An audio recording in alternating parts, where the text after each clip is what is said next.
By the year 2035, technology had progressed far enough for humanity to create Connect, an enormous virtual realm unlike anything the world had ever experienced. Inside Connect, everything looked, sounded, and even felt almost indistinguishable from reality. Its inhabitants were lifelike AI characters, its combat system offered highly refined swordplay, and its world contained spectacular magic that could never exist outside the game. With so many incredible features brought together in one place, Connect quickly became a worldwide sensation, drawing in more than 100 million players. Yet near the entrance of one castle, the scene was anything but welcoming. Bodies were already scattered across the ground, forming a grim path toward the gate. Another man screamed as several daggers tore into him at once. He collapsed in full view of the others, while the glowing game name Crash hovered unmistakably above his fallen body. The surviving fighters turned furious eyes toward Bae Do-hyun, cursing him as a bastard. Seeing that he stood alone, one of them shouted for everyone to swarm him together. They loudly branded Bae Do-hyun an enemy of the Empire, then raised their weapons and charged straight at him as a single force. Bae Do-hyun merely watched them approach. His face remained calm, and not even the slightest trace of alarm crossed his expression. At that moment, the system displayed the truth behind his confidence. Among every psychokinetic user in Connect, Bae Do-hyun held the 13th highest rank. One attacker pulled back his bowstring and screamed for Bae Do-hyun to fall. But as the arrow flew, Bae Do-hyun casually raised 2 fingers, twisted its course in midair, and sent it slicing cleanly through the archer's neck. Watching the archer's head fall, the enemy leader immediately barked another command, ordering every knight behind him to release their arrows at once. A dense volley tore through the air toward Bae Do-hyun. He simply lifted one hand, and every arrow stopped dead in mid-flight, hanging motionless only a short distance from his body. The knights could only stare at the suspended arrows in disbelief. Before they could recover from the shock, Bae Do-hyun reversed their direction and hurled the entire volley straight back at them. Their leader desperately shouted for everyone to dodge, but the warning came far too late. Most of the knights were struck down before their bodies could even begin to move. Bae Do-hyun calmly spun a dagger across his palm before tightening his grip around its handle. In the next instant, he surged toward the leader and cut across the man's neck with one swift, effortless motion. Without slowing down, Bae Do-hyun turned his attention to the remaining knights.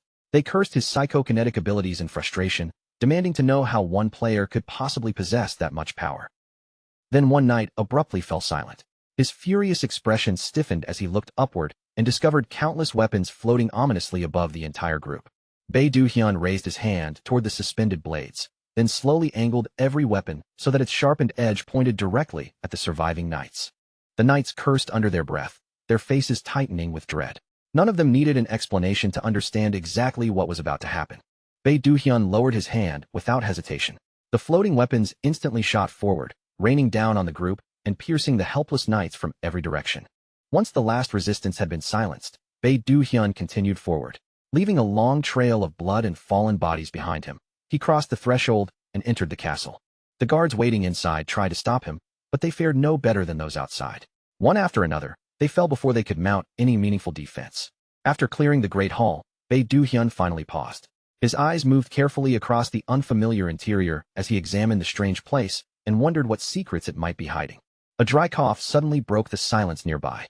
The Pope stepped into view and solemnly informed Bae Do-hyun that the final moment had finally arrived. Bae Do-hyun barely paid attention to the Pope himself. His gaze immediately locked onto the pendant hanging from the old man's neck, the exact object he had come all this way to find. The moment Bae Do-hyun reached for it, the Pope grabbed his wrist and held on tightly, refusing to surrender the pendant without first demanding an explanation. The Pope wanted to know why only warriors had been sent into this conflict, and why Bae Do-hyun had deliberately thrown the entire world into chaos. His accusations continued without pause. He demanded to know why Bae Do-hyun had burned whole cities, slaughtered innocent people, and forced the survivors into slavery. Bae Do-hyun tore the pendant from the Pope's neck and coldly told the old man not to place all the blame on him. If anyone was responsible, it was the guild that had chosen to cooperate with the Empire. Before the Pope could respond, the heavy echo of approaching footsteps drifted in from outside. Bae Do-hyun muttered quietly, realizing that the guild's reinforcements had finally caught up with him. He immediately headed up the staircase. Behind him, the Pope warned that everything would unfold according to the path God had already chosen, and that every person involved would eventually be forced to face the consequences. When Bae Do-hyun reached the upper floor, he found an enormous box waiting there. Its surface was almost completely sealed except for a single narrow opening positioned at the center.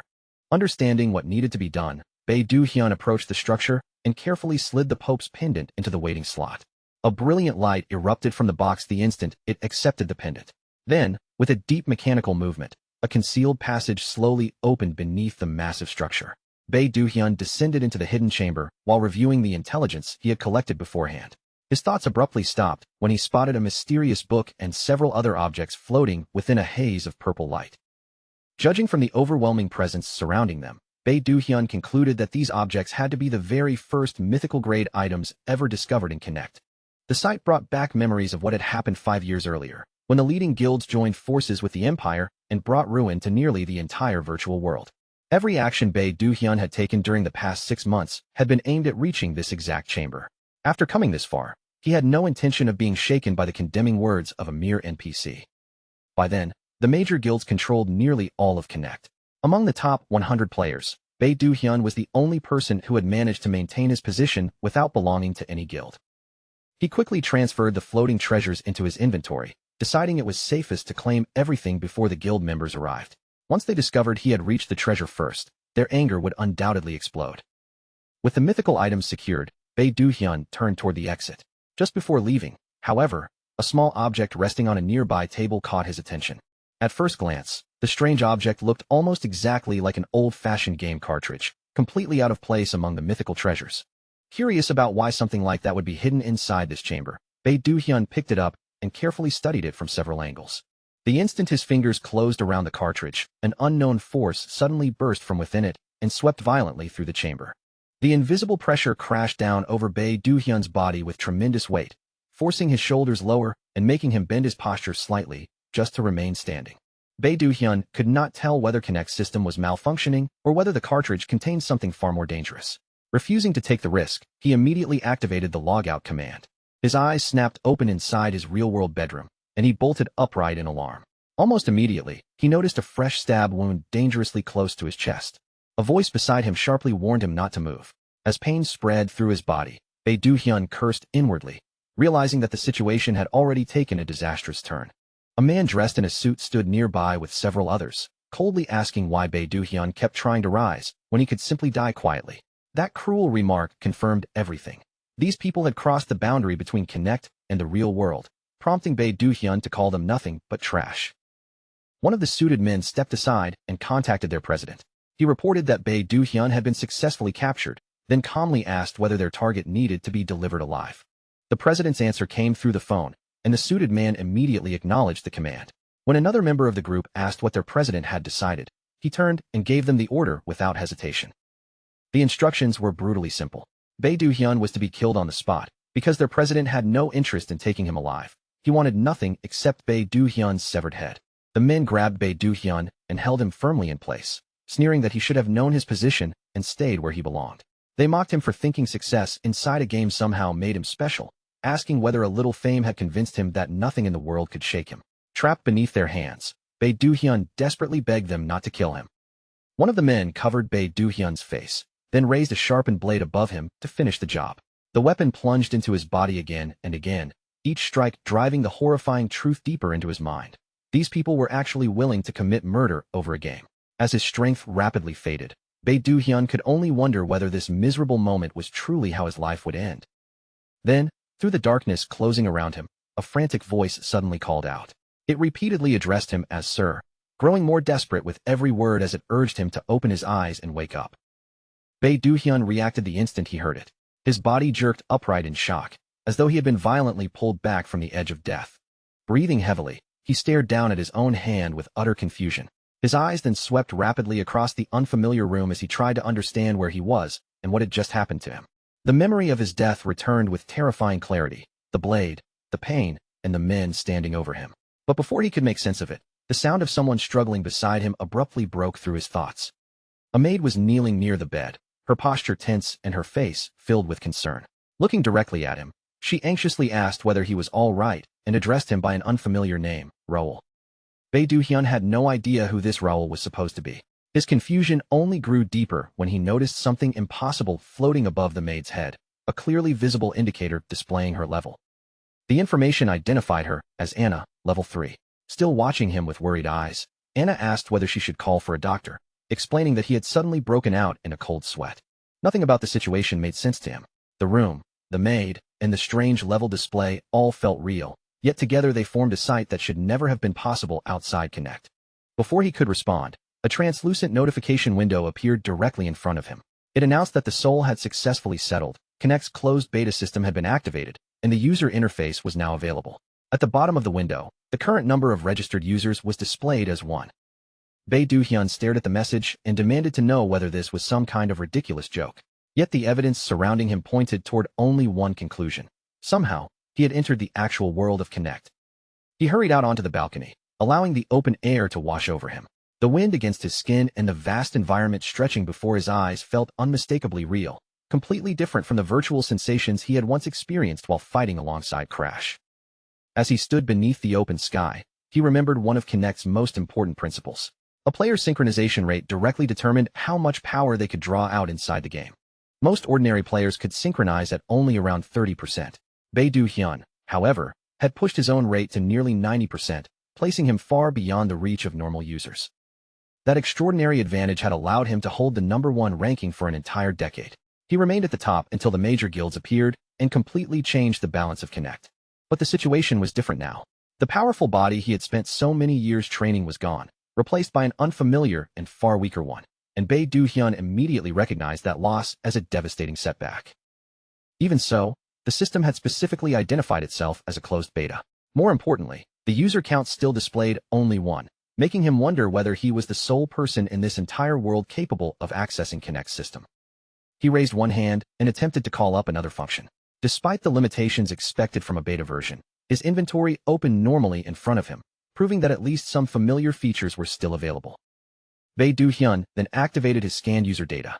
The system immediately reported that it had discovered locked information connected to him and began updating his personal records.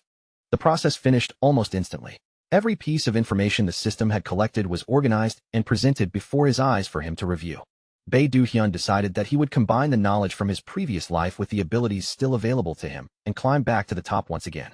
Ignoring the lingering discomfort in his body, he focused his attention on the newly updated profile. The information revealed that his new identity was Raoul Ashton, the youngest son of the Ashton family. Their territory was governed by the 5th Count of the Reuben Kingdom, and Ashton County was recorded as the very first region that would fall and become connected. Memories of Connect's history immediately surfaced in his mind. The Ashton family belonged to one of the kingdom's orthodox bloodlines, but both the Count and his eldest son had died unexpectedly, while the second son disappeared without a trace. After the youngest son inherited the county, a coup soon erupted. During the chaos that followed, the protective barriers surrounding the Forbidden Zone collapsed. The county's forces tried desperately to stop the monsters that poured through, but their defense ended in complete failure. With every piece now falling into place, Bae Do-hyun finally understood the truth. He had awakened as the very youngest son from that history, the ill-fated noble known as Raoul Ashton. Raoul looked out across the beautiful city spread beneath the balcony. Its streets appeared peaceful and full of life now, but he knew that within 3 years, everything before him was destined to be destroyed. He turned away from the view and walked back into his room, his expression hardening with determination. Now that he knew what was coming, he refused to stand by and allow history to repeat itself. In this new life, he no longer had Bae or Crash beside him. With those former allies absent, Raoul understood that this might be the final opportunity he would ever receive to change his fate. His fingers slowly tightened into a fist as memories of the hardships he had endured as Bae Do-hyun flooded back. After suffering so much to reach this point, losing the chance to truly live again in this world would be unbearable. His gaze shifted toward the sword resting on the table. Raoul already knew there was only one reliable way to prevent Ashton County's destruction. He had to become powerful enough to protect it himself. He also remembered that Ashton County's traditional coming-of-age ceremony would begin in 1 month. To change his future, he first needed to fight through the competition and reach at least the semifinal round. Reaching the semifinals would earn him admission to the Kingdom Academy. There, he could gain the training, resources, and strength he would need to survive the disaster waiting ahead. Raoul immediately began practicing with the sword, but after only a few swings, the strength suddenly drained from his limbs, and he collapsed. Lying there in disbelief, he could not understand why such a small amount of movement had exhausted him so completely.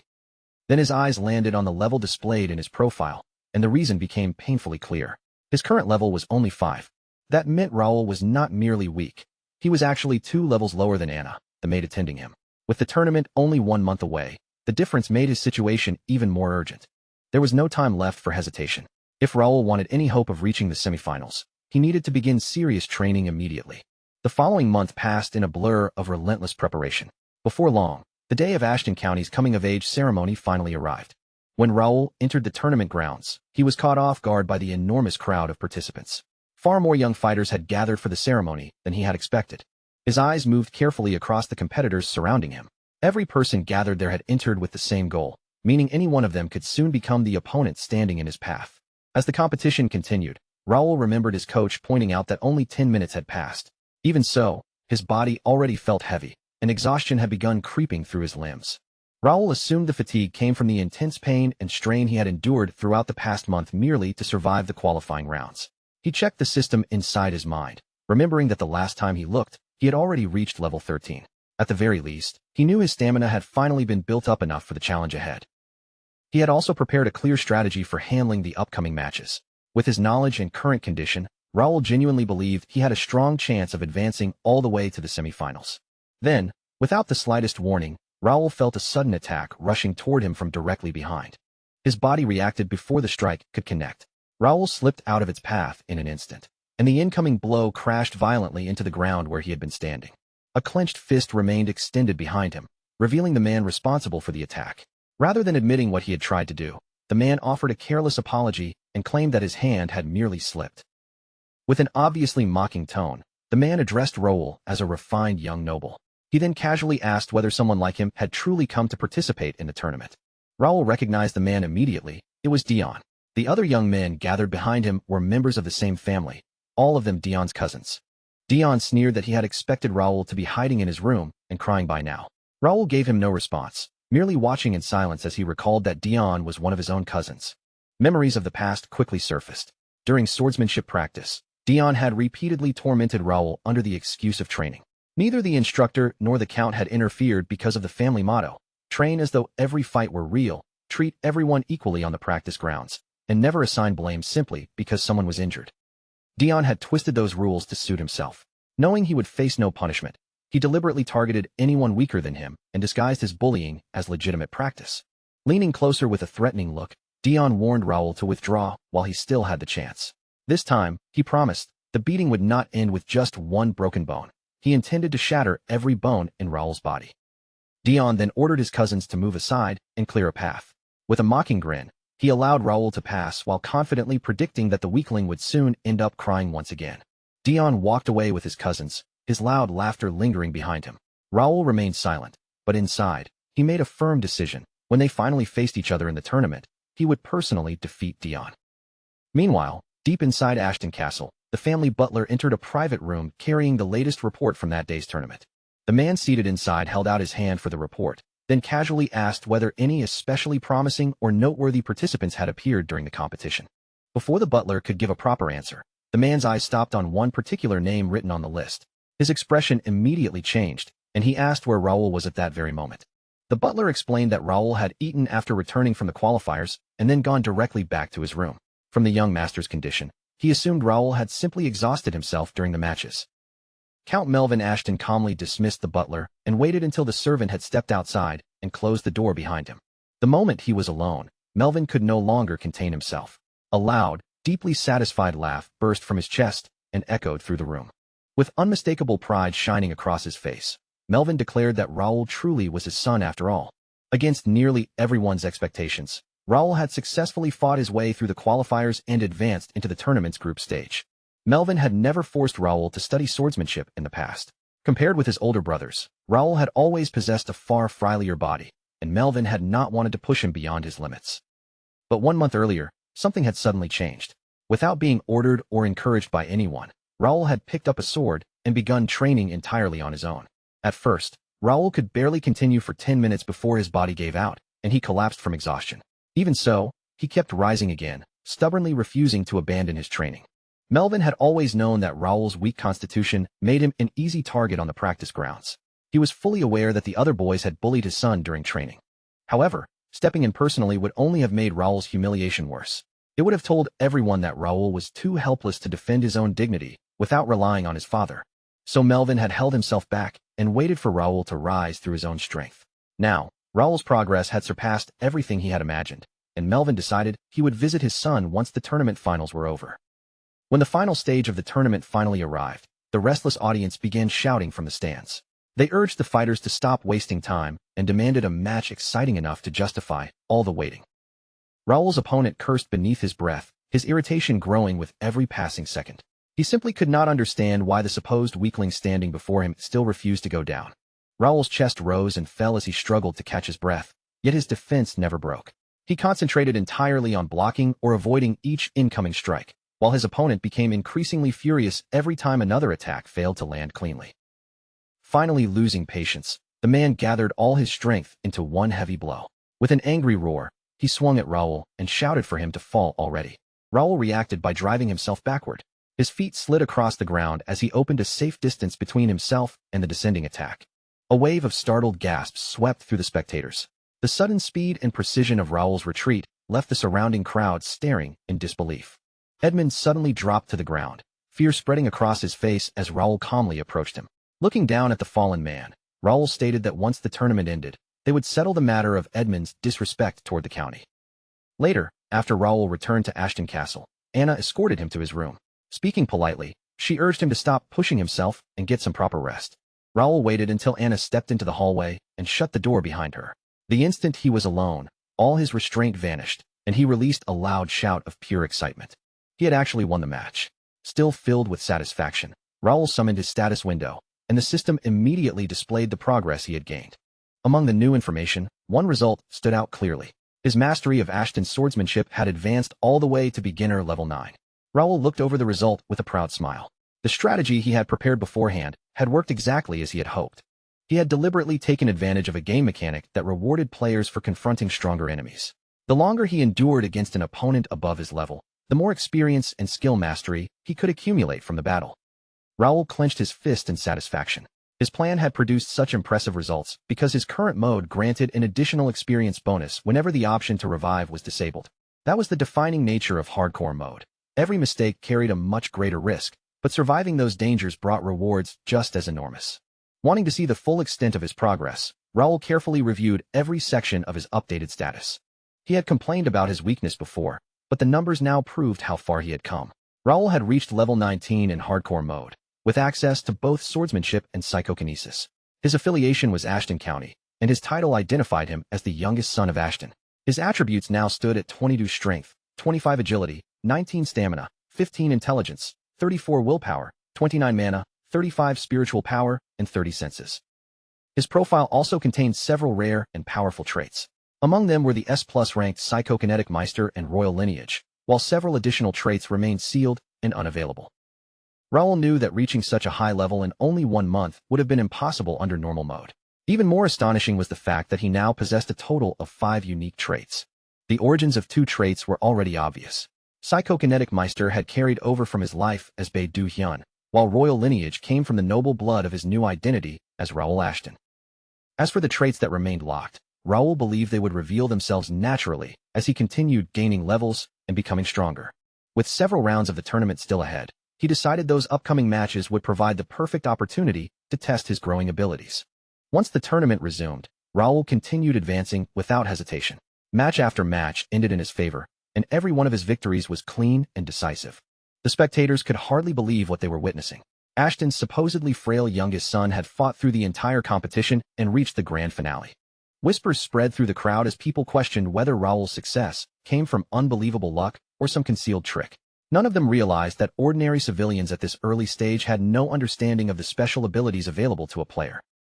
After returning to the castle, Raul considered how best to handle his psychokinesis. Until other players eventually appeared in this world, he decided it would be safer to keep that power hidden, and he was confident he could disguise any suspicious movements through convincing acting. His thoughts were interrupted by a knock at the door. A man's voice came from the hallway, politely introducing himself as Ivan. Raul invited him inside, and Ivan immediately asked whether he was feeling well or had suffered any injuries during the tournament. Raul assured him that he was completely fine, adding that both a priest and a healer were available if any serious problem arose. Ivan stepped closer and placed a steady hand on Raul's shoulder. With genuine seriousness in his eyes, he warned Raul not to lower his guard, reminding him that some injuries could not be repaired, no matter how skilled the healer. Raul could tell from Ivan's expression and tone that the concern was completely sincere. Still, having lived his previous life as Bae Do-hyun, he was not accustomed to anyone worrying about his well-being so openly. Shifting away from Ivan's concern, Raoul asked about the separate matter he had requested earlier, his attention moving toward the business they still needed to settle. Ivan reached into his belongings and handed Raoul a prepared document, confirming that the assignment had already been completed exactly as requested. Even after delivering it, Ivan lingered with visible hesitation. He asked whether Raoul was truly certain about going through with this decision and began bringing up Dion, but Raoul calmly interrupted before he could finish, assuring him there was no need to worry. Raoul's expression showed no doubt whatsoever. He was completely confident that when the moment came, he would be the one standing victorious. Seeing that Raoul's mind was firmly made up, Ivan bowed respectfully and said he trusted his judgment. With that, he turned and quietly left the room. As Ivan walked down the corridor, he reflected on the confidence he had just seen in Raoul's eyes. It reminded him strongly of Melvin during his younger years. Still, Ivan could not completely silence his concern. Raoul's final opponent would be Dion, a fighter infamous for leaving nearly everyone who faced him with severe injuries. Once Ivan was gone, Raoul lowered his gaze and carefully examined the document now resting in his hands. The papers contained information about Ashton County's official betting system, a program designed to financially support the county's representatives during the tournament. Raoul set the document down on the table, satisfied with what he had arranged. In his mind, this should be enough to secure a stronger position for himself within the Ashton family. Only one obstacle remained between him and that goal. He had to step into the arena and defeat Dion. Soon, the host's booming announcement swept across the packed arena, officially signaling that the final round of the coming-of-age tournament was about to begin. Raoul walked onto the raised stage and stopped directly opposite Dion. From one side of the stands, half the audience erupted in cheers, shouting for Raoul to trust his skill and claim the victory. The other half answered with mocking laughter, warning Raoul to brace himself because a brutal beating was waiting for him. Dion looked Raoul up and down with open contempt, calling him weak and admitting he could not understand how someone so useless had made it this far. He then promised Raoul would regret ever setting foot on the final stage. His insults grew even crueler. Dion declared that the crowd would soon witness just how worthless Raoul truly was, and that watching him crawl across the arena after losing the use of his limbs would make for a wonderful sight. Raoul responded by casually yawning in Dion's face. With a bored expression, he asked whether Dion had finally finished exercising his tongue. Dion's face twisted with anger as his fist tightened. A powerful violet aura erupted around his body, and the spectators immediately recognized the thick energy as highly concentrated mana. Murmurs spread through the stands as many people doubted Raoul could withstand such overwhelming pressure. Raoul, however, calmly inspected Dion's status and immediately saw the truth behind that intimidating display. Dion stood at level 42 and possessed the Expert Knight class, with swordsmanship as his main specialization. He belonged to Ashton County and carried the titles Ashton County Star and Sword Genius. His attributes were 52 Strength, 41 Agility, 43 Stamina, 18 Intelligence, 14 Willpower, 32 Mana, and 21 Senses. To Raoul, those numbers were far less impressive than they appeared. Dion's natural potential was only grade B, meaning that although he looked powerful now, there was a clear limit to how far he could eventually grow. Before Raoul could think any further, the host gave the signal for the match to begin. The moment the signal sounded, Dion roared that he would kill Raoul, hurling the word coward at him as he prepared to attack. Raoul moved before Dion could take the initiative. He launched himself forward and, in the blink of an eye, appeared high above Dion's head, catching him completely off guard. From above, Raoul brought his sword down in a powerful descending strike. Dion barely reacted in time, raising his own weapon and managing to block the blow. Their blades locked together as both fighters pressed forward, neither willing to yield first. Raoul suddenly poured greater force into his sword and drove it downward, forcing Dion to slide backward to escape the impact. Dion angrily accused Raoul of showing off, but Raoul did not bother answering. Instead, he silently noted that Dion's flexibility and ability to adjust were much worse than he had expected. The two continued exchanging strike after strike, their swords colliding so rapidly that the clang of metal never seemed to stop. Yet with every clash, Raoul became more certain that Dion's strength was nowhere near remarkable. Frustrated by Raoul's calm defense, Dion swung at him with renewed fury. Raoul avoided the attack with ease, prompting Dion to demand why he still had not launched a proper counterattack. Raoul met the next blow with his sword and blocked it cleanly. By now, Dion's movements were so obvious that Raoul could read each attack long before it reached him. The instant Dion stepped in again, Raoul swept a foot beneath his legs and sent him crashing face first onto the ground. To Raoul, sword techniques that had never been tested in genuine combat were nothing more than the shallow tricks of a sheltered noble. As Dion lay sprawled before him, Raoul also remembered how this same man had once used those training grounds to torment the original Raoul without mercy. Dion lifted his head in stunned disbelief and demanded to know whether Raoul had actually tricked him. Humiliation quickly turned into rage, and he released his aura once more while threatening to kill Raoul. Raoul shifted smoothly to the left, avoiding Dion's next approach.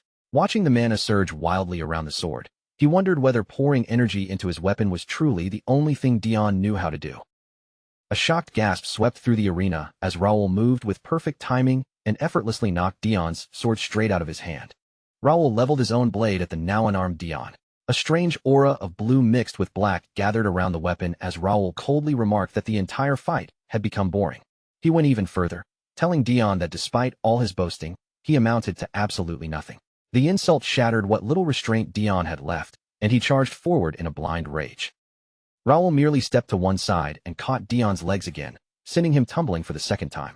Looking down at him, Raoul observed that Dion clearly had a problem controlling his temper and somehow kept falling for the exact same move. Dion rolled helplessly across the arena floor, while Raoul remained perfectly composed.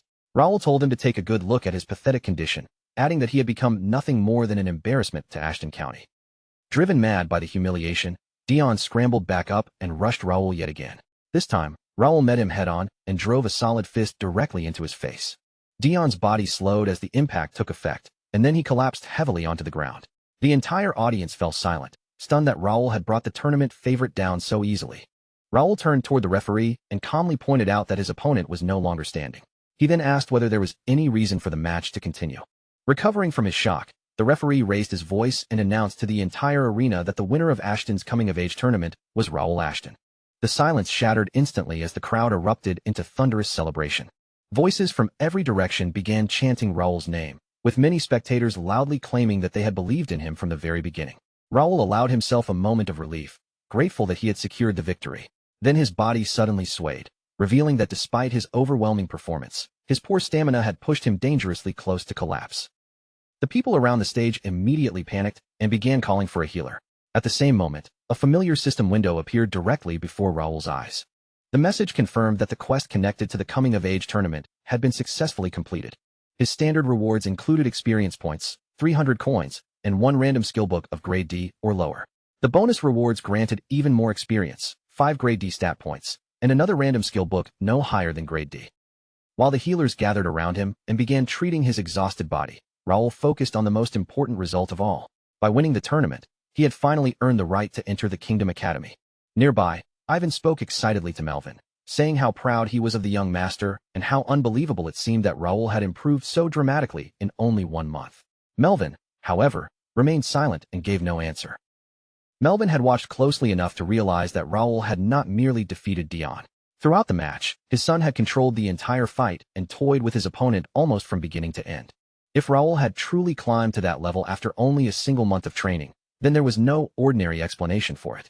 In Melvin's eyes, his youngest son could only be called a genuine prodigy. Melvin's thoughts came to an abrupt halt when Raoul turned in his direction and finally noticed him standing among the spectators. Raoul immediately called out to his father and raised one hand in greeting. From Melvin's position near the arena, Raoul assumed he must have witnessed the entire match. After seeing that performance, Melvin should have understood that Raoul was capable of entering the academy. Yet he offered neither praise nor approval, simply staring back at his son in complete silence. Later, after they returned to the castle, Melvin finally gave Raoul his answer. With a firm expression, he told him that he could not permit him to leave for the academy. Raoul stared at his father in stunned disbelief. He had expected approval after winning the tournament, so he immediately demanded to know why Melvin was refusing him now. Raoul reminded him that reaching the semifinals was supposed to qualify him for admission. By advancing even farther and winning the entire tournament, he believed he had already earned the right to attend. Melvin calmly explained that such decisions depended on the circumstances. Based on everything he had seen, he believed Raoul still needed to remain close to him for a little longer. He also pointed out that Raoul had collapsed immediately after the final match. Until his body became more dependable, Melvin believed it would be wiser for him to stay exactly where he was. Raoul refused to accept that reasoning. Looking directly at his father, he argued that swordsmanship was a path pursued over an entire lifetime, and asked whether Melvin had not always taught him that very lesson. Going to the academy was simply the next step in that lifelong pursuit. Raoul insisted that learning more from the wider world followed the same principles Melvin himself had raised him to believe. Because of that, Melvin had no right to stand in his way now. not after teaching him to keep advancing and never stop seeking greater skill. For a moment, Melvin froze without answering. Then the sternness in his face softened into a slow smile as he realized just how much his youngest son had matured. Melvin rose from his seat and faced Raul directly. If Raul truly intended to leave for the academy, he declared, then he would first have to prove himself by getting past his own father. A crushing aura immediately surged from Melvin's body and filled the room with pressure. He drew his sword and leveled its point straight at Raul. Melvin warned that he would not hold back simply because they were father and son. With his blade still aimed forward, he asked Raul what he intended to do next. 1 full month passed after that confrontation. A guarded carriage rolled steadily along the road with a formation of knights traveling behind it. Seated inside, Raul felt deeply relieved that he had finally left Ashton County and begun the journey. As the scenery moved beyond the window, Raul recalled the day his father had attempted to stop him. Even with Melvin blocking his path, Raul had made it clear that the final choice belonged to him. He had rushed straight at Melvin with his sword raised, only for his father to meet the attack without the slightest concern and ask whether that weak attempt was truly everything Raul had. Melvin deflected Raul's blade with effortless precision. Then an even more overwhelming aura erupted around him as he announced that he would show his son what a genuine sword technique looked like. The next strike robbed Raul of consciousness before he could even react. Melvin later claimed that he had revealed only a glimpse of his power, but Raul remained convinced that his father had actually attacked with everything he had. That memory also reminded Raul of the original future. Count Melvin, the formidable fifth lord of Ashton County, had died when Connect began, and the entire territory collapsed soon afterward. If Raul wanted to prevent that tragedy, Melvin had to remain alive. At the same time, Raul needed to become powerful enough to meet the expectations his father had placed upon him. Now that Melvin had finally allowed him to depart, Raul silently vowed to use the opportunity well. He would grow stronger, protect his family, and never again allow the people precious to him to be taken away. Back at Ashton Castle, Melvin stood watching as the carriage grew smaller in the distance. His eyes remained fixed on it as he quietly murmured Raul's name.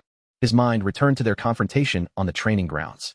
After Raul had attacked again and again, Melvin had asked how many attempts he intended to make and ordered him to give up, only for Raul to insist that he never would. That stubborn answer had brought a smile to Melvin's face. He praised Raul's persistence, declaring that such determination was worthy of the honor carried by the Ashton family.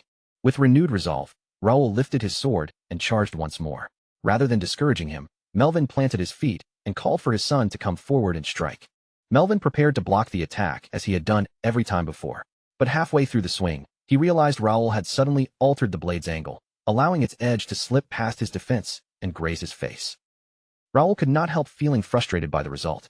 Even after secretly using psychokinesis to adjust the strike, he had managed to leave only a small cut on his father's skin. Melvin, however, viewed that wound very differently. Looking at Raul with unmistakable pride, he admitted that the time had come to accept that his youngest son was no longer a child, but a proper swordsman. Having finally acknowledged his growth, Melvin gave Raul permission to leave. He told his son to step beyond Ashton County and witness the wider world with his own eyes. Later in the journey, the traveling party stopped within a forest and set up a temporary resting place among the trees. While the horses and carriage were being tended to, Raul approached Philip and asked how much farther they still had to travel before reaching their destination. Philip was 42 years old and already level 92, holding the class of High Knight. He served both Ashton County and the Golden Bear Order and carried the title Swordbreaker. His potential was grade S, while his attributes stood at 82 strength, 76 agility, 81 stamina, 68 intelligence, 77 willpower, 76 mana, and 73 senses. He also possessed several unique traits, including overskilled commander, strength, and sword obsession.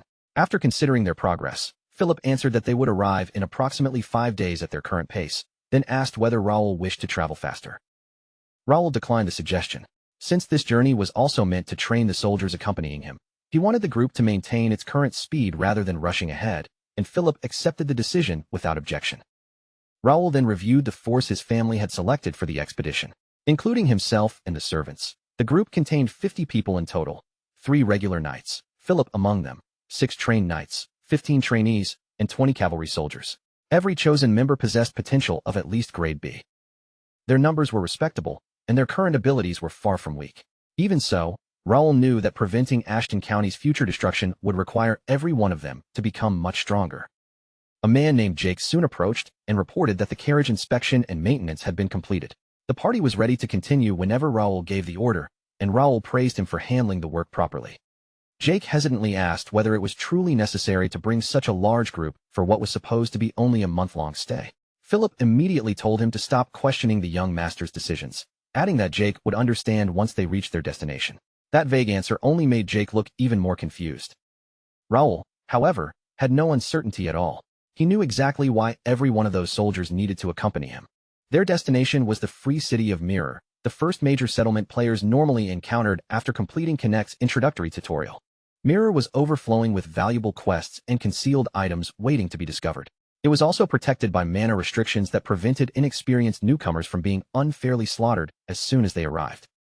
More importantly, the region offered what seemed like an endless supply of useful resources.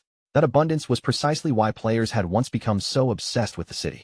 Nearby lay an area known as God's Domain, a vast monster-filled territory designed for repeated combat and level grinding. That location, rather than the city itself, was the true reason Raoul had brought such a large force. Raoul intended to lead the knights directly into the grinding zone and use its monsters to raise their levels as quickly as possible.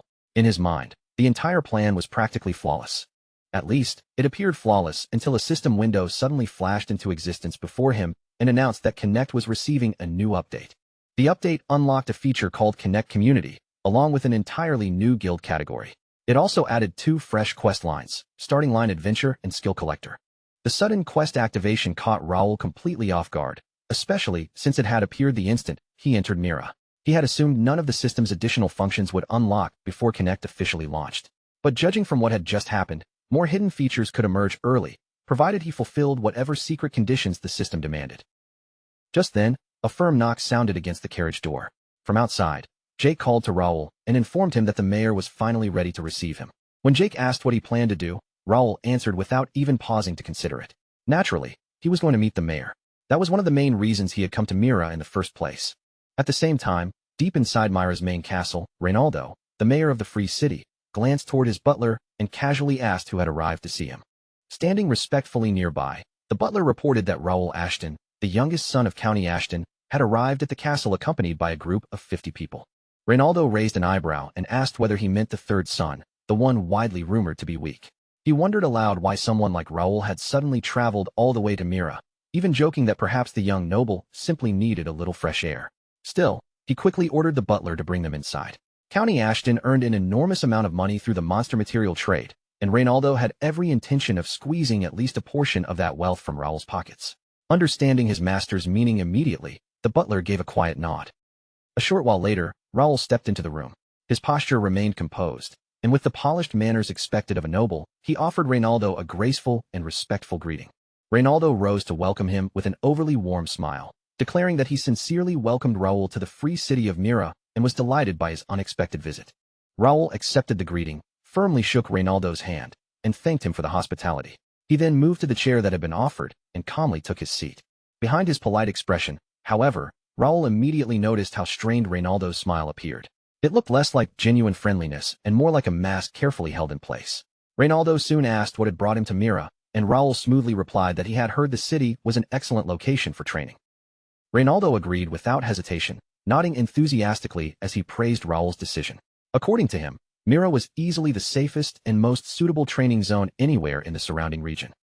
Raoul calmly clarified that he was not interested in one of Mira's ordinary training areas. The place he truly intended to enter was far more dangerous. He wanted official permission to venture into the cursed forest. The request left Reynaldo visibly stunned. His eyes widened as he immediately protested, insisting that the cursed forest was far too dangerous, especially for someone as weak as Raoul. Realizing what he had just said, Reynaldo hurriedly corrected himself, claiming that he merely meant the forest was dangerous for members of the younger generation. Raoul showed no sign of offense. Instead, he replied that he had expected precisely that sort of response. With deliberate calmness, he added that he would simply have to throw the 500,000 gold he had prepared as a gratuity into the river. The moment Reynaldo saw the enormous fortune Raoul was willing to discard, his entire expression froze in disbelief. Before Raoul could take the money away, Reynaldo lunged forward and snatched the bag of gold into his own hands. His earlier concern vanished instantly as he laughed and claimed that he had only been joking. For Raoul and the knights accompanying him, Reynaldo now insisted the cursed forest should be simple enough to handle. With the heavy bag of gold safely in his possession, Reynaldo granted Raoul permission on the spot. There was no further hesitation, resistance, or warning in his voice. Raul responded with a knowing smile, remarking that he had always believed a generous and understanding mayor like Reynaldo would approve his request in the end. Now that the troublesome permission had been secured, Raul could finally focus on his real objective. From this point onward, he needed to grind without stopping, seize every reward available to him, and build enough momentum to dominate Connect as quickly as possible. Night gradually settled over the free city of Mira. Beneath the dim evening sky, Raul walked through the quiet streets with Jake and Philip following close beside him. As they moved through the city, Raul could not stop thinking about Mira's original purpose. The entire place had been designed as a major hub for Connect's future players, yet because the game remained in closed beta, there was not a single player anywhere in the city besides him. Without the enormous player population Mira had been built to support, the city's economy was barely holding together. Businesses waited for customers who had not yet arrived, leaving the entire city trapped in a prolonged struggle. Everywhere Raul looked, the imbalance was obvious. There were far too many inns with empty rooms, oversized stores with hardly any customers, enormous guild halls standing vacant, and countless other facilities completely out of proportion to Mira's current population. Because so many buildings and properties were sitting unused, land prices throughout the city had fallen dramatically, and that cheap, overlooked real estate was the true reason Raul had made the journey to Mira. If he purchased large amounts of land while the market remained at rock bottom, everything would change once Connect officially opened. Those empty properties could later become luxurious residences for nobles, fortified headquarters for player guilds, and apartment buildings for the waves of ordinary players pouring into the city. Given enough time, every parcel he acquired now could rise to nearly 100 times its current value.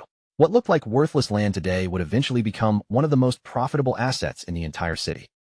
Raul also remembered what happened after the players arrived and war eventually erupted, just as it had in his previous life. Mira, known as the city blessed by the gods, became the safest refuge available. During that chaotic period, even people who merely rented out small pieces of land managed to accumulate staggering fortunes. But simply profiting from rent would never be enough for Raul. With a massive conflict approaching and countless dangers waiting beyond it, he needed to prepare on a far greater scale and make certain that no weakness was left uncovered. He had not forgotten how helpless he had been in his former life when confronted by opponents with overwhelming financial power. Back then, wealth had crushed every opportunity he tried to seize. This time, however, he was determined to ensure that history would never repeat itself. Sometime later, Jake stood with sweat gathering across his face, anxiously staring at the document placed before him. Fidgeting in obvious panic, he called out to Raul and nervously asked whether he truly had to write his name on it. Raul immediately snapped that everyone else had already signed and ordered Jake to stop delaying and finish it. Jake still hesitated, protesting that his mother had always warned him to be extremely careful whenever someone asked him to sign a document. Eventually, the woman managing the registration collected the completed documents and carefully counted them.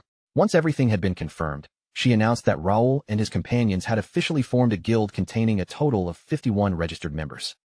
For a brief moment, Raul silently absorbed what he had accomplished. In a world that currently had no other players, he had successfully created the very first guild, making it both the earliest guild in existence and the most advanced one by default. Raul turned his gaze toward the people gathered around him. Now that they were formally recognized as guild members, the system would begin supporting them accordingly. Watching their puzzled faces and confused reactions, he could barely contain his anticipation. Off to one side, Jake looked considerably less excited. His face had gone pale as he imagined his mother discovering what he had done, and he became thoroughly convinced that she was going to kill him. Later, Raul visited Myra's branch of the Battle Association. When his turn finally came, he stepped toward the counter and announced his presence. The receptionist greeted him politely and asked what kind of assistance he required. Raul told her that he wanted to inspect the skill books currently available for purchase. Before looking through them, however, he asked what the highest-ranked skill book carried by that branch was. Skill books contained all kinds of specialized abilities.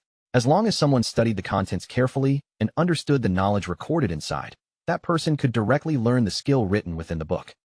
The books were divided into ranks ranging from F at the bottom all the way to S at the top.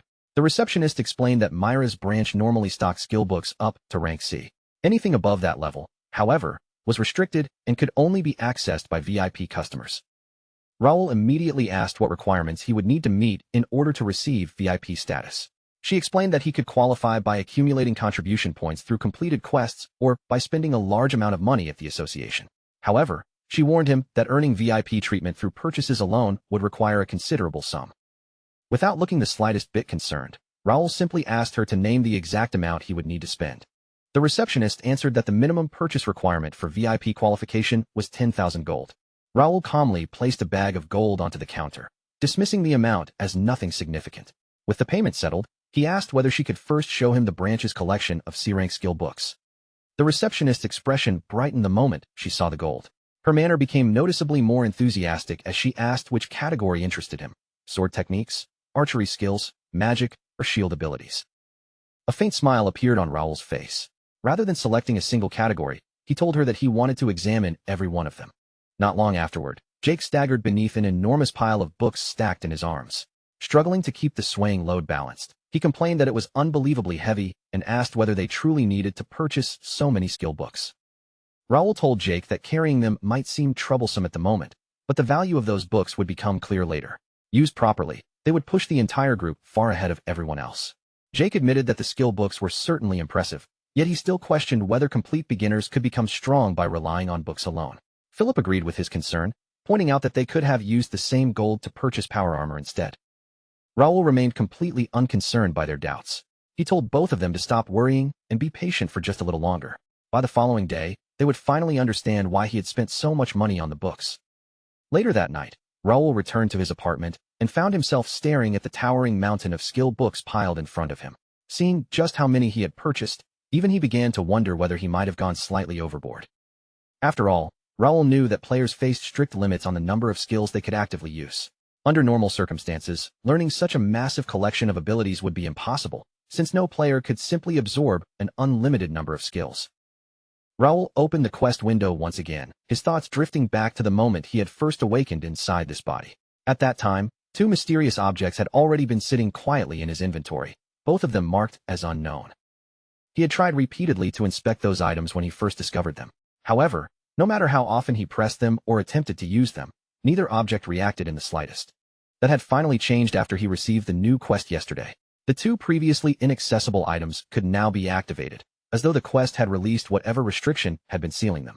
Raoul reopened his inventory and examined the newly accessible objects more carefully. One of them was identified as a sealed skill deck, leading him to suspect that receiving the quest had actually fulfilled the hidden condition required to unlock it. When he checked the quest information, Raoul discovered that Skill Collector had no visible grade. Its instructions required him to gather at least 10 skill books and register them inside the skill deck.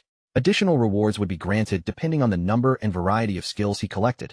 The primary reward was the activation of the deck itself, while the bonus rewards included new traits and skills. Without wasting another second, Raoul reached toward the mountain of books and grabbed several at once. He quickly realized that he needed to keep the skill deck open while holding a skill book in his other hand. The instant he did so, a registration prompt appeared before his eyes. Before Raoul could respond, the book-shaped deck suddenly moved on its own. The unexpected motion made him flinch as he stared at it in surprise. A deep purple radiance erupted from the deck's pages. Like a concentrated beam, the strange light shot directly into the skill book held in Raoul's hand. Glowing words began pouring out of the deck and flowing into the open book. Startled by the sudden reaction, Raoul instinctively let go, watching in amazement as the registration process continued without him. To his disbelief, the method had actually worked. Once the purple glow faded, Raoul noticed another change.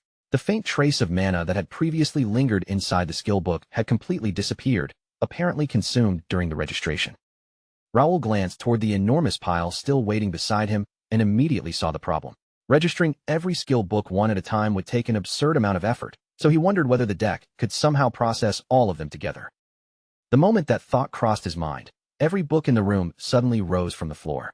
Raoul froze beneath them, staring upward as the entire collection floated through the air around him. Another surge of purple energy exploded from the open skill deck. This time, countless streaks of light spread outward at once, striking every skill book suspended above Raoul's head. As each registration finished, the affected book lost its glow and dropped back to the floor. One after another, the books fell around Raoul until the last of them had completed the process. Still struggling to believe what he had witnessed, Raoul picked up the skill deck and began turning through its pages. He wondered whether the item had truly sensed his intentions and carried out his unspoken command, because the result seemed almost too convenient to be real. A system notification soon confirmed that the Skill Collector quest had been completed. The rare grade skill deck was now fully active, and the promised bonus rewards appeared immediately afterward. The first reward was an X-rank trait named Skill Collector. Alongside it, Raoul also acquired Copycat, an extraordinary skill ranked at S. Raoul selected Skill Collector first and examined its information. Its function was straightforward. The trait existed to activate and maintain the power of the skill deck. He then turned his attention to Copycat. At first glance, it slightly increased his chances of learning abilities from skill books. But when Raul opened the complete information, he saw that the skill had already reached beginner mastery level 3. Its true effect allowed him to steal a skill from an opponent he had examined and automatically register that ability inside the deck. As his mastery rose, he would be capable of taking higher-rank skills, while Copycat itself would continue becoming more powerful. Raul could hardly believe what he was reading.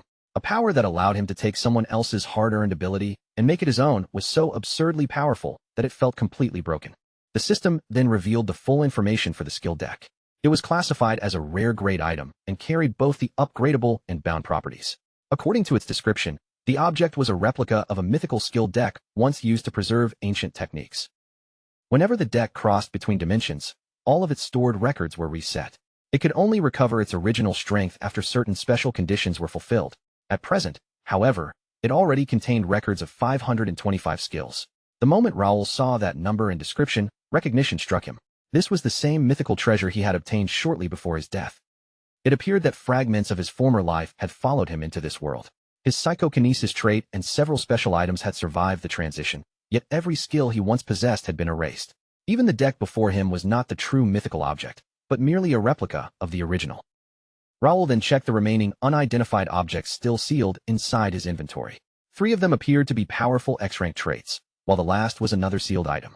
Their true abilities remained hidden, leaving him deeply curious about what kind of power they might eventually reveal. By the following morning, complete chaos had broken out among the knights. Strange system windows had appeared before their eyes, and they shouted over one another in panic, demanding to know what a status screen was and what the words guild chat meant. Several of them even insisted that they needed to find a priest immediately. Amid the commotion, Bernard approached and greeted Raul respectfully. Raul turned toward him with heavy, exhausted eyes that made his lack of rest painfully obvious. Raul had not slept for even a single moment throughout the entire night. Instead, he had spent every hour studying the skill deck and carefully reading through every page it contained. After returning Bernard's greeting, Raul asked whether he had explained the situation to the knights. Bernard calmly confirmed that he had carried out every instruction exactly as ordered. Raul's fatigue immediately gave way to anticipation. Leaning forward with interest, he eagerly asked whether Bernard had also tried using one of the skill books. Bernard answered with a simple nod. Raul already knew Bernard's background well. He had served the Ashton family for years and was also the stepson of Ivan. Bernard had begun working for the county when he was still young, receiving personal training directly from Ivan. He possessed an unusually sharp memory, completed assignments quickly, and handled every responsibility with careful precision. Those qualities were among the main reasons Raul had selected him, but they were not the only reason. Bernard calmly raised one hand in front of him. A moment later, the air twisted around his palm, and a forceful gust of wind burst outward. Raul's eyes lit up with surprise and satisfaction. He praised Bernard immediately, declaring that he had known from the beginning Bernard would be able to succeed. Now fully aware that he possessed the ability to manipulate wind, Bernard lowered his hand and responded with his usual composed politeness. Bernard's information appeared before Raul. He was 27 years old and had reached level 21, with the classes Servant, Beginner, and Windwalker. His listed affiliations were Ashton County and the First Guild. His talents included administration, management, and wind power, while his overall potential was rated Grade A. His attributes stood at 17 strength, 18 agility, 24 stamina, 53 intelligence, 46 willpower, 23 spiritual power, and 41 senses. He also possessed 3 unique traits: sharp manager, cold head, and like the wind. Raul carefully considered Bernard's information. Although the man fell short in a few areas, his overall potential was exceptional, especially when it came to administrative service and combat support. With the last of his preparations now complete, Raul looked directly at Bernard and instructed him to get ready. Bernard asked what exactly he was supposed to prepare for. Raul answered that the moment the knights finished adjusting to the system, they would depart without delay. Their destination was God's domain, the Cursed Forest. Sometime later, deep within the Cursed Forest, a massive ogre roared and hurled its heavy axe directly at Raul. The weapon struck with such overwhelming force that the ground cracked apart beneath the impact. Raul slipped away from the attack with effortless speed, leaving the axe to smash into the earth behind him. Turning his gaze toward the ogre, he coldly remarked that the creature was far too slow. He immediately closed the distance and drove forward to attack. Yet before Raul's fist could even make contact, the ogre's head suddenly exploded, bursting apart under the force aimed at it. Raul landed lightly back on the ground just as the headless body collapsed behind him with a heavy crash. Without turning around, He addressed the enemies hiding among the trees and told them to stop wasting time and come out. The forest erupted with movement as a large group of ogres emerged from their hiding places. Seeing the fallen body of their companion, they shouted that the human was dangerously strong and had to be killed immediately. At the center of the group, the ogre leader raised its voice above the others. With a furious roar, it rallied the swarm and ordered every warrior to charge Raoul together. The ogres obeyed without hesitation. Their heavy footsteps pounded against the forest floor as the entire group rushed toward Raoul from every direction at once. Raoul showed no trace of fear. He merely shifted his feet, lowered his center of gravity, and settled into a fighting stance before calmly challenging them to come at him. The cursed forest known as God's Domain was far more complicated than an ordinary place where people could simply hunt monsters and gain strength. Strictly speaking, the name God's Domain applied to the entire city of Mira. Anyone injured within the blessed city would be healed, and those who died there would eventually revive. That divine protection was precisely what made Mira the safest refuge in the world. Inside the cursed forest, however, that blessing operated under completely different rules. Only the monsters benefited from its power, allowing them to respawn endlessly no matter how many times they were killed. Humans who died within the forest could not revive there, and even those who survived were unable to carry monster loot beyond its borders. The restriction applied even to ordinary civilians. The instant one of them attempted to leave the forest while carrying a monster item, the loot would crumble apart in their hands and scatter into nothing but ash. It was something treated as belonging to the gods themselves, a sacred possession no ordinary person could casually take for their own. Because of that, only players who had the system's support could carry monster drops out with them and bring those spoils beyond the battlefield. Philip glanced over at Jake and questioned why he was the one explaining everything, when their young master was clearly the one standing up front and doing all the real fighting. At that same moment, Raoul was still locked in battle with the ogres, moving through the chaos as the fight continued around him. Soon, only the ogre leader remained.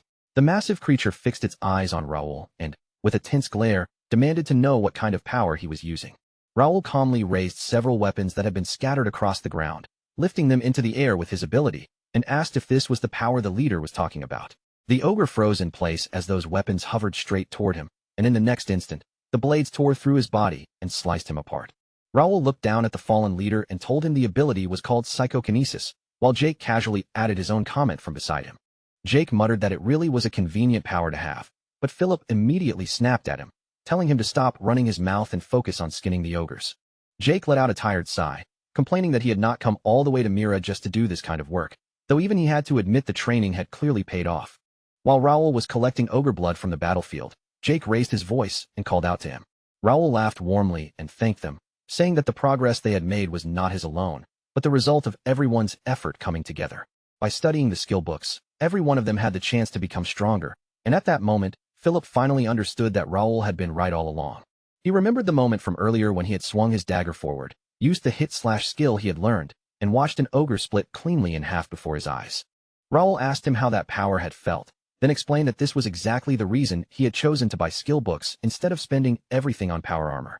Philip could only admit the truth, his voice filled with awe as he said it was incredible. He knew he had learned the skill far faster than normal, and that only made him wonder even more how Raoul had discovered such an unusual method in the first place. Just then, the system opened the guild chat window in front of him, and Philip's eyes widened the moment he saw the message displayed there. Without wasting even a second, he turned toward Raoul and urgently told him to check the chat. But when Philip looked over, Raoul's expression had already darkened with fury. He said he had seen it too, and that they were returning to Mira immediately. Meanwhile, deep in one of Mira's narrow alleys, a man raised his sword toward one of Raoul's people and coldly said he should have done this much earlier. Then he drove the blade into the man, saying it had been hard to restrain himself after seeing Ashton's men walking around so freely. Nearby, another man stood with a sword already stained in blood, calling out to his brother and saying they should have listened to him sooner. According to him, they could have taken action much earlier, and as he spoke, he thrust his weapon into another member of Raoul's group. One of Raoul's men, wounded and confused, looked at them and asked why they were doing something like this. But another attacker cut him down before he could get any answer, then turned to his brother and asked whether their great-grandfather had not warned them to be careful, reminding them that they were all here because they had caused trouble. The first attacker was Ramon, the eldest son of Viscount Randall. The second attacker was Jerry, the Viscount's second son. And the third one was Cale, the youngest son of Viscount Randall. From the ground, one of the wounded men glared up at Ramon and warned that they would regret this. Before the man could even finish speaking, Ramon stabbed him again, then yanked the blade back out without hesitation. The pain tore a scream from the man's throat. Ramon kept stabbing him while laughing, telling him to pass a message to Raul and tell him to hurry back, because they still had unfinished business with the young master. Ramon looked down at the man as his wounds began healing and found it strange that they kept coming back to life, even as the man cursed them as bastards. Jerry burst into laughter and said they should handle that Raul kid in exactly the same way.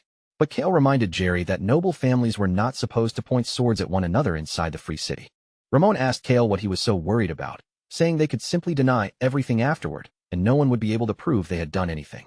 Then he told his brothers that, if they really thought about it, this situation was perfect, because it gave them a chance to crush the Ashton family completely. Ramon even turned toward them with excitement in his eyes, saying their great-grandfather might praise them for pulling this off. But before Ramon could finish his sentence, his head suddenly burst apart. Kale screamed out for his brothers, his voice shaking with shock.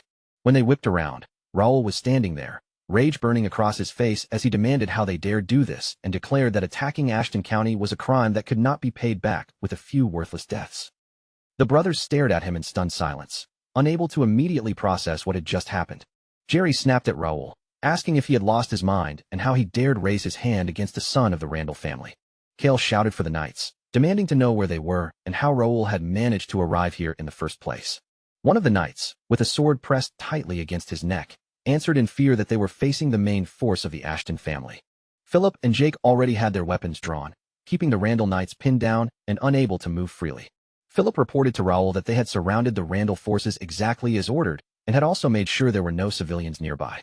Bernard and Jake stood close by, silent and watchful, keeping their eyes fixed on the enemy. Raul looked over the situation and gave them a calm word of praise, telling them they had done well. With a calm but overwhelming force, he lifted his wounded allies using psychokinesis, their bodies rising slowly off the ground as if weightless. Bloodied and battered, they floated upward in a controlled, gentle ascent, carefully stabilized by unseen power so none of them suffered further harm as they left the battlefield below. Without even turning his head, he issued a clear order for Bernard to escort the injured directly to the shrine.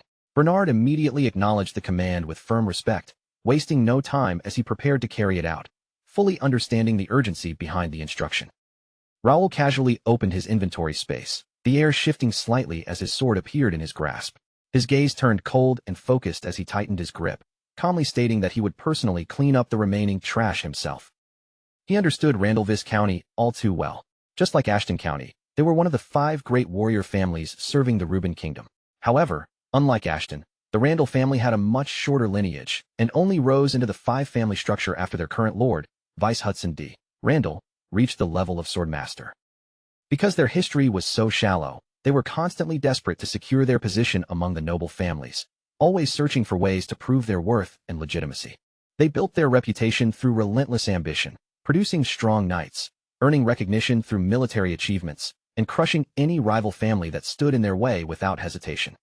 And the target they had repeatedly chosen over the years was Ashton County, a house that had slowly declined after failing to produce a sword master for a long time. The Ashtons posed no political threat, making them an easy and convenient opponent for provocation. Clashes between Randallvis County and Ashton County had occurred countless times across the kingdom, most of them initiated by Randall forces. And every time, people expected the same outcome. The Randall side would inevitably win, backed by multiple sword masters in their ranks. That expectation was deeply rooted in everyone present. The Randall soldiers believed this confrontation would follow the same pattern. Jerry's eyes locked directly onto Raul, studying him with growing unease. His confusion deepened as he tried to comprehend the strange power he had just witnessed, especially the sight of Raul casually drawing a sword that seemed to appear from nowhere, as if pulled straight out of empty air itself. Behind Jerry, one of the knights who had been held at sword point by Philip slowly began to move, carefully reaching toward his own weapon despite the tense situation. Raul sensed it instantly. In a flash of motion, he spun around without hesitation and delivered a precise slash, striking the knight cleanly and forcing him to cry out in sharp pain. The entire group of Randall knights froze on the spot, their confidence cracking as shock spread across their faces. Jake calmly slid his sword back into its sheath and spoke with firm authority, reminding everyone that their young master had already declared he would handle everything alone. He ordered the others to lower their blades immediately. One of the Randall knights hesitated, staring at the scene in disbelief, silently wondering if they had all lost their minds for obeying such an order in the middle of a situation like this. Suddenly, Kale erupted forward in a surge of anger, charging straight at Raul and demanding whether he truly intended to face them all alone. His voice carried rage as he closed the distance. He pulled his massive mace back behind him, gathering brutal momentum with a wide, forceful swing, the air whistling as the heavy weapon prepared to crash down. Raoul spoke coldly, reminding him that this was not training. But before Kale could even complete his attack, a sudden flash of steel cut through the air. His body was split cleanly mid-charge, his scream tearing through the battlefield as his motion stopped instantly. Jerry's voice erupted in shock as he shouted Kale's name, disbelief flooding his expression. Fury overtook Jerry as he snapped at his remaining knights, demanding through clenched teeth why they were still standing there doing nothing while their comrades were falling one after another. The knight commander let out a heavy, frustrated sigh, then slowly began to draw his sword, his expression turning serious as he finally stepped forward. He admitted with bitter honesty that he had hesitated earlier because he didn't want to be seen bullying a 15-year-old boy, but watching his comrades fall one by one had already crossed a line he could no longer ignore. A system-like evaluation surfaced, identifying him clearly. Jeremy, 37 years old, level 65. He was classified as the leader of Guard Knights and a beginner sword expert, affiliated with Randall Viscounty and the Randall Knights. His potential was rated B, with stats recorded as Strength 66, Agility 72, Stamina 68, Intelligence 48, Willpower 63, Mana 70, and Senses 55. His unique trait, Brutality, was ranked C. Around him, the other elite knights tightened their formation, raising their swords in perfect synchronization, preparing to strike. Raoul immediately recognized Jeremy. He was the true blade of the Randall family, known by the nickname, the Rapier, and the knights beside him were all carefully selected elites. With Jeremy at level 65 and his subordinates close to level 60, while Raoul himself stood at only level 45, it was clear to him that a straightforward battle would not lead to victory. One of the knights called out, asking why Raoul didn't simply stop now, insisting that he had already caused enough damage. Another added that they had been patient so far, but that tolerance had officially ended. Raoul gave no verbal reply. In the next instant, his figure vanished from sight and reappeared directly in front of the speaking knight, leaving him frozen in complete shock. Without hesitation, Raoul slashed downward, striking the knight and tightening his grip on the blade as he pulled it back with controlled force, building momentum through the motion. He released a surge of aura and followed through with a powerful technique, his bear strike skill, crashing forward with overwhelming physical force. Another knight shouted in alarm, demanding to know what Raoul was doing in that instant.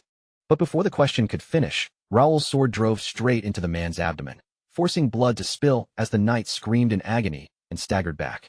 Jeremy suddenly launched forward, appearing almost instantly in front of Raoul with a rapid strike aimed to catch him off guard. Raoul reacted at the very last moment, bringing his blade up to block the attack, though the sheer force still pushed him backward across the ground. Jeremy briefly glanced at the wounded knight and asked if he was still able to fight. Through gritted teeth and a shaky voice, the knight insisted he was still fine. Jeremy's expression darkened in disbelief. Two of his elite fighters had already been taken down so quickly, completely against what he had been told. He had heard rumors that Raoul was weak and barely skilled with a sword. Slowly, Jeremy drew his second weapon and declared that the rumors were clearly wrong. If that was the case, he would no longer hold back and would fight seriously from this point onward.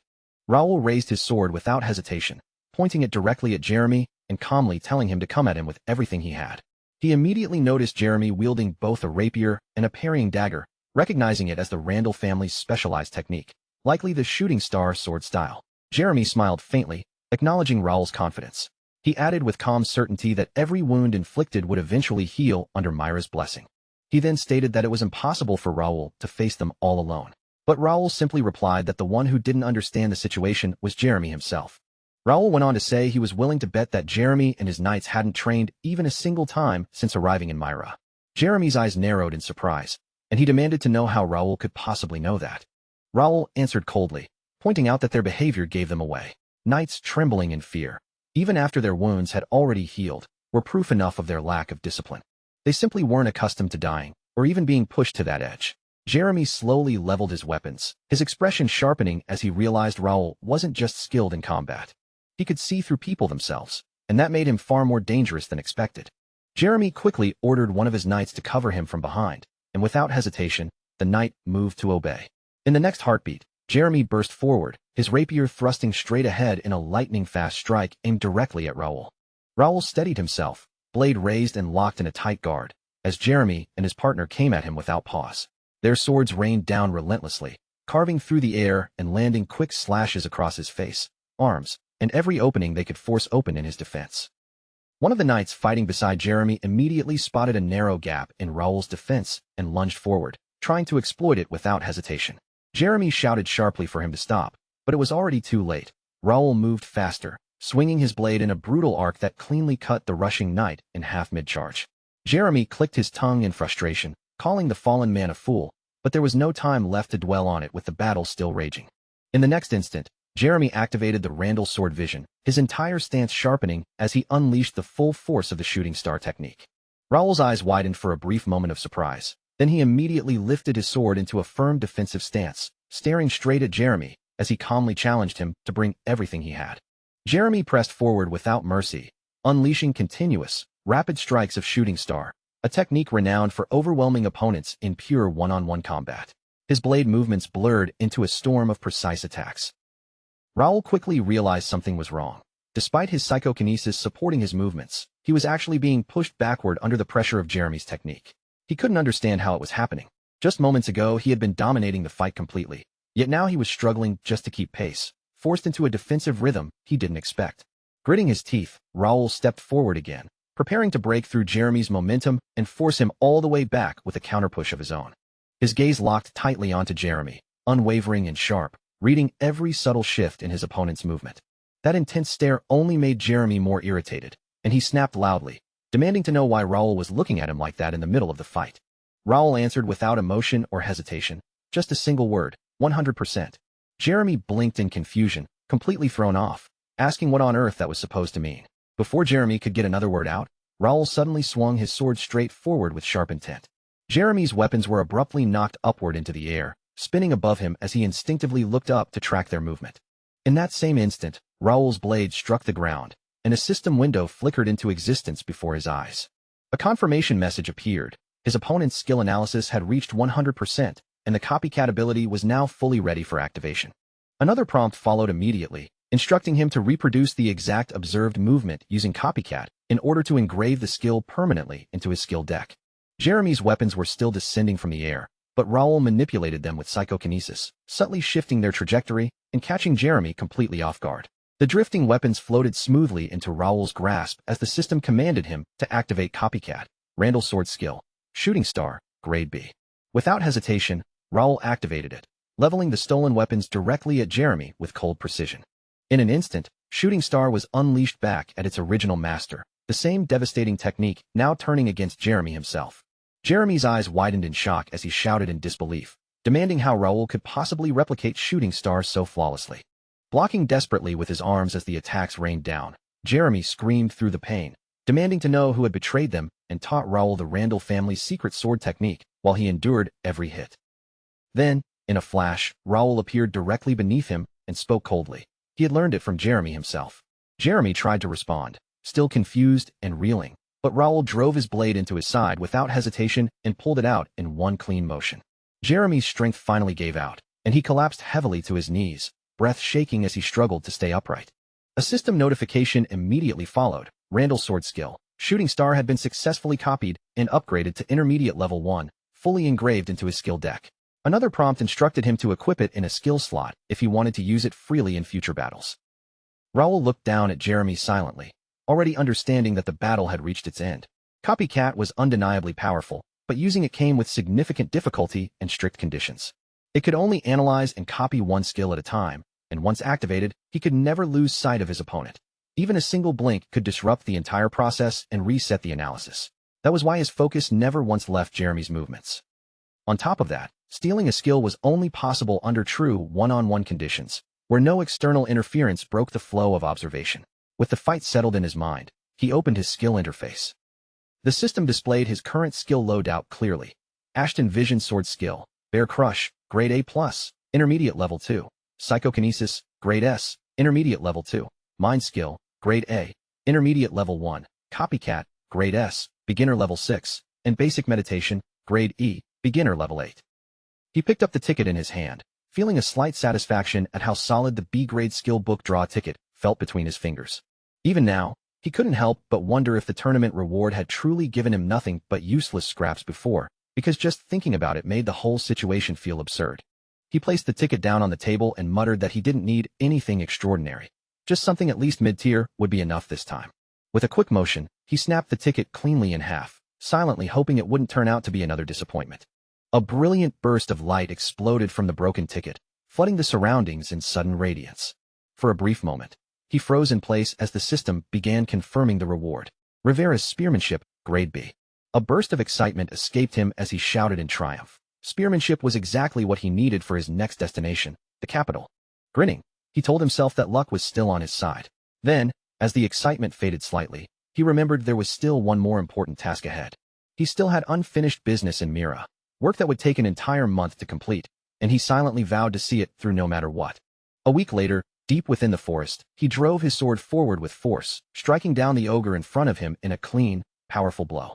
As he wiped the sweat from his brow, a system window appeared, confirming he had reached level 51. It also indicated he had met the requirements for promotion and must now choose his next advancement. The system displayed his current status, sword user and beginner psychokinetic. His proficiency in Ashton family swordsmanship, Randall swordsmanship, and psychokinesis had all improved to mid-level as well. Having met every requirement, his class evolution was confirmed, his sword user job advanced into sword expert, and his beginner psychokinetic role upgraded into intermediate psychokinetic. Philip let out an impressed remark, while Jake added that it was unbelievable for someone only 15 years old to already reach the level of a sword expert. With a calm breath, he raised his hand, and the scattered stones across the ground slowly lifted into the air, suspended by unseen force. He suddenly thrust his hand forward with a sharp command and shouted, "Go!"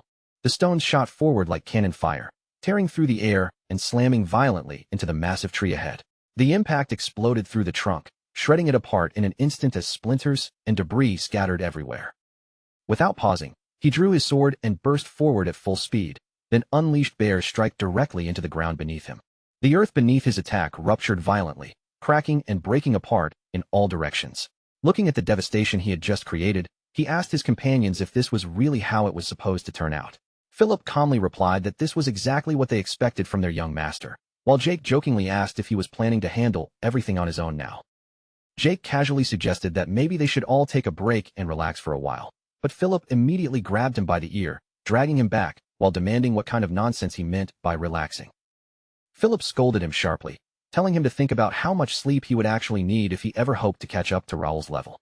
Jake quickly protested, insisting it was only a joke, letting out a nervous laugh as he explained he simply meant they could slow down a little since their young master had been pushing himself so hard lately. Philip sighed, calling Jake all talk and no action, which made Jake laugh awkwardly. Philip then made it clear that joke or not, he had no intention of taking any kind of break yet. Philip asked what they should do next, and Jake suggested contacting the family since Count Melvin would definitely be pleased with the results. He added that he would report to his own family later, but for now they should keep everything strictly confidential. Both of them agreed to keep things quiet.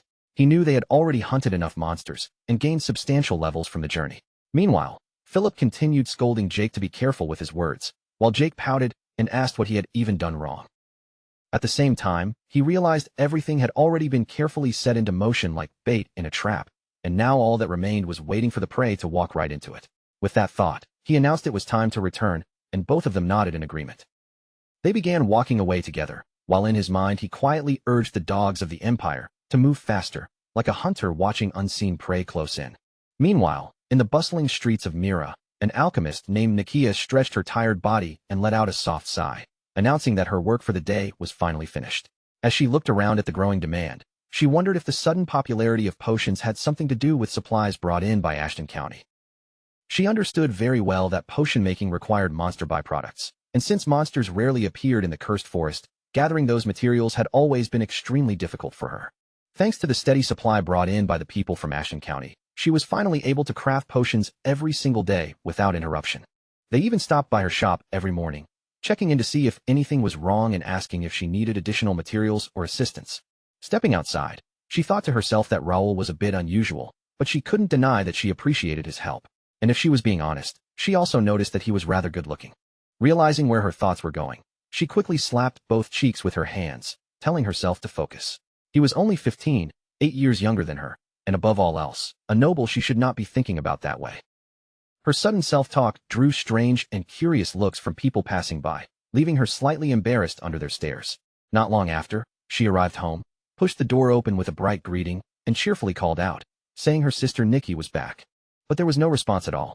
She frowned slightly, calling Nikki's name again while scanning the room, But then something on the bed caught her attention. A letter lay there on the mattress, pinned down firmly by a knife.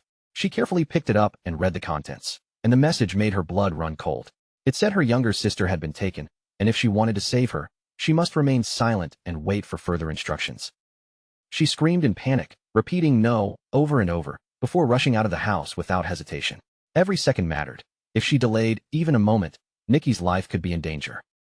She had heard the city's reports about kidnappings that the government claimed to be investigating, but she had never truly believed it would happen to her.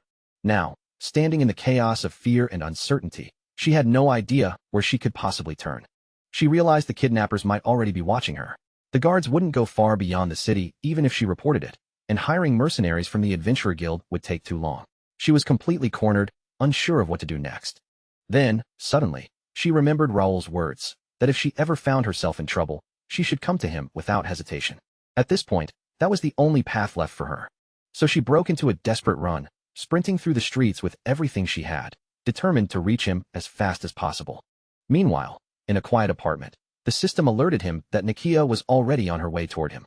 He immediately understood the moment had arrived. He ordered everyone to take their positions, stay focused on their targets, and report any unusual movement without delay.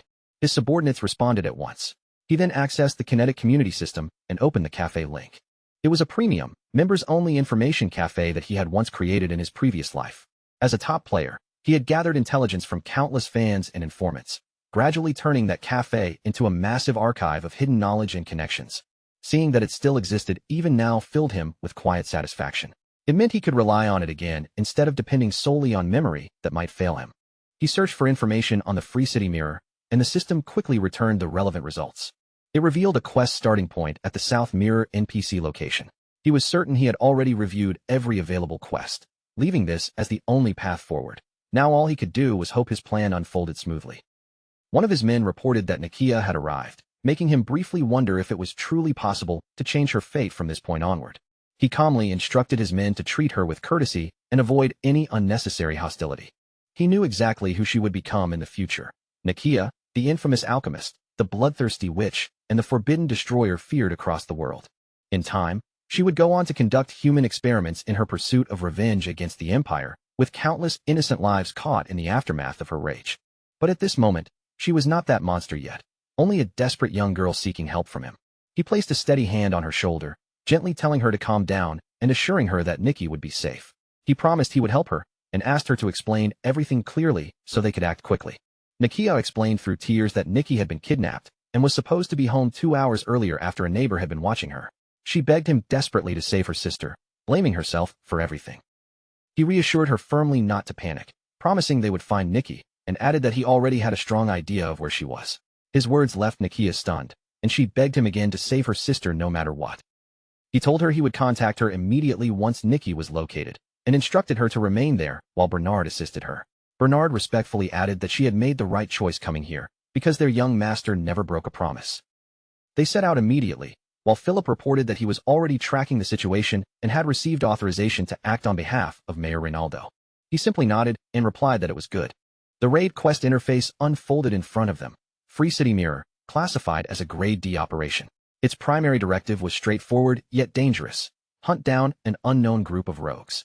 But beneath that, additional objectives layered the mission: rescue any hostages held in the forest and dismantle the enemy hideouts scattered through the trees.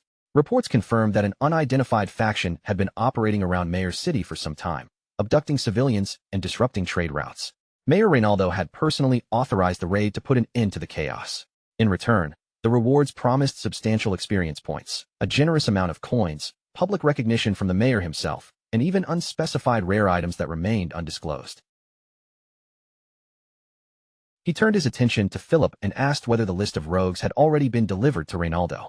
Philip gave a small nod, explaining that the mayor had indeed received it, and seemed genuinely taken aback by the depth of the information provided. According to him, Reynaldo had even mentioned a reward would come later. Philip revealed that the list hadn't come from nowhere. He had pieced it together using his own network of informants, along with data gathered through the cafe's intelligence channels, mapping out hidden rogue elements scattered within the city. Even though it had cost him considerable resources to gather everything, he remained confident that there were no weak points or blind spots in the plan they had prepared. Every detail had been checked, every possibility accounted for, leaving no room for unexpected failure. With everything in place, he gave the order for his men to move out. Jake responded immediately, his voice carrying an eager edge as he agreed without hesitation, already ready to spring into action. The group advanced deeper into the area, stepping carefully through the forest terrain, completely unaware that danger was already watching them. Hidden among the thick bushes nearby, two figures remained perfectly still, silently observing every movement they made. Elsewhere in the forest, another presence was moving through the trees, drawing the attention of those nearby. The rustling leaves and shifting shadows marked his passage as unseen eyes began to track his movement through the dense woodland.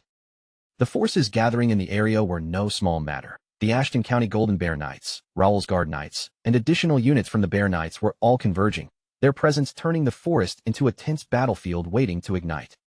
Pierce studied the ground carefully, his eyes narrowing as he traced the faint marks left in the soil. Convinced he had finally picked up the correct trail, he raised a hand and signaled that it was time to begin the operation without delay. In a swift motion, he leapt upward, landing silently on a thick tree branch high above the ground. Balancing there with practiced ease, he prepared himself, ready to activate the new skill he had recently mastered. He triggered his detection ability, letting its energy spread outward in waves as he scanned the entire forest. Every rustle, every hidden presence, every trace of movement began to surface within his perception. What he discovered made him tense instantly. Several armed men were concealed nearby, each one holding bows with arrows already nocked, waiting silently in ambush positions. As his senses expanded further, he also picked up traces of phantom-like magic circles and layered barriers distorting the surroundings. Raoul's earlier warning echoed in his mind, and the realization struck him sharply that this was far more dangerous than expected. He needed to report it immediately. At that moment, a message from Raoul appeared, informing him that reinforcements would arrive in 5 minutes. The timing pulled his thoughts backward, dragging him into memories from 5 months ago. He remembered how Raoul had once been seen as the youngest son, someone widely dismissed as weak and lacking talent compared to his older brothers. Few believed he would amount to anything significant. Back then, even the servants and knights had hesitated to follow him. When Raoul first asked for volunteers to accompany him, silence filled the room. No one was willing to step forward. But Raoul didn't stop there. Instead of waiting for approval, he personally walked straight into the knights' training grounds, confronting them face to face without hesitation. During that direct encounter, Raoul told Pierce something that stayed with him ever since, that he could help him break past the limits holding him back, something even the most disciplined fighters secretly longed for. Pierce clearly remembered Raoul holding a sword and instantly identifying flaws in his technique with shocking accuracy, pointing out weaknesses he had never noticed himself. At the time, Pierce had doubted everything. How could someone like Raoul, who was dismissed so easily by others, possibly understand or improve his skills? The idea had seemed almost absurd. Still, curiosity won over skepticism, and he gave it a chance. The moment he tried the corrected movements, the difference was undeniable. Everything flowed smoother, faster, and far more naturally than before. Raoul had then advised him to learn the bear crush technique, but also pointed out something crucial. Pierce's true strength wasn't raw power, but agility and precision. He even suggested refining his bow skills, mentioning he already knew Pierce was a highly skilled marksman. That detail shocked him. Very few people were aware of his archery ability, yet Raoul had seen through him effortlessly. That moment planted a deep question in his mind. Was Raoul truly someone capable of guiding him forward? In the end, that uncertainty turned into trust, and he chose to follow him, believing it was the best decision he had ever made. Looking back now, he was certain that those who had rejected Raoul's invitation were probably regretting it deeply. He still didn't fully understand why Raoul had hidden his true strength, but the results spoke for themselves. With the skill books Raoul provided, he had reached the high expert stage and refined multiple abilities he once struggled with. None of it would have been possible without Raoul's guidance. And now, he couldn't help but think, today might finally be the moment Raoul revealed the full extent of his real power. A subtle shift in the forest caught his attention. Someone was approaching. Without hesitation, he dropped from the tree branch and landed smoothly on the ground. Alongside the other knights, he bowed respectfully and announced his arrival. Ahead of them, a system display revealed critical information, an unknown rogue hideout of uncertain scale. Defensive magic circles, at least 3 circle grade or higher, distorted vision across the area, while another layered formation disrupted anyone attempting to approach. They now faced a choice: destroy the magical formations first or force their way inside to gather intelligence directly. He observed that every rogue hideout shared a disturbing similarity regardless of location, as if built from the same hidden blueprint. More concerning still, Intelligence suggested that spies from the Cronin Empire were already embedded within Mira. Most Connect players arriving in beginner cities like Mira were assigned simple missions, hunting monsters or eliminating rogue threats. But hidden among those targets were far more dangerous entities than they first appeared. Among them were slave traders who kidnapped civilians directly from within city walls, and mercenary groups desperate to climb the ranks by any means necessary. But the most dangerous faction of all were the Cronin Empire spies, known as the Imperial Hounds. They specialized in hunting players and using blackmail and manipulation to prevent alliances from forming. These enemies would become crucial threats in the later stages, and leaving them unchecked now was not an option. He gave the signal to Pierce, who immediately raised his bow. In one fluid motion, he released an arrow, striking down the hidden enemies stationed behind the magic formation before they could react. With the area temporarily cleared, they stepped through the barrier. Strangely, no guards were stationed at the entrance, making the passage feel even more unsettling. For a brief moment, he considered using a dispel scroll he had purchased earlier, but just as his hand reached for it, he noticed the structure of the mana flow and paused. After a moment of hesitation, he decided against using the scroll. If he could understand the flow properly, he might be able to handle it himself. The scroll slipped back into his jacket. Instead, he shifted his focus and began channeling mana directly into his weapon, preparing for a more controlled approach. He drew a dagger from his inventory and hurled it straight toward the distorted mana flow, aiming with precise intent. The moment it struck, fine cracks spread outward like shattered glass. Seizing the opening, he drove forward and stabbed directly into the magic circle etched on the ground, shattering it completely. A faint smile formed as he realized it worked. By relying on his own skill, he had saved valuable resources instead of wasting expensive scrolls. Pierce, unsurprised, remarked that this was exactly what he expected from their young master. He then called out to Jackson, instructing him to proceed with the next part of their plan and lure the enemies out just as they had discussed earlier. Jackson acknowledged the order, saying he would wait for the signal. Pierce gave a firm nod in response, confirming the timing. Pierce dropped down from the tree and rejoined the group, confidence radiating from him as he stood alongside elite knights. Under his breath, he resolved that they would not leave a single enemy behind. Soon, they arrived before a massive sealed door. He gave the final order: there would be no captives taken. Every enemy inside would be eliminated without exception. He then reminded everyone that the rapier would be used for the finishing strike, ensuring precision in the final moments of combat. Jake tilted his head slightly, still unsure why a stick-like weapon was necessary, but he obeyed regardless, trusting the plan even if it didn't fully make sense. He instructed Pierce to stay behind and observe, locate the hostage area, and prioritize rescuing Nakia's younger sister, Nikki. Pierce acknowledged the order without hesitation. He then turned toward Philip, who gave a silent nod of understanding, already prepared for his role in the operation. With a surge of controlled force, he activated his psychokinesis and pushed the massive door open. The heavy structure groaned as it yielded, revealing the dark passage beyond. He announced that they were moving in. As the door fully opened, the group advanced into the interior, stepping carefully into the shadows while Pierce remained behind them, watching their every movement from the rear. They pressed deeper through the narrow tunnel, the air growing colder and heavier with each step, until at last the full structure of the hideout slowly came into view ahead of them. He exchanged a brief glance with Pierce, no words needed between them. Pierce immediately understood the signal and melted back into the darkness, his presence vanishing into the shadows of the cave-like interior as if he had never been there at all. A system notification confirmed that Pierce had successfully infiltrated the enemy stronghold. Seeing this, he narrowed his eyes slightly. Everything was now in position. The time for patience was over. It was time to begin the hunt. He tilted his head upward, taking in the massive cave-like ceiling above and the crude wooden fences scattered throughout the hideout. The enemies inside weren't particularly strong. Most hovered around levels 30 to 31, no different from ordinary thieves in terms of combat strength.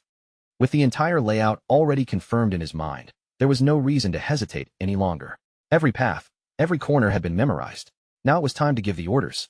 He raised his hand, catching Jake's and Philip's attention immediately.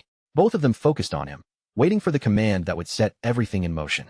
In a calm, decisive voice, he assigned their roles. Jake would take the left side, Philip would push straight through the center, and he would handle the right flank himself. Each path clearly divided, each responsibility locked in place. The moment he closed his fist, the signal was given. Without a second of delay, all three of them burst into motion, charging toward their designated directions like arrows released from a drawn bow. He shot forward first, sprinting up the wooden stairs at full speed. In a fluid motion, he pushed off and leapt ahead, closing the distance in an instant. At the top of the structure, several men turned toward him in confusion, their expressions frozen as they tried to figure out where this intruder had come from. But before they could even react properly, he was already above them. His hands flicked forward, and a set of throwing knives sliced through the air, aimed straight at their heads with deadly precision. He landed lightly on the stair railing, barely disturbing it, and in one continuous motion reached behind his back. His bow was already in his grip. He drew, aimed, and released an arrow in a single breath, finishing off another target instantly. Down below, Philip was already carving through enemies in the center with relentless strikes, while Jake tore through the left side, with equally fierce momentum, the battlefield splitting into three violent fronts. From above, one of the rogues finally spotted the chaos and shouted at the top of his lungs, warning everyone that intruders had breached the hideout. Panic spread immediately as he barked orders to reinforce the fences and eliminate the attackers without hesitation, trying to regain control of the collapsing situation. More enemies rushed in from deeper inside the hideout, but he kept firing arrows without pause. As their numbers increased, they began reacting faster, blocking and dodging his shots more effectively. One rogue screamed to his ally, urging him to focus fire and take him down immediately, desperate to stop his advance. A wave of arrows came flying toward him, but with a calm flick of his will, he activated psychokinesis. The incoming projectiles halted mid-air, suspended as if caught in invisible hands. One of the rogues froze in shock, stammering in panic as he saw the arrows simply stop in midair. He shouted for backup downstairs, realizing this wasn't something ordinary. At the same time, Raoul began rushing up the stairs, moving swiftly to surround and overwhelm him from another angle. Another voice rang out, insisting that ranged attacks were useless now, and that the only option left was to swarm him and attack at close range. He calmly slid his bow back onto his back. The situation had changed. Ranged combat was no longer enough. It was time for something else. His hands moved to his chest where his daggers were strapped. He drew them out and gripped both firmly, one in each hand, his stance tightening with focus. A rogue charged at him full force, weapon raised to strike. With a simple, effortless motion, he shoved the attacker aside, sending him crashing violently into another rogue nearby, leaving both stunned. Without hesitation, he extended his will again and lifted the scattered arrows from the ground using psychokinesis, drawing them back under his control. The arrows rose slowly around him as he lifted himself slightly into the air, daggers in hand, suspended between movement and stillness while the floating arrows circled his position. One of the rogues shouted in disbelief, insisting what he was seeing had to be some kind of magic. It simply shouldn't be possible. He calmly reoriented the floating arrows, arranging them in a perfect formation around himself, each one precisely aimed downward toward the clustered enemies. With a single sharp motion of his hand, he released them all at once. The arrows shot forward like a storm, striking multiple targets across the battlefield in a synchronized barrage. As the enemies staggered and slowed under the impact, he quickly assessed the situation and reached into his inventory mid-motion. It still wasn't enough power. His attacks needed more force to break through their defenses cleanly. He kicked off the stair railing and launched himself downward, appearing above another fleeing rogue in an instant, cutting off his escape path. In one clean motion, he drove his rapier straight through the target, finishing him off instantly, even as his mind briefly tracked where the remaining enemies had scattered. Turning back, he saw Philip and Jake still cutting through the remaining rogues without slowing down. The battlefield echoed with clashing steel and desperate screams as enemies began yelling that monsters had invaded and they should retreat. One rogue cried out for help when he spotted Jake wielding the rapier, but Jake didn't hesitate.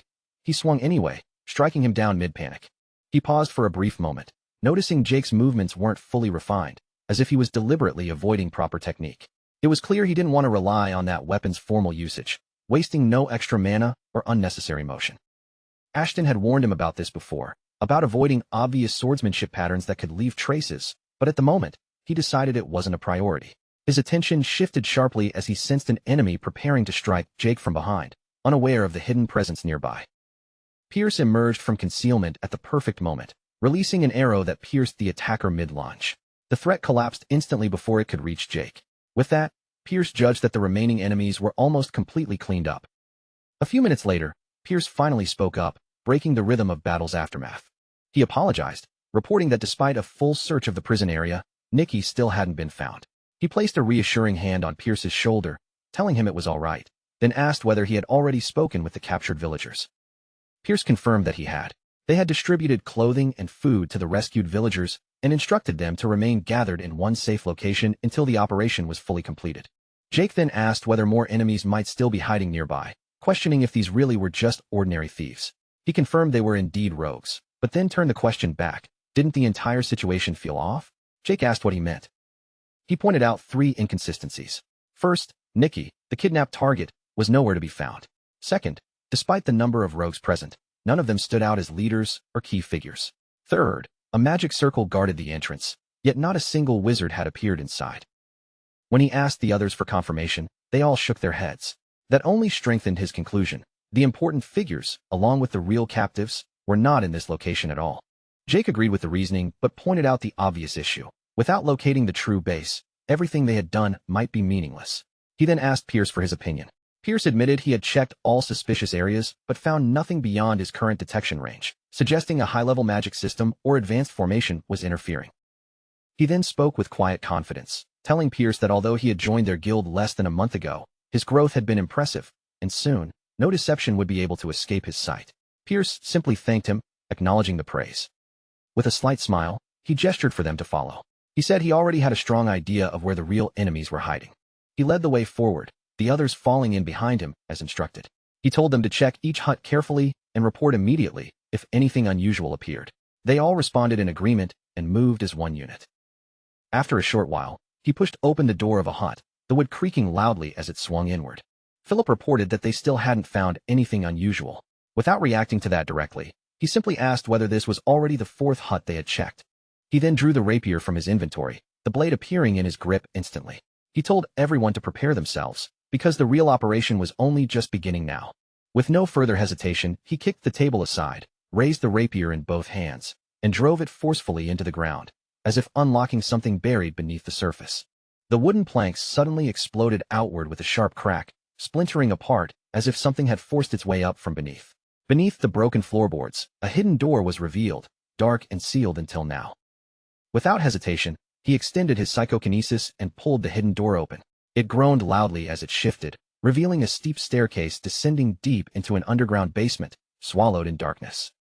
Just as they prepared to move forward, a faint but unsettling sound echoed from below the ground. Something shifting, something alive beneath their feet. His expression sharpened instantly. He warned the others that something was coming up fast from below. In the next instant, a massive, monstrous arm burst through the ground, lunging straight toward Jake with terrifying speed, claws reaching out to seize him.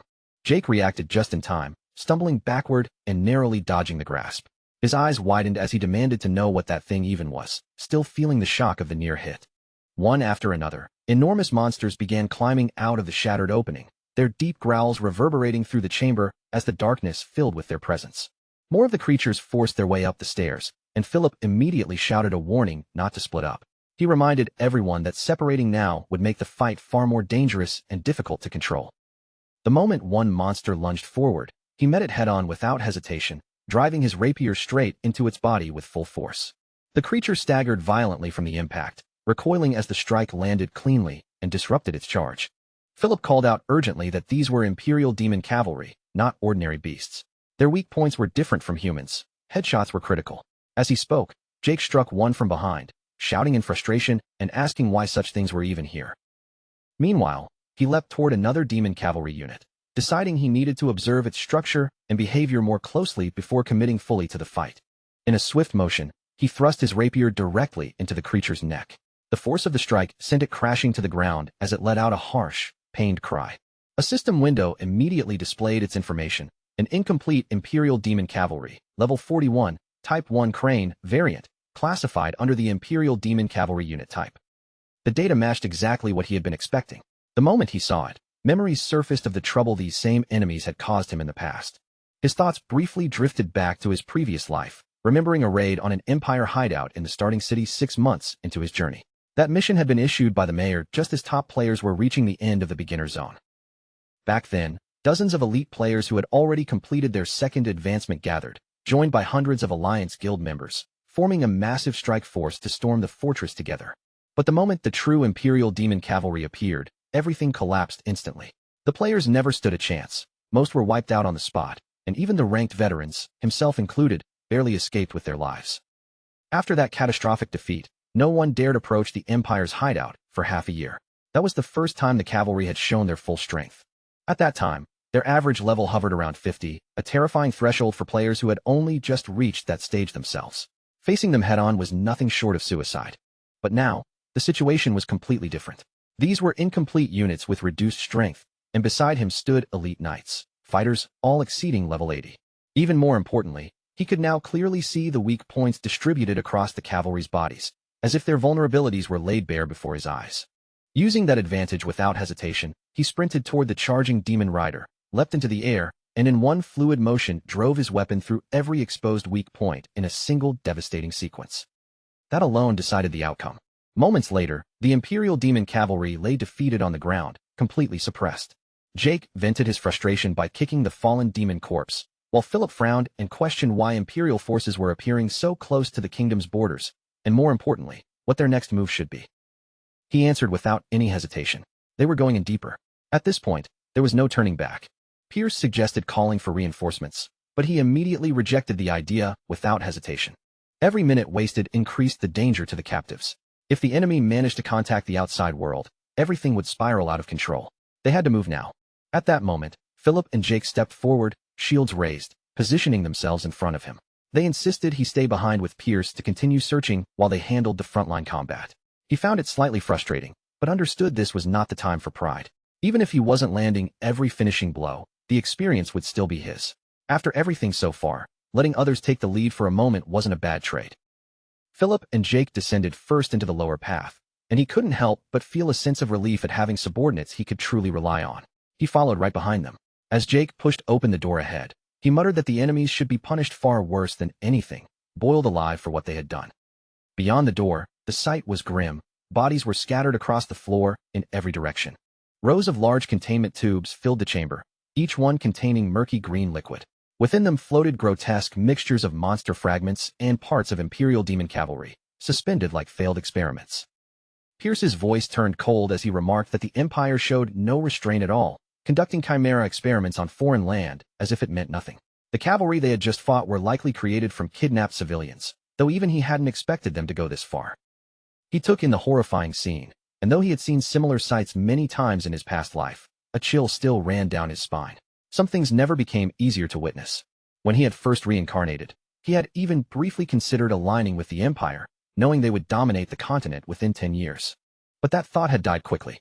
The Emperor was utterly insane, and serving him would have been no different than throwing oneself into a furnace while strapped to explosives.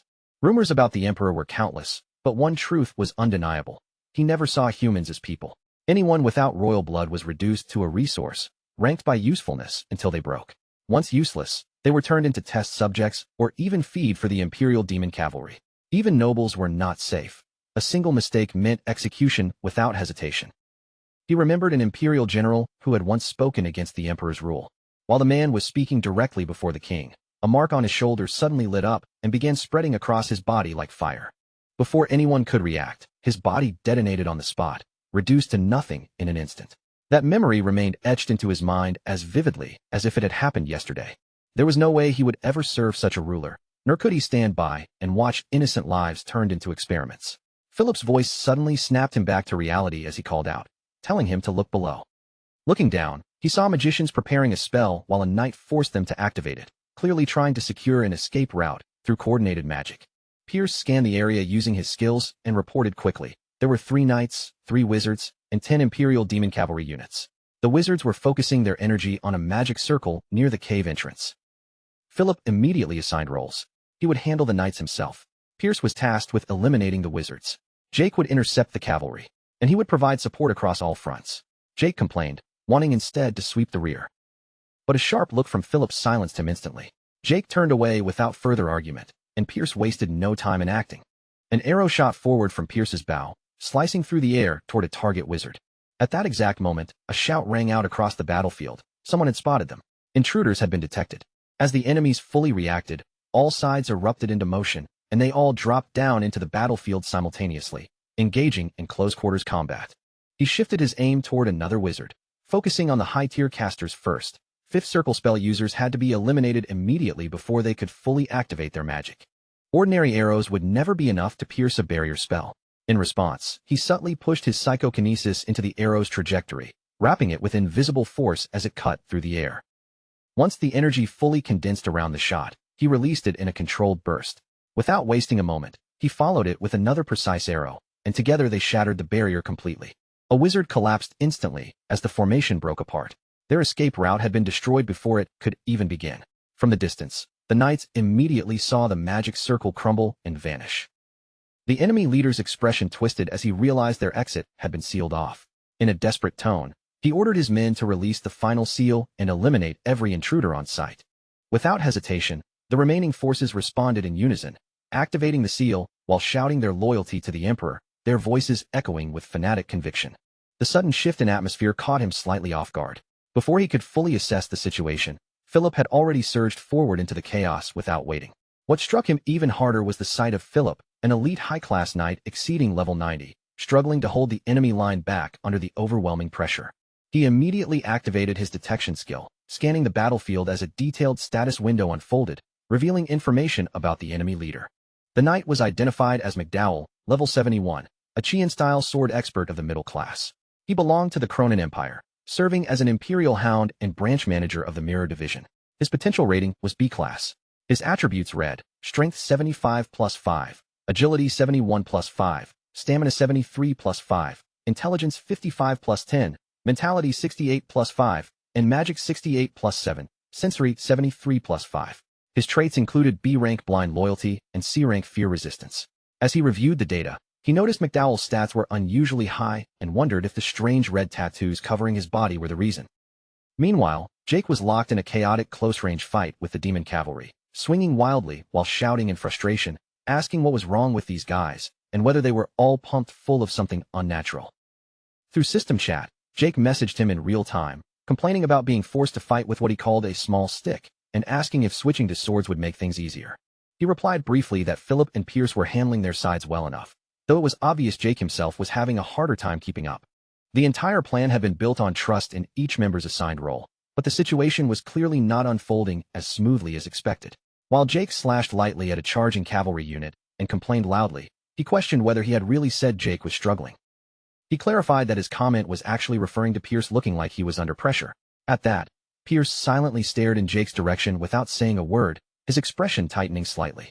Annoyed and increasingly fired up, Jake charged straight into the enemy knights, shouting that they were the source of all this trouble and declaring that every last one of them deserved to fall. Without hesitation, he drew his rapier while Jake also pulled a weapon from his inventory, both of them deciding that it was time to directly intervene in the fight. In a single sharp motion, he struck one of the knights and pinpointed a vital weakness instantly, cutting through and severing its arm clean off with precision. Jake froze for a brief moment, his movement pausing as he registered what had just happened. There was something unsettling about how quickly he had identified the weak points, as if he could see through their defenses instinctively. McDowell roared in anger, declaring that he hadn't expected his forces to be pushed back so easily, and demanding to know exactly who they were. He quickly assessed their weapons and noted the use of rapiers, which suggested fighters from Randall Viscounty. However, their sword style felt completely off, inconsistent with that assumption. Something about them didn't match any known Randall combat patterns. His instincts immediately rejected the idea that they were from there. Jake fired back sharply, asking why someone half-dead already needed that information, then told McDowell to shut up if he was ready to keep fighting. He coldly referred to them as the Empire's dogs. McDowell's expression twisted with rage as he snapped back, furious that Jake would dare insult the Imperial Hound so openly. Then his gaze shifted, locking onto the figure standing at the center of the battlefield. McDowell's eyes narrowed as he considered whether that central figure might actually be their commander. A moment later, a strange smile formed on his face. It seemed he had found a way to turn the situation around. He ordered his men to offer their lives to the Emperor, calling it an honor beyond measure. In response to that command, the knights' bodies twisted violently, their forms distorting as they began transforming into monstrous demon-like beings. One of the transformed knights immediately charged forward. The moment he saw the technique, he recognized it clearly. It was the Black Sacrifice. Jake raised his shield just in time to block the incoming strike, but the impact bent the shield under immense pressure. He shouted out, shocked by the overwhelming strength behind it. Black Sacrifice burned through the user's life, force, and mana, converting everything into short bursts of terrifying power. If they were resorting to that, it meant something far more serious was unfolding behind the scenes. Jake called out loudly to Raoul, urging him to stay alert and be ready for anything. Raoul immediately spotted McDowell charging directly toward them. In that instant, he recognized the equipment, the Empire's K-type power armor. Its specifications flashed through his mind. 0.8 CP output, 2-hour operational limit, powered by mana stones, and reinforced with a 3-circle defensive shielding system. Philip dashed forward to intercept McDowell, shouting that the enemy commander was heading straight for Raoul and needed to be stopped immediately. Philip swung his blade with full force, but the strike was completely nullified as it hit an invisible defensive field and failed to connect. McDowell didn't even acknowledge him. He ignored Philip entirely and continued his charge straight toward Raoul without slowing down. With a heavy roar, he brought his massive fist down, declaring that this would be the end. The impact exploded into the ground, shattering the surface beneath, but then McDowell hesitated. Raoul had managed to block the attack. McDowell demanded to know what Raoul was using, questioning whether he also possessed power armor. He quickly scanned the situation again, trying to analyze what he was seeing. It appeared to be shifting components, possibly F-class technology. But instinctively, he felt a warning. If the transformation completed, the situation would become extremely dangerous. McDowell launched his other fist forward, roaring for Raoul to die as he committed fully to the attack. Raoul stared directly at the incoming blow, his mind briefly blanking as he tried to understand what had just escalated so suddenly. He knew he should be able to dodge it by activating his C-rank flash skill, but just as he prepared to move, the system forcibly halted him. A warning notification appeared, hostile power armor detected. As a result, the system triggered the awakening of Reigniter. A radiant light wrapped around his hand, rapidly forming into structured armor that expanded along his entire arm. A system display appeared, revealing its nature, a unique trait of unknown grade 10, combining mastery in swordsmanship with mid-class psychokinesis. He had barely met the minimum requirement for activation. Reigniter began initializing, but his mana was insufficient for full deployment. The system scanned his remaining energy reserves, detected intermediate-grade psychokinesis, and used it to reshape the armor structure dynamically. Reigniter activated in a partial state, leaving him momentarily stunned as the unfamiliar power fully settled into his arm. The power armor wrapped around his arm pulsed with unfamiliar energy, but the moment he focused on it, he recognized its functions immediately. A reinforced barrier capable of blocking all physical attacks below mana blade level, defensive output strong enough to neutralize even 3-circle magic, and an internal core that enhanced both mana capacity and physical performance were all integrated into it. Even warriors with superior levels and extensive combat experience would find themselves unable to overpower an opponent wearing this kind of power armor. That was the terrifying advantage of power armor, but it was never meant for ordinary use. It was equipment restricted entirely to NPCs. Unless someone was a bonded villager, they had no way to access it. For players, power armor was nothing more than an unreachable legend. For NPCs, however, it was the only means to stand against players, and now, he was the one wearing it. McDowell continued hammering relentless attacks into him, his voice cracking as he demanded why none of them were working. He calmly slipped out of range, stepped back from the pressure of the assault, and slowly deactivated the armor, letting its energy disperse from his body. McDowell, on the other hand, was already reaching his limit, his movements growing heavy and exhausted. With a controlled motion of psychokinesis, he pulled his rapier back from the ground, drew his sword with his other hand, and activated Shooting Star in one seamless sequence. The moment McDowell recognized the technique, a curse escaped his lips. He knew exactly what that skill meant. Without hesitation, he launched himself forward and unleashed Shooting Star directly at the knight, the strike tearing through the air with overwhelming force. McDowell swore again as the attack shattered his defensive field. Blood spilled from his mouth as the crystal embedded in his chest began to crack apart. Even then, he growled that if he was going to fall, he wouldn't go down alone.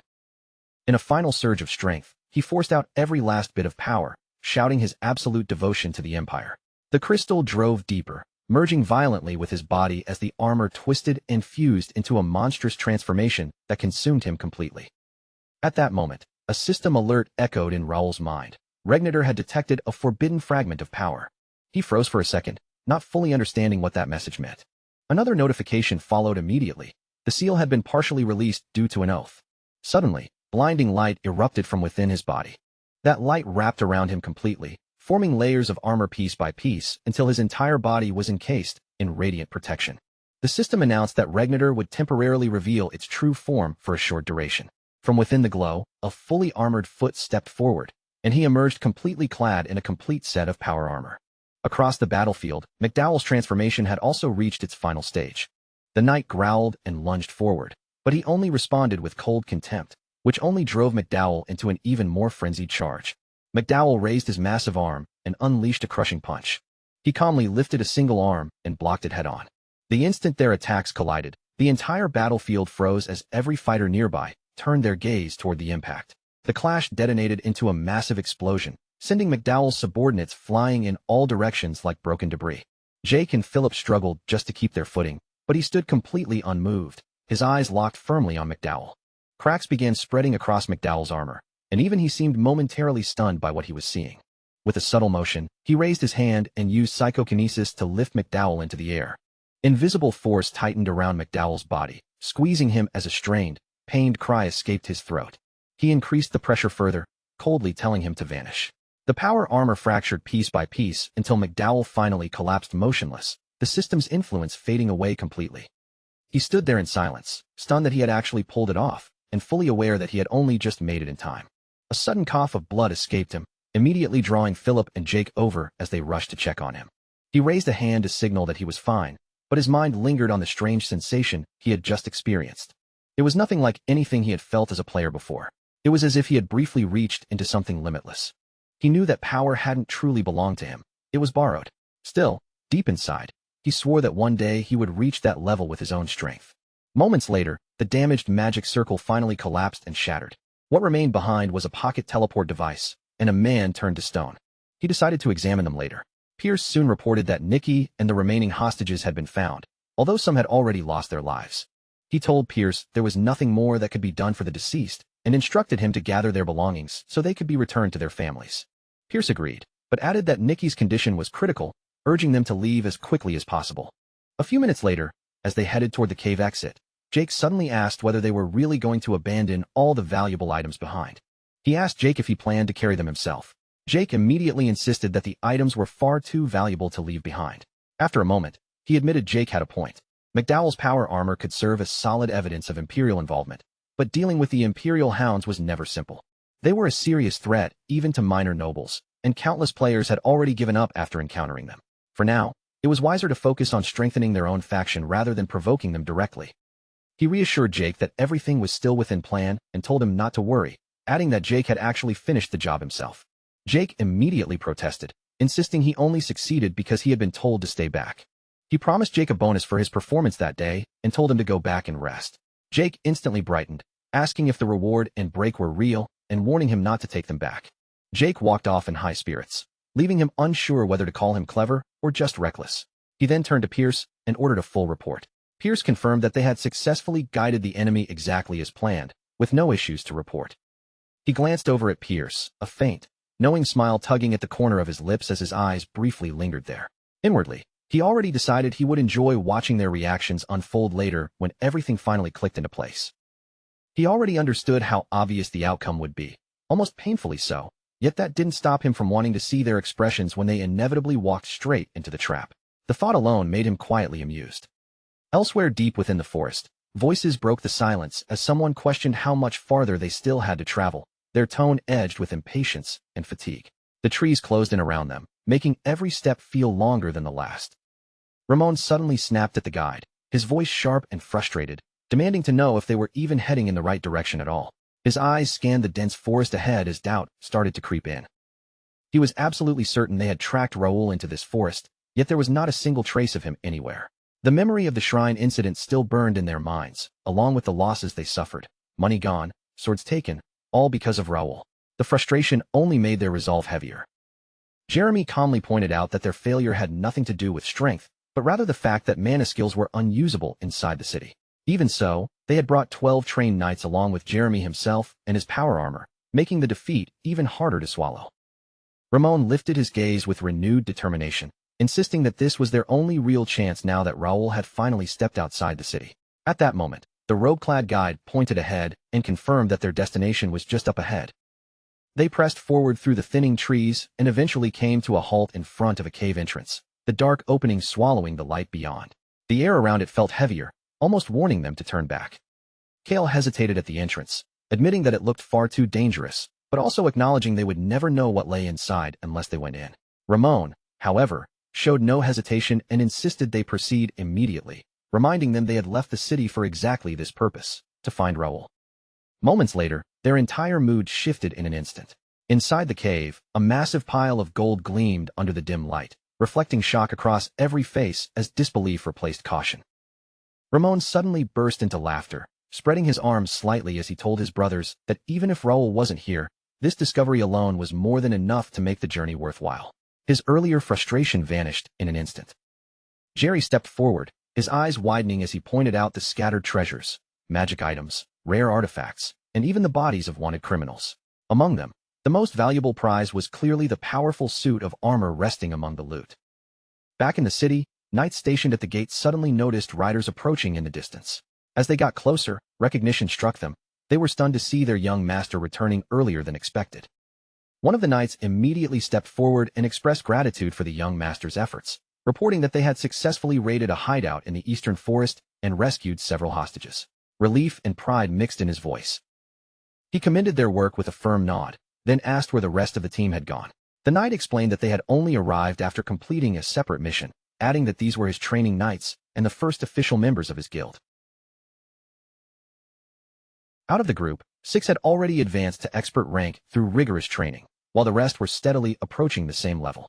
Every one of them could now use mana and had mastered the sword techniques of Ashton County. He issued new orders for them to gather supplies from both the northern and western hideouts. With over 100 members under his command now, he felt confident that ordinary criminal groups would stand no chance against them anymore. Without hesitation, he gave the command to move out, and the entire group responded in perfect unison, their voices sharp and disciplined as they prepared to act. When they arrived at their destination, the knights stationed there stared in disbelief, asking if they were truly from Ashton County and why such a large force had appeared all at once. As he noticed the rescued hostages being carefully supported and carried forward, he turned his attention to the knight on the ground and asked whether he was the captain in charge. The knight confirmed it without hesitation.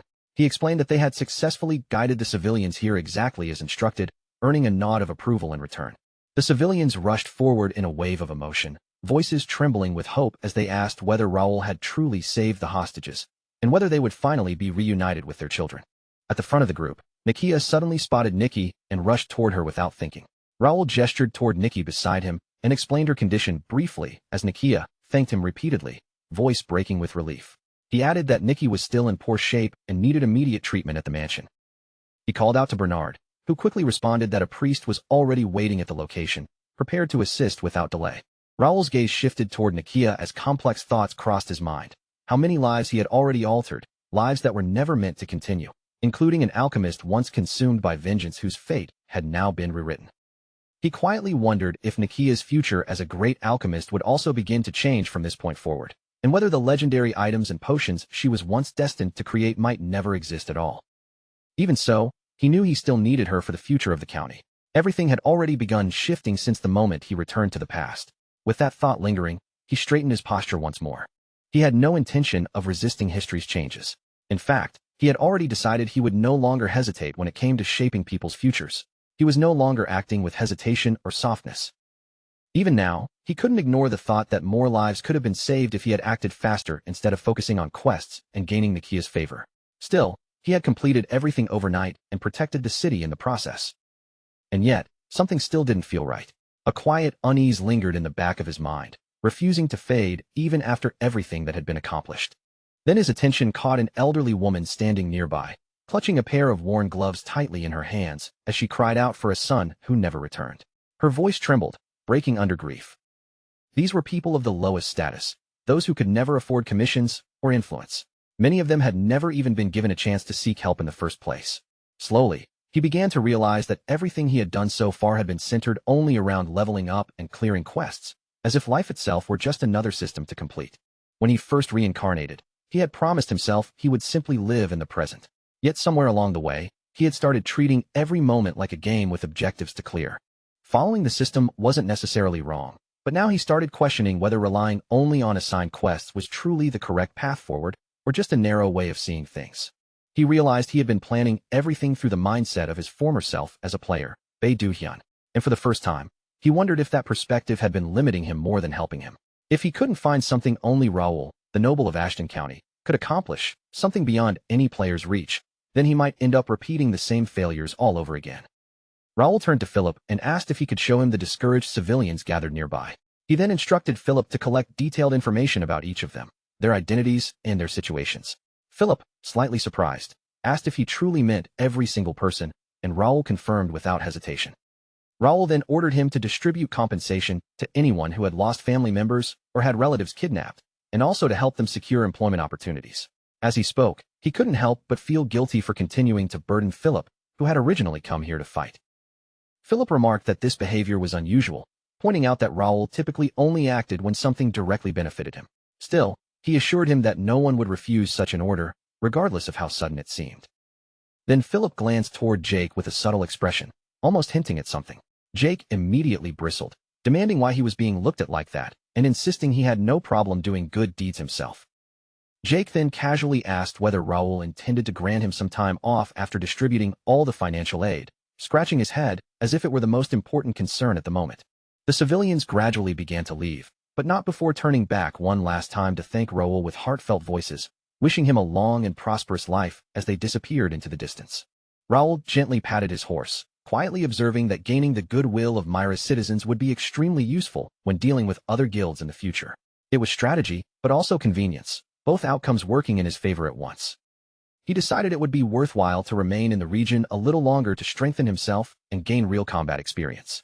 As he spoke with the civilians, he remained unaware that someone stood behind them, silently observing him with a satisfied expression. The next day, inside Myra's main castle, Ronaldo expressed his gratitude toward Raoul, openly admitting that Raoul had taken a massive burden off his shoulders. His tone carried genuine relief. Raoul responded calmly that even without him, Ronaldo would have eventually resolved the situation. But Ronaldo immediately shook his head, saying he had been unable to sleep after learning that Myra had been targeted by Imperial forces, and without Raoul's warning, the city would have been in grave danger. Raoul acknowledged that even he had been caught off guard, admitting it was shocking to discover Imperial agents operating within Myra, a region firmly under the kingdom of Reuben. From the state of their hideout, it was clear they had been working in secrecy for a long time, even raising demonic soldiers right under everyone's noses. Ronaldo added that similar disappearances had occurred before, but due to the existing treaty, they had been unable to take direct action against them. The agreement clearly stated that Myra was not permitted to maintain a formal army, only city guards, and even those guards were restricted from operating at full strength outside the city limits. Ronaldo continued, explaining that someone from Randallvist County had already arrived as expected, claiming they had destroyed the spy network and demanding compensation in a loud, forceful manner. Without Raoul's prior request, they would have been thrown out immediately, but as it stood, Ronaldo admitted the situation still required careful handling. Before he could continue speaking, Ronaldo smoothly cut in with a relaxed suggestion, almost as if the idea had been waiting on his tongue the whole time. He proposed making it look like Randall Viscounty had single-handedly handled the entire operation, as if it were all his achievement. Wouldn't that be far more convenient? He added casually. Not only would such a narrative elevate Randall Viscounty's reputation across the kingdom, but it would also likely earn him direct rewards from the royal court. Raoul thanked him for the suggestion, though his tone stayed firm as he insisted they proceed exactly as originally instructed. Ronaldo let out a long sigh, calling him overly cautious and far too serious for someone his age, but still agreed to handle everything properly. Raoul already understood how the aftermath would unfold. The destruction of the Empire's hidden base would be recorded as Randall Brat's achievement, while the inevitable attention from the Empire would become a burden they would have to shoulder later. Ronaldo then admitted he had no clear idea what kind of reward would be appropriate. Money felt far too shallow for what had been done. He pressed Raoul again, asking what he truly wanted and insisting he was prepared to grant almost anything. That was the first moment that made Raoul feel this conversation had real value. Raoul finally spoke up with a modest request. He mentioned the vast study inside Ronaldo's mansion, filled with rare and ancient books, and asked if he could spend some time going through them. His tone was calm, but his interest was unmistakable. Ronaldo immediately agreed without hesitation, even telling him he could browse freely and take any book home if he wished. But Raoul still felt that wasn't enough for what he was looking for. Seeing that hesitation, Ronaldo added something more: access to the secret treasury, allowing him to choose a single item as a reward. Raoul expressed his gratitude, acknowledging that Ronaldo truly lived up to his reputation when it came to generosity. Ronaldo proudly responded that he knew exactly when to be generous, even if others often called him stingy. Watching this, Raoul couldn't help but wonder why he was boasting in a moment when he was supposed to be giving a reward. A short time later, Raoul arrived at the mansion's grand library. The butler quietly stepped aside, informing him that he could take as much time as he needed and explore the collection at his own pace. The room stretched wide, filled with towering shelves packed tightly with books. Standing before the endless rows, Raoul wondered if this was truly the place he had been promised. He reached out and pulled a book from the shelf, thinking that although they looked ordinary, they might actually be disguised skill books hidden among normal texts. The moment he opened one of the books, a system prompt appeared, asking whether he wanted to acquire the B-rank skill book, Thunder Pierce. The words alone confirmed his suspicion that this was no ordinary collection. Looking around the vast library again, he finally realized the truth. Every single book here was a skill book. The sight of so many high-value techniques gathered in one place was overwhelming. He reminded himself that there was no guarantee he would ever return here again, so he began carefully searching for the most valuable ones. Then, from the upper shelves, he noticed a faint glow radiating from one particular book. Its subtle light immediately drew his attention, and he knew instinctively that he needed to check it. As he focused on it, the system revealed its contents, an ancient compilation covering rituals, spells, and methods of mental cultivation passed down through forgotten traditions. He reached up and carefully pulled the book from the shelf, noticing how unusually long its title was as it shifted in his hands.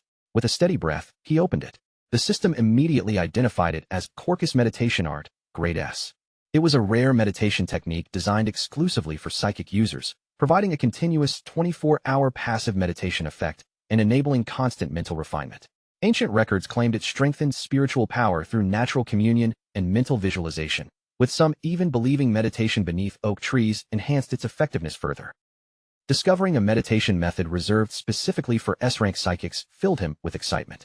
After everything he had gone through, finally obtaining something of this level felt like a turning point. He remembered his previous life clearly, how he had once reached the top ranks early on using only A and B rank meditation techniques. But that advantage had not lasted forever, as his spiritual power capacity eventually became the limiting factor that dragged him down. When he later tried to find higher-tier methods, all paths had already been sealed off by major guilds and top-ranked players. Skill books related to supernatural abilities had absurdly low drop rates, and even basic information about them was nearly impossible to obtain. Eventually, fragments of information about the Quirkus meditation art surfaced. According to Sakata Shigehisa, a flame magician rank player from Japan, each starting city mayor had secretly been in possession of at least one S-rank skill book. Now, one of those rare supernatural skill books had appeared here in Myra's library. He also remembered that in his previous life, he had obtained an S-rank skill book in the starting city of Ignet, but it had been tailored for magicians and therefore useless for him at the time. But this time, things were different. Since meditation effects did not stack, obtaining this method meant he would no longer suffer from spiritual power exhaustion in the same way as before. Psychic abilities might seem underwhelming at first glance, but as one's level increased, their range, versatility, and destructive potential expanded dramatically, provided there was enough spiritual power to sustain them. And with easier access to proficiency growth, reaching higher levels would become far more efficient. If he could reach the same peak he had achieved in his previous life before the Empire's full-scale war began, he would stand on equal footing, or better. A faint sense of anticipation rose within him as he thought about that future. Later, in the underground section of Reynaldo's castle, he examined the moderately ranked mana ring he had taken from the treasury. Compared to the equipment from his hometown, it felt underwhelming. That thought led him to consider whether it was finally time to reorganize everything he owned more seriously. He had already completed all 70 quests he had accumulated overnight, gaining multiple C-rank skill books and rare-grade items along the way. On top of that, he had accumulated 50,000 player coins, a substantial sum even by high-level standards. Opening his status window, he reviewed his current condition: level 55, strength 66, agility 67, stamina 65, intelligence 58, willpower 71, mana 70, spiritual power 72, and senses 71. Each value reflected steady and consistent growth. His unique traits displayed an equally abnormal progression: skill collector, grade 10, developer's analysis, grade 10, psychokinetic master, S+, royal lineage, and an unknown grade 10 trait still shrouded in mystery. He noticed that his physical attributes had already surpassed 65 within just a month, while both mana and spiritual power had crossed the 70 mark. In his previous life, top-tier sword masters and advanced psychokinetics typically hovered around 90, and even he had once reached 90 in willpower and senses. So he made a decision. In this life, every stat would be pushed to 90, and if the opportunity arose, he would go even further, becoming the first player ever to break the 100 threshold. It sounded ambitious, almost impossible to others, but to him it felt achievable. After all, his current advantages far exceeded anything he had possessed before. Even his Regiator power armor was only at grade B for now. The armor's sealed parameters were partially unlocked, operating at a limited output of 1.5 core power, with a 5-minute runtime and self-charging capability. Its defenses included 6 protective circles, a mid-tier mana blade system, and a tribute-based force field, and a 50% reduction in attribute effects. It was described as a replica of mythical armor that had crossed time and space, though most of its true functions remained locked behind seals. It also possessed two hidden abilities, Condemnation, which boosted effects by 200% against a designated oath target, and Covert Satiation, which allowed it to absorb lower-grade armor and replicate their functions. Among the two systems that followed him into this reincarnated life, one was the skill deck system unlocked through quests. He realized he might also be able to awaken his standard power armor again this time. As for the skill decks, he had already received a quest requiring him to complete 50 proficiency-based random skill slot missions in order to unlock the next seal. However, when it came to the Regiator itself, he had no clear method of upgrading it. Its current output limitations were likely the main obstacle preventing further development. Then a new trait appeared before him, Developer's Analysis EX. Its ability granted him a developer-like perspective, allowing him to read system-linked information and analyze the flow of unusual energies with far greater clarity. This finally explained why he had previously been able to see NPC data and trace mana flow so clearly. At the time, he had only suspected it, but now it was clear this trait had awakened after he had subdued the Imperial Hound's corrupted energy. He also realized that this trait's quest line had likely been delayed or corrupted. It should have appeared shortly after leaving the starting city, but his early confrontation with the Imperial Hound's hideout had likely disrupted the system's normal progression. If he followed the same path as in his previous life, he would inevitably clash with the Empire again and again in pursuit of black magic stone fragments, becoming trapped in a repeating cycle of conflict. But now things were different. He was both a player and a citizen of Connect, and every quest or scenario he chose to pursue was entirely under his control. He had no intention of being guided by the developer's intended storyline anymore. If the ending did not align with his vision, he would carve out his own path, even if it meant breaking the scenario itself or defying the quest system entirely. The following day, while he was in his study, a knock came at the door, followed by a voice asking if he was inside. Bernard entered shortly after and reported that Nikki had finally regained consciousness, and that Nikia was requesting to see him immediately. Without hesitation, he told Bernard they would go see Nikia at once. A short while later, he met with Nikia and asked about her sister's condition just as a maid announced his arrival. Upon seeing him, Nikia immediately knelt, overwhelmed with gratitude. She thanked him repeatedly, her voice filled with emotion and relief. He gently told her there was no need for such heavy gratitude and reminded her to stay strong for Nikki's sake. His gaze shifted toward Nikki, briefly considering her condition and whether he should examine her more closely. Nikki quietly thanked him for saving her, then shyly turned her head away. Nikia explained that her sister was always timid like this. Raoul reassured them both, noting Nikki was still young and there was nothing to worry about. But as he observed her more closely, he noticed a strange, powerful fluctuation deep within her eyes that immediately caught his attention. For a moment, he wondered if what he had just seen was real. Could it be that no one else had noticed it? The possibility unsettled him. Nikki and Nikia both looked at him in confusion as he hesitated. He questioned whether his eyes had deceived him, but deep down he decided it was something he needed to verify again, this time using developer analysis. The moment he focused more carefully, the strange phenomenon hidden within Nikki's eyes finally came into full view, and even he was visibly shaken by what he saw. Something about it felt deeply unnatural, as if it didn't belong to an ordinary child at all. Up until now, he had simply assumed Nikki was just a frail, ordinary child, but the system response shattered that assumption instantly as her true status appeared before him. Level 5. Class Unknown. Affiliation, Free City Mira. Her talent remained unmeasurable, yet her potential was marked at SS rank. Her physical stats were shockingly low in most areas, Strength 5, Agility 3, Stamina 3, but her intelligence fluctuated between 30 and 60, willpower between 25 and 65, mana between 61 and 62, and senses between 45 and 52. On top of that, she possessed 3 unique traits, all of them completely unidentified. The moment he saw it, disbelief struck him hard. Nikki's potential being SS level was something he could hardly accept at first glance. It defied everything he expected from someone in her condition. What caught his attention even more was the fact that her illness was actively suppressing her real abilities. If that condition were ever cured and her true stats were released, he couldn't even begin to imagine what kind of existence she might become. The thought alone was staggering. Nikia's worried voice broke through his thoughts as she asked what was wrong, pulling him back into the present moment. He quickly dismissed it with a calm, "It's nothing," though in truth his mind was already racing. Nikki's condition was far more complicated than he could ignore, and he knew he would need to investigate it again, much more deeply. A few days later, he sat inside the library quietly reviewing documents, the soft rustle of pages filling the room. By then, he was already convinced that he had gathered everything necessary, and that his affairs in Myra were nearing completion. Everything had progressed smoothly. More rogue groups and slave traders had been uncovered and eliminated, and another 50 civilians had been safely rescued from their grasp. Thanks to these efforts, Myra had become noticeably safer. The new guild house had already been completed as well, and several members had begun settling in, bringing life back into the area. Even more encouraging was the fact that many of the rescued civilians were eager to work with them. Several of them even showed real skill, giving him confidence that the guild's future was heading in the right direction from every angle. The only unresolved matter left was Nakia. As Bernard announced his arrival, she entered shortly after, moving hesitantly and with a shy, guarded expression. After they all sat down, he immediately asked about Nikki's condition.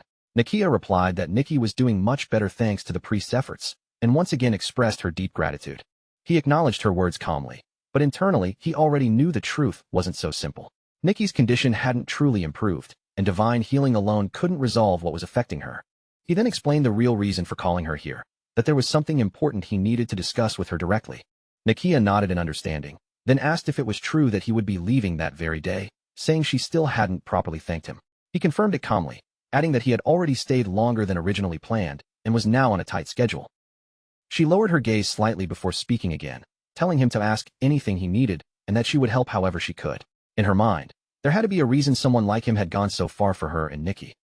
Despite her sincerity, Nakia couldn't fully shake her hesitation.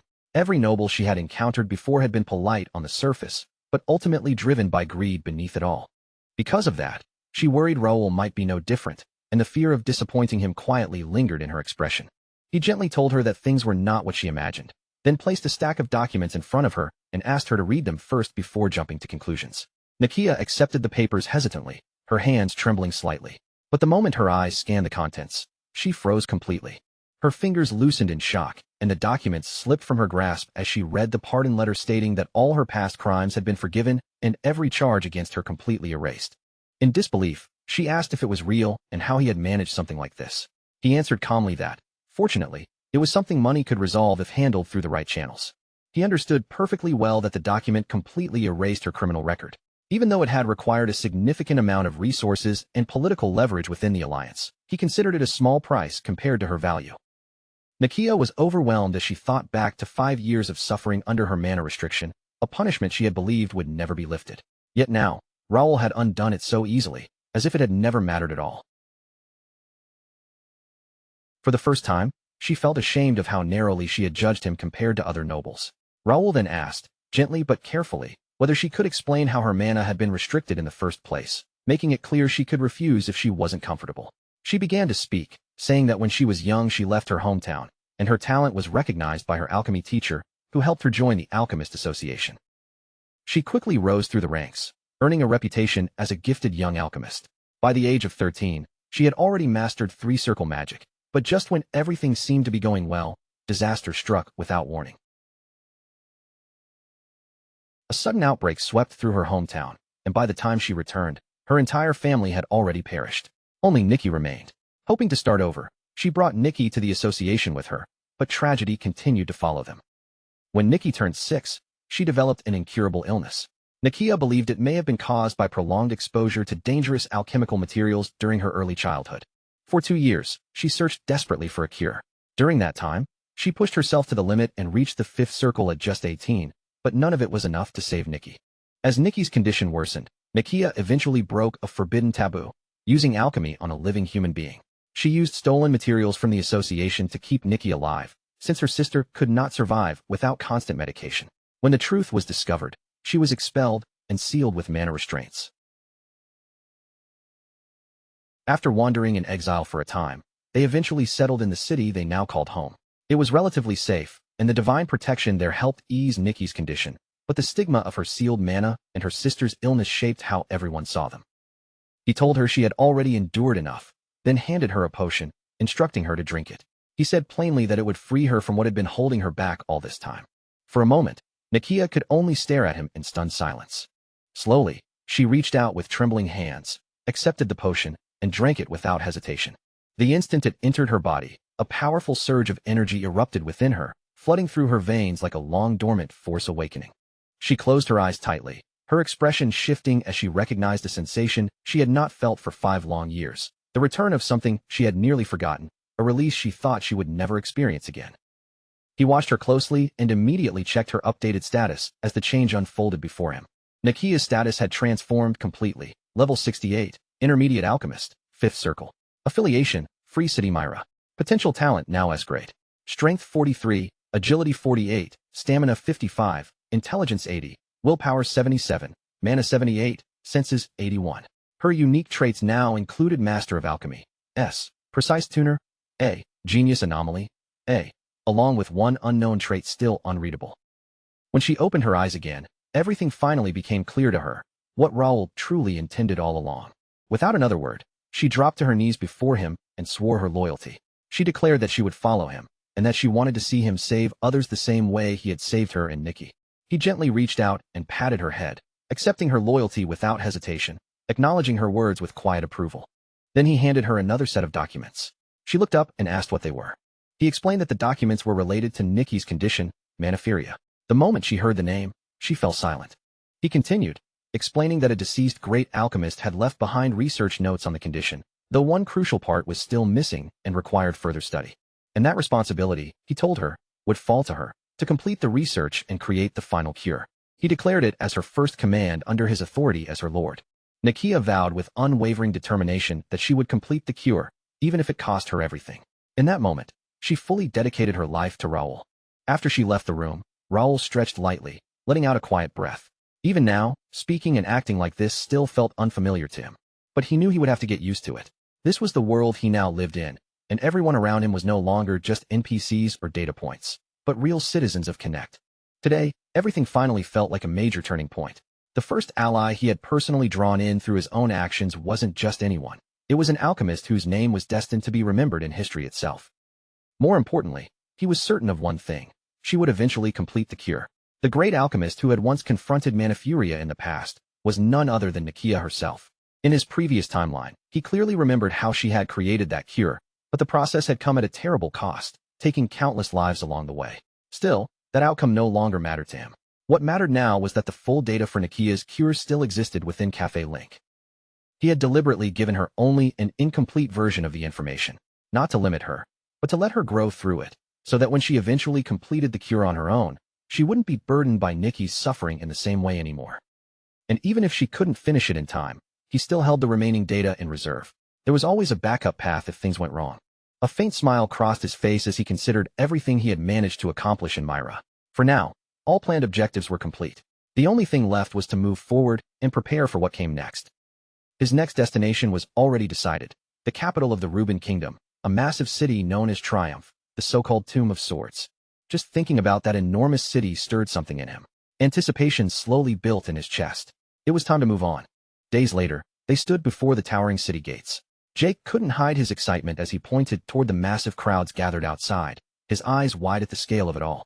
The capital looked nothing like anything they had seen before. This was Triumph, the central city of the Reuben Kingdom, and its presence alone felt overwhelming. He casually told his group they didn't need to wait in the long line since they were representatives of Ashton County. With that assurance, they followed him confidently and headed straight inside. He had deliberately left most of the guild members behind in Myra, bringing only a small, manageable team. In his mind, it would make the trip cleaner and far more efficient. But what he didn't expect was the complete lack of reception. No carriages, no escorts, not even a single official waiting for them. The silence was suspicious. He turned to Bernard and asked if their arrival had been properly announced in advance. Bernard confidently replied that he had definitely sent the message ahead. Yet even so, nothing had been prepared. Bernard suggested going ahead to the mansion to bring someone, but then hesitated, realizing he wasn't even sure of the exact location. Raoul cut in and told him they would go together instead. At the gate, Bernard stopped a passing woman and asked about the Ashton County mansion. She simply shook her head, saying she had never even heard of such a place. He tried again with others. One man frowned and asked if he meant the warrior family of Ashton, then wondered aloud if such a mansion even existed in Triumph. He suggested checking the Noble District instead. At the entrance of the Noble District, the patrol guards apologized politely, explaining they had no record or knowledge of any Ashton County mansion in the area, and therefore could not allow entry. He hadn't expected Ashton County to be widely famous, but this level of ignorance was unsettling. Before he could think further, Jake suddenly lost his temper, raising his voice at the guards and demanding how they could not even recognize the people protecting their borders. Raoul understood the confusion on the citizens' side. Ashton County was distant, and his father rarely came to the capital. Still, it didn't make sense that the mansion itself was completely unknown. He remembered clearly that a large estate had been used for noble and royal exchanges. Finding the situation increasingly inconvenient, Raoul asked Bernard to check the records directly at the office. Bernard immediately agreed, saying he would handle it. Not long after, one of the patrolmen hesitated and asked if the address on the document was correct. He pointed out that it belonged to Baron Gendar, which immediately stunned everyone present. Raoul narrowed his eyes and asked if they were absolutely certain it was Baron Gendar, not Count Ashton's property. The guard confirmed it again, explaining that Baron Gendar had been living there for over 10 years. He added that they could still proceed there for now. Raoul called out to Bernard, who quickly reported back that Baron Gendar was a 50-year-old man and a distant relative of their family line. Bernard further explained that the Baron handled foreign affairs on behalf of the region. Raoul nodded slowly and decided there was no point delaying things further. They would go directly to the mansion themselves. A short time later, they arrived at the estate. A guard immediately stepped forward again, asking for their identity. Philip answered firmly, stating they were from Raoul's group, the Golden Bear Knights of Ashton County, and demanded to know where the foreign affairs officer was. The guard only blinked and asked what Ashton County even was, then questioned whether they had an invitation. Philip frowned and asked what invitation he was talking about. The guard calmly replied, as if it were obvious, asking if they had come to a private party without one. Without much concern, the guard gestured to the side and told them to wait there until he returned. Raoul's expression darkened slightly at the mention of a party, while Jake's temper visibly flared, his fists tightening in frustration. Jake suddenly jumped off his horse, grabbed the guard by the collar, and demanded to know what was going on. He shouted that the rightful owner was being made to wait outside and ordered them to call Baron Gendar immediately, showing no interest in who the man even was. The second guard panicked and blew a whistle, shouting that intruders had entered the premises. But instead of preparing for battle, the guards suddenly dropped their weapons and fled in panic, scattering in every direction and leaving Jake completely stunned. He stood there in disbelief, muttering what had just happened and whether they had really run away like that. After a brief pause, he signaled the others forward, telling them it was time to move inside. But just as they prepared to advance, a voice rang out sharply from ahead, ordering them to stop and demanding to know who they were. Philip stepped forward and introduced himself clearly as Philip of the Golden Bear Knights of Ashton County, then repeated his demand to know where Baron Gendar was. The man frowned, questioning why unknown intruders were looking for the Baron, then suddenly paused mid-sentence, as if something had clicked in his mind. His expression changed immediately. He apologized quickly, saying he had been informed of their arrival but hadn't been properly notified earlier. He then instructed the guards to escort them to the reception room and promised to inform the Baron right away, leaving the group uncertain about the sudden shift in attitude. Once inside the mansion, Raoul immediately realized the rumors were not exaggerated. The estate stretched far beyond expectation, so vast that even traveling by carriage wouldn't allow one to fully circle it easily. What surprised him even more was the scale of the building designated specifically for the Ashton County bloodline. Its sheer size suggested far more importance than he had anticipated. From somewhere nearby, soft music drifted through the air. People wandered casually through the courtyard as if the entire place were simply an ordinary gathering hall. Jake once again stopped a guard and demanded to know what was happening, especially after hearing mentions of a party.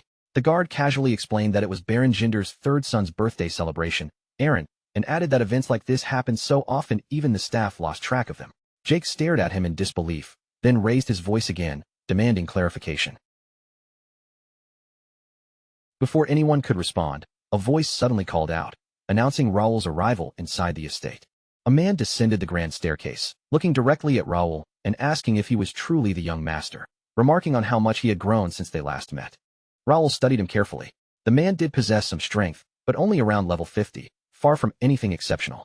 In Raoul's eyes, it became clear why other noble families looked down on Ashton County, and why his father had assigned someone like this to handle foreign affairs. Still, Raoul wasn't willing to accept such disrespectful treatment, especially from someone acting superior. He asked directly if the man even knew who he was. The Baron chuckled and said of course he knew, brushing it off as if it were obvious. He claimed they were practically family, and even referred to himself as a brother figure to Raoul's father. Raoul immediately denied ever hearing such a thing. Baron Gendar laughed again, calling him sharp and clever, and said the Ashton family tree was complicated. He insisted Raoul could simply treat him as an uncle. Raoul's gaze cooled instantly as he sensed the man was treating him like someone easy to manipulate. A quiet resolve settled in his eyes. He had no intention of letting that attitude continue for even a second longer. Turning slightly, he asked Bernard in a calm but firm tone to explain exactly what kind of connection this man claimed to have with him. Bernard didn't hesitate. Standing tall and looking directly at the Baron, he explained that Baron Gendar was actually Count Ashton's second cousin. That made him, by extension, Raoul's third cousin, and currently the official in charge of foreign affairs in the capital. The revelation carried a subtle weight, shifting the atmosphere in the room. The Baron suddenly raised his voice, anger flashing across his face as he demanded why Raoul was speaking to him with such disrespect. He even questioned whether Raoul's father had ever taught him proper manners. Raoul, however, met him without hesitation and calmly asked whether he truly felt that relaxed speaking in that tone, and whether he wasn't even slightly afraid of Ashton County itself. Raoul then shifted his attention to Philip and asked a sharp question. How many people were actually allowed to speak casually with him aside from direct heirs? Philip immediately answered that only the Count's younger brother, the Viscount, had that privilege. Raoul followed up, asking why such a strict rule even existed in the first place. Philip explained it was meant to maintain respect for Count Ashton and preserve the hierarchy clearly. Raoul let out a faint, cold exhale and pointed out the inconsistency. Once a Count's child came of age, they automatically inherited the title of Viscount along with their own territory, just as he himself had been granted land with 10,000 residents. So he asked plainly why he should be treated as inferior by a distant cousin he had never even met before today. The Baron's expression stiffened. After a moment, he admitted the fault was his and claimed he had simply forgotten that Raoul was already an adult. He then tried to smooth things over, asking if Raoul was satisfied now. Raoul brushed it off with a casual remark, already sensing there were still plenty of inconsistencies left to expose. He then asked why the Baron hadn't informed them properly about what was going on here from the beginning. The Baron immediately insisted he had no idea what Raoul was talking about. Before things could spiral further, Philip stepped forward and pressed the issue, asking why no escort had been sent despite multiple messages announcing their arrival in advance. The question hung heavily in the air. The Baron quickly tried to explain himself, saying he had already ordered a carriage to be prepared and that there must have been some kind of mistake due to the unusually large number of guests arriving that day. He offered a shallow apology toward Raoul.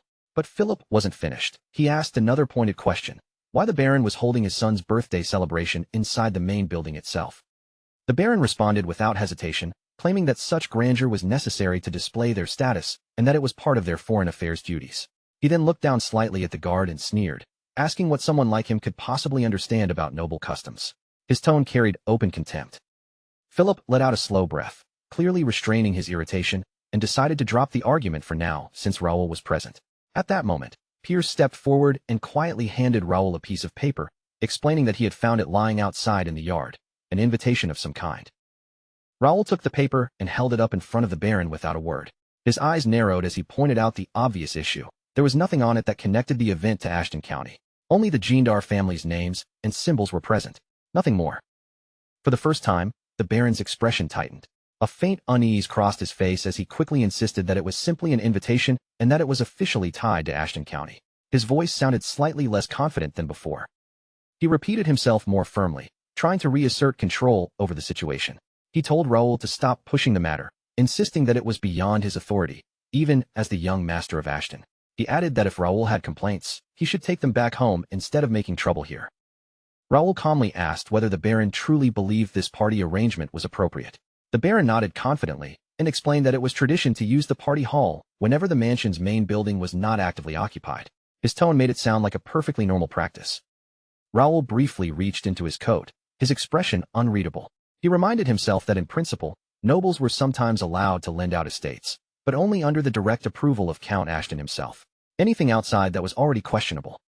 Without further delay, Raoul pulled out official-looking documents and declared his authority clearly. As the acting count, he ordered the Baron to shut down the entire party within 1 hour and submit a full report of all expenses without exception. His tone left no room for argument. The Baron exploded in anger. His voice echoed through the hall as he called the order ridiculous and accused Raoul of losing his mind. He insisted he could not simply dismiss all the guests and demanded to know who had given Raoul the authority to command him like this. Raoul stared at him coldly and stated that it was already clear the Baron had no intention of obeying. He then asked, almost casually, why the Baron wasn't even slightly concerned about his own family's position, especially since there didn't seem to be any guests worth protecting in the first place. He then reminded the Baron that giving him even 1 hour was already an act of mercy. After a pause, he added that if necessary, he would personally walk into the hall and speak to every guest himself. The implication behind his words was unmistakable. The Baron's expression twisted with frustration, but in the end, he backed down and agreed to end the party. However, before leaving, he threw out a final warning, telling Raoul that he would regret pushing things this far. Raoul quietly returned the documents to his coat, his expression calm once again. Internally, he reasoned that the worst outcome from all of this would probably just be a mild reprimand from his father, and nothing more. What concerned him more was something else entirely. He couldn't understand where the Baron had gained the confidence to behave so openly and recklessly in the first place. Something didn't add up. And with no solid confirmation of the rumors surrounding Ashton County's decline, Raoul began to wonder if there was something hidden beneath all this. Perhaps even something valuable waiting to be uncovered within this situation. Not long after, irritation flickered across his face. He finally realized something important. The location they had been brought to wasn't the main building at all. It was something else entirely. The guide casually explained that this was only one of the mansion's annexes. The Baron had arranged it this way because the main building was supposedly too crowded, and he had wanted Raoul to have a quieter, more comfortable space. Raoul's patience snapped. He sharply turned his horse and declared that he didn't want to hear another word of excuses. His voice carried across the courtyard as he ordered everyone to move immediately to the main building. Without hesitation, his group followed. When they finally reached the main building, Raoul didn't slow down. He pushed the door open with force and stepped inside, his voice cutting through the air as he demanded whether they had completely lost their minds. The moment he saw the interior, his anger deepened. The Baron and his entire family were comfortably occupying the space. This building, and especially the Count's office, was meant exclusively for the direct line of the Count's family. Seeing them inside, it ignited his fury. Raoul demanded an explanation, his voice sharp. He asked whether this had now become some kind of accepted tradition, ministers simply taking over the Count's office whenever they pleased. The Baron quickly responded, flustered, insisting they were only borrowing it temporarily since the Count rarely visited, and leaving it empty would be wasteful. At that, Raoul drew his rapier without hesitation. The blade gleamed coldly as he ordered the Baron to leave immediately. His warning was absolute. If they were still inside by the end of the day, he would personally remove them himself, regardless of family ties. Then, in a decisive tone, Raoul announced that the Baron was being stripped of his position as Foreign Affairs Minister. The declaration hit the room like a shockwave, leaving the Baron completely stunned. Raoul followed up calmly, stating that if the Baron had any objections, he could return the next day with proper documentation proving he had fulfilled his duties. His tone made it clear he expected nothing less than compliance. The Baron's face twisted with anger, but in the end, he had no choice. Begrudgingly, he gathered his family and left the mansion in silence, the weight of defeat hanging over them. Raoul stood near the window, watching their figures disappear. His expression remained steady as he concluded they were likely finishing their departure and cleaning up the remaining mess on their way out. Even so, a thought lingered in his mind. He still needed to collect the materials he had come for, and he worried that some of them might have been discarded or mishandled during the chaos of the mansion's condition. Fortunately, his concern proved unnecessary. Everything was still intact. As he looked around the office more carefully, he saw that all financial and administrative documents related to the mansion had been left untouched. He quietly concluded that they must have been far too confident to believe nothing would change. His past experience in business administration came to mind, and Bernard's expertise in estate management suddenly felt especially useful in this situation. Philip soon entered to report that the Baron and his family had fully left the mansion. Raoul confirmed the details again, asking if they had truly departed without causing further trouble. Philip replied that it was unexpected, but they had left quietly with only essential belongings. Raoul waved it off, saying it was obvious what they were planning and that they would eventually come back anyway, so there was no need to strip everything bare. Philip hesitated and asked if that was really acceptable, suggesting they might need more time to properly sort things out. Raoul shook his head and replied that it was better to remove problems quickly, since the Baron was easier to deal with when he was still arrogant and exposed. He also thought ahead to the future. Once a proper base in the capital was secured, this mansion would serve as the headquarters for the first guild unit. Since it still belonged to him, he couldn't allow outsiders to continue causing disruptions inside it. Pierce added that it seemed the Baron had backing from somewhere and warned that more complications might arise. Raoul remained calm and told them not to worry, saying that whatever schemes were coming wouldn't change anything and that their county needed more confidence. Suddenly, Jake grabbed Philip and Pierce and scolded them for being too tense. He told them to stop acting as if everything was doomed and suggested they take the chance to explore the mansion as the young master had ordered. Raoul let out a short laugh and agreed with Jake. He added that they might need to use force again the next day, so everyone except Bernard should take the opportunity to rest properly.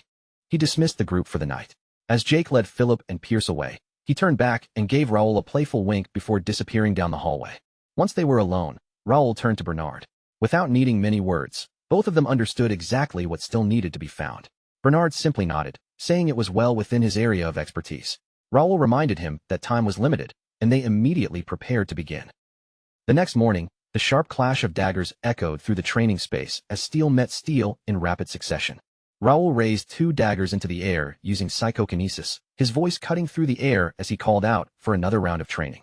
With a sharp motion, he sent another blade flying straight toward the floating weapons, controlling its trajectory with precise force. But just before the blades could collide, they suddenly trembled midair and dropped to the ground instead, revealing Bernard's control had broken at the last moment. Raoul looked at Bernard with a faint, approving smile, acknowledging how far he had come in such a short time. He openly admitted that he hadn't expected Bernard to already be capable of wielding 2 daggers at once with that level of control. Bernard, still steady and composed, lowered his gaze slightly and replied modestly that he still had a long road ahead of him and far more to learn before he could be considered truly skilled.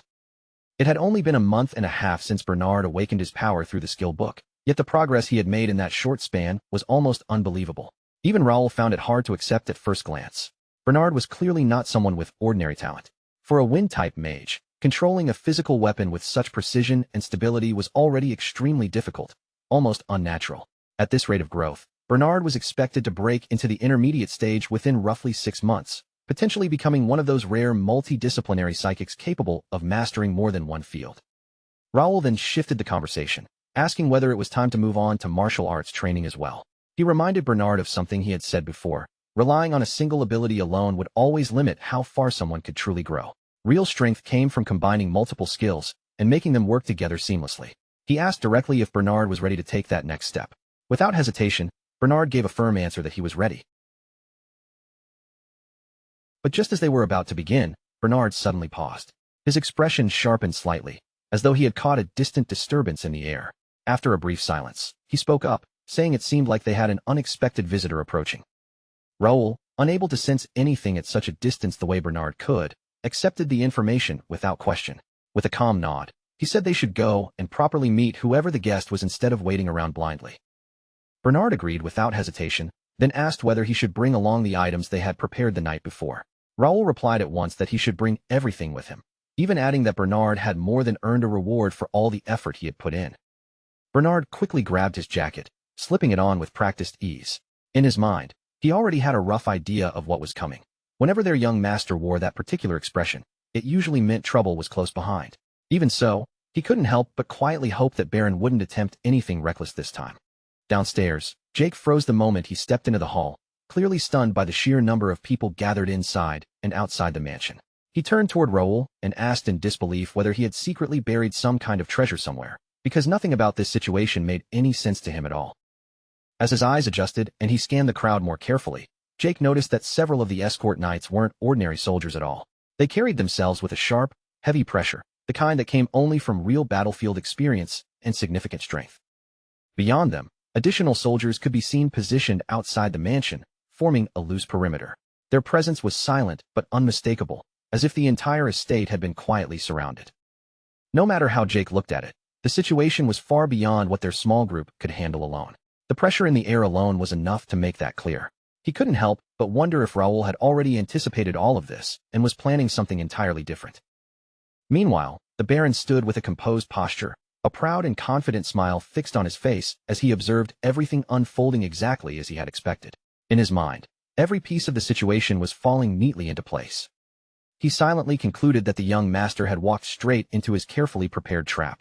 With Melvin no longer present to interfere, he was certain his plan would proceed without obstacles, and his position would soon be secured exactly as he desired. Then his gaze shifted, landing on several blood relatives of Ashton County who had been residing in the capital. He immediately assumed they had gathered here because of everything that had happened the previous night, convinced they were here to respond to the unfolding situation. In his own mind, the Baron justified everything further.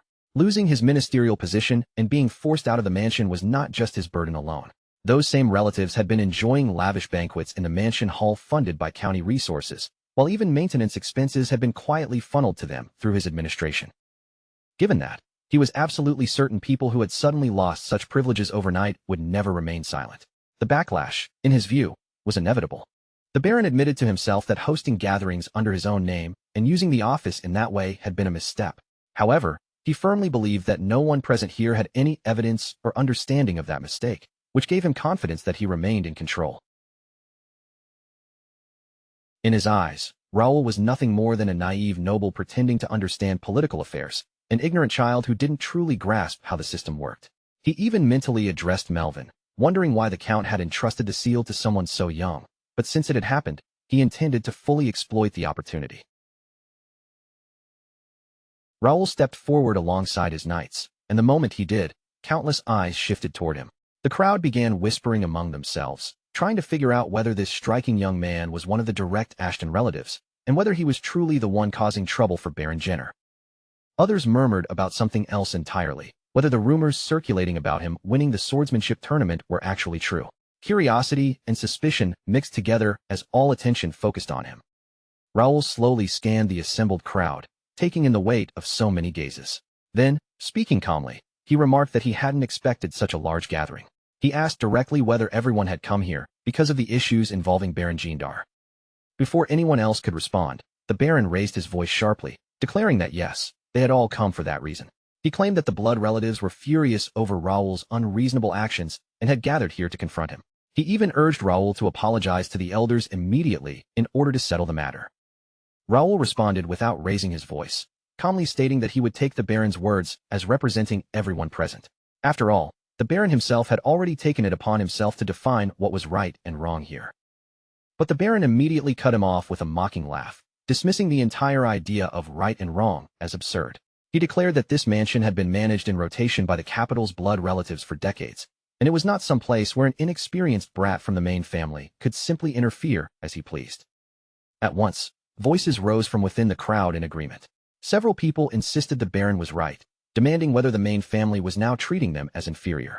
They complained that Count Melvin had gone too far by placing authority in the hands of a child, and that even subsidies for expanding and improving the estate had been reduced, leaving necessary developments unfinished. Raoul quickly realized there was no time to fully explain what Baron Jedan had done or why he had been removed from his position. Those explanations would only slow things down here. Just as he had anticipated, the situation was already becoming increasingly complicated and tangled beyond simple words. He activated his enhanced vision, his gaze sharpening as he scanned across the entire area with precision. Within moments, he identified 5 distinct factions forming within the gathered crowd, each with their own hidden intentions. The first group was made up of the Ashton County blood relatives, who had arrived more out of curiosity and impulse than any carefully planned motive. They were simply reacting to the situation as it unfolded. The second group consisted of agents from the Imperial Hounds, the intelligence division of the Cronin Empire. Their presence came as no surprise. After all, the Empire had been quietly fueling unrest and conflict across the continent for years. But the third group made Raoul pause for a moment longer. These were knights from the Delmian family, one of the 5 great households of the Cronin Republic, and their presence immediately signaled that the situation was far more serious than it first appeared. At their head stood a man named Graham, 45 years old, level 88, and an advanced sword expert. He hailed from the Reuben Kingdom and served Baron Han of the Cronin Republic under the Delmian family. Known as the Red Executive, his presence alone carried weight. His potential ability was A-grade, with physical and mental stats finely honed across the board, and his combat traits marked him as a highly specialized melee veteran. Behind Graham stood several mid-tier expert knights, each radiating steady pressure. Even with all his analysis, Raoul still couldn't understand why forces from families far stronger than Ashton County had gathered in a place like this. The entire situation felt increasingly unstable, like a storm forming from every direction at once. And then, he noticed another group as well, members of Randall County. Their presence added yet another layer to the already tangled gathering. Among them stood a young man named Raphael, 26 years old, level 61, a knight ranked as a beginner sword expert. Known as the 4th young master of Randall County, he carried himself with a confident air backed by both status and skill. His abilities were well balanced, with strong lineage advantages and agile traits shaping his combat style. Raoul observed him carefully, noting that his identity alone functioned almost like a weapon in political and social circles. Even so, Raoul couldn't immediately grasp Raphael's true intentions, and he couldn't understand why someone of his standing would personally appear here. A thought crossed Raoul's mind. Perhaps this had something to do with the incident in Mira. Still, even if that was the case, Raphael would not be able to act openly under such scrutiny. And finally, there was the last group, the one led by the traitor within the family, the individual responsible for escalating the entire situation, and the one who would likely move the moment chaos broke out.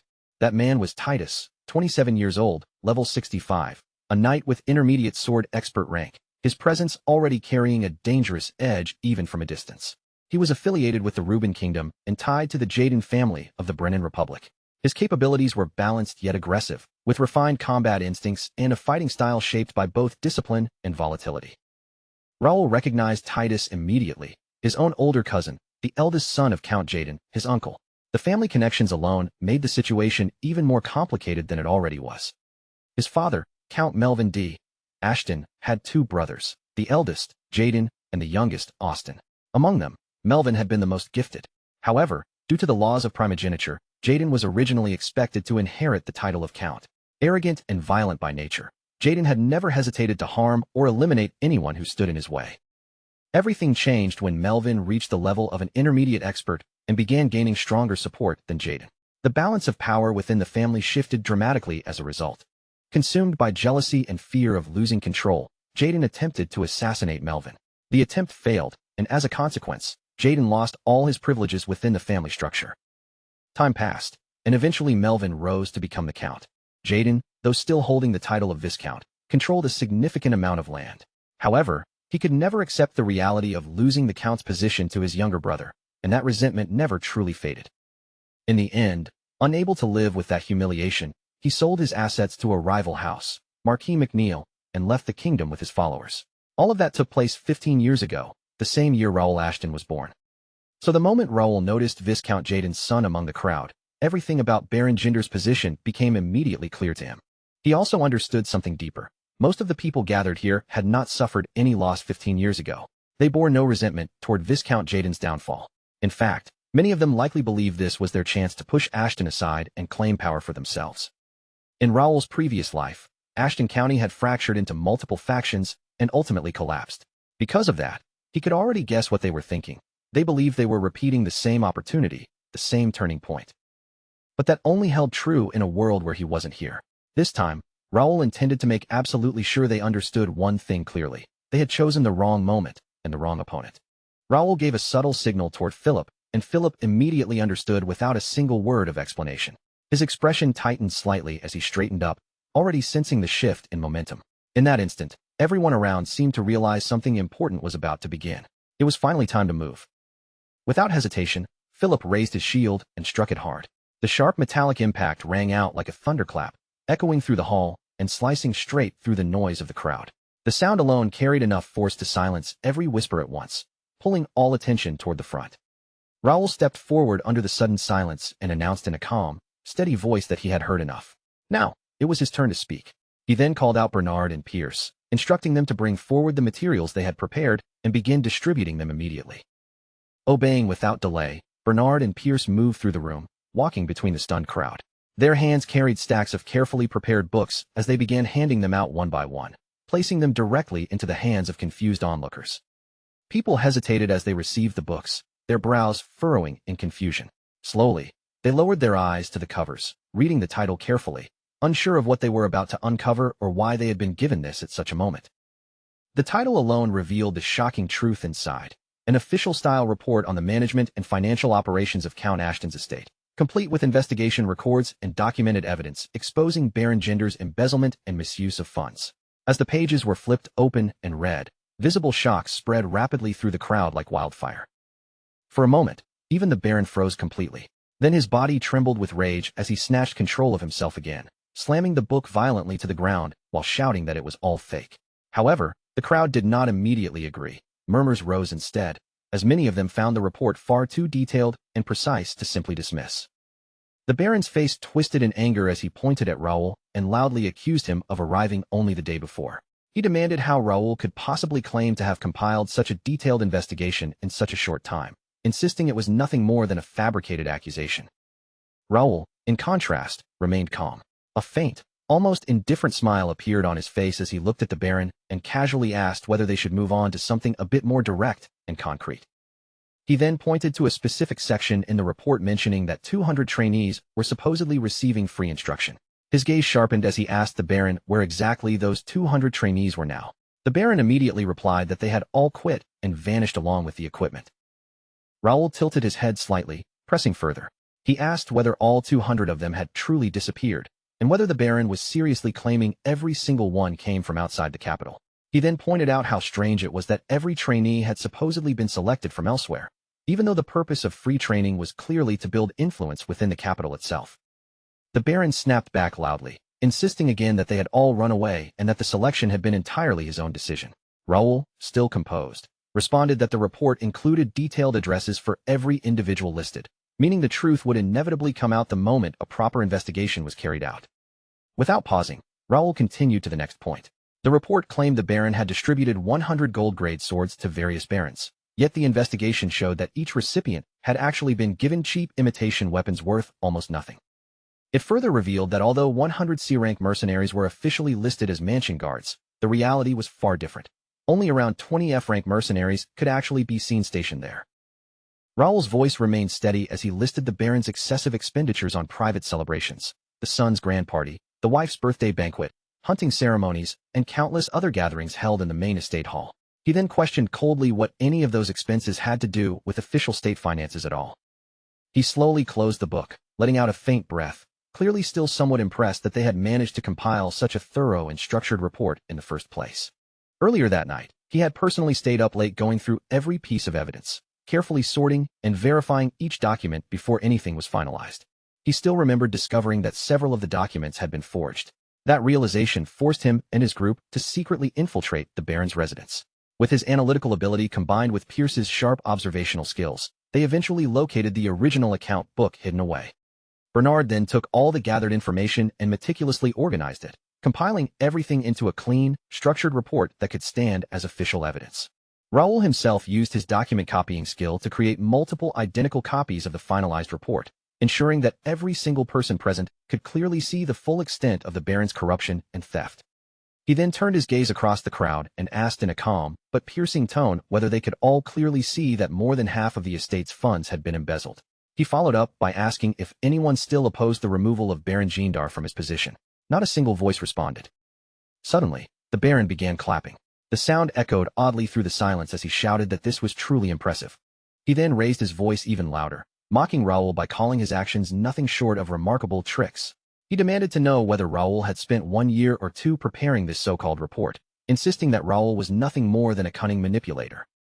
Raoul let out a quiet sigh, his eyes narrowing slightly as he wondered what kind of move the Baron was planning next in order to twist the situation again. The Baron grabbed one of the books again and lifted it high, turning toward the crowd as he asked whether anyone else didn't feel that something about this was off. He shouted that in all his life, he had never seen such a perfectly compiled, temporary report. Normally, he argued, official investigations produced only 2 or 3 pages at most. Yet this document stretched to nearly 30 pages of detailed structure and data. Pointing aggressively toward the crowd, the Baron declared that Raoul expected them to believe he had created all of this in just a single day. He insisted it had clearly been prepared long in advance, part of a deliberate scheme to remove him and suppress the families living in the capital. The crowd immediately erupted again. Voices rose in agreement, accusing Raoul of political manipulation. Some shouted that Ashton was trying to cut their funding, and that if Baron Gendar were removed, support for the other families would also disappear. The Baron raised his hand and shouted that they would not allow such a thing. He then called forward a man named Jackson, who stepped out holding a document in his hand. Jackson announced that it contained their official demands. If Raoul signed it and agreed to leave, they would overlook everything that had happened today. Raoul calmly instructed Jake to take a look at the document. Without hesitation, Jake reached out and snatched the paper directly from Jackson's hand. As Jake began reading aloud, the contents quickly became clear. The first demand stated that ownership of the estate should be transferred into a shared structure under Baron Gendar and the other families. The second demanded that full management authority, including stewardship, be handed over entirely to the relatives residing in the capital. The third demand was even more shocking. It proposed that the sword technique, once exclusive to the main bloodline, be freely shared and used by branch families as well. Jake's expression darkened instantly as he snapped at them, calling out their complete lack of reason. He accused them of wasting resources on unnecessary celebrations funded by monster hunting profits, and told them bluntly to clean up their own mess. The Baron immediately warned Jake that he had no right to speak so boldly and demanded to know whether those demands truly came from the main family. Jake crushed the paper tightly in his fist and declared that if that was their stance, then they could all leave. He made it clear that surrendering the estate was completely out of the question and called the entire proposal absurd and unacceptable. The Baron's expression twisted sharply. Without warning, he reached into his coat and drew a dagger, pointing it directly at Jake, while demanding how he dared speak to them in such a disrespectful manner. In an instant, Pierce and Philip both drew their weapons, stepping forward with sharp, protective intent. At the same time, the knights standing behind the Baron also unsheathed their blades, steel flashing as tension filled the air. Within seconds, both sides had fully drawn their weapons, turning the hall into a battlefield frozen at the edge of eruption.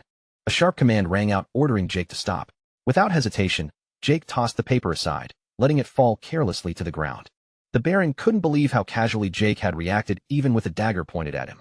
However, he quickly realized that Jake had likely drawn his own weapon earlier only as a form of intimidation rather than genuine intent. Even so, with those three standing there, Golden Bear's finest knights, the Baron understood very clearly that the odds were not in his favor if things escalated further. Despite that, he refused to back down. He loudly declared that Jake had already insulted and dishonored them. Unless Jake was punished and offered an apology, he would treat all of them as enemies. He added that an apology alone could still prevent unnecessary bloodshed. Instead of yielding, Jake simply smiled faintly at the Baron and replied that he had not said a single word he felt needed to be taken back. He stepped forward and pressed his boot down firmly on top of the document, grinding it slightly into the floor as he asked the Baron why he kept pretending everything was something it wasn't. He admitted that he never expected those terms to actually be accepted, but he had at least thought the Baron would hesitate or show some sense of restraint. Without warning, he drew his sword, raised it high, and drove it straight into the stage with a heavy impact. He declared coldly that perhaps he had overestimated the Baron after all. He then questioned whether the Baron truly believed he could force him into signing a document while opposing him at the same time, and demanded that the Baron speak honestly about what he really wanted. The Baron recalled rumors he had heard, that the youngest Ashton's son was supposedly weak and talentless. Yet the strength and presence Raoul displayed now clearly exceeded those expectations. Still, the Baron clenched his teeth, refusing to step back. The Baron shouted furiously that all of this was meaningless bluffing. He declared that no one would be allowed to leave the mansion unless that document was signed.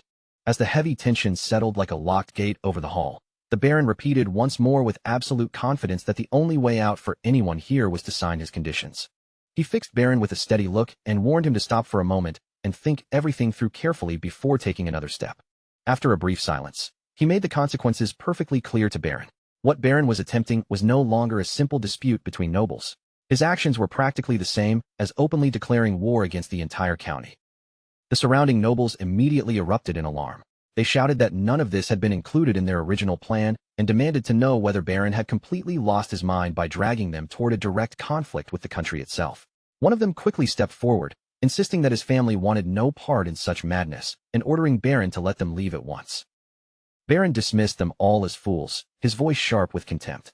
He told them it was already far too late to retreat, because every person in that room was now tied to the same scheme. Then he coldly asked whether they truly believed Count Melvin would simply allow them to walk away, without making them pay for their involvement. Before their argument could continue, Raoul cut straight through the noise. He asked Baron whether they were finally done talking, then calmly pressed him to reveal his next move. No matter how much pressure they applied, Raoul made it clear that he had no intention of signing the document. Baron snapped back that Raoul clearly failed to understand how dangerous his position had become. With a single command, hundreds of armed knights and guards could flood the chamber and rush them from every direction. He then challenged Golden Bear directly, asking whether they honestly believed they could withstand such an overwhelming force. A faint, confident grin crept across Baron's face. He was certain the hidden trump card he had prepared would be powerful enough to crush their resistance, even with someone as formidable as Golden Bear standing beside Raoul. Raoul quietly surveyed the room and noticed several people lingering at the edges, doing nothing except watching the confrontation unfold. Once he confirmed their positions, he realized that nothing and no one stood in his way. Raoul raised his sword and pointed its tip directly at Baron, his expression remaining completely unshaken. He answered with a simple question, "So what?" His confidence left Baron baffled, because in Baron's mind, an entire force of armed men should have been more than enough to corner him. Baron glanced over his shoulder, his thoughts turning toward the secret weapon he had desperately hoped he would never need to reveal.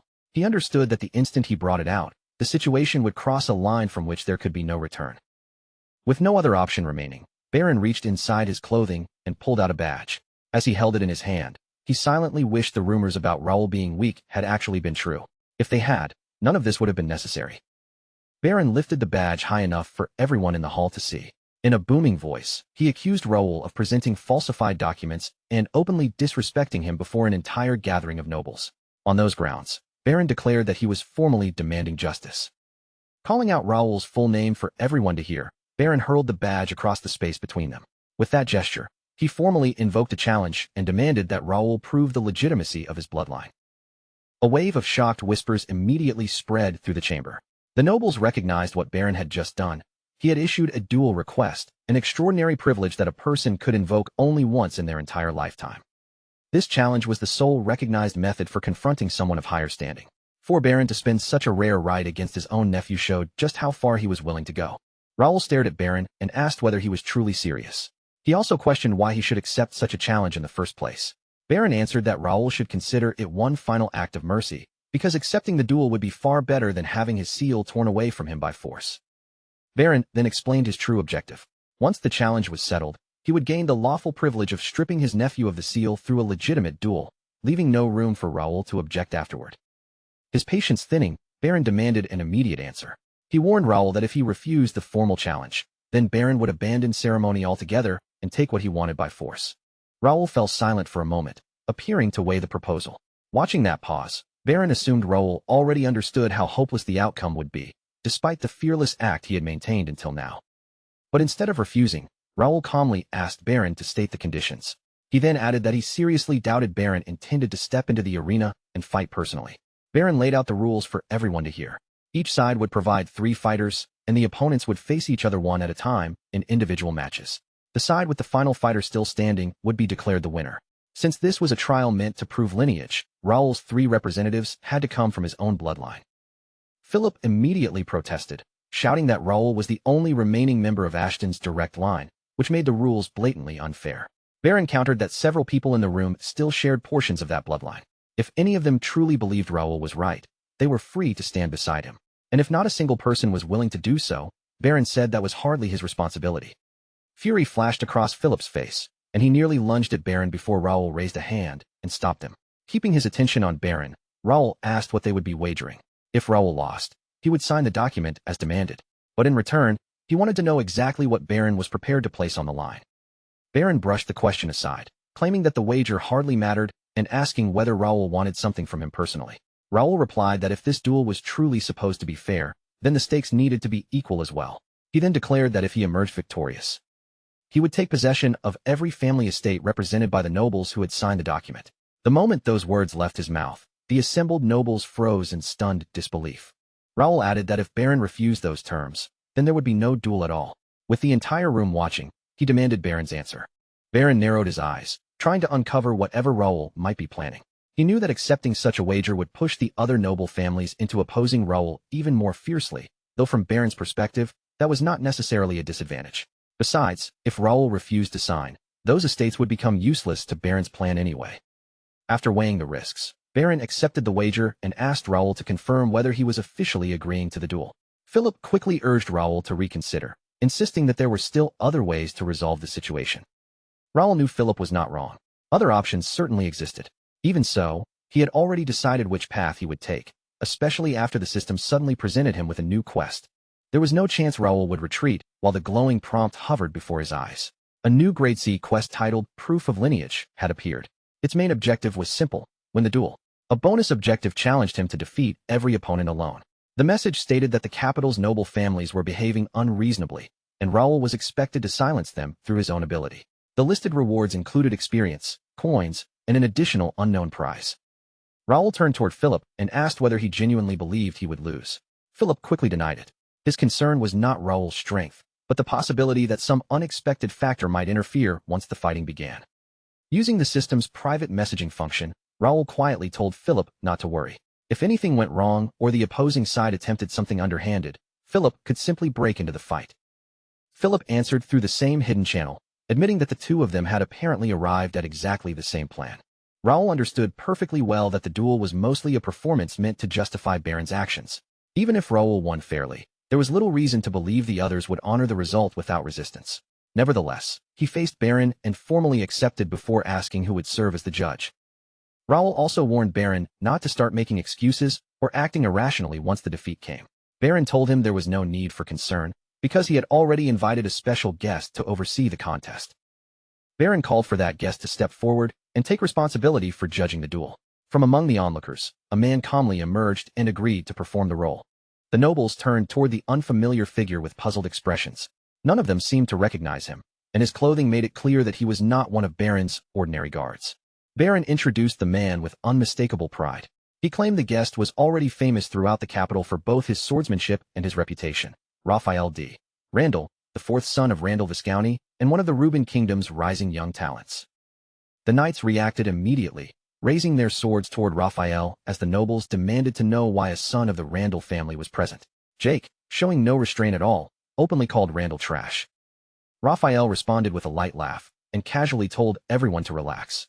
He explained that he had only come because he had been invited and because he wanted an opportunity to greet Raoul. Still, he admitted that he had never expected to arrive in the middle of such a spectacle, or more accurately, such a complete disaster. Raoul looked directly at Raphael and said he was trusting him to judge the matches fairly. Raphael met his gaze without hesitation and promised that he would do exactly that. With the matter settled, Raphael stepped into his role and called for the chosen representatives from both sides to move into the center of the hall. Raoul slowly looked around the gathering. Just as he had expected, not a single person had stepped forward to join his side. Rather than being disappointed, Raoul decided the situation actually worked in his favor. At least now, he would not be forced to choose between what he privately considered two equally useless groups of people. Raphael formally announced the beginning of the first match. He then called forward Aaron, the third son of the Jean family, as the opening representative from Baron's side. Aaron stepped out with old resentment burning in his eyes. Raoul had destroyed his group during their previous encounter, yet Aaron still clung to the belief that Raoul was supposedly the weakest member of the Ashton family.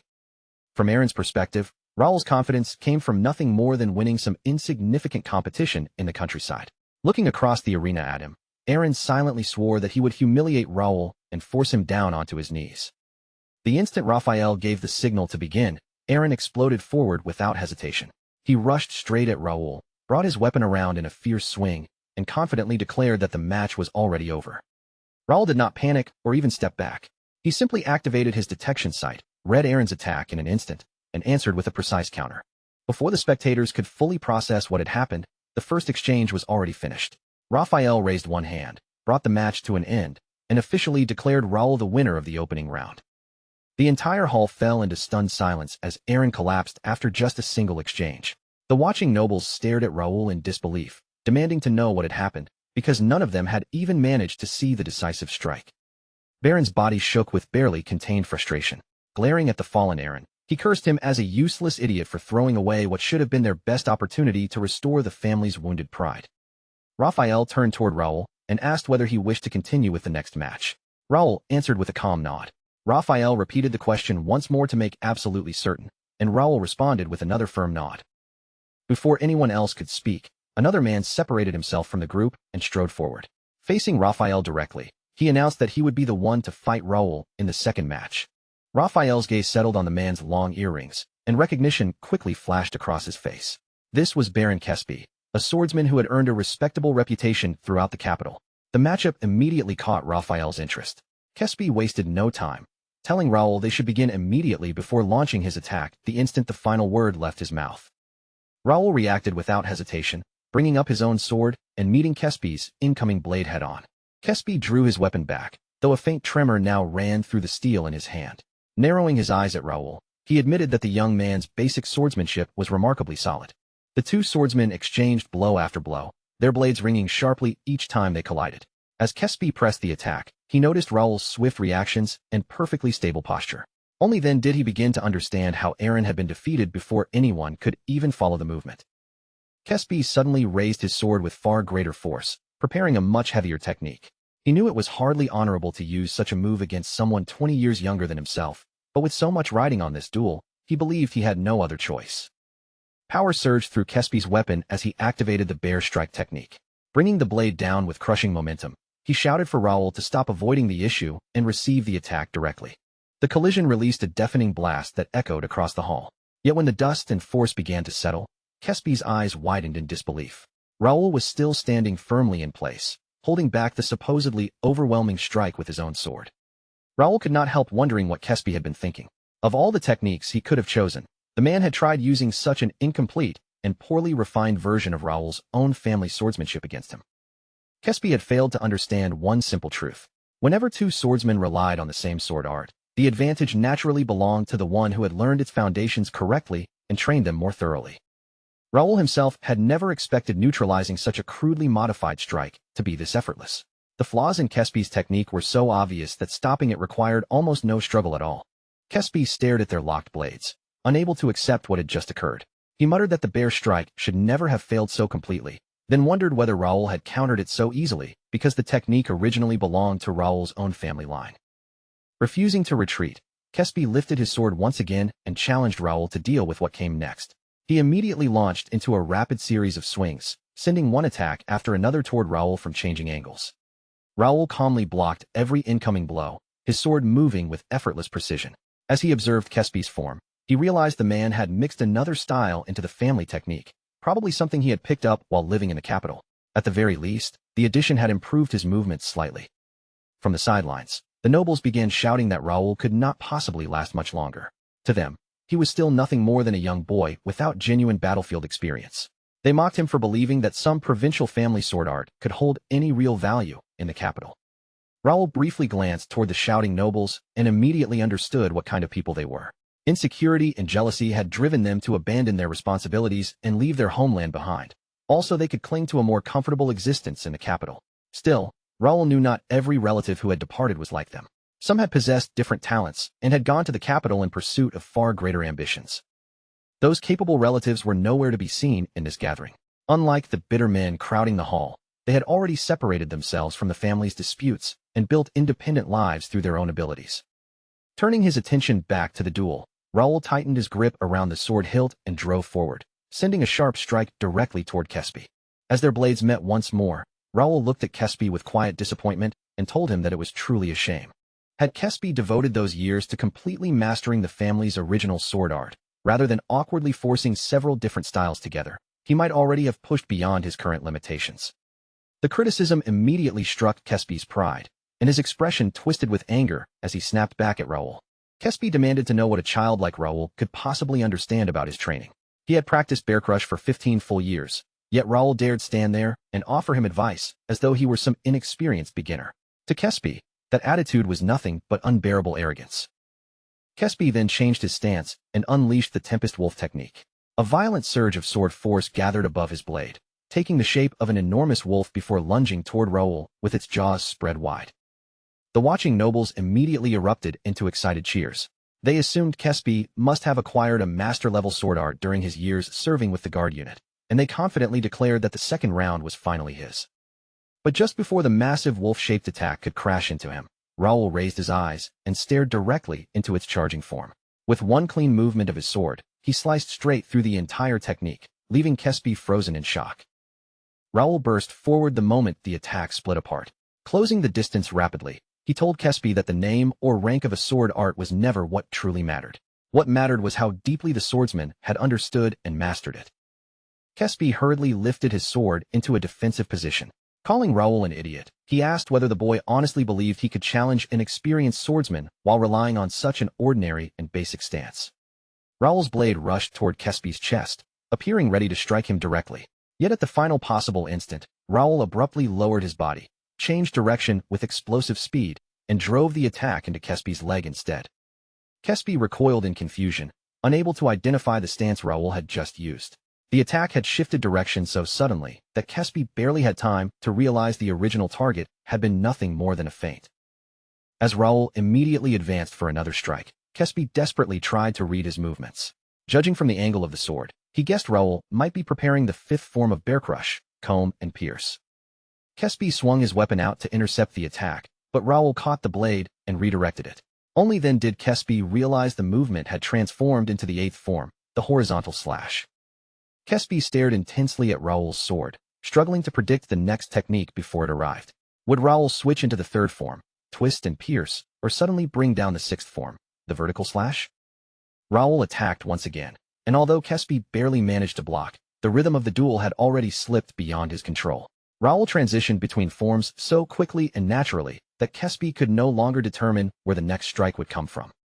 Even when Kespi caught the blade at the last possible moment, the force behind the collision still slammed violently into his hand, sending a painful shock through his fingers and wrist.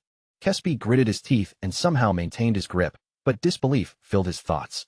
He had never imagined anyone could connect separate sword forms at such astonishing speed.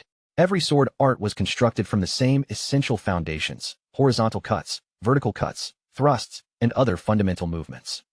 Those basic forms served as the groundwork upon which every advanced technique was built. Under normal circumstances, a swordsman would combine several of them in different sequences, using variation to confuse an opponent and conceal the next attack. Raoul, however, was linking form after form within only a few breaths. Every transition was so smooth, precise, and perfectly timed that Kespi could not anticipate a single movement. As he struggled to keep up, one disturbing question entered his mind. Was this simply the overwhelming difference between ordinary effort and genuine talent? Raoul's sword flashed forward once more, slipping through Kespi's weakening defense and striking his sword hand cleanly. Kespi cried out as pain burst through his fingers. His grip finally failed, and the sword fell from his hand, clattering loudly against the floor between them. Raoul immediately placed the edge of his blade beside Kespi's exposed neck. Looking down at him, Raoul explained that even a simple chain of properly executed sword forms was more than enough to settle this battle. He then asked whether Kespi still believed the family's sword arts were inadequate. Kespi stared up at Raoul and called him a monster before slowly dropping onto one knee. In that moment, he finally understood the truth. With Raoul's exceptional eyesight, reaction speed, and judgment, the particular sword art he chose to wield hardly mattered at all. The last of Kespi's strength left his body. Unable to remain upright or continue the duel, he pitched forward and collapsed onto the floor. Raphael raised his hand and formally announced that Raoul had won the second match as well. The nobles stared at the defeated Kespi in complete disbelief. Gathering anxiously around Baron, they whispered that the situation was becoming increasingly strange. Every rumor they had heard claimed Raoul had never received proper sword training. Baron quickly ordered them not to panic. He insisted that Raoul was still only a young swordsman with limited experience, then reminded the nervous nobles to consider the identity of the final contestant waiting to enter the duel. The moment they remembered their last fighter, confidence returned to the nobles. They began cheering once again, declaring that no matter how impressive Raoul's family techniques appeared, he had already reached the absolute limit of what they could accomplish. Raphael called for the final representative to step forward, thoroughly entertained by everything unfolding before him. Watching members of the Ashton bloodline tear one another apart had turned out to be quite the spectacle. Raphael did not particularly care which side ultimately won, though he certainly would not object to seeing the young Raoul finally suffer a defeat. A voice suddenly rang out, announcing that his turn had finally arrived. Raphael shifted his gaze toward the speaker, studying the approaching figure as he wondered whether the man was Dave. Dave was not the sort of person who left a lasting impression. Even among the capital's nobles, his quiet presence and unremarkable appearance made him surprisingly easy to overlook. Despite that forgettable presence, Dave was Baron Jinder's eldest son. He was also slightly older than Raphael, meaning he had already spent more years moving through the capital's noble circles. A faint smile appeared on Raphael's face as he decided the man's identity made little difference to him.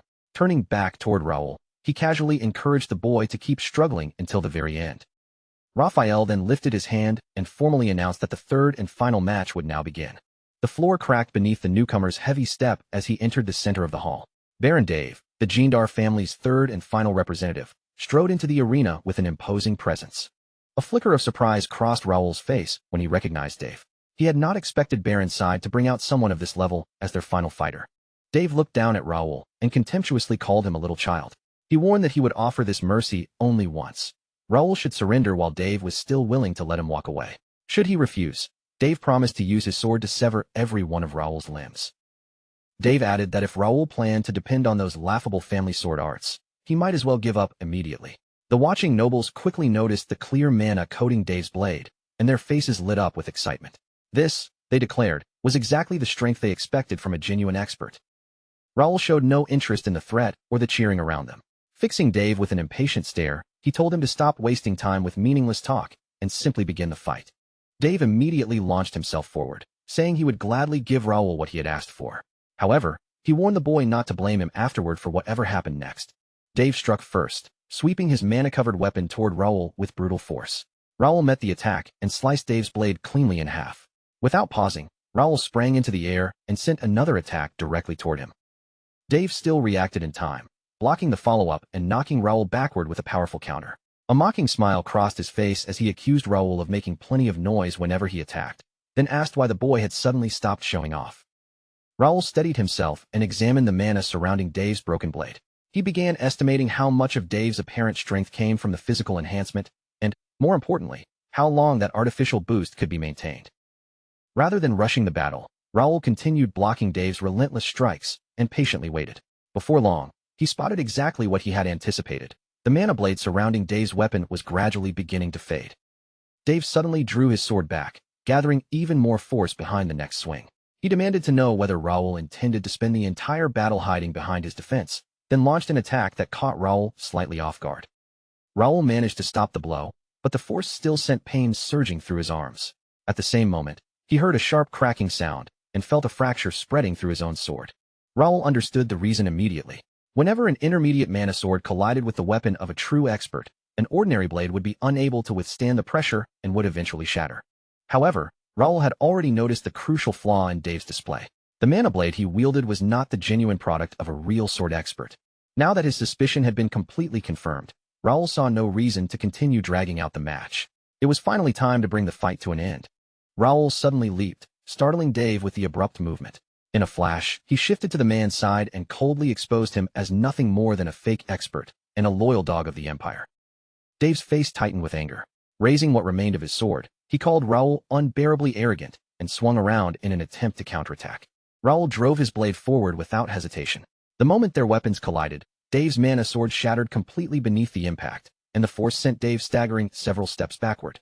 Before Dave could regain his balance, Raoul closed the distance and buried a straight punch directly into his face. Dave planted his feet and barely managed to stop himself from falling. Raoul was already charging again, however. Telling Dave to rest peacefully, he drove a second heavy punch into him before the man could defend himself. The blow launched Dave across the arena. His body slammed violently into the staircase, leaving blood streaming from his nose as he struggled to lift his head and call out to the judge. Raphael calmly stepped forward before Dave could protest any further. Raising his hand, he declared Raoul the winner of the third match and officially named him the victor of the entire duel. Raoul returned to the platform where his companions were waiting. He bent down and picked up the remains of his broken sword, remarking with genuine disappointment that it was a shame, because he had actually grown rather fond of that weapon. Philip praised Raoul for handling the three opponents so well, but Raoul brushed it off and said the battles had not been especially difficult. He then quietly instructed Philip to arrest Dave once the situation was over. Raoul suspected that the man carried the Empire's stigma somewhere on his body. Philip looked startled by the revelation, but quickly agreed to take care of it. Raoul added that Dave's movements had seemed unnatural as well. The way the man fought only strengthened his suspicion that something was deeply wrong with him. At that moment, Pierce approached Raoul while carrying another weapon. Holding it out to him, he explained that he had brought along a spare sword. Raoul accepted the replacement from Pierce and turned toward the surrounding nobles. With the duel settled, he calmly asked everyone what they intended to do next. Baron could not understand how the situation had deteriorated so badly. Dave might have twisted the rules and relied on questionable methods, but he was still supposed to be a sword expert. Yet somehow, Dave was the one lying unconscious while Raoul remained standing unharmed. Unable to accept the result, Baron suddenly shouted that Raoul must have cheated. He declared that the duel was cancelled on the spot and insisted that none of the previous matches would be recognized as valid. Baron's eyes darted around the hall as panic began to take hold. Nothing had gone according to his expectations, and every plan he had carefully prepared was collapsing one after another. Then his thoughts returned to the documents. No matter what else happened, Baron knew he could not afford to lose those papers. They were his only remaining means of preserving his connection to either the Jindar family or the Randall line. Driven by desperation, Baron pointed toward Raoul and ordered his men to seize the documents immediately. His voice thundered through the hall as he shouted at them to stop hesitating and move. Baron declared that they had already passed the point of retreat. With nothing left to preserve, he commanded his forces to attack Raoul directly. Raoul merely watched him with a knowing smile. Raoul had anticipated this exact outcome and had already instructed his knights to play along until Baron revealed his intentions. The instant the order to attack was given, Jake lit up with excitement and shouted that this was the moment he had been waiting for.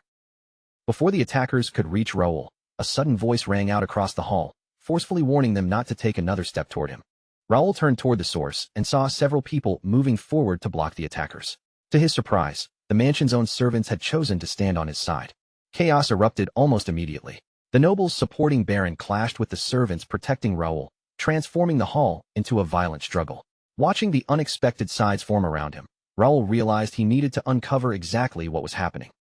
At that moment, a new system window appeared before Raoul's eyes. The message made him realize that this sudden rebellion had presented him with an opportunity he had never expected to encounter. Baron glared at the servants and furiously branded them worthless traitors. He demanded to know how they dared turn against him after everything he had supposedly done for them, asking whether betrayal was how they intended to repay his so-called kindness. One of the servants immediately fired back, demanding to know what kindness Baron was talking about. Baron had stolen the donations that were meant to support them. They had spent years resenting the county only because they never realized the true thief had been standing in front of them all along. The servant declared that without Raoul's intervention, they would have remained trapped under Baron's control forever. Raoul finally recognized them as the students Ashton County had recommended to the Royal Academy. Each of them had performed well during the coming-of-age tournament and earned scholarships funded by the county. Because the academy dormitories were closed during the break, those students had been assigned to stay at the mansion, with their accommodation and daily expenses fully covered. Baron Gendar had taken every coin meant for them, however, and even forced the students to work as servants so he would not have to spend money hiring actual staff. Jake stared at Baron in disbelief and said the entire situation was insane. He could not believe the man had gone to such extremes simply to steal money, though it finally explained why Baron had been given so much authority there. Raoul replied that the real problem was that power had fallen into the hands of the wrong person. Even so, he doubted Baron had been this corrupt from the very beginning. Jake asked what they should do, warning that someone would inevitably be seriously hurt if the fighting continued. Raoul told him not to worry, because the person they needed would arrive very soon. Confused by Raoul's confidence, Jake immediately asked whom he had managed to contact. Before Raoul could answer, the mansion doors burst open with a thunderous crash, stunning everyone inside. A massive man strode through the entrance and ordered the guards to step aside, demanding that they look carefully and recognize who stood before them. Baron turned furiously toward his own guards, asking what was happening and who this unexpected intruder was. One of the guards hurriedly tried to report that something had gone wrong at the entrance. Before he could finish his warning, however, a cry of pain tore from his throat as someone stepped down on him and silenced him mid-sentence. The enormous newcomer strode farther into the hall, his deep voice rolling through the mansion like thunder. With an intimidating glare, he demanded to know who had been foolish enough to draw a sword inside Ashton County's own residence. Everyone stared at the towering figure in disbelief. One of his arms alone looked nearly as thick as an ordinary man's waist. After taking in that monstrous build, the nobles finally recognized him as Dylan and began whispering anxiously about why the county's future count had suddenly appeared here. Dylan marched into the mansion without slowing down. Several of Ashton County's highest-ranking knights followed directly behind him, their disciplined formation making the atmosphere inside the hall even heavier. One of Baron's guards froze where he stood beneath Dylan's fierce stare. Dylan seized him without hesitation and hurled the man into the nearby window with overwhelming force, leaving everyone else too frightened to move. Dylan ordered every person in the room to remain exactly where they were. Then, scanning the hall with impatient eyes, he demanded to know where the kid was while frightened whispers spread among the stunned crowd. The people around him could hardly hide their fear. In hushed voices, they reminded one another that Dylan was widely regarded as the strongest man in the entire kingdom. Dylan soon spotted Raoul standing on the platform. He drove his sword into the floor, crossed the hall in several heavy strides, and suddenly lifted Raoul into the air while loudly calling him his precious youngest brother. Holding Raoul high above the ground as though he weighed nothing, Dylan bombarded him with worried questions. He asked how Raoul had been doing, whether anyone had bullied him, whether he had been eating and sleeping properly, and whether he had suffered any injuries. Raoul's head began to spin from being held in the air, so he asked Dylan to put him down before he became even dizzier. Dylan burst into laughter and gently returned him to the floor. Looking Raoul over from head to toe, he remarked that his younger brother had grown considerably during the past 2 months, though in Dylan's opinion, it still was not nearly enough. Dylan proudly flexed his massive body and declared that a real man needed powerful muscles like his. Raoul stared at his nearly uncovered brother and asked whether Dylan had truly traveled all the way from their home dressed like that. Dylan laughed as though the answer were obvious and said that of course he had. Clothes had begun to feel restrictive lately, and he enjoyed displaying his impressive physique throughout the capital. Raoul could only grow more frustrated as he realized the future heir of Ashton County had apparently been wandering around the capital without a shirt. Dylan placed one enormous hand on Raoul's head and gave him an affectionate pat. No matter what kind of trouble came his way, Dylan reminded him, a man always had to remain strong. With complete confidence, Dylan added that if Raoul possessed a body as powerful as his, none of the clowns gathered in the mansion would ever have dared point their swords in his direction. Dylan pulled his sword free and turned toward the armed nobles, asking whether it was finally time to settle everything. He once again demanded to know who had dared raise a blade inside Ashton Mansion. At once, the elite knights standing beside Dylan drew and raised their swords. They formed a tight defensive wall facing the nobles, their blades making it clear that no one would be allowed to approach Raoul. Raoul understood that Dylan's arrival had practically decided the outcome already. Even so, he could not understand why his brother had brought a vice-captain and so many elite knights with him. Raoul counted roughly 25 intermediate sword users in the formation, a force more than capable of crushing Baron's entire household. Baron cursed silently as he watched Dylan's knights take control of the hall. The desperate attempt he had made to reverse the situation had now collapsed completely before his eyes. Baron also noticed Raphael, Randall's fourth son, attempting to disappear among the Brennan Republic knights he had secretly brought with him. But when Raphael glanced toward those men for support, he discovered that they had already turned their backs on him. Dylan began walking slowly through the room, each heavy step forcing the surrounding nobles to shrink back. With a casual tone that only made him more intimidating, he suggested they take a proper look at who else had gathered there. As Dylan surveyed the hall, his gaze gradually shifted to one side and settled directly on Raphael. Without looking away, Dylan ordered Raphael to come forward and properly greet his older brother. Raphael reluctantly stepped out and greeted Dylan, remarking that it had been a long time since their last meeting. Dylan placed a heavy hand on Raphael's shoulder and observed that he had hardly changed at all. Then, as if he could not quite remember, Dylan asked which Randall's son he was.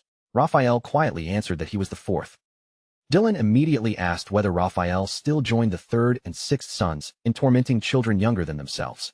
Raphael raised his voice in protest, insisting that he did no such thing anymore and that those incidents belonged entirely to the past. Dylan's expression darkened as he asked whether Raphael had just dared raise his voice at him. Raphael's confidence vanished instantly, and he hurriedly denied having any such intention. Dylan casually brushed a bit of dust from Raphael's shoulder and remarked that he appeared to have enjoyed himself quite a lot today.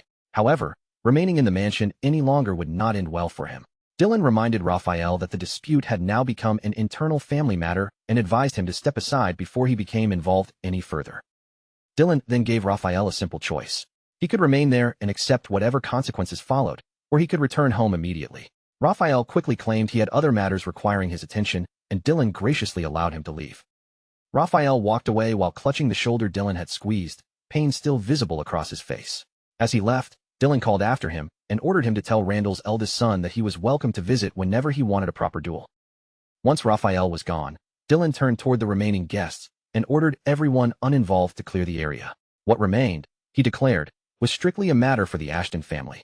There was one exception. Anyone who had drawn a weapon during the confrontation was ordered to remain behind, because Dylan still had several important matters to discuss with them. Dylan then looked directly at Baron and asked what he intended to do next. Without giving him time to evade the question, Dylan demanded that he produce the document he had tried to force Raoul to sign. The moment Baron heard those words, his entire body began to tremble. Later that night, Raoul thanked Dylan for arriving when he did, though he cautiously asked whether bringing such an overwhelming force had been a little excessive. Dylan laughed and questioned whether Raoul honestly believed that. Raoul pointed out that his brother had brought the vice-captain along with a large number of elite knights, making the turnout enormous for a family dispute.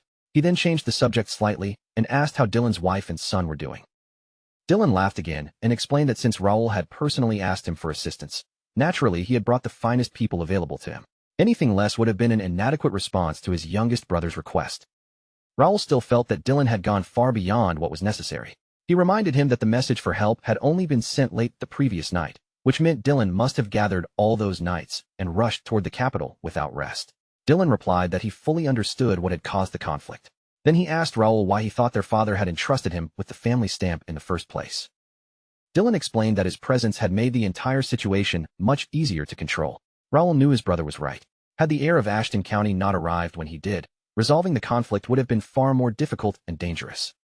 Dylan and his men had reached the capital through a portal, and Raoul estimated that transporting such a large group must have cost close to 3,000 gold. The amount was so painful to imagine that he forced himself to stop thinking about it. He then asked what Dylan intended to do with the group of nearly 30 offenders. Dylan's expression hardened as he answered that every one of them would pay for what they had done, and he had no intention of letting anyone escape the consequences. Raoul reminded Dylan that the men involved were still their father's own brothers, and asked whether their father would truly approve of such harsh punishment. Dylan merely smiled and pointed out that their father had never ordered him not to act. As far as Dylan was concerned, that made this the ideal opportunity to settle the matter permanently. The family had tolerated those relatives for years, and during that time, enormous amounts of their money had continued to disappear because of them. Hearing Dylan speak, Raoul quickly realized that this purge had been his brother's plan from the beginning rather than an order given by their father. The cafe link had once mentioned that Dylan Ashton possessed exceptional political instincts and a talent for calculating every possible outcome. Seeing him operate firsthand, Raoul finally understood those words. With Dylan's strategic mind combined with his overwhelming strength, his older brother seemed almost impossible to stop. Dylan lightly tapped Raoul on the head and asked whether he looked like someone worried about being accused of killing their relatives. He then reassured Raoul that he had no plans to take their lives. He only intended to cut off their financial support and strip away the power they had abused. Dylan also praised Raoul for what he had accomplished that day. Raoul insisted he had done nothing extraordinary and had merely charged at them because their behavior had become too troublesome to ignore. Without warning, Dylan pulled Raoul into an enormous crushing hug. Loudly calling his younger brother adorable, he demanded to know how Raoul could possibly claim he had done nothing when he had prepared the entire report and personally defeated their opponents in the duel. Raoul struggled inside Dylan's arms and told him to save that kind of affection for Libby, since Raoul was already a grown man. Dylan shook him enthusiastically and complained that he would love to hug Libby, but his sister-in-law never allowed him anywhere near the child. Dylan could not understand why, considering he was Libby's father. Raoul, however, suspected that with hands as enormous as Dylan's, his brother might never be trusted to handle Libby freely. Once Dylan finally released him, Raoul said there was something important they needed to discuss. He handed his brother a sheet of paper and explained that it contained the official record of the proof of lineage duel between him and Baron Jindar. Unsure how such a document should be handled, Raoul asked Dylan what he was supposed to do with it. Dylan carefully examined the record before explaining that the estates belonging to all 27 people who had requested Raoul's stamp now legally belonged to Raoul. He was free to control, sell, or reorganize those properties however he wished. Dylan then looked up and asked whether Raoul wanted any assistance managing them. Raoul stared at the document in surprise. He knew the combined property was easily worth around 100,000 gold. Because the dispute involved their own relatives, he had assumed the Ashton family would take control of everything rather than allowing him to keep such a massive reward. Dylan firmly explained that Raoul had earned those estates through a legitimate duel, which meant the reward belonged entirely to him. Raoul did not need to worry about Dylan, their father, or anyone else in the family trying to claim a share. Dylan then reminded Raoul of the lesson he had repeated to him for years. A man should always carry himself with confidence. As a son of the Ashton family, Raoul had even more reason to walk proudly, especially because confidence suited him far better than hesitation. Raoul accepted the paper once more and told Dylan that he understood. With a serious expression, he promised that from then on, he would work toward becoming someone who could carry himself with genuine confidence. Raoul then said he had a favor to request. He asked Dylan to manage the newly acquired properties on his behalf, but specifically instructed him to leave the bar and Jindar estates untouched because Raoul already had plans for them. He also understood that the document's value would change depending on who negotiated the transactions, and selling so many estates personally would require an exhausting amount of time and effort. Dylan immediately understood what Raoul wanted and agreed to take responsibility for the entire matter. He promised that not a single coin would be lost while the properties remained under his management. As an additional reward, Dylan said he would teach Raoul something useful as well, then instructed him to meet at the training field the following morning. When Raoul asked what sort of reward Dylan had in mind, his brother rose from his seat and proudly flexed his enormous muscles. Dylan announced that he would personally teach Raoul how to build a body just as powerful as his own, then eagerly asked whether Raoul was excited to begin. Faced with that enthusiastic smile, Raoul answered that he absolutely was. Dylan nodded as though Raoul's excitement had been obvious from the start. Even their father and Lawrence had shown interest in discovering his secret, he explained, but Dylan had refused them both. This special training method would be taught to Raoul and Raoul alone. Hearing that only made Raoul even more curious. If their father and Lawrence had both wanted to learn it, perhaps Dylan truly possessed some hidden method for developing such an extraordinary physique. What followed was an entire month of training so brutal that Raoul regretted his curiosity almost immediately. By the time it finally ended, he had made one firm decision. No matter what Dylan offered in the future, he would never train with his brother again. At last, the day of the academy admission ceremony arrived. Before Raoul departed, Bernard told him to travel carefully and sincerely wished him excellent results on the placement examination. Raoul waved goodbye to Bernard and assured him that everything would be fine. Since it was only an examination for children, Raoul saw no reason to exhaust himself by taking it too seriously. He planned to complete it casually and return once the admission process was over. Dylan glanced at him and asked whether he genuinely intended to hold back during the exam. Raoul answered without hesitation that he did, then questioned why anyone would need to put serious effort into something so simple. Rather than encouraging him to work harder, Dylan merely said that he would return home once Raoul's admission procedures were complete. Raoul did not need to concern himself with Dylan after that. That relaxed response left Raoul slightly puzzled. He had fully expected his older brother to lecture him about giving everything he had, yet Dylan seemed perfectly content to let him take the examination lightly. Raoul continued telling himself there was no benefit in revealing his full ability. He only needed to graduate from the academy, since enrolling there was mainly an excuse to leave home rather than the true objective behind his journey. Trying too hard to blend in with students his apparent age would only create unnecessary trouble and leave him exhausted. With that in mind, Raoul reminded himself once again to remain unnoticed, move at an easy pace, and avoid putting more effort into the examination than necessary. Sometime later, their group arrived at the academy grounds. Even from a distance, they could see enormous crowds streaming toward the main entrance from every direction. Raoul looked over the packed grounds and admitted to Dylan that the academy was far more crowded than he had expected. He never imagined an admission day would attract so many people. Dylan explained that this year was unusual because countless applicants who had postponed their enrollment in previous years had all chosen to enter at the same time. That explanation immediately made Raoul suspicious. The cafe link had not provided him with any recent information about changes at the academy, and he had personally examined the list of nobles expected to enroll that year. For the crowd to be this large, something significant must have happened behind the scenes. Even so, Raoul had never expected much from academy life in the first place. Whatever unusual situation had drawn everyone there, he assumed it would have little effect on his own plans. That assumption vanished when he noticed the large congratulatory banners displayed near the entrance. Written across them were the names of Gerald D. Reuben, Dalton, the young master of the Templeton family, Caleb D. Randall, and, to Raoul's surprise, Raoul himself. Raoul immediately turned toward Philip and demanded an explanation. Philip had previously assured him that no heirs from major warrior families would be enrolling that year, yet the banners listed several prominent bloodlines, including a prince. Philip could only answer that none of this had been reported before they departed Mira. Raoul released a weary sigh as the reason became clear. He had spent the entire previous month trapped in Dylan's merciless training, while Bernard had been consumed with resolving the housing situation. Between those two things, Raoul had completely missed the latest news. Then he noticed Dylan struggling to suppress a laugh, so he narrowed his eyes and asked whether his brother already knew what was happening. Dylan responded with nothing more than a playful wink. He told Raoul that the truth would become clear soon enough, reminded him once again not to take the examination too seriously, and cheerfully congratulated him on entering the academy. Raoul studied his brother with open suspicion, certain Dylan was hiding something important. Still, there was little he could do about it at the entrance, so he continued walking toward the academy interior. Before going farther, Raoul called Jake and Pierce over and instructed them to search the surrounding grounds, gather whatever information they could, and report back about the testing center. Both men immediately accepted the task.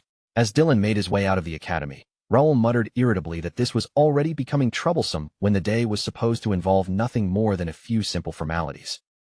Raoul could also sense the presence of several powerful, high-ranking nobles scattered throughout the grounds. Under his breath, he complained that he had no desire to deal with children his own apparent age. Philip overheard him and asked what he meant, but Raoul waved the question away, saying he had merely been talking to himself. Raoul pushed his concerns aside. The unexpected arrivals might complicate matters, but he could still proceed with his original plans. Just then, a loud voice called for everyone's attention and announced that the academy's admission ceremony would begin shortly. A man stepped onto the platform and greeted the assembled applicants. He warmly welcomed them to Reuben Kingdom Academy before announcing that the members of the academy staff would now be introduced. Raoul immediately lost interest.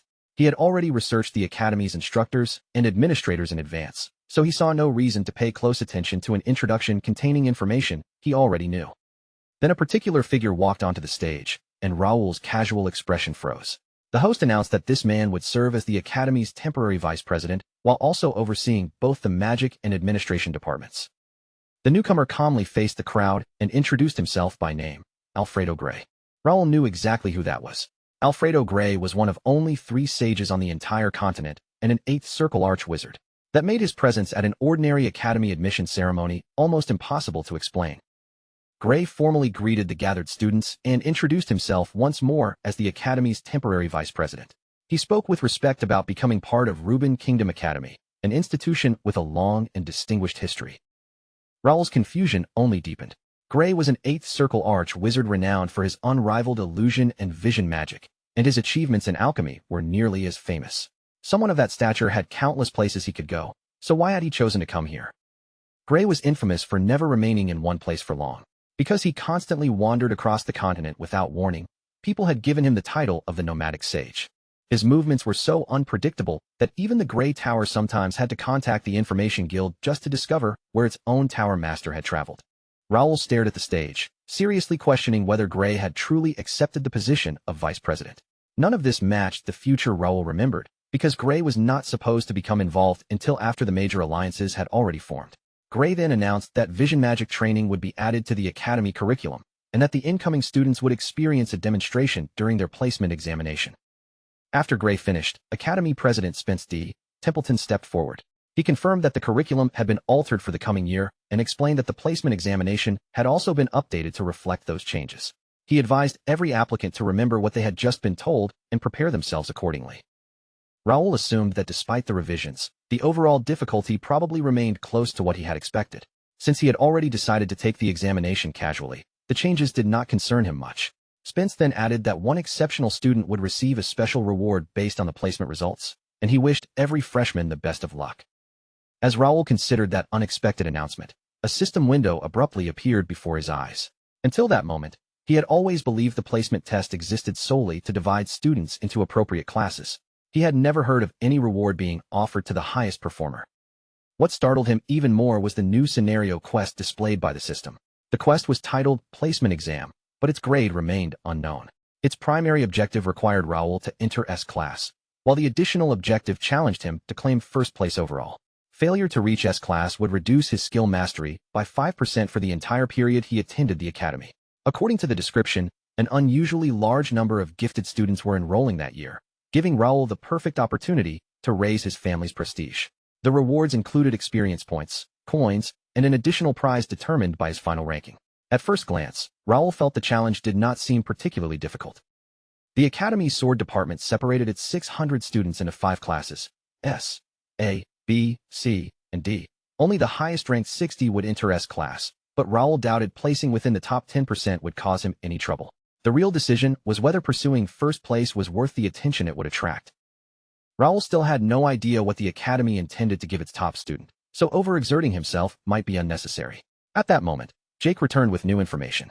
He confirmed that the staff had indeed mentioned a special reward, although from what he had first heard, it had not sounded especially remarkable. Jake handed Raoul a sheet containing the complete details. Raoul accepted it and read through the benefits reserved for the highest-ranked student. The winner would receive unrestricted entry to every floor of the Academy Library, a private training center equipped with vision magic facilities, and personally commissioned items created by the Academy Workshop. The moment Raoul finished reading, his entire attitude changed. Those rewards were far too valuable to ignore. Full access to the library, exclusive use of a vision magic training center, and custom equipment from the Academy Workshop made first place an obvious target. Ordinary Academy lectures could improve his skill mastery, but they provided neither experience points nor additional rewards. After all, Raoul's primary reason for attending the Academy had never been its lessons.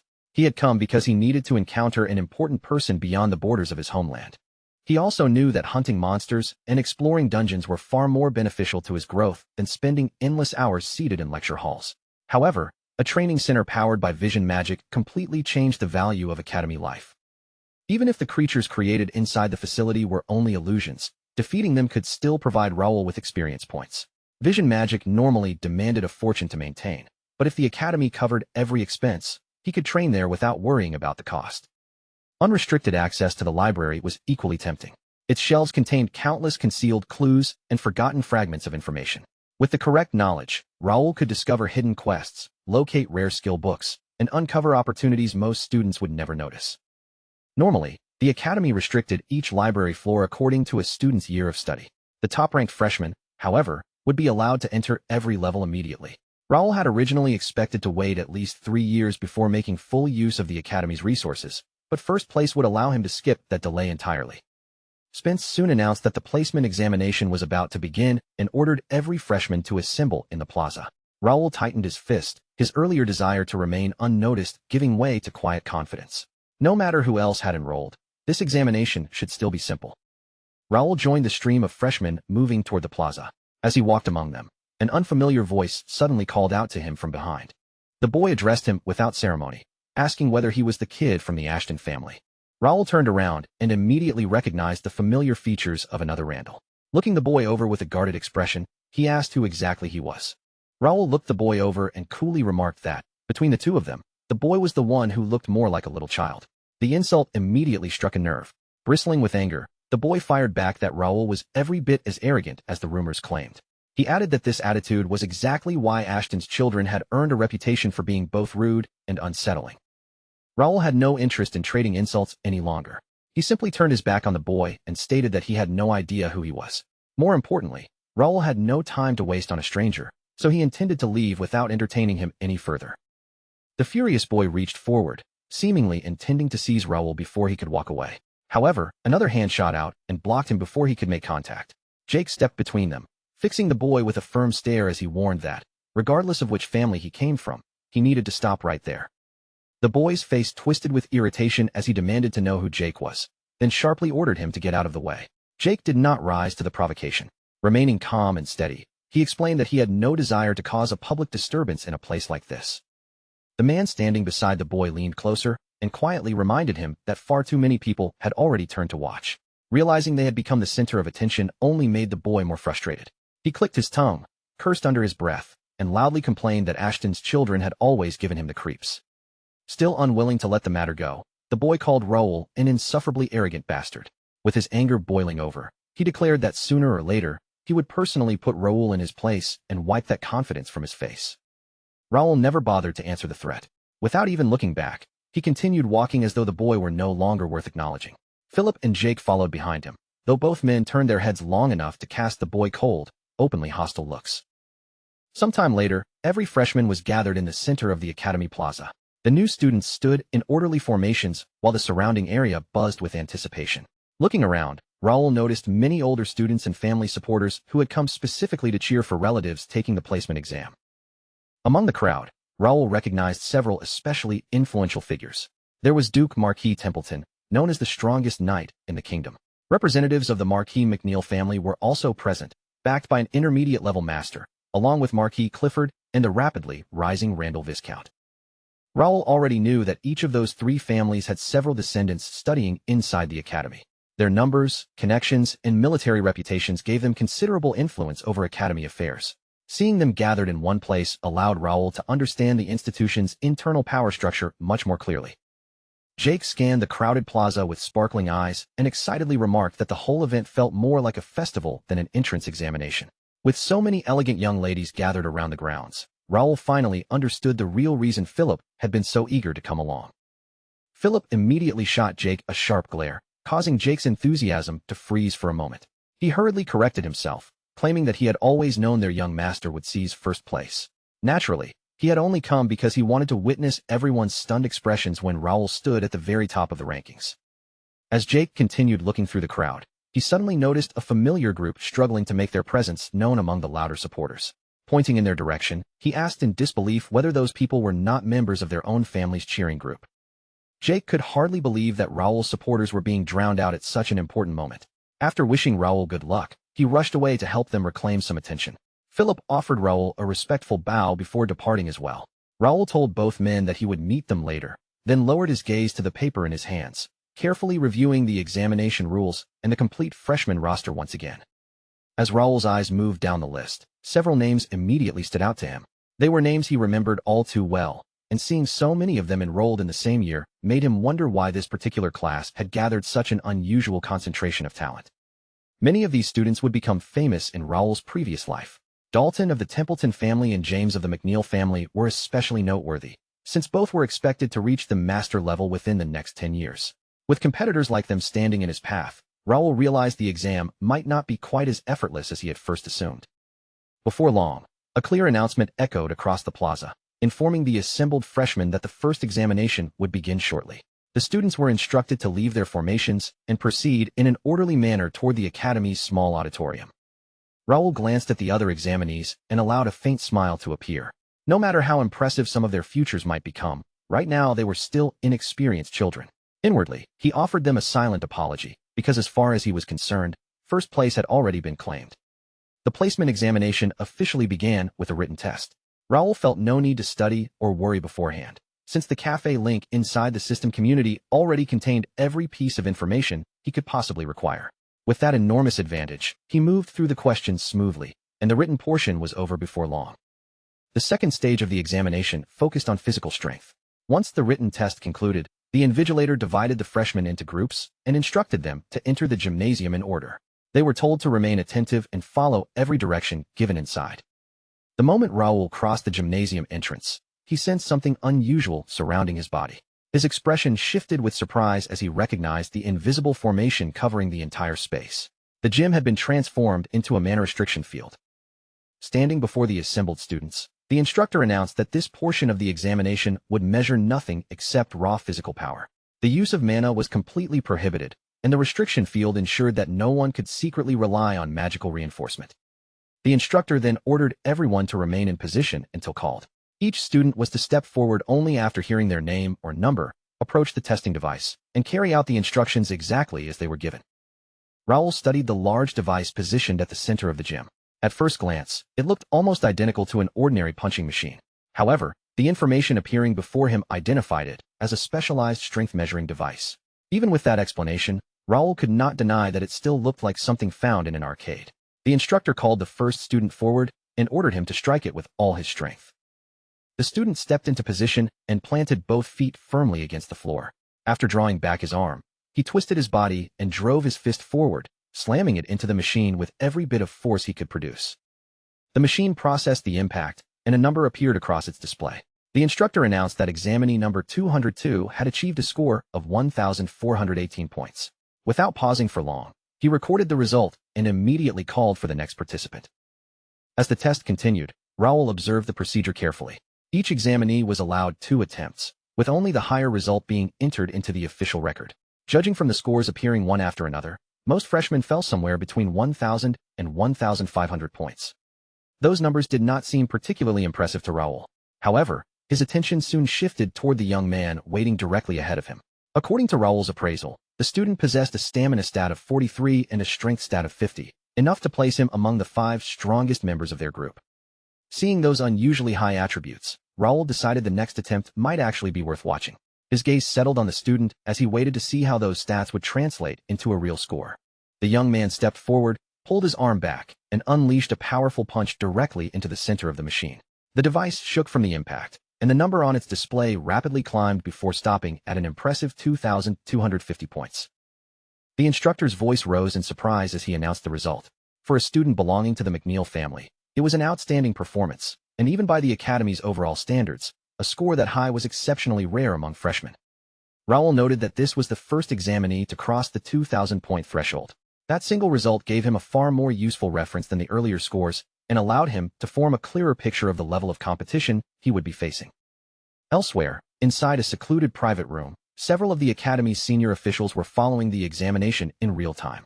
An image transmission system projected the activity from the gymnasium before them, allowing the group to observe every student's performance without being seen. One official remarked that such results were only natural for a kingdom built upon the strength of its knights.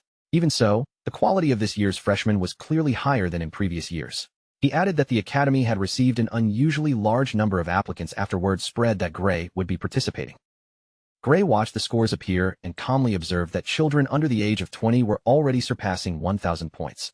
He remarked that students from Leslie Kingdom Academy would probably be terrified if they witnessed that level of physical ability firsthand. One of the men laughed at the comparison and told Gray that his praise was flattering.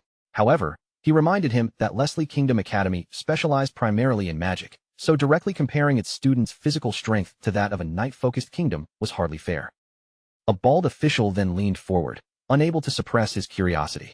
Only 1 month earlier, the Magic Tower had warned them not to expect Gray's attendance, so he wanted to know what had changed his mind. Gray answered that he had come to personally observe the performance of his newly developed magic circle.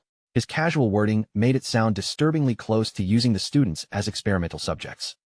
The Academy officials quickly and awkwardly insisted that no such thing was happening. Instead, they emphasized how grateful they were that Gray had permitted the Academy to install his newly created magic circle. On top of that, he was personally funding an additional training circle that would be awarded for the top-ranked students' use. Gray looked over the many young faces on the transmitted image and commented that he was glad he had decided to come. He had also heard that an exceptional number of students from warrior families were participating that year. Spence confirmed the rumor, explaining that those promising heirs were precisely why so many important figures had gathered. He added that he had already pointed several of them out during the earlier introductions. At that moment, the son of Viscount Randall approached the testing machine for his turn. Recognizing him immediately, Spence gestured toward the projected image and told Gray that this was the particular student he had mentioned before. Gray turned toward the Viscount and asked whether the boy was Randall's 13th son. The Viscount confirmed it, explaining that his 13th son was named Caleb. Because the child possessed exceptional talent, the lord of their family had taken a personal role in training him. McKinney added that Caleb had personally approached him and requested permission to enroll in the academy. Hearing this, Gray gave a small nod and said he understood the situation. His interest sharpened as he turned back toward the projection, eager to see what kind of performance Caleb would produce. Caleb stepped in front of the machine and calmly prepared himself. Then, with a forceful motion of his entire body, he drove his fist into the target. The impact thundered through the gym, and the device's display flashed before settling on an astonishing score of 3,005 points. The Academy's higher-ups reacted immediately, their composure breaking as voices of shock filled the private room. Caleb's power was clearly on an entirely different level from the students who had gone before him. At last, they understood why McKinney regarded the boy with such unusual favor. The man sitting beside Gray commented that the Randall family truly stood apart from the rest. At this rate, it would take other families a very long time to close the gap between them. McKinney responded with a proud laugh, clearly pleased by Caleb's result, while Spence hinted that the next student might prove even more interesting. Spence introduced the approaching examinee as James of the Marquis McNeil family, the direct grandson of the current Lord Clifford. Gray asked whether James was the young talent being closely watched by the Order of Chivalry. Spence confirmed it, adding that rumors claimed James possessed ability far beyond the Academy's ordinary standards. James walked up to the testing device without showing any hesitation. Once he was in position, his arm snapped forward with remarkable speed, and his fist crashed into the machine before many of the watching students could properly follow the movement. But James did not simply strike once and step away. He continued attacking the machine with rapid, forceful blows, driving his performance even higher. The displayed result climbed past 3,500 and continued rising until it finally stopped at 3,612 points. Inside the observation room, several higher-ups cursed under their breath as they stared at the result in disbelief. James had surpassed 3,500 points on both of his attempts, proving the score was no accident. They all understood what that meant. He had just produced the highest physical strength result ever recorded by a freshman. Gray raised his hands and applauded James' performance with genuine admiration. He called the result incredible, pointing out that even seasoned knights had barely managed to cross 3,000 points when the strength measuring machine had first been introduced. Spence turned his attention back toward the transmitted image and announced that the next examinee was already stepping forward to take his turn at the strength machine. One of the officials leaned closer to the screen and asked whether the approaching boy was Dalton. Spence confirmed it, explaining that Dalton was the grandson of a renowned sword master and that this examination marked his very first appearance before the public. Dalton calmly approached the device, drew back his fist, and struck the target with a heavy blow. When the display settled at 2,900 points, several people in the observation room immediately reacted with visible surprise. One man looked around in confusion and asked why everyone seemed so shocked. After all, Dalton's score was still lower than the result achieved by the student who had tested just before him. The pink-haired man quickly pointed out the detail the others had overlooked. Throughout the entire strike, Dalton had kept one arm tucked neatly behind his back, meaning he had produced that score without using a normal two-handed fighting posture. As though he could somehow sense their discussion, Dalton suddenly lifted his gaze and stared directly toward the image transmission device. The cold glare in his eyes instantly drained the noise from the private room, leaving everyone awkwardly silent. Dalton then took his second attempt without changing his restrained posture. This time, the machine displayed 3,008 points. Seeing the result, Spence could no longer hold back and burst into amused laughter. Still chuckling, Spence revealed that he had personally pressured Dalton into enrolling at the academy. Judging from the boy's icy expression and obvious lack of enthusiasm, Dalton clearly had not forgiven him for forcing the issue. The officials stared at the screen and asked whether Dalton had truly crossed 3,000 points while keeping one arm behind his back. They could only imagine how high the number might rise if he struck seriously. Even so, such strength suited a descendant of the Templeton family, whose members were famous for possessing the kingdom's strongest fists. McKinney, however, grew increasingly irritated and suggested that they might as well leave to eat, since the rankings already seemed obvious and there was little reason to keep watching. Gray stopped McKinney before he could dismiss the rest of the examination. With his eyes still fixed on the transmitted image, he said he was certain that one more student from the kingdom's prominent families had yet to take the test. McKinney scoffed and said there was no reason to pay attention to Raoul. According to the rumors, the boy would never have reached this point without his family's recommendation, and he was only 15 years old. The room immediately stirred with surprise. Most freshmen were already around 19, so everyone wondered how someone 4 years younger was supposed to compete against them. McKinney clarified that some students entered the academy despite having no real hope of graduating. They merely attended to gain a little experience before eventually giving up.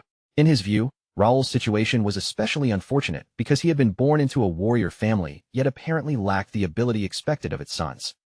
Just then, an exaggerated snoring sound suddenly rang out through the private room, loud enough to interrupt McKinney and pull everyone's attention away from the screen.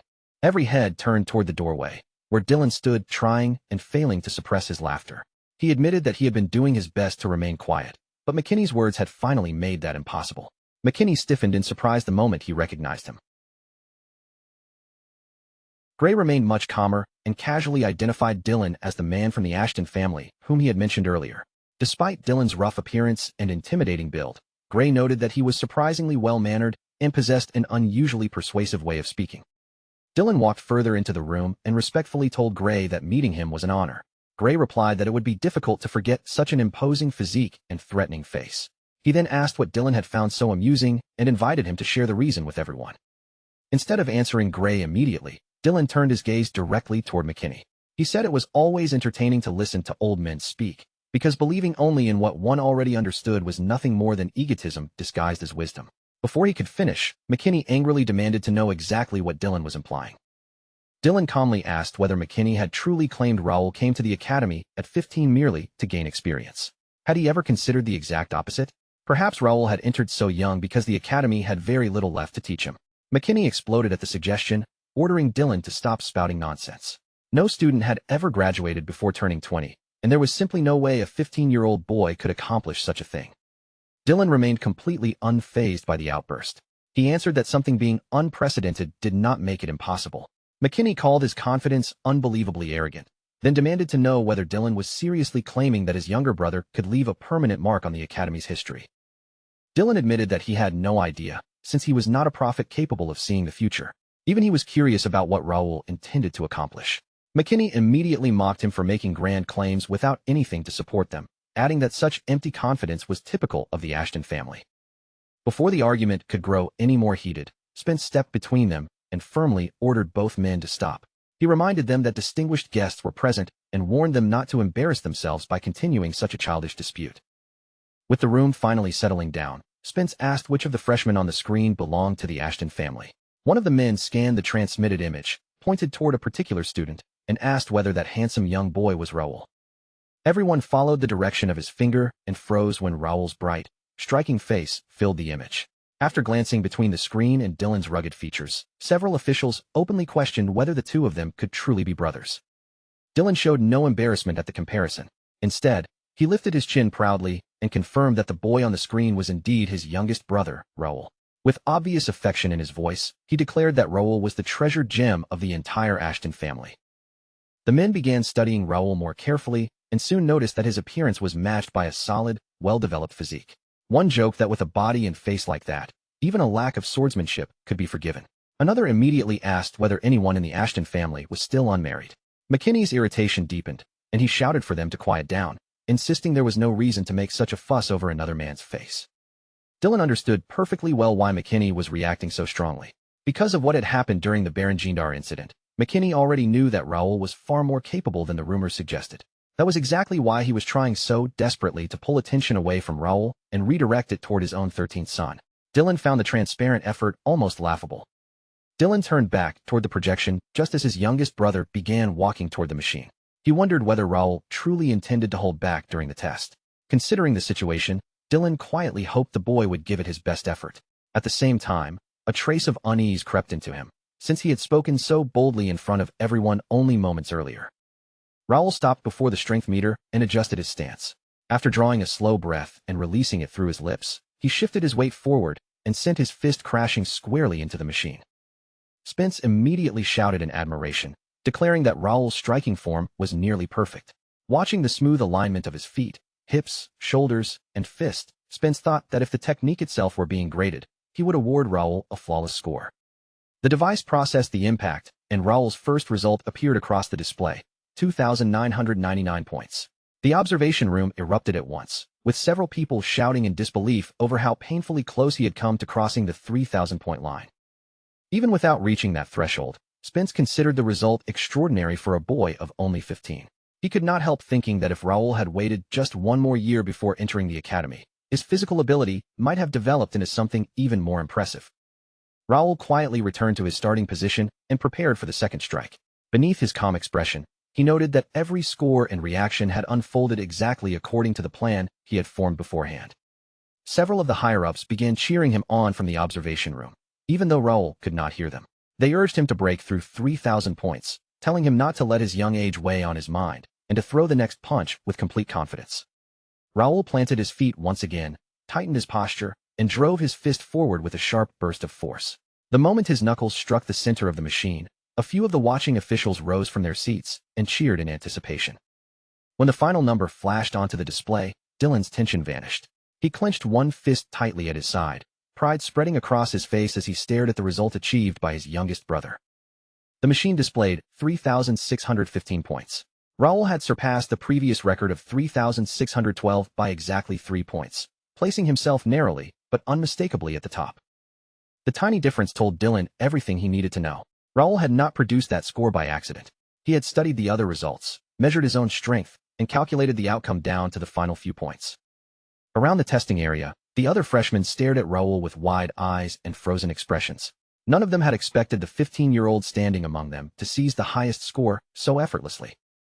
The instructor recovered from his surprise and told Raoul that the result was good. Keeping his voice professional, he instructed the boy to leave the machine and return to his assigned seat so the examination could continue. Raoul turned away from the device and walked back through the silent group of students. Only after reaching his place did he release a quiet breath, inwardly satisfied that every part of his plan had gone exactly as intended. He lowered himself into his seat, while the surrounding freshmen continued watching him without speaking. Their gazes remained fixed on him, but Raoul behaved as though the stunned silence around him did not exist. Raoul opened the system interface and reviewed the collected results. At test site number 1, the highest recorded score was 2,820 points. At test site number 2, the top result was 3,612, which matched the highest numbers from test sites 4 and 5. A new system instruction then appeared before him. It ordered Raoul to remain alert, record every score produced during the examination, and once the test concluded, report all students who had exceeded 2,500 points in the proper ranking order. After memorizing the instruction, Raoul closed the interface and casually swept his gaze across the gym. He carefully checked the faces around him, making sure no one had noticed anything strange appearing before his eyes. Raoul knew that physical ability rose dramatically once a warrior crossed into the expert level. The difference was not gradual. Reaching that stage caused a sharp increase in raw bodily strength. The merciless month he had spent training under Dylan had pushed his strength stat all the way to 68. With that level of power, Raoul could have surpassed 4,000 points without much difficulty.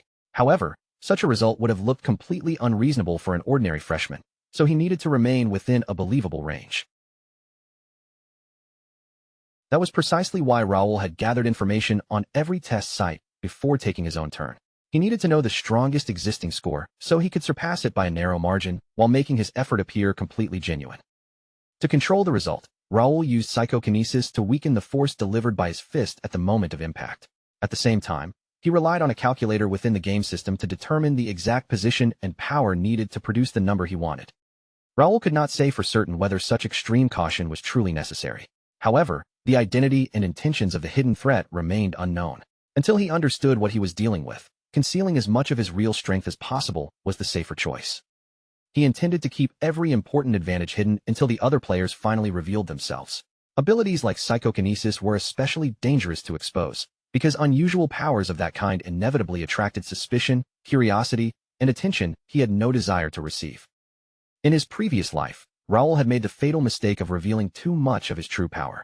The guilds immediately began studying every ability he displayed, breaking down his skills and searching for weaknesses.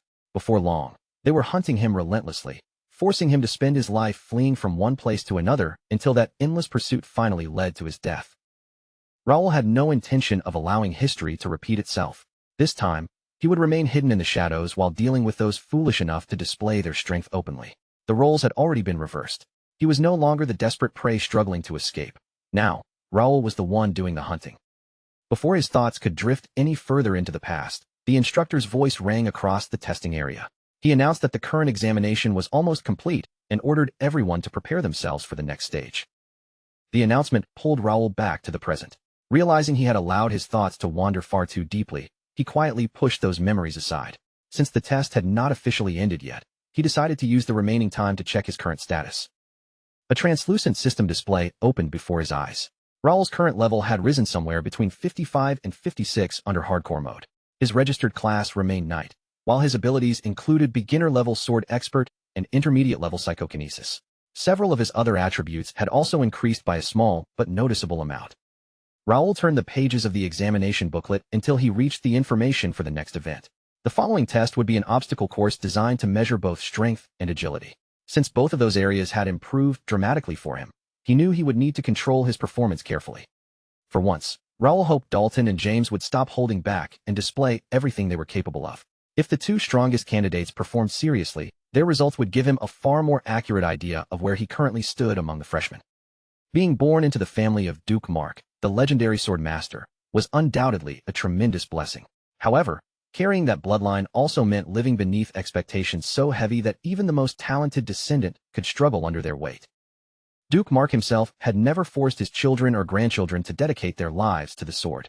Even so, every member of the family pushed themselves relentlessly, determined to preserve the reputation that came with being known as number one. Dalton hated being told that he had to perform flawlessly simply to protect his grandfather's honor. As the swordmaster's grandson, everyone expected him to dominate every tournament he entered and defeat every rival placed before him. Because his talent was so exceptional, the adults around him continually pushed him toward becoming the very best. After years of relentless training, Dalton eventually surpassed almost everyone in his age group.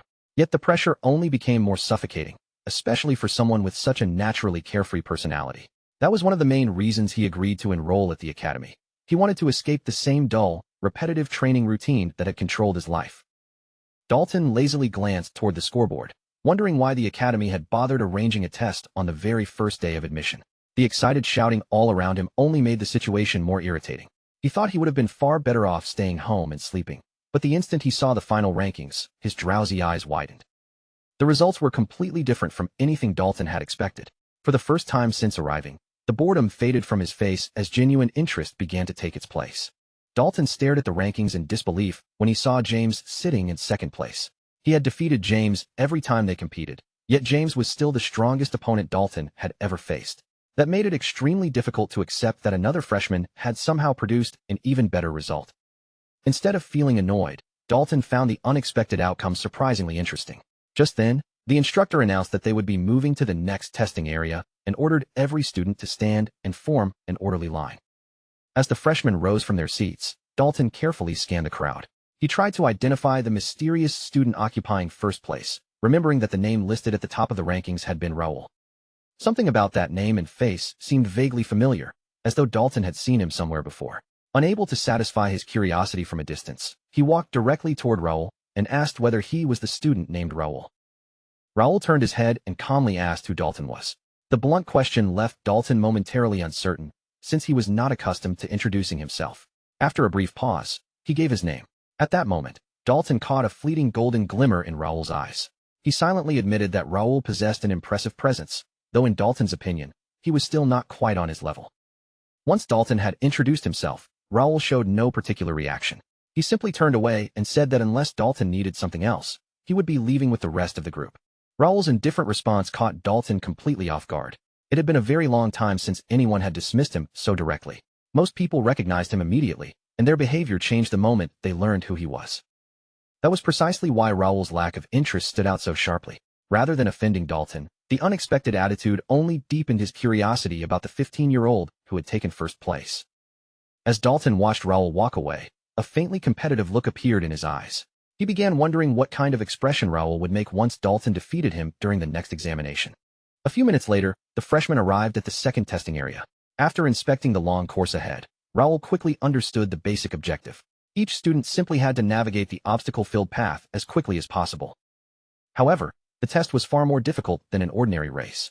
Every participant had to complete the course while wearing a full suit of heavy steel armor. On top of that, numerous traps had been hidden throughout the entire route. The instructor suddenly announced that examinees number 20 and 30 had been eliminated. The remaining students reacted with surprise, exchanging uneasy looks as they asked how many participants had already failed the course. Raoul noticed that the eliminated examinees had been among the lower-ranked students. Even so, nearly 100 people had already failed, which meant the examination was clearly different from the original version, he remembered. Someone nearby whispered that the test had been modified after Vice President Gray arrived. That immediately prompted others to ask what had changed, since barely anyone seemed capable of passing now. Raoul looked toward the large display, recording the latest results. 2 of the completed times were 13 minutes and 33 seconds, followed by another at 12 minutes and 52 seconds. Not long afterward, another student emerged from the course with a much stronger performance. The display stopped at 9 minutes and 12 seconds, making it the fastest completion time recorded up to that point. Raoul rose from his seat so he could observe the following rounds more carefully and judge how quickly the better students handled the obstacles. Meanwhile, Dalton finally woke from his nap and realized that his own turn was drawing near. Knowing he would soon need to enter the course, Dalton reluctantly forced himself to prepare. Still visibly half asleep, he rubbed away the remaining drowsiness and asked whether his name was already about to be called. Dalton opened the group chat used by his people and asked whether anything unusual had happened while he was sleeping. A response quickly came back, informing him that nothing especially noteworthy had occurred so far. According to the latest report, the fastest contestant had completed the obstacle course in a little over 7 minutes. No one had yet produced a result that Dalton considered particularly alarming. Dalton instructed his people to continue checking every participant and report any unusual performances directly to him. He also told them to keep him updated on the students assigned to his own group. They agreed, and Dalton noted that several examination sites were operating simultaneously, making it difficult to monitor every result at once. Dalton intended to keep track of as much information as possible, but at that moment, the instructor called Raoul's name. Raoul approached and stated that he already understood the basic rules. The instructor acknowledged this, but added an important warning. Every obstacle and trap along the course had been created through illusion magic, yet any impact they caused would still register as genuine damage. The instructor explained that the course would continuously measure the damage Raoul received. If the accumulated reading exceeded what his steel armor could endure, he would immediately be disqualified from the examination. Raoul gave a calm nod and confirmed that he understood. With the explanation complete, the instructor raised his hand and gave the signal to begin. The instant the command sounded, Raoul pushed off the ground and launched himself onto the obstacle course without the slightest hesitation. The steel armor wrapped around his body felt old, rigid, and extremely heavy. Each piece dragged against his movements and made even simple steps more demanding. Raoul quickly understood why so many students had been eliminated during the opening section. Even so, the armor's weight was nowhere near enough to truly hinder him. Ever since Raoul had entered the expert stage, his physical strength had risen so sharply that the bulky equipment felt more inconvenient than restrictive. Before much time had passed, Raoul reached the first major obstacle along the course. Ahead of him waited a violent rushing torrent, blocking the path like a raging natural barrier. Raoul accelerated toward it and immediately recognized the torrent as a creation of illusion magic. Despite knowing it was artificial, the churning water looked almost completely lifelike. He could not help wondering how many mana stones had been consumed to create something so realistic, and whether the Academy had truly spent such enormous resources solely for an entrance examination. Thinking the extravagant display was an unbelievable waste, Raoul leapt straight through the torrent and landed beyond it without slowing down. From there, he immediately entered the second section of the course, an area filled with force-operated traps. The moment his armored foot touched the ground inside the new zone, one of the concealed mechanisms activated. A sharp mechanical sound echoed nearby, and a volley of arrows suddenly shot toward him from multiple directions. Raoul shifted his body between the incoming projectiles with effortless precision. Without breaking his forward momentum, he slipped past the arrows and continued running, weaving smoothly around the numerous sharp contraptions scattered across the path. A large blade swept toward him next. Raoul drew his sword and intercepted the attack with a clean block. As metal struck against metal, he calmly calculated that another trap sequence would likely activate within moments. Just as Raoul deflected the blade away, a system window suddenly opened within his field of vision, placing a new stream of information directly before his eyes. Raoul immediately returned the sword to the sheath across his back. Then he sprang sideways just as the ground beneath his previous position cracked apart and collapsed into the darkness below. He continued moving by leaping from one tree to the next, avoiding each section of falling terrain without losing speed. At the same time, he quickly read through the latest report sent by his team. The message stated that both James and Dalton were advancing through their respective courses at an impressive pace. Based on their current progress, each of them would probably reach the end in roughly 5 minutes. Still navigating the collapsing path, Raoul sent back a brief question. He wanted to know whether any other participant had produced a performance strong enough to stand out from the rest. One of his men quickly reported that Caleb of the Randall family was also performing extremely well. However, despite Caleb's strong showing, he still did not appear to be operating on the same level as either James or Dalton. Another report soon followed, mentioning that several other examinees also looked promising. Their calm behavior showed unusual confidence, and instead of obsessing over their completion times, they focused on slipping past the traps as though the danger around them hardly mattered. Raul ordered his team to record those particular students on a separate list and continue sending him updates on James and Dalton. After closing the message, he brought himself to a sudden stop, his gaze settling on a long suspension bridge swinging across the gap ahead. Several fireball launchers had been positioned above the bridge, their openings aimed directly at anyone attempting to cross. The arrangement certainly looked troublesome, but Raul quickly judged that it still would not be enough to delay him for long. Raul drew the sword from his back and immediately broke into a run again. Lifting his knees beneath the weight of the steel armor, he leapt onto the swaying bridge and charged forward at full speed without pausing to test its stability. His plan was simple. As long as he maintained that pace and never allowed himself to hesitate, he could reach the opposite side before the traps had enough time to surround or overwhelm him. But the moment Raul reached the middle section, powerful gusts slammed into him from both sides. The bridge began twisting and shaking beneath his armored feet, throwing off his rhythm and forcing his body dangerously close to losing balance. Before Raul could fully stabilize himself, the launchers overhead activated.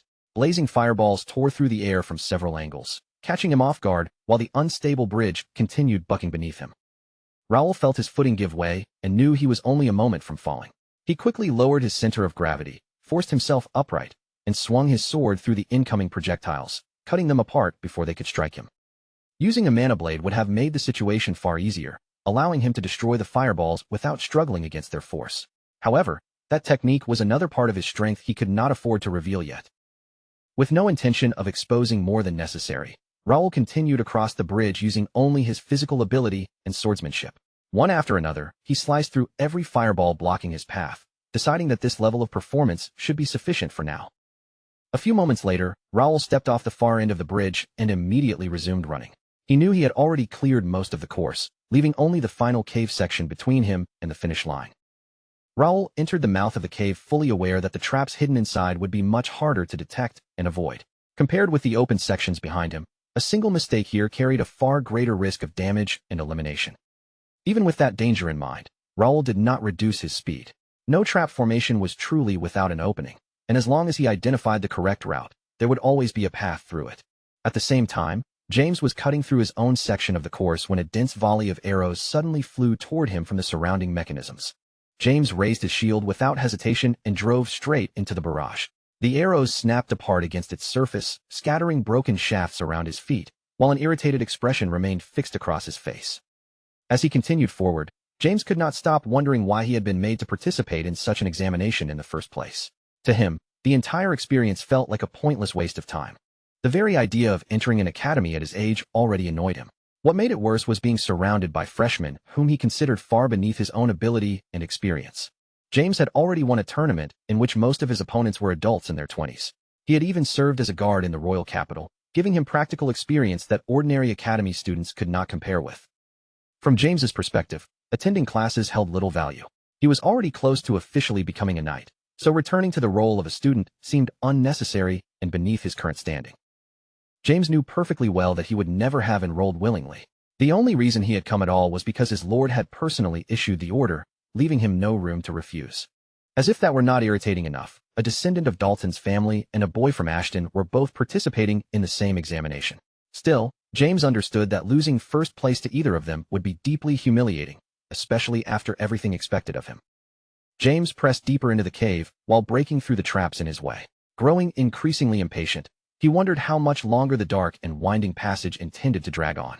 At last, a patch of light appeared ahead. James immediately accelerated toward the exit, smashing apart another wave of arrows launched across his path before leaping through the opening in one powerful motion. He landed firmly outside the cave, directly in front of the large display that recorded each examinee's final completion time. The numbers flashed across the screen and settled at 5 minutes and 15 seconds, a result far faster than nearly every student who had attempted the course before him. Convinced that such a time had secured his victory, James turned away with complete confidence. He expected his name to be sitting comfortably at the top of the rankings, but then one student suddenly shouted for everyone to look at the screen. James turned back and froze.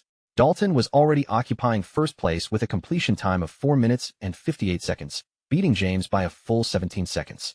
The surrounding students erupted in disbelief, loudly asking how anyone could possibly complete the course that quickly. Some insisted they could not match Dalton's time even if every trap were removed and the entire route became one straight path.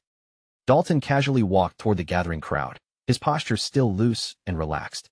Rather than appearing exhausted, he thought that he had finally warmed his body up properly. James silently cursed Dalton, furious that the result had completely ruined his plan to claim first place. Around them, students whispered in amazement, pointing out that Dalton did not even look tired after finishing the brutal course. Dalton glanced around the testing area and noticed that Raoul had not yet appeared.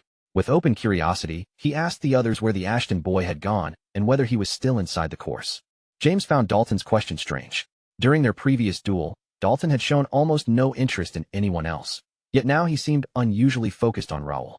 James began wondering why the Ashton boy had suddenly caught his attention and what Dalton might be planning. Even so, James pushed the matter aside. He had already given the course his best effort, and his time was not far behind Dalton's. Besides, there was no possibility that a 15-year-old who had not even reached the expert rank could surpass both of them. The overall top position had to belong to either James or Dalton. Then James noticed something on the display that made his entire expression change. Seeing his reaction, Dalton turned toward the screen as well. The surrounding students fell silent as Raoul's name appeared in first place with a time of 4 minutes and 55 seconds. The silence immediately exploded into shouting. Raoul had beaten Dalton once again, this time by only 3 seconds. The students could not understand how he kept surpassing the strongest candidates by such perfectly measured margins.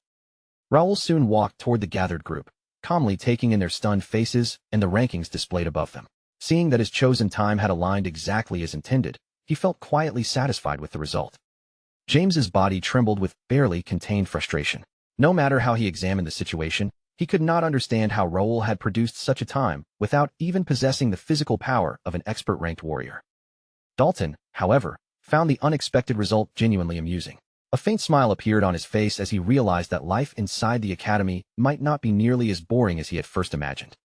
Inside the monitoring room, one of the officials pointed out that Raoul had also placed first in the previous examination. With another victory added to his results, there was little doubt that Raoul would now take the top position in the overall rankings. Several officials turned toward Dylan and congratulated him, openly praising Raoul's remarkable performance. Dylan thanked them with a pleased expression, while McKinney quietly left the room, his displeasure obvious in every stiff step. Spence remarked that Raoul's performance was especially intriguing because of the way he navigated the course. He asked whether children in Ashton County were commonly taught ranger techniques. Another official added that he had expected Raoul to use a far more direct and forceful approach, similar to James. Dylan gave a light laugh and explained that Raoul had always been different from the rest of the Ashton family.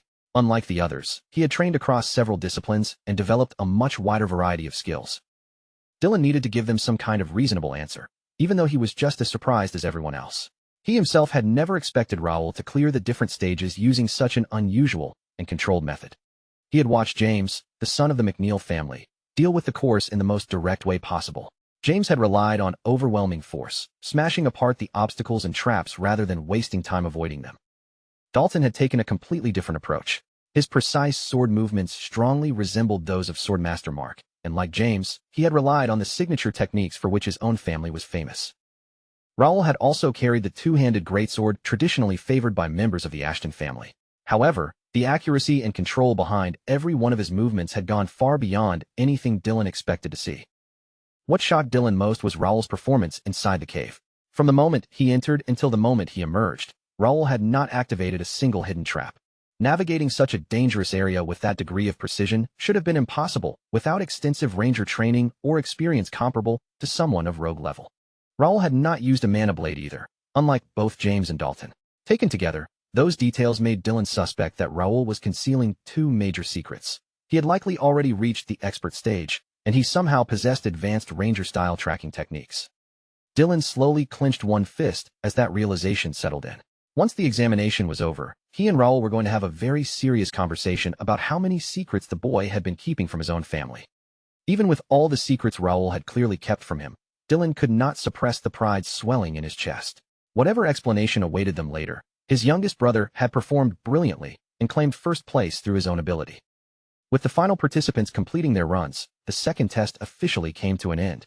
After that long series of demanding trials, the academy placement examination was finally brought to a close. Raoul's companions quickly surrounded him with excited smiles, congratulating him for taking the highest overall position.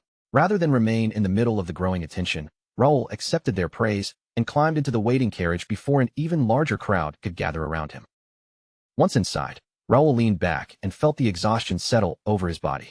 He had deliberately restrained himself throughout the examinations, and now he could only hope that everyone who had watched would believe the limits he had carefully presented.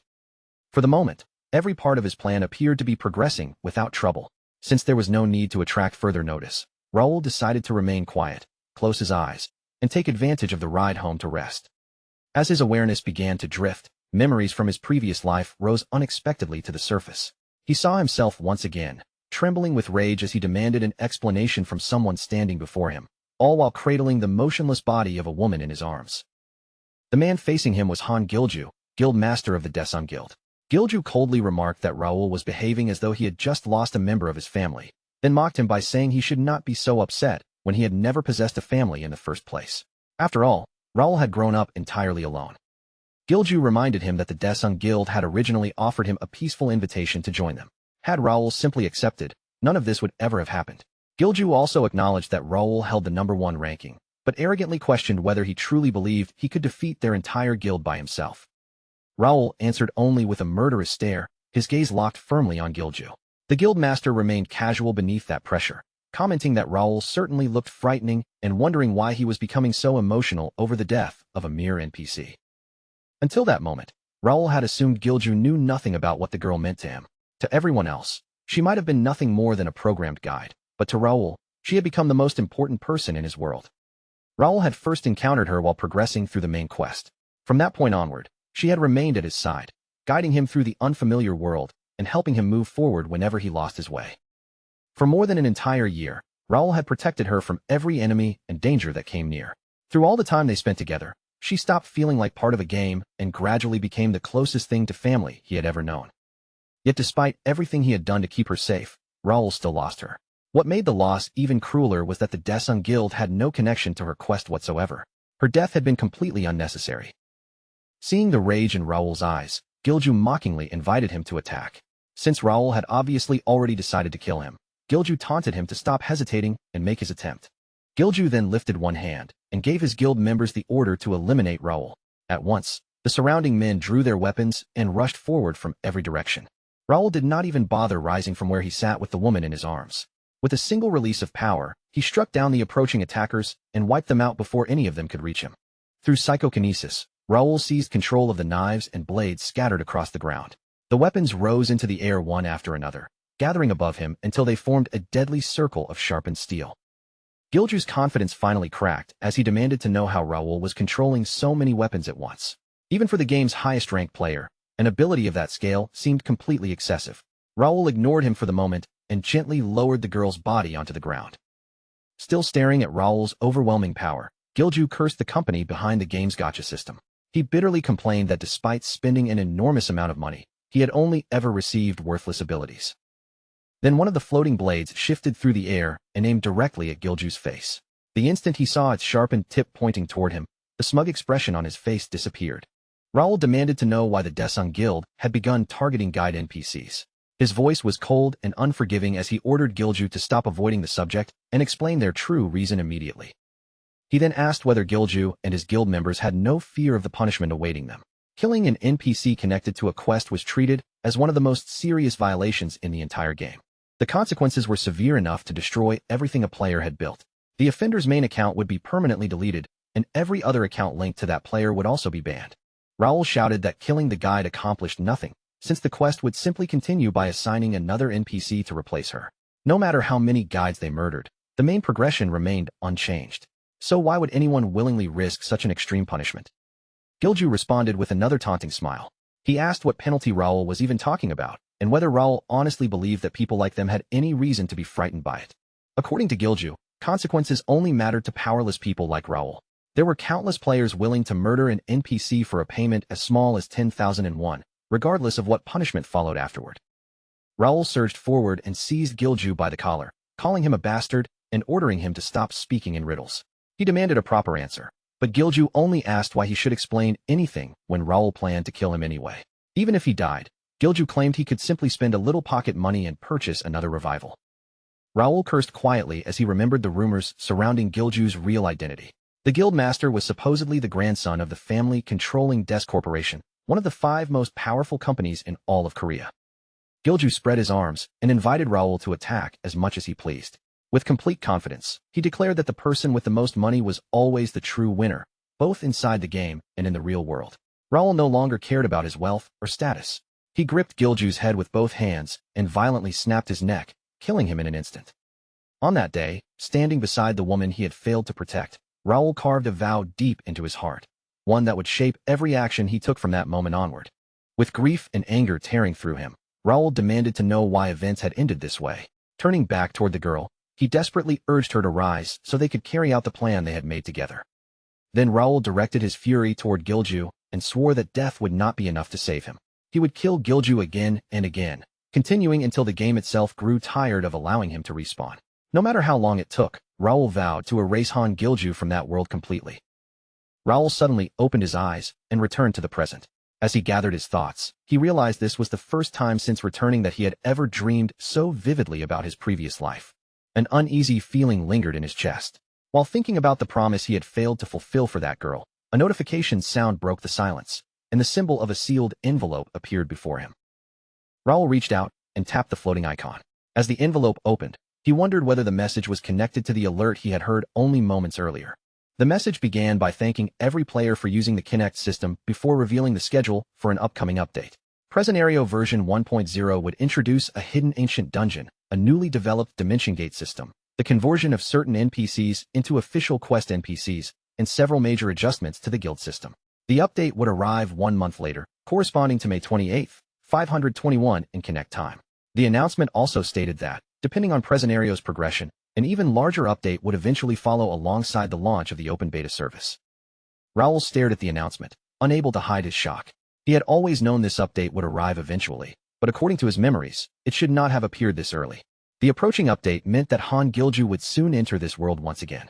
More importantly, Raoul would have another opportunity to meet the girl he had lost, and this time, he refused to let anyone take her from him. However, the greatest problem was the update's timing. Raoul had been unable to predict the exact date of its arrival, which meant many of the preparations he needed were still incomplete. He quickly calculated that only 1 month remained. Nothing truly disastrous should happen immediately after the update launched, but if he missed the short opportunity that followed, every stage of his larger plan would be pushed back.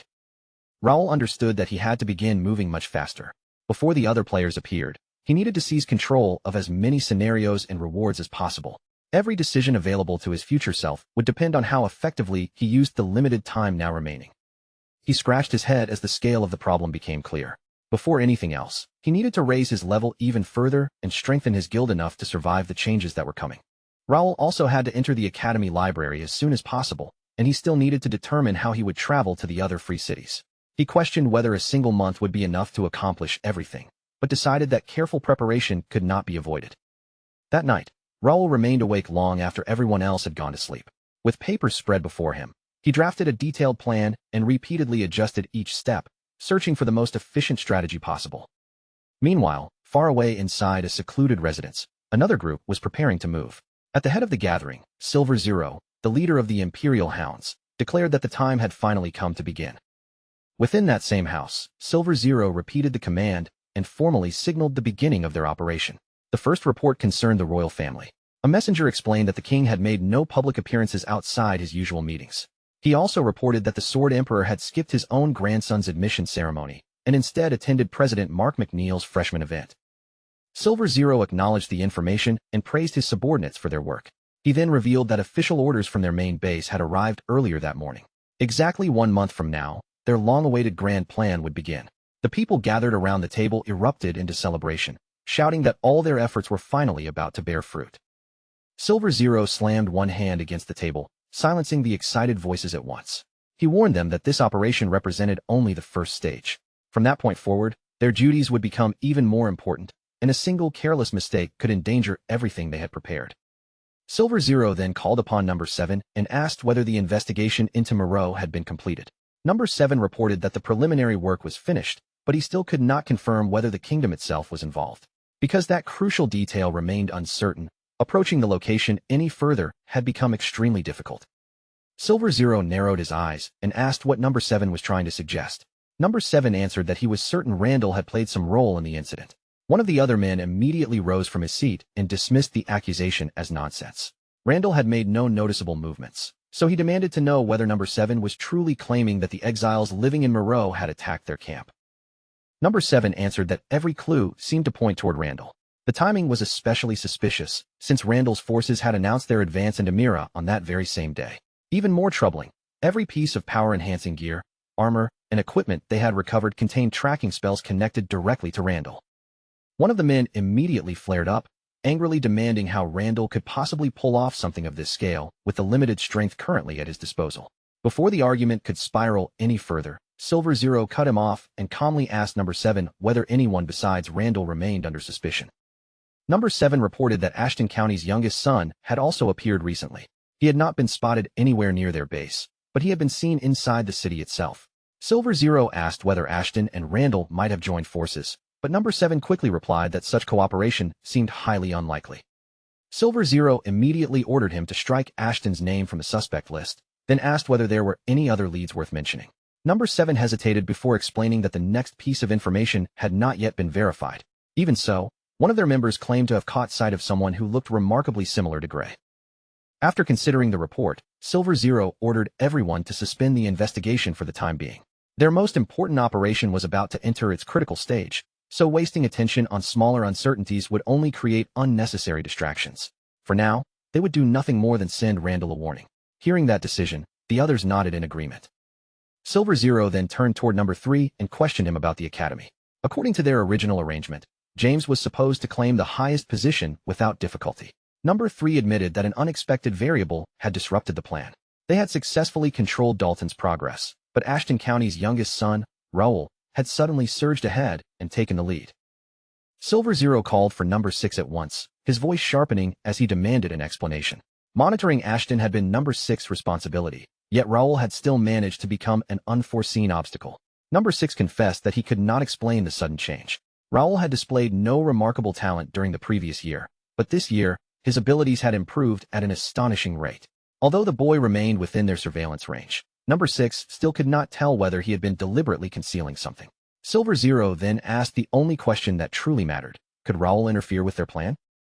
Number 6 replied that he found that possibility extremely unlikely. Raoul was still nothing more than a 15-year-old child, and in his eyes, someone that young could hardly threaten an operation of this scale. He added that he had plans to make use of Raoul later, and even if that approach failed, he had already prepared an alternative.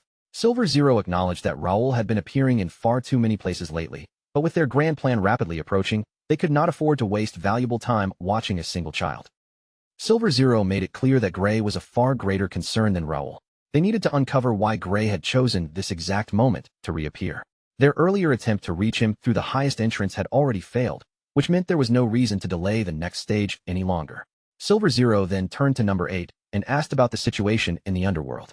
Number 8 reported that one troublesome guild was still resisting them, but the matter was almost settled. He confidently promised that everything would be cleaned up before the grand plan began. Silver Zero accepted the report with a brief nod before addressing everyone in the room. He warned them that he would say this only one final time. They had exactly 1 month remaining, and during that month, they had to make absolutely certain that nothing slipped out of control. Until the operation reached its conclusion, every member needed to remain alert. No matter how insignificant it appeared, even one tiny and unexpected variable could be enough to bring their entire operation crashing down. The following day, Raoul arrived at the academy after waving goodbye to his men. The exhaustion from staying awake all night still weighed heavily on him, but he reminded himself that dealing with the matter now would save him from far greater trouble later. That was also why he had chosen to commute instead of moving into the dormitory. Living elsewhere made it easier to manage his private work, and he had even arranged his schedule so that he only needed to attend classes 3 days each week, concentrating solely on the encore subjects he required. The moment Raoul stepped farther into the academy, curious whispers began spreading through the halls. Several students wondered aloud whether he was really the top-ranked entrant of the year.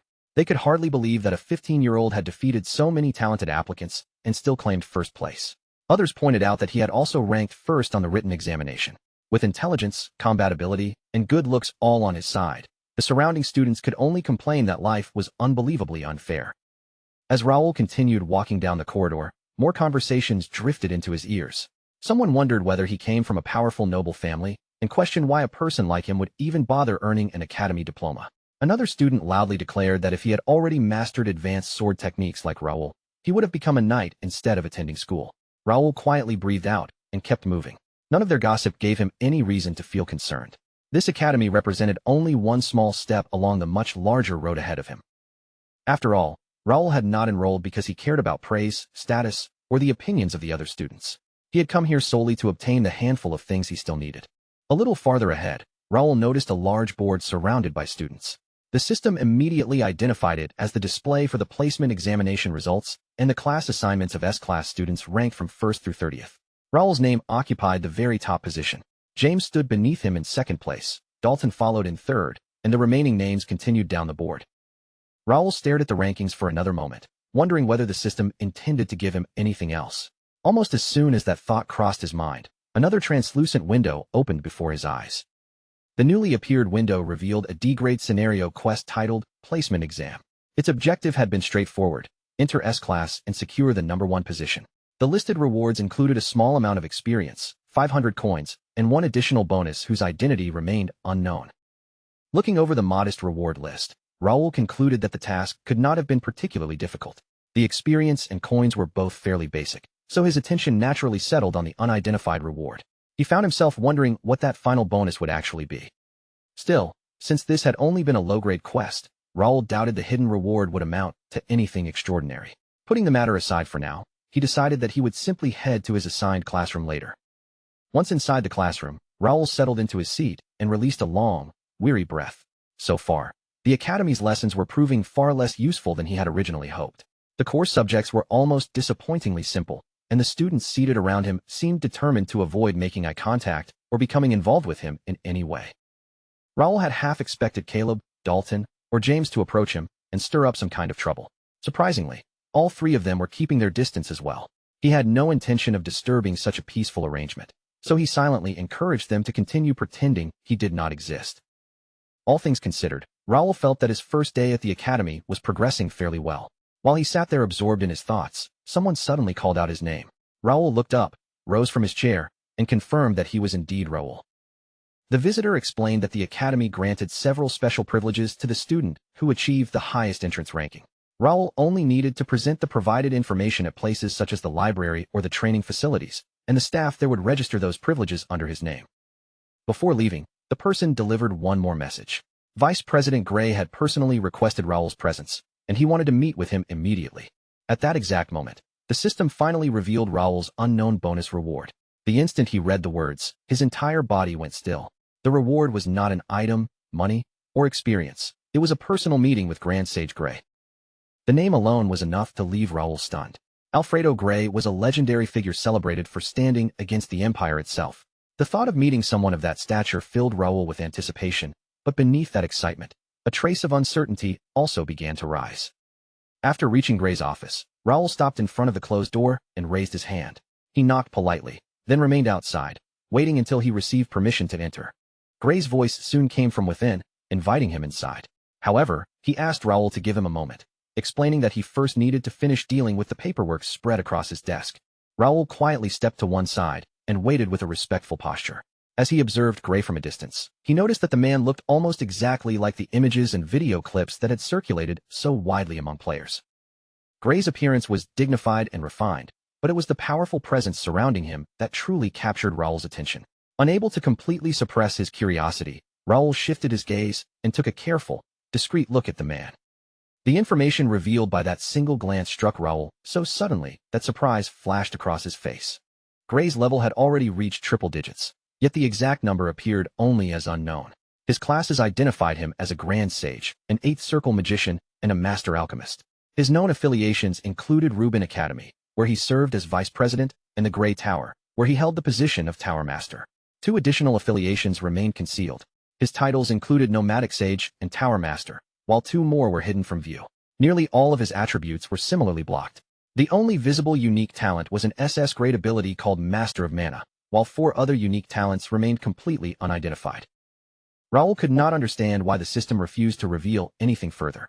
Most of the information currently visible was already common knowledge, so there seemed to be no reason for the remaining details to be hidden. Then, without lifting his attention from the sheet of paper in front of him, Gray suddenly asked whether Raoul was capable of seeing certain things. Raoul froze where he stood. Gray was still looking down at his paperwork, yet the question made it feel as though the man had noticed every single thing Raoul had just done. A faint tension entered Raoul's voice as he remarked that he had heard obtaining a meeting with Gray was extremely difficult. He suggested that he should probably take his leave rather than consume any more of the Grand Sage's time. Gray calmly dismissed the concern, telling him there was no need to hurry. He explained that he would be remaining at the academy for quite a while. Gray then asked Raoul to stay a little longer. His interest was not limited to the boy's entrance ranking or examination results. He wanted to learn more about Raoul himself, including the unusual nature of those eyes. The unexpected remark caught Raoul completely off guard. His eyes narrowed slightly as a single question surfaced in his mind. Just who exactly was this man? A sudden chill-like jolt passed through Raoul's body, and in that instant, Gray's presence felt sharper and far more overwhelming than it had only moments earlier. Raoul began to wonder whether Gray had somehow discovered the existence of his all-piercing eye. Then again, perhaps the Grand Sage had merely noticed something unusual and was testing him with a calculated guess. Before Raoul could settle on an answer, Gray apologized for keeping him waiting and announced that his work was finished. He then looked Raoul over more directly and casually commented that the boy appeared even better up close. With Gray's presence keeping every nerve in his body alert, Raoul repeatedly warned himself to measure each word before speaking. One careless response could expose more than he intended. Gray, however, behaved as though the tension did not exist and simply asked Raoul to wait while he prepared some tea. Not long afterward, Gray returned and personally handed Raoul a cup. Raoul accepted it with both hands and thanked him politely. Considering Gray's fame as an extraordinary magician, Raoul had expected him to conjure the tea through some effortless display of magic. Instead, Gray had prepared it in the completely ordinary manner anyone else might use. A servant standing nearby adjusted the sofa so that Raoul and Gray could sit directly across from one another. Once everything was arranged, Gray took his seat, and the servant silently withdrew from the room. Gray began by congratulating Raoul on earning first place and praised the impressive performance he had displayed during the examination. He then assured Raoul that there was no hidden reason to be nervous. This meeting had been arranged simply because Gray wished to ask him several questions. Raoul reminded himself that this was the first time he and Gray had met outside the examination grounds. As far as he knew, he had done nothing unusual enough to attract the personal interest of a Grand Sage. Since he could not avoid the conversation now, he resolved to remain guarded and carefully control every answer he gave. Keeping his expression composed, Raoul finally asked why a figure as important as Gray would take an interest in someone like him.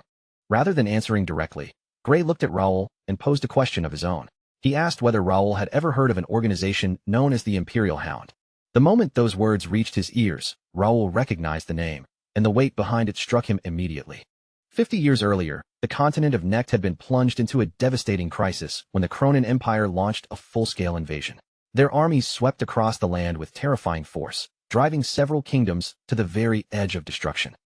Yet whenever disaster threatened to swallow the continent, courageous figures inevitably stepped forward. Those heroes risked their lives and everything they possessed to resist the empire, eventually forcing its armies to retreat beyond Monster Mountain. In the aftermath, the continent enjoyed 50 years of peace. The kingdoms that had once clashed among themselves even managed to settle many of their old disputes through the shared struggle against the empire. Even so, none of them allowed themselves to become careless. Every nation continued preparing for the possibility that the empire might one day attack again. During those long years of uneasy peace, Alfredo Gray founded a tower dedicated to discovering and training exceptionally gifted individuals. At the same time, he traveled across the continent, moving from kingdom to kingdom in pursuit of his greater purpose. Among the many talented people Gray had personally guided over the years was Nakia, the very same alchemist Raoul and his companions had rescued not long ago. When Nakia was expelled from the Alchemist Association, Gray could have stepped forward and protected her. Unfortunately, he had been far away at the time, occupied with matters too important for him to abandon. The moment word reached him that Nakia had finally received a pardon, Gray set aside everything he could and made his way directly to Mira. Gray remained in Mira so he could watch over Nakia personally. During his stay, he also witnessed how readily Raoul and his people stepped forward whenever innocent civilians needed help. By following those events and examining what had happened behind the scenes, Gray eventually uncovered the hidden truth surrounding the Imperial Hound operation. Gray had already discovered that Randall's family had benefited from Raoul's efforts. What impressed him even more was that Raoul had willingly allowed another family to claim the achievement, simply because he wanted to avoid attracting the Empire's attention. To Gray, that decision revealed something rare. Despite his young age, Raoul was already thinking several steps ahead, instead of greedily holding on to whatever fame appeared before him. He had even refused every reward offered for saving the civilians. After considering everything Raoul had done, Gray began to view him as the kind of person who might someday rise and become a hero known throughout the world. He wanted to watch Raoul's growth with his own eyes. That was the true reason Gray had chosen to remain at the academy, though Raoul would not learn the full story until much later. Back in the office, Raoul remained completely unaware of Gray's true intentions.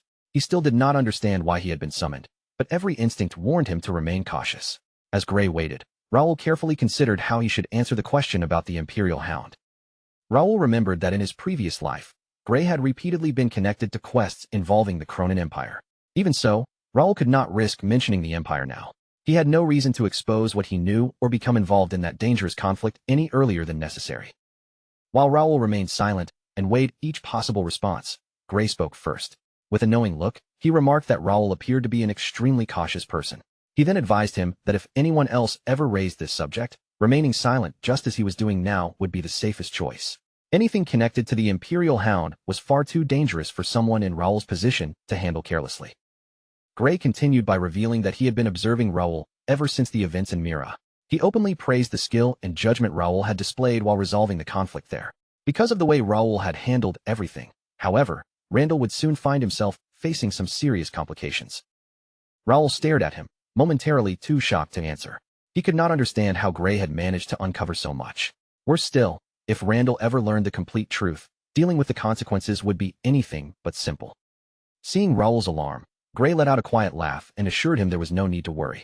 He had not told anyone about Raoul's involvement, and he had no intention of revealing it in the future. In Gray's eyes, Raoul had made the correct decision by hiding his identity. Most people his age would have rushed to display their accomplishments, yet Raoul had shown enough restraint to remain in the shadows. Still guarded, Raoul asked exactly how much Gray knew and why he had chosen to keep everything secret. Gray lifted his cup and calmly took a sip of tea before asking Raoul whether he truly understood what made the Cronin Empire so dangerous. Raoul considered the question briefly and replied that the obvious answer was the Empire's overwhelming military strength. Gray agreed that military power was certainly part of the answer, but he urged Raoul to look beyond the obvious. He then asked whether Raoul believed the Empire possessed far more land and a much larger population than all the kingdoms. Raoul lowered his gaze and thought carefully. The Empire did control a vast amount of territory, but much of that land was barren and nearly uninhabitable. Because of the brutal environment, its total population was only comparable to that of a single kingdom. Gray nodded before revealing that the Empire's true advantage did not come from land or numbers. Its greatest weapon was information. The Empire had gathered an enormous amount of detailed knowledge about every kingdom. The kingdoms, on the other hand, knew almost nothing about what happened inside the Empire. Its lands were separated from them by Monster Mountain and the Forbidden Barrier, with the rift serving as the only passage between the two sides. To prevent another invasion, the kingdoms had constructed a massive wall near the entrance and stationed an army there at all times. Despite those defenses, the Empire still managed to slip spies across the border. That alone proved how completely it dominated the flow of information. If the Empire chose to invade at that very moment, it would only do so after becoming fully confident that victory was within reach. Raoul's expression grew more serious, because Gray's explanation perfectly matched what had occurred in his previous life. The Empire had manipulated the players into setting the war in motion, and by the time Raoul died, its forces had already come dangerously close to winning. Gray explained that defeating the Empire would require more people like Raoul. Young talents who remained hidden from enemy eyes could eventually become the kingdom's greatest advantage, tipping the balance when the decisive moment finally arrived. Raoul began to suspect that Gray might have played a role in Nakia's advancement during his previous life. If that were true, then attracting Gray's interest could become an enormous opportunity. Rather than continuing to struggle alone after rejecting Gray's earlier offer, Raoul could use this connection to grow stronger at a much faster pace and eventually bring down the Empire himself. Before Raoul could sink any deeper into those thoughts, Gray interrupted the silence. He said there was one final matter Raoul needed to hear. Something significant was beginning to unfold outside the academy, so Raoul had to remain out of sight and make every decision with extreme care. Raoul agreed without hesitation, secretly pleased by how the conversation had unfolded. Gray then reached inside his coat and withdrew a small gift, causing Raoul to stare at the object with obvious confusion. Gray told him that the item would become useful in the future. He also explained that the box contained written instructions, which Raoul should examine carefully once he had time to read them in private. Raoul opened the box and found an expensive-looking ring resting inside. The moment he brought it closer, he could feel mana flowing from it. Realizing that it was no ordinary accessory, Raoul looked up and asked whether Gray was truly certain about giving him something so valuable. Gray answered without hesitation, calmly stating that the ring was Raoul's reward. Raoul, however, could not help wondering what he had possibly done to deserve an item of such obvious worth. With the meeting apparently over, Raoul rose from his seat, offered Gray a sincere word of thanks, and respectfully made his way out of the office. The entire conversation had kept Raoul tense from beginning to end, yet it had gone far better than he could ever have expected. Not only had Gray promised to keep his secret, but Raoul had also walked away with a mysterious gift. Once he was outside, he took the ring from its box again, and the information that appeared left him stunned. The system identified the item as Gray's polymorph ring, a powerful piece of equipment carrying the rare unique rating. The ring allowed its wearer to completely transform into a predetermined appearance. That ability came with a significant restriction, however, since every attribute would decrease by 30% for as long as the transformation remained active. If the wearer exhausted their mana, the disguise would immediately collapse and reveal their original form. The ring possessed one more extraordinary ability as well. It could summon its creator, Gray, a single time. Relief spread across Raoul's face as he finished reading the details. The ring possessed exactly the kind of powerful and practical abilities he desperately needed at this stage. Raoul's status placed countless restrictions on his movements. He needed guards whenever he traveled outside, and every action he took had to be considered carefully. For some time now, he had been searching for a reliable item that would allow him to hide his true identity. Gray's ring went far beyond simply masking his face or presence. It could transform his entire body into someone completely different. Even among skilled magicians, very few could cast a true polymorph spell, since the magic required at least 6 circle ability. As though that were not valuable enough, Raoul could also call upon Grand Sage Gray once in a moment of desperate need. Holding the ring in his palm, Raoul could feel the weight of the expectations Gray had placed upon him. At the same time, the gift made it clear that Gray was prepared to support him in every possible way. Raoul therefore resolved to use the ring carefully and only when the situation truly demanded it. 2 weeks passed after that unusual meeting, and Raoul's life at the academy continued without any serious trouble. Since he rarely approached anyone and preferred to keep to himself, most students had no interest in provoking him. There was only one exception, the single person who stubbornly refused to leave Raoul alone. Dalton approached him yet again and eagerly asked whether he had any free time that day, claiming he had discovered an especially good armory they could visit together. Raoul answered in a cold, impatient tone, telling Dalton to stop bothering him because he already had work to do. Dalton's shoulders dropped in disappointment as he complained that if he returned alone, his instructors would immediately drag him into another training session. Raoul had imagined that his academy days would remain quiet and uneventful, but Dalton had emerged as an entirely unexpected variable. From the moment the two of them met, Dalton had made a habit of sitting beside Raoul whenever the opportunity appeared. Dalton followed him around relentlessly and found some excuse to bother him at every possible moment. Strangely enough, he showed almost no interest in befriending any of the other students. As irritating as Dalton could be, Raoul had to admit that he had never caused any genuine trouble. In fact, Dalton's constant presence discouraged everyone else from approaching Raoul. Deciding to take advantage of that small benefit, Raoul prepared an excuse to escape. Raoul told Dalton that he still had a great deal of work to finish and needed to visit the library. He suggested that Dalton find someone else willing to accompany him. Dalton muttered bitterly that he should have trained harder and claimed first place himself, because then Raoul would not be able to keep escaping into the library. Raoul merely told him to calm down and try opening a few books for once. Dalton grumbled that he would much rather spend the entire day swinging a sword than waste even a moment reading. After complaining a little longer, he finally turned his back on Raoul and walked away. Raoul watched him disappear down the corridor and released a quiet breath of relief. With Dalton finally gone, he turned toward the library entrance and stepped inside. One of the greatest privileges granted to the Academy's first-ranked student was permission to enter nearly every floor of the library. In practice, however, Raoul could only freely access the first 4 levels. The 5th floor remained restricted to members of royalty and a very small number of selected professors. Even with that final floor beyond his reach, access to the 4th level was still an exceptional privilege. Only around 50 students were permitted to enter as high as the 3rd floor, so Raoul was eager to see what valuable information the level above might contain. Deep inside the quiet library, a tiny fairy floated lazily between the towering shelves. As she drifted through the aisles, she felt certain that she had already seen every person currently studying there. She had not noticed any unfamiliar students entering the library, and no newly delivered books had arrived for her to inspect that day either. The fairy began wondering whether someone might be attempting to secretly bring in books of their own. As she scanned the nearby tables, her gaze finally landed on a girl hunched over a book, looking completely worn out. The fairy floated closer and gently offered the exhausted girl a few encouraging words, praising her for always working so hard and giving everything her very best effort. The fairy had always been fond of students who devoted themselves to their studies, and seeing someone work so earnestly naturally put her in a good mood. That gentle expression vanished the moment she noticed a boy sleeping with his face pressed against an open book. Without the slightest hesitation, she flew over and sharply tapped him on the head, jolting him awake. The boy sprang upright in panic, his eyes widening before he bolted from the area as though he had just encountered something truly terrifying. Hovering behind him, the fairy sternly warned that if he ever dared to sleep on top of a book again, she would not forgive him so easily.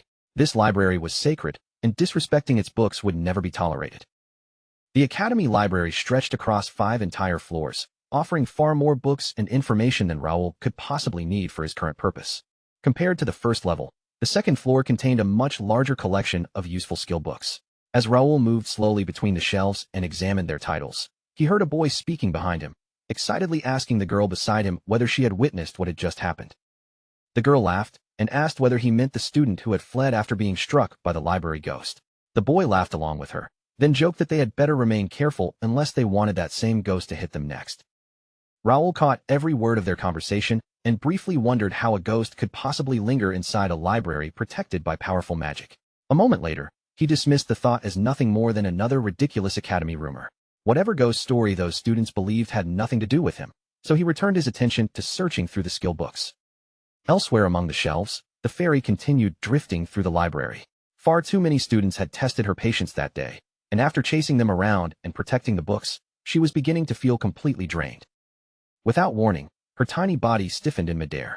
A wave of discomfort passed through her, and her expression tightened as though something inside her had suddenly become unstable. It had only been 6 months since she had last abandoned her previous resting place and moved into a different book. She lowered herself against the surface of a nearby book, hoping its energy might ease her exhaustion. Yet the relief she received was no longer enough. As the weakness remained, she began wondering whether she would be forced to relocate into another book once again. Long ago, an incredibly powerful spell book had sustained her existence for nearly 1,000 years. During that time, she had lived comfortably without fearing that her strength would fade. Now, however, only a book containing a similarly immense power could keep her form stable. The fairy wandered restlessly from shelf to shelf, searching for anything that might serve as a suitable replacement. Unfortunately, nearly every book around her was far too weak. She doubted she could survive for even a single year inside any of them. As the hopeless truth settled over her, she began to wonder whether her existence was finally approaching its end, and she quietly gathered her courage to face it. Even so, one wish had remained unfulfilled for far too long. As she thought about that lingering desire, she could not shake the strange feeling that something important was drawing closer. At that moment, a brilliant flash of blue light erupted somewhere behind her. A powerful wave of aura spread through the surrounding shelves, instantly drawing the fairy's attention. She spun around in surprise, wondering what could have produced such a reaction. When her eyes found the source of the light, she saw Raoul standing there. The fairy briefly steadied herself against the bookshelf, then suddenly pushed away from it and hurried after Raoul. A flicker of hope returned to her eyes as she wondered whether following him might finally lead her to the powerful vessel she desperately needed. Raoul, completely unaware that the fairy had begun trailing him, continued moving through the library in search of a useful unique grade skill book. The search was proving much more difficult than he had expected. He had already discovered one unique skill book, but because he could not actually use it, that discovery had done little to solve his problem. At the very least, Raoul wanted to obtain one skill book connected to psychokinesis. He searched using fragments of information he had once gathered from another psychokinetic user during his previous life. Back then, he had never bothered asking for greater detail because he had believed he would never need such knowledge himself. Now that the information had become important, Raoul could only regret his earlier lack of curiosity. Still, dwelling on the past would not magically provide the answer, so he pushed the frustration aside and continued checking the shelves. After searching for some time, Raoul finally discovered a C-rank skill book titled Acrobatic Horse Equitation. Unlike many of the strange books he had encountered, this one contained a genuine combat skill. Earlier, he had also found a book called Artistic Brush Touch, only to discover that it granted an art-related skill. Seeing Acrobatic Horse Equitation beside it, Raoul felt that the two unusual abilities formed a strangely fitting pair. With that thought, he decided to register the new skill inside his skill dex. Normally, A person possessed only a limited number of active skill slots. Once those slots were filled, learning something new meant permanently erasing an older skill. The skill dex removed that restriction by storing abilities Raoul was not currently using. Thanks to that feature, he could preserve an effectively unlimited collection of skills and switch between them whenever needed, giving him an advantage that could make him overwhelmingly powerful.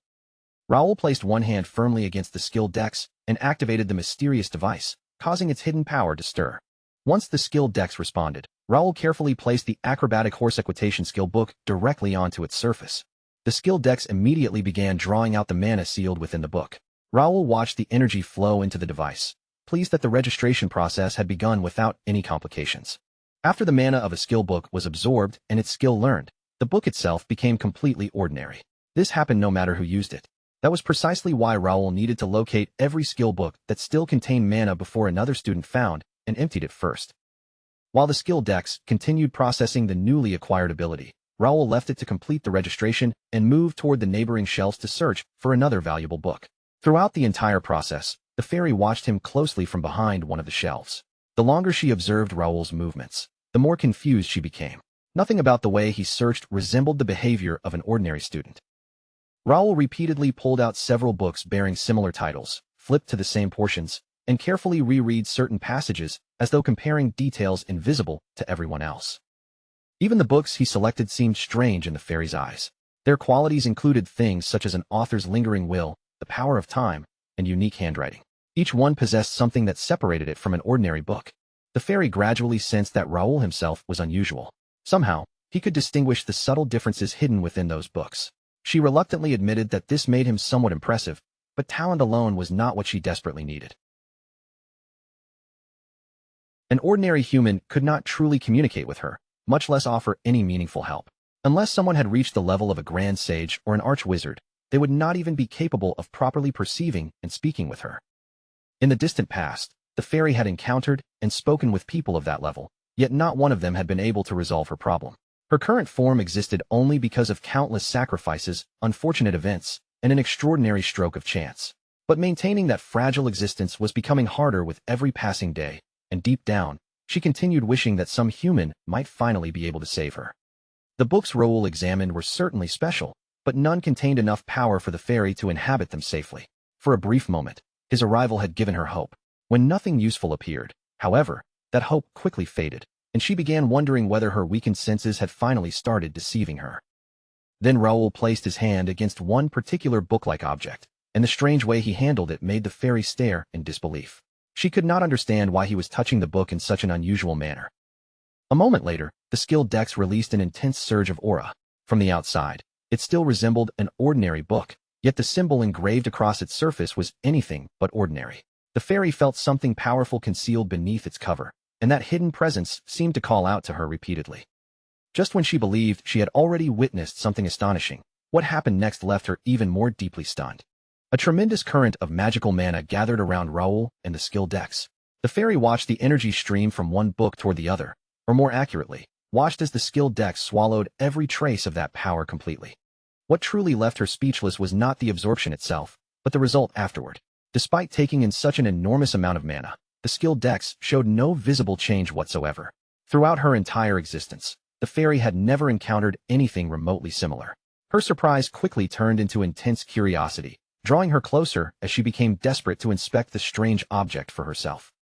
Once the registration was underway, Raoul turned away from the skill dex and walked deeper between the shelves, continuing his search for additional skill books. The fairy immediately recognized this as the perfect chance to investigate. Moving as quietly as possible, she approached the unattended skill dex. In all her long years, she had never seen a book, or anything resembling a book, quite like this. Hovering directly above it, she cautiously stretched out one small hand and attempted to touch its surface. Her fingers made contact, but absolutely nothing happened. The skill dex gave no reaction, no response, and not even the slightest sign that it had noticed her presence. Confusion filled the fairy's face. She remembered how the ancient spell book and even a sacred religious book had once shared their memories with her, spoken directly into her mind, and willingly allowed her to reside inside them. She refused to believe that the skill dex could simply ignore her and reject every trace of her influence. Growing more determined, the fairy grabbed at its cover and attempted to pry the object open through sheer force. After trying again and again without making the slightest progress, she finally ran out of strength. Exhausted, the fairy dropped down and sat directly on top of the skill dex, wondering why neither her charm nor her presence had any effect on it at all. Then, without warning, a large shadow stretched over the fairy and completely covered her tiny figure. The fairy went completely rigid beneath the looming shadow. Before she could react, Raoul's calm voice broke through the silence as he asked exactly what she was doing sitting on top of his book. Raoul looked down at the tiny figure with quiet curiosity, wondering who this strange child could possibly be and how she had appeared beside his skill dex without him noticing.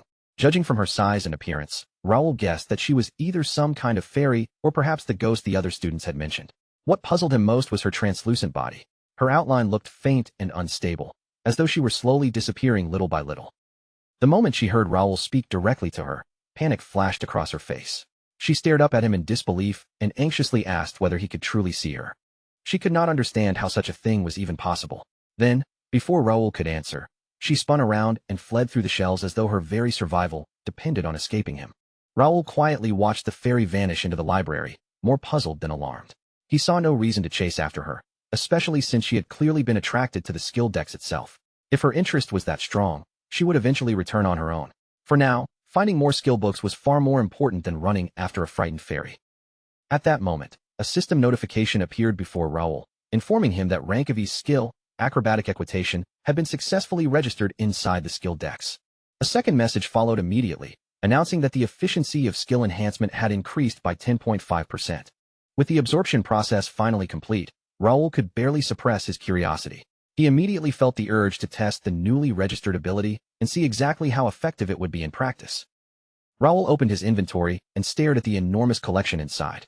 He had already registered around 700 different skills, leaving the list so crowded and disorganized that even he found it difficult to navigate.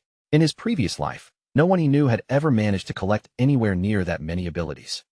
Despite that incredible collection, one concern continued to bother him. The skill dex was still only a rare grade item, and Raoul had no idea how many additional skill books he would need to absorb before uncovering the full extent of its hidden power. While Raoul remained lost in those thoughts, a familiar voice suddenly called out to him, addressing him simply as human. The fairy had returned, and without wasting any time, she demanded to know more about the strange book in his possession and asked where he had obtained it. Raoul glanced over and noticed that she had come back much sooner than he expected. Deciding to control the conversation from the beginning, he asked whether she intended to apologize for touching his belongings without permission. He then coldly reminded her that he had no obligation to answer any of her questions. His blunt response caught the fairy completely off guard. She quickly apologized for handling the book without asking him first. But before she could regain her composure, another realization struck her. Raoul could hear every word she said perfectly clearly, something so unusual that it left her stunned all over again. Trying to recover her dignity, the fairy lifted herself into the air and gave Raoul a small but formal bow before beginning her introduction. She announced that her full name was Revelina Ariel Meridian, though Raoul was welcome to call her Revel for short. She identified herself as a forest fairy, a member of a race that treasured harmony, balance, and order above all else. Raoul introduced himself in return, explaining that his name was Raoul and that he had entered the academy earlier that year. Looking her over, he remarked that she did not resemble the usual image of a fairy he had heard about. Revel hesitated before admitting that she was not an ordinary fairy anymore. Her current existence was closer to that of a ghost, which was why most humans knew her only as the library ghost. Raoul asked whether that meant she was truly dead, or merely some wandering presence that watched everything from the sidelines. His questions immediately irritated her. Revel demanded to know whether he thought she was some kind of monster, then explained that she existed somewhere between life and death, a rare state that could not be defined normally. Raoul did not linger on the subject. He quickly redirected the conversation and asked why she had shown such intense interest in his skill dex. At once, Ravel's expression brightened. She declared that the book was not merely unusual, it was something exceptionally rare, even among other rare items. Her excitement made Raoul wonder whether she already knew what the skill dex truly was. Revel admitted that she did not know the answer because the skill dex had refused to respond to her in any way. Even so, she was completely certain that it possessed an extraordinary nature. Folding her hands together, she earnestly asked Raoul to let her examine it more closely. Raoul silently considered her request. He still knew very little about the skill dex, and even the information he remembered from his previous life was extremely limited. There was a possibility that Revel might discover a way to improve or restore it. Besides, the skill dex was already bound to him, so he did not need to worry about her stealing it and escaping. Revel continued pleading with him until Raoul finally agreed. However, he imposed one clear condition. She had to share every detail she uncovered without hiding anything. Ravel thanked him enthusiastically and immediately floated closer. Raoul brought out the skill dex and carefully opened it in front of her, allowing Ravel to inspect what lay within. As Ravel placed her hand over Raoul's, a powerful current of energy suddenly surged through her tiny body. Buried inside that energy was something so unexpected that her eyes widened in shock. Ravel immediately jerked backward and flew several steps away from the skill dex. She stared at it in disbelief, unable to accept the impossible presence she had just sensed. With her voice trembling, Ravel declared that the very existence and structure of this book violated the established rules of the world. Raoul asked whether she was all right, but instead of answering calmly, Ravel rushed back toward him. The fear in her eyes had already been overwhelmed by relentless curiosity. She urgently demanded to know where Raoul had found the skill dex. Her aggressive questioning quickly irritated him. Raoul told her to calm down and reminded her that she was supposed to be providing explanations, not interrogating him. Ravel pointed directly at the skill dex and revealed that it carried the power of a creator god, an ancient divine being that was believed to have vanished from the world long ago. That revelation left Raoul silent for a moment. He slowly turned his gaze back toward the book in his hands, repeating the words, ancient creator god, as he considered their meaning. Raoul then asked whether Ravel was truly certain that the power of such an ancient being existed inside his skill dex.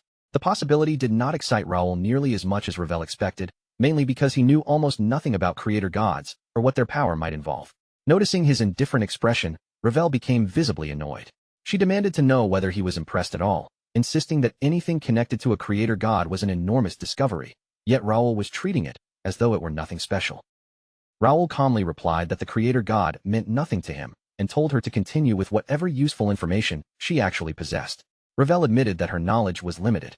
She had only glimpsed a small part of the skill dex's true nature, but for reasons she could not yet explain, she was certain it was some kind of forbidden item. Ravel added that the skill dex appeared to have lost a massive portion of the power it originally possessed. Hearing that, Raoul immediately asked how he was supposed to restore it to its former strength. Ravel confessed that she had no idea, since the stubborn book refused to communicate with her at all. Without changing his expression, Raoul bluntly called her useless. Her face instantly twisted with anger, and she demanded to know whether he seriously expected her to understand everything after examining it for only a few moments. She then insisted that the only way to learn more was for Raoul to let her enter the skill dex directly. Raoul ignored her protests as a new system window opened before him. An urgent quest titled Skill Dex Administrator had appeared. Its description explained that the forest fairy Ravel wished to transfer her spirit into the skill dex. Any spirit residing within it would automatically become its librarian, and appointing a librarian could improve the skill dex's grade, functions, and overall efficiency. However, once the appointment was completed, the librarian could not be removed unless both parties agreed. The system then presented Raoul with a choice. Appoint Ravel as the skill dex librarian. Yes or no? After reading the quest, a faint smirk appeared on Raoul's face.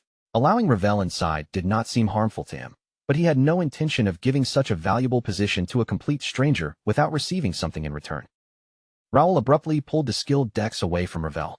Startled by the movement, she immediately covered her chest with both arms, apparently assuming that he intended to demand something inappropriate.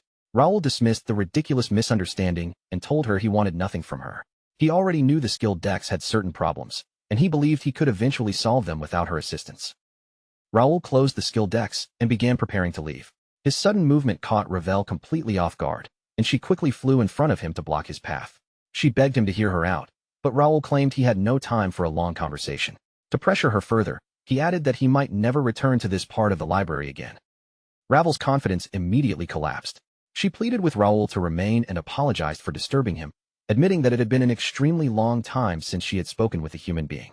Raoul continued applying pressure, repeating that he was busy and had no interest in talking any longer. Even so, Ravel stubbornly refused to let him pass. She insisted that she could become useful to him and begged Raoul to take her along.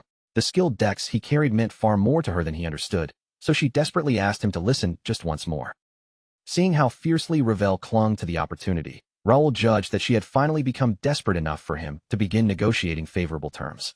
Before Raoul could present any conditions, however, Ravel's eyes suddenly filled with tears. She began crying like a distressed child, declaring that she truly had nowhere else to turn and asking why Raoul refused to believe her. Her sobbing only grew louder as she accused Raoul of being unbelievably cruel. Faced with her sudden emotional collapse, Raoul's calculated composure disappeared. Concerned that the commotion would continue, he immediately tried everything he could think of to comfort her and stop the tears. Sometime later, Ravel sat on top of a thick book with her arms folded and her cheeks puffed out in frustration. Standing nearby, Raoul apologized and explained that he had never genuinely intended to make her cry. Ravel gave him only a short, sulky response. Raoul then explained that he could not casually allow someone to enter the skill decks because the item was far too important to him. Before making a decision, he wanted to hear the entire truth, how Ravel had ended up in her current state, why she was so desperate to enter his book, and what events had brought her to this point. Only after hearing everything would he decide whether to accept her request. Ravel studied Raoul for a moment before saying that she trusted him. Since he was finally willing to listen, she promised to reveal her entire story without leaving anything out. She warned Raoul that the tale was an extremely long one. In the distant past, a massive war had spread across Nect, dragging countless races into the conflict. Gods, demons, and even mysterious beings from beyond the world had all taken part in the devastation. The war that swept across the empire came close to destroying the entire continent. The forest fairies were driven to the very edge of extinction, and in one final attempt to preserve their last surviving heir, they sealed Ravel inside a powerful book. However, chaotic mana and unstable dimensional forces interfered with the process. Instead of safely preserving her, the ritual trapped Ravel's spirit within the book, while the remaining forest fairies vanished into a dimensional rift. Ravel then slept for countless ages. When she finally awakened, she discovered that her survival depended on transferring herself from one book to another. Each time Ravel awakened inside a new book, another portion of her memories faded away. Even after losing so much of her past, however, one certainty remained buried deep within her. She still had an important purpose she needed to fulfill. When Raoul asked what she meant by her purpose, Ravel's expression turned serious. She explained that she needed to search for the scattered members of her race, believing that other forest fairies must still exist somewhere in the world. That duty, she said, was hers alone, to pass on their knowledge, their essence, everything they had once been. She could not allow herself to disappear before completing that responsibility. Yet her situation was far more desperate than it seemed. She was trapped inside books, unable to leave the library at all, and worse still, each new vessel she entered was becoming weaker, leaving her fewer and fewer options for survival. Then Ravel revealed something even more important. The skill decks carried the same scent as the very first book that had once contained her spirit. In her perception, it was not only similar, it might even surpass that original vessel in power. With urgency in her voice, she once again begged Raoul to allow her entry into the skill decks, as if it were the only safe place left for her existence. Raoul quietly observed her desperation, already shifting into the mindset of negotiation. After a brief pause, he finally gave his answer. She could enter the skill decks. Relief instantly lit up Ravel's face, but Raoul's tone remained steady as he added a condition. If she wanted in, she would have to serve as the skill decks librarian. And there was another warning hidden in his words. Accepting this role might bind her to him permanently. He needed to know she understood exactly what that meant before moving forward. Without a single moment of hesitation, Ravel agreed. Almost immediately after accepting, she looked up at Raoul and asked what he intended to do with something as extraordinary as the skill decks. Raoul answered her plainly. He said he only wanted to protect his homeland and his family. To others it might sound small or simple, but to him, that alone meant everything. Those words seemed to satisfy Ravel more than anything else he had said so far. She quietly nodded, her earlier anxiety easing into something closer to acceptance. With no further hesitation, the two of them reached out and shook hands, formally sealing their agreement. Ravel then informed Raoul that she would not be able to assist him immediately. Her spirit needed time to stabilize inside the skill decks before she could function properly. She estimated she would fall into a dormant state for about a month. However, the skill decks itself would continue operating normally during that time. Raoul simply told her not to worry about it, and to focus on resting safely. Ravel smiled faintly and thanked him. She promised that once she woke up, she would do everything in her power to help him. With a soft goodbye, she said she hoped they would meet again when the time came. Then, quietly, she lay down within the book and drifted into sleep.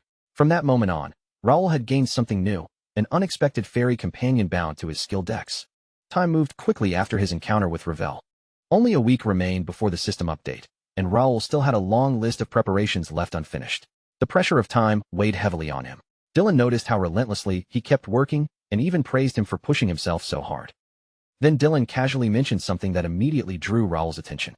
The oracle from the shrine had turned out to be real. Dylan asked how Raoul had known in advance, but Raoul ignored the question and instead asked about the prophet's exact message. Dylan repeated the prophecy with a puzzled expression. It spoke of a week from now.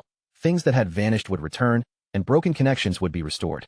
It also warned that to stop the rise of evil, one must open a certain door and harvest the void fruit within.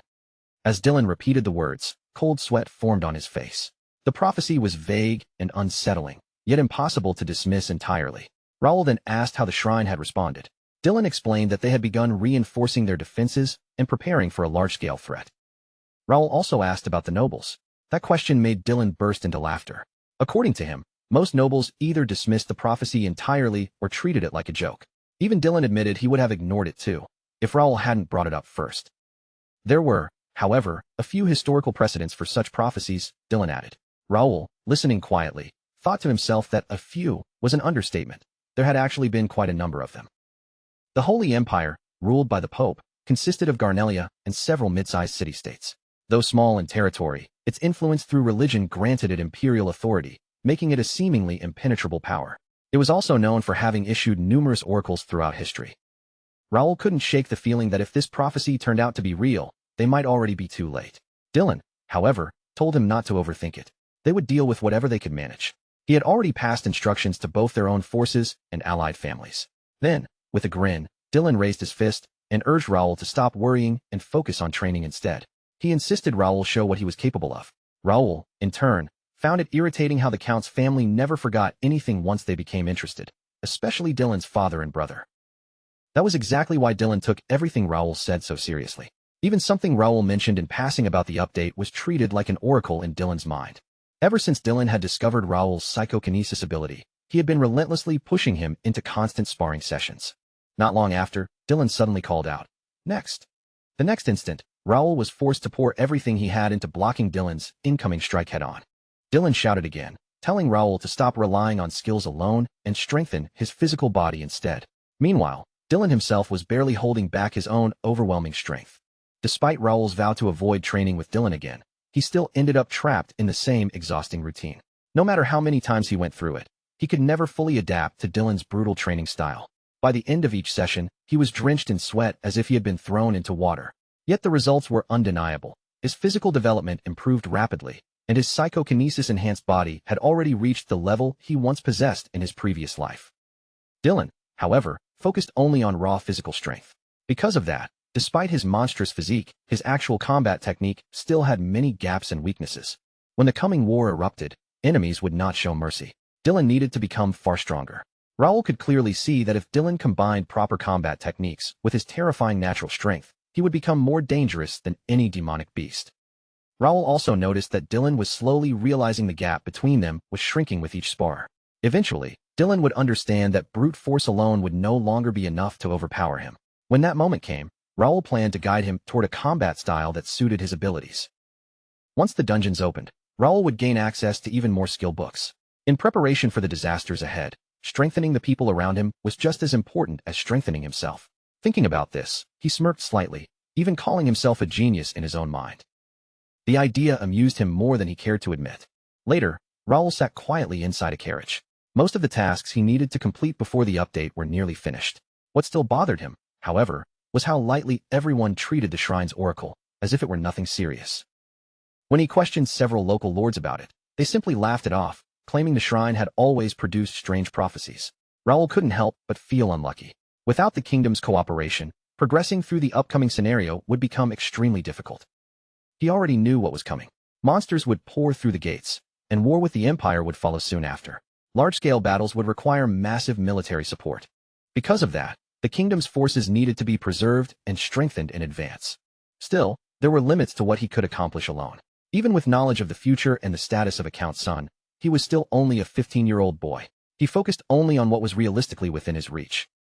He continued attending academy lectures while also searching for skill books in the library whenever possible. On days without classes, he traveled to 3 additional beginner cities.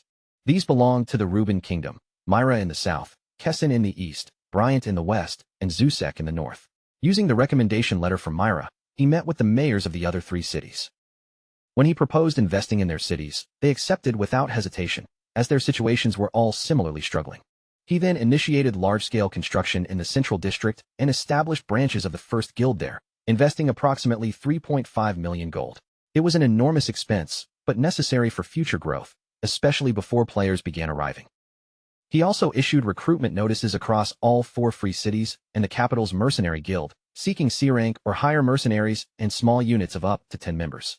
Posters were placed offering double salary for the first month, with the promise that outstanding performers could become permanent guild members or even trainee knights. Because the offer was too generous to ignore, applicants flooded in. In the end, he recruited 50 B-rank mercenaries and 950 C-rank mercenaries. C-rank fighters were experienced warriors from other lands or soldiers with at least 3 years of combat experience, while B-rank mercenaries were skilled leaders or elite swordsmen. The total cost reached around 30,000 gold, with maintenance expenses even higher, but Raoul considered it a worthwhile investment. With this force under his control, he would not need to fear even large-scale conflict. Other nobles thought he had gone mad, unable to understand how he could afford such reckless spending. Some even suspected hidden motives behind his sudden military buildup. Afterward, Raoul ordered Philip to assemble all guild members. Philip reported that 45 members were present, excluding executives who had been divided into 10 training groups. He also brought in the station knights. Raoul praised his efficiency, but reminded him not to let his guard down.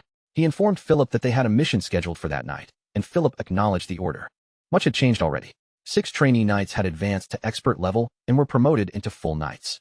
Alongside Philip, Jake, and Pierce, the 1st Knight Division now had 9 official members, with all remaining trainees and soldiers formally integrated into its structure. Now, his very first guild was finally about to step into the public eye, ready to appear before the world as the newly formed 1st Knight Order, carrying the weight of its name into its first official unveiling. 1st Guild Rank.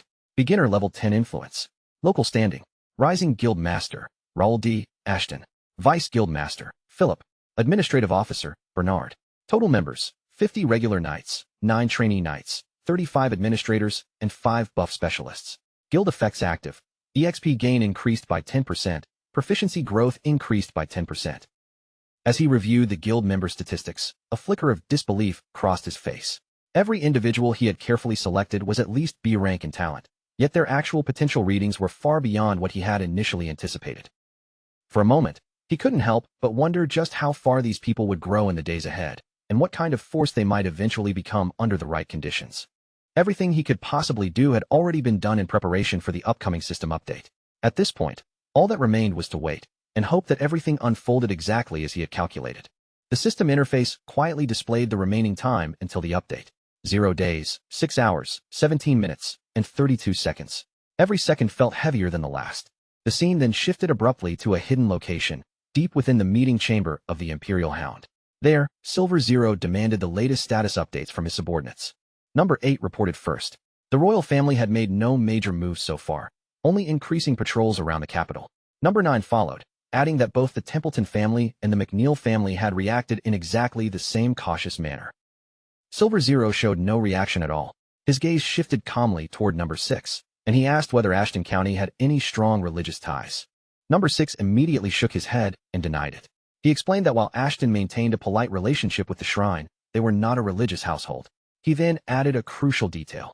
Ashton County had begun preparations even before the Oracle's announcement, suggesting they were receiving information from an entirely different source. Without changing his tone, Silver Zero then asked about Alfredo Gray. Number 6 replied that nothing unusual had been observed. Alfredo Gray was fully focused on matters within the academy and showed no signs of external involvement. Silver Zero then turned to Number 8 and asked whether the mercenary group infiltration had succeeded. Number 8 lowered his head, his expression tense, and admitted their attempts had all failed. At that, Number 5 could not hold back his shock, raising his voice in disbelief. They had deployed nearly 1,000 recruits, yet not a single one had managed to slip inside. Number 8 explained further. They had passed the initial screening, but were eliminated during the main evaluation phase. According to him, Raoul possessed a strange and highly effective ability that disrupted their infiltration efforts. At that statement, Silver Zero fell silent. The room grew heavier as he processed the information without revealing a single trace of emotion. Number 8 then questioned whether Raoul should even be considered a real threat. From what he observed, Raoul had gained no tangible benefit from the entire situation. Number 5 quickly agreed, insisting that someone of such minor standing could not possibly interfere with their larger plans. After listening in silence, Silver Zero finally issued his decision. Raoul was to remain under surveillance for the time being. He then shifted the topic and asked about the status of their agents. Number 8 confirmed that all operatives had already taken their assigned positions. Silver Zero concluded that their grand design was finally reaching its starting point. The day they would wipe out the so-called pig nobles was approaching. Folding his arms, he ordered everyone to remain on high alert. Before the meeting was dismissed, he made one final declaration. everything they were doing was ultimately for the Emperor.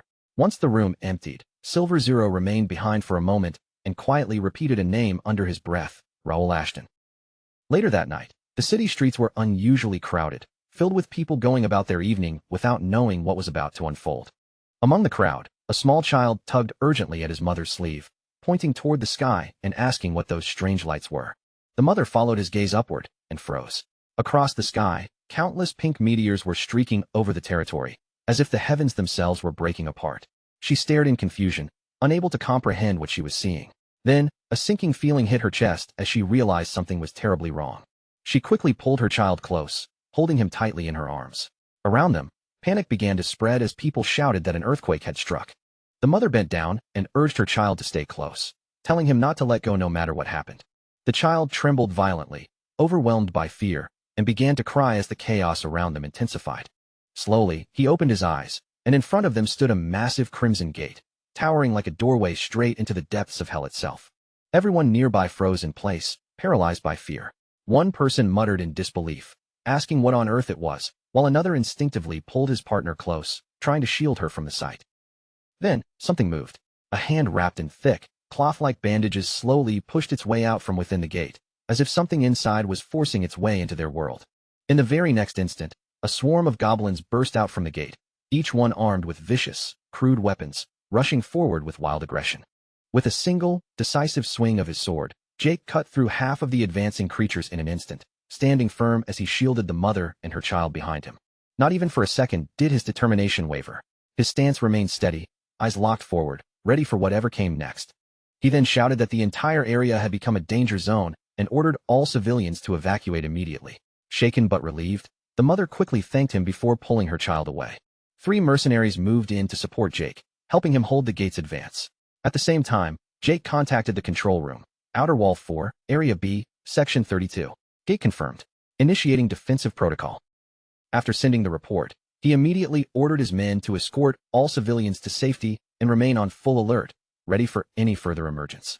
Elsewhere, Pierce delivered his own report. Outer Wall 3, Area F, Section 21. A gate had appeared there as well.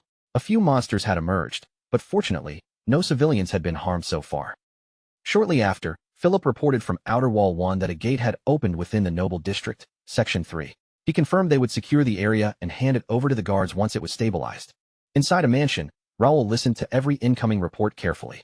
With calm authority, he acknowledged each update and instructed them to continue their assigned tasks without delay.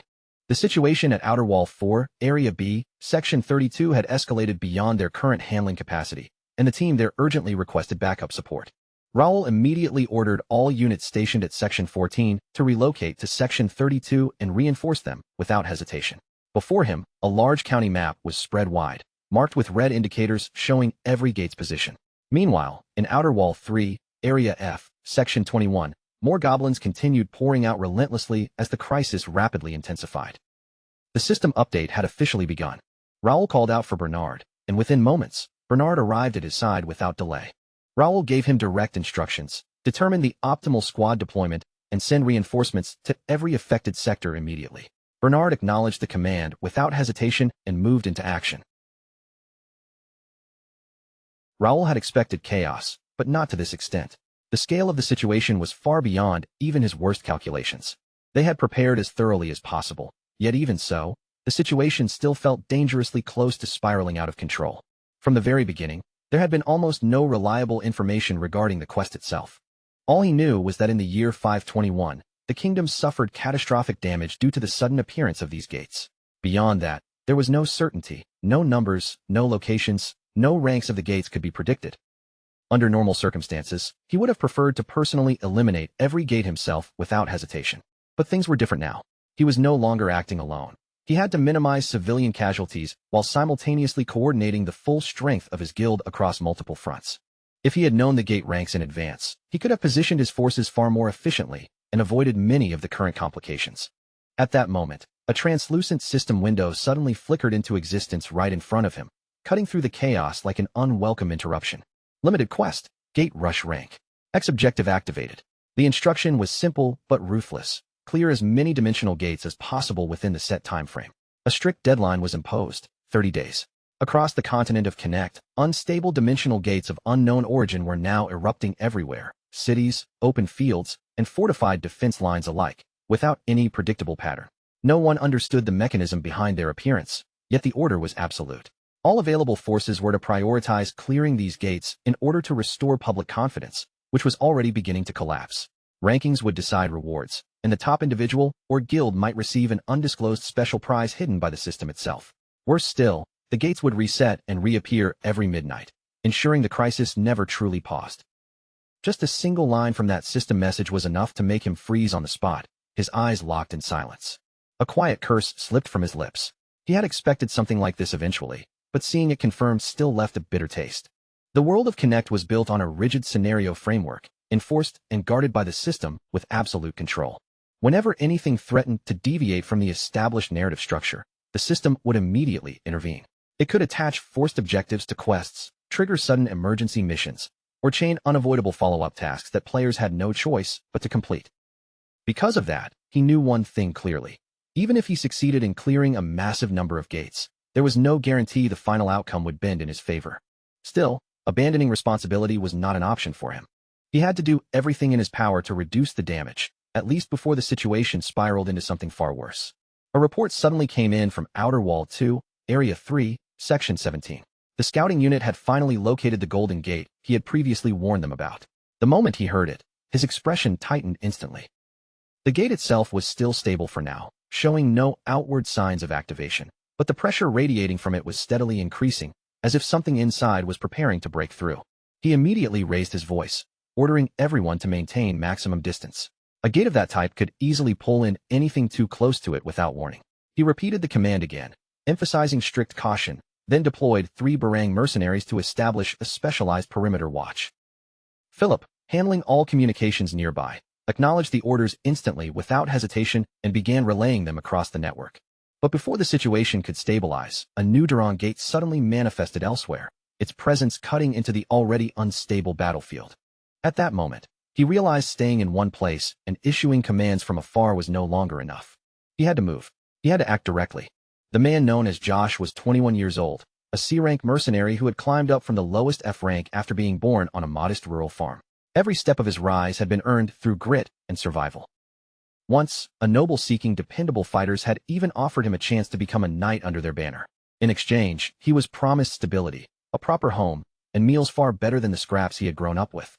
For a time, he believed that if he simply followed that path, he could finally live a quiet and comfortable life under noble protection. But reality shattered that illusion. A gate had opened right before him, and from it poured a relentless swarm of rat men. His entire squad had already been wiped out, leaving him completely alone in the field. The rat men charged forward in a frenzy, and Josh tightened his grip on his sword, preparing himself in an instant. He moved fast, cutting down 3 of them with clean, controlled strikes, but the swarm kept coming without end.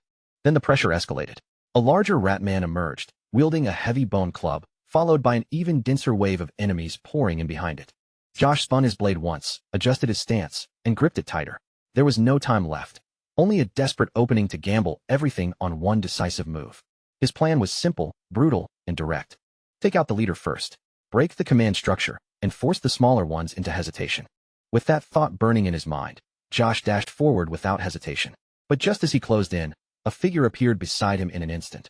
Raoul, moving with a speed that felt almost weightless, as if space itself had bent for a moment. In that same breath, Raoul extended his power outward, lifting every discarded weapon scattered across the battlefield through telekinesis. With a single sweeping motion of his hand, those suspended weapons shot forward like a storm of metal, tearing through the surrounding rat men and clearing them in an instant. Raoul's gaze then locked onto the boss rat man. A faint blue glow flickered in his eye as he moved in a smooth arc, clean and precise, cutting the creature in 2 without breaking stride. He landed lightly on the ground, as if nothing significant had just happened. Then, with an almost casual tone, he apologized, wondering if he had interfered at the wrong moment. His eyes then shifted toward Josh, noting a strange sense of familiarity, and he asked whether Josh was affiliated with the First Guild. Josh nodded and confirmed it, introducing himself as a C-rank mercenary. Raoul responded calmly, acknowledging Josh's determination, but warned him not to take reckless risks alone. Ratmen didn't always scatter even after their leader fell, and even a C-rank fighter could easily be overwhelmed by a D-rank gate when isolated. Raoul suggested that Josh should move together with them for now.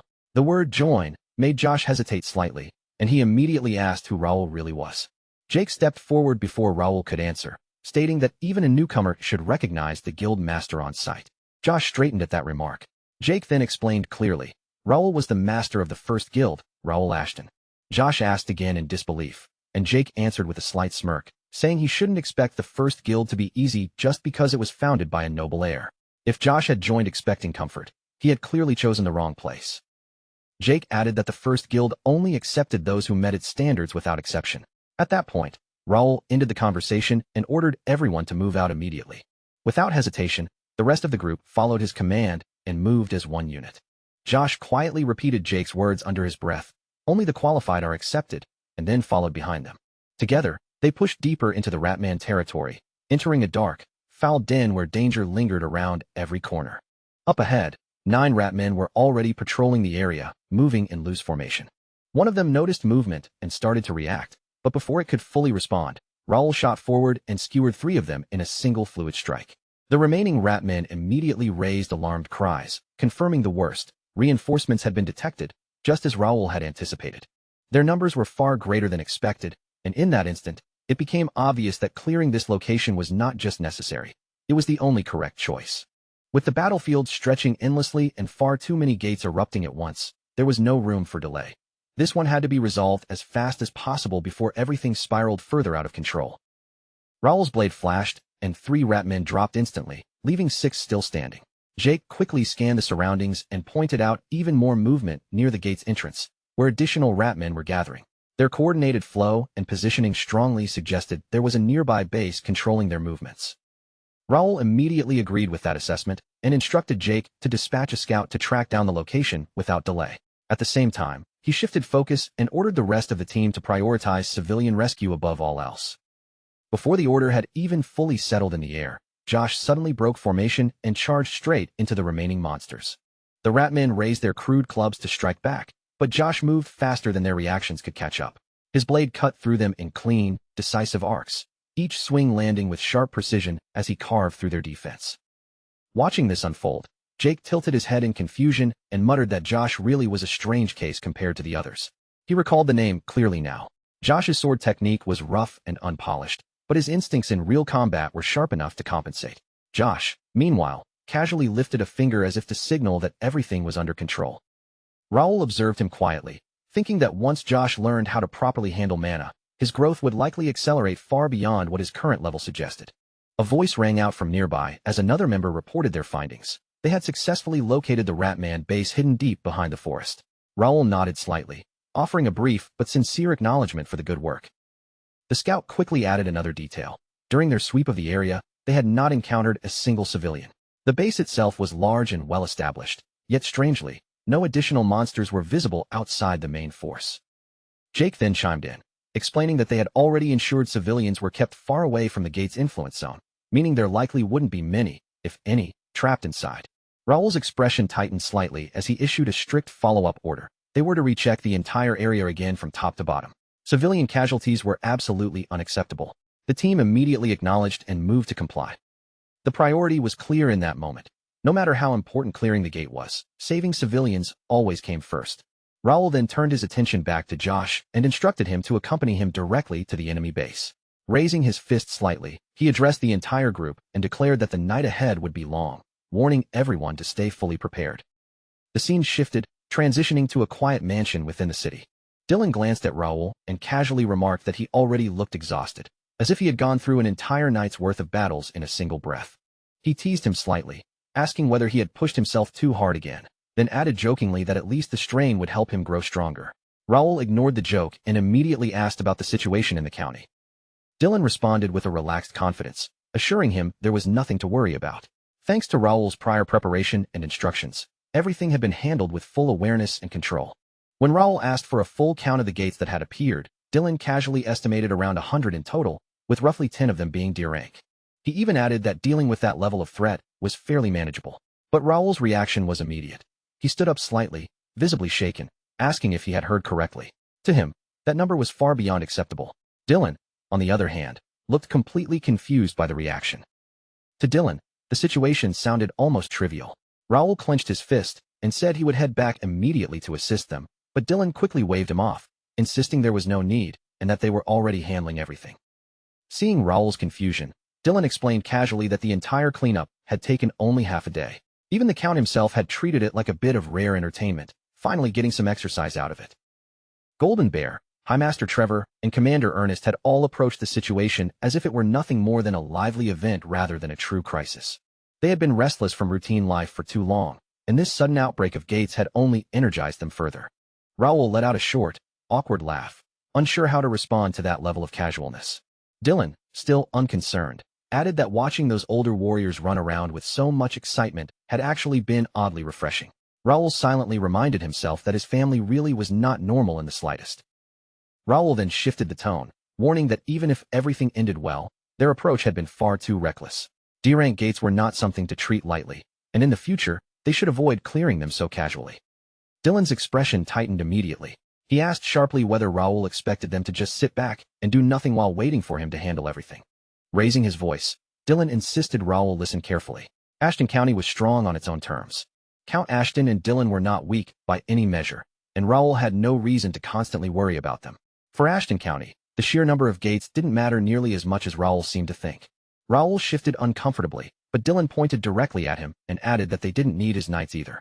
Even a few hundred gates were something Ashton County could handle on its own. Raul hesitated, growing visibly uneasy, when Dylan suddenly called his name loudly, snapping him out of his thoughts. Dylan told him to stop worrying about home and focus on what he wanted to do. If anything truly went wrong, their father, and Dylan himself, would handle it. Raul exhaled slowly and admitted that Dylan was right. He conceded that he had been acting too arrogantly in assuming control over everything. Dylan laughed lightly and reminded him that he was still nowhere near strong enough to act all high and mighty in front of them. But then Dylan's expression turned serious. He revealed there was something important he had forgotten to mention. Some of the gates had not disappeared even after being cleared. He asked if Raul understood what that implied. Raul froze for a moment and immediately asked again, trying to confirm whether the gates had truly remained intact. Sometime later, Raul gathered his retainers for an emergency meeting. He laid out the situation clearly. Even after being cleared, the gates had not vanished. Dylan had confirmed that the D-rank gates back in the county were still physically present. The overall damage had been minimal so far, but the outcome they had feared most had still come to pass. Jake frowned and asked if this wasn't already a major problem. Monitoring them might still be possible for now, but that kind of situation couldn't be maintained forever. Philip added that if they assigned more personnel just to watch the gates, their defensive lines would become dangerously thin elsewhere. They needed a solution, and they needed it fast. Raul said he intended to investigate why the gates remained and whether there was another method to fully eliminate them. Bernard asked if he should begin preparing a full expedition force, but Raul refused. Instead, he decided they would move with a small elite group only: himself, Jake, Philip, and Pierce. Philip questioned whether that was too small for a proper operation. Raul replied that most of the retired fighters back in the county were already fully occupied dealing with the chaos there, so the younger members couldn't afford to stay idle. He instructed them to prepare immediately, adding that they might encounter trapped civilians inside the gates. If that happened, they would also deploy 10 scouts for support. Bernard acknowledged the order and stepped away to make preparations. Jake smirked and joked that this felt like the old days, even asking if he should bring a lunchbox. Pierce immediately snapped back, asking what old days he was talking about. It had only been 2 months. Pierce warned Jake not to get careless, reminding him that this was not some relaxed outing. Jake shot back, cursing under his breath, saying he was only joking. Inside the Golden Gate area, chaos erupted as ratmen and goblins surged forward from all directions, rushing in like a flood with no end in sight. Raul glanced over the group as they moved through the chaos and casually asked if anyone was starting to feel worn out.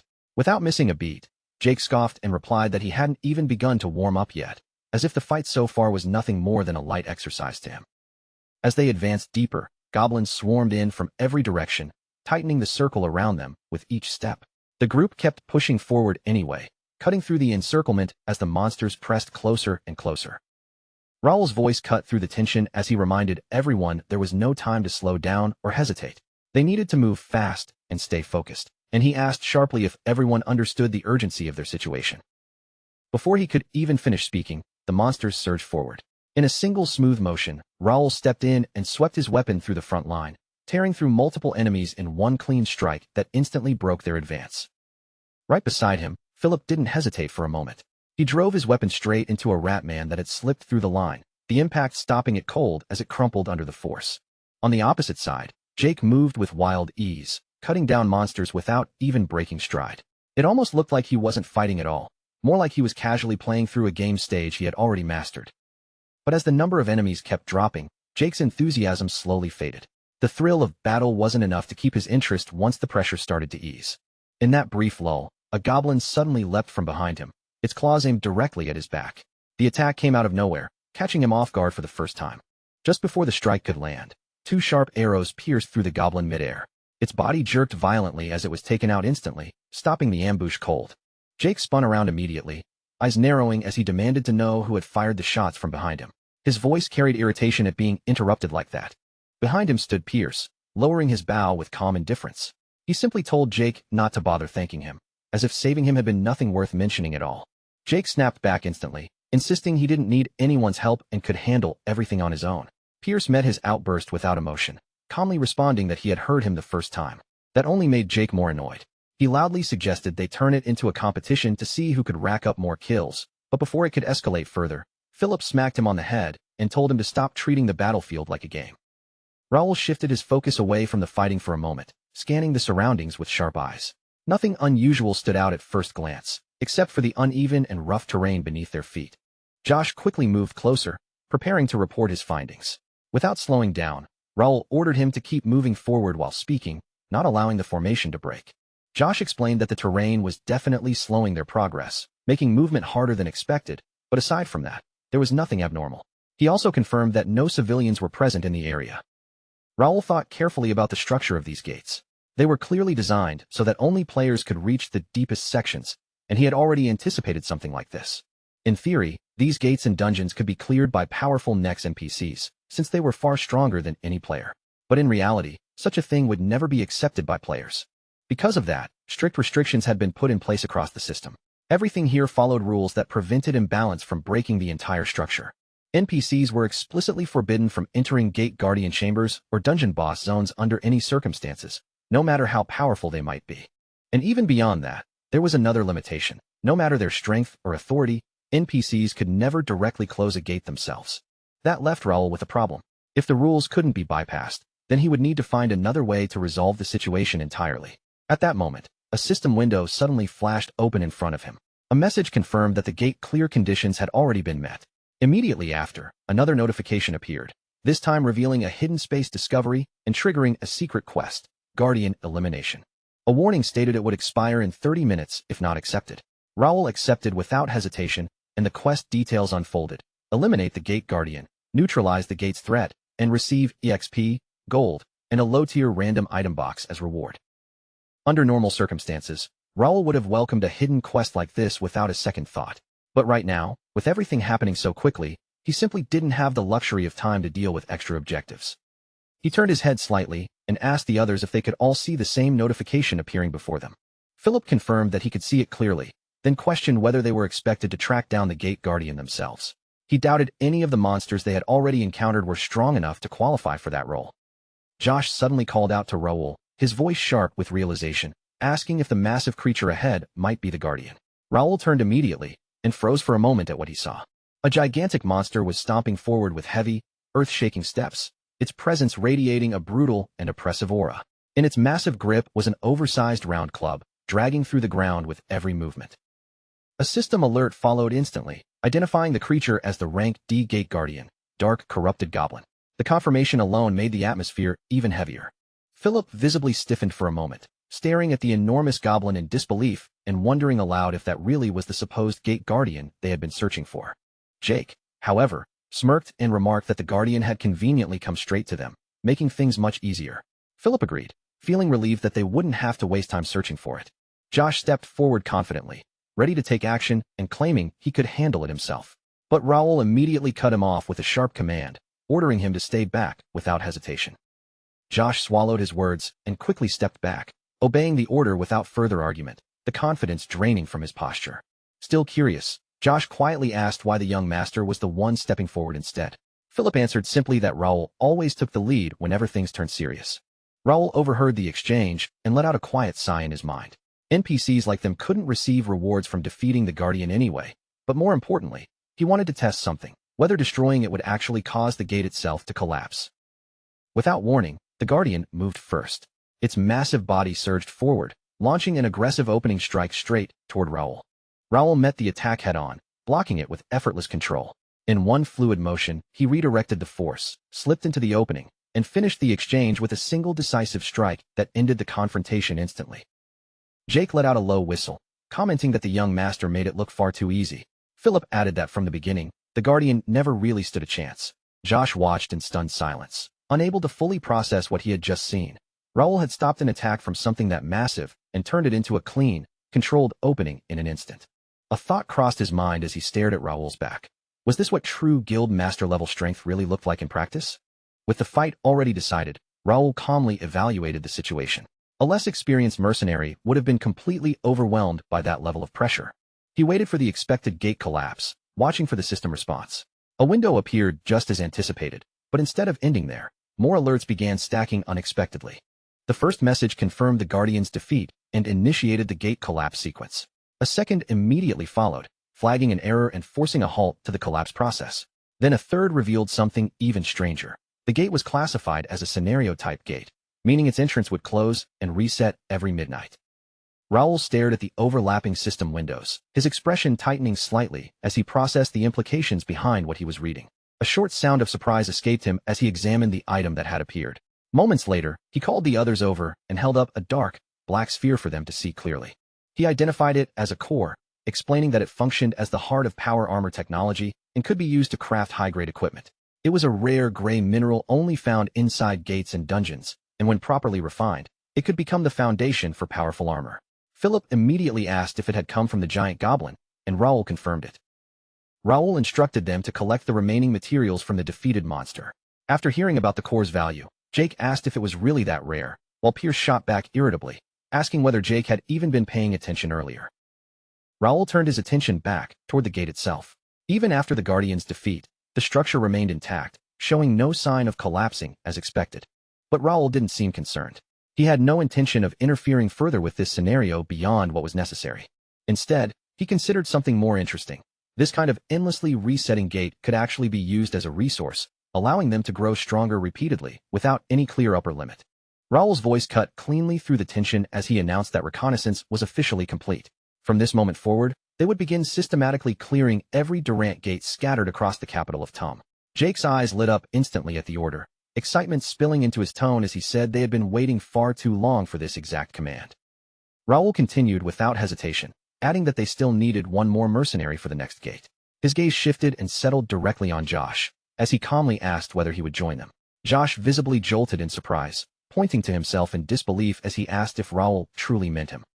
Raoul explained in a steady voice that earlier he had taken away Josh's chance to stand out in the previous moment. Because of that, he intended to return the opportunity now, offering him this role instead so he could prove himself properly in the field. Without even a second of hesitation, Josh immediately accepted the offer, stepping forward with firm resolve as if afraid the chance might disappear if he delayed even slightly. Raoul gave a brief approving nod, praising the team's spirit before raising his hand and issuing the command to move out. The group tightened formation instantly, preparing to advance deeper into the gate. The moment they stepped through the next gate, Raoul's eyes slowly scanned the unfamiliar environment. For a brief moment, he questioned whether this was truly a dungeon or just some massive underground cave system carved beneath the surface. Once they passed beyond the threshold, the world around them swallowed all light. Without the faint glow still lingering from the gate behind them, the entire space would have been plunged into absolute, suffocating darkness. Raoul exhaled slightly in relief, silently thankful that he had prepared ahead of time and brought a lamp with him. Without it, moving through this place would have been nearly impossible. Jake muttered under his breath, clearly unsettled by the oppressive darkness, asking aloud what kind of place they had even stepped into. Raoul immediately instructed everyone to stay close together and avoid wandering too far from the entrance, warning that reckless movement in an unknown space like this could endanger the entire party at once. Without wasting any time, he reached into his inventory and pulled out a magical lamp. The moment it appeared, a steady glow began to spread outward, pushing back the surrounding darkness and revealing the space around them. Jake stared wide-eyed at the lamp, immediately recognizing it as something rare and valuable, unable to believe Raoul actually possessed such an item. A magic lamp like that was expensive even for high-ranking nobles. Philip, equally surprised, admitted he had never seen one in person before, though he acknowledged that it functioned extremely well. Raoul then instructed everyone to stay within the lamp's radius as they explored. If they drifted too far into the dark, they would lose both visibility and coordination, making combat extremely dangerous. The group quickly agreed without objection. Turning his attention to Josh, Raoul stated that this would be his first official mission and assigned him a responsibility, carrying the lamp. Josh blinked in confusion, questioning why such an important item was being entrusted to him specifically. Raoul calmly explained that Josh had the capability to handle it, and that this was also a chance for him to demonstrate his value as a promising new member of the guild. Josh hesitated for a brief moment, then asked again if Raoul truly considered him a promising member. Raoul gave a firm confirmation without hesitation. Hearing that, Josh clenched his fist tightly and swore that he would protect the lamp even if it cost him his life. Raoul simply told him to put everything he had into the task and prove it through action. Raoul thought quietly to himself that the others might not fully understand it yet, but among them, Josh was actually the fortunate one in this situation, whether he realized it or not. In the near future, Josh would rise far beyond his current position, even reaching S rank, and his name might one day be spoken among those considered for the title of Mercenary King. At that moment, Josh's status window suddenly opened, revealing his full details. Name, Josh. Age, 21. Level, 38. A freelance mercenary currently serving as a temporary member of the First Guild. His stats were displayed clearly. Potential talent grade A, strength 53, agility 56, stamina 59, intelligence 32, willpower 48, senses 62. Alongside this, his unique traits appeared: beast-like sensation, grade A+, a burning competitive spirit at grade B, and ambition to succeed at grade C+. Raoul shifted his attention toward Pierce and asked him about the path ahead, questioning whether he had detected anything unusual. Pierce narrowed his eyes into the darkness before answering that something ahead was definitely shifting. All Pierce could sense was a chilling, murderous presence drifting through the darkness, subtle yet unmistakably dangerous, as though something was watching and waiting. In a split second, Pierce spotted movement within the shadows and reacted instantly, releasing an arrow without hesitation. A sharp, piercing scream echoed immediately afterward. Jake, startled, immediately asked what had happened, demanding to know whether Pierce had seen something or successfully hit a target. Pierce replied calmly, almost casually, that at this range, he could land shots like that without even trying. Then his tone shifted slightly as he added a warning. Whatever was out there had already surrounded them. Without warning, massive shadows burst forward from all sides. A swarm of giant bats suddenly surged toward the group, their wings cutting through the air as they rushed in aggressively. Raoul immediately identified them, calling out that they were giant bats that hunted by chasing light itself, attacking anything illuminated within their range. Stay alert, Raoul warned sharply. Josh instinctively looked toward the lamp, realizing that the light itself was drawing attention. The realization tightened the atmosphere instantly. Jake clicked his tongue loudly and shouted in frustration, "Damn it!" The entire swarm was converging directly on the lamp's glow. Raoul quickly ordered Josh to lower the lamp temporarily, explaining that maintaining it like this would overwhelm them under the current conditions. But before the situation could stabilize, Josh suddenly raised his voice, anger flashing across his face as he shouted that these annoying bats actually dared to attack someone like him. In an instant, he moved forward with explosive speed, drawing his blade and slicing through the incoming swarm, cutting down multiple bats mid-flight as they rushed him. With unwavering confidence, Josh declared that not a single scratch would be allowed anywhere near the lamp under his protection, as he continued holding his ground against the assault. Jake leaned slightly toward Raoul and muttered that he might have overpraised the rookie a little too much, because now he had completely gone overboard. Raoul replied calmly that enthusiasm wasn't necessarily a bad thing, and that he actually intended to treat this situation as a form of entry test. Josh then called out toward Jake and Philip, addressing them respectfully as seniors, and asked if they intended to just stand back and watch. Jake immediately teased him, saying he was far too slow to keep up. Philip added that if Josh truly was a promising member, handling this level of threat alone shouldn't be a problem. Not far away, deep within the shifting darkness, a scorpion slowly stirred, its body moving slightly as it sensed the vibrations of intruders continuing deeper into its territory. After some time of advancing through the underground passage, the group gradually pushed deeper into the dungeon, the sound of their footsteps echoing faintly against the cold stone. Jake commented that they had already traveled quite far, yet still hadn't encountered anything significant.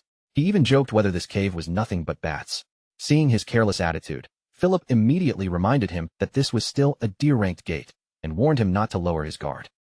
Philip added that the young master had remained vigilant the entire time, so they should follow his example and maintain the same level of caution.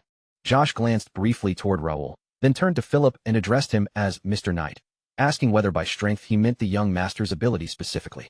Philip paused for a moment, slightly caught off guard, then composed himself and answered that it depended on how one defined strength. The young master improved every single day and lacked nothing as a member of the Ashton family. However, when it came purely to swordsmanship, he admitted that the young master was likely still beneath Jake's level. Jake suddenly broke the tension by shouting again, complaining that these oversized insects were disgusting.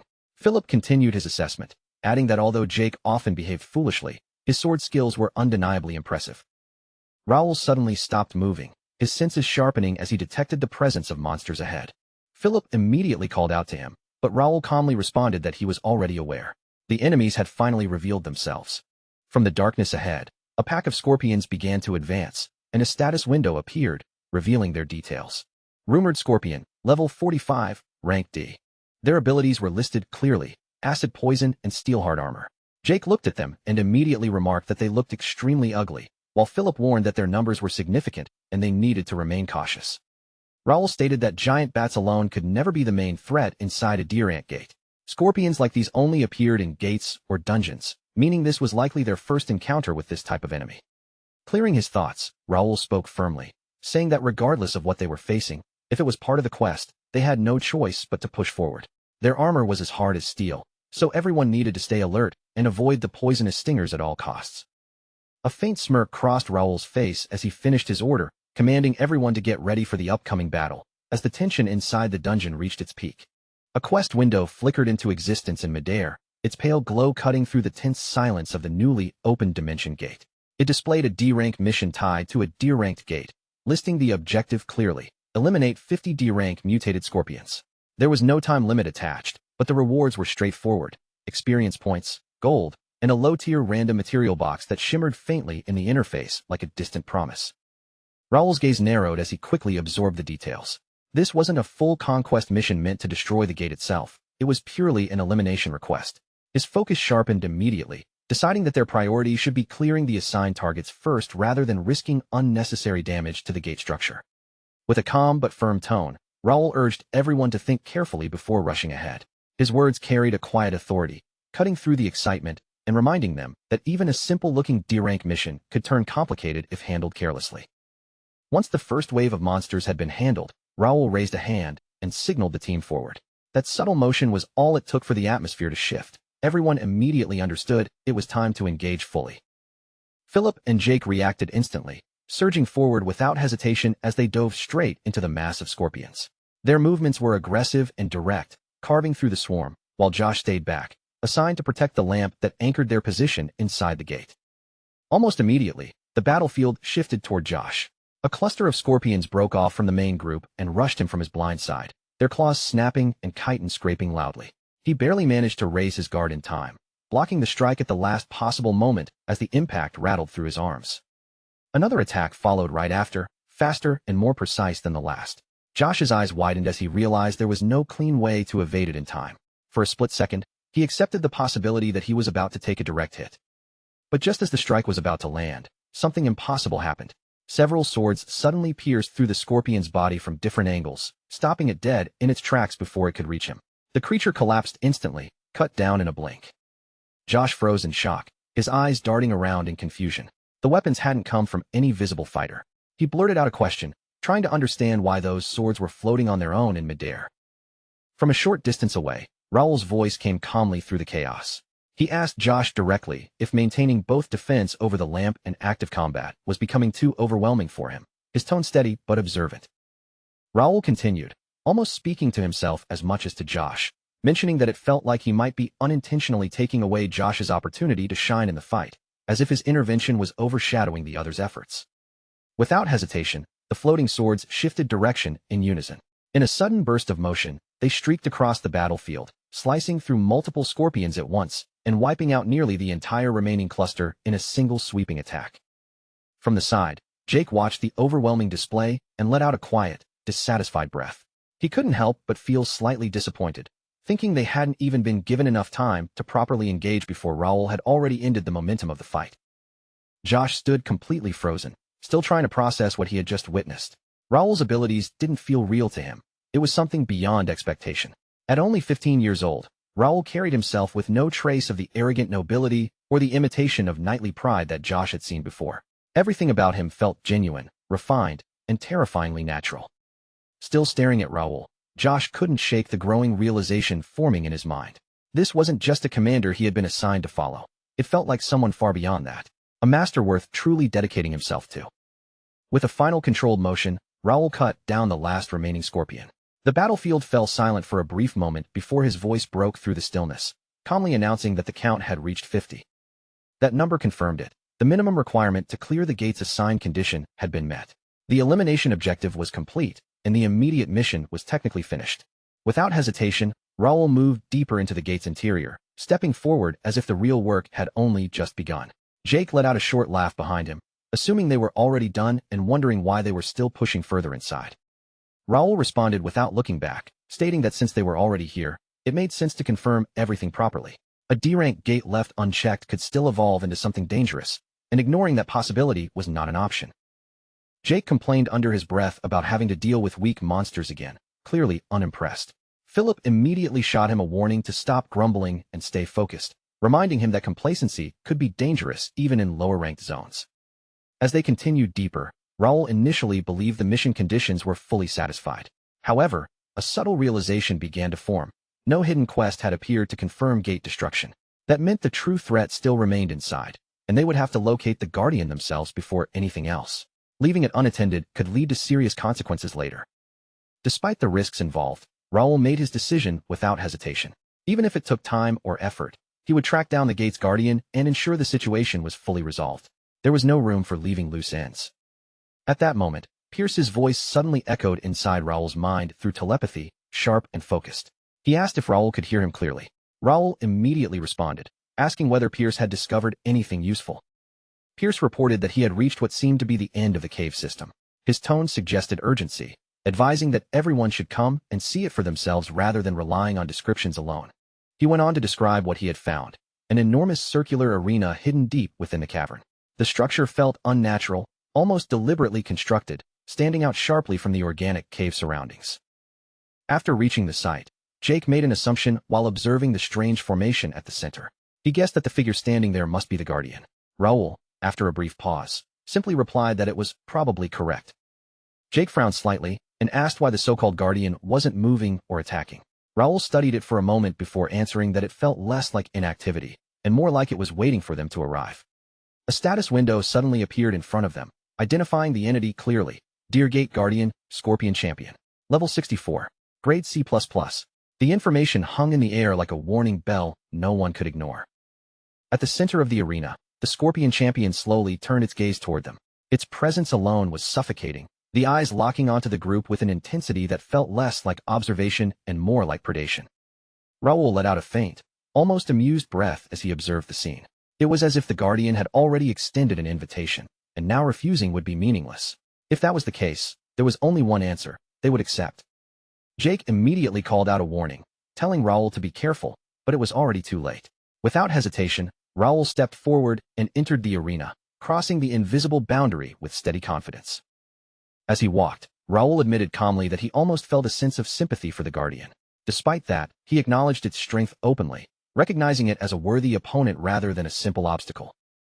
Yet even with that recognition, Raoul knew retreat wasn't an option. It wasn't just about rewards or completion anymore. There were deeper reasons driving him forward, ones that left no space for hesitation. Raoul offered a brief apology for the delay, as if he had kept the Guardian waiting too long already. Then, with quiet resolve, he told it to show everything it had, signaling the true beginning of the confrontation. In an instant, Raoul and the Scorpion Champion clashed at the center of the arena. The impact of their first exchange echoed sharply, marking the start of a battle that immediately escalated in intensity. The Guardian swung down with a brutal force, its weapon cutting through the air. Raoul blocked the strike cleanly while simultaneously twisting his body to evade a venomous stinger that shot toward him from a second angle. Seizing the opening, Raoul launched a counterattack of his own. However, the Scorpion Champion reacted just as quickly, meeting the strike head-on and blocking it with equal force, neither side giving ground. From there, the fight turned into a relentless exchange. Blow after blow collided across the arena, each side pushing forward only to be forced back again, neither able to claim clear dominance. Watching from a distance, Philip noted how well the Scorpion Champion was holding its ground against Raoul. Jake agreed, adding that a gate guardian of that rank was never meant to be an easy opponent in the first place.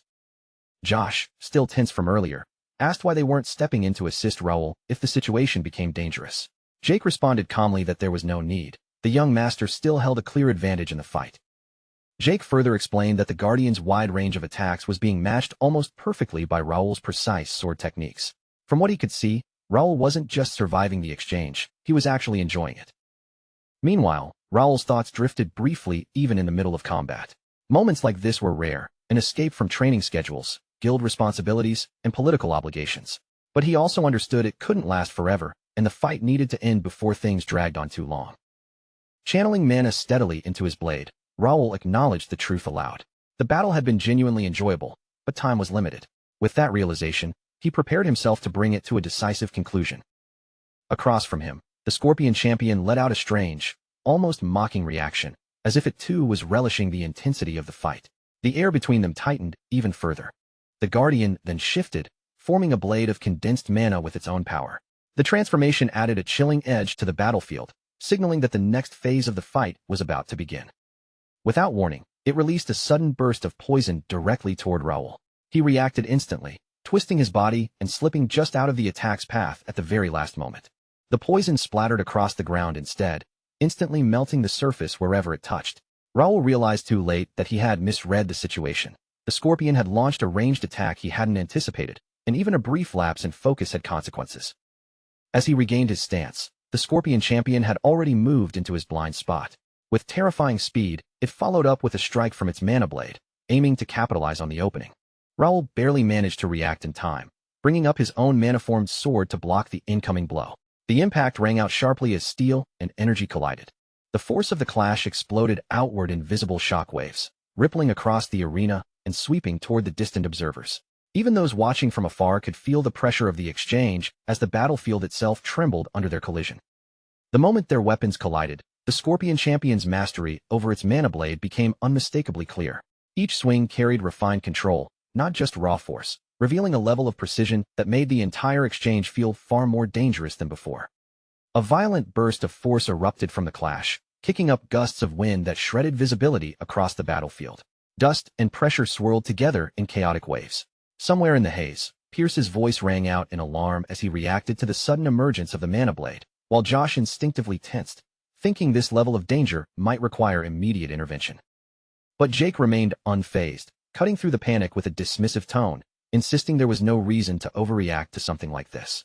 Philip backed him up immediately, stating firmly that stepping in now would only interfere with Raoul's flow and disrupt the balance of the fight. What they needed instead was trust, absolute trust in Raoul's ability to handle what stood in front of him without unnecessary interference. Amid the chaos of steel and mana colliding, Raoul's mind briefly drifted, recalling how long it had been since he last felt this edge-of-life intensity. The sensation of standing between victory and death had almost become distant until now. Even against an opponent wielding a mana blade and unpredictable ranged poison attacks, Raoul found himself genuinely enjoying the complexity of the battle. Each exchange demanded adaptation, and that challenge kept his focus razor sharp. He carefully observed the Scorpion champion's movement patterns, noting how direct and aggressive its style was, simple in structure, yet overwhelming in power and consistency. Then, almost mockingly, the monster clicked its claw together, a sharp sound echoing through the arena, as if deliberately provoking Raoul into making the first move. Raoul responded instantly, launching forward. While advancing, he analyzed the creature in real time. This was the first opponent he had faced that combined a sword-like mana blade, a crushing claw, and a deadly tail in perfect coordination. As the Scorpion swung its massive claw, Raoul shifted his body with precise timing, slipping just outside the impact zone. In that same motion, he seized the opening and cleanly severed the monster's tail. Without hesitation, he followed through with a decisive strike, the blade cutting through the remaining defenses and finishing the Scorpion champion in a single, final motion. As the tension faded, Raoul let out a quiet remark, almost as if the fight had stirred up something familiar in his memory, something long buried beneath routine battles and responsibilities. Jake stood frozen for a moment before breaking the silence, asking in disbelief whether the young master had once again grown stronger. Philip answered without hesitation, confirming that Raoul had already stepped into the intermediate stage shortly after reaching expert level. Philip then turned his attention to Jake with a teasing tone, adding that in terms of swordsmanship alone, it was only a matter of time before Raoul completely surpassed him. That comment instantly lit a fire in Jake. He suddenly shouted toward Raoul, full of energy, declaring that they should move on to the next gate, insisting the next guardian would be his to handle. As Raoul glanced at him in confusion, he couldn't help but wonder what had suddenly gotten into him. A notification window appeared midair, displaying Ashton's sword technique, Bear Crush, Grade A+, now upgraded to Intermediate Level 4. At the same time, his class evolved into Knight of Intermediate Sword Expert, confirming both the defeat of the Gate Guardian and the completion of a hidden quest. Raoul quietly reflected on how far he had come, acknowledging the progress he had made along this path of constant battles and growth. Then, almost casually, he mentioned that the fight had taken longer than expected, offering an apology in case it had been dull for those watching from the sidelines. Josh immediately shook his head in response, saying it had been nothing short of incredible. He even admitted that watching the fight had refreshed his entire perspective. Raoul accepted the praise calmly and thanked him. Philip then shifted the focus, asking what their next move was. Raoul answered without hesitation that they were already behind schedule and needed to keep moving immediately. He reminded them that the day was far from over and would likely stretch on much longer than anyone expected. Jake, instead of feeling exhausted, became even more energized at the idea of continuing without rest, eager to clear more gates back to back. After a grueling 7 hours of continuous operations, they had successfully cleared 4 Rank D gates, pushing through exhaustion and constant combat. Once they finally took proper rest, mercenary units under Bernard's command were deployed into the remaining Rank E gates, continuing the large-scale containment effort. By the end of the operation, every gate that had appeared within the capital of Turium had been fully handled, with no exceptions left unresolved. The aftermath was heavy. Around 500 lives had been lost, while roughly 700 people were successfully rescued during the first day of chaos. While many citizens believed the crisis had already passed, Raoul understood the truth clearly. This was not the end, but only the beginning of a far more dangerous conflict that would soon escalate into a street-level war. Across the city, conversations spread rapidly. One person asked if the other had seen the gates firsthand, while another described witnessing orcs pouring out from within. Rumors of people being dragged inside the gates spread like wildfire through every district. In a crowded bar, someone explained why mercenaries and knights had suddenly gathered in such force. Another man added that it was surprising how accurately the situation had been predicted and prepared for in advance. Nearby, a girl mentioned that the forces had come from Ashton County, while another person added that Raoul, the youngest son of the Ashton family, was the one leading the entire operation. The news sparked excitement throughout the room, with one girl even shouting in amazement. Meanwhile, far from the noise of the city, Raoul rested quietly on a sofa, while Bernard gently placed a blanket over him as he recovered from the long day. At the Randall County mansion, a man sat reading a newspaper reporting the successful neutralization of the gates in Turium, his expression growing increasingly serious as he continued. He read further, noting how the respected warrior family from Ashton County had once again returned to prominence through this event. The article stated that the citizens of Turium had begun recognizing Raoul Ashton as the central figure of the entire incident. In front of the reader stood a man with a ponytail, visibly shaken as he absorbed the implications. Another section of the report discussed Ashton County's rising influence, hinting at possible deeper political involvement emerging from their recent actions. Unable to continue reading further, the man suddenly tore the newspaper apart in frustration, the paper ripping loudly in his hands. He bitterly stated that he could not understand how everything they had built could be overturned in just a single week. Turning sharply toward Brian, he demanded an explanation for how any of this made sense. Brian tried to calm him, insisting that there was no need to worry over what he considered a minor setback. But in an instant, a surge of mana pressed down on Brian like a crushing weight, forcing him straight to his knees. The pressure filled the room with suffocating authority. The man looked down at him with clear disappointment, openly comparing Brian's inadequacy to the rising heirs of Ashton County. The pressure lifted briefly, but Brian still struggled to stand. The man erupted in anger, declaring that despite fathering over 30 sons by the age of 60, none of them had proven useful, while even the Ashton heirs had already surpassed them. Finally releasing him completely, the man watched as Brian gasped for air and tried to steady himself, still trembling as he knelt on one knee. He scolded Brian harshly, questioning how someone who could not even withstand pressure like that could dare call himself an expert knight. Brian could only lower his head and apologize repeatedly. Then the man ordered him to report everything that had happened since his secluded training ended. This man was none other than Hudson D. Randall, the Count of Randall. Brian presented an official document that had been sent from the shrine 2 weeks earlier, carefully handing it over for review.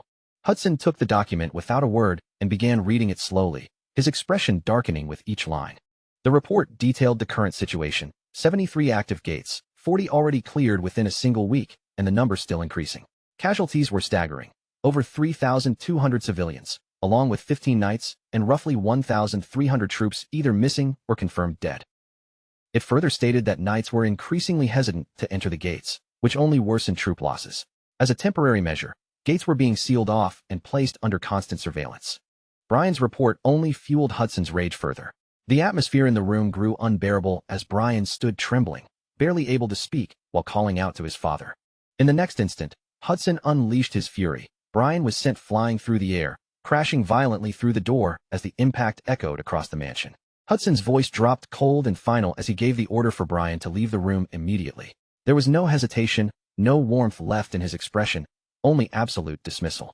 He erupted in anger, shouting that Brian and the Randall family no longer had any place in each other's lives. Then, with a harsh glare, he warned him never to set foot in Randall territory again unless summoned directly. Hudson's voice turned even more ruthless as he declared that if they ever crossed paths again, he would kill Brian himself, even if Brian was his own son. Without softening his tone, he coldly ordered him to summon the third eldest brother on his way out. As Brian was forcibly escorted out of the room, Hudson D. Randall's voice echoed through the grand halls behind him, filled with burning resentment as he cursed the Ashton name.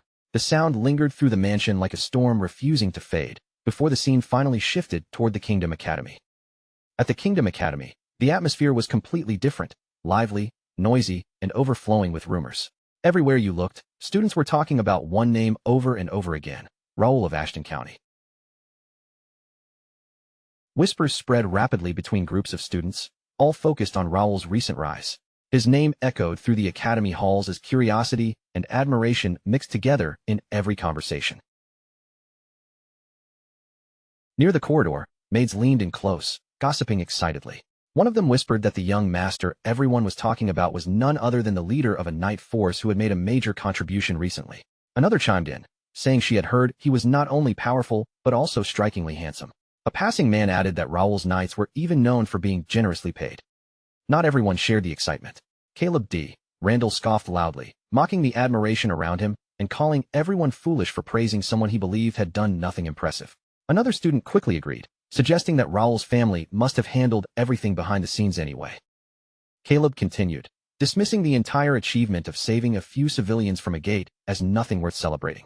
With arrogance in his tone, he declared that once his own family support arrived, he would prove he was superior to everyone there. The debate carried on around him, but in the middle of all the noise, Raoul himself looked increasingly exhausted by the attention. He frowned slightly, wondering why everyone kept staring at him like he was some kind of display piece instead of just speaking to him normally. From a short distance away, Dalton observed the situation and casually remarked that Raoul had become something of a celebrity in just a single week.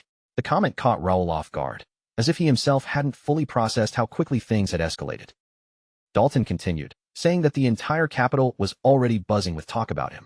He guessed Raoul must have accomplished something significant for rumors to spread this fast. Raoul, however, simply brushed it off, saying he wasn't interested in any of it. Dalton then narrowed his eyes slightly and asked whether the rumors were true, that Raoul might actually be the true heir of Ashton County. Raoul blinked in confusion at the sudden question and asked what he meant by that. Dalton explained that this was what people were saying, that only a legitimate heir would be entrusted with such forces. Raoul immediately frowned, slightly annoyed, and told him to stop spreading nonsense.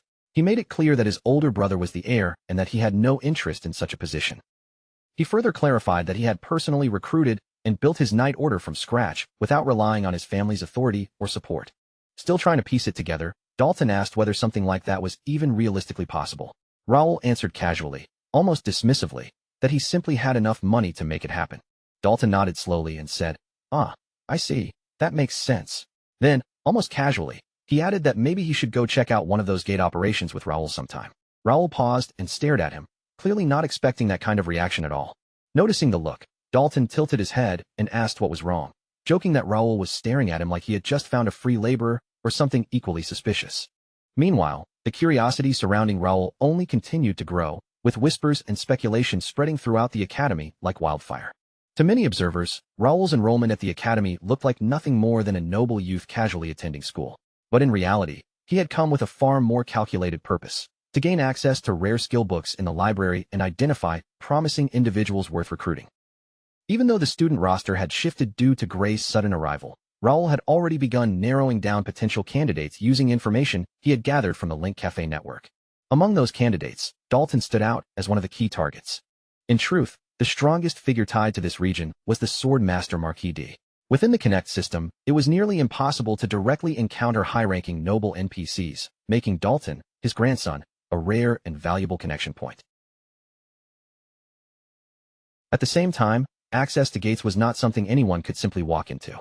It required official authorization or at least a full force of 50 soldiers and 3 registered knights. On his own, Dalton would never be allowed to enter such a place. Even though Dalton had reached expert level, he had never truly tested himself in real combat situations. That untested strength made him seem like someone eager for genuine battlefield experience, especially something as intense as a gate subjugation. As these thoughts came together, a faint smile formed on Raoul's lips. He then casually invited Dalton to join him in a gate run, mentioning that it was only an F-rank gate and wouldn't pose any real danger. Dalton laughed in surprise, clearly not expecting Raoul to agree so easily. But Raoul immediately followed up, stating that there were conditions attached. Dalton asked what they were. Raoul raised a finger and made the first condition clear. Dalton would be the only one accompanying him. No servants, no guards, no entourage. Dalton shrugged without hesitation and said it didn't matter to him at all. In fact, fewer people around sounded even better. Raoul then added a second condition. This had to remain quiet. He didn't want rumors spreading that he was entering gates alongside Dalton. Dalton agreed easily again, saying he disliked family politics and attention anyway. Raoul, however, couldn't help but feel slightly uneasy at how careless Dalton seemed. If Raoul had any hidden intent, Dalton's lack of caution would have been dangerous. Still, no one in the kingdom would dare provoke someone tied to the Templeton Duchy so lightly. Raoul then presented the final condition. Dalton needed direct permission from the Duke himself. The requirement made Dalton pause, clearly surprised, and he immediately asked why that was necessary. Raoul answered bluntly that it should be obvious. If anything went wrong, someone would need to take responsibility for the consequences. He continued, explaining that he wasn't treating this as a casual outing. It would be an official expedition, and on top of managing his knight order, he didn't have the time or energy to babysit a noble boy through unpredictable danger. Dalton admitted, after a moment, that the logic was fair. But before Dalton could say anything further, Raoul had already turned away and started walking off, casually telling him to come back only after getting the Duke's approval. Startled, Dalton called out for him to wait. Raoul ignored him completely and kept walking without slowing down. Left standing there, Dalton scratched his head, wondering how on earth he was supposed to convince his grandfather. The scene shifted back to the mansion, where Bernard, Philip, and Raoul were gathered to discuss ongoing matters. Noticing Raoul's slightly pale expression, Bernard asked if something at the academy had worn him out. Raoul replied calmly that the attention was exhausting, but manageable, and that he had expected something like this sooner or later. Bernard then asked if they should adjust public opinion control accordingly. Instead of answering directly, Raoul asked for a report on current deployment numbers. Bernard reported that over the past 2 days, they had deployed around 100 soldiers as decoys, hired 10 roaming mercenaries, and trained roughly 20 active spies within the main branch. Raoul quietly considered the situation, recognizing how critical public opinion had become in the ongoing noble power struggle. Managing perception was no longer optional. It was a strategic necessity. Choosing Rubin's voice as their information channel had proven effective, as they provided gate-related intelligence without demanding compensation. Their reputation continued to spread rapidly across the kingdom. Many people still underestimated how powerful a media organization could be in Connect, failing to realize how deeply influence could spread through information control. Most media outlets in Connect were operated by mages, with Jenna White, one of the 3 great sages, serving as president of the Press Association, giving them immense authority. Among them, the Voice of Reban stood out as the most influential publication, shaping opinions even among the highest levels of society. In this world, strength was no longer measured by swords alone. Every available resource, including information and influence, had to be used strategically. Raoul then issued a new order: double the number of wandering mercenaries with strong communication skills and keep them on standby. He anticipated interference from various regions now that the gate situation was stabilizing. Philip asked for clarification, and Bernard explained that opportunistic nobles would inevitably try to exploit the situation now that immediate crisis pressure had eased. Raoul said he had no objection to letting them participate in simple gate-clearing work, but under the current circumstances, bringing them in was impossible. Bernard added that those nobles might deliberately search for mistakes and use them to tarnish Raoul's reputation. Also, they could justify taking a larger share of the rewards. Raoul calmly pointed out that rewards were the only thing they could compete over. After all, not just anyone could close a gate. Only specific, Chosen individuals possess the ability to finish the job completely. For the moment, Raoul insisted that this information had to remain secret. Otherwise, the other lords might later pretend they had never known anything about the gates and use that ignorance as an excuse. Philip gave a firm nod, showing that he understood. Raoul fell silent and continued weighing the situation in his mind. Even if it meant taking advantage of the nobles' greed, he still had to find a way to draw their soldiers into the kingdom and gather as much fighting strength as possible.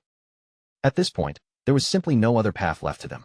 If they wanted even the slightest chance of surviving the disaster steadily closing in on the kingdom, they needed every available soldier assembled and ready. Deep into the night, a brown-haired man raced through a narrow, dimly lit alley. His boots struck the stone pavement in rapid succession, and with every desperate step, one thought grew clearer. He had made a terrible mistake.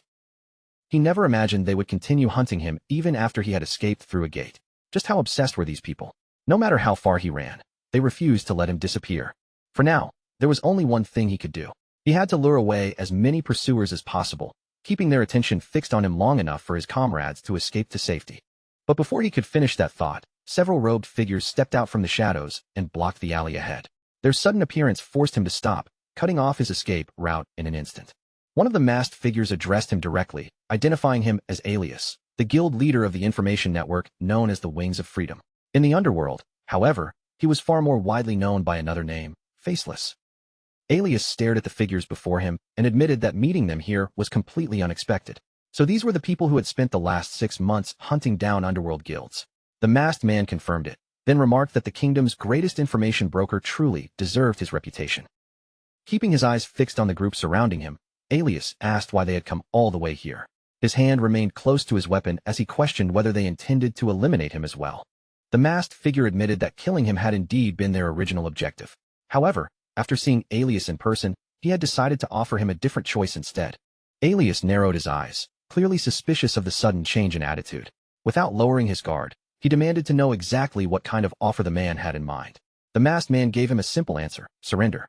Killing someone with Alias's talents would be an incredible waste, so if he agreed to work for them, they were willing to spare his life. For a brief moment, the alley fell silent. Everyone waited to see whether Alias would accept the offer placed before him or choose to resist. Alias answered without hesitation. He pulled his sword free, lunged straight toward the masked man, and sharply told him to stop wasting his breath with such ridiculous nonsense. Yet the blade never reached its target. The masked man's power armor stopped the attack instantly, catching the strike with such overwhelming force that Alias's charge came to an abrupt halt. Alias's gaze immediately dropped to the armor blocking his sword. After examining its structure for only a moment, recognition flashed across his face. He knew exactly what he was looking at. His suspicions had been correct all along. Although he had doubted the possibility at first, the evidence was now right in front of him. These people were nothing more than scum sent from the Empire. The masked man admitted that Alias had made an impressively sharp deduction, or perhaps a dangerously accurate one. Since matters had already reached this point, there was no longer any reason for him to hold back. Turning toward the blue-robed figures surrounding him, the masked commander gave a cold and immediate order. Alias had learned too much, so they were to erase him without leaving a trace. The blue-robed members charged all at once, closing in from multiple directions. Alias watched their attacks rush toward him, but just before the first strike landed, his entire figure vanished from their sight. The attackers stopped in confusion, their eyes sweeping across the empty alley. One wondered aloud whether Alias had used stealth magic, but another quickly corrected him, insisting it had to be an artifact, and that he could not have escaped very far. Their commander immediately ordered everyone to spread out. Every street, rooftop, and hiding place in the surrounding area was to be searched until Alias was found. Meanwhile, Alias had already reappeared on the rooftop of a nearby building. Crouched above the alley, he quietly processed what he had discovered. The force that had spent months destroying underworld guilds truly belonged to the Empire. But what exactly was the Empire doing inside this kingdom? Elsewhere, back in Ashton County, Guard Captain Bill delivered troubling news to Raoul. The first knight's authorization to enter rank F gates had officially been revoked. Jake immediately erupted, raising his voice as he demanded to know why their permit had been cancelled. Before his anger could spiral any further, Philip stepped in and firmly silenced him. Raoul accepted the report without losing his composure. Rather than arguing over the rank F permit, he asked Bill for the current status of their access to the rank E and rank D gates. Captain Bill assured him that there had been no changes concerning those gates. Their entry permissions for both rank E and rank D remained fully approved. Raoul visibly relaxed after hearing that, and then asked who would be responsible for the rank F gates from now on. Bill admitted that no final decision had been announced, though several noble families were apparently expected to participate. Raoul nodded in understanding. Since rank F gates carried relatively little danger, they were easy for other families to manage, yet they could still produce a respectable profit for whoever controlled them. Even so, Raoul added that his own people would remain prepared. Should anything unexpected happen inside those gates, they would be ready to respond without delay. Captain Bill looked genuinely surprised by Raoul's attitude. He praised Raoul for taking his responsibilities so seriously and remarked that the kingdom would be far better off if more nobles behaved the same way. Raoul simply repeated that protecting the city and safeguarding its citizens was not the duty of one family alone. If they wanted the city to survive, everyone had to cooperate and carry their share of the burden. Bill then leaned closer and lowered his voice. He had heard a rumor that Randall might be connected to the cancelled permit.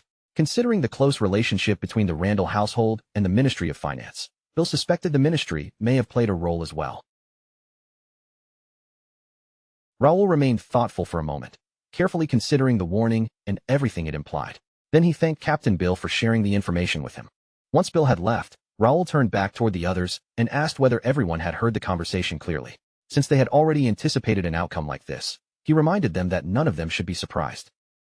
Jake admitted that he could have accepted the decision if their opponents had not taken things so far. Raoul explained that the command had come directly from the royal palace, leaving them no room to resist or refuse. Besides, Raoul saw no reason for anyone to feel disappointed. Despite losing the permit, they had not actually suffered any meaningful loss. Jake frowned at that statement and immediately asked him to explain. Raoul pointed out that ordinary soldiers were more than capable of clearing rank F gates. Paying mercenaries out of their own pockets for such basic work was inefficient, especially when those low-level assignments offered little worth boasting about. Their time, money, and manpower would be used far more effectively on rank E gates and anything above them, where the danger was greater but the rewards and achievements were also far more valuable. After thinking it over, Jake's frustration eased. He nodded and agreed that Raoul's reasoning made sense. Philip then asked what they should do with the men being withdrawn from rank F duty. Raoul ordered that they be sent to the outer gates for training, using the opportunity to clear out the gates that still remained beyond the city walls. Raoul knew that anyone who had no real desire for rewards or advancement would eventually quit anyway. In that sense, moving the men elsewhere could reveal who was truly committed and benefit the group in the long run. He reminded them that managing gates was exhausting and demanded constant effort. What they needed most right now was not easy profit, but merit, public recognition, and steady personal growth. For the time being, they could afford to ignore outside interference and political distractions. Their priority had to be strengthening themselves, guiding the mercenaries properly, and sharpening everyone's individual abilities. The others answered together, fully agreeing with Raoul's direction. Raoul then turned his thoughts toward the coming week. The kingdom's annual knight investiture ceremony was approaching, and it would provide the perfect stage for the knights under him to display their progress. Until that day arrived, they had to push themselves relentlessly. Their goal was not merely to perform well, but to make sure their names spread far beyond the borders of the kingdom. At one of the gates, a nearby guard glanced toward the empty road and asked whether Captain Bill was certain they would actually show up. Bill answered bluntly that he had no idea, so there was no point in asking him. The guard glanced uneasily toward the silent gate, unable to shake the tension building in his chest. He quietly asked what they were supposed to do if something inside went terribly wrong. Captain Bill turned toward him and asked what exactly he meant by that. If trouble broke out, then they would deal with it themselves. After all, both of them would be completely useless if they failed to carry out the noble family's orders.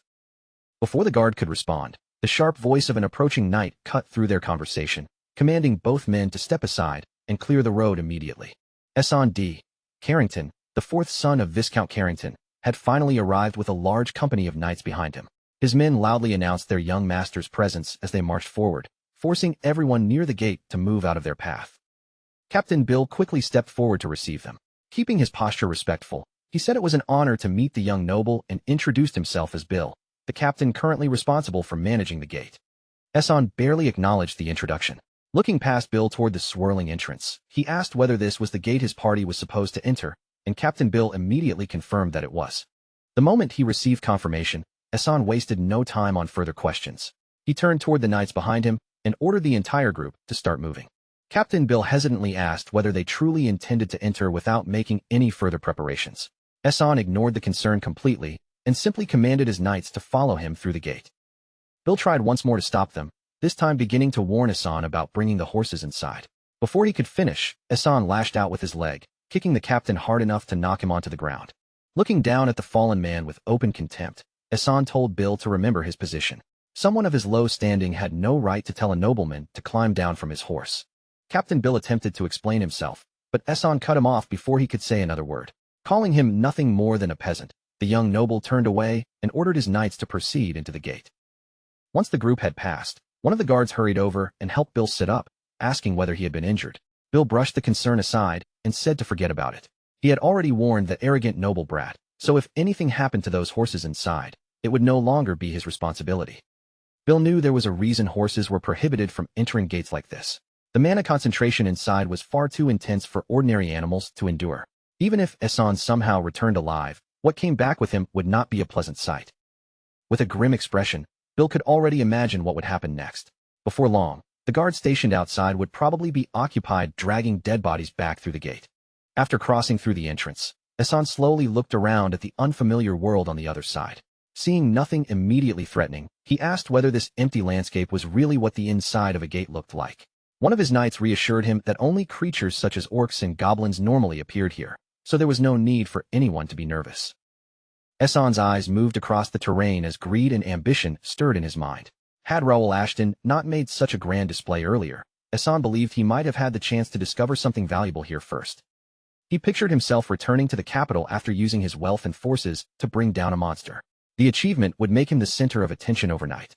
Better yet, he intended to clear every gate still left open and completely overshadow Raoul's accomplishments.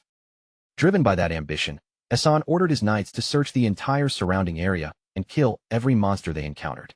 Without hesitation, he divided the men into several smaller units and sent each group in a different direction. Marco, one of the Praetorian guards accompanying him, immediately voiced his concern. Splitting their forces while trapped inside an unknown gate was extremely dangerous. He urged Eson to keep the main formation together and send only a small number of scouts ahead.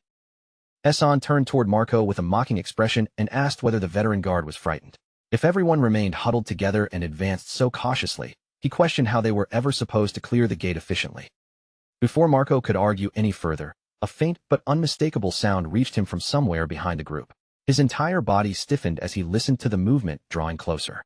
Marco spun around at once, and his expression changed the moment he saw what was approaching. A mass of monsters was already advancing toward them from behind, rapidly closing the distance. A tremor ran through Marco as he shouted a warning to the young master. He immediately ordered Eson to move behind him, placing himself between the noble heir and the creatures bearing down on them. The confidence on Eson's face vanished the instant he saw the approaching monsters for himself. His body began to shake, and for a moment, he could do nothing but stare at the horde in fear. Marco forced himself to remain composed and raised his voice over the growing chaos. He ordered the remaining knights not to panic, telling them to hold their ground, maintain formation, and prepare to meet the enemy head-on. Meanwhile, Captain Bill, who served among the night guards, hurried into Raoul's office with an urgent report. His grave expression made the situation clear even before he announced that several people had gone missing. Raoul immediately asked him to explain. He wanted to know whether Bill was referring to the groups that had recently entered the rank F gate. Bill confirmed his suspicion and revealed that none of the teams sent inside had returned. Raoul's expression sharpened as he considered the report. He asked exactly how many separate teams had gone through the gate over the previous 2 days. Captain Bill answered that 10 teams had disappeared without a trace. What made the situation even stranger was that every one of those groups had been officially qualified and fully capable of clearing a rank F gate. Raoul fell into deep thought. One possibility was that the environment inside the gate had undergone some kind of transformation, but that phenomenon was normally found only in gates of a much higher rank. He began wondering whether an entirely different force inside the gate was responsible for the disappearances. Before he could follow that thought any further, Bernard approached and called out to him. Raoul immediately ordered Bernard to gather all of their high-ranked knights, specifically including Homer. Bernard asked whether the training instructors should be summoned as well and tried to learn what had happened, but Raoul gave only one answer. They were going to the gate to conduct a rescue operation. Not long afterward, Raoul and the assembled knights reached the rank F gate. With no time to waste, the entire group passed through and began investigating the dangerous territory beyond it. Inside the gate, a frog-like monster suddenly sprang toward Dalton with its body stretched through the air. Dalton reacted instantly, cutting it down with little effort before openly expressing his irritation with their surroundings. Looking over the unpleasant terrain, Dalton complained that this particular gate was proving to be far more troublesome and irritating than its low rank suggested. Raoul reminded him that there was no way to predict what kind of terrain would exist beyond a dimensional gate. More importantly, they had not come here to joke around or treat the mission casually. A moment later, Philip approached Raoul and reported that the scouts they had sent ahead had successfully returned from surveying the surrounding region. Raoul asked what they had discovered. Philip explained that, just as they had anticipated, the number of monsters roaming nearby had noticeably decreased. Hearing this, Raoul concluded that the necessary preparations were finally complete. By now, Raoul believed he had gathered enough information to understand the gate's condition. A translucent window appeared before him, displaying the details of the rank F dimensional gate. It could hold a maximum of 300 people, with no restriction on how many entered at once. Its present occupancy stood at 132 out of 300, while its current stack remained at 0 out of 2. The gate's designated type was elimination. Raoul studied the numbers carefully. Aside from the official conquest teams, no other groups should have entered this place. Yet the occupancy displayed by the gate clearly indicated that far more people were trapped inside than the records could account for. The truth became clear in Raoul's mind. This entire situation was a trap, though it had not been prepared with Raoul and his companions as the intended victims. After surveying the surrounding landscape for another moment, he calmly stated that this location would serve their purpose. Raoul turned toward Homer and asked for his assessment of the position. After examining the terrain himself, Homer answered that the location was acceptable. From their elevated position, they could look out across the wide stretch of level ground that faced the swamp. With a clear view of anything approaching from below, Homer agreed that it was a suitable place to establish themselves. Raoul declared that they would begin at once and designate the area as their temporary base. He ordered everyone to move into the positions assigned during training, and Homer immediately acknowledged the command. Hearing Raoul's orders, Dalton glanced around the empty hilltop in confusion and asked what exactly Raoul planned to create in a place like this. Raoul answered plainly that they were going to build a fort. Dalton stared at him, unable to hide his disbelief. He questioned how they were supposed to construct an entire fort out of nowhere in the middle of a dimensional gate. Raoul did not bother giving him a long explanation. He simply told Dalton to keep his eyes open, pay close attention, and learn from what was about to happen. Raoul then activated the prepared magic formation. As magical energy began spreading through the markings, he looked toward Homer and gave him the signal to continue. Receiving Raoul's signal, Homer turned toward the waiting group and issued the command. Everyone was to activate the artifact immediately. In the next instant, brilliant lines of magical energy flared to life overhead. A vast formation unfolded across the sky, illuminating the entire hill from above. A violent wind suddenly tore across the hilltop, whipping dust into the air as countless stone bricks descended from above. One after another, the heavy blocks dropped into position with thunderous impacts. Dalton had no idea what was happening. As thick clouds of dust swept over him, he squeezed his eyes shut and raised an arm across his face, while towering stone walls rapidly formed around the group. When the rumbling finally stopped and Dalton cautiously opened his eyes again, he froze in disbelief. Where there had been nothing moments earlier, a complete stone fortress now stood before him. Raoul calmly inspected the newly built structure and admitted that it had been assembled in a hurry. Even so, it would serve its purpose perfectly well and was certainly far more comfortable and secure than spending the night inside tents. The fortress walls rose 3 meters high and extended 20 meters across, creating enough protected space to shelter at least 100 people. For a group preparing to remain in place and wait for the enemy, it was an ideal defensive position. Still staring at the massive walls, Dalton asked whether Raoul was expecting them to fight an actual siege. He could not understand how a supposedly low-ranked gate could be dangerous enough to justify constructing an entire fortress. Raoul replied that every gate carried danger, regardless of its rank. However, among the gates they had encountered, this particular one was the only place where building such a defensive structure was truly necessary. He had already tested this simple fortress building method before and knew how useful it could be. The technique demanded a large number of artifacts to alter the weight and size of the stone bricks, but the protection it provided made that cost worthwhile. Raoul had even trained members of the guild specifically to perform this task when the need arose. What he had not expected was that they would be forced to put that training into practice so soon. Dalton swallowed most of the questions piling up in his mind, but there was one thing he could not ignore. They had entered this gate to rescue missing people, so why were they wasting time building a fortress instead of searching for them? Raoul answered that the rescue mission was precisely the reason they needed the fort. Dalton only became more confused, pointing out that fortresses were normally built to withstand an incoming assault, not to help locate people who had disappeared. Raoul did not offer any further explanation. He merely told Dalton to be patient, assuring him that the reason behind everything would become clear soon enough. Inside his mind, Raoul considered the enemy waiting somewhere beyond the hill. They had likely spent a great deal of time preparing their plan, but he doubted they had ever imagined that their carefully arranged trap might fail. Raoul's gaze hardened as he looked over the surrounding terrain. Now that both sides had made their preparations, All that remained was to find out whose plan was truly superior. Meanwhile, farther down the hill, Jack sat comfortably in a chair with the relaxed expression of a man who already believed victory was his. Known as an Imperial Hound, he commanded the Empire's forces operating within the Reuben Kingdom district. One of Jack's subordinates approached and bowed before him. The man reported that they had successfully captured the hostages exactly as Jack had ordered. Jack immediately asked whether a rescue force had arrived. His subordinate confirmed that it had, explaining that they had discovered a rescue party roughly equal in size to the group they had captured, and scouts were already observing its every move. Jack placed one hand on the sword hanging at his waist and rose from his chair. He hoped this new group would at least provide him with some entertainment, because the nobles of this kingdom had been so pitifully weak that he had not enjoyed a proper fight in a long time. With an eager smile spreading across his face, Jack suggested that they head out and begin the hunt. He fully expected every man present to obey their captain's order without hesitation. However, before Jack could lead his forces away, another subordinate came rushing toward him. The man's hurried steps and tense expression made it clear that he carried an unexpected report. The newcomer explained that the scout assigned to monitor the rescue team had sent back strange information. Instead of searching the gate, the entire group was apparently sitting inside a fortress and doing absolutely nothing. Jack stopped mid-step, his confident expression giving way to confusion. He turned sharply toward the messenger and demanded to know what he meant by saying there was a fortress inside the gate. Within the stone fort, Dalton was stretched out lazily on the ground, yawning as he stared toward the walls. He wondered aloud whether their enemies were actually going to appear, since he had not traveled all this way merely to sit around and wait. Someone nearby warned Dalton not to become too comfortable. The enemy was already on the move, and it would not be long before they finally revealed themselves. Dalton sat up, now realizing that the fortress had been constructed so they could wait safely for an approaching force. Even so, he still wanted to know exactly who they were expecting to come after them. He was told there was no longer any reason to keep the answer hidden. Instead of asking more questions, Dalton only needed to look outside the fortress and see the truth with his own eyes. Still wearing a puzzled expression, Dalton moved closer and peered beyond the stone wall. In the distance, Jack was advancing toward them with a large crowd of masked men gathered behind him.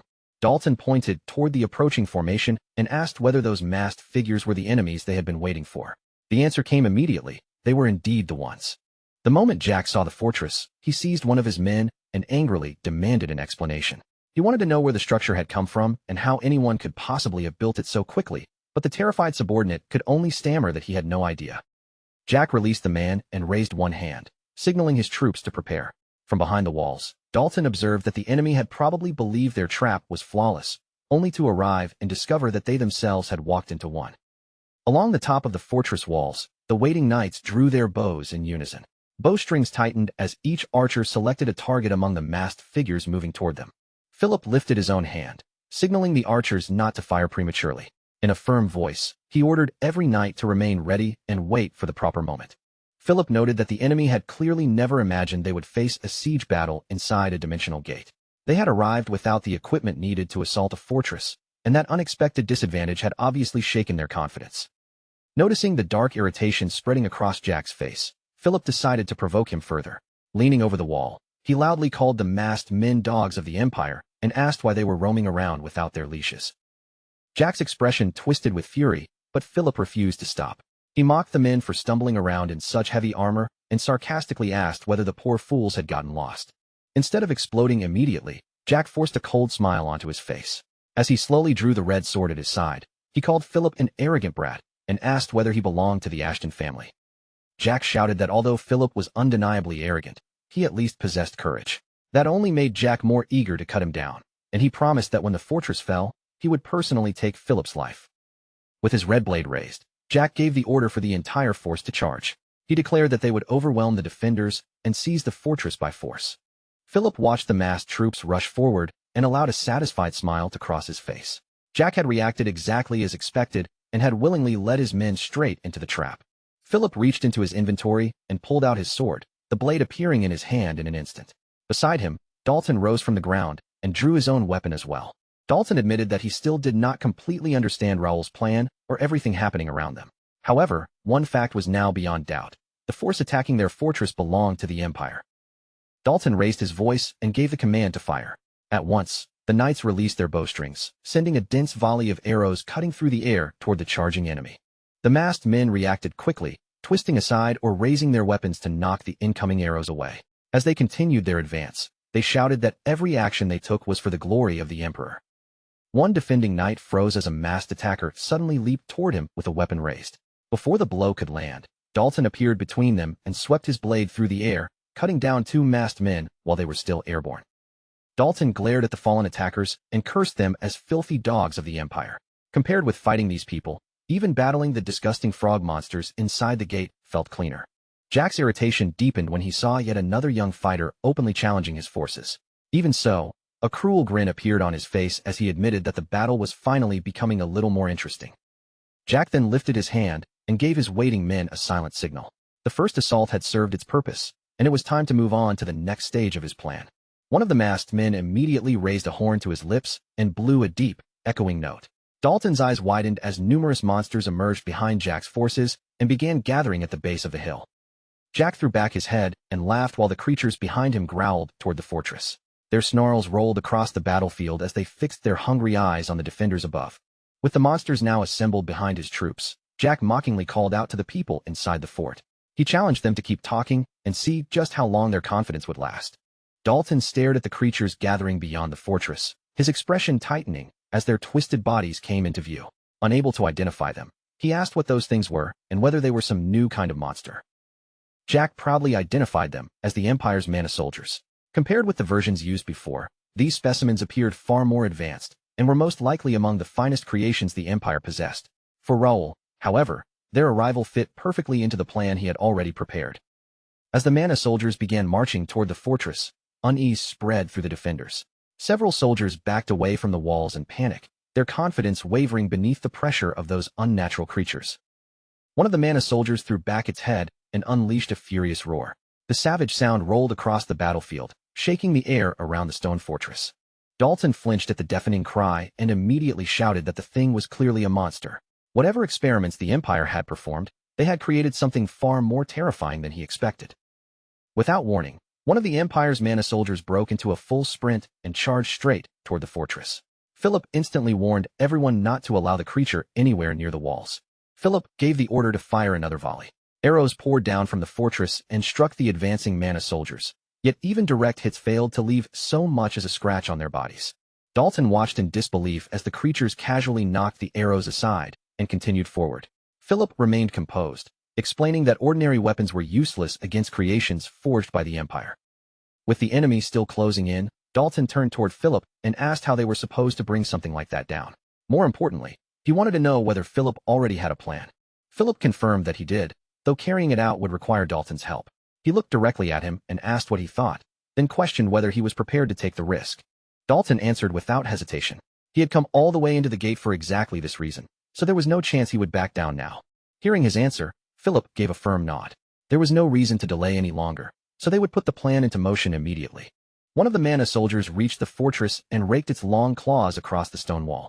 The entire structure trembled beneath the impact, sending a fresh wave of panic through the troops inside. Philip raised his voice above the frightened shouting and ordered everyone to hold their positions. He then called for the spearmen to step forward and reinforce the threatened section of the wall. Jack watched the defenders scramble into formation, clearly amused by their efforts. He mocked them for actually believing that hiding behind a hastily built fort would keep them safe. His voice then thundered across the battlefield as he declared that this was the fate awaiting anyone foolish enough to challenge the Empire. Raising his weapon, Jack promised to tear the fortress apart with his own forces.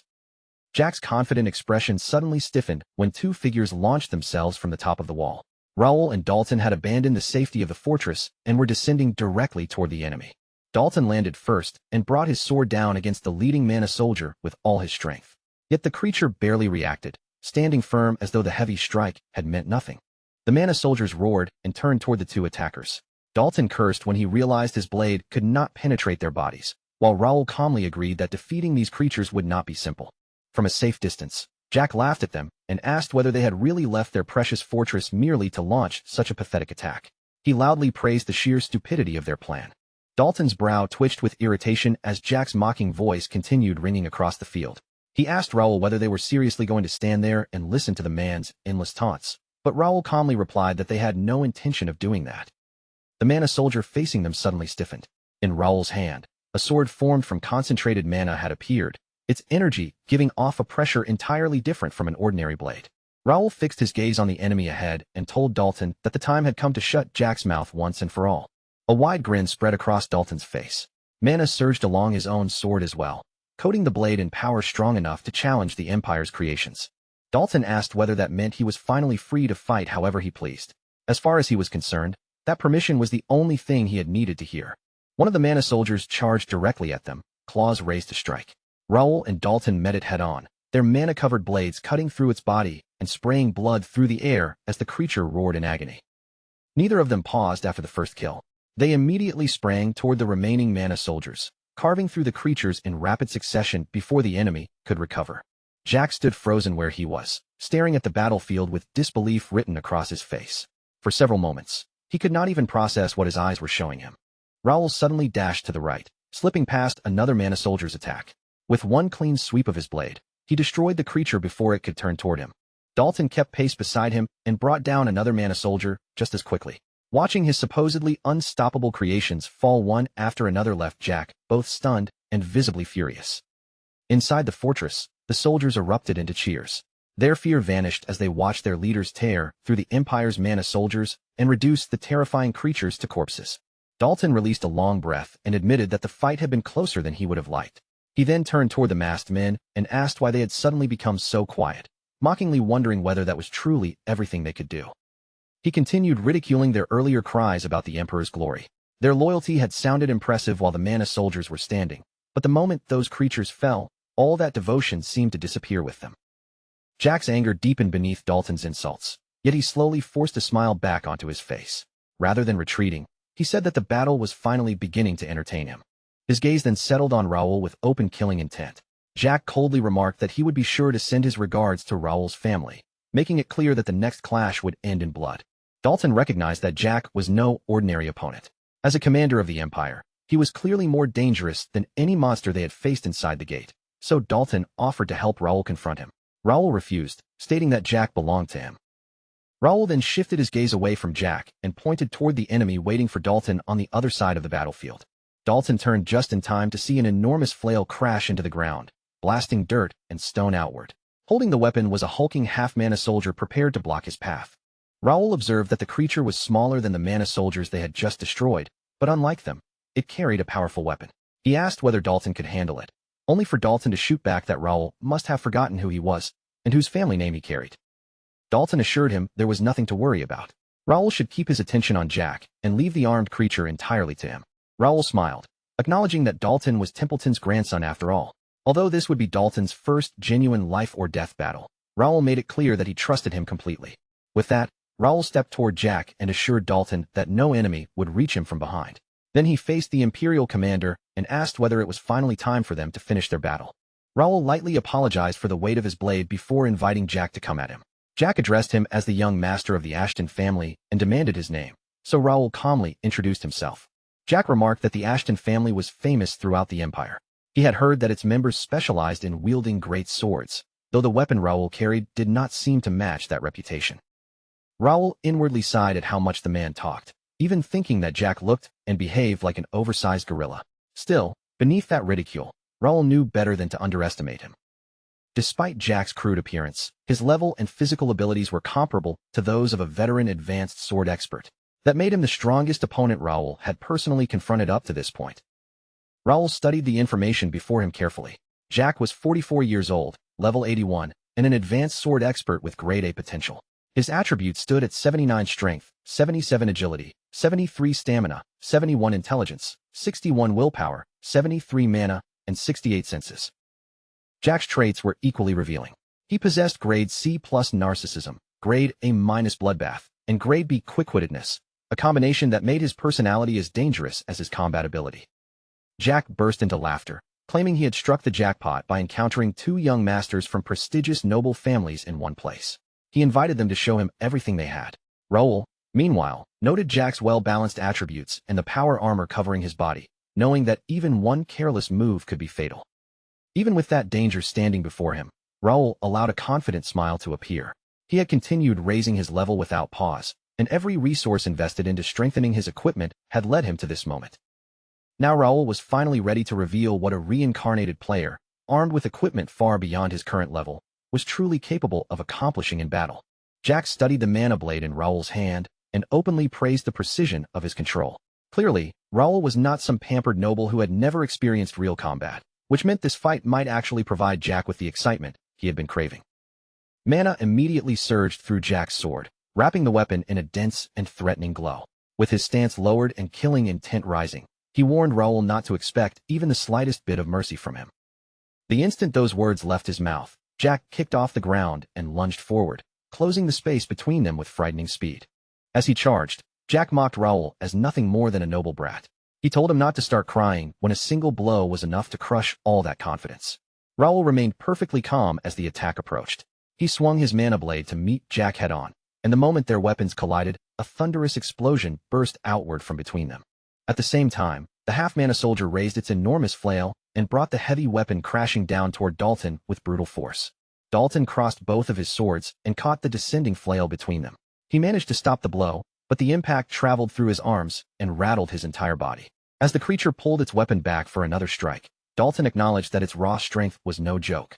Refusing to remain on the defensive, he stepped forward and answered with a powerful swing of his own. To Dalton's surprise, the half-mana soldier lifted a shield and intercepted his blade.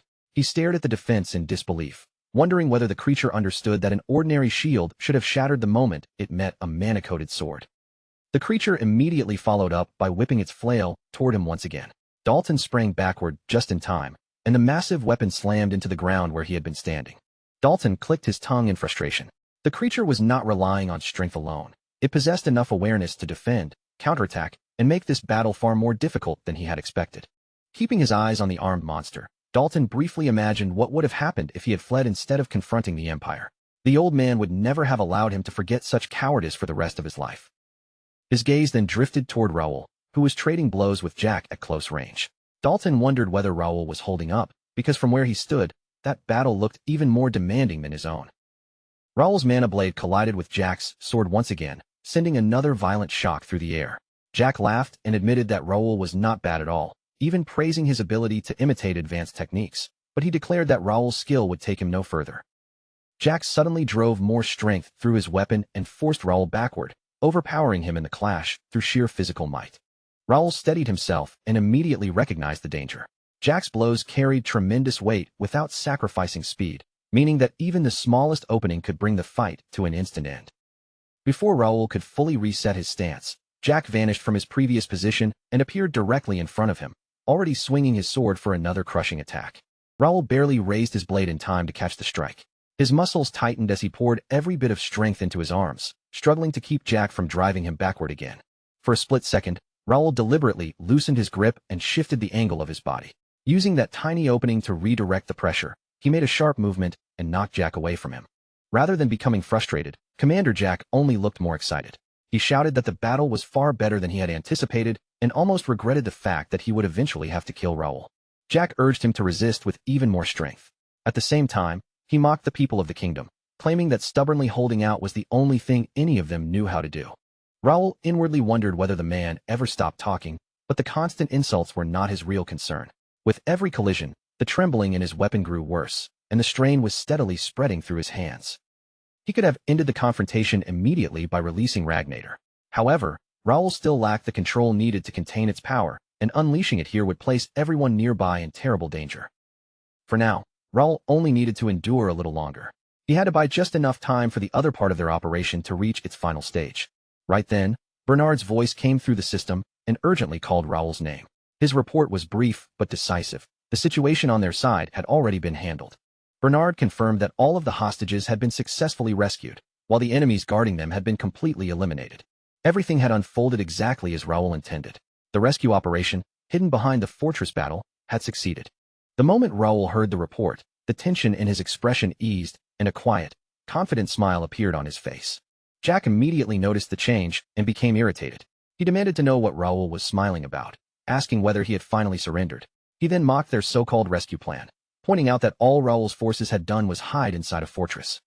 Jack's rant came to an abrupt stop when a sharp blue aura erupted around Raoul. The sudden wave of power left Jack frozen in place, staring at him in complete confusion. Raoul calmly revealed that the rescue operation had been underway from the very beginning. Now that the hostages were safe and that part of the plan was complete, There was no longer any need to keep stalling. It was finally time for a real fight.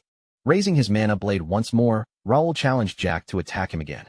This time, he openly called the commander a fool of the Empire. Elsewhere, deeper inside the Rank F gate, Marco stood among the battered survivors, struggling to draw enough air into his burning lungs. A masked man looked at him with contempt and said he had often heard that nearly every noble in this kingdom was a coward, apart from the members of a few exceptional families. Now that he had seen them himself, he knew those rumors were true. The masked man then turned his ridicule toward Hassan, laughing at the young noble for trembling like a cornered rat even while surrounded by his own knights. To him, the pathetic sight was thoroughly entertaining. Marco firmly told Hassan to remain steady and keep his attention on the enemy. Inside, however, Marco cursed the entire situation. He had never expected the Empire to be involved, and by the time he understood what was happening, they had already walked directly into a trap. After measuring the strength surrounding them, Marco could not ignore the grim truth. Their chances of escaping the gate alive were painfully low. The masked man coldly explained that they had no intention of killing anyone who surrendered without resistance. Unfortunately, Marco and the others had chosen to fight back. Since Hassan alone would be enough to serve as a valuable hostage, the masked man announced that everyone else could now be killed. The masked soldiers began closing in from every direction. Hassan shook uncontrollably behind his knights, while Marco tightened his grip on his weapon and prepared to make one final stand. Before the attackers could reach them, a sudden storm of arrows descended from above. The volley tore into every masked man advancing toward Marco's group, stopping their assault in an instant. The balance of the battlefield changed immediately. The masked commander, Hassan, and Marco all turned toward the source of the attack and saw Pierce, Bernard, Josh, and Philip standing behind the enemy formation. Their voices rang clearly through the confusion as they called out to the masked commander, drawing every eye on the battlefield toward them. They branded the masked men as dogs of the Empire and demanded to know how such filth had dared to cross the border and set foot inside another kingdom. Caught completely off guard, the masked commander stumbled over his words as he tried to identify the newcomers. Before he could finish asking who they were, Josh sliced through the soldier blocking his path, while Pierce fired from farther away and dropped another enemy with a single precise arrow. Bernard raised one hand, and an invisible force seized several Empire soldiers at once. Their bodies lifted straight off the ground, leaving them suspended in midair with no way to defend themselves. At the same time, Jake charged through the battlefield with his sword in hand. Every Empire soldier who entered his reach was cut down before they could stop his advance. The masked commander stared in disbelief as the newcomers dismantled an entire unit of mana soldiers with astonishing ease. What shocked him most was Jake, who was slaughtering them without even using a mana blade. Jake casually admitted that he had gotten a little overheated and accidentally killed all of them before he meant to. Looking toward the remaining soldiers, he wondered aloud whether that meant he could wipe out the rest just as easily. Marco leaned closer to Austin and hurriedly explained that Jake belonged to the Bear Knights. More importantly, the First Knights had finally arrived to pull them out of danger. The news hit Austin all at once. His legs gave way beneath him, and as he dropped helplessly to the ground, he could only stammer in disbelief, repeatedly asking about the First Knights. Before Austin could make sense of any of it, a voice suddenly came from behind him, cutting straight through his confusion. The speaker demanded to know why he was sitting on the ground and whether something had happened to his legs. Austin whipped around and found Josh standing there, gesturing toward him as he spoke to Pierce. Josh called Austin's trembling display downright pathetic, adding that not every young master carried himself like their own. Pierce calmly agreed that Austin was hardly a fair comparison and suggested they choose someone more respectable instead. Austin could barely believe the sight before him.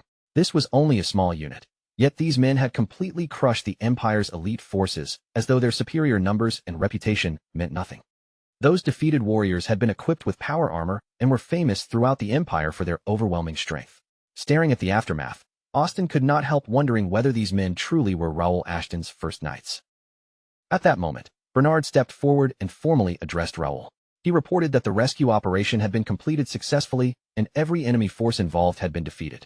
Just as they had arranged on the hill, the entire plan had unfolded without a single deviation. Jack's expression shifted the instant he heard that report. Turning toward Bernard, he sharply asked exactly what he meant by those words. Bernard explained that the hostages had already been safely recovered. In truth, rescuing them had been surprisingly easy because Jack had conveniently gathered nearly all of his available forces together in one location. With open mockery in his voice, Bernard pointed out the absurdity of Jack's actions. He had gone through the trouble of capturing hostages, only to abandon them and charge toward the fortress instead.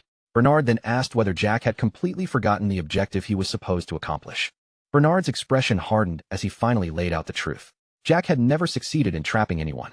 From the very beginning, the person being drawn into an ambush had been Jack himself. Jack gave only a brief reaction as the realization settled in. Rather than showing panic or anger, he calmly acknowledged that he now understood the situation. Then, without hesitation, Jack drove the tip of his sword deep into the ground. Standing over the embedded weapon, he announced that complicated plans and carefully layered strategies had never suited his taste. Jack began stripping away his armor one piece at a time, letting each heavy section fall from his body. As he freed himself from its weight, he questioned what could possibly be exciting about hiding in the shadows and depending on traps to win a battle. Once the last pieces were removed, Jack reached down and lifted his sword again. Bernard's gaze immediately narrowed, his attention drawn to Jack's newly exposed arms and the power hidden beneath them. Jack told Bernard that he was free to keep fighting in his own preferred style, then asked what he thought of this much more direct approach.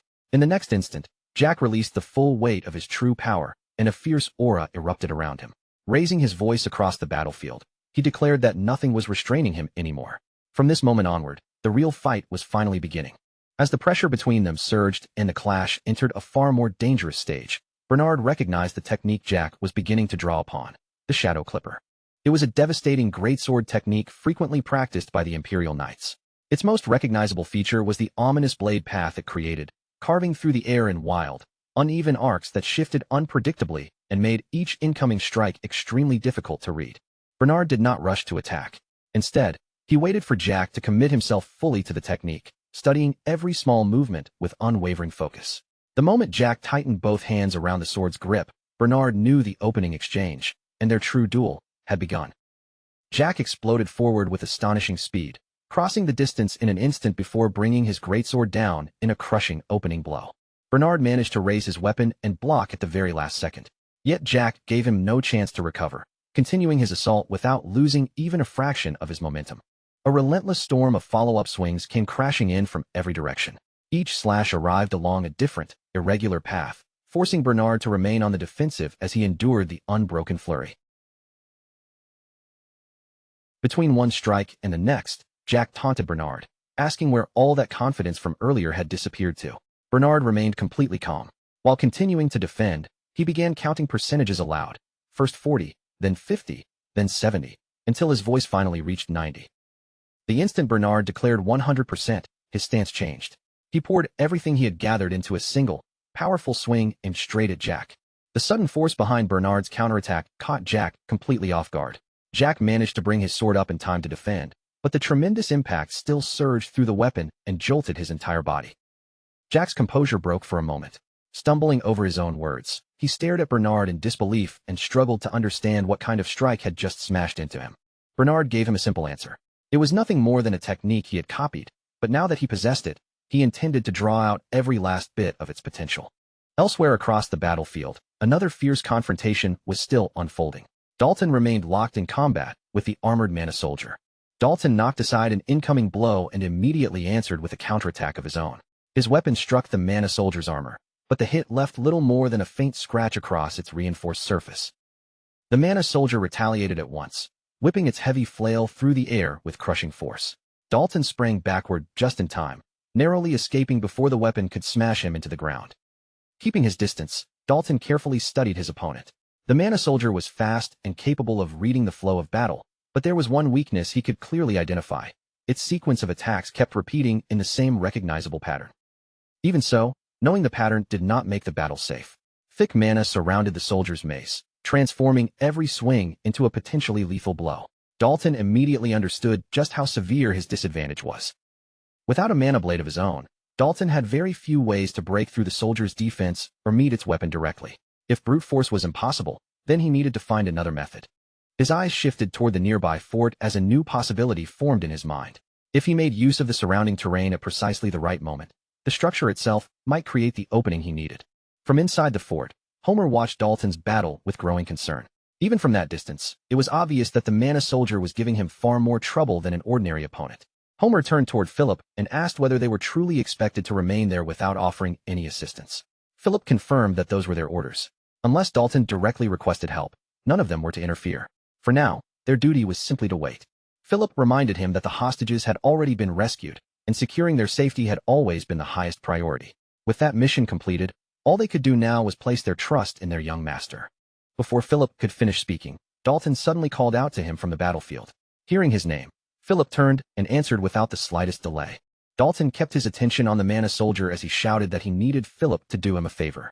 He told Philip to warn every man inside the fort to brace himself and grab hold of whatever was nearby. Dalton was about to use the fortress as part of his plan, and when he did, the entire structure was going to shake violently. Philip was visibly thrown off by the strange warning and immediately questioned how Dalton could possibly make an entire fort shake. Even so, he did not waste time waiting for an explanation and reacted at once. Philip raised his voice and ordered everyone to move away from the walls. He commanded the knights to lower themselves, brace for a heavy impact, and prepare for the whole structure to jolt beneath them.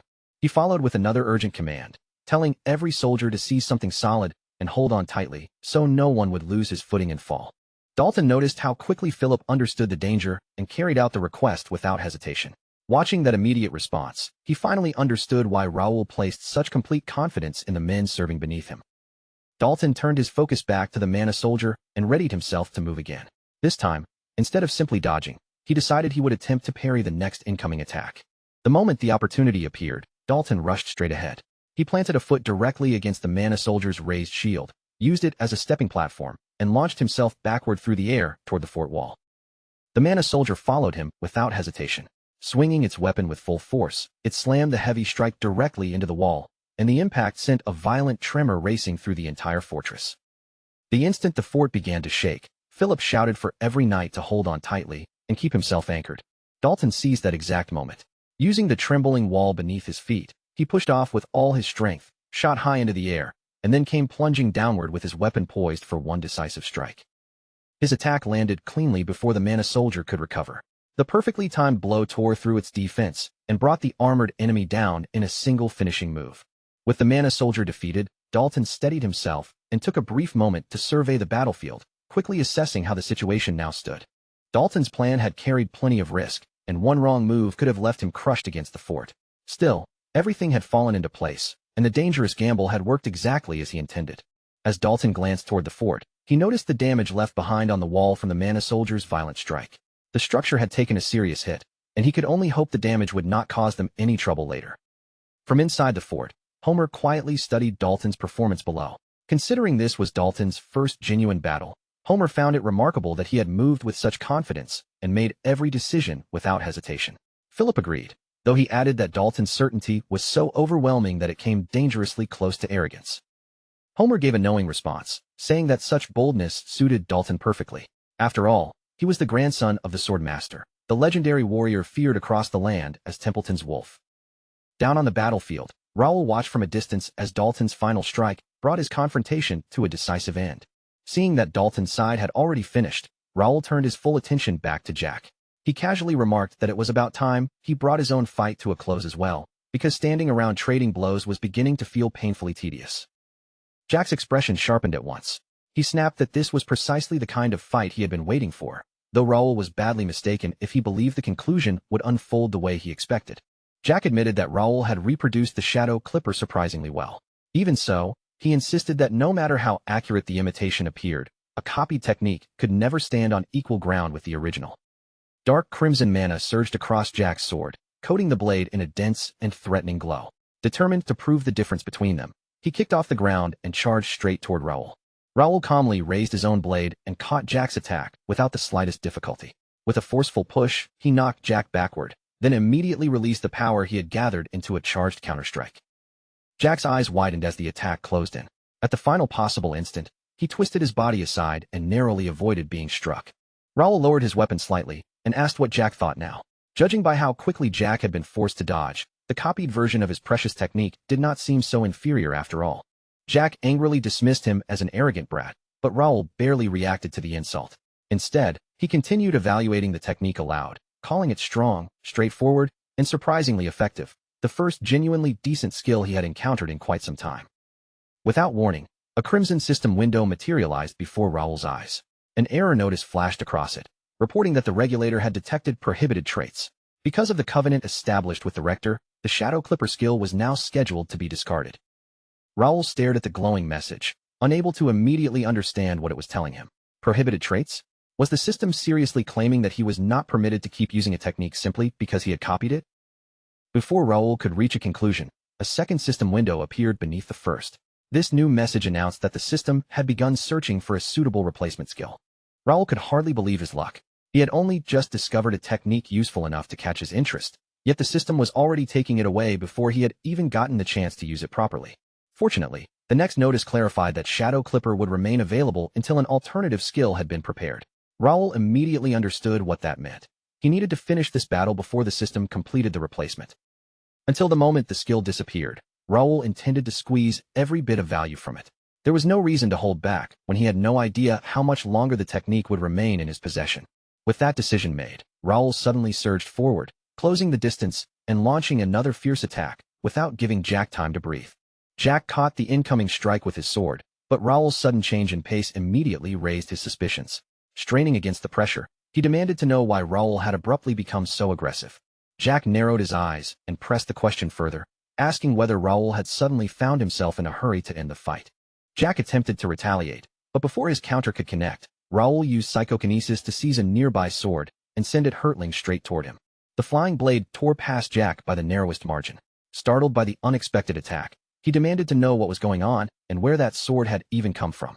Then several more discarded swords began rising from the battlefield around them.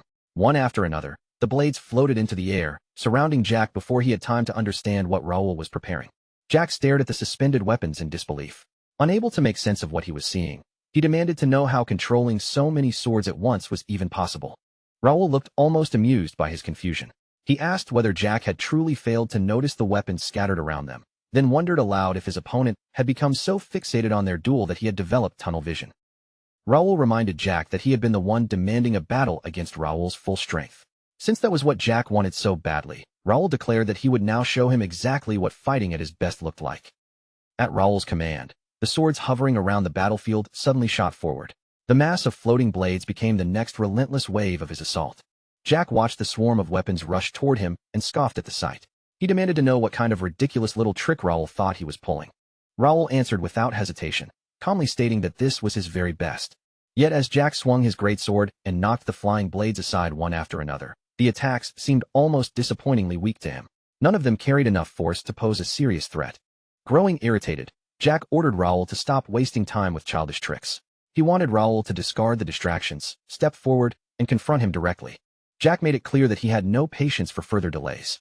Raising his sword again, he demanded that Raul quit stalling and attack him properly.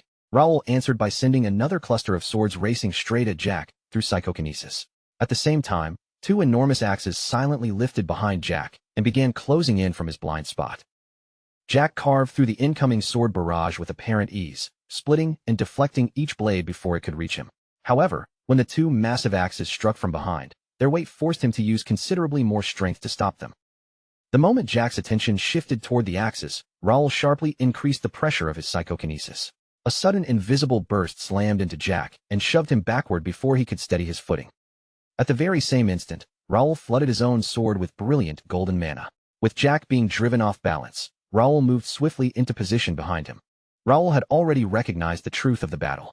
No matter how many improvised sword attacks he launched, those makeshift techniques lacked the power needed to pierce Jack's reinforced power armor. But being unable to break the armor directly did not place victory beyond his reach. Raul guided the floating sword with psychokinesis while activating the standard power armor around his own arm. Using the airborne blade to pull Jack's attention away, Raul rapidly closed the remaining distance himself.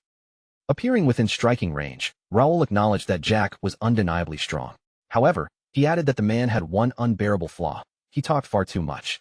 Raul's gaze hardened as he raised his glowing blade. It was finally time to silence the Empire's barking dog once and for all. Raul brought his weapon down with tremendous force.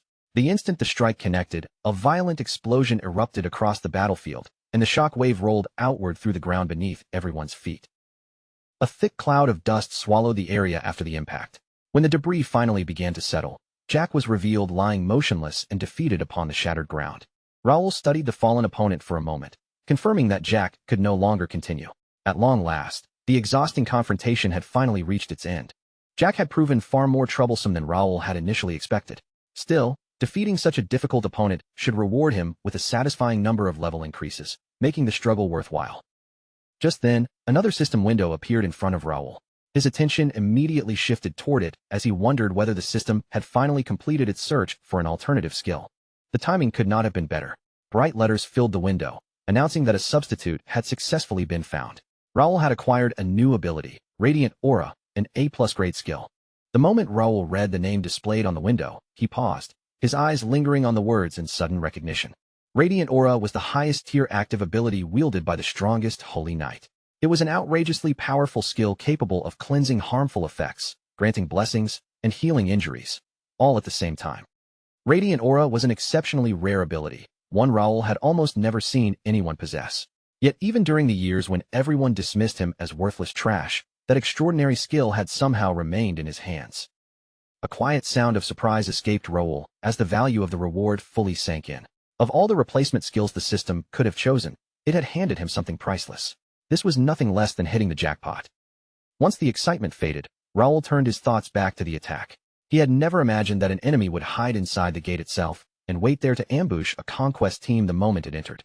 The enemy's preparations had been far too precise to be dismissed as a reckless assault. Someone with a sharp tactical mind had clearly arranged the operation from behind the scenes, and that meant Raoul could not afford to lower his guard yet. Before Raoul could follow that line of thought any further, Dalton walked over and interrupted him. Wearing an impressed expression, Dalton remarked that Raoul had gone completely wild during the battle. Dalton admitted that he had eventually resorted to punching the Mana soldier directly in the face because his sword could not cut through its power armor. Raoul brushed off the praise and replied that his own actions were nothing compared with Dalton turning the fort wall into part of his battle plan. Dalton casually waved the compliment aside. He then reported that the remaining enemies had also been dealt with, meaning every part of their objective had been completed and the mission was officially a success. Raoul gave Dalton a brief nod and sincerely acknowledged the role he had played. Without Dalton's help on the battlefield, the operation would not have ended nearly as smoothly. Dalton explained that he had joined the mission because he was looking for a little excitement, but once the fighting began, he could not allow his family's name to be disgraced. If his grandfather learned that Dalton had simply stood around while everyone else fought, the old man would have punished him personally. Raoul silently reviewed everything Dalton had done during the battle. His performance had surpassed every expectation, from his composure to the way he adapted under pressure. It was difficult to believe that this had truly been Dalton's first experience in real combat. The thought naturally followed that if Dalton ever became a member of the First Knights, his future potential would be enormous. With proper experience and training, there was no telling how powerful he might become. A sudden movement in the distance caught Philip's attention. He immediately turned toward Raoul and announced that the rescue unit had returned from its mission. Jake came forward with an easy laugh, raising his voice toward Raoul as he cheerfully announced that they had made it back. Pierce quickly leaned toward him and reminded Jake that, while they were carrying out an official mission, he was not supposed to address Raoul with such casual familiarity.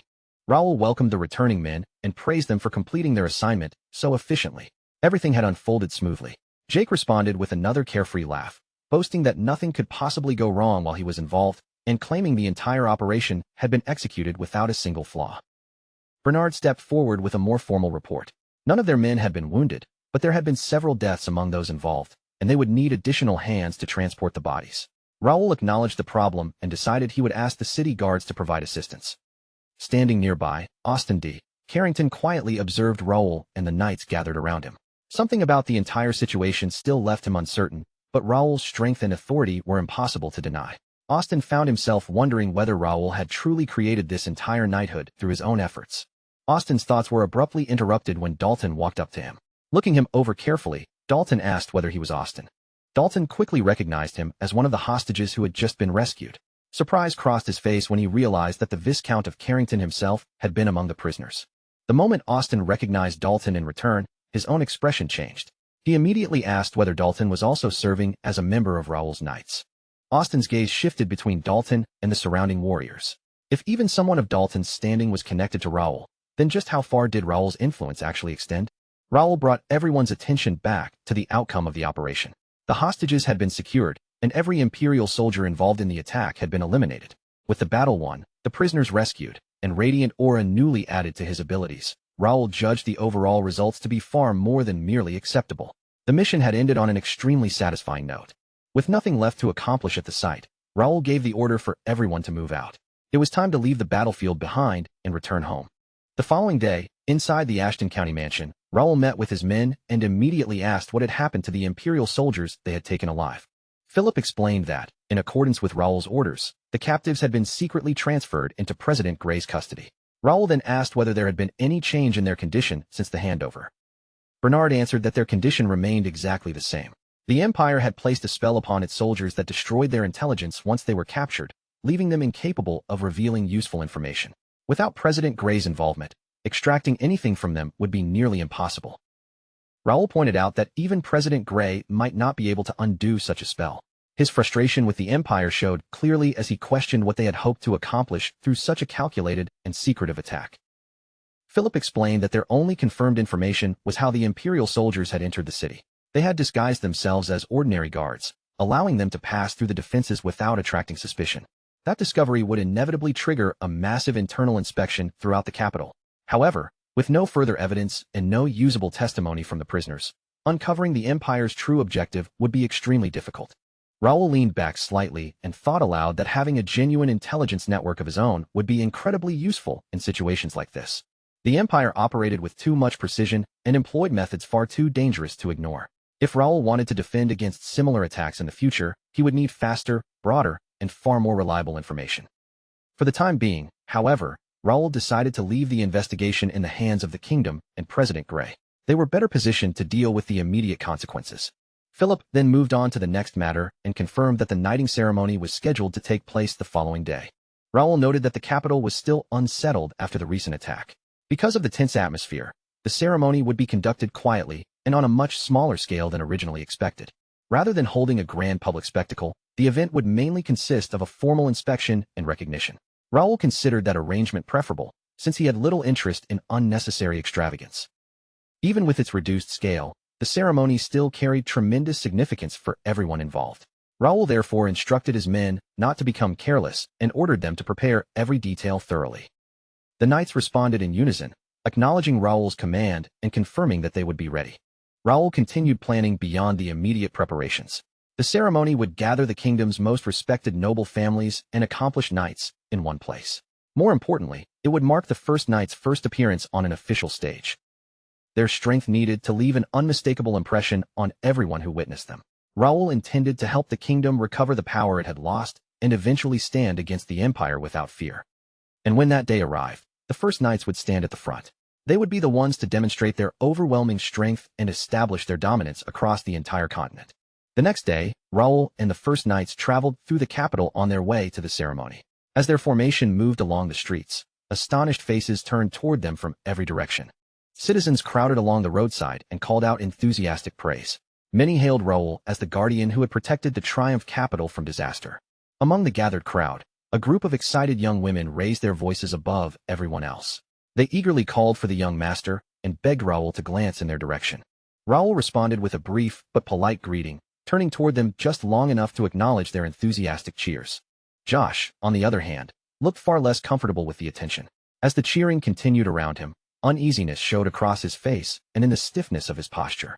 His striking red hair made him impossible to overlook among the knights. Before long, several voices from the crowd began calling out for Josh as well.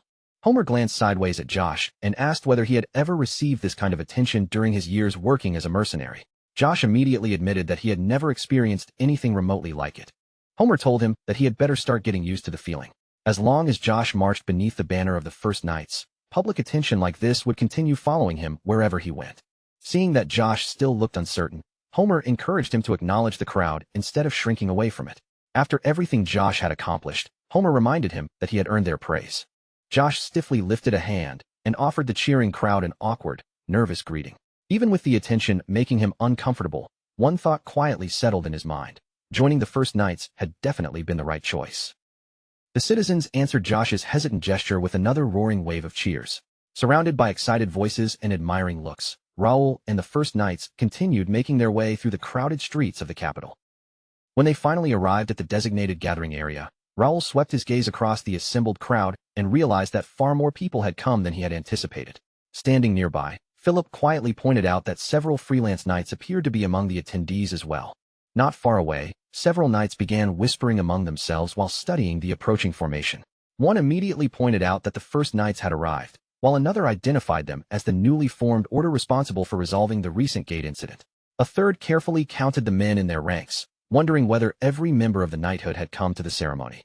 Another knight dismissed the excitement with a scoff, claiming there was nothing particularly impressive about them and calling the group a collection of show-offs. Someone beside him added that, according to the rumors, the first knights did not even have many regular knights in their ranks.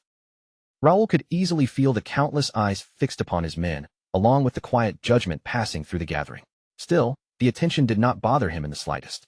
In fact, there was nothing wrong with being watched so closely. This gathering offered the first knights a perfect chance to reveal exactly what they were capable of. The more people who recognized their strength, the more influence and reputation the order would gain throughout the kingdom. Before Raoul could continue observing the crowd, a well-dressed man stepped out from among the attendees and approached him directly. With a polite but deliberate tone, the stranger remarked that he was finally getting the opportunity to meet the famed guardian of Tyrium. Raoul studied the unfamiliar man standing before him, his expression remaining composed. Without offering anything more, he simply asked who the man was. The stranger introduced himself with measured confidence, giving his name as Jerry D. He completed the introduction as Jerry D. Plank, the official responsible for overseeing the kingdom's finances. Plank explained that he had heard about Raoul's actions during the gate incident, then politely asked whether the two of them might speak in private. The name immediately sounded familiar to Raoul. Jerry D. Plank was the kingdom's financial director, a man with considerable influence over the treasury. Raoul quietly wondered what someone in such a powerful position could possibly want from him. Plank continued with a courteous smile, saying that he had finally managed to meet the busiest hero in the entire capital. He claimed that he had wanted to speak with Raoul for quite some time, but Raoul's packed schedule had repeatedly made that impossible. Once Plank learned that Raoul would be attending the ceremony, he had decided that this gathering might be his only realistic opportunity to approach him face to face. Raoul immediately understood that their meeting was no coincidence. Plank had clearly come here with the specific intention of finding him, which made Raoul question what the financial director was truly after. The capital's guard captain had previously warned Raoul that most members of the financial department were connected to Randall in one way or another. There was no reason to assume that Plank would be an exception. The fact that Plank had gone out of his way to seek Raoul personally only made the situation more suspicious. A man with his responsibilities and influence would never approach someone merely to exchange a few polite greetings. Raoul considered the possibilities in silence. Plank might have come to judge his character, measure his abilities, or uncover what Raoul intended to do next. Raoul responded with a light, almost dismissive laugh, saying that calling him the hero of the capital was far too generous. Addressing him as Viscount Plank, Raoul explained that he had merely done what any loyal noble of the kingdom should have done under the same circumstances. Plank praised the response, remarking that Raoul and the knights serving beneath him had remained impressively humble despite everything they had accomplished. He continued by saying that Raoul was every bit as remarkable as the rumors suggested and would surely become an example for other knights to follow. Raoul smoothly returned the compliment, stating that the first knights owed much to the financial department's management of the royal treasury. After all, no knighthood could continue operating without proper financial support. Plank chuckled and called Raoul's words overly flattering. Yet behind his pleasant expression, he began quietly reassessing the young man standing before him. This boy was far more observant and politically aware than Plank had initially expected.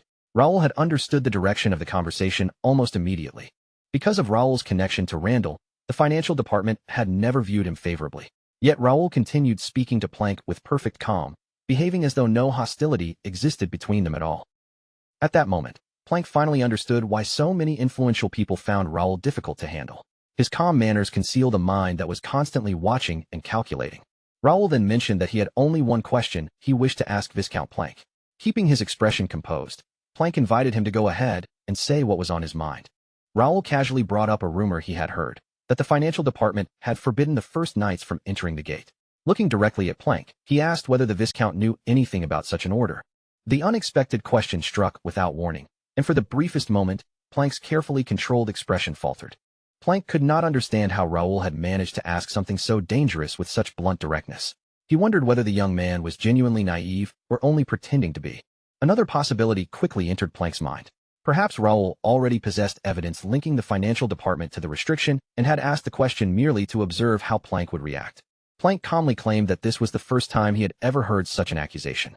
He insisted it had to be nothing more than a fabricated rumor, since the financial department had no reason to interfere with the first knights.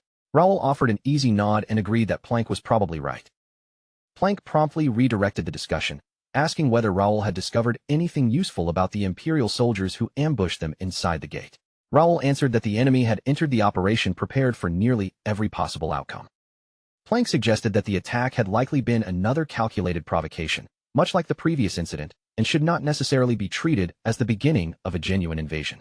Raoul countered that the Imperial troops had infiltrated far into the kingdom and moved through its defenses with unsettling ease. Their movements had been so smooth and so well-informed that it almost appeared as though someone within the kingdom had secretly provided them with the information they needed. After letting that implication hang between them, Raoul softened his tone and added that it was merely an assumption. With a faint, almost playful remark, he asked whether something like that could possibly be true. Planck maintained his composure and replied that such a reaction was only natural under the circumstances. He then remarked that he could now understand why the people had begun calling Raoul the protector of Tyrium. Meeting the young noble in person had proven well worth the effort. Planck announced that he would take his leave. Before turning away, he added that he sincerely hoped President Grey would manage to uncover something useful from the captured Imperial soldiers. That final comment immediately struck Raoul as strange, and his eyes narrowed slightly as he watched Planck prepare to leave. President Grey's involvement with the captured soldiers was supposed to be classified information. Very few people should have known that the prisoners had been secretly transferred into his custody. If Planck already knew about it, then the financial department clearly had access to a much wider flow of information than Raoul had previously assumed. Planck responded as though there were nothing unusual about his knowledge. Naturally, he explained, the financial department was responsible for managing a major portion of the kingdom's affairs. With another courteous smile, Planck said that he had thoroughly enjoyed their conversation. He expressed the hope that he and Raoul would have another opportunity to meet in the future. As Planck walked away through the gathering, his polite expression gradually faded. Inwardly, he concluded that Raoul Ashton was far more capable and dangerous than the rumors had ever suggested. Still, Planck did not find that discouraging. On the contrary, a cold sense of anticipation stirred within him. Raoul was not bad at all, and destroying someone like him would be especially enjoyable. Raoul remained where he was and watched Planck disappear into the crowd. In his mind, the financial director had chosen the wrong person to challenge. After all, verbal provocation and psychological pressure were essential skills for any experienced connected player. Raoul still did not know exactly how Planck was connected to the Empire, or whether that connection truly existed. Even so, the encounter had convinced him that he needed to apply far more pressure from this point onward. If Planck had approached him in order to test his reactions and measure his intentions, then Raoul would gladly return the favor and begin testing Planck just as aggressively. The quiet exchange had already drawn a clear line between them. From that moment forward, neither Raoul nor Planck intended to take a single step back. Hidden among the gathered nobles and knights, another figure remained silent and unnoticed. From within the crowd, that person discreetly kept a watchful gaze fixed upon Raoul. The hidden observer was no ordinary spectator. Beneath the disguise stood a faceless, one of the secretive agents belonging to the kingdom's information guild. Before anyone could dwell on the mysterious figure, a clear announcement echoed throughout the hall. The guidance competition would begin shortly, and every participant was instructed to assemble in the lobby at once. Jake's face immediately lit up with an eager grin. Straightening with excitement, he declared that the moment had finally arrived, and that he had been waiting impatiently for this very opportunity. Raoul glanced at Jake and pointed out how enthusiastic he suddenly looked, especially after spending so much time questioning the purpose of the competition. Jake admitted that he had felt differently before, but now that he was standing here in person, the atmosphere made the whole experience feel completely different. Raoul gathered the first knight's attention and reminded them that this ceremony carried a deeper purpose than a simple competition. This was their chance to stand before the kingdom and reveal exactly who they were. He warned them not to overlook the hostility surrounding their order. The contempt aimed at them was obvious, deliberate, and already accounted for in Raoul's preparations. However, one crucial element was still missing from the eyes of those watching them: fear. Creating that fear would be their true objective inside the arena. Once everyone understood how dangerous the First Knights truly were, respect would naturally follow afterward. The First Knights would ensure that no one in the kingdom ever forgot what their order was capable of. Hearing Raoul's command, every knight answered with a firm and unified acknowledgement. Raoul then turned toward Philip and entrusted the rest of the competition to him. Rather than joining them in the lobby, Raoul intended to observe everything from the spectator seats. Philip accepted the responsibility immediately, without showing the slightest hesitation. As the knights started toward the lobby, Jake muttered that anyone among them who dared to lose would be sent straight to hell afterward. Philip calmly reminded him that the warning included Jake as well, then advised him not to make the mistake of underestimating the other participants. Watching his men leave together, Raoul realized there was no longer any reason to worry about how they would perform. He had prepared them as much as he could, and now it was time to trust their strength and let them handle the competition themselves. Besides, Raoul had another matter requiring his immediate attention. His eyes had already caught the faceless quietly separating from the crowd and slipping away from the gathering. The Faceless moved through the streets and entered a narrow, secluded back alley, believing he had escaped unnoticed. However, when he stepped deeper into the passage, Raoul was already standing there, calmly waiting for him. Raoul asked whether the man had finished gathering all the information he needed. He then questioned why a Faceless would go through so much trouble to conceal his presence when he could simply approach Raoul and ask directly if there was something he wished to know. The Faceless visibly stiffened, completely caught off guard by Raoul's appearance. After a brief pause, he asked when Raoul had first become aware that he was being followed. Raoul admitted that he had nearly overlooked him because the man's presence was extraordinarily difficult to sense. Still, that level of concealment was only to be expected from the captain of the Wing of Freedom, the most powerful information guild in the entire kingdom. Detecting a Faceless in the middle of a packed gathering was no ordinary accomplishment. Their very profession depended on moving through crowds without leaving even the slightest trace of their existence. Raoul made it clear that the time for hiding was over. Since they were already standing face to face, the man might as well stop pretending and speak openly. Without wasting time on further pleasantries, Raoul went directly to the heart of the matter. He wanted to know why the Wing of Freedom had been secretly following and investigating him. Raoul added that he would prefer to settle the issue through a peaceful conversation. The ceremony was taking place nearby, and he had no desire to start a confrontation where the public might witness it. The Faceless asked whether Raoul truly understood what it meant to demand answers from a member of an information guild. Raoul calmly replied that he understood perfectly, but insisted that the man standing before him no longer had the option of remaining silent. If the guild master of the Wing of Freedom had been forced to conduct fieldwork alone, then something inside the guild had clearly gone wrong. Under normal circumstances, someone of his position would never personally take such a risk. That conclusion struck the Faceless hard. His eyes widened slightly as he realized Raoul had already pieced together the guild's hidden circumstances from only a handful of clues. Raoul Ashton truly was every bit as sharp and perceptive as the rumors claimed. Very little seemed capable of escaping his attention once he began connecting the pieces. Realizing that stubborn denial would accomplish nothing, the Faceless reached up and pulled back his hood. He agreed to speak honestly and confirmed that Raoul's deduction had been correct. The man formally revealed that he was indeed the guild master of the Wing of Freedom, though throughout the kingdom, he was known publicly by only one name, Faceless. Raoul acknowledged the revelation and remarked that he appreciated how quickly Faceless had accepted the situation. Now that the disguises and evasions were gone, Raoul wanted his original question answered. Why had the Wing of Freedom been following him? Before giving that answer, Faceless said there was one misunderstanding he needed to correct. It was true that the guild had been tracking Raoul and investigating his activities, but that was not the reason he had appeared at the ceremony today. Faceless instead brought up the man Raoul had spoken with only moments earlier, Jerry D. Plank was far more dangerous than Raoul currently understood. Before Faceless could reveal the full extent of that danger, attention shifted back inside the arena, where the guidance competition was already underway. Jake moved around his opponent with flawless control, his massive sword sweeping through the arena while his feet carried him with startling precision. Every perfectly timed maneuver drew another thunderous cheer from the spectators. The crowd erupted in disbelief when Jake secured yet another completely one-sided victory. His opponent had barely been able to respond before the match was already decided. Excited spectators began wondering aloud how many consecutive victories Jake had accumulated. Some pointed out that his performance had already surpassed that of several experienced and well-established knights. The defeated knight stared at Jake as though he were looking at a monster. He could not understand how anyone could move with such terrifying speed while swinging a sword of that enormous size. Jake rested the weapon comfortably and asked whether his opponent intended to keep going. With a confident grin, he added that if the knight preferred to continue the fight barehanded, Jake would gladly accommodate him. The beaten knight finally abandoned any thought of continuing. Lowering his stance and accepting the obvious difference between them, he openly admitted defeat. With the surrender confirmed, the referee raised his voice across the arena and officially declared another victory for the First Knights. Watching from the side, Pierce muttered that Jake was becoming arrogant all over again and probably needed someone to knock him back down to earth. Josh, however, looked completely thrilled by Jake's overwhelming performance. Philip glanced toward the spectator seats and noticed that their young master still had not arrived. Raoul had been the one repeatedly emphasizing how important this ceremony was, yet now he was late to witness it himself. A trace of concern entered Philip's expression as he continued looking toward the entrance. He began to wonder whether something unexpected had happened to Raoul outside the arena. Outside, Raoul's private conversation with Faceless continued. Raoul repeated Viscount Plank's name, confirming that the Information Guild considered him a serious danger. Faceless agreed and warned that no matter how threatening Raoul imagined Plank to be, the truth was even worse. If Faceless information was accurate, then the threat before them was not limited to Raoul or the Wing of Freedom. They were dealing with something powerful enough to place the entire kingdom in danger. Raoul immediately caught the wording Faceless had used.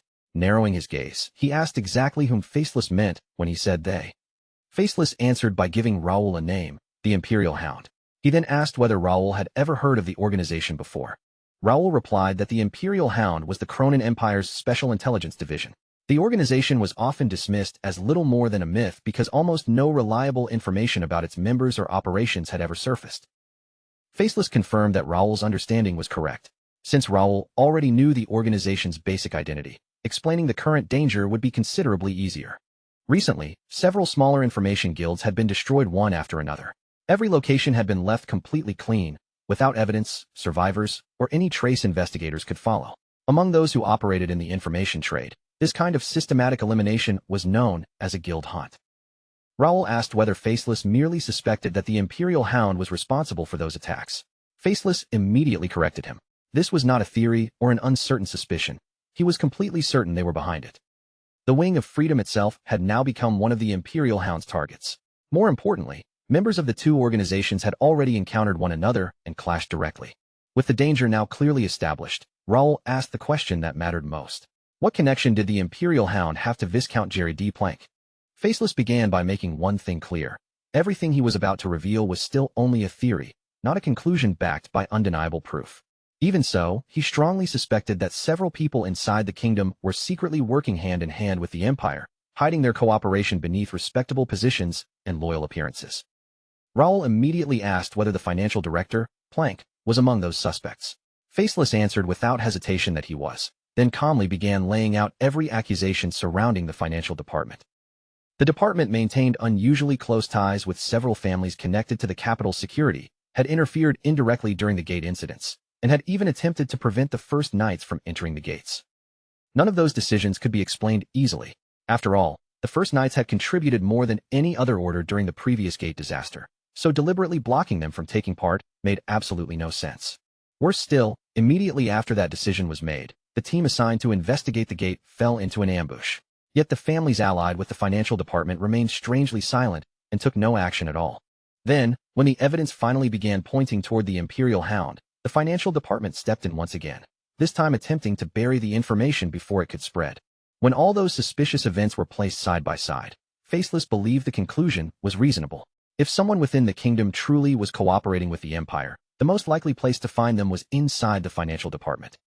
Listening quietly, Raoul found himself impressed. The master of the Information Guild possessed far more knowledge about the kingdom's hidden movements than most people could ever imagine. However, Faceless quickly added that the financial department could not be declared guilty with complete certainty. The real traitor might be someone entirely unexpected, a person so unlikely that no one would ever think to suspect them. He even raised a far more shocking possibility. For all anyone knew, the person secretly helping the Empire could be Raoul Ashton himself, the master of the First Knights. Rather than becoming angry, Raoul looked genuinely entertained by the accusation. With a faint smile, he asked Faceless what had led him to such an unusual conclusion. Faceless explained that the First Knights had seemingly appeared from nowhere, yet their growth had been unbelievably rapid. In only a short period, they had achieved so much that everyone throughout the capital now knew their name. Their true rise began with the appearance of the gate.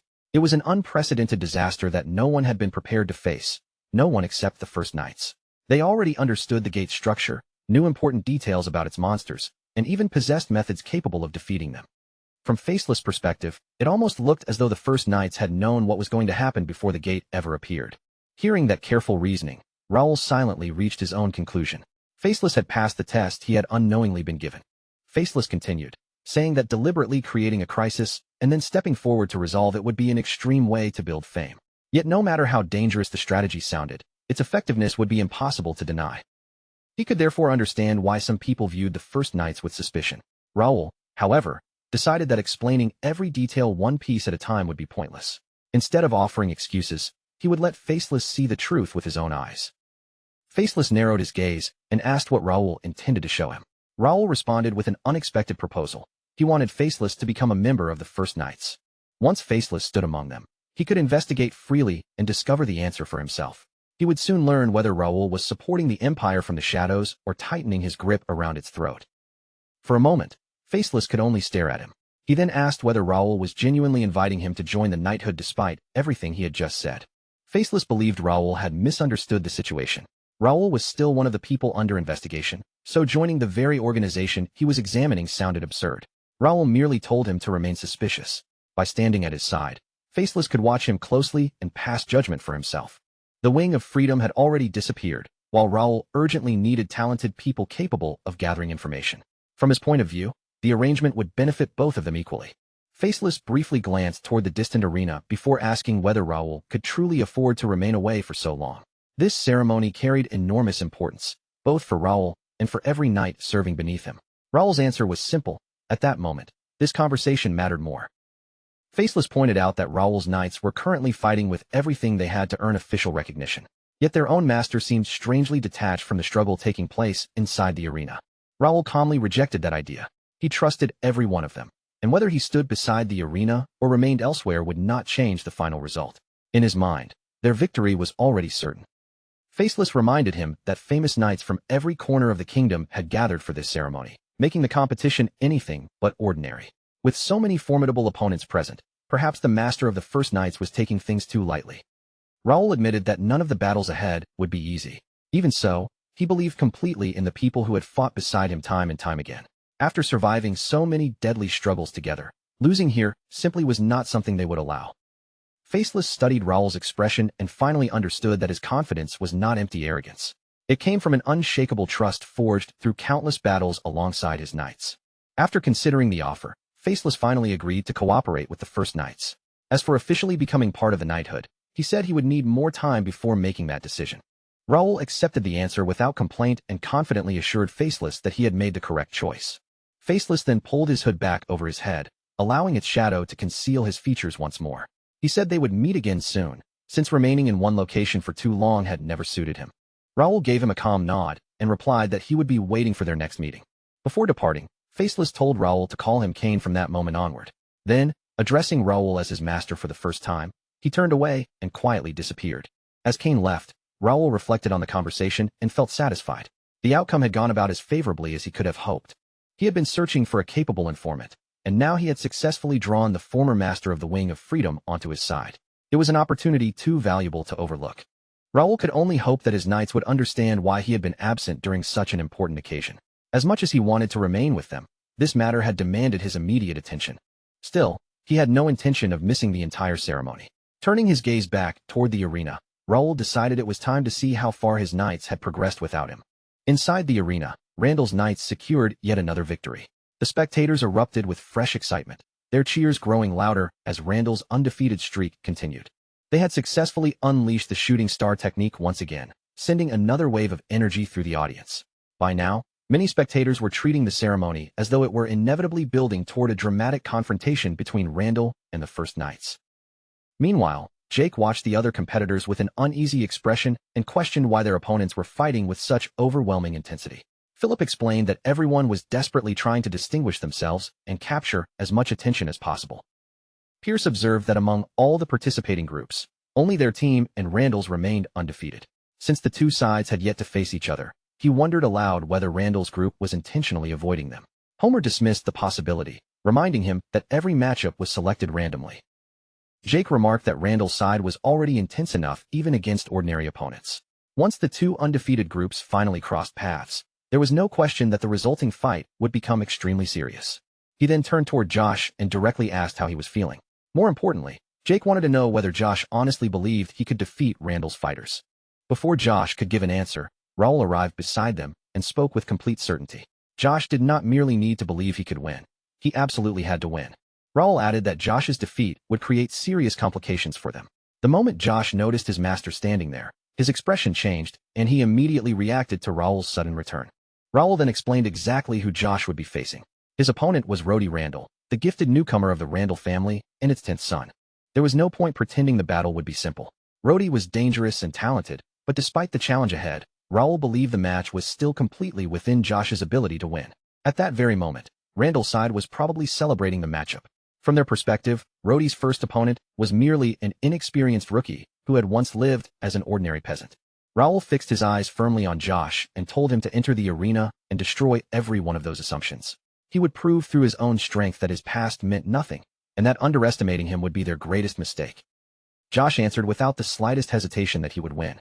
With his resolve already set, he tightened his grip on his weapon and stepped forward toward the arena. Homer still looked uneasy and asked whether Josh was truly prepared, reminding Raoul that Randall's side clearly intended to fight all the way to the end. Raoul calmly dismissed his concern. There was no need to worry. Josh was not going to lose, even if he somehow tried to. At the center of the arena, Rhodey and Josh stopped several paces apart and faced one another. Excited whispers swept through the stands as the crowd exchanged predictions, waiting eagerly for the two fighters to make their first move.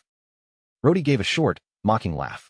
He had expected that this round might finally put him against the first knight, but instead, the opponent standing before him was someone he dismissed as nothing more than a peasant. Any excitement Rhodey had felt vanished almost immediately. Moving without warning, he drove Josh backward in a single swift exchange, then looked down on him and contemptuously called him a kid. Josh steadied himself and carefully measured the opponent in front of him. Rhodey was a noble born into one of the kingdom's 5 prominent families, and by all reason, he should have been stronger than anyone Josh had faced before. Even with that difference hanging over him, surrender never crossed Josh's mind. No matter how powerful Rhodey might be, giving up here simply was not an option. Josh was no longer the helpless peasant Rhodey believed him to be, nor was he still a wandering mercenary fighting only for survival. He now carried the name of the First Knights. If he failed in this arena, he would disgrace his master and the comrades who had accepted him as one of their own. Josh refused to lose the place he had finally found among them. Holding that determination firmly in his heart, Josh lowered his center of gravity, raised his weapon, and settled into a guarded stance without taking his eyes off Rhodey. Rhodey suddenly exploded forward and brought his sword down in a sharp, forceful strike. Josh reacted immediately, meeting the attack cleanly and stopping the blade before it could break through his defense. The smooth response caught Rhodey's attention. His eyes sharpened as he admitted that Josh was apparently capable of keeping pace with his sword swings after all. Not willing to leave the exchange there, Rhodey closed the distance again. Pressing in with greater force, he challenged Josh to deal with the next attack. But Josh remained composed. His weapon moved at precisely the right moment, turning Rhodey's incoming blow aside just as easily as he had handled the first one. Irritation flashed across Rhodey's face. He unleashed a rapid chain of sword strikes from different angles, yet Josh read every swing and blocked them one after another without showing any real difficulty. Finally losing his temper, Rhodey shouted the word peasant once again and hurled himself forward. Josh waited until the last instant, then shot out his leg, catching Rhodey's leg in the middle of his charge and sending him crashing awkwardly to the ground. The fall only poured more fuel onto Rhodey's anger. As he pushed himself back up, humiliation and rage twisted together across his expression. Josh, on the other hand, remained completely unimpressed. Looking down at Rhodey, he openly questioned whether this disappointing display was truly the full extent of his ability. From Josh's perspective, Rhodey's movements were painfully easy to read. Every step, every swing, and every attempt to close the distance had been predictable, and not one attack had felt genuinely dangerous. If Rhodey had nothing more than this to offer, then Josh already knew how the match would end. The victory was practically his for the taking. Excited voices erupted throughout the stands. One spectator shouted that after witnessing that exchange, Randall's son clearly had no chance. Another stared at Josh in disbelief, wondering whether he had truly once been a mercenary, because his movements looked far too polished and battle-tested. Rhodey roared in fury and demanded to know how a so-called peasant dared humiliate him in front of everyone. Josh answered with a brief, cutting remark, showing no concern for the nobleman's wounded pride. He then asked whether Rhodey seriously expected him to slow down merely to suit his opponent's mood. Growing even more agitated, Rhodey demanded whether Josh understood who he was speaking to. Josh answered in a calm but unwavering voice that bringing up status here was strange. He had heard that every knight entering this ceremony was supposed to be treated equally. The contest might officially be called a mock battle, but the weapons, pain, and danger were real enough. There was no room in the arena to worry about noble rank, social manners, or whose family name carried more influence. Inside this ring, being born a noble or raised as a peasant meant nothing. The only things that mattered were who possessed strength and who revealed weakness. Unable to endure another word, Rhodey lunged forward and shouted for Josh to shut his mouth. His blade came rushing in, but Josh intercepted the strike effortlessly and stopped it before it could reach him. Watching from the sidelines, Jake remarked that Josh was supposedly a beginner, yet nothing about the way he fought looked inexperienced. Philip answered that even Randall's side had already recognized Josh as an exceptionally skilled fighter. Raoul said the reason was much simpler than everyone was making it sound. Josh was overwhelmingly stronger than Rhodey, and that was the entire explanation. Homer admitted that he had always known Josh was talented, but the level he was witnessing now far surpassed anything he had imagined. Raul explained that Randall's side had probably expected Rhodey to overwhelm Josh by attacking at full force from the opening moment. However, that confident assumption had already proven completely wrong. Josh was not some untested newcomer who had only practiced in safety. He had entered a gate, completed its conquest, and returned alive. After surviving something like that, losing this match was never a realistic possibility. For the first time since the battle began, Josh stopped merely defending and swung his own sword. The sudden counterattack came so unexpectedly that Rhodey was caught completely off guard. Rhodey barely managed to raise his blade in time, but blocking was not enough. The tremendous force behind Josh's strike drove through his guard and shoved him several steps backward across the arena floor. Josh gave him no chance to recover. He rushed forward immediately, closing the gap, while declaring that simply standing there and blocking attacks had already become boring. With his eyes locked firmly on Rhodey, Josh suggested that they stop wasting time and turn the exchange into a real fight. His voice carried a hint of mockery as he addressed his opponent as Mr. Noble. The taunting title had barely left Josh's mouth when he attacked again, driving his sword toward Rhodey with far greater speed and pressure than before. This time, Rhodey could only throw up his weapon at the final instant. His arms shook beneath the impact, and he barely succeeded in preventing Josh's blade from breaking through. Josh immediately followed the sword strike with a direct punch. Rhodey reacted quickly enough to spring backward, narrowly escaping before the fist could connect. Rhodey shouted in outrage that Josh had used his fist during a contest meant to demonstrate swordsmanship. Glaring at him, he demanded to know whether Josh believed they were fighting in some lawless street brawl. The argument did nothing to slow their weapons. Their blades collided again and again, sharp metallic impacts ringing across the arena as each strike met determined resistance. Josh asked Rhodey what he imagined actual combat looked like. On a real battlefield, honor and elegant rules offered no protection, especially when Rhodey himself had attacked from the beginning with unmistakably lethal intent. Without softening his tone, Josh told him that if the reality of the fight frightened him, he could surrender right then and walk away. Rhodey's face tightened with fury. Through clenched teeth, he swore that he would personally force Josh to stop running his mouth. He charged once more and drove another powerful strike toward Josh. Yet despite the anger behind it, Josh blocked the attack cleanly and without the slightest sign of trouble. The crowd responded with a thunderous roar. Spectators shouted that Randall's son did possess real skill after all, and now that both fighters were attacking seriously, the match was finally becoming entertaining. Philip observed that Rhodey showed far more persistence than the other members of the Randall family they had encountered. Raul replied that this refusal to back down was probably exactly why Rhodey had earned a reputation as one of the family's rising rookies. But Raul also knew that determination by itself would never be enough. No matter how stubbornly Rhodey continued fighting, persistence alone could not bring Josh down. In the middle of their close-range exchange, Josh suddenly reached through Rhodey's guard, seized him by the neck, and yanked him forward. Before Rhodey could react, Josh slammed a heavy headbutt into him, sending him staggering backward in pain. Rhodey demanded to know what kind of move that was. Josh casually replied that in a real battle, a fighter sometimes had to use his head.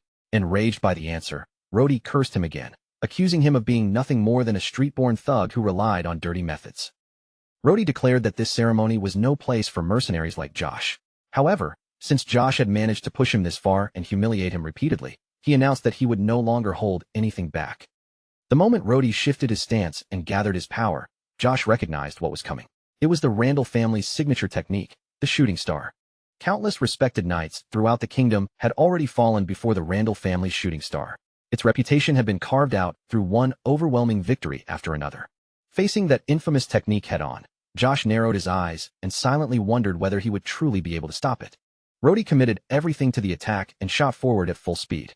With a furious shout, he declared that he would obliterate Josh, adding that falling beneath a Randall blade should be considered an honor. But as Rhodey closed the distance, Josh immediately noticed something important about the technique rushing toward him. The strike was undeniably fast, sharp, and dangerous.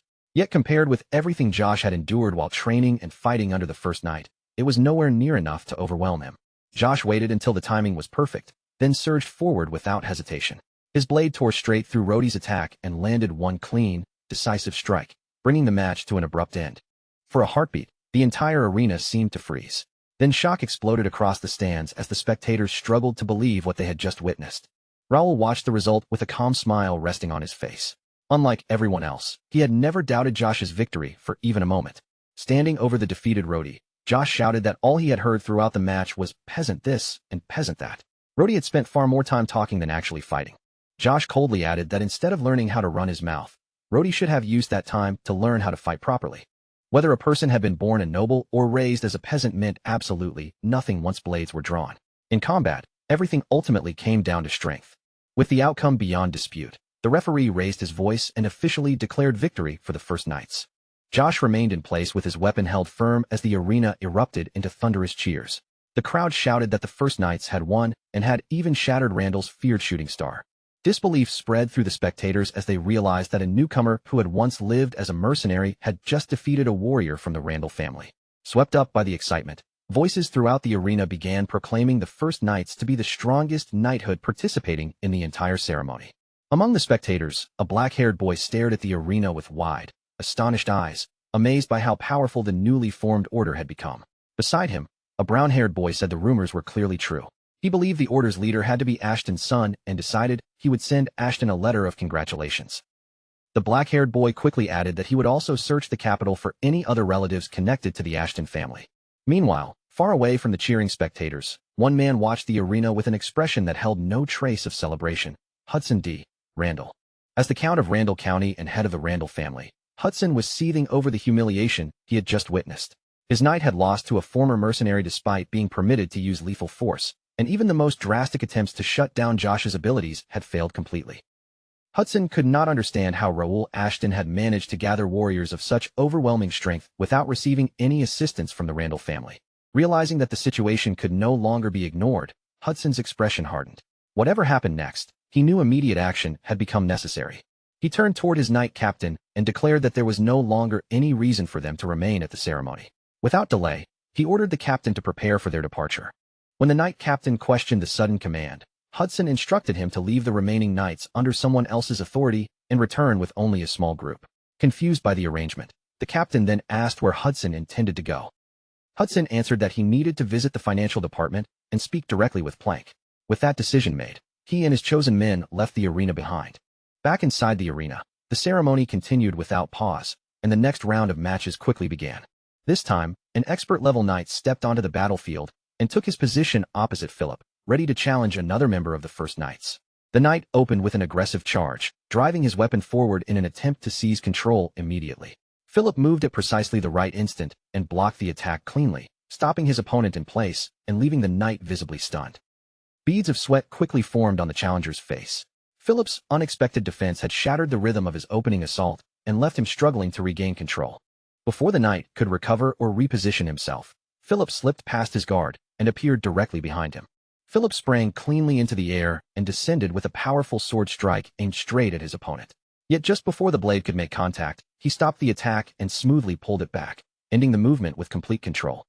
The knight stood frozen, still trying to process how quickly Philip had moved around him. Philip merely acknowledged the exchange and told him it had been a good fight.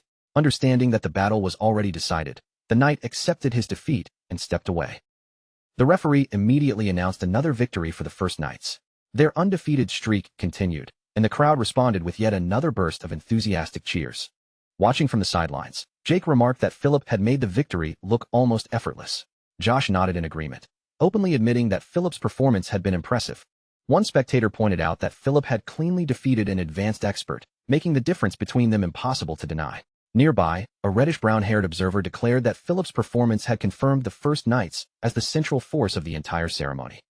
From another section of the viewing area, a bold-looking man studied the victorious group with growing interest. Jindy Ashton, Viscount of Jaden Viscounty, asked whether the warriors before him were truly the First Knights, the very order Raoul had personally created. The people beside him carefully examined the lineup. As their eyes moved across the members of the First Knights, they began recognizing several familiar faces among them. His curiosity growing, Jindy turned toward Titus and asked him to explain more about what they were seeing. Their discussion soon shifted toward Raoul himself. Titus explained that Raoul had always possessed a steady and composed nature, even when he was still young. After everything Raoul had experienced during the gate incident, Titus suspected that those qualities had only become sharper and more refined. Jindy reflected on how dramatically the Ashton family had changed. In the past, they had seemed satisfied practicing simple swordsmanship in the countryside, yet now they were displaying extraordinary growth that was impossible to overlook. Their transformation captured his full attention. Elsewhere in the stands, Medeiros, commander of the kingdom's holy knights, was also watching the First Knights with unmistakable interest. Medeiros said he had heard rumors spreading through the capital that called them the strongest group in the kingdom. After witnessing their results that day, He could see why such a reputation had formed. Their performance even reminded him of the level displayed at ceremonies held before the Great War. Seated beside him was Carson, commander of the Royal Guards and president of the Reuben Kingdom Knights Association. Carson questioned whether this ceremony could fairly determine the kingdom's strongest knighthood when major powers such as the Templetons, the Greers, and Ashton's Golden Bear had not entered the competition. With so many prominent groups absent, Carson doubted that the final results could truly identify the finest order in the kingdom. Medeiros admitted that his concern was reasonable. Even so, the most astonishing development remained unchanged. A newly established knighthood had defeated a member of the Randall family, one of the 5 great warrior houses.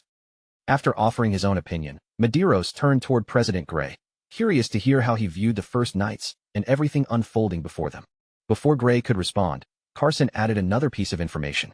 He had heard that the master of the First Knights was still enrolled at the academy. Gray calmly replied that he had personally met Raoul Ashton several times. Carson immediately followed up on that answer, asking Gray what kind of person Raoul was during those meetings. Rather than answering at once, Gray gave a light, amused response and asked whether he could pose a question of his own first. Gray looked between Carson and Medeiros before asking whether either of them truly believed the kingdom was living in a time of peace. Carson answered that peaceful times did not truly exist for knights. No matter how calm the kingdom appeared on the surface, those who carried swords always had to remain prepared for the next conflict. Gray agreed with Carson's answer. However, he admitted that he had not spent enough time with Raoul to speak about the young man with complete certainty. Gray also acknowledged that he could not judge the kingdom's current condition with the same confidence or experience as Carson and Medeiros. Even so, Gray could easily imagine Raoul growing into the kind of man who would step forward and protect the entire kingdom if a truly devastating threat ever appeared. Still, Gray made sure to emphasize that this was merely his personal impression of Raoul. It was only a passing thought, not some confident prediction about the future.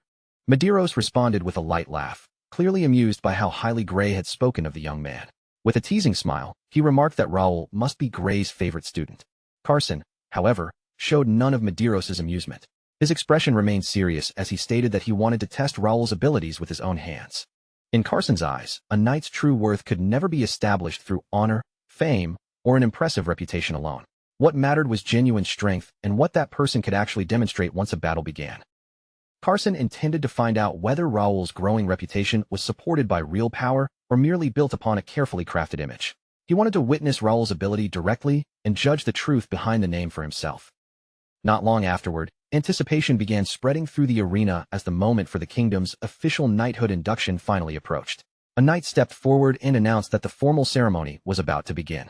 Raising his voice so that everyone could hear, he called for Sir Raoul Ashton, leader and representative of the First Knights, to come forward before the assembled audience. The moment Raoul's name rang across the arena, the spectators erupted into thunderous cheers. After watching the young master and his knights throughout the day, the crowd had clearly developed enormous respect for him.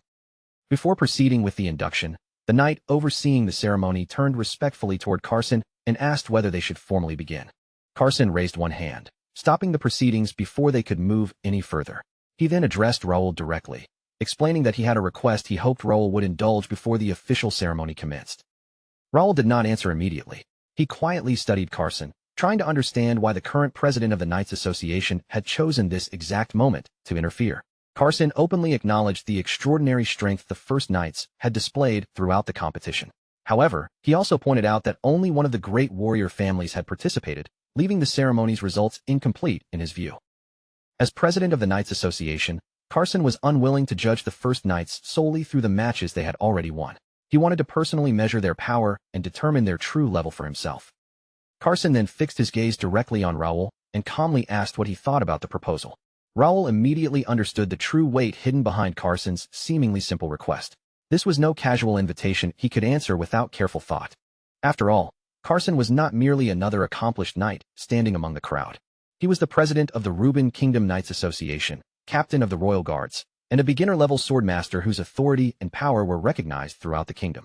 The gap separating a swordmaster from a high expert was enormous. That made Carson the strongest opponent Raoul had ever been asked to confront. As Raoul weighed his response in silence, Carson spoke once again. Noticing Raoul's hesitation, Carson remarked that he had expected the master of the First Knights to accept immediately. Raoul understood the reality perfectly. Taking this challenge would force him to his absolute limit, perhaps even beyond it.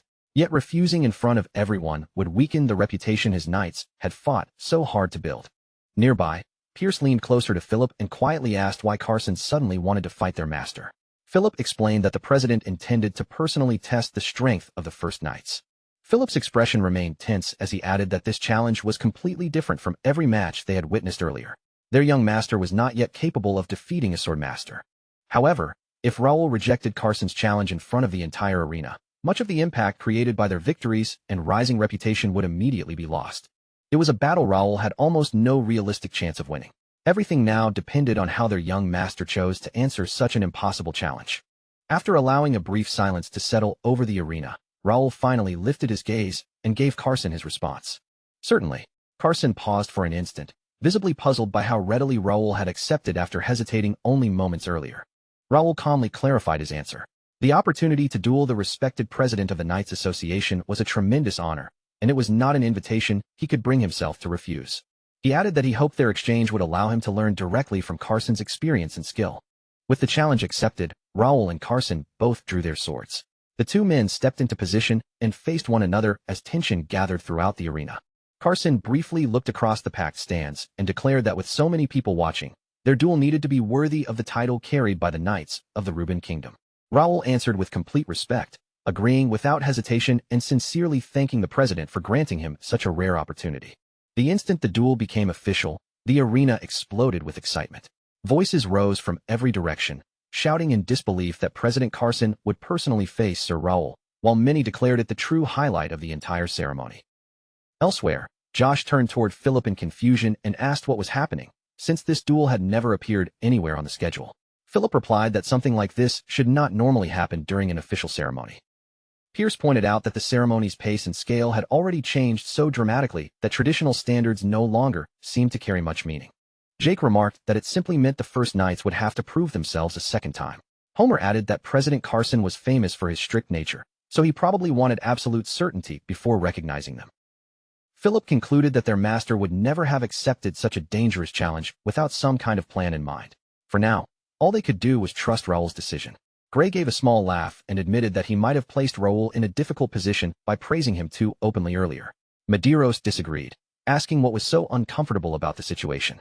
In his view, the duel was actually an excellent opportunity for Raoul, since facing the president of the Knights Association was an experience no ordinary person could obtain.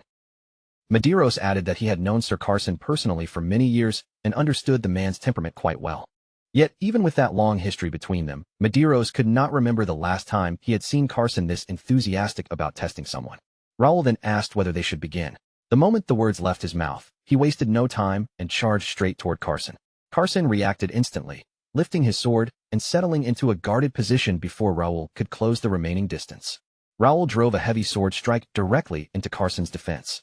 The impact rang across the arena, but Carson absorbed the blow and blocked it cleanly. Without breaking his momentum, Raoul leaped high into the air and brought his sword down again with even greater force. This second strike finally made Carson put more effort into maintaining his defense. Carson then launched his first attack of the duel, sending his blade toward Raoul with startling speed. Raoul managed to raise his weapon in time and successfully block it. Raoul's thoughts raced as their swords separated. He could not afford to give Carson even a single moment to breathe, because the instant Raoul paused, the swordmaster would seize the opening and counterattack. Determined to maintain control, Raoul continued pressing forward with one attack after another. But without warning, Carson's blade slipped through and came dangerously close to reaching him. Raoul reacted on pure instinct. With a swift movement of his sword, he redirected the incoming blade and narrowly deflected the attack away from his body. That brief exchange confirmed what Raoul had already begun to suspect. Carson's movements were not merely equal to his own. The swordmaster was an entire step faster. Raoul attempted to reclaim control by launching another rapid series of attacks. Yet Carson advanced through the pressure and answered with a strike that arrived even faster than the ones before it. As Carson's blade closed in, Raoul finally understood what he was experiencing. This overwhelming speed and precision were the true abilities of a swordmaster. Even then, Raoul refused to let hesitation take root in his heart.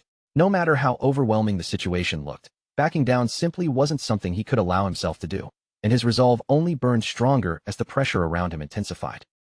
He surged forward again and again, unleashing relentless sword attacks in rapid succession. Each strike came sharper and more desperate than the last, yet every single one was cleanly intercepted and shut down by Carson's unshakable defense. Without missing a beat, Carson shifted from defense to offense, answering with strikes that carried even greater weight and precision than before. Every counterattack felt heavier, faster, and more controlled than anything he had shown so far.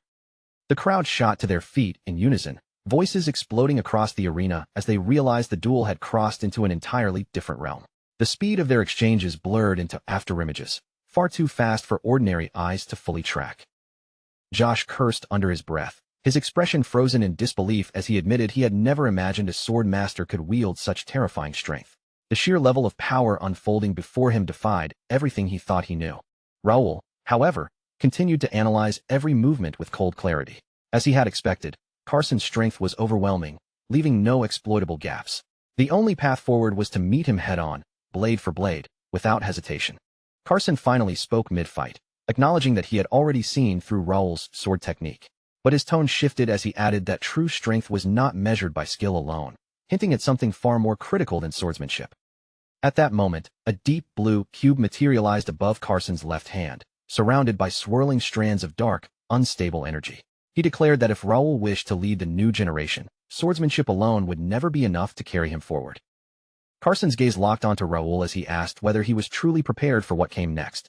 The strange artifact pulsed ominously in his hand, its energy radiating outward in waves that instantly drew Raoul's full attention. Raoul narrowed his eyes and demanded an explanation, questioning exactly what Carson intended to do with that mysterious artifact now hovering in his grasp. The tension between them sharpened instantly. High in the viewing stands, Medeiros abruptly raised his voice, demanding to know why Carson would dare bring out something like that in the middle of the ceremony. His unease was impossible to hide. Beside him, Gray added grimly that the artifact didn't look stable at all. There was something wrong with it, something that made its energy feel unpredictable and dangerously volatile. Medeiros recognized it immediately as a hybrid core, a sacred Holy Night relic designed to detect dark mana. It was an official kingdom-issued tool, typically reserved for identifying hidden threats among soldiers. He went on to explain that it had originally been prepared for a large-scale ceremony meant to expose infiltrating spies within the kingdom. However, the plan was ultimately cancelled when the core proved too unstable to use safely. Now seeing Carson deploy it here, Medeiros was left unsettled. The question weighing on his mind was simple but disturbing. Just how far was Carson willing to go with this? Back in the arena, Carson raised his voice and told Raoul not to misunderstand his intentions. His tone remained steady, but the pressure in the air only grew heavier. Even though Raoul, the first knight, had contributed significantly to the kingdom, Carson insisted that what he needed now was absolute certainty, not reputation or past achievements. He then directly asked Raoul to cooperate, his expression unwavering. Without waiting for another response, Carson activated the hybrid core in his hand. In an instant, dark mana erupted violently from the artifact, spreading outward like a storm and wrapping around Raoul's entire body, engulfing him in an overwhelming surge of darkness. Meanwhile, deep within the Reuben Kingdom's Department of the Interior, Plank was visibly startled by the sudden appearance of Count Randall, who had entered without warning. Plank mentioned hearing that Randall's knight was participating in the ceremony, and he also showed surprise upon learning that Hudson had already left the event entirely. Hudson immediately confronted Plank, his tone sharp as he questioned why Plank seemed so indifferent. He demanded to know why the ceremony was not being treated with the seriousness it deserved. Unable to contain his frustration, Hudson accused Plank of underestimating the importance of the entire ceremony. To him, Plank's calm attitude felt dangerously dismissive. Plank responded calmly, pointing out that the first knight had already demonstrated an impressive level of skill. In his view, this alone proved he was fully aware of the situation. Hudson pressed further, insisting that the first knight would eventually become an obstacle. He reminded Plank that dealing with such interference was supposed to be part of his responsibility.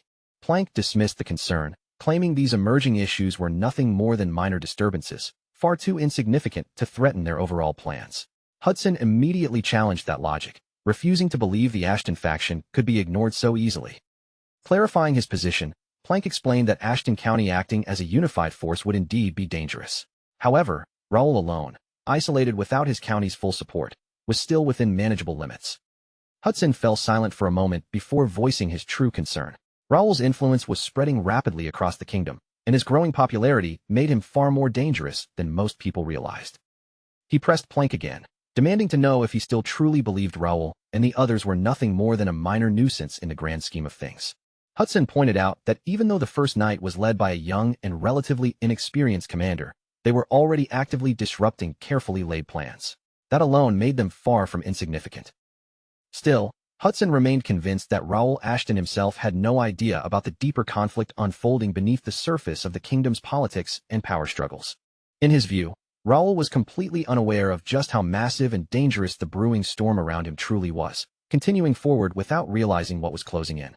Back in the arena, the situation escalated dramatically as thick black mana spilled outward from the hybrid core, rapidly spreading across the entire battlefield like a living shadow.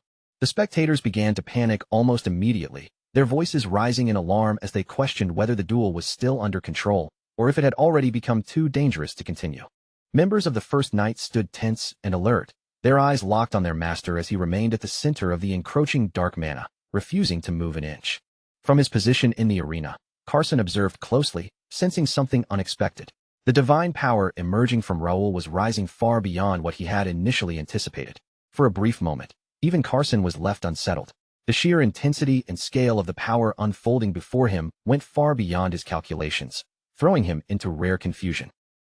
Within the swirling storm of mana, Raoul stood completely steady, unmoved by the chaos surrounding him, as if the darkness itself could not shake his stance. As the pressure mounted, Raoul reflected on the teachings he had repeatedly drilled into himself. Always stay alert, always stay prepared, lessons deeply instilled under the Academy president's guidance. Even now, in the middle of the storm, he questioned whether continuing the duel was truly the right choice, holding firmly to the responsibility of a knight sworn to protect the kingdom no matter the cost. Carson's surprise only deepened as he realized something incredible. Raoul had not only endured the hybrid core's dark mana test, but had actually begun controlling and channeling the divine power being drawn out. The realization struck Carson hard. Raoul's divine power appeared to exceed anything someone of his standing should reasonably possess, and before anyone could fully process it, the entire arena tensed in stunned silence. Gathering all of that divine energy into a single point in his arm, Raoul released it in one explosive motion, sending a massive beam of power surging straight up into the sky. The force behind the attack was so overwhelming and precise that the entire audience fell silent. No one knew how to react to such an absolute display of power. Raoul slowly turned his gaze toward Carson and asked calmly if that was enough proof for him, his voice steady even after unleashing such overwhelming force. From the stands, a man with bright red hair suddenly shouted at the top of his lungs, declaring Raoul to be the apostle of God, as radiant wings of light appeared behind him. The crowd, swept up in the intensity of the moment, quickly echoed the declaration, their voices rising together as belief and excitement spread through the arena. One after another, they began calling Raoul the chosen apostle, a being capable of commanding divine power beyond human limits. Cheers erupted for the First Knight, hailing them as God's chosen knights and the protectors destined to safeguard Turium from all threats. Amid the rising chants and overwhelming cheers, Jaden quietly turned away from the scene, his expression unreadable as he stated that he had already seen everything he needed to see. Titus tilted his head slightly, his gaze fixed on him with quiet curiosity, and asked if he was already planning to leave so soon. Jaden's eyes narrowed a little as he absorbed what he had just seen. Then he slowly replied that now he finally understood why Randall had always been cautious around Raoul, despite his young age. He added, almost in disbelief, that it was truly unexpected for someone of such overwhelming strength to emerge from their bloodline, and he couldn't help but look forward to seeing what would unfold next. Not long after, a knight stepped forward with a solemn presence and formally announced that Raoul Ashton would henceforth serve as the leader of the Knight Order, the master of the First Knights, and the official head of their entire organization. The moment those words echoed across the arena, the entire crowd erupted once more, their cheers rising like a roaring wave that filled every corner of the space. At the very center of the arena, Raoul lowered himself to one knee before Carson, preparing himself for the official ceremony that would mark his new position. Carson stepped forward with steady composure and placed his blade gently upon Raoul's shoulder, acting as the representative of the Reuben Kingdom Knights Association. With a firm voice, he asked Raoul, now standing as the master of the First Knight, whether he swore absolute allegiance to the kingdom and to its king. Without a trace of hesitation, Raoul answered clearly and firmly that he did swear. Carson continued the oath, asking whether Raoul and his knights pledged their lives to protect both the royal family and the people of the kingdom. He pressed further, asking if they would stand at the front line to eliminate any threat that dared to endanger the land. Raoul's voice remained steady and unwavering as he answered again, I swear. Carson went on, asking whether Raoul vowed to train himself with humility and discipline, to strictly follow the code of chivalry, and to uphold the honor carried by all knights of the kingdom. Raoul responded each time with the same unshakable conviction, repeating, I swear. Carson's voice carried the weight of tradition as he continued the oath, declaring that Raoul and his knights must embody strength, honor, and loyalty, protecting the prosperity of the kingdom, preserving the dignity of knighthood, and safeguarding justice itself. With the final words spoken, Carson officially recognized Raoul and the first knight as full-fledged knights of the Great Ruben Kingdom. After the ceremony came to an end, Medeiros approached Carson and casually asked what he truly thought of Raoul Ashton. Carson paused for a moment, acting as if the question had gone over his head. Medeiros clarified that he wasn't asking about anything vague, but rather Carson's impression after personally facing Raoul in their duel. Carson responded somewhat dismissively, questioning whether Medeiros had even watched the same fight, and stated that Raoul had already proven everything expected of a true knight of the kingdom. But Medeiros didn't let the matter drop so easily. He pressed further, making it clear he wasn't interested in a simple evaluation of Raoul's combat ability. Carson turned slightly toward him and asked directly what it was he was really trying to find out. After a brief silence, Carson finally admitted the real reason he had chosen to test Raoul in the first place. It was to understand what President Gray had truly meant during their earlier conversation. Those words had lingered in his mind ever since, unsettling him far more than he had shown. Carson explained that 3 particular points continued to trouble him deeply. First, Gray's mention of an approaching threat to the kingdom. Second, Gray's suggestion that Raoul Ashton might become a savior if that threat ever arrived. And third, the fact that all of these warnings had come directly from President Gray himself, making them impossible to simply dismiss. Carson then asked Medeiros whether Gray had ever spoken before about an approaching danger or ever identified someone as a possible savior. He admitted that although Gray labeled those remarks as mere personal thoughts, as a knight of the kingdom, he could not simply ignore them and felt obligated to seek clarity. Medeiros looked at him carefully and asked directly whether Carson actually believed President Gray, and whether he truly thought Gray sensed an approaching threat that would require a savior. Then he pressed even further, asking whether Carson himself now saw Raoul in the same way Gray did. After a brief pause, Carson admitted that he did not know. However, there was one thing he was completely certain of. If Raoul remained loyal to the kingdom, he might indeed become its savior. But if he ever turned against it, Carson's voice turned colder as he warned that Raoul could just as easily become their greatest nightmare. Medeiros brought up Raoul's success in the hybrid core test, but Carson immediately dismissed it as irrelevant. The test only confirmed the presence or absence of dark mana. It could not reveal loyalty, intent, or the path a person would ultimately choose. Carson added that Raoul's relentless actions left too many unanswered questions. Because of that, he believed the only rational approach was to remain cautious until Raoul's true direction became clear. Medeiros fell silent for a moment, studying Carson as memories of the past resurfaced, noting how the man's nature had remained unchanged through the years. Nothing about him had ever truly shifted. He continued to move forward in life with the same unwavering resolve he had always carried. The following day, at the Ashton County mansion, the first group of knights gathered together as formal training was finally set to begin. Out on the training grounds, Josh and Jake stepped forward, preparing themselves for a sparring match under the open sky. Without hesitation, Josh lunged forward with explosive speed, throwing his full strength into a decisive opening attack. But in a single smooth motion, Jake redirected everything. With precise timing and control, he completely disrupted Josh's momentum and sent him crashing to the ground. Frustrated and embarrassed, Josh pushed himself up and demanded to know how Jake kept shutting down his attacks so effortlessly. Jake calmly explained that Josh's movements, while fast and powerful, followed a predictable pattern that made them easy to read. Jake continued, pointing out that raw strength and straightforward attacks might work against inexperienced opponents, but against real fighters it would never be enough. He told Josh he needed to adapt, observe his opponent's style, understand their tendencies, and respond accordingly with strategy rather than brute force. After hearing this, Josh slowly nodded, accepting the harsh truth and realizing that his entire approach to combat needed to change from the ground up. Jake then mentioned that after the recent ceremony, a surprisingly large number of new recruits had arrived, many of them inspired specifically by what they had seen Josh accomplish. Josh blinked in surprise and asked if people had really joined because of him. Jake confirmed it without hesitation, reminding him that this also came with responsibility.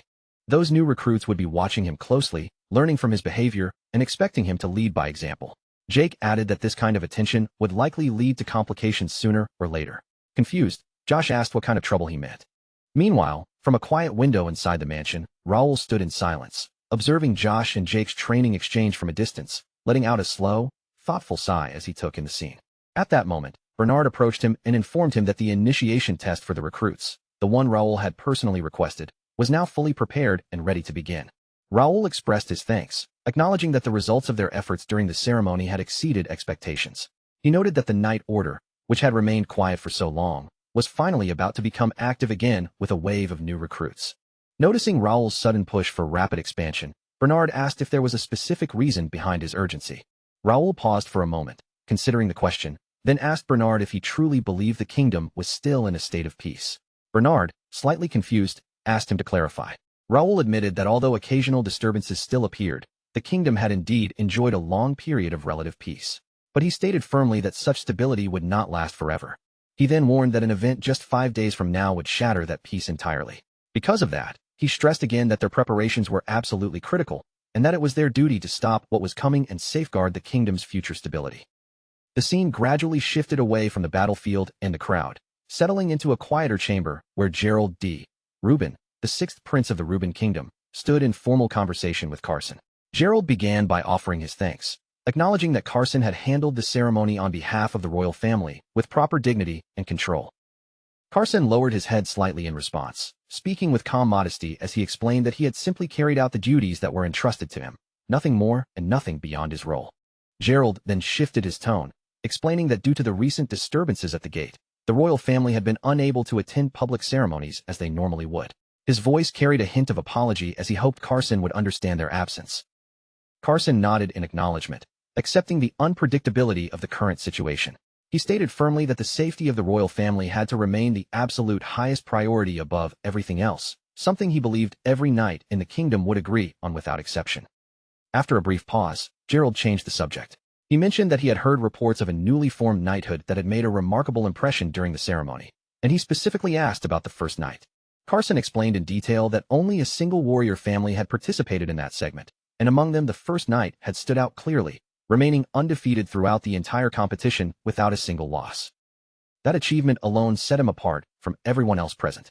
Gerald then added his own observation, mentioning Roll Ashton, saying he still remembered sensing something unusual about him back when they first met at the academy. He continued, recalling how Roll and his knights had been positioned right at the front lines during the sudden appearance of the gates in the capital, holding the most dangerous position from the very beginning. Not only had they stood their ground under immense pressure, but they had also successfully protected the city and even eliminated Empire scouts that had infiltrated one of the gates. Impressed by their discipline and results, Gerald suggested that such contributions should not go unnoticed and that the group ought to be formally recognized by the royal family for their service. He even went further, considering the possibility of awarding them a medal for their achievements. According to him, those knights were still stationed at the gates, maintaining constant vigilance to ensure no monsters broke through. Gerald expressed his intention to visit them personally, both to offer gratitude and to deliver any rewards they had earned, and before making final arrangements he asked Carson for his opinion. Carson, however, responded with visible regret.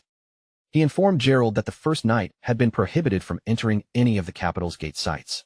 Gerald visibly froze for a moment, unable to accept that the very knighthood responsible for defending the capital during the crisis was now being barred from entering the gates they had once protected. He immediately demanded to know who had issued such an order. Carson explained that the restriction had come from Randall, the official overseeing the capital's defensive operations.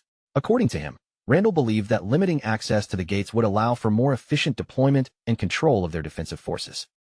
Carson then added that there had been only one exception to that rule, the gate where Empire scouts were discovered, because hostages were involved, forcing immediate intervention without delay. Gerald's expression darkened with dissatisfaction as he stated firmly that this was not the time for internal disputes among noble houses or military factions. With resolve in his voice, he declared his intention to personally meet Count Randall, determined to resolve the issue face-to-face and ensure that the knighthood received the recognition and access they had clearly earned through their actions. Meanwhile, deep inside one of the gates, a system window flickered into view, revealing detailed information about the monsters inhabiting that area. Among the listed creatures was a level 55 D-rank armored boar, its data noting abnormal mutations in its horns and forelimbs, making it far more dangerous than standard variants. At that very moment, Raoul stepped through the gate and immediately engaged several armored boars that had gathered near the entrance, cutting them down in swift, precise motions before they could react. As he advanced deeper inside, Raoul's eyes scanned the surroundings, taking in the overwhelming number of armored boars roaming freely across the territory. At a glance, the sheer density of the monsters made the danger unmistakable. If even a portion of them managed to break through toward the capital, the resulting chaos would be beyond anything the city could control.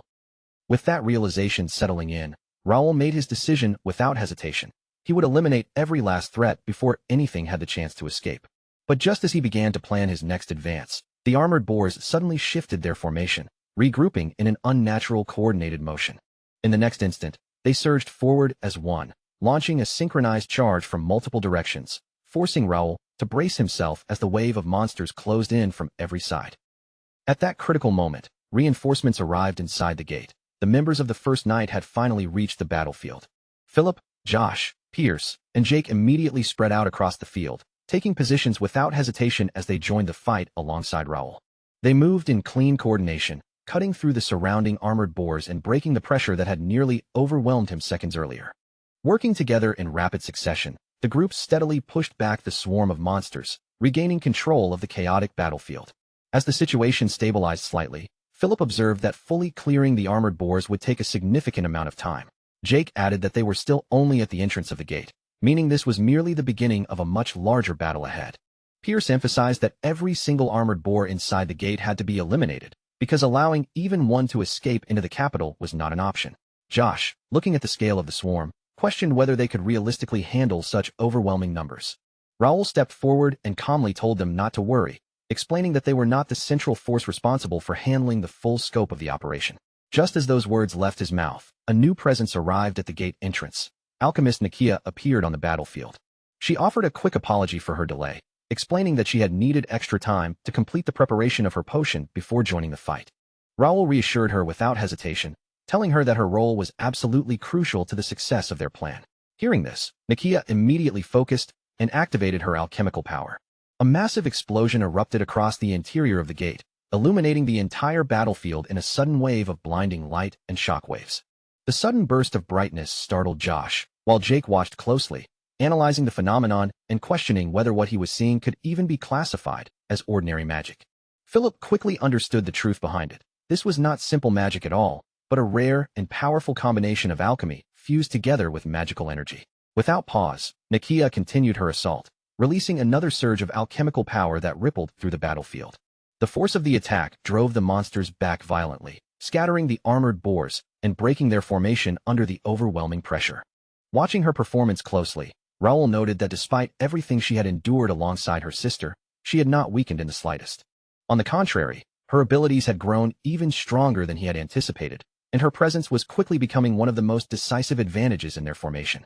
After the nearby monsters were finally wiped out, Nakia turned toward the group and cautiously asked if her attack had gone too far or caused any problems.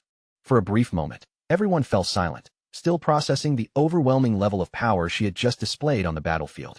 Philip was the first to break the silence, praising her technique and recognizing how effectively she used potions to amplify her mana output in real combat situations. Raoul nodded in agreement, acknowledging Nakia as an invaluable asset to their force and the most unpredictable yet powerful wildcard among them. He added that so far, much of their progress inside the gate had been made possible largely because of her contribution and support. Even so, Raoul's expression remained serious as he reminded everyone that their true challenge was still waiting deeper inside the gate. Eventually, they would have to confront the guardian that protected the C-rank gate itself, a threat far beyond the monsters they had faced so far. Time passed, and elsewhere, Prince Gerald D. Rubin, the sixth prince of the Rubin Kingdom, arrived at Randall County, his presence immediately drawing attention across the estate grounds. As he stepped forward, Hudson D. Randall, the Count of Randall, quickly moved to greet him with formal respect. With a slight bow, Hudson immediately apologized, explaining that he had not been informed in advance of the prince's visit and therefore had no time to prepare proper arrangements or a formal reception. Gerald raised a hand lightly, his tone calm and composed, reassuring the Count that an apology was unnecessary. He made it clear that he had not come expecting any special treatment or elaborate preparations, easing the tension in the air almost instantly. Hearing this, Count Randall relaxed slightly and offered his gratitude, maintaining a respectful posture as he acknowledged the prince's understanding. Gerald then shifted the conversation, his expression turning more serious.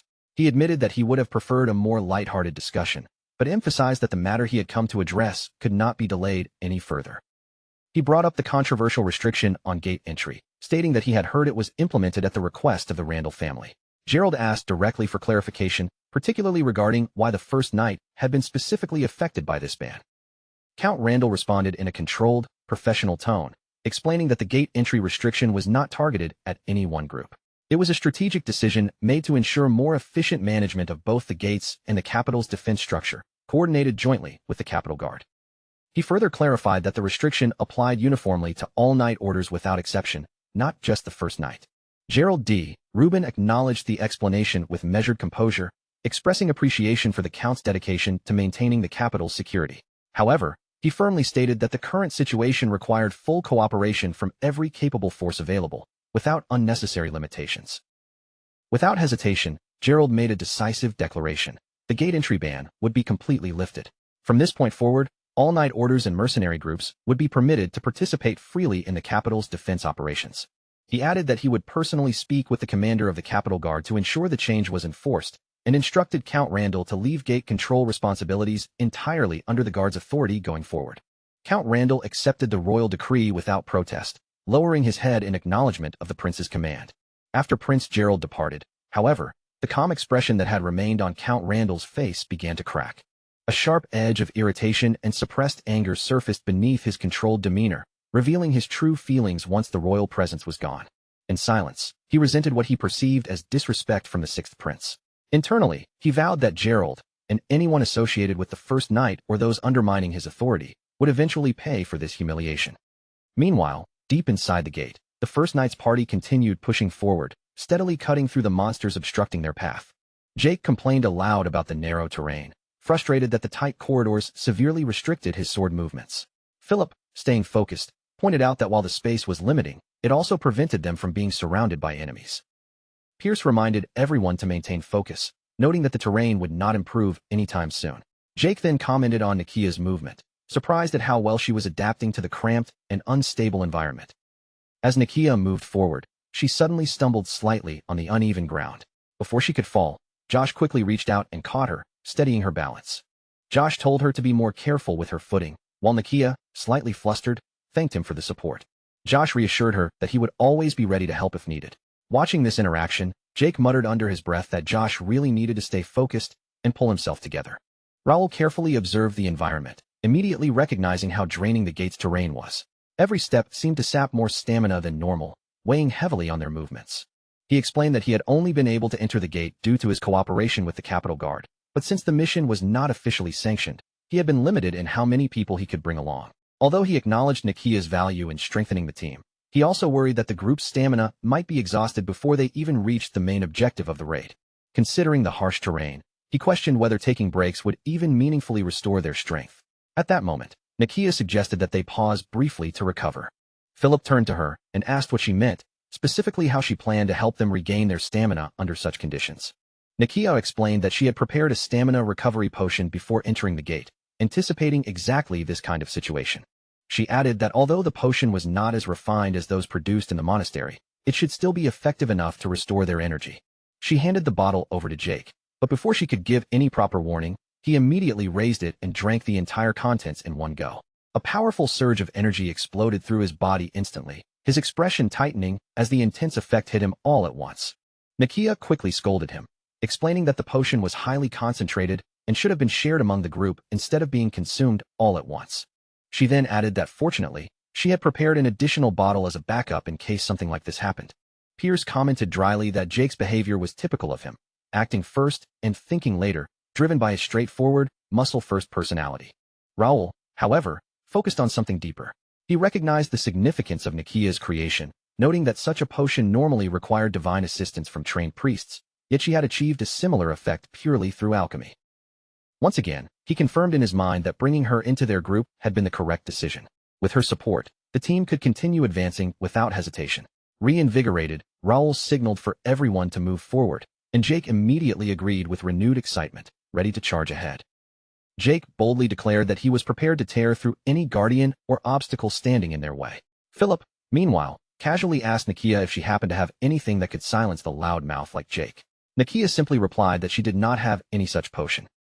Far in the distance, within the shadows of the dungeon, a massive guardian silently observed the group's movements without revealing itself. It was the lion-maned Boorman, a terrifying level 77 B-rank creature, its body armored and mutated, watching carefully as the intruders advanced deeper into the gate. The scene then shifted abruptly to a prison deep within the Rubin Kingdom. Vice President Gray arrived at the prison and politely dismissed the guards stationed there, thanking them before requesting to interrogate the prisoner alone. The guards complied without question and quietly stepped away from the cell area. Gray approached the cell holding an imperial hound and calmly questioned the prisoner, asking about his loyalty to the Empire. The prisoner scoffed immediately, dismissing Gray's tone and telling him to drop the act, claiming his attempt at deception was completely unconvincing. As those words landed, Gray's appearance began to shift subtly, his disguise starting to unravel. His features changed completely, revealing his true identity, Kane, the faceless master of the Information Guild. Acknowledging the prisoner's sharp perception, Kane admitted that it made sense his guild had been dismantled so effectively by the Empire's specialized forces. Kane prepared to begin the interrogation, but the Imperial Hound mocked him, insisting that whatever he planned was nothing more than a meaningless performance. He laughed at the idea that torture or threats would ever break him or extract useful information. Kane exhaled slowly and admitted that while such methods were tempting to consider, he could not use them. He explained that he was no longer operating under the old Information Guild philosophy of freedom and unrestricted methods. Instead, he now served the First Knight, a group bound by strict principles that explicitly forbade the use of torture. The Imperial Hound immediately burst into laughter, mocking him for willingly becoming the obedient servant of a noble house and ridiculing his change in allegiance. The Imperial Hound let out a mocking laugh, openly challenging Kane and daring him to attempt any so-called First Knight interrogation methods, clearly convinced that no matter what they tried, it would amount to nothing more than empty theatrics. Kane responded with a calm, faint smile, as if the provocation didn't bother him at all, and slowly began to explain his method, stating plainly that the First Knight never relied on intimidation, fear, or physical pressure. He continued in a steady voice, making it clear that neither coercion, violence, nor anything resembling torture had any place in their methods of obtaining information. Instead, the First Knight followed an entirely different philosophy. Rather than using threats or brute force, they relied on specialized artifacts designed for precise control and interrogation. Kane then revealed one of these tools, a dangerous artifact capable of locking down the mind completely, forcing the target to speak the truth. With further adjustment, it could even erase several hours of memory, wiping away both the interrogation itself and the memory of betrayal, leaving no psychological burden behind. He stated calmly that this approach was, in his view, far more merciful and balanced. The First Knight obtained the necessary information, while the Imperial Hound would not be forced to carry the guilt of betraying the Empire. After explaining everything in detail, Kane leaned slightly forward and asked the Imperial Hound, in a quieter tone, to reveal their true objective without further delay. The scene abruptly shifted back to the gate, where Jake's voice broke through the tense atmosphere as he complained about the situation they were dealing with. He pointed out how they had barely made it through the narrow gorge when another dungeon structure suddenly manifested right after, stacking danger upon danger without any pause. Nakia blinked in confusion at the sudden turn of events and turned toward Raoul for clarification. Raoul calmly explained that the dungeon had formed directly from the gate's mana and was still in an unstable, incomplete state of creation. He warned them seriously that if the gate's rank continued rising to C-class, the entire terrain would undergo drastic and unpredictable changes. Time was running out, and they needed to eliminate the Guardian quickly before the situation escalated into something far more catastrophic. Josh immediately added another concern, pointing out that if the dungeon expanded and consumed the surrounding terrain, higher-level monsters could spill out into the capital itself, creating a disaster beyond control. Feeling the urgency in the air, Jake turned toward Raoul and urged him to hurry, respectfully addressing him as Master while pushing for immediate action. However, Raoul's expression darkened slightly as he considered the situation. The timing felt too precise. This difficult dungeon appearing right after recent events seemed far too convenient to be a coincidence. He recalled that C-rank gates and above usually took extensive effort and time to clear, yet this one felt unusually aggressive and unstable compared to what he had experienced before. A troubling thought surfaced in his mind. It was possible that someone had deliberately set this up, intending to trap their knighthood inside the gate and use the chaos as a diversion. As Raoul stood in thought, Jake called out again, worried by his silence and asking if something was wrong with his judgment. Raoul quickly dismissed the concern and instructed everyone to proceed carefully, scouting the area thoroughly and preparing properly before fully committing to the dungeon. He stressed that rushing blindly into an unknown situation would only increase their risk. The group acknowledged his order and steadied themselves. Internally, Raoul questioned whether he might be overanalyzing the situation, but even so, he knew one truth remained unchanged. They could not abandon the gate now that they had entered it. For now, the only path forward was to push through as efficiently and cautiously as possible. Far away in the shadows of the dungeon, two Imperial hounds silently observed the First Knight's movements, tracking their progress without revealing themselves. As the first knight officially stepped into the dungeon's deeper interior, Josh raised a magic lamp, its light casting a narrow glow that cut through the surrounding darkness. Jake looked around at the vast, eerily quiet interior and guessed that the silence came from the dungeon still being incomplete and unstable. Pierce immediately warned everyone to remain alert, sensing that danger could emerge at any moment despite the calm. Josh asked Philip if all dungeons were normally like this, clearly surprised that entire structures could form purely from mana. Philip explained that dungeons came in many different types, and run-type dungeons like this one were especially expansive and unpredictable. He elaborated further, describing how dense mana flows shaped the dungeon's interior, allowing it to shift, expand, and even generate monsters dynamically. Because of that unstable nature, he urged everyone to stay on constant alert. While observing the surroundings, Nakia became fascinated by the ancient pillars and the glowing moss growing across their surfaces. She even asked if she could collect samples, noting that such materials likely held rare magical properties. Josh commented on how unusually calm she remained in such a dangerous place, contrasting sharply with the tension felt by the rest of the group. Philip replied that Nakia's composure came from confidence. Her ability allowed her to stay focused rather than panic. Meanwhile, Raoul continued analyzing the dungeon structure. Despite its size and the potential for rapid rank escalation, the overall danger level felt strangely muted, almost restrained. Even more concerning was the mana flow itself. It felt unnaturally stiff, as if something was actively suppressing the dungeon's natural energy circulation. Suddenly, Josh noticed something unusual embedded in the wall and called out to Raoul to take a look. Raoul immediately turned toward him, and Josh pointed at a magic circle carved directly into the dungeon wall, its markings faint but clearly artificial. Josh asked whether such symbols naturally formed inside dungeons. Before Raoul could answer, Nakia stepped forward and examined it closely, identifying it as a mana suppression spell. Raoul frowned and questioned why a suppression spell would exist inside a dungeon that was still in the process of forming. The presence of such a spell meant only one thing. External interference had altered the dungeon's natural development. Realizing the implications instantly, Raoul raised his voice and ordered everyone to stay on high alert, warning them that this was very likely a carefully prepared trap. No sooner had he spoken than figures dropped suddenly from above, weapons drawn, launching a surprise attack without warning. Explosions echoed through the corridor as members of the First Knight reacted just in time, dodging the sudden assault and scattering to defensive positions. Jake shouted in confusion, unable to understand how the dungeon environment had instantly transformed into an ambush zone. At the same moment, Imperial hounds emerged from the shadows and blocked their escape routes. Their leaders stepped forward, calmly remarking that the First Knight's early arrival had made their infiltration far easier, almost like an unexpected gift. Seeing them clearly, Raoul immediately understood the situation and connected the pieces of the puzzle. The Imperial hounds had already infiltrated the dungeon beforehand, and likely used the suppression spell to weaken and distort its mana flow. While their exact goal remained unclear, their presence confirmed that this was no coincidence. Without hesitation, Raoul drew his sword from his inventory, his stance sharpening as he prepared to confront them directly and uncover the truth behind their scheme. The scene then shifted back toward the royal palace, where Gerald D. Reuben's story continued. Upon returning, Gerald crossed paths with his older brother, Herdian D. Reuben, the kingdom's third prince. Herdian immediately reminded him of the strict order forbidding him from leaving the palace and questioned why he had gone out anyway. Gerald explained that he had been handling urgent matters regarding the gates with Count Randall.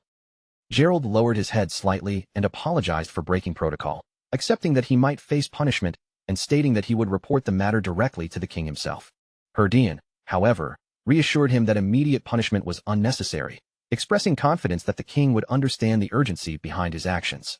Still, he advised Gerald to strictly follow proper procedures in the future, reminding him that royal orders must be obeyed without exception, whether through summons or official messengers. Gerald respectfully acknowledged his brother's guidance, assuring him that he fully understood and would adhere to proper protocol moving forward.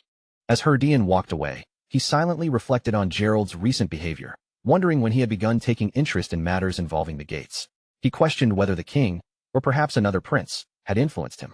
The girl accompanying Herdian then clarified that Gerald was not acting under anyone's command. She explained that Gerald had acted entirely on his own initiative, likely driven by the remarkable achievements of his classmate, Raoul Ashton. The girl accompanying Herdian paused for a moment, then quietly asked him whether they should take any further action regarding the situation unfolding before them. Herdian's eyes narrowed slightly as he considered her question, then he calmly instructed her to discreetly summon Viscount Plank for a private discussion, ensuring no unnecessary attention was drawn. Meanwhile, Deep within the dungeon, the atmosphere shifted into hostility as the Imperial Hound Group leader stepped forward and began openly mocking the first knight. With a cold sneer, he ridiculed them for walking straight into the trap without hesitation, adding that the rumors about Raoul's interest in the gates now seemed completely confirmed. Realizing the truth of their situation, the members of the First Knights tensed up instantly, their expressions hardening as they prepared for what was clearly an ambush. Jake shouted back without hesitation, calling the Imperial Hounds ridiculous for hiding inside a dungeon instead of fighting openly. At the same time, Philip questioned aloud whether their entire strategy had been designed specifically to lure the First Knight into this trap. The Imperial Hound leader only smirked in response, speaking with absolute confidence as he declared that none of their opinions mattered anymore. The fact remained that the First Knights had already stepped exactly where they were meant to be. Raoul's gaze sharpened as he quietly assessed the situation. Something didn't add up. The Imperial Hounds had clearly set an ambush, yet the number of enemies was surprisingly small, and none of them appeared to be high-ranking. That imbalance only deepened his sense of unease, as if the real danger was still hidden somewhere beyond their sight. Turning slightly toward Nakia, Raoul asked her how effective the magic circle carved into the wall was at suppressing mana within the dungeon. Nakia leaned in to examine it more closely and explained that it was a high-grade mana suppression formation, further reinforced by a dagger-shaped artifact placed at its core to stabilize its effect. Hearing her explanation, Raoul's thoughts quickly connected the scattered clues as he began to piece together the true nature of what they were facing. He concluded that the suppression circle had disrupted the natural mana flow inside the gate, forcing condensed energy to accumulate and causing the gate's rank to rise abnormally. Nakia confirmed that his deduction was correct. Raoul then raised a critical question, whether the Imperial Hounds had intentionally escalated the gate's rank just to lure them inside. But looking at the small number of enemies present, he felt that something about the plan still didn't fit, as if this group was only a fragment of a much larger design. Jake scoffed at the enemy and mocked them again, asking if they seriously believed a handful of hidden operatives could stand against the First Knights. The Imperial Hound leader straightened with pride and responded confidently, claiming their strength far surpassed that of the kingdom's forces and reminding them that everything had unfolded exactly as their bait strategy intended. The moment Raoul heard the word bait, his expression darkened slightly. If they were truly just bait, then it meant something far more dangerous was still waiting to reveal itself. Without waiting any longer, Jake, Philip, and Josh launched forward together. Jake even joked coldly that he hoped they hadn't been dragged into a dungeon just for a meaningless conversation. Philip moved first, his blade flashing as he cleanly cut down two of the Imperial Hounds in a swift motion. Almost simultaneously, Jake sliced through another pair, while Pierce followed up by eliminating two more enemies with precise strikes. Josh then broke through the formation and struck down the group leader, sending him collapsing to his knees as his sword slipped from his grasp. Breathing heavily, the leader admitted that he had expected defeat, but even so, he had hoped the outcome would have been far more satisfying than this. Philip frowned and questioned him directly, asking why he would go to such lengths to set up a trap that he must have known would ultimately fail. The leader only gave a strange, unsettling smile and replied cryptically that everything was still proceeding exactly according to plan. At the same time, Nakia stepped closer to the magic circle embedded in the wall, carefully studying its structure with focused attention. As she examined the artifact at its center, her eyes narrowed. She discovered that another layer of magic had been hidden beneath the visible formation. That realization made her entire expression tense, as she understood there was far more to this setup than they had initially believed. Even as he knelt on the ground, the Imperial Hound leader raised his voice, declaring proudly that they were not weak, and that even death itself was part of their mission. With his final breath of defiance, he proclaimed that their actions were being carried out in the name of the Emperor. Suddenly, his body began to convulse violently, foam forming at the corners of his mouth as something inside him went out of control. In the next instant, the magic circle embedded in the wall activated without warning. Jake immediately turned toward Raoul and shouted, demanding to know what was happening now.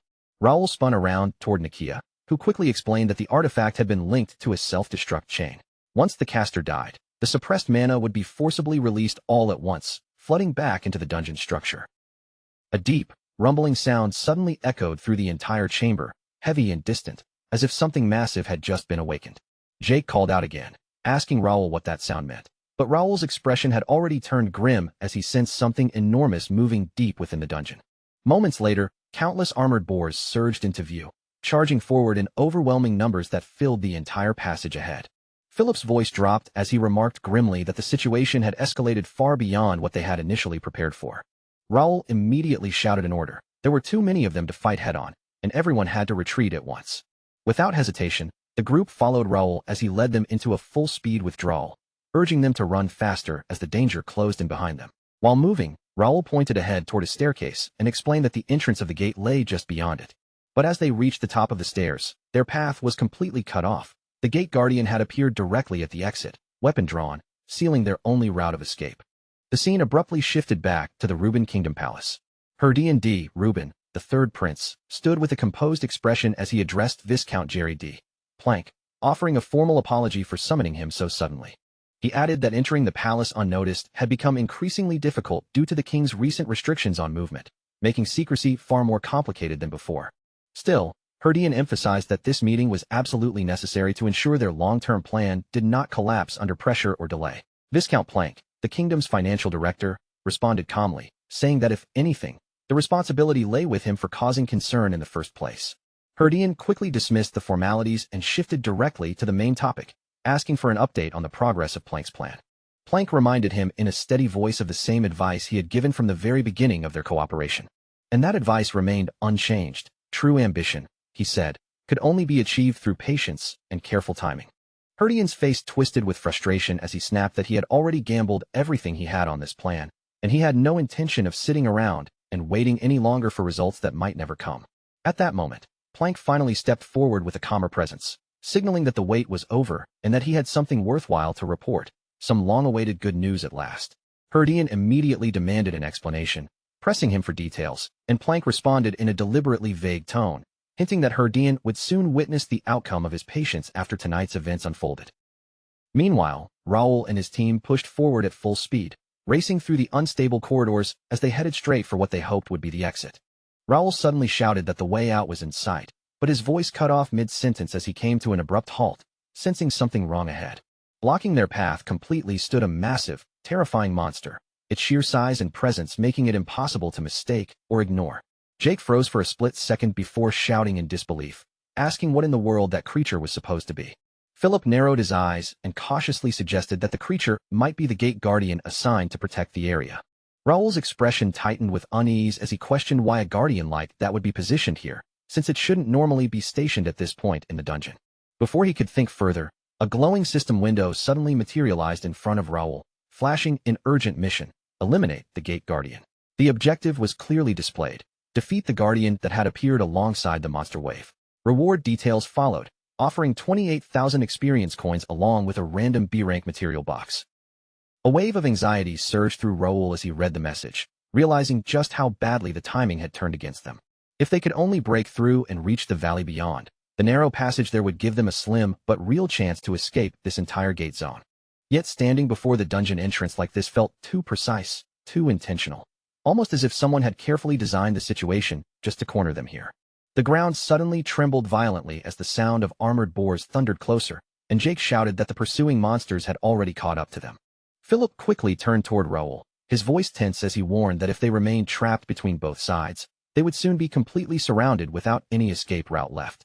Raoul felt the full weight of the situation press down on him.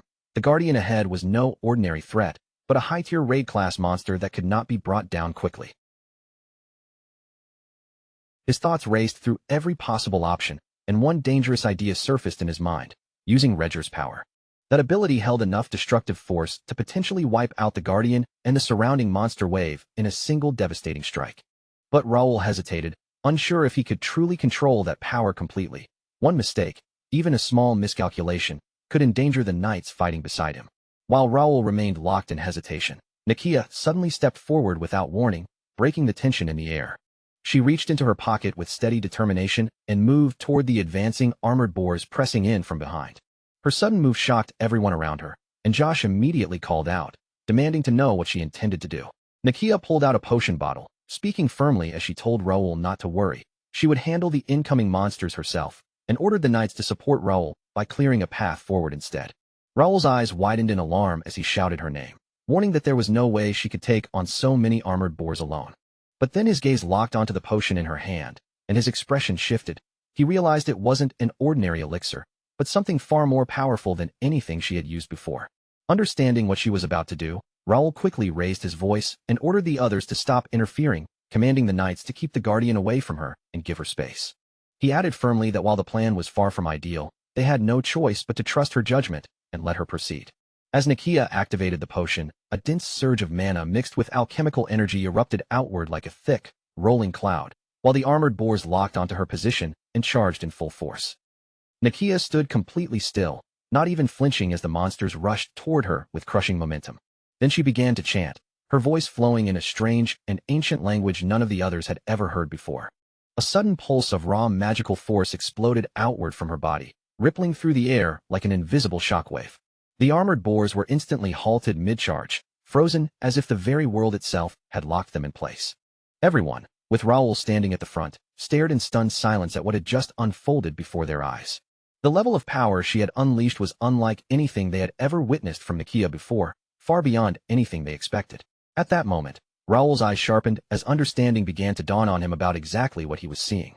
Nakia had broken through into mastery of a forbidden ancient discipline known as the Dragon's Tongue, a form of magic said to stand just below divine power itself. This technique allowed her to channel draconic sorcery with overwhelming force, far beyond normal magical limits. The scene then shifted to the outer gate of the dungeon, where two soldiers stood on watch duty under a tense and weary atmosphere. One of the soldiers glanced at the time and let out an irritated sigh, complaining about how long they had been waiting and blaming the delay on Randall's group, who were notorious for always showing up late. The second soldier brushed off concerns about Randall's standby team not appearing at all, casually suggesting they were likely avoiding their assigned responsibilities once again. When the first soldier questioned why Randall was even assigned gate duty in the first place, the second suddenly spotted movement ahead and shouted that Randall's team had finally arrived, but late, as usual. In the very next instant, both soldiers were struck down without warning by an unseen attacker they assumed belonged to Randall's group, though the true assailant was from the Imperial Hound.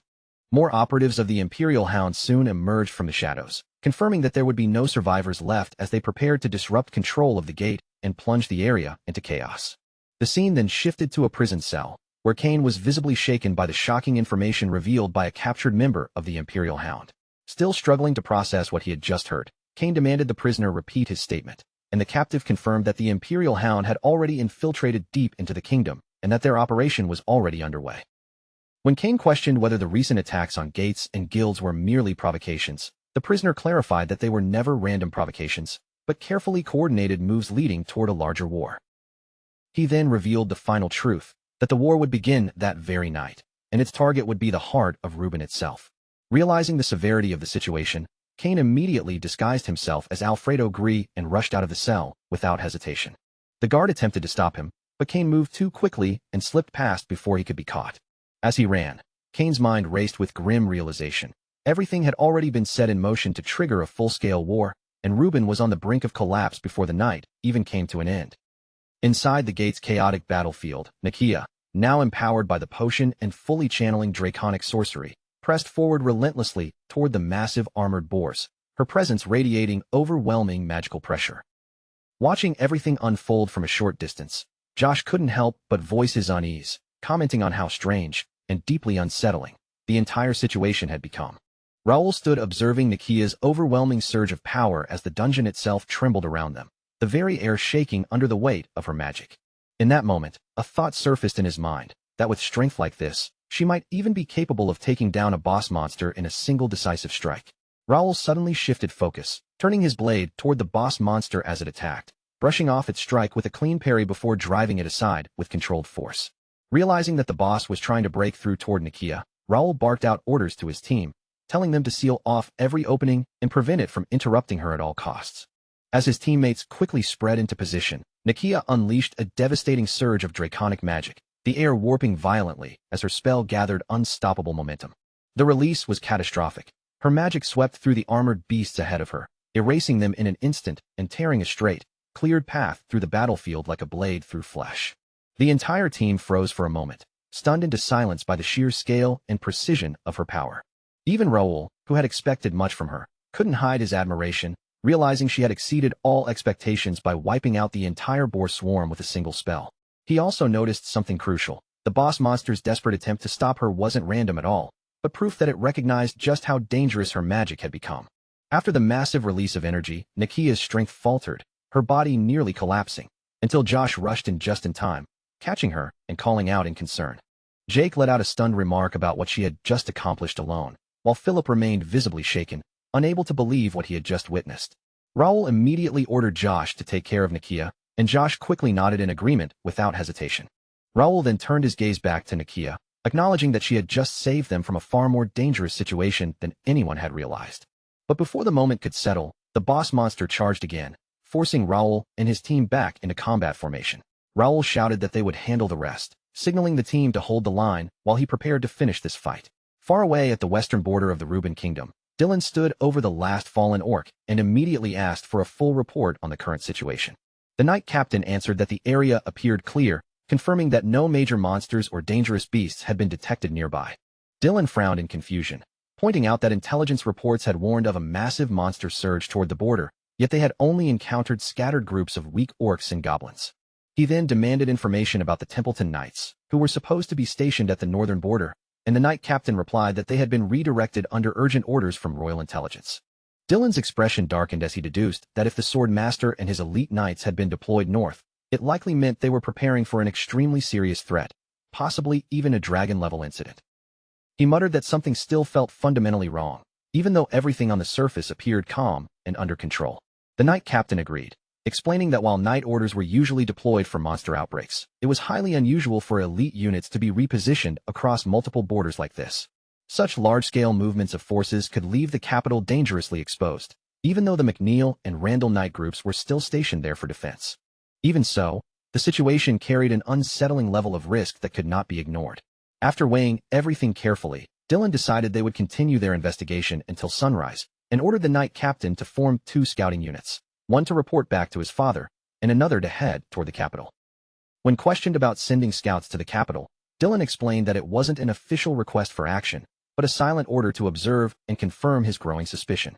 Back inside the gate, the boss monster suddenly unleashed a long-range attack, sending destructive force straight toward Raul's team.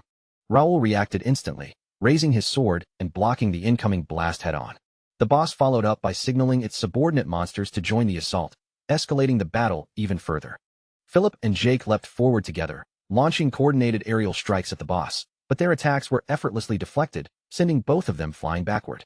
Pierce quickly drew his bow and unleashed a volley of arrows, only for the boss to catch them mid-air with terrifying precision before kicking Pierce away in a brutal counter. The boss then shoved Philip and Jake aside again, but both quickly recovered, regrouping to continue the fight without hesitation.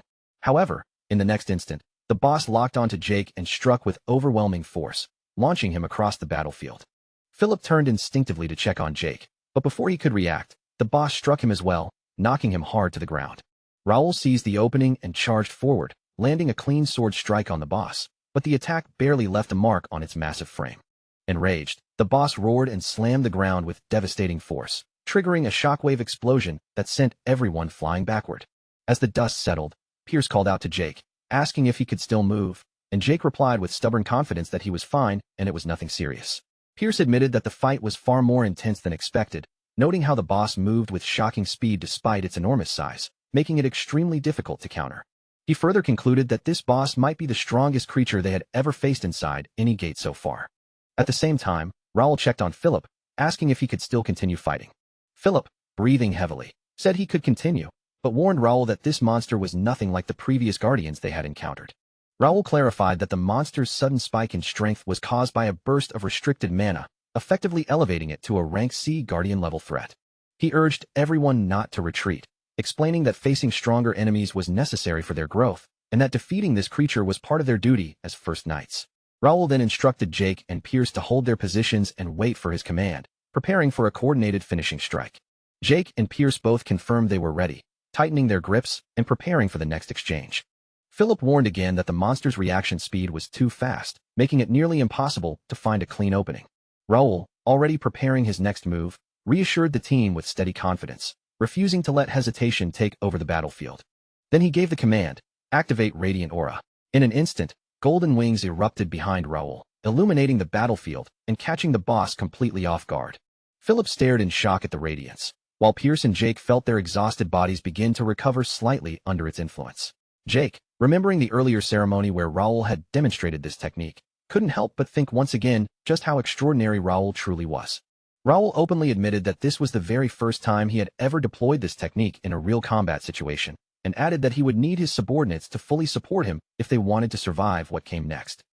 He followed it with a steady but sincere expression, thanking them for standing with him without hesitation, and saying that protecting and assisting them in return was simply the least he could do. Raoul then raised his voice slightly, pushing everyone's focus back to the battle, urging them to end it quickly since far too much time had already been wasted inside the gate. As the boss monster lunged straight at him with terrifying force, Raoul reacted instantly, springing upward to evade the strike and counterattacking midair, only for the boss to block it cleanly with its massive axe. The boss didn't hesitate for even a moment, following up with a brutal, lightning-fast axe swing that forced Raoul backward through the air.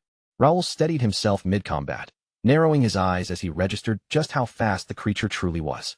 In that brief opening of thought, he identified it as a serious, high-level threat, but instead of retreating, he decided to pin it down and wait for the exact moment it would slip.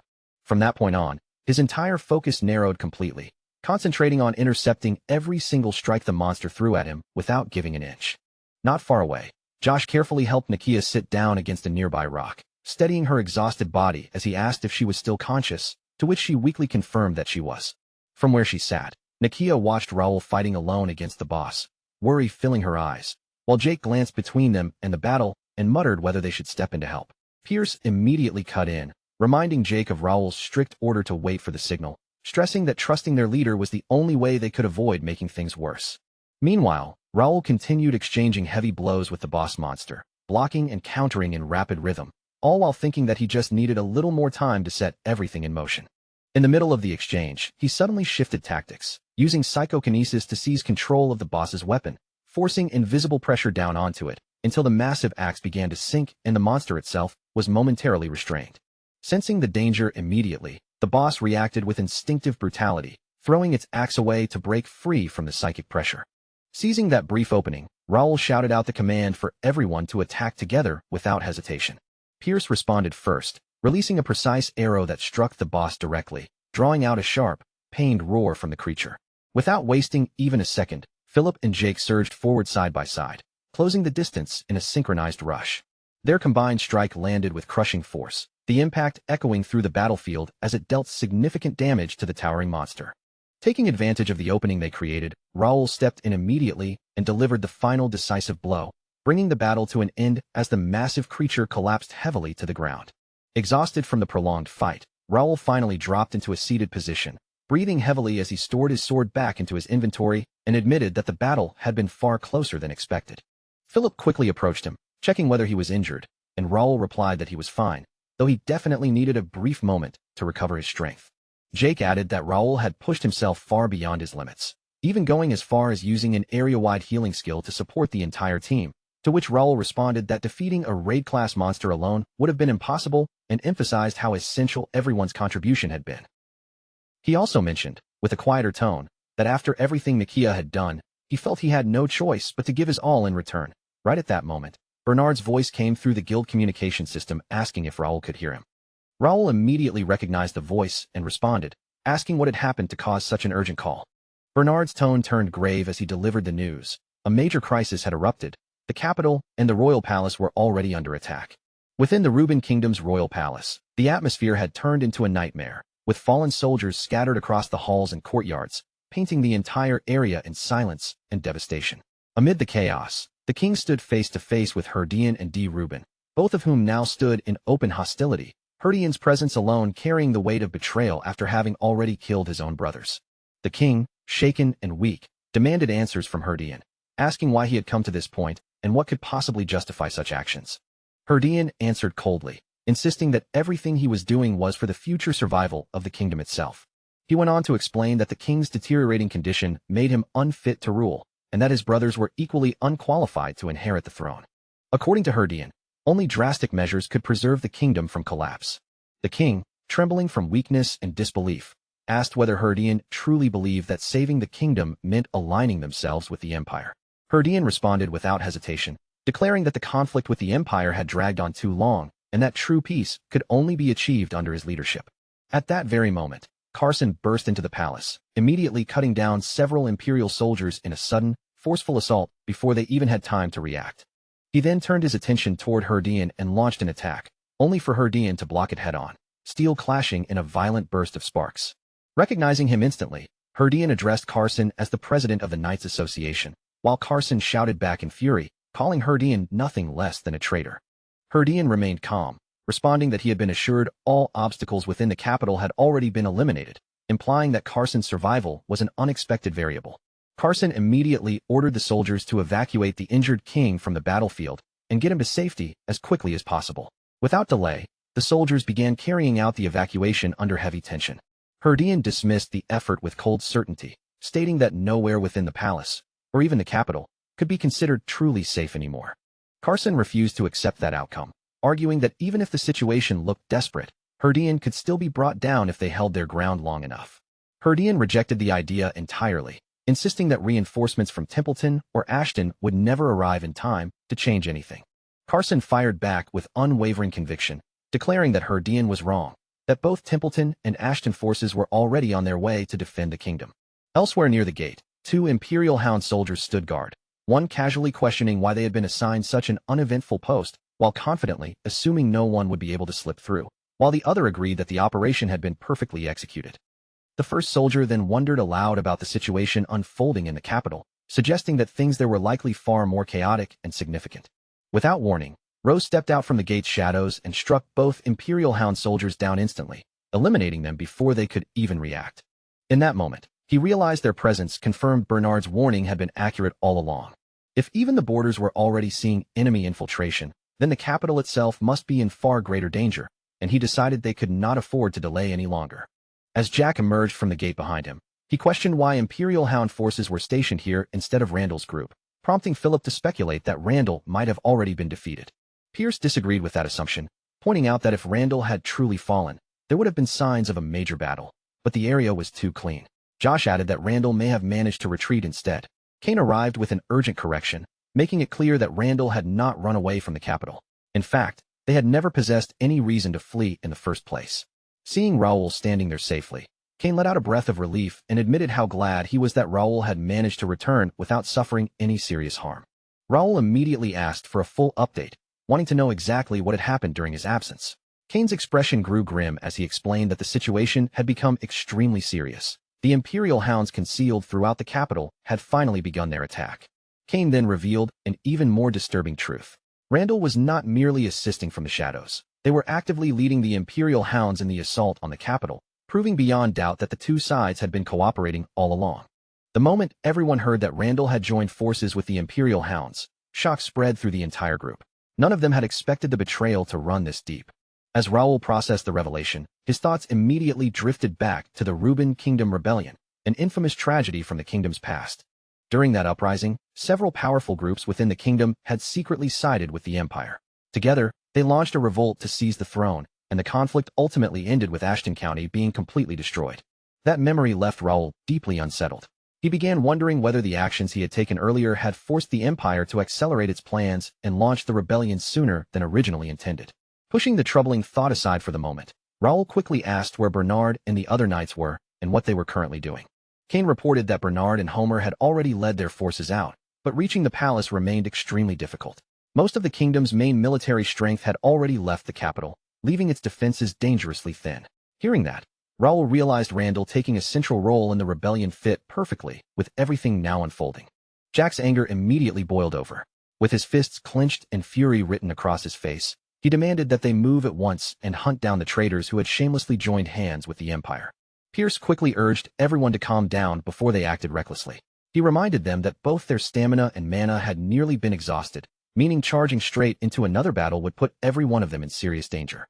While the group debated what to do next, Josh carefully supported Nakia and helped lower her to the ground nearby, telling her to take a moment and rest. Nakia quietly thanked him. Jake, meanwhile, looked over the exhausted group with growing concern, unsure how they could possibly continue fighting in their current condition. Noticing how badly everyone needed to recover, Philip turned toward Nakia and asked whether she still had any potions remaining in her possession. Nakia confirmed that she had some left, but quickly warned that using them would accomplish nothing. Everyone had already reached the strict limit of what their bodies could tolerate that day, and drinking any more could trigger harmful side effects instead of helping them recover. Kane suspected this was exactly what the rebels had intended. They had likely prepared every stage of the operation in advance, deliberately exhausting or removing anyone capable of interfering with their objective. Raoul silently weighed their limited options. Everyone around him was completely drained. The gate's energy remained unstable, and under those conditions he could not safely activate Radiant Aura. For the first time, he found himself uncertain about their next move.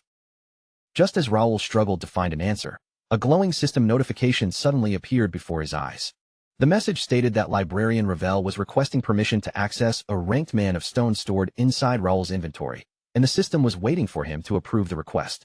Raoul stared at the unexpected request in surprise. He could not understand why Ravel suddenly needed the man of stone, especially at a moment like this.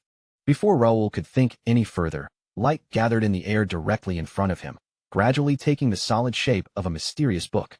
The book opened, and Ravel calmly stepped out from within its pages.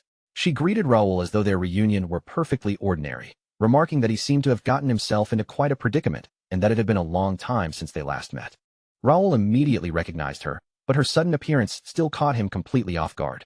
Looking her over in surprise, he asked how she was feeling and whether she had fully recovered. At that same time, chaos continued spreading through the capital. Fallen soldiers were scattered across the street, while a lone man stood between the Imperial hounds and a terrified woman clutching her child, desperately trying to keep them safe. One member of the Imperial hounds noticed the man's resistance and asked which knighthood he belonged to. Another coldly dismissed the question, saying there was no reason to investigate when they could simply kill him on the spot. A third Imperial hound recognized the defender and explained that he had once served among the noble guards of Carrington County. However, he had resigned from his position after the gate incident. The Imperial hound added that had the man remained in Carrington's service, he might very well have been participating in the rebellion alongside the others right now. Hearing those words, Marco began piecing together the situation in his mind. He could not help wondering whether Carrington itself had become involved in the uprising and secretly aligned with the Empire. Templeton and Ashton were both stationed far away at the border, while no one knew the current whereabouts of McNeil or Greer. With those powerful forces absent, Marco feared that only the few guards still remaining in the capital were left to oppose the rebellion. Marco wondered whether this might truly be the end. One of the Imperial hounds stepped forward and mocked him, saying that a man like him would never have accepted an invitation to join the uprising anyway. The attacker then promised to make his death quick. Before the Imperial hound could carry out the threat, Dalton suddenly appeared behind the group. His voice cut sharply through the street as he demanded to know how they dared behave so boldly in the kingdom's capital. The Imperial hounds barely had time to turn around. Dalton drew his sword and delivered a single clean, perfectly controlled strike, cutting down every member of the group before any of them could respond. His overwhelming speed left everyone nearby staring in stunned silence. Dalton glanced at the fallen enemies and expressed a hint of regret. Killing all of them had been wasteful, since he would have preferred to leave at least one alive for interrogation. He then turned toward the man who had been protecting the woman and child. Recognizing the armor and bearing of a Carrington knight, Dalton looked more closely and asked whether he truly was Marco. Marco confirmed his identity, but Dalton's presence surprised him just as much. He had assumed the entire Templeton knighthood was stationed at the northern border, so he could not understand why Dalton was still inside the capital. Dalton explained that he had secretly slipped away from the border, though escaping without attracting attention had been far from easy. Even so, he admitted he had never expected to return and find the capital reduced to such chaos. Looking around at the devastation, Marco could only agree. The rescued woman stepped forward and gratefully thanked Marco for protecting her and her child. Marco, however, redirected her gratitude toward Dalton, explaining that Dalton was the one who had truly saved all of them in the end. Still clinging close to his mother, the child looked up at the two knights and nervously asked whether the Templeton knighthood would come and protect them. Marco's expression tightened at the innocent question. Unease flickered across his face, and for a moment, he could not bring himself to give the child an answer. Dalton answered in his place. He honestly explained that the Templeton knights were too far from the capital and therefore could not arrive in time to protect the people there. However, Dalton refused to leave them without hope. He reassured the woman and child that Raoul, the guardian of Turium, was currently inside the capital, and as long as Raoul was there, someone powerful enough to protect them still remained. Back near the unstable gate, Ravel smiled at Raoul and greeted him once more. With a lightly teasing tone, she asked whether he had already forgotten about her after all this time. Raoul ignored the teasing and focused on what mattered most. Still surprised to see her standing before him, he asked again whether she was truly all right now. Ravel assured him that she had completely recovered. In fact, the mana flowing through her was now practically overflowing thanks to the help Raoul had given her earlier, and she sincerely thanked him for what he had done. Hearing that brought visible relief to Raoul's face. He told Ravel he was genuinely glad she had recovered and that it was good to see her healthy and energetic again. Ravel then swept her gaze across Raoul's companions and immediately noticed how exhausted every one of them looked. Without wasting another moment, she asked Raoul to lend her the Man of Stone, promising that she had a way to help them. From Jake's perspective, Raoul appeared to be speaking to nothing but empty air. Completely confused by the strange sight, he cautiously asked Raoul whether he was feeling all right. Raoul immediately understood that Jake could not see Ravel at all. However, with the capital in danger and no time to spare, he decided not to stop and explain the complicated situation. Instead, Raoul kept his attention fixed on Ravel and directly asked whether she was truly capable of supporting them under these conditions. Ravel answered confidently, assuring him that he could trust her. Josh was equally thrown off by Raoul's behavior. Hearing him use the guild code while apparently speaking to no one visible, Josh looked increasingly uneasy and remarked that something about the entire situation felt seriously wrong. Nakia's eyes settled on Ravel, and she quickly realized Raoul was probably speaking with someone important. She quietly told the others to give him a little space and let him handle the conversation, and Jake agreed. With the distractions cleared away, Ravel began explaining her plan to Raoul. Ravel explained that if Raoul provided her with a mana stone, she could cast a spirit spell over the entire group. The spell would temporarily restore their strength through a different method, meaning the potion immunity holding back their recovery would have no effect on it. The spell would not simply restore what they had lost, it would temporarily push their maximum stamina beyond its normal limit. However, that boost would disappear the moment the sun rose, so they would have to complete their mission before dawn arrived. Raoul carefully confirmed the details with Ravel one final time. Once he was certain her method would work, he turned away from her and faced the exhausted members of his team. With everyone watching him, Raoul reminded them that the crisis inside the capital could not be ignored for even a moment longer.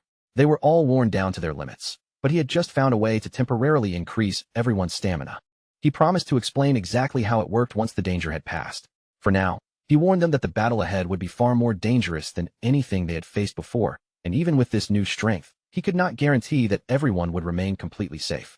After making the risks perfectly clear, Raoul looked across the group and asked them one final question.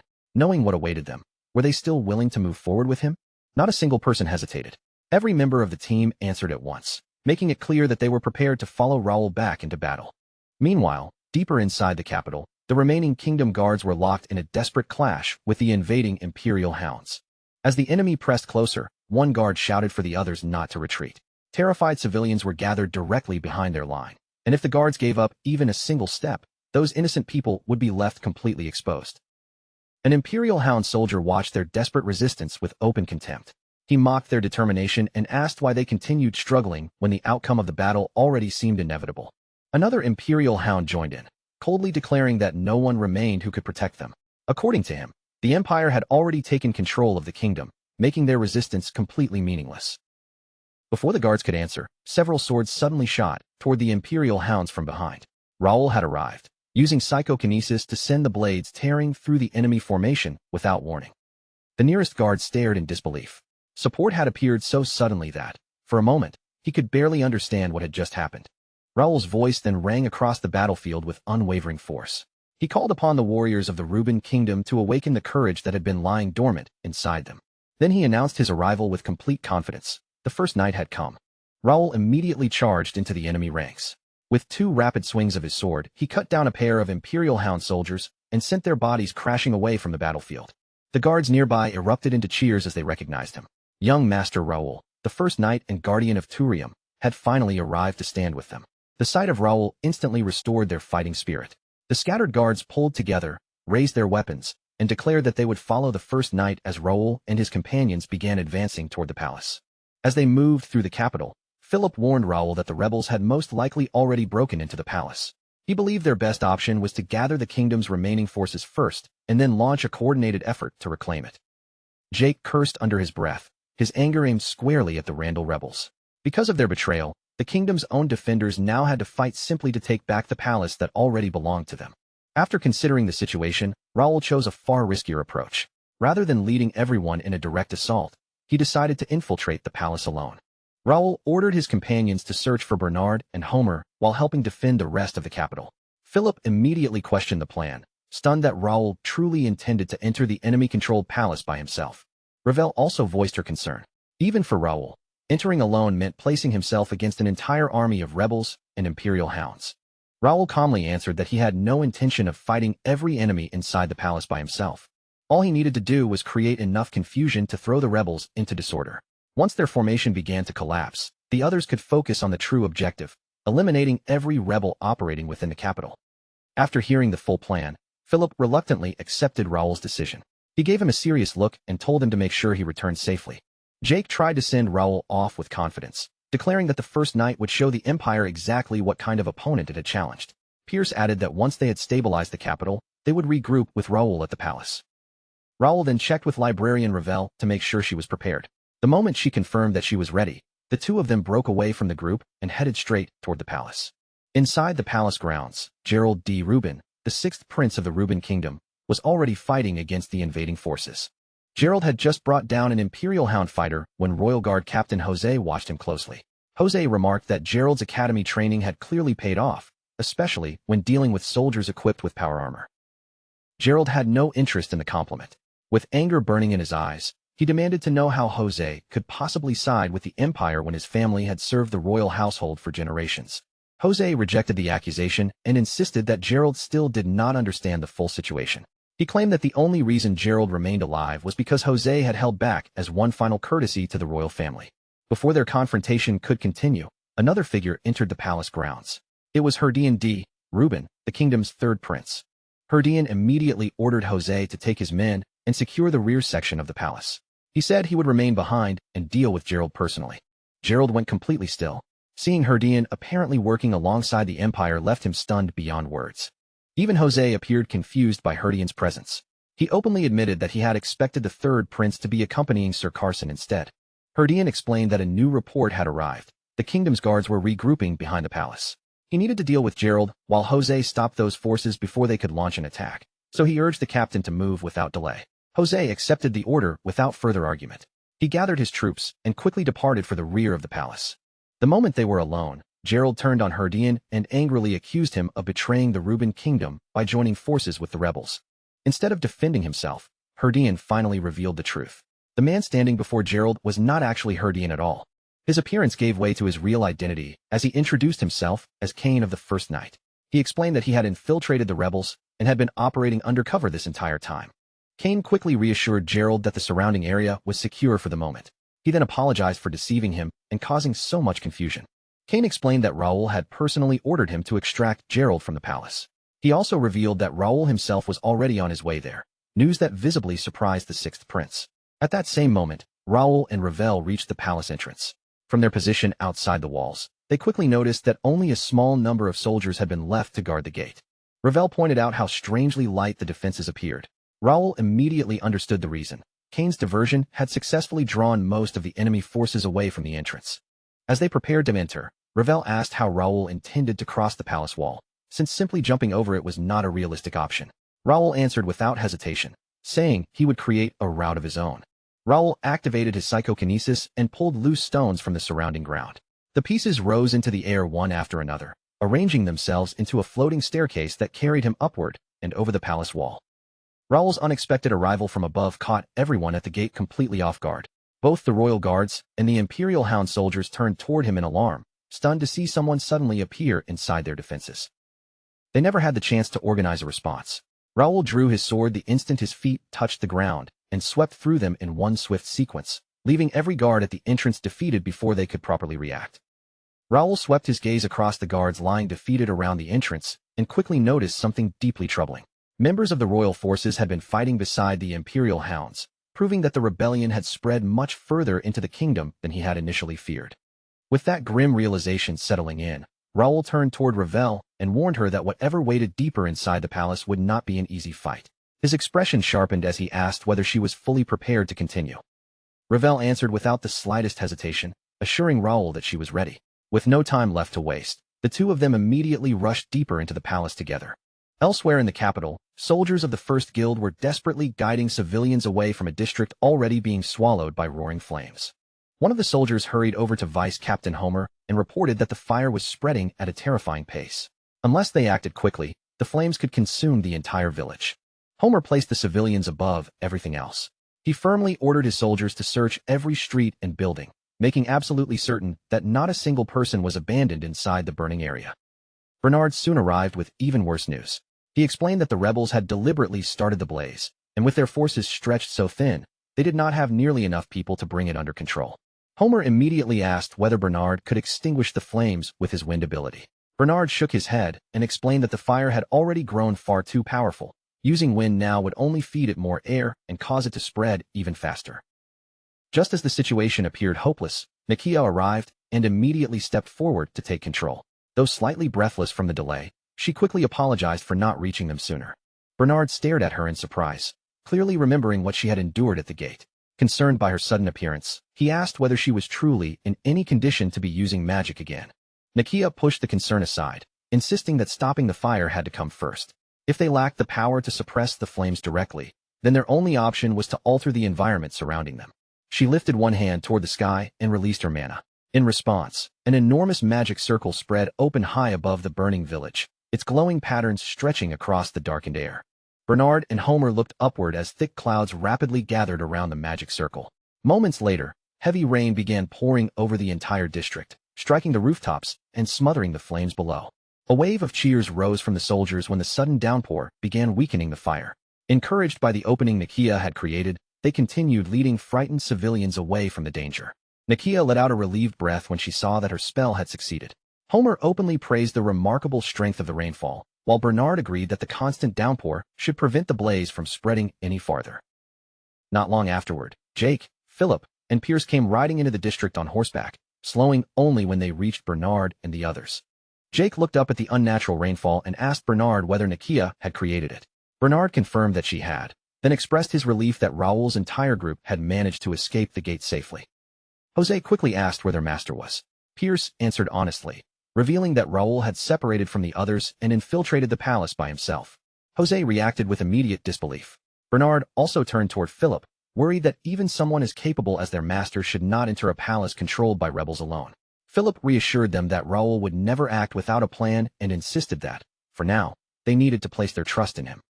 Mikia then calmly pointed out that the young master had not actually entered the palace completely alone. According to Mikia, Raoul had a reliable companion accompanying him. The unexpected statement left Philip puzzled, since he could not imagine who that companion might be. Inside the palace, a prolonged sword fight had already pushed Herdian close to his limit. Struggling to steady his breathing and remain on his feet, he was forced to acknowledge that Carson had truly earned his title as a swordmaster. Carson kept his weapon trained on Herdian and ordered him to drop his sword and surrender immediately. If Herdian gave up now, Carson promised he would at least be allowed to defend his actions before a court. Herdian answered with a bitter, almost mocking laugh. There was no gratitude in his voice, only sharp refusal as he rejected Carson's offer. He declared that after everything he had already done to his brothers and his own father, there was no road left for him to retreat down. He had crossed far too many lines to turn back now. If Carson truly intended to stop him, then words and promises would accomplish nothing. Carson would have to carry the confrontation all the way through to its final conclusion. Carson's anger flared at Herdian's response. Speaking as the president of the Reuben Kingdom's Knights Association, he vowed to bring the rebellion to an end and warned Herdian that his crimes would be answered with execution. Carson tightened his grip and surged forward to finish the battle. But before his blade could reach Herdian, another figure suddenly entered the fight, Jerry D. Plank. The kingdom's financial director struck Carson with tremendous force, catching him completely off guard and sending him flying backward into the palace wall. Plank immediately apologized to Herdian for arriving late, explaining that several unexpected complications had delayed him. Relieved by his appearance, Herdian demanded to know why Carson had not already been removed from the capital. Plank replied that President Carson had been suspicious of too many things and could have disrupted their operation, but after that blow, he was no longer in any condition to interfere. Carson forced himself upright despite the pain and stared at Plank in disbelief.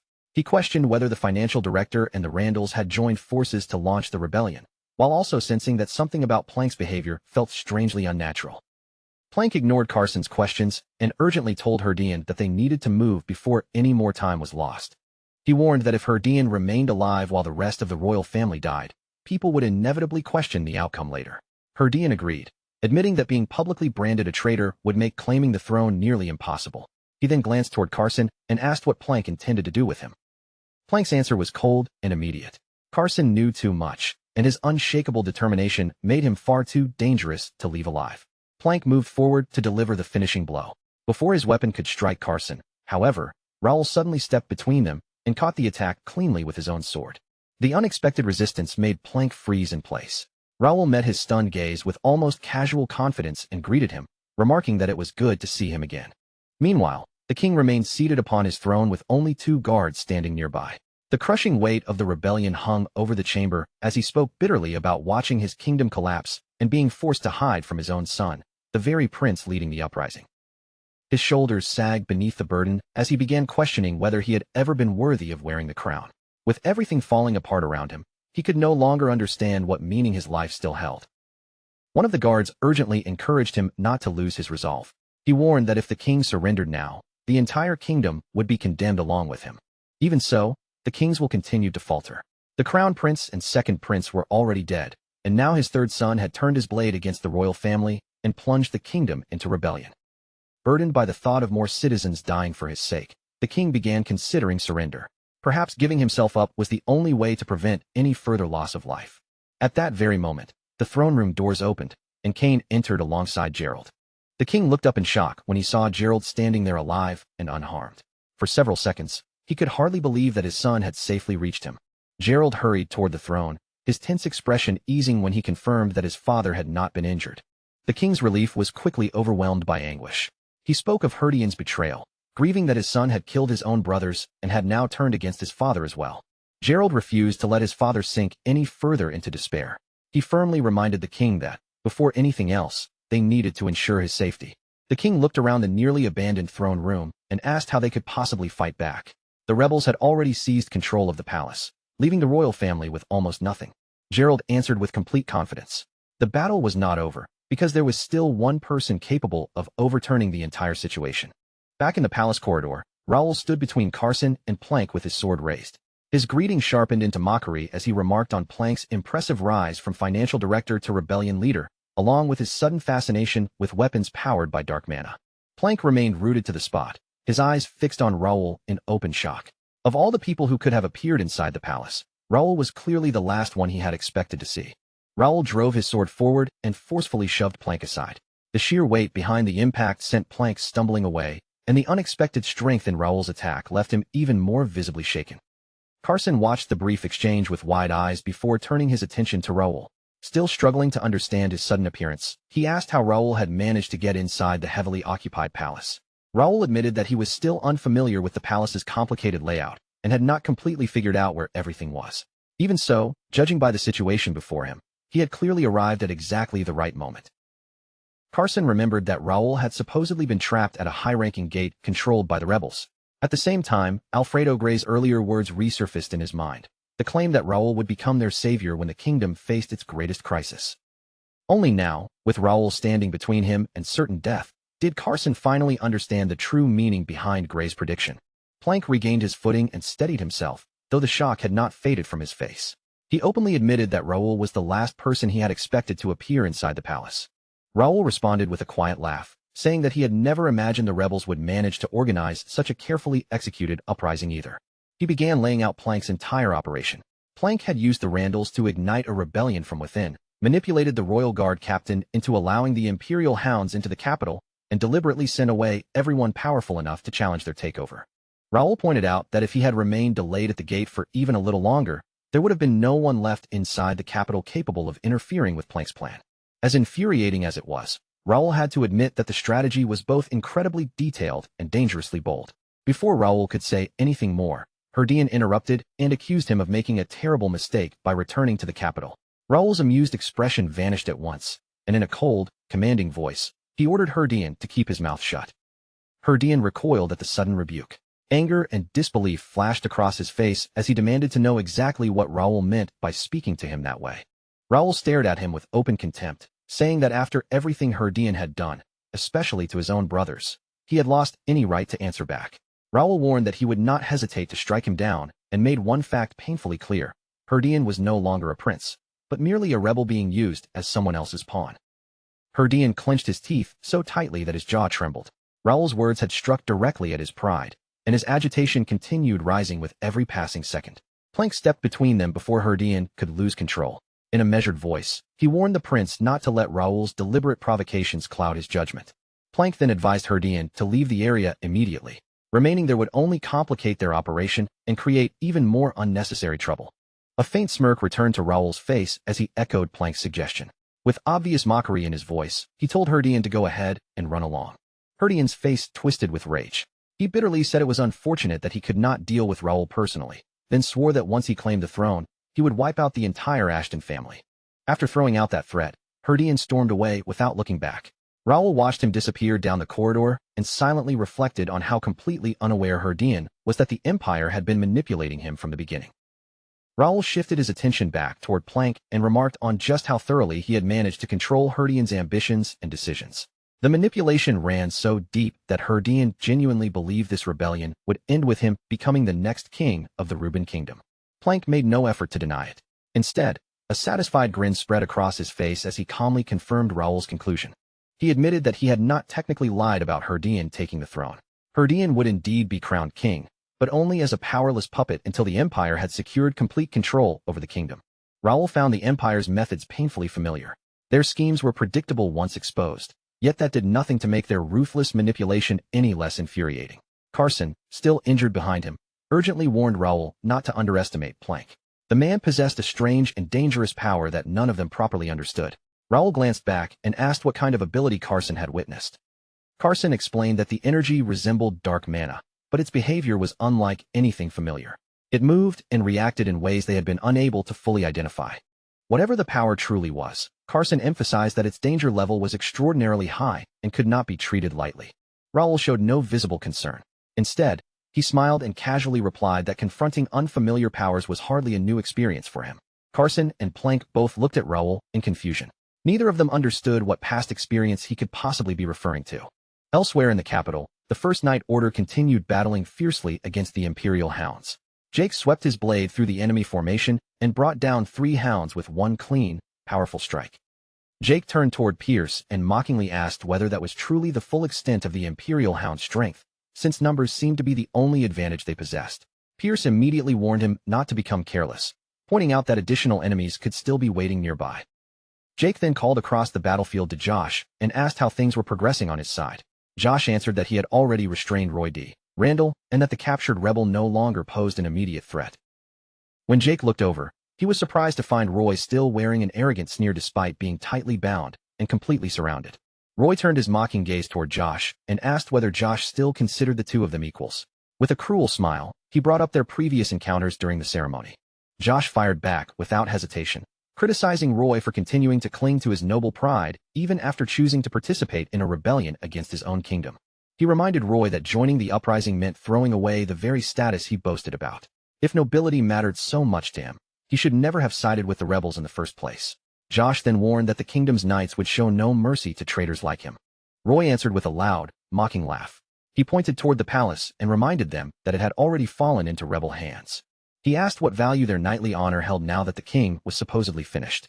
Roy then cruelly suggested that they begin preparing Raoul Ashton's funeral, claiming Raoul had been a fool to enter the occupied palace alone. Roy's taunting finally pushed Jake's patience to its limit, and he suggested killing him immediately. Philip stopped him before he could act, explaining that keeping Roy alive as a hostage could still provide them with a valuable advantage. At that exact moment, the sound of slow applause came from nearby. Count Hudson stepped into view, praising Philip for demonstrating such practical strategic judgment. Jake, Philip, and Josh all froze when they recognized him. Roy, on the other hand, immediately burst into wild, almost hysterical laughter at the sight of his father. Hudson calmly praised the First Night Order for defeating so many of the Empire's elite soldiers. He even remarked that capturing Roy alive had made his son's life considerably more valuable. Philip stared at him in disbelief and questioned why the head of the Randall family, a sword master of terrifying strength, had personally appeared there. Roy eagerly called out to his father, convinced Hudson had come to rescue him. The First Night Order did not allow their shock to paralyze them for long. They immediately shifted positions and formed a defensive line, raising their weapons in preparation for the confrontation ahead. Jake tightened his grip on his sword and muttered that Count Hudson was precisely the enemy he had hoped they would not be forced to face. Philip grimly acknowledged the danger as well. Without their master fighting beside them, their chances of defeating a swordmaster on Hudson's level were almost non-existent.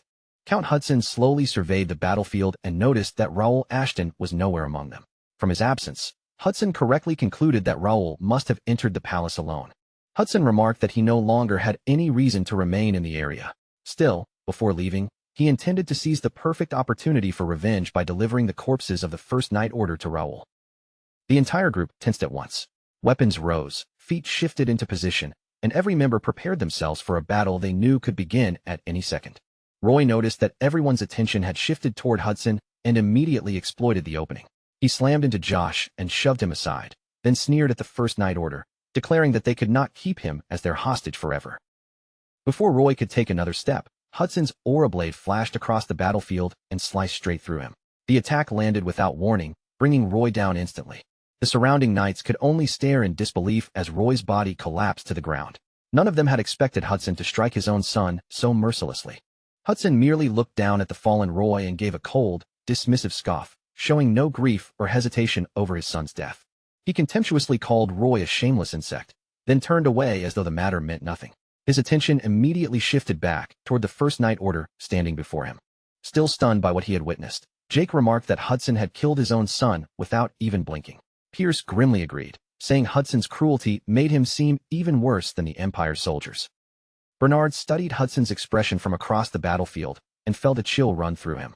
Only now did he fully understand just how ruthless the Count truly was. Count Hudson allowed a thin smirk to spread across his face and declared that they had wasted enough time talking. Raising his weapon, he signaled for the battle to begin and told them not to drag things out any longer. Meanwhile, inside the palace corridor, Plank stood opposite Raoul with a confident smirk of his own, completely certain that his strange power placed him beyond Raoul's reach.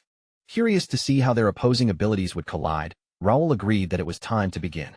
He surged forward without warning and landed a clean, direct strike against Plank.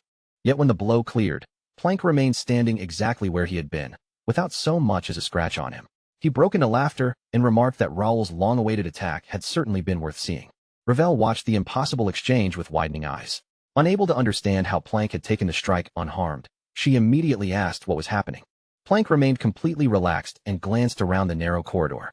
He casually remarked that the area was far too cramped for a proper battle and suggested that they continue somewhere more suitable. Without waiting for Raoul to respond, Plank drove a devastating blow into him. The impact hurled Raoul backward and sent him crashing straight through a nearby window. Carson and Ravel reacted in alarm as shattered glass scattered through the air. Plank's wild laughter echoed after Raoul, marking the true beginning of their battle. Raoul tore through the window and dropped into the chapel below. He struck the floor hard, but quickly regained his footing and steadied himself among the scattered fragments of glass. Looking back at the broken window above, Raoul realized how close that fall had come to ending in disaster. The fight was already proving far more difficult than he had initially expected. Ravel hurried down to Raoul's side and anxiously asked whether he had been injured. Raoul brushed away her concern and assured her that he was still perfectly fine. Ravel warned him not to underestimate Plank, pointing out the man's frightening mastery over dark mana. Raoul could only release a weary sigh as he considered the problem before him. Raoul had already confirmed that ordinary attacks were useless, leaving him with very few workable options. Before he could decide on his next move, Plank's voice echoed throughout the chapel, announcing that this space was finally appropriate for their battle. Confused by the remark, Raoul asked what he meant. Plank explained that he had deliberately sent Raoul into the chapel because it offered much more room to move. The corridor above had been far too restrictive, so he asked Raoul whether this larger battlefield was more to his liking. Raoul frowned as he surveyed the chapel around them. Fighting in a sacred place had never been part of his plan, but under the circumstances, he had little choice but to accept the location. Plank's smirk deepened as he watched Raoul prepare himself. He seemed genuinely eager to discover what Raoul would attempt next. A final shard of broken glass struck the chapel floor with a sharp chime. At that exact moment, Raoul and Plank launched themselves forward and charged directly at one another. Raoul held his sword firmly before him, ready to meet the attack head-on. Across from him, thick streams of dark mana gathered and twisted around both of Plank's arms. Plank attacked first, swinging one mana-coated arm with crushing force. Raoul raised his sword in time and caught the blow against the flat of the blade. Plank immediately followed with his opposite arm before Raoul could recover. The second strike grazed Raoul's body, tearing through his shirt and scraping painfully across the skin beneath it. Seeing that he had drawn blood, Plank laughed with open delight and launched yet another violent strike at Raoul. Raoul blocked the attack once more, but the overwhelming force traveled through his sword and arms, driving him several steps backward across the chapel floor. Plank mocked Raoul as he advanced, asking whether he truly believed that something as ordinary as a sword could ever defeat him. Without giving Raoul room to answer or recover, Plank rushed forward again and pressed the assault. Raoul planted his feet and quickly regained his balance. Using psychokinesis, he summoned several mana blades around Plank and sent them shooting toward him from multiple directions. The blade struck Plank squarely in the back, landing with enough force to stop an ordinary opponent. Yet Plank did not flinch, turn, or show any sign that he had even felt them. Plank laughed again and asked whether Raoul still had not understood the difference between them. A violent wave of dark mana erupted from his body, instantly shattering every mana sword around him. He then taunted Raoul, declaring that none of Raoul's blades would ever be able to reach him. Ravel stared at Plank in shock and questioned what kind of person he truly was. With every attack being neutralized so easily, she realized they had no effective way to counter him. Raoul kept his eyes fixed on Plank and carefully studied the way the dark energy moved around him. Plank did not merely possess dark mana. His control over it was refined, precise, and clearly backed by extensive experience. That observation led Raoul to one conclusion. Plank was a high-circled dark magician. To confirm his suspicions, Raoul activated appraisal and examined Plank's status directly. The results identified Jerry D. Plank as a level 88, six-circled dark magician and the financial director of the Reuben Kingdom. His affiliations included the Reuben Kingdom, Plank County, the Cronin Empire, and the Imperial Hounds. He carried the title number 8, the Prince of Society, with intelligence at 79, willpower at 77, mana at 78, and traits including Mad Wizard E and Fanatic B. After reviewing the information, Raoul understood that conventional attacks had almost no chance of working. Activating Regmetator in a place like this would be far too dangerous, forcing him to search for another way through Plank's defense. Raoul turned toward Ravel and asked about the mana stone he had used earlier. He wanted to confirm whether she had converted its mana into divine power when restoring the others. Ravel looked surprised that Raoul had noticed the process, but she confirmed that his understanding was correct. She added that this kind of conversion was an ability known to only a small number of fairies. Raoul immediately followed with another question. He asked whether Ravel could convert that divine power into a tangible force strong enough to oppose and penetrate Plank's dark mana. Ravel considered the idea for a moment, then agreed to try. Though success was not guaranteed, she was willing to attempt the conversion. While Raoul and Ravel quietly discussed their plan, Plank watched with a sneer. Since he could not see Ravel, he mocked Raoul for either talking to himself or desperately attempting to prepare some kind of spell. Raoul gave him no explanation. Instead, he rushed forward and attacked again, only for Plank to cross his dark mana-coated arms and block the sword directly. Certain that nothing had changed, Plank repeated his earlier taunt and insisted that Raoul's sword would never be capable of reaching him. But even as those confident words left his mouth, a brilliant light began spreading along Raoul's blade. Divine power flowed across the steel, surrounding it in a radiant glow. Plank's confidence vanished the instant he sensed the unfamiliar energy. Startled, he forcefully pushed Raoul away and stared at the shining weapon, shocked that Raoul was somehow able to wield divine power. Raoul steadied himself and thanked Ravel for succeeding. The divine energy coating his sword had finally allowed the blade to make contact with Plank through the barrier of dark mana. Now that he possessed a way to reach his opponent, Raoul stopped holding back and activated Radiant Aura in its offensive mode.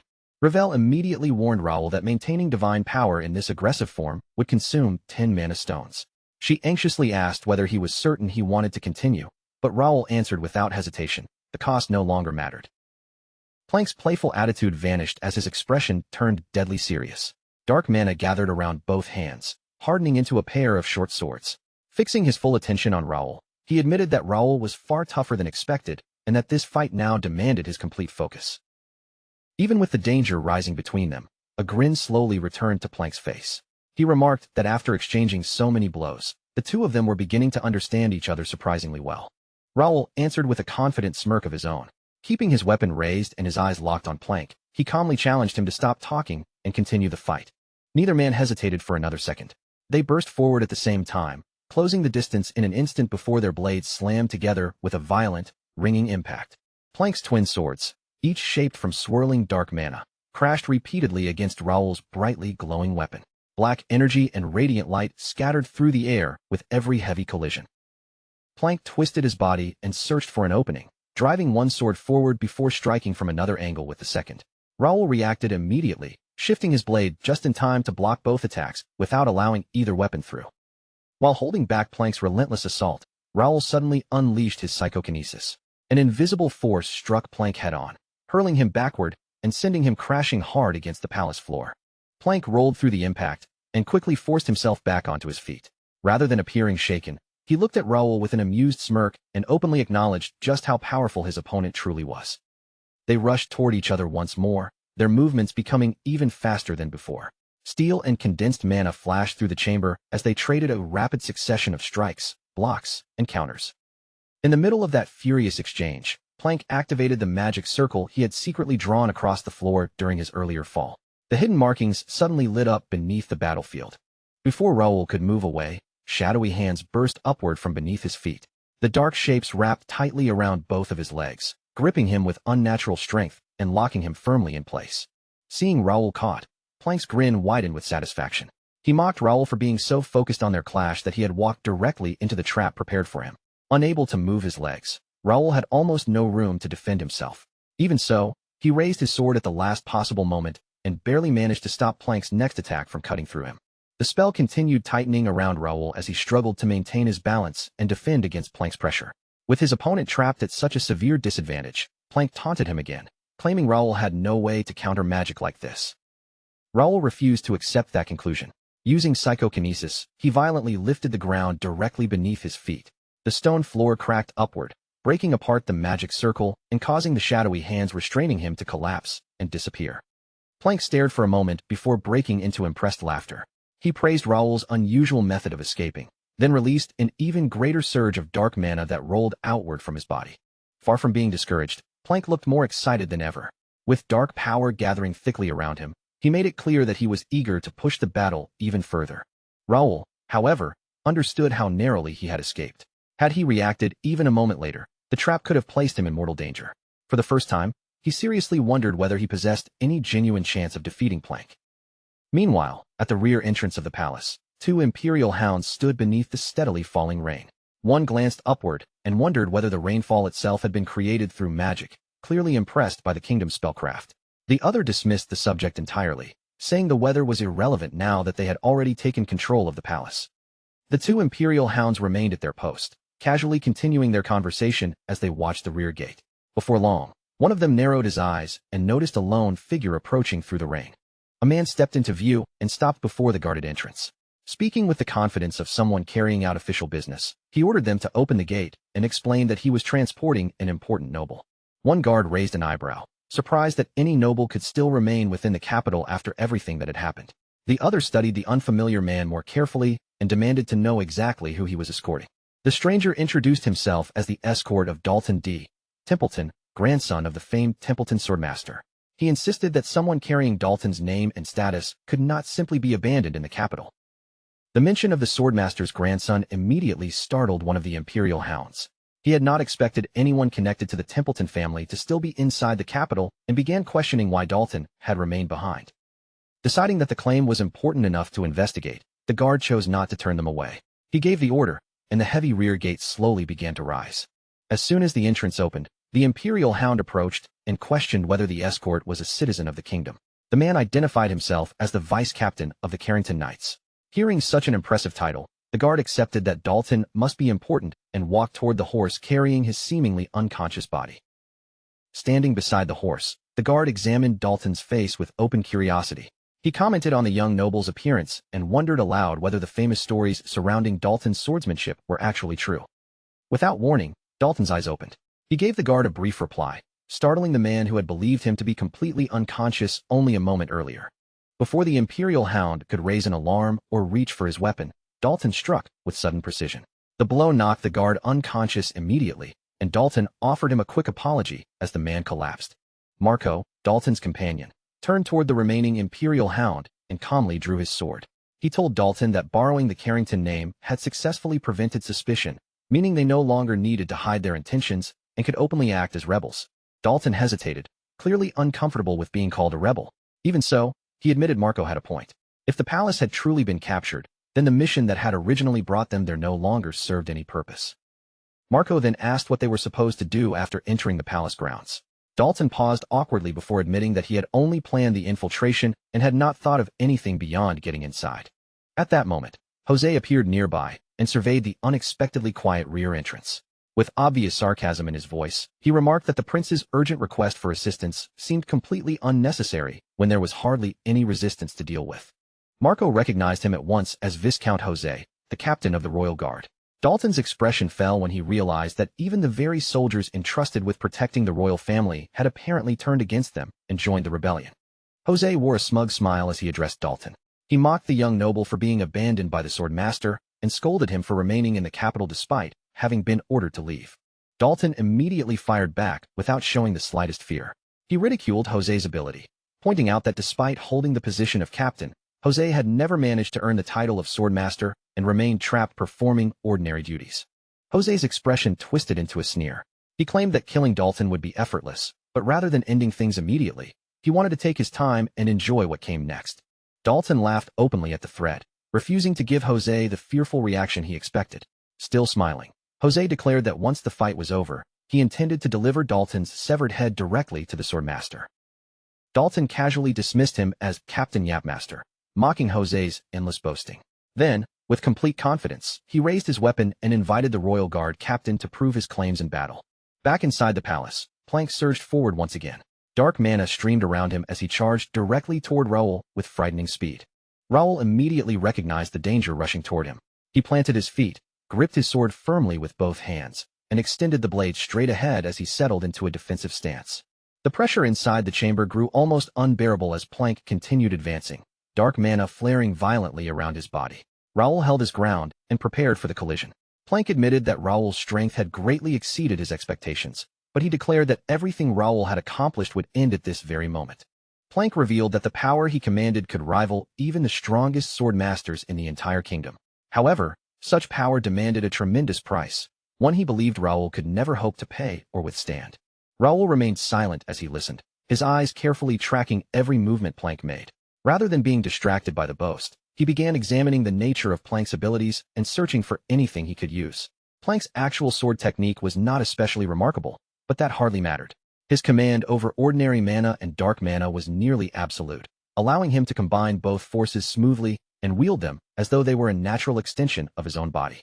Then Raoul arrived at an even more disturbing realization. The power Plank had displayed so far was still not everything he possessed.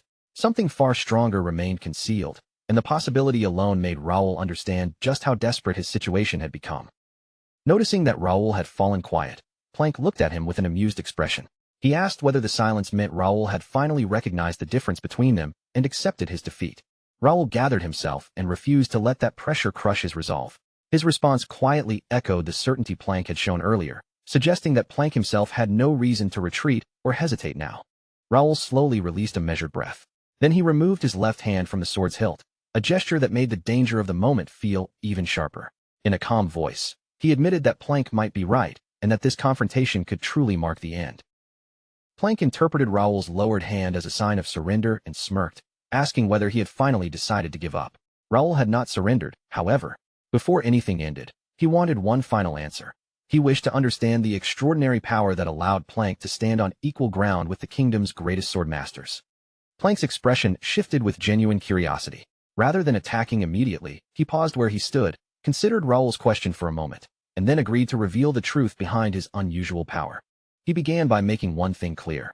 This strength was not some convenient gift he had simply stumbled upon, nor was it a power that had been handed to him without effort. According to Plank, everything had begun with a moment of enlightenment, an extraordinary realization that completely changed his understanding of himself, his mana, and the world around him. He spoke of an experience where the boundaries between his body, mind, and mana seemed to disappear. For a brief, overwhelming instant, all three merged with the world itself, leaving him connected to everything surrounding him as though no separation had ever existed. Plank fixed his gaze on Raoul and asked whether he had ever felt anything remotely similar. An absolute unity so powerful that it seemed as though he was no longer merely standing within the world, but had become the world itself. A sudden uneasiness tightened inside Raoul. He tried to follow Plank's strange explanation, but the deeper meaning behind those words only made the power confronting him feel even more disturbing. Plank continued by speaking about the swordmasters, the greatest warriors the Reuben kingdom had ever produced. Their abilities reached beyond ordinary human limits, and across the entire land. Only a small handful of people had ever earned that legendary title. However, Plank explained that official titles did not reveal everything. There were also rare individuals who had never been formally recognized as swordmasters, yet possessed strength that stood on the same terrifying level.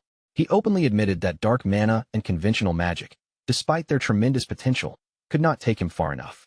If he wanted to achieve the power he desired, relying on those abilities alone would never be sufficient. That realization led Plank to study the exceptional figures whose strength rivaled the kingdom's swordmasters. They became the inspiration he needed as he searched for a path beyond his own limitations. Yet that pursuit had demanded far more than simple training. Countless experiments had been conducted, and sacrifices had been made along the way. Plank spoke almost fondly of those who had endured the process. expressing his gratitude for what their suffering had allowed him to discover. Raoul's thoughts immediately raced back to the hidden laboratory he had discovered earlier. The experiments, the evidence left behind, and Plank's unsettling gratitude suddenly began connecting in his mind. Plank finally revealed that his endless hunger for greater strength had eventually brought him to that decisive moment of enlightenment. By touching the sensation of becoming connected with the world itself, he unlocked the source of the extraordinary power Raoul was now facing. With his explanation finished, Plank casually swept one hand through the air. A vast surge of dark power erupted from the motion, spreading across the chamber with crushing force. Magic circles instantly formed around Raoul from several directions. Before he could evade them, their power lifted his body off the ground and locked him in midair, the binding spell tightening painfully around him. Plank watched the spell take hold with undisguised delight. Admiring the terrifying growth of his dark magic, he boasted that he had reached a level of strength he once believed would forever remain beyond his grasp. Raoul strained against the circles with every muscle in his body while forcing his mana outward, but the bindings refused to move. Frustration crossed his face as he realized that the spell had completely sealed his psychokinesis, leaving him without the power he normally used to escape. Seeing Raoul helplessly suspended, Plank condensed dark mana into a deadly blade and launched himself forward at full speed. As he charged, he shouted that he had finally surpassed his own limits and moved closer to becoming one with the world, stepping into a realm where no restrictions could contain him. The distance between them vanished rapidly. Unable to move inside the circles, Raoul could only watch as Plank and the dark blade rushed directly toward him under a wave of suffocating pressure. But just before the fatal strike could connect, Ravel, the forest fairy bound to Raoul, suddenly appeared. Throwing herself between them, she formed a shield of concentrated magic that brought Plank's attack to an immediate halt. The unexpected barrier left Plank visibly stunned. Before he could recover, Ravel released a powerful burst of mana through the shield, driving him backward and forcing him to stumble away while demanding to know how Raoul could possibly have any power remaining. The defense had consumed nearly everything Ravel possessed. Her small body weakened in midair, and she collapsed before fading from sight and retreating back into Raoul's book. Raoul immediately turned his attention toward the book. Forgetting Plank for the moment, he called out to Ravel with unmistakable concern in his voice. Plank stared in disbelief and insisted that his spell had connected exactly as intended. Unable to accept what had happened, he demanded an explanation for how Raoul had managed to defend himself while completely restrained. Ravel's soft voice answered from within the book, assuring Raoul that she was unharmed. However, her mana had been nearly exhausted, so she needed to return and recover. Raoul finally released a relieved breath and gently told her that it was all right. Before falling silent, Ravel warned him that she would not be able to emerge and assist him again for some time. Raoul reassured her without hesitation, saying she had already done far more than enough by saving him. Plank clicked his tongue in irritation as he regained his composure. He admitted that he had never expected Raoul to produce a magical shield strong enough to stop such a powerful attack. Having grown tired of repeated surprises and interruptions, Plank charged once more. A cold grin spread across his face as he decided there would be no more games. This time, he would personally bring the battle to an end. Elsewhere in the palace throne room, the distant rumbling of battle echoed through the walls. The king listened to the violent noise with growing alarm and sharply demanded to know what was happening outside. Gerald quickly answered that the disturbance could only be coming from Sir Raoul, captain of the First Knights. Judging by the force shaking the palace, Raoul was clearly locked in combat with an exceptionally powerful enemy. The urgency became unbearable for Kane. He stepped forward with determination and declared that he could no longer remain safely in place while his master fought alone inside a palace already seized by rebels. Kane had already made his decision. No matter what danger waited beyond the throne room, and even if joining the battle cost him everything, he was prepared to fight beside Raoul. Gerald called after Kane and ordered him to stop, but then his own hand tightened around the hilt of his sword. After a brief moment of resolve, he stepped forward as well, deciding that Kane would not face the danger alone. Meanwhile, elsewhere in the city, Hudson D. Randall, Count of Randall, stood against the battered members of the First Knights. They had fought him with everything they possessed, yet his overwhelming strength had driven them back one after another, leaving their bodies wounded and their formation shattered. Hudson calmly announced that the reign had finally reached its end, which meant every battle from this point forward would be much easier. Looking across the battlefield with absolute confidence, he declared that the outcome had already been decided. Every knight before him had been beaten to their knees, while Hudson alone remained standing without even a single wound. Jake clenched his teeth, barely containing his anger at the enormous difference in power between them. Beside him, Philip struggled to steady his trembling body, but both knights remained forced to the ground beneath the weight of their defeat. Hudson looked down at their continued resistance with open contempt.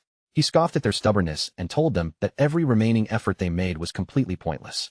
He then mocked the proud Ashton name, ridiculing the family for clinging to outdated ideals of knightly honor and glory.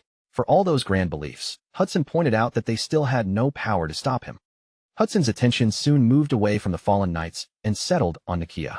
Recognizing her as an alchemist, he judged that her abilities might eventually become troublesome if she were allowed to survive.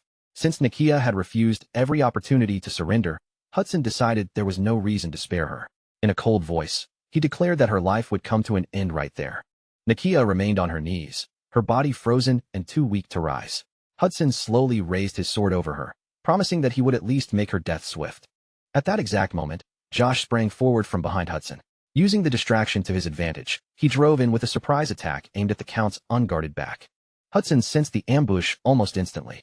Without showing the slightest panic, he turned and knocked Josh's incoming strike aside with effortless precision. Facing Josh directly, Hudson briefly acknowledged that the young knight possessed considerable strength. However, his expression remained dismissive as he declared that such power was ultimately meaningless against him. Hudson answered with one crushing swing of his sword. The force of the blow overwhelmed Josh's defense and sent him crashing violently onto the ground. With Josh lying below him, Hudson began walking forward at a measured pace. He had not forgotten how Josh had defeated Roy during the earlier ceremony, and that memory clearly still burned in his mind. Hudson accused Josh of humiliating and disgracing the Randall name before everyone present that day. Now, he declared, the time had come for Josh to repay that insult, and he should consider it an honor to die beneath Hudson's blade. Hudson lifted his sword high above Josh, preparing to deliver the final strike. Only a brief instant remained before the blade would come crashing down. Still sprawled across the ground, Josh desperately tried to gather strength into his battered limbs. He needed only enough movement to roll away, but his exhausted body refused to respond quickly enough. Before Hudson's sword could reach him, another blade suddenly flashed into its path. The two weapons collided with a thunderous impact, stopping Hudson's execution strike dead in its tracks. Standing firmly between Hudson and the fallen Josh was none other than Grand Paladin Medeiros, his sword raised as he confronted the Count of Randall. Grand Paladin Medeiros faced Hudson D. Randall without ceremony and offered him a plain greeting. He noted that it had been quite some time since their last encounter during the previous Foundation Day ceremony, though he certainly had not expected their next meeting to happen with both men holding drawn swords. Hudson's expression hardened as he demanded to know why Medeiros had appeared in the capital. As far as he knew, the Grand Paladin and the Holy Knights were supposed to be stationed far away at the kingdom's northern border. Medeiros calmly confirmed that Hudson's information was correct. He had already been making his return journey when an ominous prophecy reached him, and the warning was serious enough to force him to change direction and turn back immediately. Their conversation gave way to another violent clash. Their blades struck with tremendous force, sending a sharp impact through the air and pushing both swordmasters a full step away from each other. Hudson remarked that not even Plank had anticipated such a prophecy. Medeiros explained that undead activity near the northern border had risen to an unusually dangerous level, creating enough concern for a warning of that magnitude to be issued.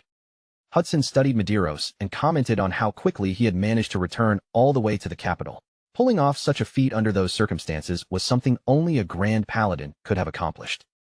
Medeiros then shifted his attention away from Hudson and looked toward Philip, who was still kneeling among the injured knights nearby. Addressing him directly by name, Medeiros confirmed that he was indeed the vice-captain of the First Knights.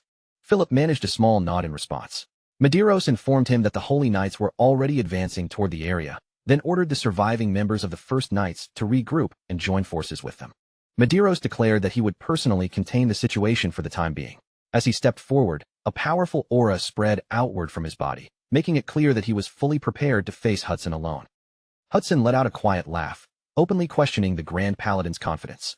He warned Medeiros that if two swordmasters truly fought without restraint inside the capital, everything surrounding them could be wiped away in the destruction. Dark red sword aura erupted around Hudson's weapon, swelling with even greater intensity than before. With no trace of hesitation in his voice, he stated that the destruction of the capital would not trouble him in the slightest. Before either swordmaster could renew the clash, Alfredo Gray stepped between the rising tensions. His voice carried firm authority as he declared that this kind of devastation was not the outcome any of them should be seeking. The instant Hudson sensed Gray's presence and authority, his posture subtly changed. The aggression in his stance did not disappear, but his attention immediately shifted toward the newly arrived figure. Bernard recognized the man without hesitation. Turning toward the battered First Knights, he announced with renewed hope that Sage Gray had finally returned. Hudson acknowledged Gray's unexpected arrival in the capital. From the way events were unfolding, he suggested that Plank's supposedly flawless operation had already begun to fall apart. Gray rejected that conclusion and placed the responsibility upon himself instead. Looking across the wounded and fallen, he admitted that lives had already been lost because he had failed to arrive soon enough to prevent the tragedy. He once again warned them what would happen if two swordmasters unleashed their full strength in the middle of the capital. The resulting devastation would be enormous, and the number of casualties would only continue to rise. Gray insisted that continuing the confrontation served no meaningful purpose. He urged Hudson to withdraw immediately, preserve what remained of his forces, and attempt whatever he intended to do another time. Hudson considered Gray's warning instead of dismissing it outright. With the Holy Knights and the remaining defenders likely to arrive soon, he concluded that staying any longer offered him no real advantage. He finally lowered his weapon and slid the blade back into its sheath. As he began walking away, Hudson admitted that Gray deserved some respect for managing to disrupt what had been designed as a completely flawless plan. Yet, even while retreating, Hudson remained uncertain about the true outcome. He quietly wondered whether the entire operation had genuinely collapsed, or whether some hidden part of the plan was still moving forward elsewhere. Back inside the palace, Raoul lay motionless across the shattered floor. His body was covered in severe injuries, and he appeared completely unconscious after enduring Plank's overwhelming assault. From within the magical book, Ravel repeatedly called Raoul's name and desperately tried to wake him. No matter how urgently she pleaded, however, Raoul gave no response at all. Plank hovered above the ruined battlefield, looking down at Raoul's unmoving body. He admitted that Raoul had been the single greatest obstacle standing in his path, and claimed that without his interference, the entire plan would have unfolded perfectly. Although Plank acknowledged Raoul's sharp insight and relentless effort, he still dismissed him as nothing more than the youngest son of a family from an outer county. No matter how desperately Raoul struggled here, Plank insisted that none of it could change the final outcome. Plank proclaimed that he was no longer bound by ordinary limits. He described himself as a being that continued to evolve and merge more deeply with the world, making Raoul's resistance completely meaningless before him. Trapped within the book, Ravel pushed desperately against the force confining her. She promised Raoul that she would find a way outside, all while growing increasingly frustrated that escaping from the book was taking far longer than it should. Above Raoul, Plank began gathering an enormous amount of magic for one final spell. He looked down and admitted that under different circumstances, someone with Raoul's ability might have earned great honor within the Empire. But now that Raoul stood against him, Plank intended to erase him so completely that nothing would remain. Plank released the gathered spell without hesitation. 3 gigantic serpents formed from dense dark mana surged into existence, twisting through the air before shooting straight toward Raoul's helpless body. Ravel screamed Raoul's name from inside the book just as the dark serpents struck the ground where he lay. A massive explosion tore through the chamber, throwing shattered stone, dust, and debris high into the air. The thunderous blast echoed through the palace corridors and shook the surrounding halls. Kane and Gerald immediately stopped in their tracks, both turning toward the source of the enormous disturbance. Gerald asked whether that terrifying explosion had also come from Sir Raoul's battle. Kane believed it had, reasoning that someone nearby must have just unleashed an incredibly powerful spell. As the echoes continued rolling through the palace, Kane wondered what kind of terrifying opponent Raoul could possibly be facing to create destruction on such a tremendous scale. Back at the battlefield, the thick cloud of dust slowly began to settle. Yet when the ruined floor finally came into view, there was no visible sign of Raoul anywhere. Believing the battle had finally ended, Plank threw back his head and burst into loud, triumphant laughter. He declared that his attack had erased Raoul so thoroughly that not even a trace of him remained.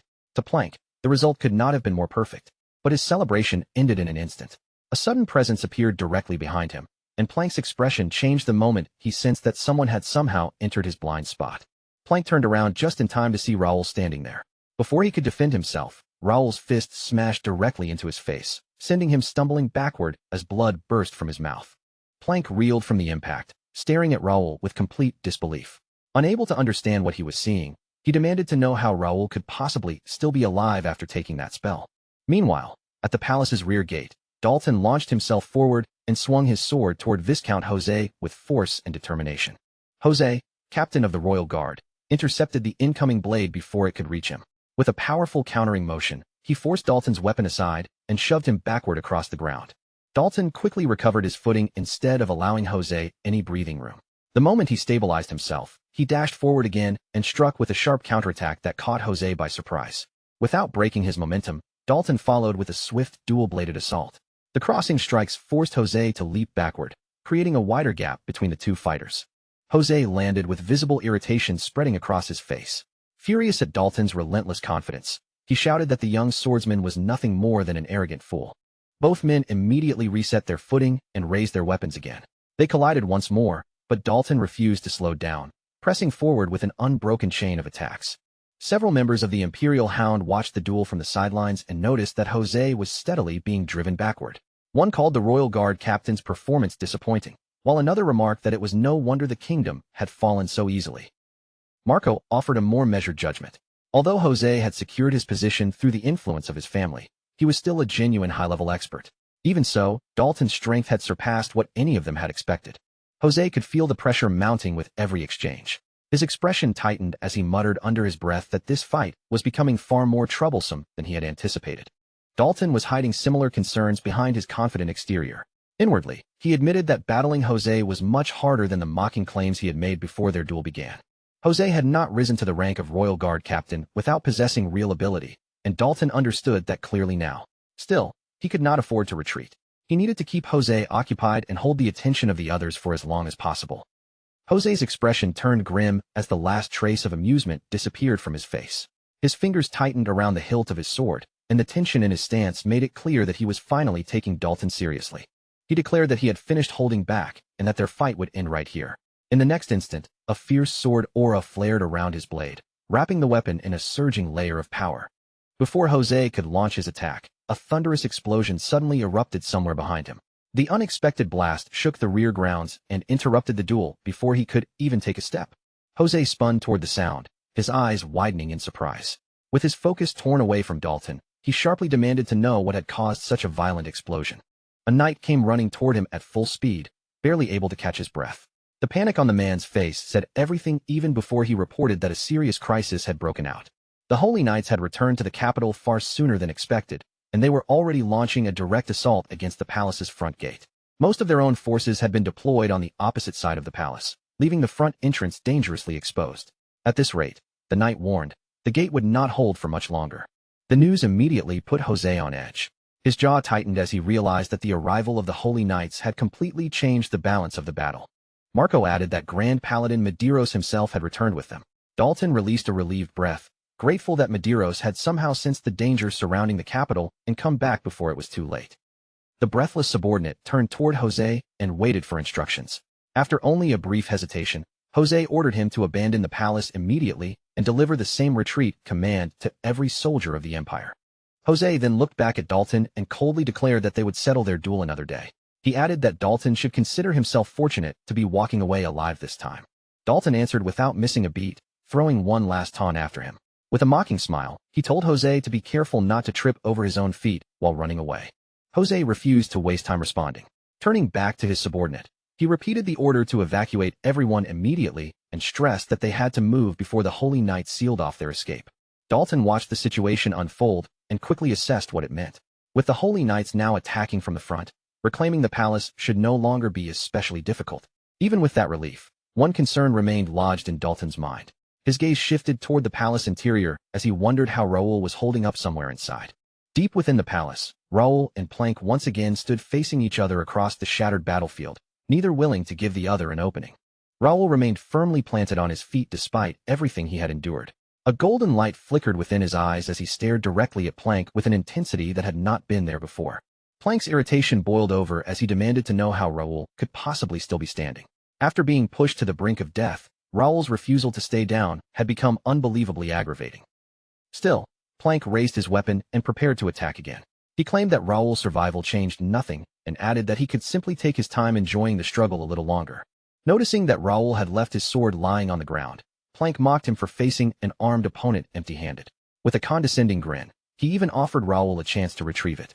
Plank never got the opportunity to finish his sentence. Raoul suddenly exploded forward, closing the distance between them before the final words had even left Plank's mouth. Plank reacted on instinct and formed a shield of dark mana in front of himself. The barrier appeared just in time to catch Raoul's incoming fist before it could strike his body directly. Even through the shield, the impact drove Plank backward across the floor.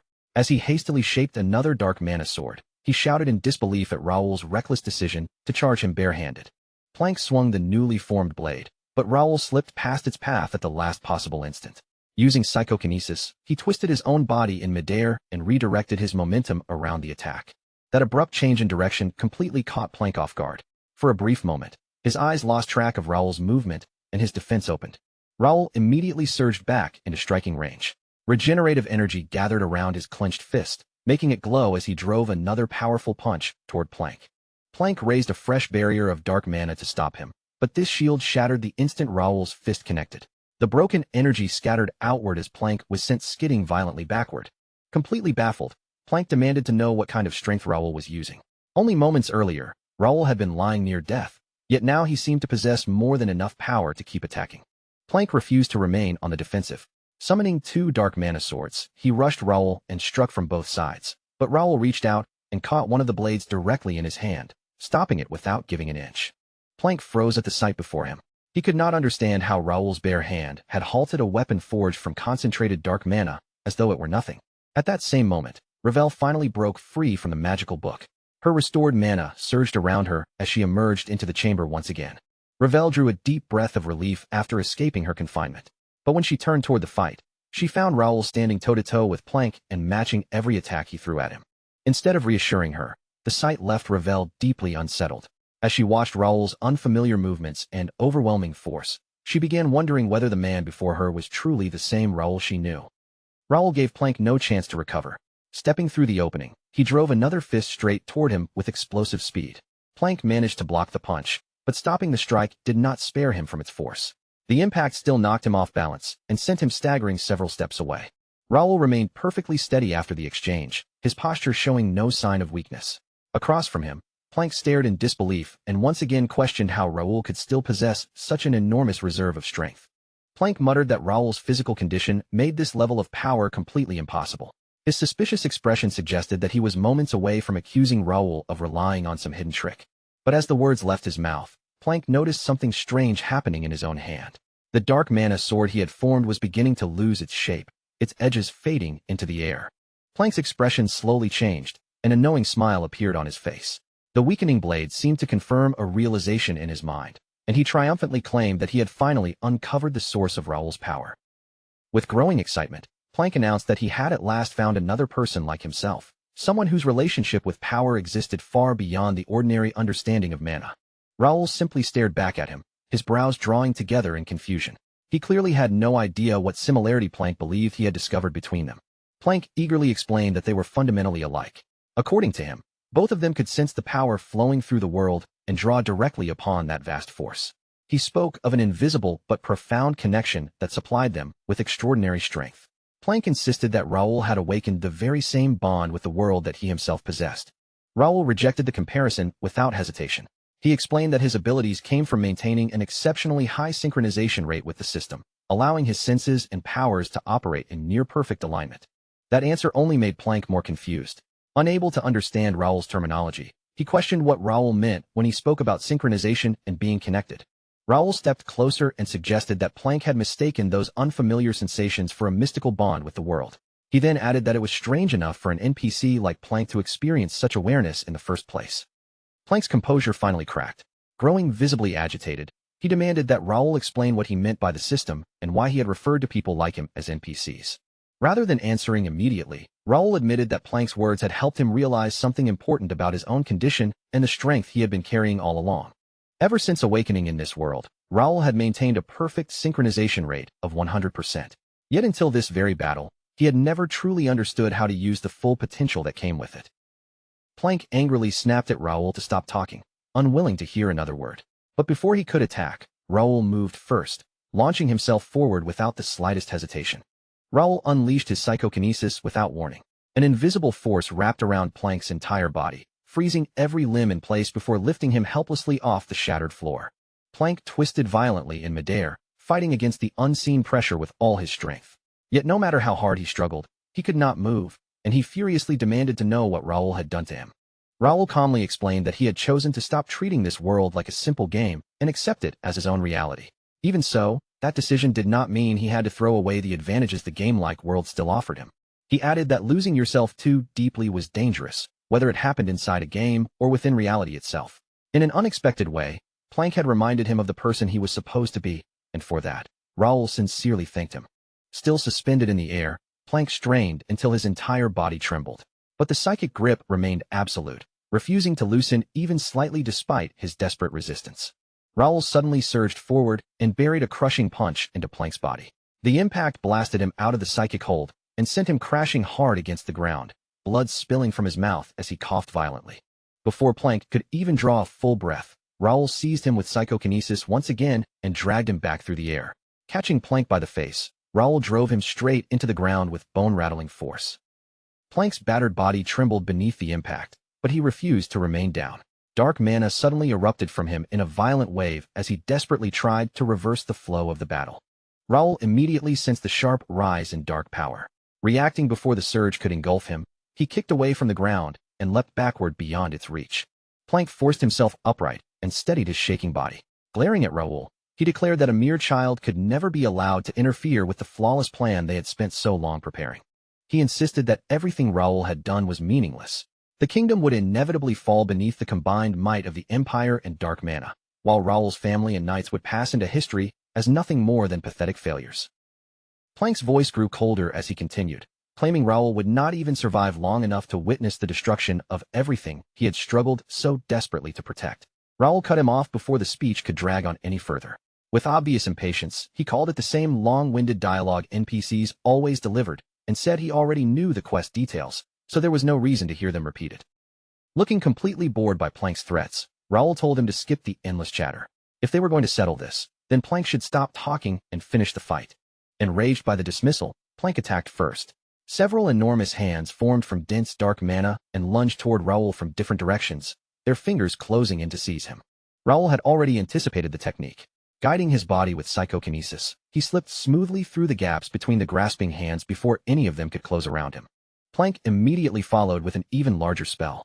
A gigantic serpent of dark mana rose behind him and shot toward Raoul as Plank shouted that there would be no escape this time. Raoul faced the charging serpent head-on and gathered regenerative power around one clenched fist. With a single punch, he smashed through the creature's head and shattered its entire body instantly, leaving Plank staring in shock. Raoul seized that brief moment of disbelief. His psychokinesis tore at the broken ground beneath Plank and pulled both the shattered stone and Plank himself violently toward him. The instant Plank flew within striking distance, Raoul drove a heavy fist straight into his face. The blow launched him downward, smashing his body into the floor with enough force to send cracks spreading beneath him. Raoul descended a moment later and landed firmly beside the impact crater, his eyes never leaving his fallen opponent. Plank lay sprawled across the broken stone, his body battered and motionless. The fight had finally left him with no strength to rise, making his defeat unmistakable. A short, hollow laugh escaped Plank's lips. His voice carried both disbelief and resignation as he admitted that every part of his carefully constructed plan had completely collapsed. He bitterly complained that his grand ambition, to destroy the kingdom and raise the Empire's flag over its ruins, had somehow been ruined by one random child who should never have mattered. Raoul showed no sympathy for his frustration. Looking down at Plank, he simply asked why he had wanted to surrender the kingdom to the Empire in the first place. The straightforward question caught Plank completely off guard. He looked back at Raoul in silence, suddenly unable to produce the confident answer he would normally have given. Raoul pressed him for an explanation instead of allowing him to avoid the subject. Under that direct scrutiny, the certainty and bravado Plank had displayed throughout the battle began to slip away. Plank rose unsteadily, but even while forcing himself back to his feet, he could not provide a clear reason. Raoul pointed out that the entire situation had been created for a beta version scenario, leaving it without any genuine emotional foundation. He explained that NPCs like Plank had merely been programmed to fulfill one purpose and then disappear once their role was complete. Behind their assigned actions, there had never been any true personal motive. Plank answered in a faint, weakened voice, almost as though he had begun recognizing the emptiness hidden behind everything he had done. Raoul refused to let the matter end with that weak acknowledgement. He kept his gaze fixed on Plank and continued pressing him to face the truth. He forced Plank to confront the real consequences of his actions. Innocent people had died, families had been torn apart by suffering, and fear had spread throughout the entire kingdom. Whatever explanation the original scenario had assigned him, Plank had caused genuine destruction in this world. Raoul made it clear that he would hold him responsible for every bit of that harm. Raoul repeated the decision he had already made. He no longer regarded this place as a disposable game world. He had accepted it fully as his own reality. And because the people, pain, and consequences here were now real to him, Raoul could not simply overlook the suffering Plank had caused. Unable to understand Raoul's words or the strange certainty behind them, Plank demanded to know who Raoul truly was. Raoul settled into position, his body ready to deliver the final blow. Meeting Plank's confused stare without hesitation, he gave him a simple answer. Raoul was the player, the one person in this world who existed beyond the role everyone else had been given. With that declaration, Raoul stepped in and drove one final, decisive punch into Plank. The impact knocked him unconscious at once, bringing their brutal battle to an unquestionable end. Raoul remained standing over Plank's fallen body, his breathing heavy but gradually becoming steady. Looking down at the defeated enemy, he admitted that this quest had been far rougher than expected. A long, exhausted sigh escaped him as the tension finally began leaving his shoulders. At last, it felt as though the rebellion was approaching its end. Raoul had always expected the rebellion to throw the kingdom into chaos. What he had never anticipated was the exact chain of events that followed, with each new danger becoming worse than anything he had imagined. As he quietly reflected on everything that had happened, another question entered his mind. Perhaps the choices he made were actively changing the scenarios unfolding within the world of Connect. Even after surviving such a brutal confrontation, Raoul understood that he could not afford to stop moving forward now. He needed to prepare himself for the dangers ahead, continue increasing his strength, and become ready for whatever the altered future might bring next. After all, this victory was not the end of his journey. It was only the first true step along the path waiting before him. Ravel finally broke the silence, her voice filled with relief. She was clearly overjoyed that Raoul had managed to defeat Plank and survive the battle. She admitted that when Raoul collapsed earlier, she had honestly believed everything was over. Still shaken by what she had witnessed, she asked why he had kept such incredible power hidden until now. Raoul began explaining that he had never intentionally hidden anything from her. As he tried to continue, his words started hinting at the truth of who he really was. But before Raoul could finish the explanation, the strength finally drained from his exhausted body. His legs gave way beneath him, and he suddenly collapsed to the ground. Ravel immediately rushed to Raoul's side, her face tight with worry as she bent down and anxiously asked whether he was hurt. But once she drew close enough to examine him, she realized there was no injury at all. Raoul had simply fallen asleep on the spot, completely overwhelmed by exhaustion. Seeing his peaceful expression, Ravel finally released the breath she had been holding. Whatever questions remained in her mind could wait until he woke up. After everything Raoul had endured and accomplished that night, no one could possibly ask anything more of him. By the time dawn finally broke over the battered capital, the violent chaos of the rebellion had already begun fading into the past. The D+ rank gate, the Imperial Hounds, and the uprising itself slowly became distant memories, bringing one impossibly long and overwhelming day to an end. Just as Ravel had expected, Raoul lost consciousness almost immediately after the battle. Kane and Prince Gerald eventually found him lying there, completely unresponsive. And Raoul was far from the only one who collapsed. Philip, Jake, Pierce, Josh, and Nakia had all forced their bodies well beyond their limits, leaving each of them so drained that they needed 3 full days of uninterrupted sleep to recover.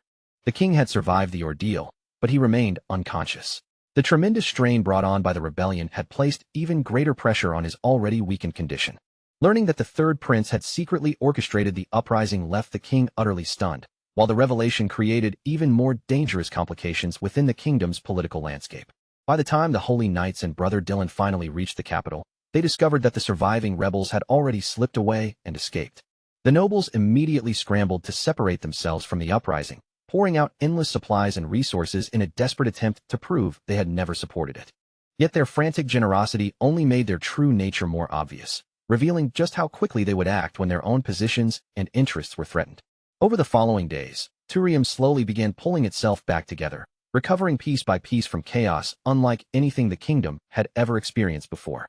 Before long, a formal ceremony was held inside the royal palace. There, the 6th prince, Gerald, stood before the assembled knights who had risked everything to defend the kingdom. Standing with royal authority before the gathered crowd, Gerald offered public praise to Sir Raoul D. Ashton, the 3rd son of Ashton County and guild master of the First Knights, whose decisive actions had played a crucial part in bringing the rebellion to an end. Gerald honored Raoul for defending the royal family, protecting the kingdom's citizens, and preserving the pride and reputation carried by its knights. Speaking on behalf of the king, Gerald granted Raoul the noble title of Viscount, along with territory and a private residence in the capital. He then asked Raoul to continue serving the kingdom with the same unwavering loyalty. As Raoul accepted the honor, his thoughts drifted across everything that had happened during the previous 6 months. Ever since leaving Ashton for the academy, he had steadily carved out a firm and undeniable place for himself within the kingdom. Later that very same day, the kingdom's most influential figures gathered once again for another meeting of tremendous importance.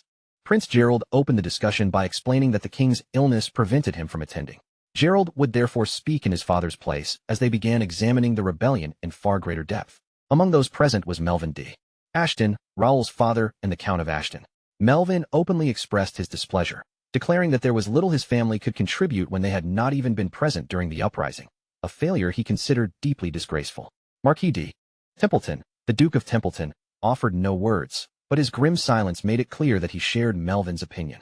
Hidel D. Greer, the Marquis of Greer, then raised the question hanging over everyone's heads. How could a single individual coordinate an entire rebellion? And how had his own department failed to uncover any warning signs? Carson answered by explaining that the third prince, Randall, had never acted alone. He had joined forces with nobles who supported his cause, while secretly cooperating with the Empire. Medeiros added that calling the incident a mere rebellion failed to capture its true scale.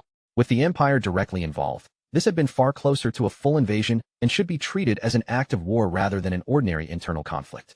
Clifford D. McNeil, the Marquis of McNeil, responded with a harsh, mocking laugh. In his eyes, the Empire had thoroughly humiliated the kingdom's proud warrior families and made complete fools of them. Dillon, however, remained completely silent, refusing to take part in the contemptuous laughter or add his voice to the ridicule. Alfredo Gray was the next to speak. His expression grew heavy as he addressed the severe destruction throughout the capital and the enormous losses suffered by the Academy, especially since so many of its scholars had participated in the uprising. He also pointed out the bitter irony behind the entire situation. Despite the Academy's involvement in the rebellion, the person who ultimately defeated the rebels had come from that very same institution. As the room absorbed those words, Prince Gerald shifted his attention toward Raoul and asked for the opinion of the man who had personally brought the uprising to its conclusion. Raoul answered without claiming the glory for himself. He calmly insisted that victory had never been his alone, crediting the resolve of the First Knights and the combined efforts of every other knighthood that had joined the fight. Rather than dwelling endlessly on everything they had lost, Raoul urged those gathered to recognize the strength and capable forces that still remained within the kingdom. Listening to his son speak with such composure and humility, Melvin Ashton could not keep a quiet sense of pride from rising within him. Gerald openly supported Raoul's words, declaring that the warrior families now needed to stand together. The Empire might have fallen silent for the moment, but the kingdom was already facing what amounted to a state of war. With their forces weakened and their losses still painfully fresh, unity was no longer merely desirable. It had become essential if they hoped to survive what was coming. Raoul understood that the Empire represented a grave and immediate danger. Even so, deep within his thoughts, he could sense that an even greater threat was gradually drawing closer. Everything they had endured so far was merely the opening act. Raoul knew the truly difficult challenges had not even begun yet. Far from the kingdom's tense political discussions, attention shifted to a blue-haired young man named Kim Il-woo. Barely containing his excitement, he stared around in amazement and declared that the entire experience was unbelievable. It genuinely felt as though he had stepped inside a game. Kim Il-woo was a 25-year-old player who had only just entered the world of Kinect. At that moment, a glowing system window appeared before him, announcing that a major update had been successfully completed. Kinect's long-awaited open beta update was now officially live. Kim Il-woo could hardly believe the level of realism surrounding him. Everything looked and felt so convincing that it was almost impossible to distinguish this world from reality. As he took in his surroundings, his mind returned to the ordinary life he had lived before. Everything had changed the day he was chosen to become a beta tester for the virtual reality game known as the Kinect system. Before logging in, Kim Il-woo had heard all the rumors and doubts surrounding the mysterious game. Some people insisted it was nothing more than an elaborate scam, while others feared it might secretly be some form of human experimentation. With all those warnings echoing in his head, he had activated the system without expecting anything particularly impressive. But the instant he turned on the device, a translucent system window materialized directly before his eyes. It welcomed him to Kinect and asked whether he wished to log in. The moment he selected yes, his familiar surroundings vanished and the entire world changed around him. In the next instant, Kim Il-woo found himself standing in the middle of a breathtakingly vivid new world. The rumors had been wrong. This was neither a cheap scam nor some suspicious experiment. This was genuine virtual reality, more complete and convincing than anything he had imagined. For several moments, he simply stood there, silently absorbing the incredible environment around him. He could breathe in the scent of the fresh air and feel the gentle wind brushing naturally across his skin. Even the NPCs moving nearby looked completely lifelike, as though they were real people living inside an actual world. For a brief moment, Kim Il-woo found himself wondering whether injuries inside this world would hurt just as much as they did in reality. The thought alone sent a faint wave of uneasiness through him. Before he could dwell on that unsettling possibility, Mira, the mayor of the Free City, stepped forward and began addressing the large crowd of newcomers gathered before her. Kim Il-woo glanced around at the bustling crowd and the excitement filling the area. Rather than a basic introduction for new players, the lively gathering felt more like a major in-game celebration. With everyone's attention fixed on her, Mira began speaking about the rebellion that had recently thrown the capital into chaos. Kim Il-woo listened with growing curiosity. He wondered whether this was truly how the game intended to begin, throwing its players straight into a kingdom already shaken by conflict. Reynaldo stepped forward to address the crowd next. He acknowledged that many of them might feel frightened after hearing what had happened, but firmly declared that the kingdom was still standing strong. He explained that their confidence came from the pride of the Free City, the hero who had crushed the rebellion, Raoul Ashton, and the First Knight Guild that had fought alongside him. Mira then welcomed the newcomers with an encouraging smile, telling them there was no need to be afraid, and inviting everyone to freely explore everything the city had to offer. As cheers rose from the crowd, Reynaldo felt a warm mixture of nostalgia and satisfaction. It had been a long time since one of his speeches had received such an enthusiastic response, and he was once again glad that he had chosen to stand beside Sir Raoul. Kim Il-woo, meanwhile, focused on the name of the First Knights. From the importance placed on them, he quickly guessed that they were probably one of the game's central factions. That only made him more curious about Raoul Ashton. After all, anyone publicly celebrated as the hero who ended a rebellion had to be an extraordinary person. Back inside the palace, Count Melvin Ashton proudly reached out and tugged at Raoul's cheeks. With obvious affection, he remarked that it felt like only yesterday Raoul had been pleading to attend the academy, yet now he had already accomplished so much for their family. Raoul merely brushed off the praise, insisting that he had simply been fortunate. Dylan soon interrupted the father and son moment by asking what would happen to Randall, the man responsible for beginning the rebellion. He added that every member of the Randall family, including those belonging to its branch households, had now been captured. Melvin answered that the king would ultimately decide their punishment. However, judging from the circumstances, he believed most of the captured family members would probably receive relatively light sentences. Dylan continued by explaining that the members of the main household who had actively supported the uprising had already escaped into the empire. Those who remained behind most likely had little direct involvement in the rebellion. Because of that, Dylan proposed keeping the captured relatives under house arrest. It would restrict their movements, keep them under observation, and prevent any further trouble from developing. Count Melvin considered the suggestion and agreed with Dylan's judgment. Raoul then raised another issue, warning that Jaden County should also be placed under careful surveillance. Melvin looked at him in confusion and asked whether Raoul was referring to Jaden Viscounty, the territory belonging to his own uncle's household. Raoul explained that his uncle had maintained indirect contact with the Randall family through Baron Jander's household. He had also frequently been seen alongside the Minister of the Interior who had helped initiate the rebellion. The connection might not have been openly visible, but Raoul suspected that Jaden County had played a much larger role in the uprising than it currently appeared. Dylan immediately supported Raoul's concern, saying their youngest brother had a point.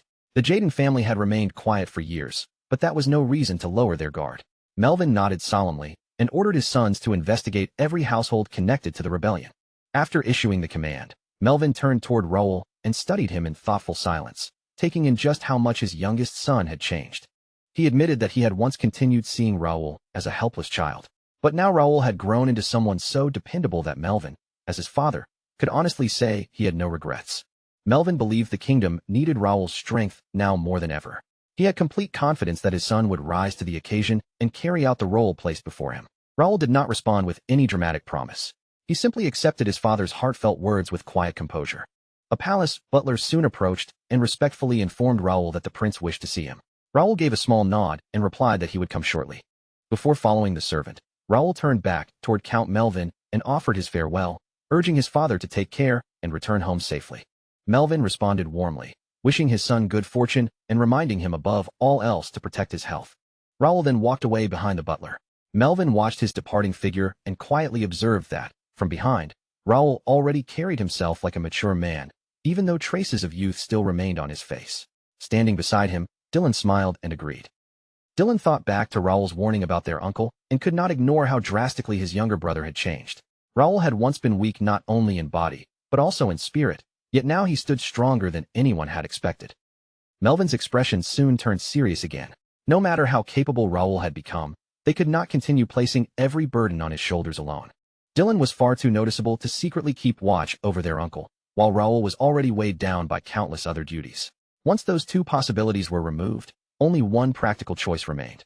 Dylan paused, studying his father's expression as he tried to confirm that he had understood exactly what Melvin was suggesting. Count Melvin gave him the answer directly. He instructed Dylan to track down their sister, Lawrence, and bring her into the matter. Elsewhere in the palace, Gerald admitted that dealing with the four warrior families had left him deeply uneasy. Simply sharing a room with figures of such overwhelming presence had been enough to place enormous pressure on him. Raoul calmly tried to ease his worries, reminding Gerald that those families had already pledged their loyalty to him. There was no reason for him to feel intimidated by their presence. Gerald then asked Raoul to stop speaking so formally. He reminded him that this private meeting had not been requested by a prince giving orders, but by a friend and fellow student from the academy. Raoul accepted the request and softened his tone. As he looked more closely at Gerald, he could tell just how much pressure the young prince had been carrying by himself. Gerald lowered his gaze and confessed that he felt ashamed. Despite being a prince, he had depended on Raoul far more heavily than he believed he should have. Raoul immediately rejected that idea. He reminded Gerald that he had personally fought against the rebels, supported the kingdom through the crisis, and done everything within his power to protect the people around him.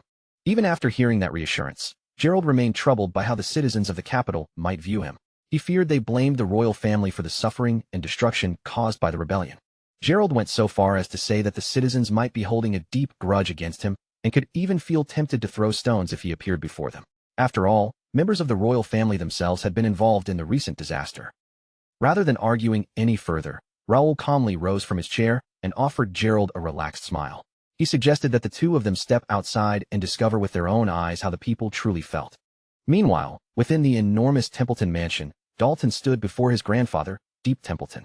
The elderly man fixed him with a piercing stare and sharply remarked that Dalton's recent behavior was almost impossible to believe. Deep demanded to know how Dalton could possibly have ignored a mission that had been requested personally by the king himself. Dalton answered without the slightest hesitation. He pointed out that the royal request had been issued to the Templeton household as a whole, not directly to him, and casually added that his participation would not have made much difference anyway. That careless answer immediately earned him a cold, disapproving glare from his grandfather. Unable, or unwilling, to withstand the pressure behind that gaze, Dalton turned his eyes away and avoided facing him directly. A heavy silence settled across the room and lingered between them. At last, Deep Templeton released a long, weary breath before continuing to reprimand his grandson. He reminded Dalton of everything he had hoped the academy would teach him: discipline, honor, and the responsibility expected of anyone fortunate enough to carry the Templeton family name. Deep stressed that Dalton needed to establish a reputation through his own efforts. He could not spend his life hiding beneath the fame of a grandfather whose mastery of the sword was known throughout the entire kingdom. Dalton lowered his head even farther, his gaze fixed on the floor as he struggled to find any answer that would satisfy his grandfather. Watching Dalton shrink beneath the reprimand, Deep Templeton spoke again, though a faint trace of amusement now softened his voice. He remarked that, despite appearances, his efforts to guide the boy had not been entirely wasted. Dalton slowly raised his head, puzzled by the unexpected praise and unsure where the conversation was heading. Deep explained that he had been genuinely surprised to learn Dalton had volunteered for the Gate mission and later fought the rebels to protect innocent people. Such selfless behavior was completely unlike the careless Dalton he had known before. Dalton blinked in disbelief and asked whether those reports were truly accurate. Deep answered without hesitation, confirming that every word of them was true. Deep pointed out that Dalton had ignored his earlier instructions, yet his actions had still brought honor to the Templeton family. A brief, pleased smile touched Dalton's lips, only to vanish when his grandfather added that giving him greater independence might be better for both Dalton and the household. Dalton looked up sharply, unable to understand what Deep was proposing. His grandfather clarified that if carrying the Templeton family's expectations had become too heavy a burden, then he would no longer force those duties upon him. Deep even suggested that Dalton consider serving beside Sir Raoul and the First Knights. Following that path, he explained, could help Dalton grow while preparing him for the difficult future awaiting the kingdom. The direction of the conversation left Dalton visibly unsettled. With tension creeping into his expression, he asked his grandfather what exactly he was trying to imply. Deep explained that after the rebellion's failure, the Empire would probably abandon its attempts to tear the kingdom apart from within. Instead, it would likely prepare for open warfare, bringing the rebel forces that had joined its side onto the battlefield with it. He then warned Dalton that if the kingdom eventually collided with the Empire in a full-scale war, he could not remain on the sidelines. As the kingdom's swordmaster, Deep Templeton would inevitably take up his blade. Meanwhile, at the Ashton residence, Homer stood in the training yard teaching swordsmanship, carefully showing the gathered children how to grip, raise, and control their blades correctly. As he demonstrated each movement, and corrected their forms, Homer noticed Raoul approaching from a distance. He quickly acknowledged the students' hard work, praising how diligently they had continued practicing. Homer greeted Raoul respectfully, but his attention soon shifted toward Prince Gerald standing beside him. Curious about the unexpected visitor, he asked why the prince had come. Gerald calmly replied that he was there simply as another student from the academy. Before Homer could question him further, Raoul quietly asked him to act as though he did not recognize Gerald. The newest recruits had no idea who the young man truly was, and Raoul wanted to preserve that ignorance. Homer immediately agreed. Looking across the energetic training yard, Raoul remarked on how lively and spirited the new recruits seemed. Homer explained that every official training position had already been filled, so the latest arrivals had been organized into a separate candidate group. Homer added that many of those children carried painful histories. Most had lost homes, relatives, or everything they once depended on during the rebellion, leaving them with nowhere else to turn. Gerald silently watched the children swing their wooden swords, but the longer he observed them, the more visible his uneasiness became. Noticing the prince's troubled expression, Raoul suggested that they speak directly with one of the candidates. He then crossed the yard toward a boy repeatedly practicing his strikes with a wooden sword. The young candidate standing before them was only 15 years old. After asking the boy's age, Raoul admitted that 15 seemed extremely young for someone pursuing the path of a knight. He then gently asked what had driven him to join in the first place. The boy tightened his grip around the wooden sword. Though his voice came out nervously, he answered that he wanted to become stronger. Raoul studied him for a moment, then asked what kind of strength the boy was truly searching for. The hesitation disappeared from the boy's face. With firm determination, he declared that he wanted enough strength to protect his family and defend the entire kingdom from the empire. He spoke with open admiration about the knights who had risked their lives to defend the king. He also looked up to Count Raoul, the warrior who had personally defeated the leaders behind the rebellion. And above all, he admired Prince Gerald, who had remained on the front lines instead of hiding behind the palace walls. The boy wanted to fight with that same unwavering courage. Gerald remained silent as the boy resumed swinging his wooden sword. Even while watching that determined figure, the prince's posture stayed noticeably tense. Raoul noticed the stiffness in Gerald's shoulders and gave him a light, reassuring tap. He pointed out that young people from every corner of the kingdom had gathered here, carrying the very same determination. Their presence, Raoul explained, revealed more clearly than any speech how the people truly felt about the royal bloodline. Gerald hesitated as Raoul's words settled in. Then his expression gradually tightened with a new and unmistakable seriousness. The prince walked toward the young candidate and gently asked for his name. Standing straight before him, the boy answered that he was called Arthur. Gerald repeated the name softly, then offered Arthur a warm smile and told him that it was a fine name. Then, without warning, Gerald lowered his body and placed one knee against the ground in front of the boy. The sudden gesture left both Raoul and Homer completely frozen, their eyes widening as they stared at the kneeling prince. Raoul was especially stunned. He could not understand why someone of royal blood would willingly kneel before an ordinary commoner. Looking directly into Arthur's eyes, Gerald told him that possessing such powerful resolve at so young an age was something truly remarkable. He expressed his sincere respect for Arthur's determination, then apologized for the suffering the boy had endured because Gerald himself had failed to do enough in the past. Gerald promised that he would carry Arthur's courage in his heart as a guide, using every ounce of strength he possessed to protect the kingdom from that day forward. He vowed that he would never again allow himself to show weakness, even if he alone had to bear the cost. Every word carried the weight of a renewed promise to become a leader who would stand firm and never falter. Around that same time, startling news spread across the kingdom. King Thaddeus III of Reuben, who had been believed dead during the rebellion at Connect, had somehow survived, though his life still hung by a thread. The second prince had lost his life amid the chaos, while the third prince had escaped into the empire. With the royal line thrown into turmoil, the fourth prince ultimately ascended the throne. Raoul quietly considered everything that had happened. Until now, his only real goal had been to change the doomed future awaiting Ashton County, so the question of who occupied the throne had never seemed important to him. But as he watched Gerald kneeling before Arthur, Raoul finally understood that the most suitable heir had been standing beside him all along. That person was Prince Gerald. Gerald assured Arthur that he would remember his name. He then told the boy that he sincerely hoped to see him rise one day as a proud knight serving the kingdom. Arthur accepted those words with unwavering determination, while Raoul silently watched their exchange. In Gerald, Raoul saw precisely the qualities the kingdom desperately needed during an age of war. He saw someone capable of awakening courage in others, uniting people beneath a shared purpose, and remaining humble enough to understand their suffering. At that moment, Raoul became certain that the sixth prince was the man destined to become the future king of Reuben. Later, Raoul and Gerald entered the mansion, where two freshly prepared cups of tea waited on the table, giving them a brief moment of peace away from the training yard. As they settled inside, Raoul brought up what had happened earlier. He pointed out that Gerald kneeling before Arthur could have caused an enormous uproar if the boy had known he was speaking to a prince. Gerald admitted that the gesture had been entirely intentional. He had wanted Arthur to understand that his gratitude was real, not merely a collection of polite words. He explained that the young boy had taught him something deeply important that day, a lesson Gerald knew he would carry with him and never forget. Raoul reminded Gerald that the children training outside would eventually grow into powerful knights, but until that day arrived, the kingdom still needed someone capable of guiding them forward. Gerald kept his eyes fixed straight ahead and calmly replied that such a leader was already standing before the people. That person was Raoul Ashton, the man now known throughout the kingdom as the Guardian of Ruin. Gerald stressed that countless citizens had already placed their hopes and trust in Raoul. Raoul quietly shook his head, explaining that having the people depend on a single powerful figure would never be enough to secure the kingdom's future. What Reuben truly needed was someone who could bring every group together beneath one banner. The nobles, the knights, the mercenaries, and even ordinary people who possessed neither rank nor status. With the king gravely ill and nearly every other heir either dead, missing, or beyond reach, Raoul told Gerald directly that he was the only person left who could carry such a responsibility. And Raoul made it clear that these were not the obedient words of a subordinate addressing royalty. He was offering his honest judgment as Gerald's friend. Gerald stared at him in surprise, visibly shaken by the unwavering confidence Raoul had placed in him. After a brief pause, Gerald asked whether Raoul would genuinely stand behind him if he chose to follow that difficult path. The Empire had temporarily halted its open movements, clearly waiting for the right opportunity to unleash a full-scale war.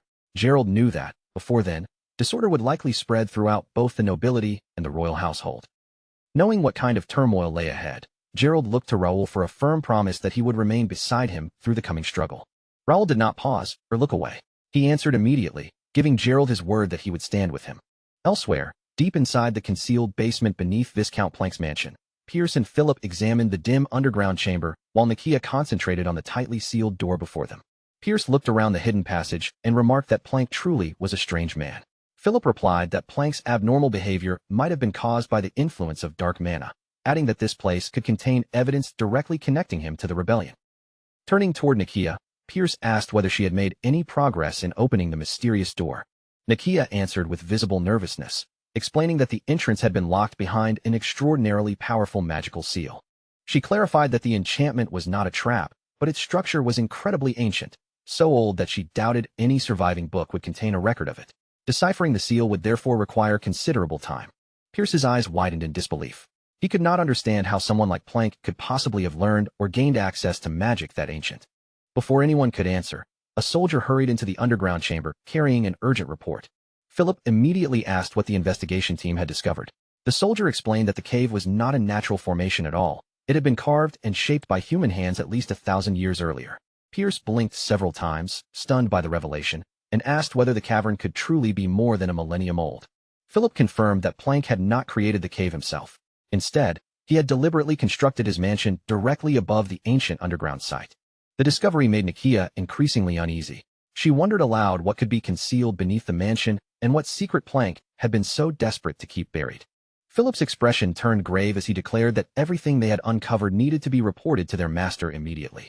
Meanwhile, heavily armed guards stood watch throughout the prison of the Reuben Kingdom, keeping a close eye on every corridor and cell. Inside one of those cells, Kane stood face to face with Plank, whose body hung against the stone wall from heavy chains. Entering with a cold, cutting voice, Kane remarked that he had never imagined the two of them would meet again under such circumstances. Plank had once stood proudly as a rebellious noble, but now all that authority was gone.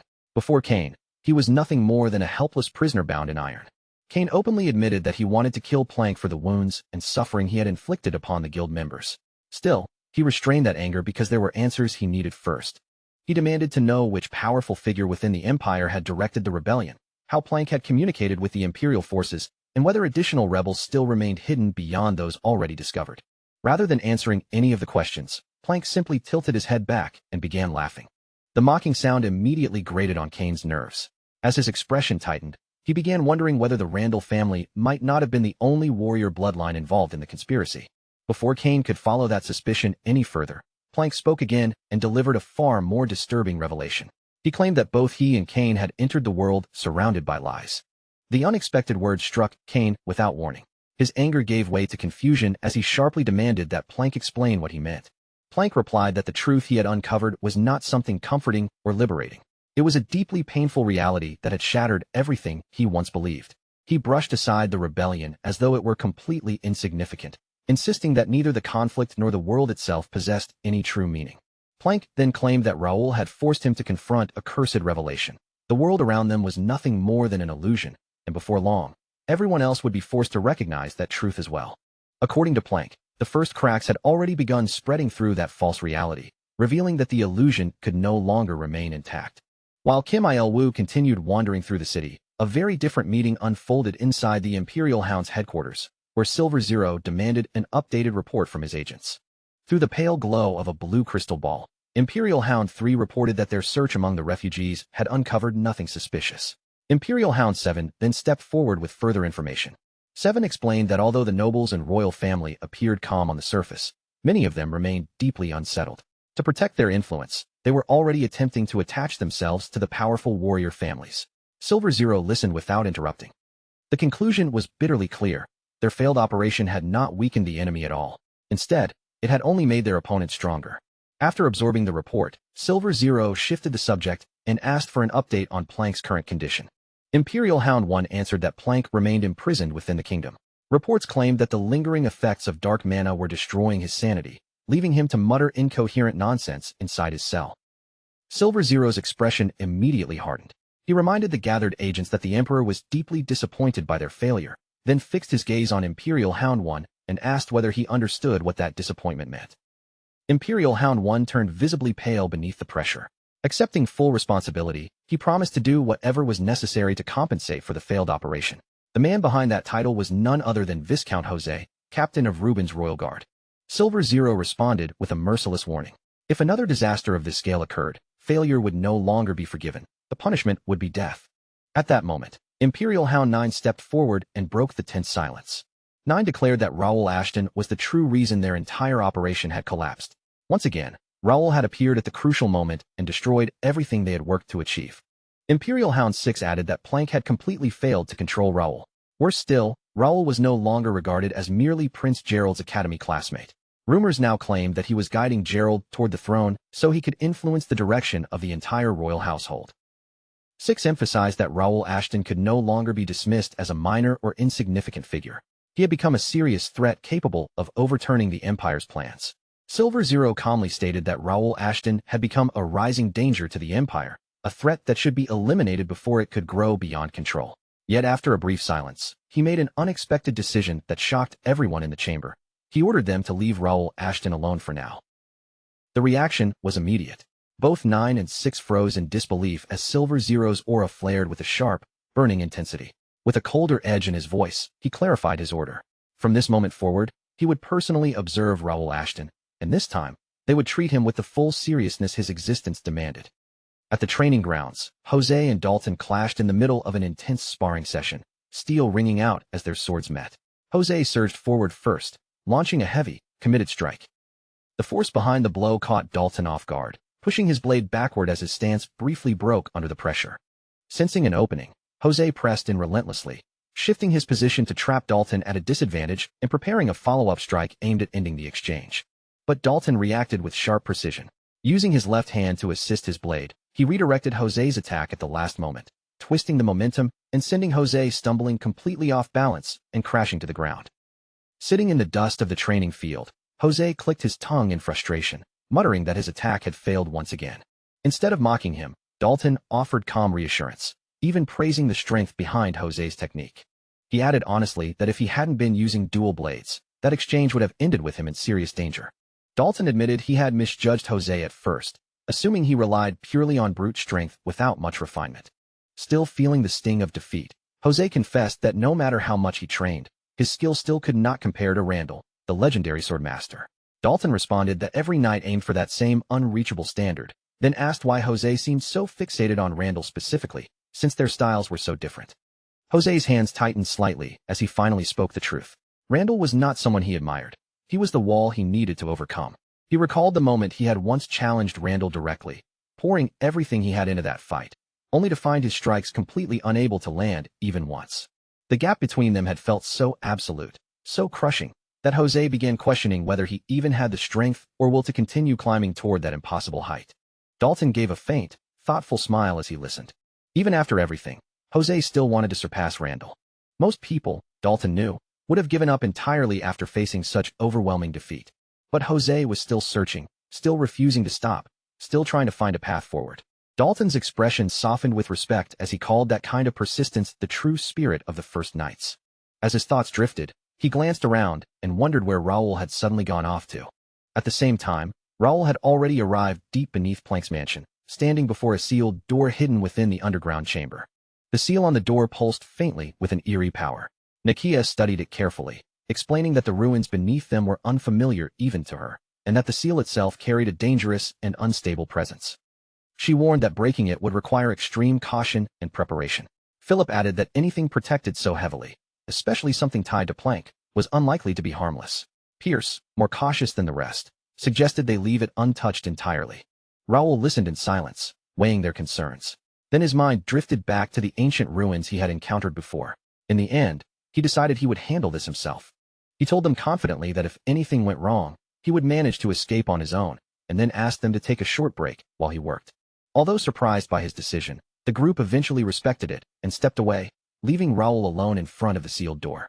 Raoul exhaled softly and stepped closer, studying the intricate patterns carved across the seal as he tried to decipher its structure. Even Aika had failed to recognize the seal, which meant breaking it might be far more complicated than anything he had faced before. Raoul narrowed his eyes, considering whether what stood before him was ancient magic, or perhaps something closer to fairycraft. A sudden thought struck him, and he called out for Ravel.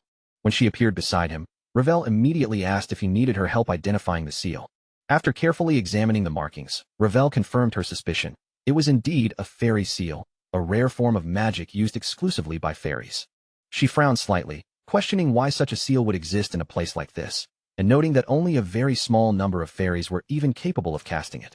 Raoul then asked if there was any way to break or unseal it. Ravel shook her head slowly and explained that this was not a seal that could simply be opened or undone. Most people thought of seals as locks that could be picked or broken, but this was something entirely different. This was not a lock at all, it was a guardian. A lock could be opened, but a guardian was something entirely different in nature. A guardian did not yield to force. It could only be bypassed by someone who fulfilled the specific conditions it was designed to recognize. Raoul fell into deep thought, wondering whether such a guardian, one without a clear soul or will, was actually simpler than expected or far more complicated than it appeared. After a long pause, he stepped forward until he stood directly in front of the seal. In a steady voice, Raoul announced his identity as Raoul Ashton and declared that he sought an audience with the creator of the seal. Behind him, Ravel watched anxiously as he closed his eyes and focused his mind on the barrier. Then, without warning, a voice echoed directly from the seal itself. The guardian rejected him outright, accusing Raoul of lying about who he was and refusing to grant him access. It ordered him to leave immediately. Raoul's body tensed slightly, sweat forming as the rejection hit harder than expected. Ravel immediately erupted in anger, insisting that Raoul had spoken the truth and accusing the guardian of using deceptive methods worthy only of fairy magic. But the seal offered no response. The voice faded completely, leaving only silence behind. Raoul remained still, deep in thought. A troubling idea surfaced. Perhaps the seal recognized something about him, something tied to who he had been before becoming Raoul Ashton. That possibility only strengthened his resolve. If there truly was something hidden beyond that door, he would find a way through it. In his mind, he became certain that the truth behind his awakening in this world might be waiting just beyond that sealed barrier. Summoning every ounce of resolve he had left, he pressed his palm firmly against the ancient seal once more. This time, there was no hesitation in his voice. He declared his true identity, Bei Du Hyun, a player from Game Connect, laying everything bare in hopes that this raw truth alone would be enough to be recognized and granted passage. Ravel leaned forward slightly, tension tightening her expression as she anxiously asked whether it had actually worked, her eyes locked on the seal as if trying to read its response before it even happened. In that instant, the entire underground chamber trembled violently, dust shaking loose from the stone walls, and across the surface of the seal, a brilliant blue line suddenly ignited like a pulse of awakened magic. The sealed barrier began to respond. Slowly, unmistakably, the door was finally opening. Raoul stood frozen, eyes widened in disbelief as he stared at the shifting seal, stunned that it had actually acknowledged and recognized him. A flood of questions surfaced in his mind as he tried to understand it. How had it identified Beckon, And what kind of truth or mechanism lay hidden within this ancient system that judged identity so precisely? Behind him, Ravel's uneasy voice called out again, breaking the heavy silence as she tried to pull his attention back. Raoul turned slightly and reassured her in a calm tone, telling her that things had gone easier than expected. Though he knew she likely had countless questions, they couldn't afford to stop now. They needed to finish what they came here to do before anything else. After a brief moment of hesitation, Ravel accepted his words, and together they stepped forward, moving toward the newly opened passage that now yawned before them like a silent invitation. Meanwhile, in another world entirely, Kim Il-woo had just exited the game, the VR headset lifting away from his face as reality slowly settled back in around him. He blinked a times, glancing around his familiar room as if seeing it for the first time, still completely stunned by everything he had just experienced. Without wasting a moment, he went online and began posting about Kinect, unable to contain his excitement as he described the experience as something beyond belief, like stepping into an entirely different dimension where every sensation felt perfectly real, as if the game had fully captured his body and mind. He continued typing, adding that even after 10 straight hours inside the game, he hadn't felt even a trace of fatigue, and at some point, the boundary between reality and the game world had started to blur beyond recognition. At the end of his post, he hinted that something significant had taken place during his playthrough, and strongly encouraged others to experience the game for themselves rather than just hearing about it. Almost immediately, comments began flooding in beneath his post. Some asked if he had been selected for a beta test, others mocked his enthusiasm and accused him of sounding like a paid promoter. A few sarcastic users dismissed him outright, while another even suggested he shouldn't be anywhere near marketing at all, escalating the ridicule. Frustration crept into Kim's expression as he read through the backlash, and he muttered under his breath that people could say whatever they wanted while wasting their lives endlessly scrolling and tapping screens. Just as he was about to close the page, his eyes caught a different comment, one that stood out from the rest, written by another beta tester. That tester expressed genuine admiration, pointing out how impressive it was that Kim had started in Mira, a well-known and highly regarded starting location. He explained that Mira was one of the best early game areas, filled with abundant quests, useful systems, and helpful NPCs, before asking Kim to share more detailed impressions of his experience there. Reading those words, something inside Kim shifted, his frustration fading as a spark of motivation began to take its place. This felt like the moment things could actually change, a chance for him to take everything seriously instead of just casually posting. Now fully convinced that he understood what needed to be done, Kim decided to focus completely on preparing before the open beta launched. Without any further hesitation, he reached out and picked up his VR headset once again. Back deep within the sealed ruins, Raoul and Ravel stepped through the ancient opening and entered a hidden cave that had been revealed behind the massive door. As they ventured further along the dark tunnel, Ravel's unease slowly grew, and she eventually voiced her concern that this entire place could very well be a trap waiting for them. Raoul responded without slowing his pace, reassuring her that nothing within these depths should be able to threaten a fairy like her. But Ravel quickly countered, reminding him that the seal itself was crafted using fairy techniques, meaning anything born from their kind could still hide danger within it. Raoul stopped for a moment, carefully scanning the environment around them with sharp, calculating eyes. The cave stretched endlessly ahead, filled with an unsettling stillness, while faint streams of magical energy shimmered along the stone walls like veins of light. Ravel pointed out that the density of magic was increasing with every step they took, urging him to remain on high alert as they moved deeper into the unknown. Raoul silently analyzed the situation, realizing that the level of magical concentration here was extreme, so intense it reminded him of the highest-tier dungeon ruins he had ever encountered. And yet, he couldn't understand how something like this had escaped his attention during the crash. A troubling thought crossed his mind. Had the scenario itself shifted because of his presence? Even so, a hidden place of this scale shouldn't simply exist without consequence or notice. Suddenly, Ravel stopped in her tracks, her attention snapping forward as something caught her eye in the distance. She immediately called out to Raoul and pointed ahead, where a brilliant light shimmered at the far end of the dark tunnel, cutting through the gloom like a beacon. Raoul narrowed his eyes, focusing intently on the glowing point ahead, confusion lingering as he tried to understand what exactly they were approaching. Eventually, they reached the end of the passage and emerged into a massive open chamber that stretched far beyond their initial expectations. At the very center of the chamber stood an enormous black gate, its presence dominating the entire space like something ancient and forbidden. As they approached cautiously, Ravel noticed dark miasma swirling unnaturally around the structure, and she questioned its origin, insisting that no fairy would ever create something tainted with such twisted energy. Raoul said nothing at first, silently studying the gate with a focused, unreadable expression. A realization slowly formed in his mind. This might be the legendary Dark Gate, the infamous portal connecting to the demon realm, feared as the gate of all disasters. Even during his past life as Crash, when he had faced countless high-level dangers, he had never encountered a hidden structure like this. If such a gate had remained sealed for so long, it meant demons could have potentially slipped through unnoticed and reached the surface at any time. He frowned slightly, questioning why something like this existed here in the first place, buried so deep and yet so dangerously intact. Before he could continue his line of thought, Ravel suddenly stiffened and warned him that someone was standing behind them. Raoul immediately turned around, his gaze locking onto a man with long silver hair and piercing blue eyes, whose entire presence radiated overwhelming magical pressure. The mysterious figure stood calmly, observing Raoul with quiet, assessing eyes as if measuring every detail of him. A strange sense of danger surged through Raoul's instincts, and he instinctively dropped into a combat stance, confused at how he hadn't detected the man earlier despite the room being saturated with magical energy. The man finally spoke, his tone calm, yet absolute, as if he already understood everything about the situation. He declared that even with Ashton's face, Raoul's blade would never reach him, and even if it did, it would cause no harm whatsoever. Hearing this, Raoul slowly relaxed his stance and sheathed his sword. Though he had initially intended to question the overwhelming magic in the chamber, he instead asked whether the man was the owner of this dungeon. The figure gave a faint answer, introducing himself as Cardanus. He explained that he was not the master of this place, but merely a lingering remnant, a ghost echoing from a forgotten era. He further revealed that he served as the guardian of the Dark Gate, the very link connecting the demon world and the human world. Both Raoul and Ravel absorbed the weight of his words in silence, the seriousness of the revelation pressing heavily on the atmosphere between them. Cardanus then shifted his attention toward Ravel. He looked at her more closely and asked if she was truly a fairy, remarking calmly that it had been a very long time since he had last seen one of her kind. Ravel's eyes widened in surprise as she instinctively stepped back half a pace, staring at Cardanus as she asked if he could truly see her presence. Cardanus answered without the slightest hesitation, confirming it plainly.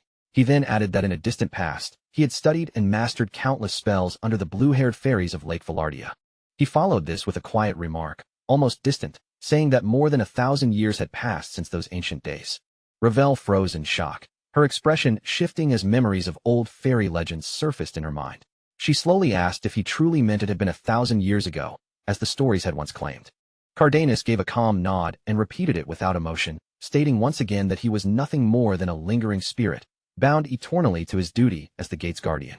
Then his gaze shifted, sharp and deliberate, landing on Raoul as he asked who he truly was, calling him a stranger who wore the face of an Ashton. Under that heavy, piercing stare, Raoul felt the pressure close in. He understood there was no benefit in hiding anything anymore. So, after a brief silence, he finally admitted it out loud. His real name was not Raoul Ashton. He revealed the truth completely, saying he was Bei Du Hyun, known in the game world as Crash. He came neither from this world nor the demon realm, but from Earth itself. He continued, explaining that he had been killed by his enemies in his original life, only to wake up mysteriously inside the body of Raoul Ashton, in a reality that was not his own. Even now, he still did not understand why it had happened. But he had accepted this strange second life as reality, choosing to move forward and live as Raoul Ashton from that moment on. Cardanus tilted his head slightly and asked if vengeance was what now drove him forward. Raoul answered honestly, admitting there was bitterness within him, but revenge was not something so simple or clean as it sounded. He went on to say that this second chance had given him something different, an opportunity to learn from every failure of his past life and to aim for heights he had never been able to reach before.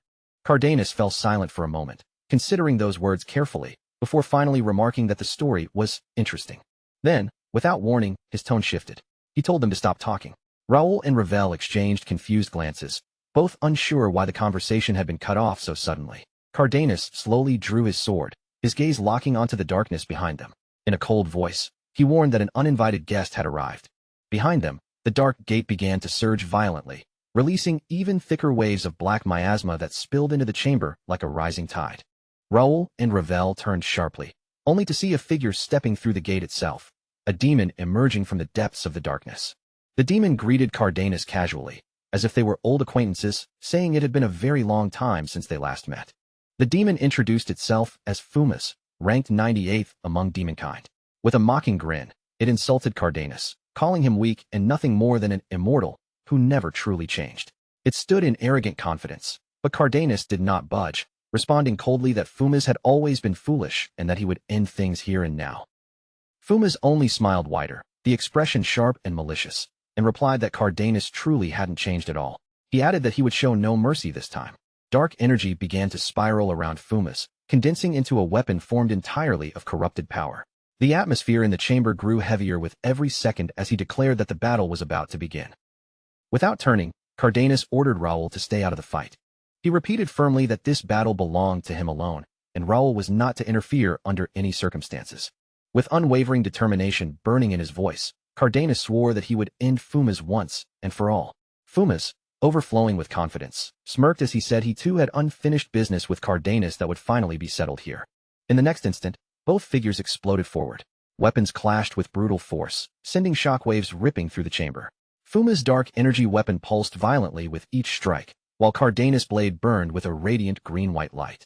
Every collision erupted in sparks and thunderous force that shook the entire space. Meanwhile, outside the sealed door deep within Plank's mansion, Nakia, Philip, and Pierce waited in growing unease. Pierce in particular became increasingly restless, worrying that Raul had been gone far too long and fearing something might have gone seriously wrong. Philip tried to stay calm, suggesting that Raul was likely still dealing with the sealed door or searching for a method to open it. He insisted that Raul knew what he was doing and that they should simply wait a little longer. Nakia, however, remained visibly unsettled, her expression tight with unease as she stood in silence. Pierce noticed her tension and gently asked what was troubling her. Startled, she forced a small, nervous laugh and quickly brushed it off, insisting that everything was fine. Philip then asked if she was still thinking about the magic circle they had discovered earlier. After a brief pause, Nakia admitted that she was, adding that she still couldn't understand what kind of spell it was supposed to be. She went on to explain that ever since entering the mansion, she had felt something faint but deeply unsettling lingering in the air. Something subtle, almost weak in presence, yet impossible to ignore. Something that simply didn't belong in their world at all. Deep inside the sealed chamber, the clash between Fumas and Cardenas continued with devastating intensity. Their blades collided again and again, each impact sending violent shockwaves rippling across the room. From a distance, Raul had to constantly brace himself and step back just to keep his footing. Even as he steadied his stance, he couldn't hide his shock at the sheer force of what he was witnessing. Despite not wielding a monoblade, the demon Viscount Fumas fought with overwhelming power, while Cardenas met every strike without giving an inch. Raul couldn't help but wonder what Cardenas truly was, and what kind of existence could stand on equal footing with a demon like that.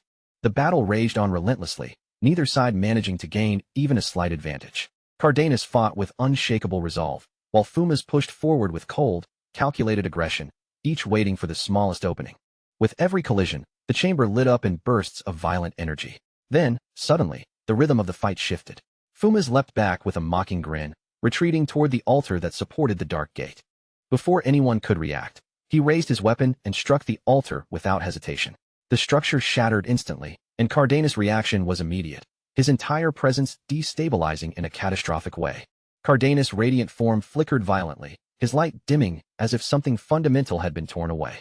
Raul and Ravel stood frozen, watching in shock as the Guardian staggered and his strength began to drain away rapidly. Fumas let out a satisfied laugh.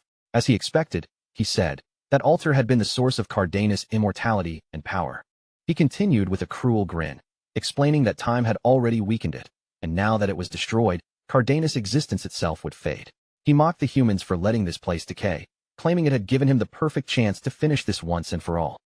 With slow satisfaction, he stepped forward through the rubble, pulling his sword free as he closed in on the weakening Guardian. And without hesitation, Fumas advanced further, ready to deliver the final blow. Cardenas collapsed heavily onto the ground, his fading form trembling, as if even existence itself was slipping away from him. Fumas stood over him without mercy, gazing down with a cold, satisfied victory. He spoke calmly, explaining that most demons were nothing more than mindless beasts driven by instinct and bloodlust, creatures that would have rushed in blindly. But unlike them, he was different. With quiet pride, he declared that he was the one who led demons.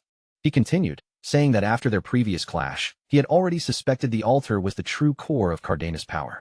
He let out a low, mocking laugh, remarking how ironic it was that everything collapsed so quickly after centuries of waiting for this very moment. Slowly, Fumas lifted his sword high above his head, preparing to deliver the final strike that would erase Cardenas from existence once and for all. But just before the blade could fall, something stopped it cold. The attack never reached its target. A burst of golden radiance exploded between them. Raul stepped forward, his entire body glowing with brilliant light, as he intercepted Fuma's killing blow with pure force. Both Cardenas and Fumas froze in shock, their eyes locked on Raoul, unable to comprehend what had just happened in front of them. Fuma's expression twisted with fury as he growled, demanding to know how a mere human could possibly block his sword. Without responding, Raoul moved instantly, driving a powerful punch straight into Fumas and sending the demon crashing backward with brutal force. Fumas managed to stabilize himself mid-recovery, but the impact clearly shook him, forcing him to reassess the human before him. He spat curses through clenched teeth, while Raoul finally let a confident smile form on his face. Raoul spoke calmly, saying that his battle with Count Planck, who once wielded demonic energy, had not been meaningless after all. He realized now that this radiant aura worked far more effectively against demons than he had ever expected. Then he turned his gaze toward Cardenas, still on one knee with his form flickering, and declared that he would join him and bring this fight to an end together. Fumas, however, was far from finished. Despite everything, he remained dangerous and refused to be underestimated. He turned his full attention back to Raoul, furious that a human dared stand before him without fear. Even with his injuries, Fumas sneered and mocked him, asking how a weak human could possibly stand in a place meant only for the doomed. He warned that anyone who interfered with a demon would suffer unbearable consequences. Raoul simply brushed off the threat and shot back with sharp sarcasm, saying Fumas talked far too much for someone who couldn't even finish what he started. Seeing the tension rise, Cardenas tried to intervene, urging Raoul to step back and not act so recklessly against such an opponent. Raoul dismissed the warning completely. Even with perfect synchronization between ability and user, he knew there were limits, but those explanations could wait. Right now, he intended to face Fumas directly, on his own terms. Curious despite the chaos, Cardenas asked Raoul what his synchronization level actually was. Raoul refused to answer, keeping his focus locked firmly on Fumas instead. The demon, meanwhile, burned with escalating rage. Dark energy thickened around Fumas as he activated his sword, aura, sharpening his killing intent until it became almost suffocating. He declared coldly that humans were nothing more than prey, destined to be consumed the moment the barrier between realms finally broke. Raoul didn't even flinch. Instead, he mocked Fumas again, casually wondering why every enemy he met felt the need to deliver long speeches before fighting. That remark only fueled Fumas' rage further, pushing him closer to losing control. At the same time, dark power surged violently from the gate behind them, the miasma growing thicker as Fumas' energy continued to rise. Fumas suddenly lunged forward with overwhelming speed, but Cardenas intercepted the attack, blocking it and exposing a brief opening in his defense. Raoul seized the opportunity instantly and struck, his attack finally breaking through and drawing blood from Fumas for the first time. Enraged by the injury, Fumas reacted immediately, his fury erupting without restraint. He forcefully shoved Cardenas aside and redirected all his killing intent toward Raoul alone. Caught off guard by the sudden burst of speed, Raoul braced himself as the demon's claws closed in dangerously fast. But before the attack could land, a shimmering barrier flashed into existence. Ravel had stepped in, her forest magic forming a radiant shield that deflected the strike at the last possible moment. Fumas staggered back in surprise, giving Raoul just enough space to recover his footing. Ravel rushed to his side, and Raoul gave her a calm, reassuring smile despite the chaos. The balance of the battle shifted again as Fumas looked at the three of them fighting together, human, fairy, and wraith, and openly expressed his disgust. He mocked Ravel, calling her a servant to humans, and sneered at how the once feared fairies had fallen so low in his eyes. Ravel stood her ground firmly and declared that fairies were never meant to serve anyone. They were companions by choice, something a demon like him would never understand. Raoul, grateful for her support, asked if she could truly join the fight. Without hesitation, Ravel replied that she had no intention of standing by while a demon rampaged in front of her. Fumas looked at the unlikely trio, human, fairy, and wraith, and burst into laughter at the absurdity of them challenging him together. Then his expression darkened as he declared that since they insisted on interfering, he would no longer hold anything back. Power erupted violently from his body as his scales thickened and dark energy surged. He declared that he would break the gate seal first, then erase all of them immediately afterward. His chains reacted violently to the release of power as he warned that once the seal shattered, the demon realm itself would pour into their world. Just as Fumas prepared to deliver a finishing strike, Cardenas moved behind him in a desperate attempt to land a surprise attack. But Fumas effortlessly blocked it and mocked him, saying that in his weakened wraith state, stripped of his former strength, he was no longer capable of stopping anything. Cardenas simply replied that Fumas was focusing on the wrong target. He pointed out that the real threat wasn't him. It was Raoul. As Fumas turned his attention, he saw Raoul launching multiple stones toward him using psychokinesis. Fumas shattered them instantly, dismissing the attack as nothing more than a meaningless distraction. But in that brief moment of distraction, Raoul had already closed the distance, moving in for a decisive strike before Fumas could react. Realizing too late what was happening, Fumas prepared to counterattack, but Ravel stepped forward at the perfect moment, unleashing a spell that froze the demon in place for just an instant. With Fumas immobilized, Ravel shouted for Raoul and Cardenas to strike together. Without hesitation, the two surged forward in sync, their monoblades carving through the air in a relentless barrage of coordinated attacks. The combined assault overwhelmed Fumas completely, sending him crashing to the ground, severely wounded and no longer moving. For a brief, fragile moment, the battlefield went still, and it almost felt like the fight had finally come to an end. Raoul stood there catching his breath, slowly sliding his blade back into its sheath. Turning to Ravel, he gave her a sincere thanks for stepping in and saving him at the most critical moment. He admitted openly that without her spell, there was no doubt he would have been finished. Ravel, however, brushed it off lightly, saying it wasn't anything special, but reminded him that fairies were natural enemies of demons, so she had no choice but to act. Cardenas, however, still looked unsettled. With a serious expression, he warned them that the battle was far from over. All three of them shifted their attention toward Fuma's fallen body, only to sense something horrifying rising from it. A dark, oppressive aura began to swell. Cardenas explained grimly that the altar suppressing Fuma's power was weakening. If it fully collapsed, the demon's true strength would return, and everything would spiral into uncontrollable chaos. They needed a replacement, something powerful enough to suppress and stabilize that overwhelming magic before the seal completely broke. Raoul's mind raced as he searched for a solution. Then he remembered the Ragnator, an artifact designed specifically to suppress and silence all forms of magic. If it worked, it might be enough to stabilize the seal and prevent disaster. Cardenas, who had guarded the palace for countless years, turned his attention to Raoul and asked about the mysterious artifact he was carrying. Raoul looked down at it more carefully, realizing with clarity that it truly was the Ragnator, a constructed vessel originally designed to contain and house a soul. He explained that even though the armor no longer held a soul within it, its structure was still intact enough to rebuild and reinforce the damaged seal from the inside. Raoul quickly grasped the full implications of the plan. Replacing the seal meant transferring its remaining power into the Ragnator, but doing so would also draw Cardenas back into its influence once again. And if that happened, Cardenas' thousand-year duty as the Guardian would finally come to an end, forcing him to decide whether to remain bound to that role or finally step away and choose a new path for himself. For a long moment, Cardenas fell silent, reflecting on the endless centuries he had spent as the protector of the seal, tied to the palace and everything that came with it. He remembered how, over those long years, he had trained nobles, guided knights, and stood as the final barrier against both invaders and traitors alike. It had been a relentless burden, decades turning into centuries of constant struggle, loss, and responsibility, yet he had never once abandoned his duty. But before Cardenas could give his answer, the entire chamber suddenly trembled violently. Without warning, the ceiling gave way, collapsing in a roaring cascade of stone and sand that poured down into the chamber. Raoul and Ravel reacted instantly, leaping out of the collapse zone and taking cover just in time to avoid being buried. When the dust began to settle, they looked back at the ruined chamber, both relieved they had escaped the collapse and grateful it hadn't trapped them inside. As Raoul steadied his breathing, a new system window suddenly flickered into existence right in front of his eyes. The notification revealed massive changes sweeping across the world of Connect. Mana density had increased dramatically, making it easier for people to learn, gather, and control magical energy. Plants and animals were evolving at accelerated rates, leading to unpredictable mutations across ecosystems. Dark forces were beginning to stir once again, increasing the likelihood of hidden seals being exposed. And among all these changes, non-player characters had begun evolving into a higher classification, scenario NPCs. Raoul immediately understood the gravity of the update. Stronger enemies, more dangerous threats, and unpredictable world shifts were now inevitable.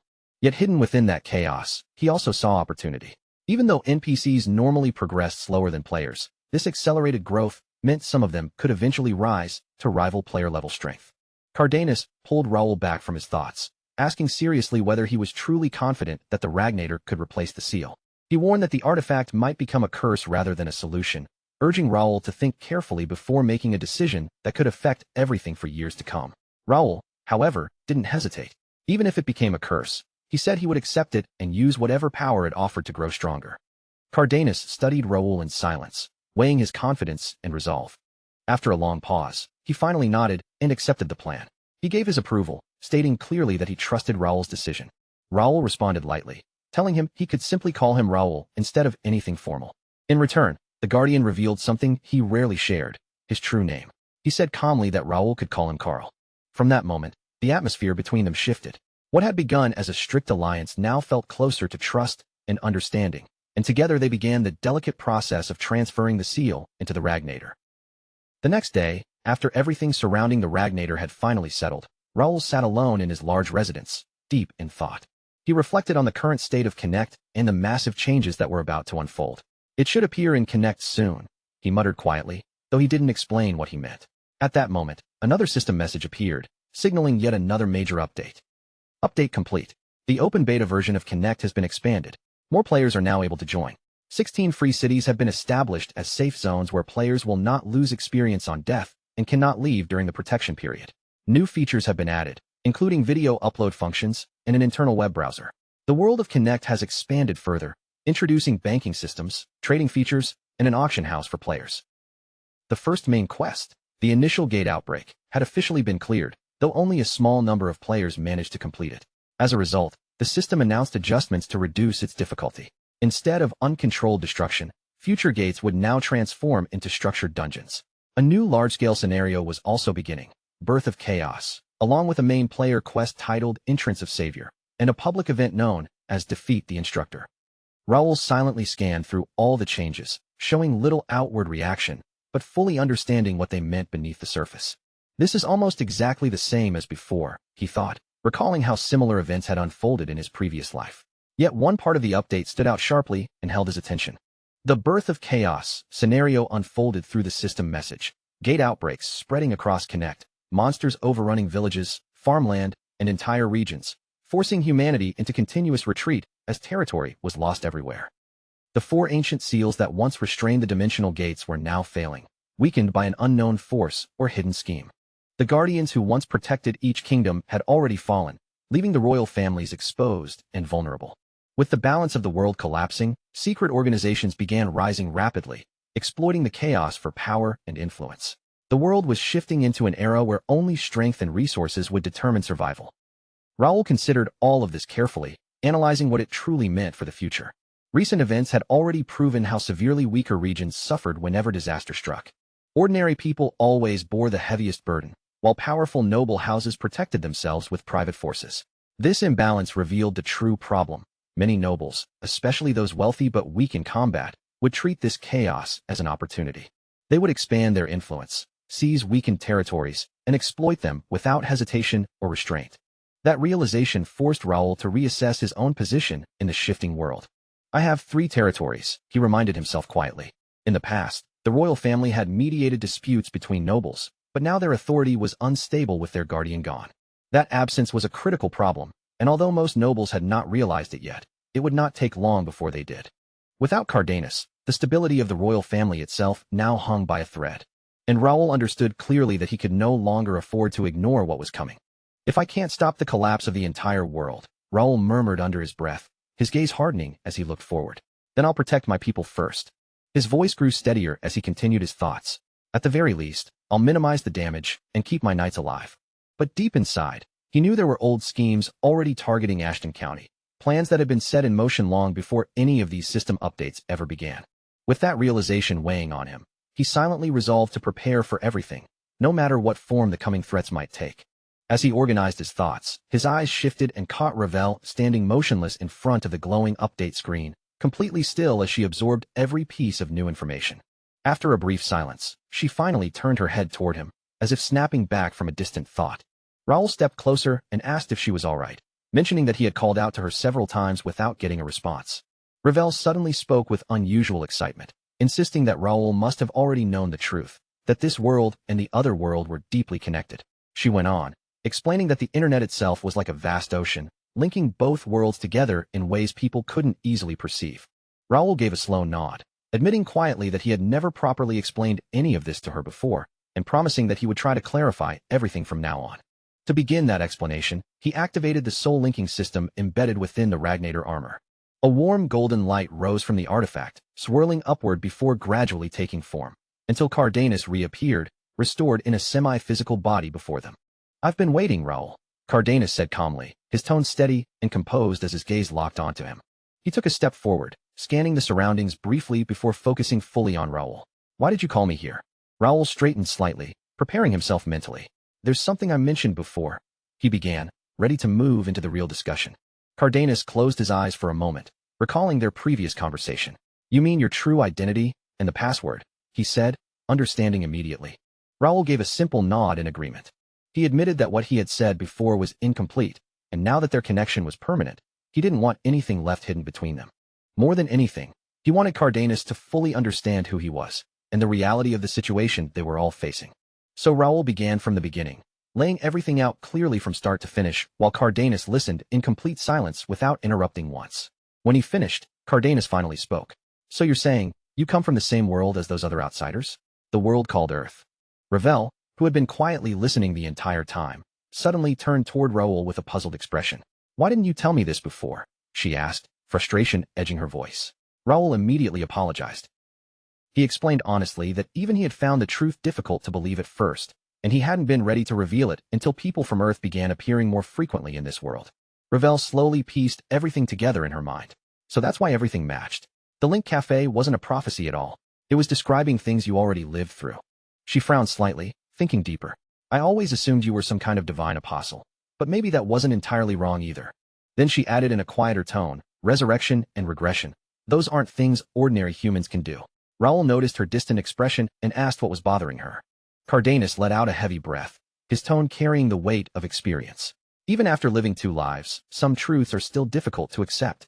But after a moment, he continued more seriously. Still, it's clear your resurrection has a purpose. You'll face choices just like I once did. And power always comes with responsibility. What matters is that when that moment comes, you rely on your own judgment to decide. Raoul responded without hesitation, his voice firm. Then we need more strength. Otherwise, we'll be swallowed by everything that's coming. Cardenas studied him quietly, his eyes narrowing slightly as he assessed Raoul's resolve. There was a spark in him, something familiar, a drive and potential that reminded Cardenas of his own younger self. But deep down, a thought lingered in Cardenas' mind. I just hope he doesn't walk the same path I did. I hope the world doesn't twist him. I hope he keeps moving forward on his own terms. Later, when Raoul was alone, he turned his attention to the Ragnator armor, reflecting on everything that had changed so quickly. Cardenas had now been merged with it for some time, existing as part of its system. Though he no longer had a physical body and could not directly interact with the world, activating Ragnator allowed him to manifest in a semi-spiritual form. A new system window then opened before Raoul, displaying updated information about the Ragnator. Its rank had increased from B+ to A, marking a massive improvement in overall capability. It was still only partially awakened, with many sealed functions yet to be unlocked. Its output power had risen from 1.6 to 1.8 core units, and its operating time had doubled from 1 hour to 2. However, it was currently still recovering energy. Its defensive capability had also been greatly enhanced, now featuring a 6-circle defensive spell that provided high-level magical protection. On the downside, the intermediate monoblade extension had been reduced by 70%, limiting its offensive range. Despite that, its core functions remained intact: judgment, stealth, devour, illusion wings, and ego. The awakening window was still extremely short, lasting only 15 to 30 seconds, but within that time, its power could be pushed far beyond normal limits. Raoul nodded slightly in satisfaction. Cardenas had also been helping him train from time to time, and because of that, his swordsmanship had improved dramatically. Not long ago, in the training grounds, a wide, dusty field, Raoul had been practicing the Ashton family sword techniques, while Cardenas watched closely from the side. Cardenas spoke calmly, noting that the Ashton sword style was indeed impressive, with some even calling it the strongest two-handed sword technique. But he added that any highly specialized style inevitably reveals its weaknesses. With that, he drew his twin swords, their edges glowing with golden energy. Without warning, he slammed them into the ground, sending a violent burst of earth and dust erupting into the air and engulfing the field. Raoul raised an arm to shield his eyes, momentarily losing sight of Cardenas within the swirling dust storm. When the dust finally settled, a long crack stretched across the training field. Cardenas turned toward Raoul and spoke calmly. The Ashton sword style was famous because of the overwhelming physical strength passed down through the bloodline, bodies capable of techniques others couldn't even attempt. But despite its reputation, he added, that style simply didn't suit Raoul. Raoul tightened his grip on his sword, absorbing the criticism without protest. I figured as much, he admitted quietly. My body has limits. No matter how hard I train, I can't reach the level of my brother or my father. Cardenas replied in a steady, measured tone that he wasn't telling Raoul to abandon his family style. It was part of his identity, but if he continued using it without adapting it to his own body, it would eventually hold him back instead of helping him grow. He slowly placed a steady hand on Raoul's shoulder, holding it there with a calm, reassuring weight, as if anchoring him in place before the words that followed could fully land. "I'll teach you my swordsmanship," he said in a firm yet unexpectedly gentle tone. "Our backgrounds aren't all that different. Because of that, you'll grasp it far faster than most people ever could.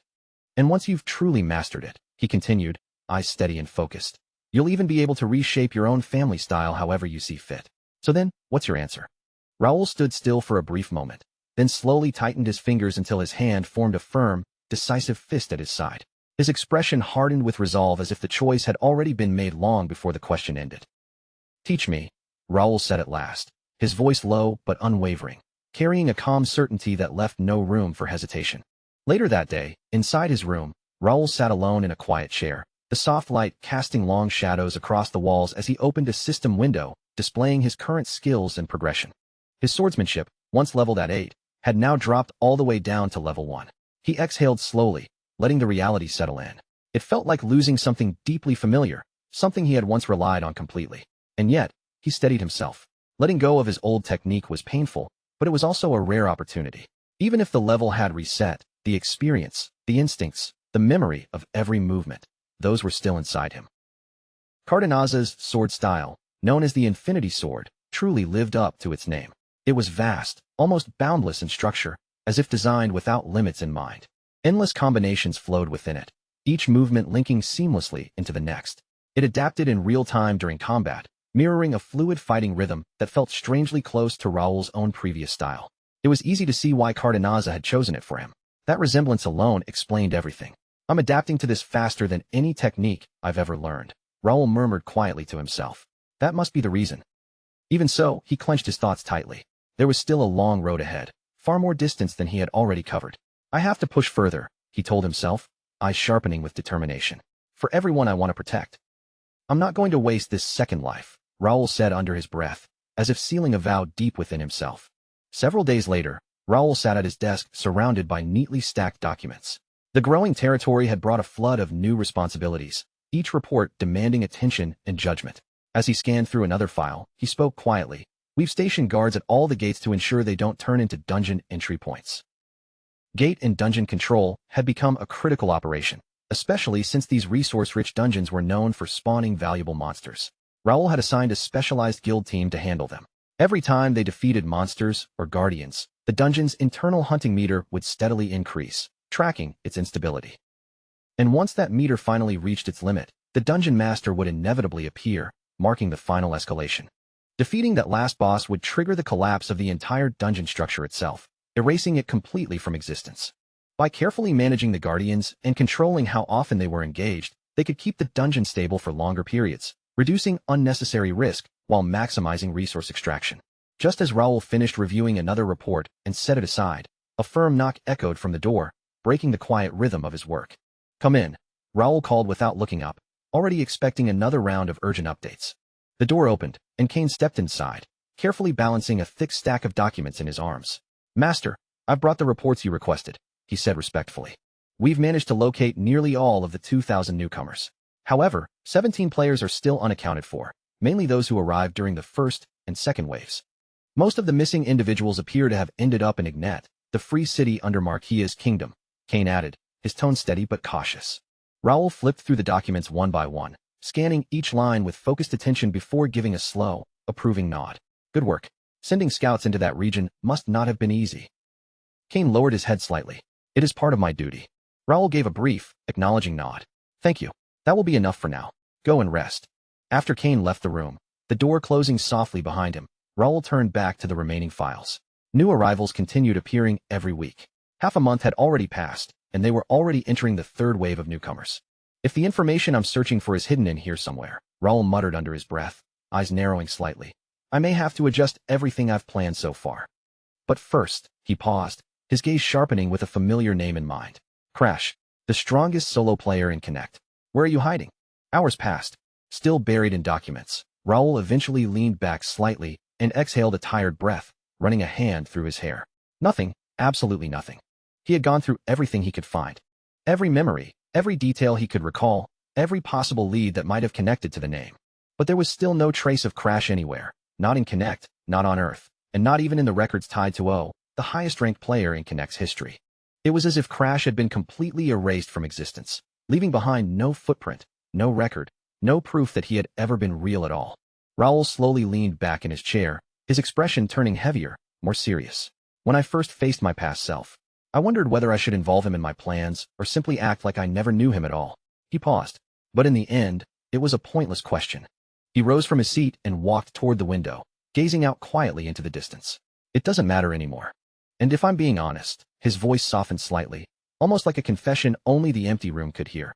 I don't think I want to meet him. He thought of Bae Do-hyun as he once was. An orphan with nothing to rely on. No protection, no support, only a few fragile connections that could barely be called friends, and a life that constantly pushed him aside. Rejection and hardship had shaped every part of his existence. A world that never truly gave him anything in return. That was my life, Raoul admitted quietly, almost as if confirming a truth he had long buried. Bae Do-hyun had been guarded, sharp-edged, and hostile toward anything that threatened him. And yet, despite all of that, his natural talent and the experiences he gained in Connect had kept him from falling completely into ruin. Without them, his life might have slipped into total failure. A life without direction, forgotten by the world. And yet, even with all his flaws, there was one thing he never abandoned. When he chose a path, he stayed on it. No matter what, his sense of justice never fully broke. Raoul clenched his fists tightly, tension building in his hands. I wanted things to be different this time, he said quietly, almost bitterly. In his past life, he had searched everywhere for his real parents, chasing answers that never came. And in this life, he had once hoped things might finally be different. He had wanted to guide Bae Do-hyun towards something better, to prove that someone born in an orphanage, someone who started with nothing at all, could still succeed in both the real world and inside the game. A life where he could find love, build something lasting, and finally live without the constant weight of fear pressing down on him. Was that just a foolish hope? Raoul whispered, his eyes lowering. There's no trace of Bae Do-hyun anywhere. He reflected on both versions of himself, the past and the present. The same person, yet shaped so differently that they now felt like two separate lives entirely. Bae Do-hyun had once been constantly on guard, sharp and defensive against the world. But Raoul's current life, filled with guidance, support, and stability, had slowly reshaped him into someone entirely different. Now, even a brief moment of solitude felt unfamiliar, almost unsettling. If someone called me a hypocrite for feeling this way, he muttered under his breath, a faint, conflicted smile crossing his face, I wouldn't really have a good answer for them. Even so, beneath all the contradictions and tangled thoughts, one truth remained steady in his heart, quietly guiding everything he did. This world is my home now, Raoul said firmly, his gaze steady as he looked ahead. My family, my territory, my friends, that's what truly matters to me. And anyone who dares to threaten what belongs to me, I won't forgive it. Even if it meant standing against the entire player base of Connect, even if the world itself turned hostile, he made no attempt to hide his resolve. If I have to become an enemy of every player in Connect, then so be it. With Bae Do-hyun no longer in the picture, certain burdens suddenly lifted. The development of skill embodiment, something that once demanded relentless time, focus, and mental precision, became far more manageable. That overwhelming presence that once stood in the way of progress was simply gone. The difference had always been staggering. A normal player and someone like Bae Do-hyun, who had refined skill embodiment to perfection, existed on completely different levels. But now, that towering obstacle had vanished without a trace. Without that shadow looming over him, progress felt smoother, clearer. Now I can move forward without constantly watching for another version of myself, he thought. True strength, after all, only came when a player mastered skill embodiment and forged their own unique path beyond imitation. And if the world had already chosen to forget the name Bae Do-hyun, Raoul's eyes sharpened with quiet determination. Then I'll be the one to bring it back. I'll reclaim everything Bae Do-hyun once achieved, he vowed inwardly, his resolve settling like iron in his chest. 15 days after Connect officially launched, a single announcement rippled across the entire player network, instantly shaking the community to its core. Something unprecedented had just been posted. First unofficial event in Connect. Recruitment notice for First Night Guild Academy cadets. Almost immediately, the free cities of the Ruben Kingdom, already famous for producing highly prepared and competitive players, once again became the center of attention across the entire game world. The First Night Guild had unveiled an entirely new system of rules. A structured academy dedicated to training players had been established, and they were now opening their very first recruitment cycle. Any player who had completed their first class advancement was eligible to apply. No restrictions on build or role. The academy would accept 600 trainees in total, split into 4 groups of 150, each group focusing on different specialized training paths. The program lasted 3 months, and astonishingly, it was completely free. Those who graduated would be granted honorary membership within the guild itself, along with priority access to future guild missions and operations. And for those who stood at the top of the rankings, there was something even greater waiting: the opportunity to attempt the official first night guild membership examination.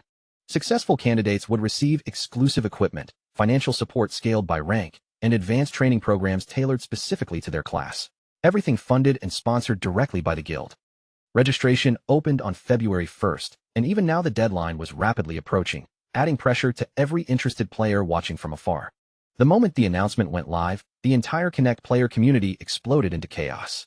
Messages, debates, and arguments flooded every channel at once. "This is insane. I need better gear.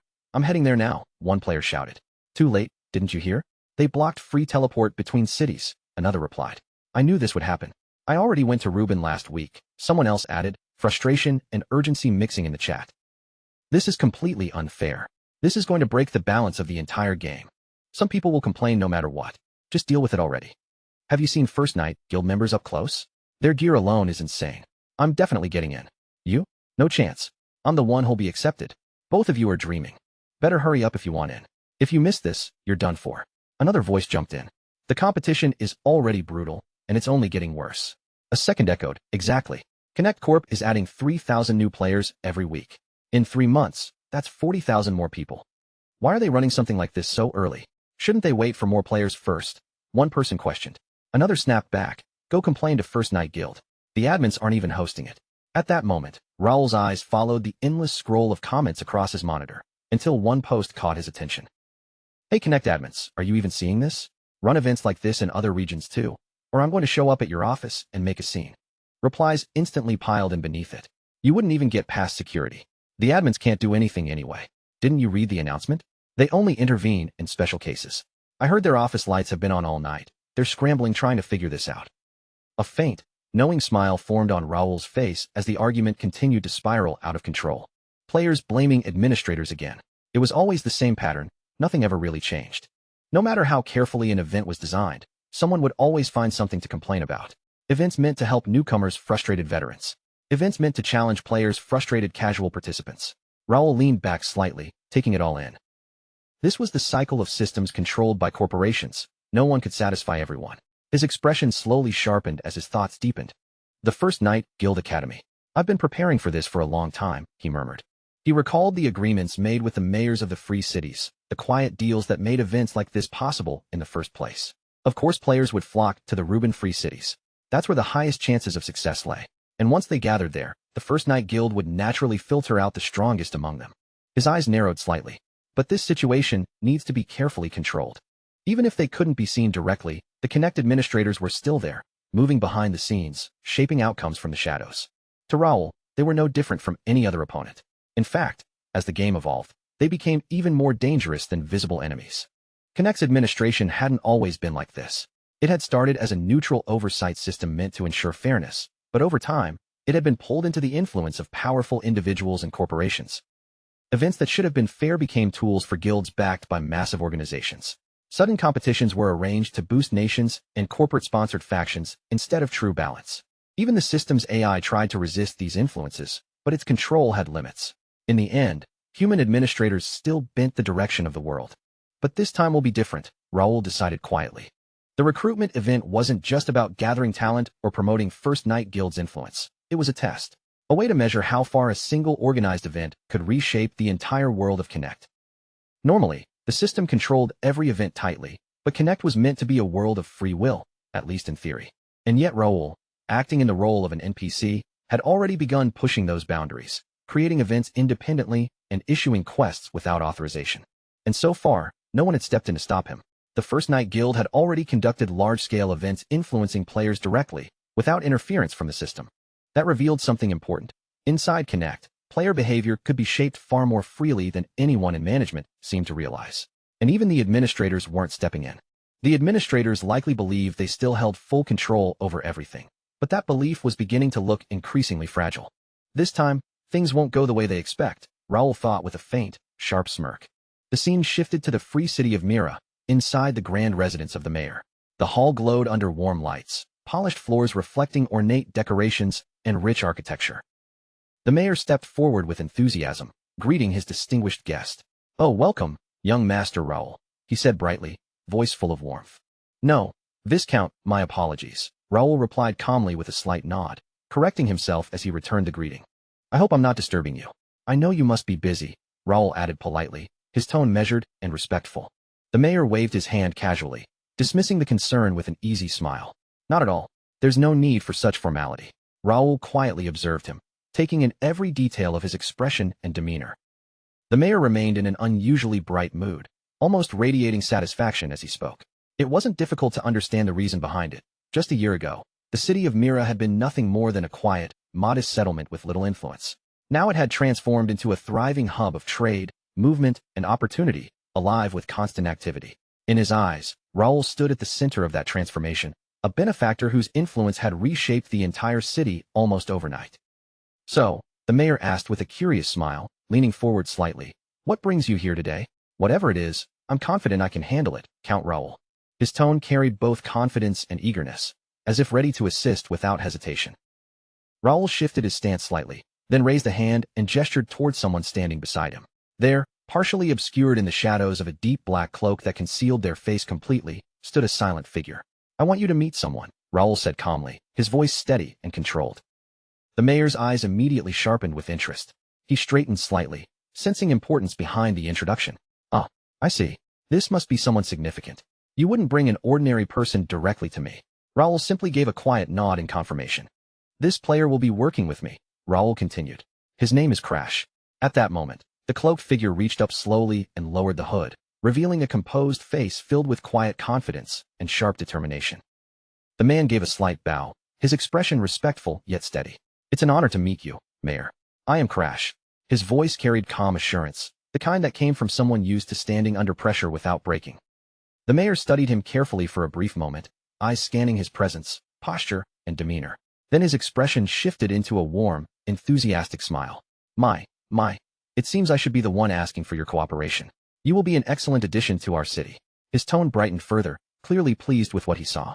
From there, Crash and the mayor continued speaking, exchanging polite words and measured introductions.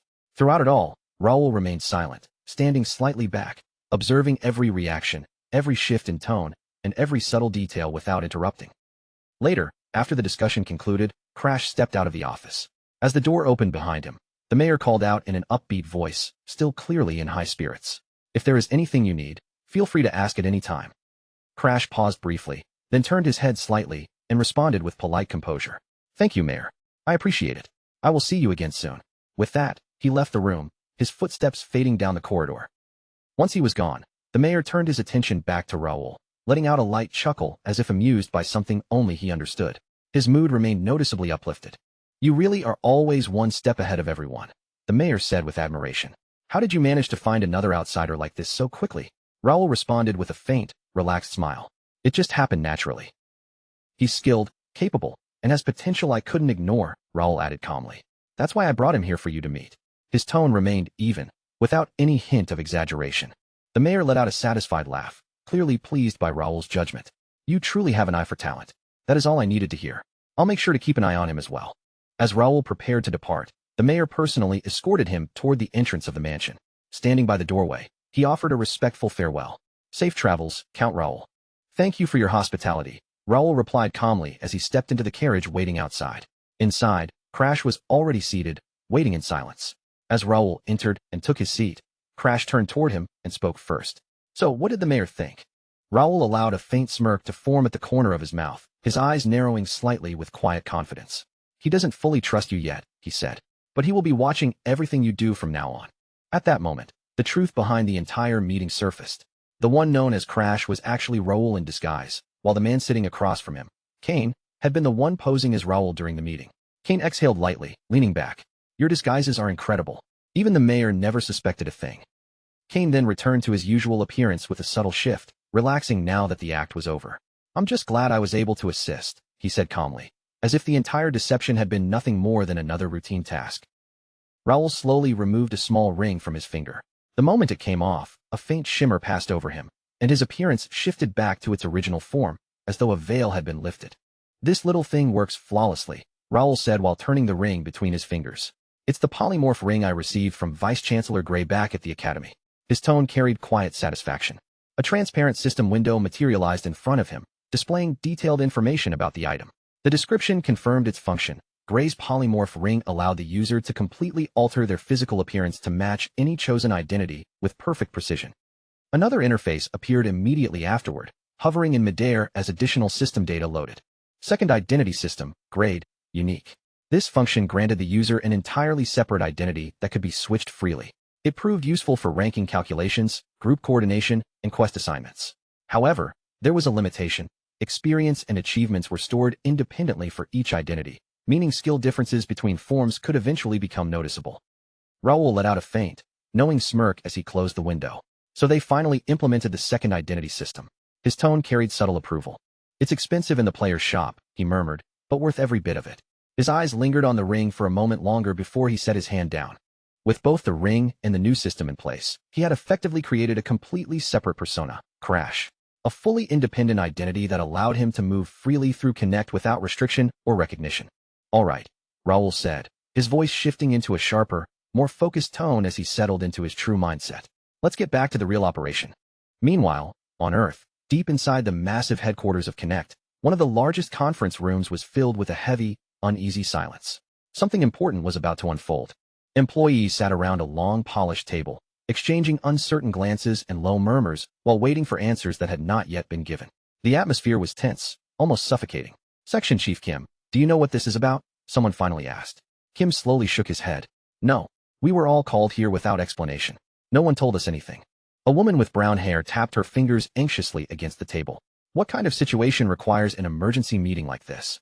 Beside her, a red-haired colleague leaned in and whispered, do you think it has something to do with the First Night Guild Academy? Speculation spread quickly, but no one had real answers. The confusion only deepened until the door finally opened. Every head in the room turned at once. A man in a neatly pressed suit and glasses stepped inside with calm, controlled movements that immediately silenced the room. Is everyone here? He asked evenly. Good. This meeting concerns something extremely important. He was Chile Yuan, the planning director and head of Connect headquarters. He adjusted his glasses, checked his watch, then turned toward the large projection screen behind him. The lights dimmed, and the presentation began. Bold text appeared across the screen. First Night Guild Academy Entrance Exam Special Course, Combat Assessment Live Broadcast, and Advertising Negotiation. Low murmurs spread instantly, but Chile Yuan raised a hand before anyone could interrupt. I assume you've all heard about the First Night Guild Academy Entrance Exam, he said calmly. One segment, the combat assessment, will be broadcast live by Connect. He paused deliberately, and what follows next will surprise you. This broadcast proposal did not originate from us, he continued. It was submitted directly by the First Night Guild. His gaze sharpened slightly. More specifically, it came from their guild master, Raoul Ashton, delivered through his representative, Crash. The room froze. And even more surprising, the president personally approved it. Whispers erupted immediately. The First Night Guild proposed it. One employee muttered in disbelief. Another blinked in shock. Wait, are you saying in-game characters submitted a formal proposal? And the president approved it? Someone else added, voice rising with confusion. The implications began to sink in, and the room quickly filled with uneasy murmurs. The tension spiked further when one employee slammed his hand against the table. This is ridiculous. How can a game character submit official proposals instead of actual staff? Who authorized something like this? The room fell silent again, the weight of the revelation pressing down on everyone present. No one could ignore the scale of what had just been revealed. Chile Yuan said nothing. He simply held the printed documents tightly, the edges beginning to bend under the pressure of his grip. His expression darkened as he scanned the pages again, jaw tightening with restrained frustration. So this absurd proposal went through without a single proper discussion, he thought coldly. His gaze shifted back toward the screen. What exactly is the president planning? The scene shifted again, this time to Myra's central square, a bustling hub overflowing with movement and noise. The air vibrated with constant chatter and activity. One slot left for the street dog elimination quest. Looking for warriors only. Selling two-handed axes and leather gloves. Level 17 archer looking for party. Players filled every corner of the square, shouting, trading, recruiting, and forming groups in chaotic rhythm. In the middle of it all, Raoul, currently disguised as Crash, sat quietly on a bench, watching the flow of players with calm, unreadable focus. As he observed the bustling crowd, a thought surfaced in his mind. Moving among players using the appearance of his past self, it almost feels like I never left that life behind. A faint sense of familiarity washed over him. It feels strangely natural, he murmured under his breath. Beside him, his contracted fairy Ravel hovered closely, focused on scrolling through the Connect game's homepage, scanning the latest updates. Suddenly, Ravel paused mid-scroll, her attention snapping sharply toward Raoul, as if she had just found something important. Raoul, a new announcement just appeared, and they even released a commercial with it. Hearing that, Raoul raised one eyebrow with immediate interest. Oh, what exactly is it about? Ravel's wings fluttered rapidly behind her as her eyes raced across the reactions pouring into the online communities. It's spreading incredibly fast. Every forum I check is talking about the announcement. A pleased grin slowly formed on Raoul's face. Perfect. Then all we need to do now is remain alert and watch how people respond. Keep monitoring both the official page and the player cafe. The instant anything changes, let me know. Ravel straightened beside him and answered with a firm, confident nod. Understood, Raoul. With those instructions given, Raoul leaned back against the bench and allowed his thoughts to drift. Everything had gone surprisingly smoothly up to this point. Honestly, he had expected far more complications along the way. He had not even been certain that a guild led entirely by NPCs could take part in formal business negotiations. Yet somehow, the discussions had unfolded far better than he ever imagined. Connect would undoubtedly promote this opportunity as aggressively as possible. It was the perfect chance for the company to quiet the public complaints surrounding them while drawing in even more players, so they would certainly prepare for it thoroughly. Every piece seemed to be falling into place exactly as Raoul had hoped. As he considered what might happen next, the anticipation inside him continued to rise. A spark of curiosity entered his eyes. He genuinely wanted to see just how this entire situation would unfold. However, beneath all that excitement, one enormous problem still lingered in the back of his mind, refusing to disappear no matter how well everything else went. He was currently pretending to be an ordinary player, but the identity known as Crash did not exist anywhere outside the game. If Connect ever requested a face-to-face meeting in the real world, Raoul would have no way to appear. Just then, Ravel spoke without taking her attention away from the system window floating before her. You said Connect's entire system is managed by an AI, right? Then couldn't we contact that AI directly instead? Raoul blinked, momentarily caught off guard by the suggestion. That might actually work. Still, I've never heard of a player directly contacting the AI that manages the system. Whenever players have a problem, they normally speak with customer support. No one reaches out directly to the system administrator itself. Ravel tilted her head in confusion, then lifted one hand and pointed toward a spot on her screen. Really? Then why would they put this button right here? Raoul immediately leaned closer, narrowing his eyes as he tried to follow where she was pointing. Even after staring at the window, however, nothing unusual stood out to him. I don't see anything, Raoul admitted, still peering at the display. What exactly does the button say? Ravel read the words aloud. It says, call system admin. The moment Raoul heard that, his eyes widened sharply. Wait, are you serious? His heartbeat quickened as an unbelievable possibility suddenly began taking shape inside his mind. Call system admin. If that button truly allowed him to contact the AI, then perhaps he could finally uncover the truth about how he had been reborn inside this world. Connect's system administrator might know something that no one else did. Before Raoul could stop her or think the decision through, Ravel cheerfully announced, I'm pressing it, and moved ahead without the slightest hesitation. In the next instant, a massive system window flashed into existence directly in front of Raoul. Its surface glowed with such intense light that it immediately seized his full attention. Words appeared across the bright display. Message from Connect System Admin to Raoul D. Ashton. Level 4 access authorized. Enter a message. Each message will cost 100 coins. Raoul stared silently at the floating window, stunned that the option had actually worked. This was not some decorative button or meaningless feature. He had genuinely established contact. Without wasting another second, Raoul typed, Who are you? The answer appeared almost immediately. I am the system admin. 100 coins deducted. Raoul quickly sent another question. What is your real identity? Once again, the same reply appeared. I am the system admin. 100 coins deducted. Growing increasingly impatient, Raoul's fingers moved even faster across the interface as he hurried to enter another message. This time, he asked the question as directly as possible. Where are you? Unlike before, no simple answer appeared. The glowing window remained silent for a brief moment, leaving Raoul staring at it in tense expectation. Then a new notice replaced the empty screen. Access denied. 100 coins deducted. Raoul immediately tried the question again, only to receive the same response. Access denied. 100 coins deducted. A different message then followed beneath it. Would you like to continue the scenario? Standing beside him, Ravel watched his balance continue to fall and finally stepped in. Raoul, stop throwing away your coins. Ask the system what you actually need to know. Fine. Raoul released a frustrated breath and typed a more practical message. I have a suggestion for Connect. Can I submit it through here? A fresh response appeared. Upload your suggestion here. 200 coins deducted. Raoul stared at the deduction notice as his irritation deepened. 200 coins had vanished for nothing more than 2 lines of text. Still muttering complaints under his breath, Raoul took out the handwritten note containing his idea. He raised the paper toward the glowing window, then paused uncertainly before it. Glancing between the note and the system display, Raoul asked, "Can I just hold this up and show it to you?" The instant he lifted the paper toward the light, a brilliant blue beam swept across the entire page. The scan passed over every handwritten line in less than a second. Once the blue light disappeared, one final message slowly emerged across the center of the glowing display. Your suggestion has been successfully submitted. 1,000 coins have been deducted. A response will be delivered within 24 hours. While Raoul was still absorbing the painful deduction, Ravel examined the system window more carefully. After looking over the interface, she suddenly noticed that something was missing. The Call System Admin button that had been visible only moments ago had completely vanished from the screen. Ravel immediately informed Raoul, and he dropped heavily onto the bench while rubbing his aching forehead. I think I just got tricked. Yet the following day, an official reply finally arrived. Connect had not only accepted his suggestion, but had also included a scheduled meeting in the message. Raoul felt an immediate wave of relief when he read the details. He would not be required to appear anywhere in person, because the entire meeting would take place online. What Raoul had never anticipated, however, was that Connect's CEO, Ma Jiwo, would personally attend the discussion rather than leaving it to an ordinary representative. Despite the CEO's presence, the meeting proceeded without any trouble. The first guild officially became one of Connect's partners, and both sides finalized the exact division of the profits earned from broadcasting the Academy event. Just as the discussion seemed ready to conclude, and everyone was preparing to leave, Ma Jiwo quietly lifted one hand, signaling that he still had something to say. Hold on for a moment, Ma Jiwo said, fixing his attention on Raoul.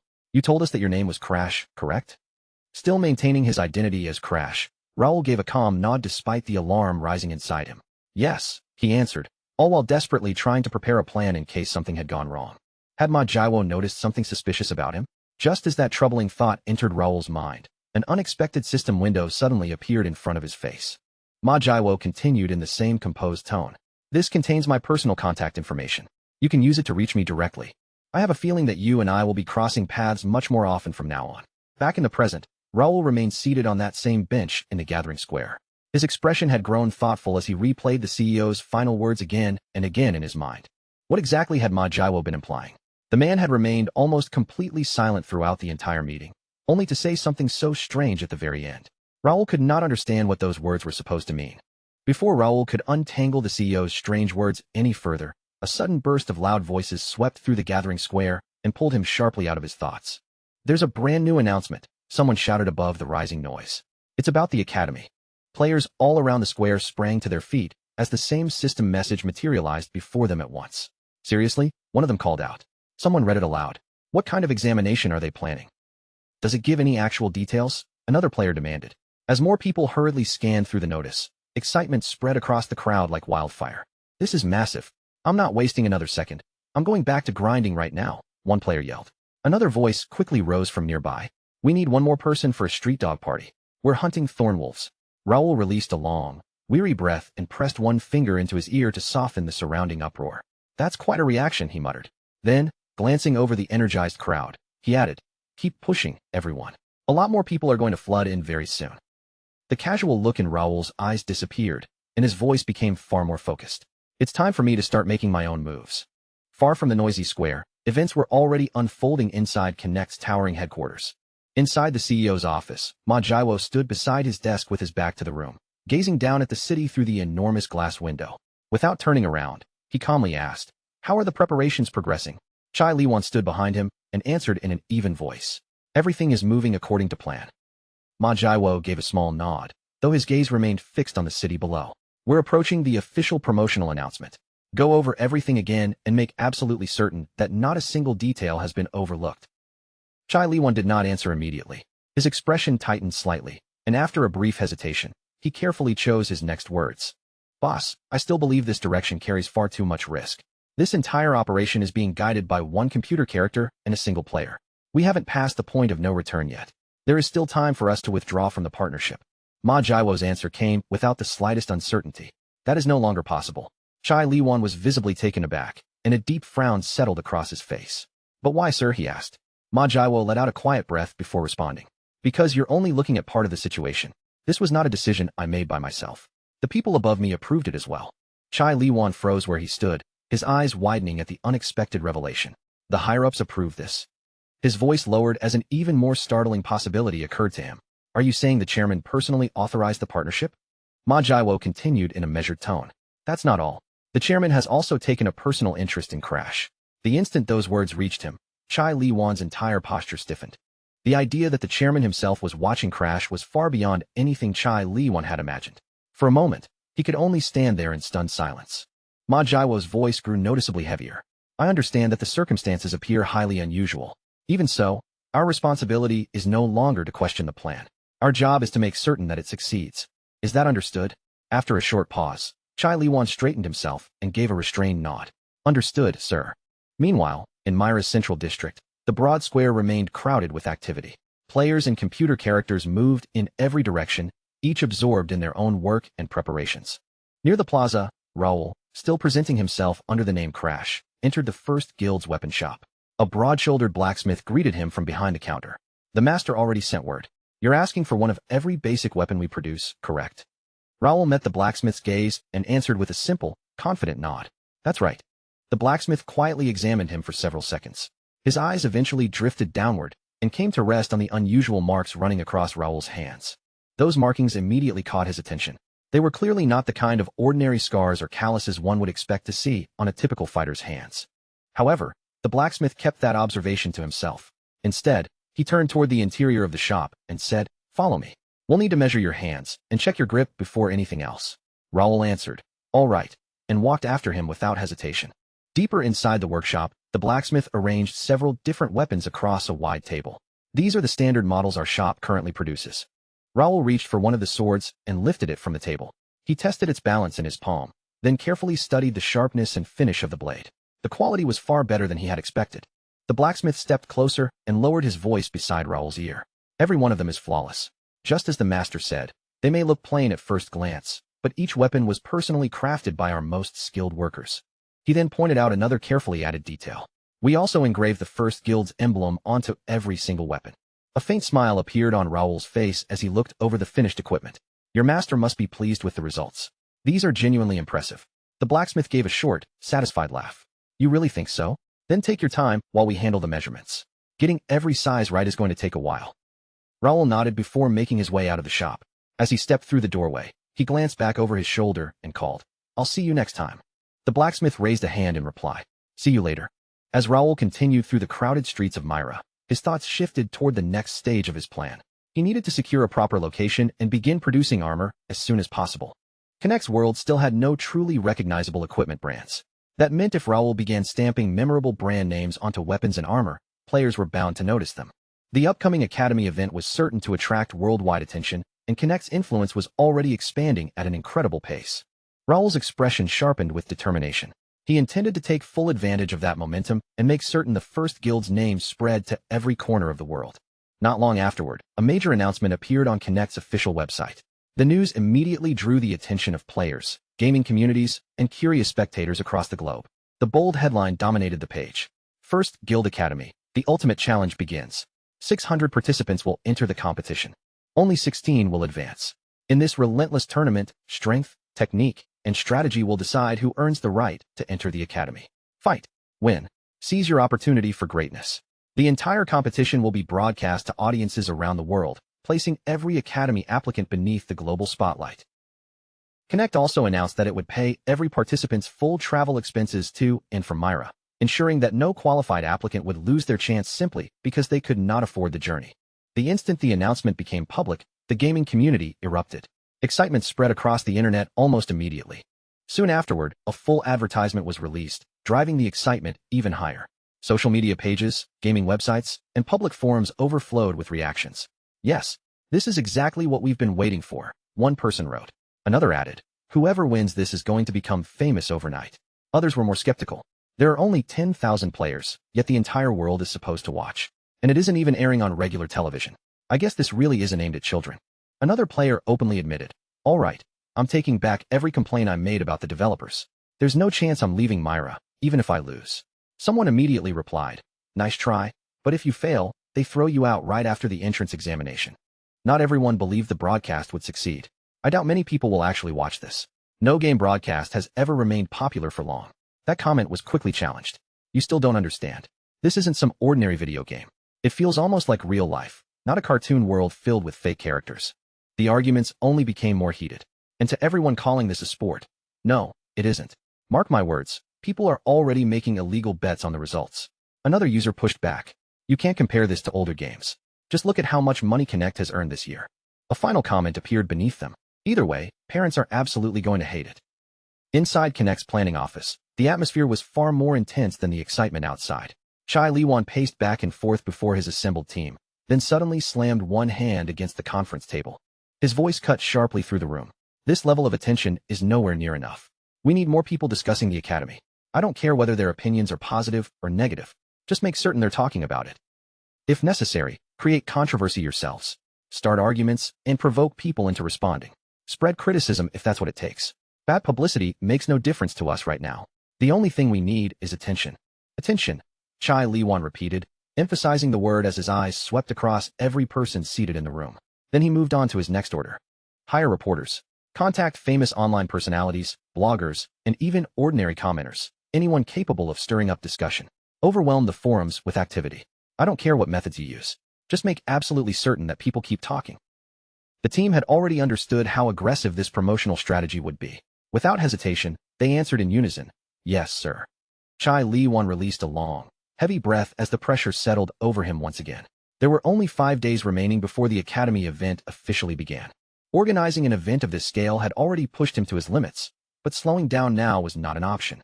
Every decision he made was being watched closely, even by the powerful figures standing above the CEO himself. Most troubling of all was the chairman, a man who almost never appeared before the public. Even someone as distant and secretive as him had begun personally monitoring the situation. Then Chai Liwan's thoughts shifted toward that particular player, and the weariness in his expression hardened into open suspicion. If he caused all this chaos without producing any real results, Chai Liwan muttered coldly, "I won't simply let the matter go." At that moment, one of his staff members stepped forward with an update. "Boss, everything is ready. We even upgraded the computer servers as a precaution, just in case the traffic becomes heavier than expected." Chai Liwan gave a brief nod of approval. "Good." He then turned his attention toward another employee. "What is the current status on their side?" The woman checked the information in front of her before answering clearly. "We've completed the collection process.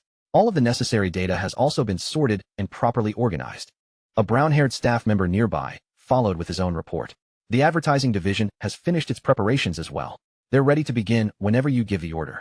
Hearing that every department was in position, Chai Liwan brought his hands together in one sharp clap, immediately drawing the entire room's attention. "Perfect. Then we move into the next phase now," he declared. His gaze passed firmly over the team. "From this point forward, I need every single one of you completely focused." The employees straightened at once and responded together in a clear, unified voice. "Yes, sir." Meanwhile, Raoul was occupied with preparations of his own. Seated behind his desk, Raoul carefully worked through a thick stack of documents. His eyes moved steadily across each page, remaining locked on even the smallest details written before him. Without warning, an excited voice shattered his concentration. Raoul, Ravel, the fairy bound to him by contract, darted energetically through the air in front of his desk. Her wings flickered at incredible speed as she hurried to deliver the news. "There's been another announcement." At that exact moment, a system window appeared across Raoul's screen, its glowing surface displaying a newly released update. The message was direct and impossible to miss. "The second promotional video for the Academy battle has officially been released." Raoul leaned closer and carefully examined the notice. As he absorbed what it meant, a slow, knowing smile formed across his face. "This is only the beginning," he murmured, feeling his excitement steadily rise. The promotional video opened on a sweeping view of a vast battlefield, where the tense silence made the approaching conflict feel even more imposing. At the center of the field, Dalton and Jake stood in disciplined formation alongside the armored knights of the First Guild, every warrior facing forward and ready for battle. Then movement appeared within the darkness ahead. A large wave of goblins began pouring out from the shadows, filling the distant edge of the battlefield. Their warped grins became visible beneath the dim light as they fixed their hungry gazes on the waiting knights. A low, threatening rumble spread through the advancing horde. The moment Dalton and Jake saw the enemy beginning its assault, both men lowered their bodies and firmly braced themselves for the impact. Dalton, already known for his incredible speed and mastery of twin blades, was the first to break from the formation. Without hesitation, he charged directly toward the incoming goblins. Both swords flashed beneath the battlefield light as Dalton tore through the front ranks. Goblins fell around him before they could even react to his movements. Every slash flowed naturally into the next, his blades cutting through enemy after enemy with such ease that nothing seemed capable of slowing his advance. Jake followed immediately behind him, both hands wrapped firmly around the hilt of his long sword as he entered the chaos. Where Dalton relied on quick footwork and rapid strikes, Jake fought with overwhelming force. His broader movements carried a crushing weight behind every swing. Each powerful strike blasted goblins backward, sending them tumbling across the ground after taking only a single direct hit. Behind the front line, the alchemist Nakia raised one hand toward the battlefield. Magical energy gathered around her fingers almost instantly. She whispered a brief chant, and binding magic surged outward across the field. In moments, the spell wrapped around the goblins and locked them firmly in place. The goblins struggled to move, their bodies slowed and restrained by invisible forces. Philip, Josh, and Pierce immediately seized the opening and rushed forward together. Their teamwork was seamless, with each fighter striking the trapped enemies at precisely the right moment. The view then pulled away from the close fighting and turned toward the distant horizon. A thunderous rhythm of galloping hooves began echoing across the battlefield. Their commander rode forward with calm confidence, instantly taking command of the entire moment. Reaching a small rise overlooking the battlefield, he pulled back on the reins and brought his horse to a controlled stop. From that elevated position, Raoul surveyed the fighting below, smiled boldly, and called out, "Do you want to become the person who stands out above everyone else here?" The soldier knights answered without a moment's hesitation. Yes. Their voices rang across the field as they raised their weapons high above their heads. Raoul drew his sword in one smooth motion, and the polished blade caught the light above the chaotic battlefield. Then push yourselves forward and seize that position. Anyone has the chance to rise all the way to the top. With those words, he charged down the slope and personally led the knights into battle. The image suddenly faded to black, and bold lettering appeared across the screen. Connect's first event battle. The moment viewers finished watching the promotional video, excitement erupted throughout the gaming community with even greater force than before. Comments immediately began pouring in. "Did you see that guy at the end? Who was he? He looks better than every actor I've ever seen." Another person replied, "Didn't you read the caption? He's a character inside the game. He's probably some major quest giver." The excitement grew even stronger when Connect unveiled a new global discussion board where every comment could be translated automatically. Posts flooded the page almost instantly. Connect's battle event is finally beginning. Who will become the first champion? This game used to be limited to one region, but now the entire world is watching. Who's going to take the victory? Watching the endless stream of reactions, Raoul leaned back comfortably in his chair and let out a quiet laugh. "It seems the developers aren't quite as hopeless as I thought," Raoul remarked. Beside him, Ravel rapidly scanned the messages flying across the board, growing more animated with every new reaction. "Everyone is completely losing their minds over this," Ravel said excitedly. "It's a good thing we made that video. It definitely pulled them in exactly the way we wanted." A small grin appeared on Raoul's face as he remembered the work behind it. That filming took a great deal of effort, so it had better produce results. Ravel suddenly pointed toward another rapidly growing discussion thread. "Look at this one. They can't stop talking about the battle." Raoul followed her gesture and slowly breathed out. What Connect has offered us in return is worth far more than the effort that video required. Just then, Raoul noticed a fresh notification appear on his screen and immediately opened it. A new official notice filled the display. First Guild Academy Special Examination, Official Rewards. We sincerely thank every player for their continued support. The following prizes will be awarded during the event. The individual rewards were listed first. Players who reached the top 64 would receive prizes, while those who advanced into the top 16 would earn 1 month of free Connect subscription time. The eventual champion would receive 5% of the live broadcast revenue, 10 million Korean won, and a 6-month position as an official representative of Connect. The announcement then revealed a separate category of national rewards. Every nation with a player in the top 16 would receive 1% of a special pool of in-game items for each qualifying participant. For example, if 3 players representing Nation A reached the top 16, that nation would receive 90 items from the pool of 3,000. The champion's country would receive 10% of all special items, and every player from that nation would also be granted 1 free month of subscription time. The announcement concluded with a message from Connect. These rewards have been prepared so that we can build the future of the game together with our community. We wish every participant the best of luck. Enjoy the battle. After reading through the complete reward structure, Raoul's smile faded into a more thoughtful expression. His mind immediately began working through the next steps of his plan. Distributing rewards across an entire nation. That's a clever move, Raoul thought. Once this becomes a competition between countries, even people who have never touched a game will begin paying attention. The global discussion board was already overflowing with arguments, predictions, theories, and non-stop speculation. Curious to see how the growing excitement was affecting the player base, Raul opened Connect's live player rankings and began examining the latest positions. A fresh window opened before Raul, revealing the latest player leaderboard.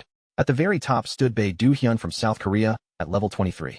Second place belonged to Lewis Blake of the United States at level 21, while China's Li Jinxiang held third place at the same level. As Raul studied the names of the highest-ranked players, anticipation brightened his eyes. A faint smile pulled at his lips as he murmured, "I can hardly wait for that day to finally arrive." Soon, thousands of hopeful players gathered around the first guild's main building, all of them waiting to participate in the academy entrance examination. High above the gathering area, Raul and Ravel stood beside an enormous window. From there, they looked down over the sea of players packed tightly across the grounds below. Ravel stared at the overwhelming crowd with wide eyes, her wings pausing for a moment in surprise. There are so many people down there. Raul continued examining the applicants with a measured gaze. In total, 6,500 players had registered for the academy examination, meaning nearly everyone who had risen beyond level 10 had submitted an application. After a strict screening process, only 2,000 applicants were accepted. From that smaller group, precisely 1,600 would be selected to enter the battle according to a carefully designed set of requirements. It did not take long for angry complaints to rise from the crowd. "How was I supposed to meet these requirements? I have a full-time job," one man protested. Another shouted, "Why did someone with a lower level get chosen while I was rejected?" Raul's gaze sharpened as the frustrated voices spread below. This was exactly the response he had expected. The selection had been based on both level and consistent playtime. Those who began playing alongside everyone else, but logged in less often and advanced too slowly had been eliminated. Natural ability and personality were certainly important, but in Raul's eyes, dedication carried even greater weight. The academy had no need for people who only appeared inside the game whenever it happened to suit them. A lack of outstanding talent was not what concerned Raul. That weakness could be overcome with enough effort and persistence. What he truly wanted were players who logged in constantly and kept moving forward with steady, unwavering determination. Inside the guild's grand main hall, several mayors representing the free cities of the Reuben Kingdom arrived together. Judging by their relaxed expressions, they were clearly pleased to be there. "Count Raul, congratulations on successfully opening your academy," one of the mayors said warmly. Raul turned toward the group and greeted them with a respectful nod. "Mayors, thank you for taking the time to come." Reynaldo answered with an easy smile. "Not at all. We're the ones who should thank you for the invitation. Being allowed to participate in an occasion like this is a genuine honor." While exchanging greetings, Raul's attention drifted toward three figures standing slightly apart from the other guests. The three men looked visibly uncomfortable as they whispered quietly among themselves. Raul recognized them immediately as the mayors who had rejected his earlier proposal. They had underestimated him at the time. Now, after witnessing everything the cooperative cities had gained, they must have finally understood just how much they had allowed to slip through their fingers. Before Raul could dwell on it further, a familiar voice called for his attention. "Master, every player has arrived." Raul turned and found Bernard, his loyal butler, standing nearby with his usual respectful posture. A slow smile spread across Raul's face as he glanced toward the waiting applicants. "They've waited long enough. Let's begin."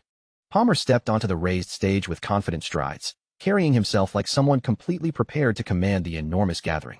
Thousands of players filled the hall before him, all assembled for the long-awaited event. The moment Palmer reached the center of the stage, the crowd fell silent and fixed their attention on him. With a welcoming smile, he raised his voice so everyone could hear. "Thank you all for waiting.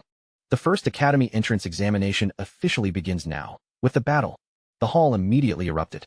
Players threw their arms into the air, cheers thundered from every direction, and a wave of excitement rolled through the entire building. Palmer calmly waited for the deafening celebration to settle. Once the players had quieted again, he continued, "Greetings, everyone. My name is Palmer, and I oversee the Myra branch of the First Guild. Before the examination begins, I will explain the rules." The excitement in the hall shifted into intense concentration as every player listened closely. During the first round, 1,600 participants will be separated into 8 groups of 200. Each group will be transported to its own battlefield, where the fighting will continue until only one player remains standing. Among the crowd, a man leaned closer to the woman beside him and whispered, "I figured it would be some kind of survival battle, but 200 people at once." The woman crossed her arms, keeping her eyes on the stage. "Then how exactly are they deciding who advances?" As though he had heard their private exchange, Palmer immediately answered the question. 8 players from every group will move forward. The final survivor will qualify automatically. The next 5 positions will belong to the participants who defeat the greatest number of opponents. The final 2 places will be earned by accomplishing a special objective. A restless murmur spread across the hall as players tried to guess what that hidden challenge might involve. Palmer raised one hand, calling the room back to order before revealing the answer. Statues have been concealed throughout each battlefield. The first 2 players who successfully collect 5 statues apiece will earn passage into the next round. Surprise rippled through the audience as the unusual rules sank in. Palmer continued before anyone could become too excited. However, listen carefully. The moment a player obtains their 5th statue, a brilliant light will shine from their body for 5 full seconds. Every nearby opponent will immediately know where that person is. Afterward, the collector must protect all 5 statues for 1 complete minute before qualification is secured. Should the player be defeated or lose possession of the statues, those items will disappear. Do not forget that condition. Several players swallowed nervously after hearing the warning, while others narrowed their eyes and began constructing strategies inside their heads. Palmer continued laying out the conditions. Each battle will last 100 minutes. If the time expires while multiple players remain alive, or if no participant manages to secure 5 statues, then the 8 players with the highest defeat counts will advance instead. Finally, several concealed rules have been added to preserve fairness throughout the examination. You will discover those rules once the battle begins. The atmosphere grew noticeably heavier as everyone realized how many unknown dangers might be waiting for them. Palmer clapped once, then gestured toward an enormous screen that illuminated the space behind him. These are your group assignments. I wish every one of you the best of luck. As hundreds of names filled the display, players surged closer and searched urgently for their own. Palmer then announced, all members assigned to Group A, follow the staff members who will escort you to the battlefield. After finding his name, Kim Il-woo released a quiet, uneasy laugh beneath his breath. He had been placed in Group A. Kim Il-woo had hoped to watch several earlier battles first, giving himself time to observe the other contestants and learn which tactics worked best before facing the examination himself. Now that he had been selected for the opening group, that entire plan had vanished before it could even begin. Kim Il-woo opened his game interface and carefully inspected the list of participants assigned alongside him. Alright, the strongest player is level 25, there's another at level 24, and around 30 people are level 23. That's manageable. None of the absolute top-ranked elites are in this group. Then his eyes landed on 5 particular names, and the tension immediately returned to his face. These 5 are dangerous, global ranks 7, 13, 16, 25, and 31. I'll have to watch every move they make. While Kim Il-woo was mentally marking those dangerous opponents, someone suddenly walked up beside him. Hey, are you Korean? Startled by the question, Kim Il-woo turned and found another player smiling openly in his direction. Kim Il-woo gave a cautious nod. Yes, I am. At once, the stranger's friendly smile became even broader. Great. Then come over here and talk with me for a minute. Kim Il-woo frowned slightly, unable to understand what the stranger could possibly want from him moments before the battle. Before Kim Il-woo could offer an answer, the player grabbed him by the arm and began pulling him through the crowd. Just come with me. We need to discuss our strategy. Realizing resistance would only make things more troublesome, Kim Il-woo released a resigned sigh. Fine. After being led a short distance, Kim Il-woo found himself standing before a cluster of Korean players who had already gathered together. The man positioned at the center welcomed him with a relaxed smile. Hello, my name is Park Sun-ho. I have to admit, I already feel much safer now that I'm surrounded by people from home. The name immediately caught Kim Il-woo's attention. He opened the rankings and quickly located Park Sun-ho's information, level 19, global rank 357, and local rank 27. Park Sun-ho looked around at the assembled players and continued in a calm, confident tone. As all of you probably understand, battles on this scale usually turn into team conflicts sooner or later. Let's be honest, none of us truly wants to face 200 opponents alone. A female player standing near the edge of the group folded her arms and gave him a skeptical look. So what exactly are you suggesting? That all of us form a team. Park Sun-ho answered with a knowing grin. The other participants are going to create alliances as well. Scoring a few early defeats won't matter if an entire group surrounds you afterward. One person cannot stand against a coordinated team. Rather than exhausting ourselves by fighting one another from the beginning, we should work together, remain alive, and eliminate everyone outside our alliance first. The female player did not respond immediately. She remained silent with her arms still crossed, carefully weighing Park Sun-ho's proposal. Kim Il-woo carefully watched the exchange while turning Park Sun-ho's argument over in his mind. As much as he disliked the situation, the man was right about one thing. In a battle this large, no single player could realistically defeat everyone alone. Right then, Park Sun-ho suddenly raised his voice and looked around the gathering. Is Kim Il-woo here? Kim Il-woo lifted one hand so the others could see him. That's me. What do you need? Park Sun-ho's eyes immediately lit up with recognition. So you're Kim Il-woo, the player ranked 16th in the world. It's an honor to finally meet you. Whispers swept through the surrounding group almost instantly. He's ranked 16th. How many hours does that guy play? Kim Il-woo's brow tightened as the attention shifted toward him. Why was Park Sun-ho announcing his rank as though he were some kind of celebrity? Park Sun-ho continued before Kim Il-woo could respond. As everyone already knows, the results of this examination will affect our country's standing. The more Korean players who reach the next round, the greater the benefit for Korea's overall ranking. An uneasy feeling settled in Kim Il-woo's chest. Park Sun-ho's words sounded reasonable on the surface, but something about the way he presented them immediately put Kim Il-woo on guard. All right.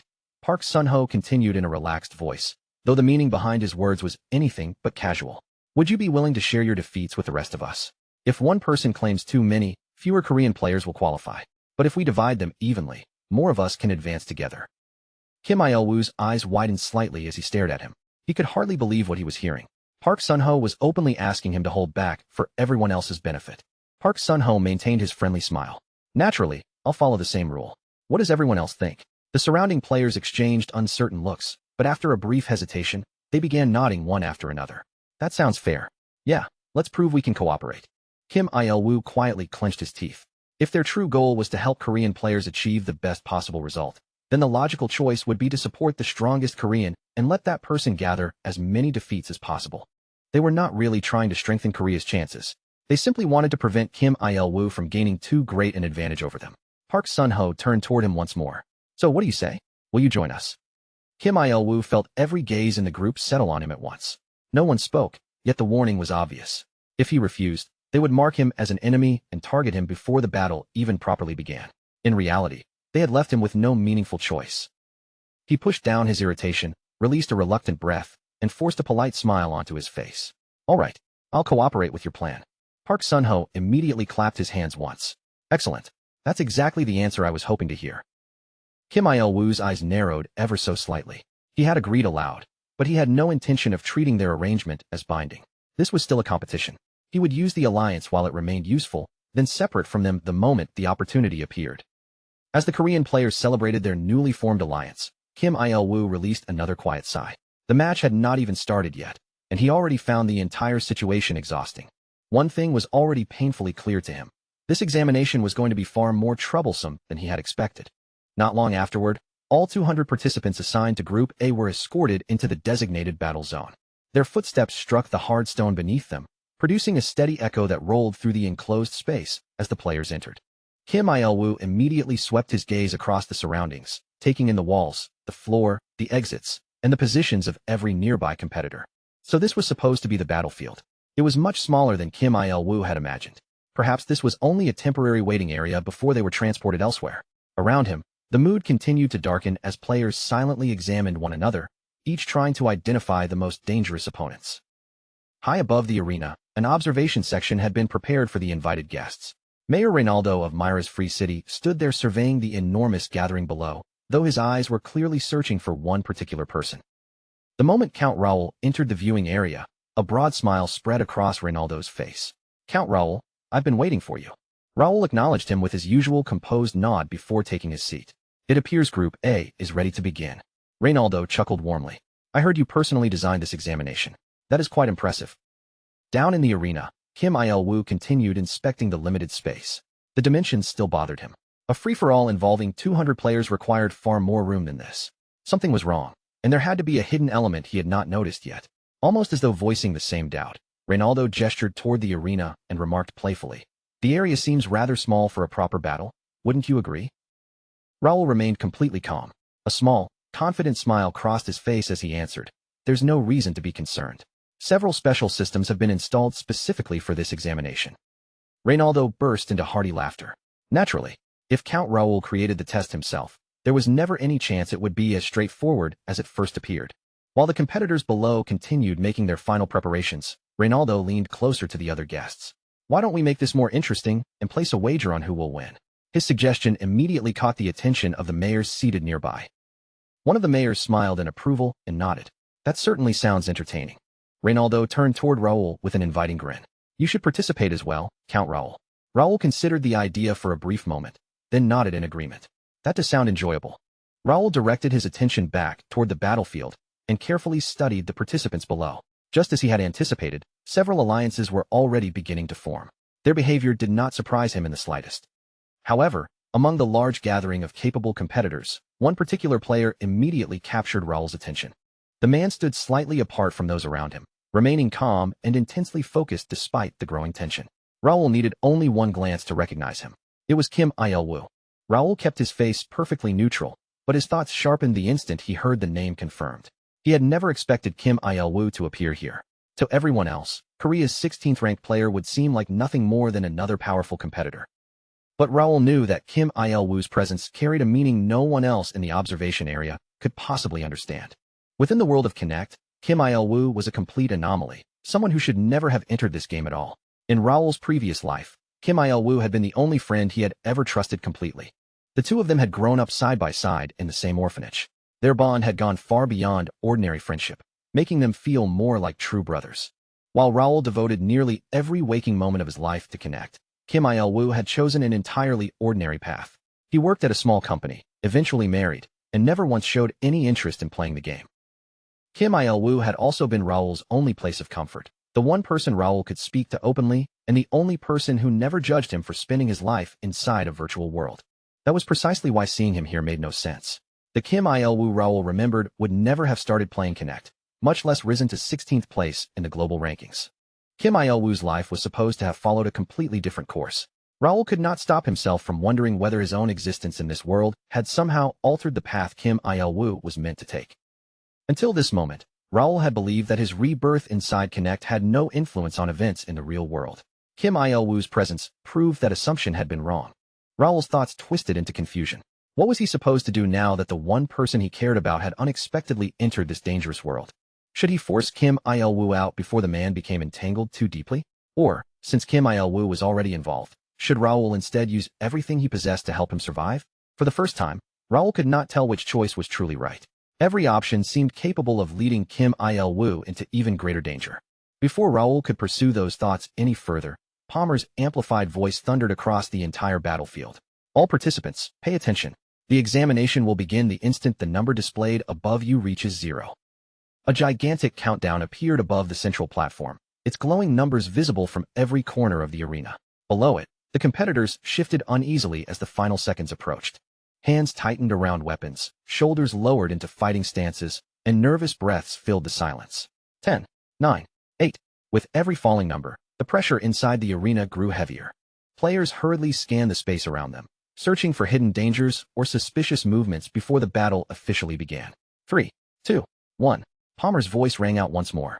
The examination begins now. At that instant, brilliant crimson magic circles appeared throughout the battleground. Their eerie red lights spread across the stone floor, glowing with an intensity that immediately unsettled the waiting players. Confused murmurs broke out as the competitors instinctively raised their weapons and prepared for whatever would happen next. Without warning, a violent red flash erupted from every direction and swallowed the entire arena. Kim Il-woo narrowed his eyes as the blinding glow overwhelmed his vision. Then, in the very next instant, every trace of light disappeared, and Kim Il-woo's entire world plunged into complete darkness. When his vision finally cleared, he found himself standing alone inside a cramped wooden cabin. No voices, no footsteps, and not another person in sight. He glanced around in confusion. Where did everyone go? Had the test scattered them into separate locations? If that was really the case, then all their earlier talk about staying together had become completely meaningless. A quiet laugh escaped him as someone's face crossed his mind. He couldn't help wondering what kind of reaction that guy was having right now. Just then, a faint gleam caught his attention. Something bright was slowly sliding through a narrow crack between the wooden boards of the wall. It was a warm, unmistakable golden light. His curiosity immediately stirred, and he cautiously walked toward the gap, keeping his eyes fixed on it. What exactly was hiding in there? He slipped his hand through the opening and carefully pulled the object free. Resting in his palm was a golden hawk, its surface gleaming brilliantly. Bill studied it for a moment, and a pleased smile spread across his face. This was a promising start. If useful rewards like this were hidden throughout the battlefield, then this test might turn out far better than he had initially expected. Without wasting another second, he placed the golden hawk safely inside his inventory, making sure the valuable item was secured before moving on. The instant the hawk disappeared, something unexpected happened. A completely unfamiliar icon began blinking in front of him. Bill stared at it with raised brows. He had never encountered a function like this before. He reached out and tapped the flashing symbol. At once, a compact map unfolded before his eyes, hovering clearly within his field of vision. The battlefield displayed on the map had been separated into 11 individual zones. A marker showed that Il was currently standing inside Zone 4. After studying the layout, he decided that checking the neighboring areas would be his next move. Before stepping outside, he leaned toward the cabin window and peered through the glass. The land beyond was strangely quiet, almost too quiet.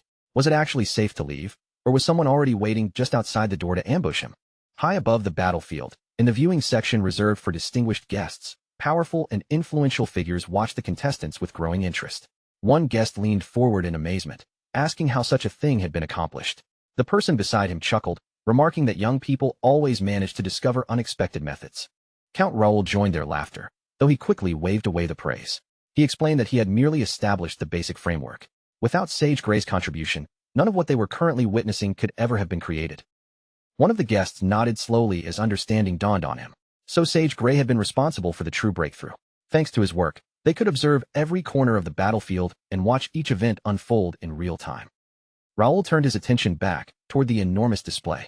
A satisfied expression settled across his face. The contestants were reacting exactly as he had hoped they would. Creating a battleground of this scale had consumed an enormous amount of money and resources. Even so, Raoul believed the investment would remain useful long after this particular test dance had concluded. In his eyes, every coin spent had been worthwhile. Reynaldo glanced toward him with visible interest, then admitted that separating all the players at the beginning had been an exceptionally clever decision. However, Reynaldo soon noticed a potential problem. Most of the contestants still refused to leave the areas where they had first appeared. If everyone continued hiding in place, wouldn't the battlefield eventually fall into a complete standstill? Raoul responded with a small, knowing grin. Naturally, he had already considered that possibility. If every player remained rooted to one location forever, then the entire competition would stop progressing. That was precisely why they had prepared an additional mechanism. Raoul said it should activate at any moment, and almost on cue, red markers suddenly appeared across the contestants' miniature maps, each glowing that revealed the position of nearby players. Crash! Wu violently kicked the cabin door open, then immediately threw himself into a sideways roll. By the time his body cleared the entrance, his bow was already raised and aimed toward the danger outside. Twang! The bowstring snapped sharply, launching an arrow through the air. Before the nearby opponent could even understand what was happening, the projectile buried itself in his arm. Wu did not give the wounded man any chance to recover. The instant the arrow connected, he surged forward at full speed, rapidly closing the distance between them. Raising his shield in front of his body, Wu drove it straight into the injured player with crushing force. The impact knocked the man completely off balance and sent him slamming hard onto the ground. The fallen player barely had time to register the pain. Before he could catch his breath or attempt to stand, the next attack was already coming. Whoosh! Several arrows tore through the air and flashed past Wu's head, missing him by only a narrow margin. One wrong movement would have left him pierced on the spot. His survival instincts reacted before conscious thought could catch up. Wu hurled himself toward the nearest tree and pressed close behind its thick trunk, using the solid wood as protection from the incoming fire. From behind the tree, he carefully shifted his gaze across the battlefield. One opponent was positioned off to his right, while the hidden archer who had fired at him remained somewhere directly ahead. Before Wu could decide which enemy to target first, a crimson system window suddenly flashed into existence before his eyes. A sharp warning signal followed. System alert. A movement penalty warning filled the red window. Any contestant who remained within the same location for longer than 5 minutes would have their position exposed to every other player for a full 30 seconds. Wu narrowed his eyes as he read the message. A rule this important should have been announced before the fighting started. Still, after thinking it through, he realized the penalty was not entirely disadvantageous. After all, the rule applied equally to everyone. If staying still caused his own location to be revealed, then every opponent who continued hiding would eventually have their position exposed as well. Farther away, the archer concealed at long range was beginning to grow uneasy. Wu's exposed marker had vanished some time ago, yet there had been no visible movement from his position. Then, without warning, leaves rustled somewhere behind the archer. Startled by the sound, the archer whipped around and stared toward the bushes at his back. But the moment he turned, he realized he had already reacted far too late. Swish! Wu exploded from the undergrowth with a short blade clenched firmly in his hand. He crossed the remaining distance in a flash and sliced through the archer's throat before the man could defend himself. A strained scream escaped the archer as his body crumpled onto the ground. The desperate cry carried through the quiet forest and immediately reached another contestant hiding behind a nearby tree. Fear seized that player the moment he heard the scream. Whatever had just happened nearby, he wanted absolutely no part of it. Abandoning any thought of conserving his strength, he decided to unleash everything he had at once. He hurriedly began chanting an incantation under his breath.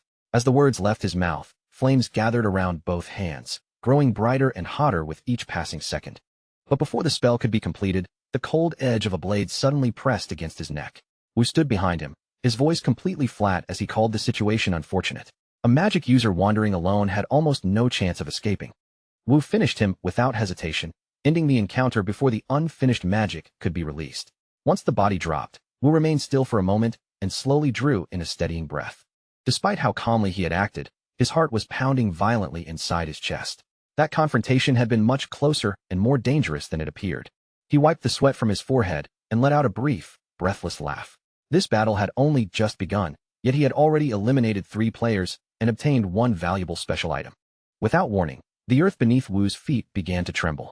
The vibration quickly intensified, shaking the surrounding trees and sending a low rumble through the entire area. Wu froze for an instant, completely caught off guard by the sudden quake. He tightened his grip around his weapon without even realizing it and rapidly scanned the surrounding terrain. What was happening now? As the ground continued to shudder, another red system window appeared directly in front of him. The familiar alert tone rang out once again. System alert. 10 minutes had now passed since the battle officially began. The zone containing the greatest number of surviving players would be completely removed. Only 1 minute remained, and everyone inside the affected territory had to escape before the countdown ended. The condemned location was Zone 7. Ilwa's eyes widened as the meaning of the announcement became clear. So this was another method of forcing the contestants to move instead of allowing them to remain hidden in one area. He acted immediately. Spotting a sturdy tree nearby, he rushed toward it, gripped the rough trunk, and climbed upward as quickly as his arms and legs could carry him. After reaching a broad branch high above the ground, he carefully steadied his footing. From that elevated position, he swept his gaze across the battlefield, searching for the zone mentioned in the warning. Then he saw it in the distance. Zone 7 had been completely wrapped in an ominous red glow, making the doomed territory stand out like a burning scar across the battlefield. Below him, complete chaos had erupted. The surviving players trapped inside Area 7 were sprinting desperately toward the nearest safe zone, each one racing against the rapidly shrinking countdown. But just as they drew close to the boundary, attackers concealed among the treetops suddenly opened fire. Arrows rained down from above, leaving the fleeing players trapped between the collapsing zone behind them and a deadly ambush ahead. Many were struck down before they could cross into safety. Only moments later, another crimson notification flashed into view. The system's cold announcement rang across the battlefield. Time had expired, and Area 7 was about to be removed. A frantic cry immediately echoed from somewhere within the condemned territory. One player shouted for the system to wait, his voice cracking as he screamed that he was still trapped inside. But his desperate plea came far too late. A massive wave of red energy erupted across the zone, surging outward and swallowing every part of the area in an instant. With a single overwhelming sweep, the entirety of Area 7 disappeared from the battlefield, taking everything still trapped inside along with it. The earth began shaking once again, only this time the tremors were far more violent. As the ground buckled beneath everyone's feet, another system notification abruptly appeared. The message announced that the battlefield was now undergoing a major structural shift as a direct result of Area 7's removal. Watching from high above, Reynaldo stared at the display in open disbelief. The terrain itself was changing in the middle of combat. Raoul merely laughed calmly, explaining that the contestants would finally understand that hiding in one place would never carry them to the end. Reynaldo slowly shook his head, still struggling to believe what he was seeing. No contestant could possibly have predicted a change like this. By now, the entire battlefield had to be descending into complete disorder. Raoul remained perfectly composed, his expression showing no trace of surprise. That confusion was exactly what he had intended to create. From the contestants' perspective, the constantly shifting environment below had to feel completely overwhelming, with danger now coming from both the other players and the battlefield itself. Elsewhere, Park Sun-ho stood with his entire body pulled tight. His posture was rigid, and every sharp, impatient movement made his growing irritation impossible to hide. Unable to contain himself any longer, he clenched his jaw and angrily wondered what kind of lunatic had designed such an insane test. Before the competition began, Sun-ho had believed gathering the Korean participants would be simple. Most of them were highly ranked, and merely bringing that many capable players together should have given their group an enormous advantage over everyone else. However, the system had scattered every participant the moment the match started, completely destroying their original formation. Fortunately, Sun-ho had already prepared an alternative strategy in case something disrupted his first plan. If they could not organize themselves beforehand, then regrouping after the battle began was the next best option. Better yet, the game's automatic translation meant he did not need to identify Korean players through language alone. After spending most of the opening phase moving from place to place, Sunho had finally managed to gather 5 teammates he considered dependable. With the group assembled, the time had come to put his plan into action. He opened the live rankings and carefully scanned the leading names. Brent from the United States held first place with 7 eliminations. Kim Il-woo from Korea ranked second with 5, while Bang Ji-yoon from China occupied third place with the same number. Sunho's gaze sharpened the instant he saw the name in second place. Kim Il-woo already had 5 eliminations. He stared at the ranking, wondering how Il-woo had managed to collect so many in such a short time. Sunho quickly convinced himself that Il-woo must have received an unusually favorable starting location. In his mind, had their positions been reversed, he would already be sitting comfortably at the top of the rankings. Still, the match was far from over. With 5 capable teammates protecting and supporting him, Sunho believed his strategy remained perfectly viable. A confident smile tugged at his lips as he stared at Il-woo's name. He could enjoy second place for the moment, but Sunho was certain he would catch up very soon. Just as everything seemed to be falling neatly into place, a sudden burst of light erupted from the ground directly beneath the group's feet. An enormous magic circle spread across the earth around them, its intricate markings igniting one after another with an eerie, unnatural glow. Realizing something was terribly wrong, Sunho snapped his head up and shouted for everyone to move. But no one had enough time to react. The teleportation activated immediately, and in the next instant, Sunho and all 5 of his teammates vanished from the spot. When Sunho's sight finally returned, the others were gone. He now stood completely alone, with none of the teammates he had worked so hard to gather anywhere nearby. A fresh system message appeared before him. Unauthorized cooperation had been detected, and the system had confirmed their actions as unfair play. As punishment, every member of the group had been scattered to a random location. Sunho's entire body stiffened as he read the notice. Rage immediately surged across his face, and he drove his foot into the wooden fence beside him before shouting at the system, demanding to know what this was supposed to mean. His frustration only grew as he imagined the person responsible for the battlefield. Whoever had created this ridiculous setup was undoubtedly watching everything from somewhere safe and laughing at his expense. Sunho glared into the empty surroundings and cursed the rotten bastard who was surely hiding somewhere beyond his reach. Far above the battlefield, Raoul suddenly sneezed. He paused for a moment and casually rubbed the tip of his nose. Raoul muttered that someone must be talking about him. Down below, Sunho released a sharp, irritated breath as he tried to regain control of himself. Regrouping with the others was practically impossible now that everyone had been sent to random locations. Even if Sunho somehow found them again, closing the gap in eliminations had become an increasingly difficult climb. Before he could decide on a new course of action, an unexpected voice came from directly behind him, casually asking what he was doing all the way out there by himself. Sunho froze for a fraction of a second. He knew that voice immediately. There was no need to turn around or hear another word before recognizing exactly who had spoken. When Sunho slowly looked back, he found Kim Il-woo standing there with a calm, unreadable expression. More troubling still, Il-woo appeared to be quietly slipping some unknown object into his pocket. Sunho instantly changed his demeanor. Covering his surprise with a broad, relieved smile, he warmly greeted Il-woo and said how glad he was to see that Mr. Kim had made it through safely. Kim Il-woo did not return the friendly greeting. Instead, he raised his blade slightly and coldly ordered Sunho not to move. Sunho's smile stiffened as he forced disappointment into his voice. He urged Il-woo not to behave so harshly, insisting that 2 Koreans had no reason to fight one another. Since fate had brought them together again, Sunho suggested that they put the past aside and cooperate as a team. Kim Il-woo sighed inwardly. After everything Sunho had attempted earlier, he could hardly believe the man was still shameless enough to speak as though they were natural allies. Il-woo simply replied that they should separate and continue along their own paths. Sunho's jaw tightened at the rejection, but he kept his voice controlled and asked Il-woo to reconsider. Then Sunho abruptly stopped speaking. His gaze shifted past Il-woo, and a faint tremor began running through his body. In a suddenly hushed voice, Sunho addressed Mr. Kim and warned him that something was standing directly behind him. Sensing that something was wrong, Kim Il-woo turned just far enough to look over his shoulder. Behind him, a gigantic dragon made entirely of roaring flames was rapidly taking shape. Il-woo's pulse immediately jumped as he stared up at the towering creature. For a brief moment, even he could not understand what kind of absurd monster had suddenly appeared. The pressure radiating from the blazing dragon seemed far beyond anything an ordinary level 20 player could possibly confront or survive. Before Il-woo could dodge or raise his weapon, the fire dragon lunged straight toward him. Yet instead of tearing into his body, The enormous creature passed harmlessly through him as though it had no physical form at all. Il Wu's eyes widened as realization struck him. The terrifying fire dragon was nothing more than a fake. The blazing illusion dissolved into empty air, but before Kim Il Wu could turn his attention back to Sun Ho, a sudden piercing impact struck him squarely in the back. Il Wu sucked in a sharp breath as pain seemed to tear through his body. He stumbled forward several steps, then twisted around to find Park Sun Ho standing behind him with a vicious, triumphant grin. Sun Ho stared at him with open contempt and sneered that Il Wu truly was an idiot. As far as he was concerned, this fight, and Il Wu's life in the match, was already over. Park Sun Ho possessed an unusually rare and dangerous unique ability known as the Trickster, a power perfectly suited to deception and surprise attacks.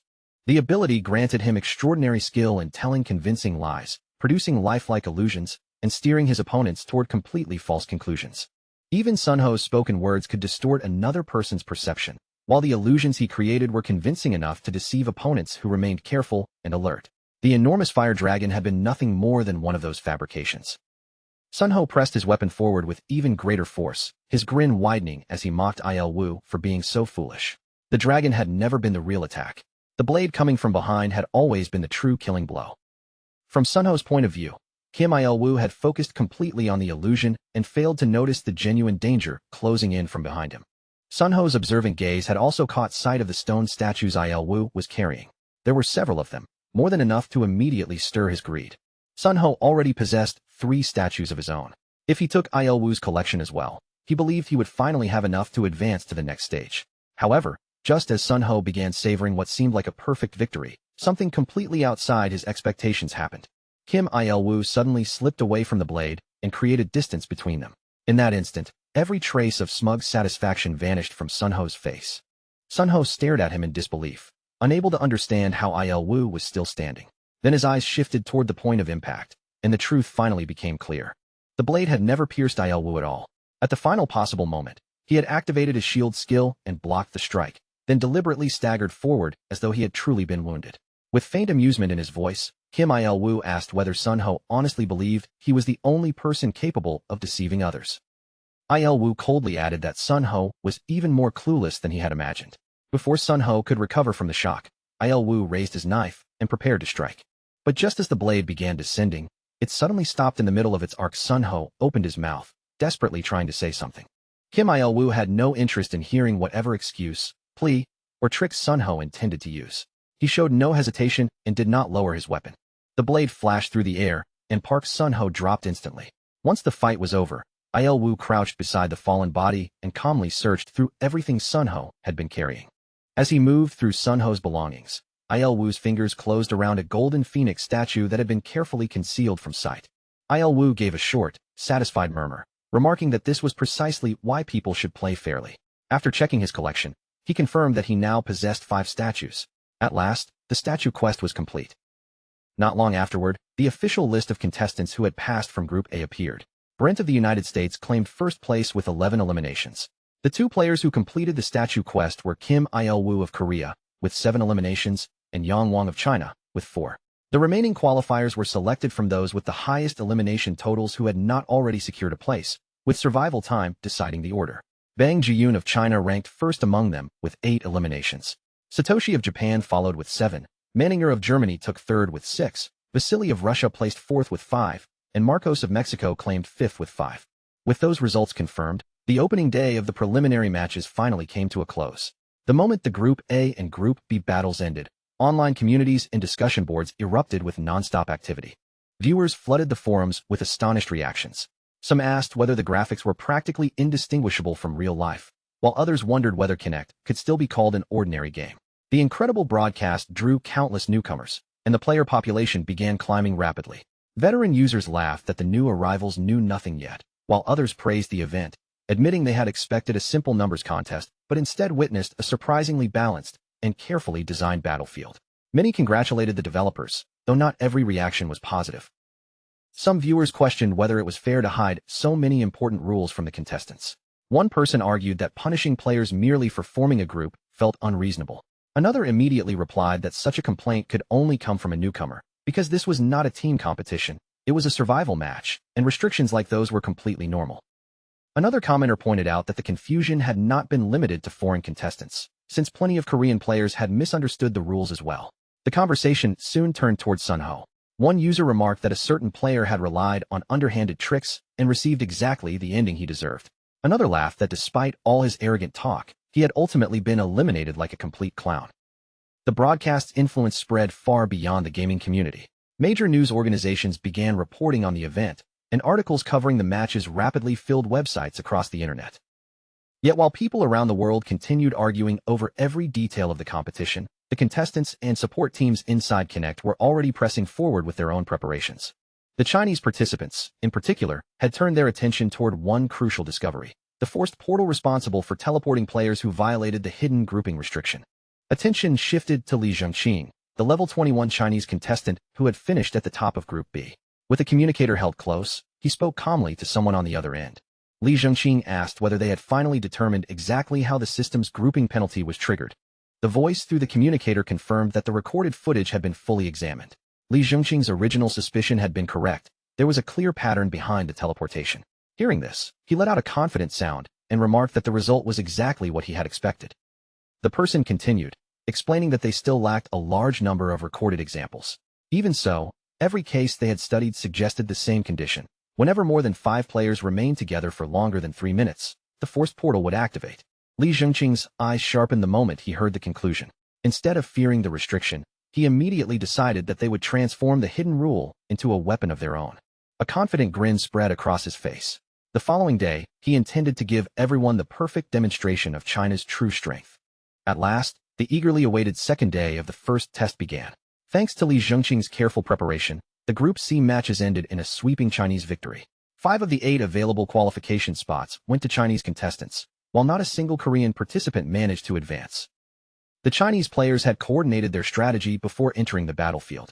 They established specific meeting locations for contestants who spawned in neighboring zones. For example, those appearing in Areas 1 and 2 were instructed to gather at the tallest building within Area 1. After reaching their designated meeting points, the players consistently traveled in units of 4. Whenever a larger confrontation erupted, nearby teams joined the fight through an organized and carefully structured formation. The strategy worked almost flawlessly. Through disciplined coordination, the Chinese contestants overwhelmed their opposition and seized control of the first-round battles. Spectators watching the matches could only stare in disbelief, stunned by how efficiently the Chinese teams moved and fought together. Once the Group C rounds concluded, a lunch break was held before the start of Group D. That brief pause gave contestants from every other country time to reconsider their methods and develop new strategies. One contestant quietly warned that if the Chinese players continued advancing with that kind of pressure, everyone else would be finished. Another answered that they no longer had any real choice. To survive, they would need to cooperate, even if that meant joining forces with players from other nations. The overwhelming desire to qualify gradually pushed former strangers and international rivals into temporary alliances. By the time the Group D competition began, most participants were already moving across the battlefield in 4-person units. What had started as an individual survival contest had effectively transformed into a war between small teams. From the observation area, Raoul watched the shift with a faintly satisfied expression. The contestants were adapting exactly as he had anticipated, though the Chinese players had discovered the ideal approach sooner than even he expected. Raoul did not care which nation ultimately claimed the most victories. His true goal was far simpler. He wanted these battles to increase the contestants' fame and popularity. In strict one-on-one duels, there were only so many opportunities for memorable performances. At the opposite extreme, enormous team battles often caused individual talent to disappear beneath the movements of the crowd. 4-person units created the perfect middle ground. They allowed teamwork to matter while still giving exceptional fighters room to stand out, and the matches so far were proving Raoul's judgment correct. Aside from China's overwhelming showing during Group C, no single region had managed to dominate every match. Talented contestants from countries all across the world continued earning qualification spots through their own ability. However, just before the Group G matches were scheduled to begin, the qualification totals by nation told a striking story. China had 14 successful contestants, the United States had 8, South Korea had 5, Japan and Russia each had 4, and the United Kingdom had only 2. The latest numbers ignited another wave of fierce online debate. Many Korean viewers admitted they had expected disappointing results, but even they had not imagined things would become this severe. Nearly 200 Korean contestants had entered, yet only 5 had advanced. Their average ranks had been higher than those of many rivals, but those numbers had made almost no difference. Other viewers complained that the matches had become less entertaining after Group C. They had tuned in hoping to see more spectacular individual performances, but the growing focus on coordinated team battles had pushed those impressive solo moments into the background. But one comment quickly reminded everyone not to lose hope just yet. South Korea's strongest player was still waiting in the final group, and he had not entered the battlefield yet. Elsewhere, Raul was browsing through the heated discussion while using the online identity known as Crash, quietly reading every reaction that flashed across the screen. A faint smile appeared on Raul's face as he leaned back. After all, the main character was always supposed to make his entrance at the very end. He closed the discussion window and gathered his thoughts. Everything had fallen into place almost perfectly. If he made his move now, there would be no way for anyone watching to overlook him. Until this point, Raul had deliberately avoided attention. Keeping his head down had always come naturally to him. He worked silently behind the curtain, careful not to stand out, stir trouble, or create even the slightest ripple. But now, both his purpose and the way he viewed himself had changed. The cautious approach he once relied on no longer matched the person he intended to become. The road Raul had followed in the past could no longer take him where he wanted to go. This time, he planned to move in the exact opposite direction. He would no longer remain an unseen figure operating from the shadows. Instead, he would step onto a stage so large that everyone would be forced to look his way. From that moment forward, Raul wanted to become someone whose choices moved other people, someone they would follow, speak about, and remember. To create that kind of influence, his presence had to become impossible to deny. That was why Bae Do-hyun needed to prove that he stood on an entirely different level from every other contestant. Fortunately for Raul, the competition had developed in a way that could not have suited his plans any better. The first test had originally been presented as a contest of individual ability, yet it had gradually transformed into a struggle between organized teams. Meanwhile, the Korean contestants who had been expected to dominate had delivered disappointing results, leaving their supporters frustrated and discouraged. And that disappointment created the perfect opening. When people were beginning to lose confidence, all Raul had to do was step forward and deliver something far beyond their expectations. In a single moment, their frustration could be transformed into overwhelming excitement. Every pair of eyes would naturally turn toward him. Of course, that kind of attention carried its own dangers. The more famous he became, the more carefully people would examine every detail surrounding him. Once that scrutiny began, uncomfortable questions were certain to follow. After all, Bae Do-hyun did not truly exist. The identity had been constructed with great care, but beneath the name there was no genuine history or official past supporting it. The more recognition Bae Do-hyun gained, the sooner curious people would begin digging beneath the surface. And if even one person uncovered the truth, the entire false identity could come crashing down all at once. Even so, Raul felt no fear. He had already prepared everything he would need. Long before taking his first public step as Bae Do-hyun, he had anticipated those exact problems and arranged solutions for them. Every piece had been positioned so that each future move would carry him closer to his goal. One of the most important parts of that preparation had been forming an alliance with Ravel. With her strength and knowledge supporting him, Raul believed he could overcome whatever complications appeared next. The old Raul had never planned this far ahead. He rarely considered the future with such care or calculated his actions with this level of precision. But that careless version of him was gone. Now his vision was sharp, and the path ahead had never looked clearer. With every necessary piece finally in place, Raul lowered his voice and murmured to himself, "All right then, it's time to begin the real game." For a moment, Raul had nearly forgotten that Ravel was far more than some ordinary fairy he had simply recruited. She was an ancient being who had spent thousands of years absorbing the knowledge preserved inside an enormous old library, carrying wisdom accumulated across countless ages. When Ravel first developed an interest in Earth, she explored its unfamiliar culture at a relaxed pace, gradually browsing through the internet one subject at a time. Even then, her endless curiosity seemed to fill the space around her with a strange, infectious energy. "This is simple," Ravel declared as her wings fluttered lightly behind her. To her, the internet resembled an enormous network of connected magic circles and barrier formations. Information traveled through it just as mana flowed across an intricate ritual, while its security programs were merely powerful magical defenses written in a different form. Before long, even Ravel had to admit that she seemed to understand the internet more deeply than many of Earth's actual specialists. It was almost as though she could observe the entire digital world from a higher dimension. One day, she casually asked Raul whether his greatest problem was the lack of an official identity. Her voice carried complete confidence as she told him to provide Bae Do-hyun's personal information and leave everything else to her. Raul hesitated, warning that this was not a problem someone could casually erase. Korea maintained extremely strict laws and records concerning personal identities. Ravel simply insisted that he hand over the information. Raul eventually did so, though only reluctantly. believing she would abandon the idea once she realized just how impossible the task actually was. Yet only a short time later, Ravel returned with a bright, cheerful expression and announced that everything was finished. She then told Raoul to open his item window and see the result for himself. Raoul brought up the system interface, and the moment he saw what was inside, his entire body went still. A digital identification card had appeared in the window. It carried the name Bei Du-hyun and contained a complete set of official personal records. Still unable to process what he was seeing, Raoul slowly turned toward Ravel. She answered his stunned expression with a light laugh, calling it a small present and explaining that she had already sent every related document to his email. Ravel added that he would not even need to carry a physical card. Even if the identity represented a part of his life he could never truly return to, she believed it was still something meaningful enough to preserve.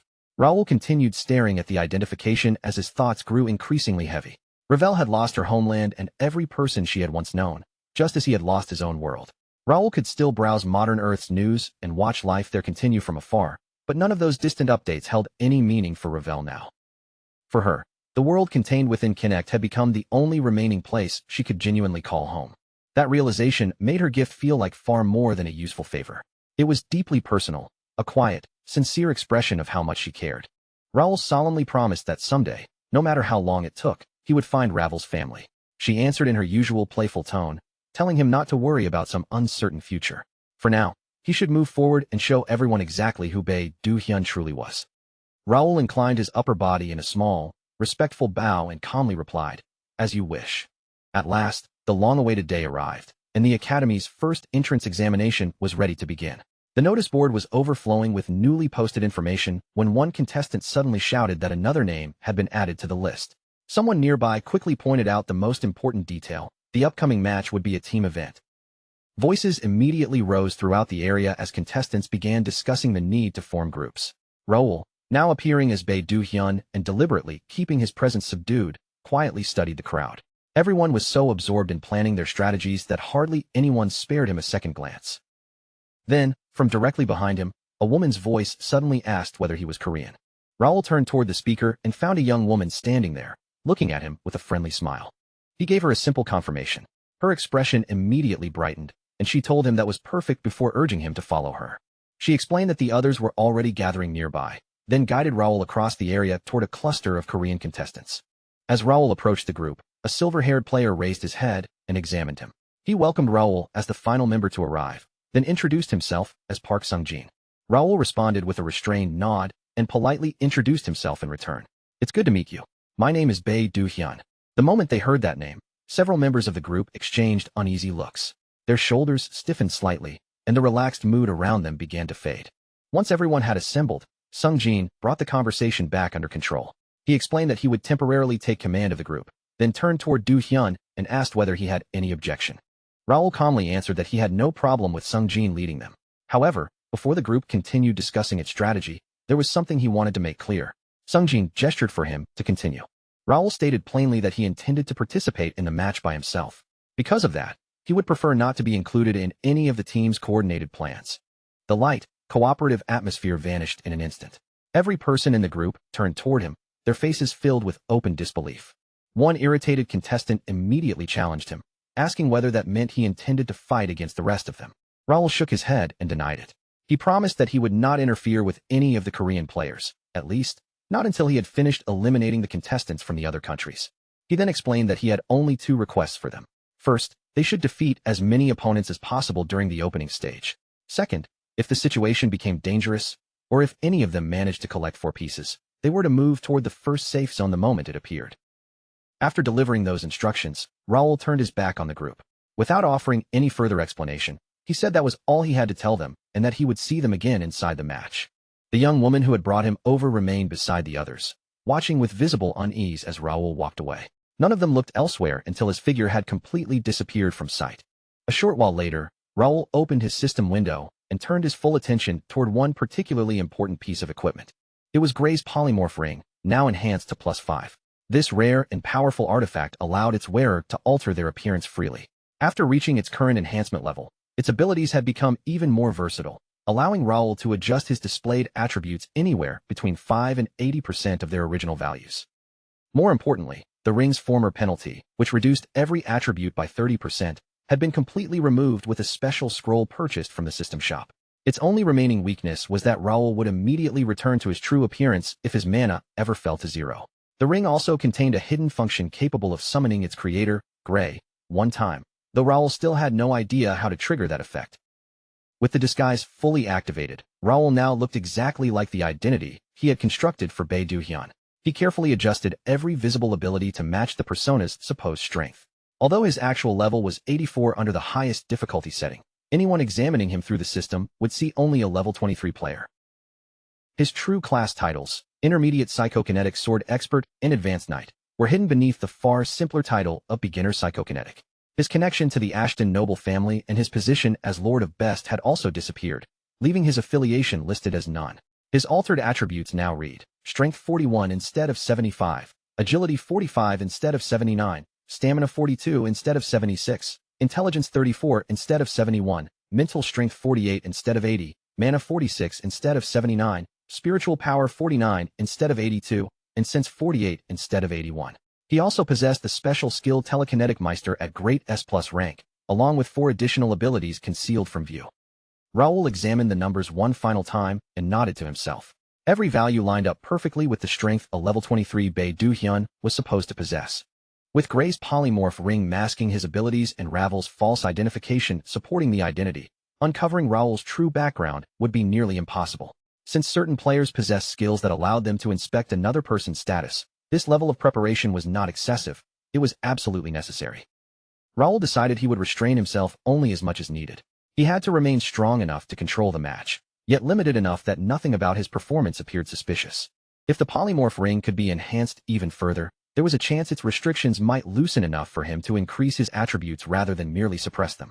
Unfortunately, every special enhancement scroll required for another attempt cost an enormous 10,000 coins. Raoul had already been unusually fortunate with the upgrades he had completed. Continuing to gamble on further enhancement would demand too many resources and carry far too much risk. In the past, gathering coins had been much easier. As one of the highest-ranked players, Raoul could clear difficult missions and earn large rewards almost whenever he wished. Now, however, the competition had expanded, stronger opponents were everywhere, and victory could no longer be taken for granted. Just then, a system announcement rang clearly throughout the waiting area. Preparations for the Group H match were complete, and the battle would begin the instant the countdown reached 0. Raoul lifted his gaze toward the enormous overhead screen as the timer appeared across it. This was Group H, the final match of the preliminary test. 10, 9, 8. The numbers steadily fell while Raoul remained perfectly composed, drawing slow, controlled breaths without allowing his expression to change. 3, 2, 1, 0. The countdown reached its end, and the waiting area seemed to hold its breath for a single instant. A crimson magic circle immediately flared to life beneath every contestant's feet. Red lights swept upward around them, officially signaling the beginning of the test. In the next instant, all the assembled players vanished from the waiting area and were transported directly into the battleground. Raoul reappeared inside a narrow district surrounded by tall, slender buildings of an unfamiliar architectural style. Tight streets stretched between them, creating countless hiding places and blind corners. As he took in the surroundings, a nearby shop sign decorated with the image of a dragon briefly caught his attention and made him pause. So this is the arena, Raoul murmured. He closed his eyes for a moment, allowing his other senses to spread through the nearby streets. Both his enhanced perception and telekinetic abilities had been heavily restricted by the disguise. Even so, he could still sense nearly everything within roughly 10 feet and detect movement from around 30 feet away. And even that estimate, he noted, was being generous. A faint confidence entered Raoul's expression. It was time to show these inexperienced contestants what it truly felt like to face someone operating on an entirely different level. Without warning, Raoul's feet left the pavement. His body shot straight upward at astonishing speed, becoming little more than a dark blur against the gray sky. He reached the roof of a tall building and landed with effortless control, the soles of his boots making only a soft tap against the hard surface. From that elevated position, Raoul calmly swept his gaze across the surrounding rooftops and alleys. His attention soon settled on a nearby balcony, where someone crouched deep in the shadows, trembling as they tried desperately to remain unseen. A quiet chuckle escaped Raoul as he reached into his bag and withdrew a polished crossbow. If hiding in an obvious balcony corner was the contestants' entire strategy, then they had to be a complete beginner with little or no real training. The terrified player kept darting their eyes from side to side, silently praying that no one had noticed them. They had not even gathered the courage to leave their original hiding spot. Raoul raised the crossbow and fired without hesitation. The bolt tore across the gap between the buildings and struck the concealed contestant cleanly in the head. The blow killed the player instantly. Raoul did not spare even a glance toward the body as it dropped from the balcony. He calmly returned the crossbow to his inventory and summoned a long spear into his hand. At that exact moment, another contestant standing on the neighboring rooftop noticed him. For one brief second, the two players stared directly at each other across the narrow space separating the buildings. Raoul shifted his grip, then released the weapon entirely. Instead of falling, the spear hovered beside him, suspended in midair by an invisible force. With a single thought, he sent it hurtling toward his opponent.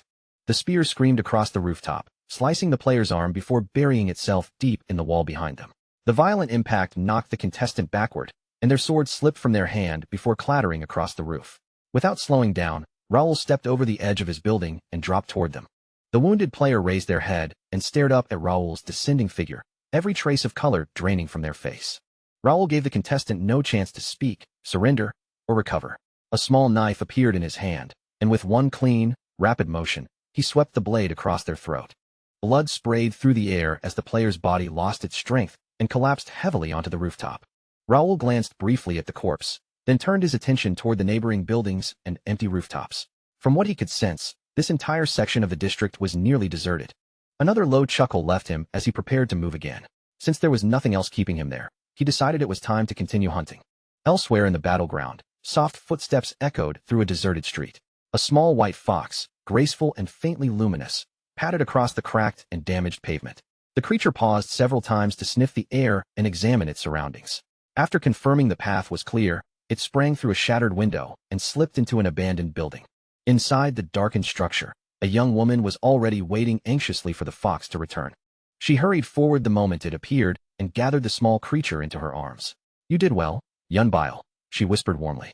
The woman was Han Seo-yun, the same Korean contestant who had approached Raoul before the match began. Han Seo-yun possessed a rare and formidable ability that allowed her to summon mythical creatures, and the white fox Yunbile was one of her closest companions. A voice called out from a shadowed corner, asking what the fox had discovered. Seo-yun turned toward her team leader and reported that the entire block appeared clear, with no enemies visible anywhere nearby. The leader relaxed and gave an approving nod. He admitted that he had once assumed the white fox was little more than an attractive companion, but its scouting ability was proving extremely useful. Another member laughed and said the news was perfect, since it meant they could remain hidden there for a while longer. Seo-yun, however, showed no sign of sharing their relief. Rather than continuing to wait, Seo-yun suggested that they leave the building immediately and begin actively searching for opponents to fight. The leader's brows drew together in irritation.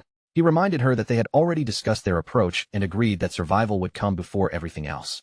Seo-yun calmly corrected him, pointing out that she had never accepted that plan and had argued from the beginning that they needed to act more aggressively.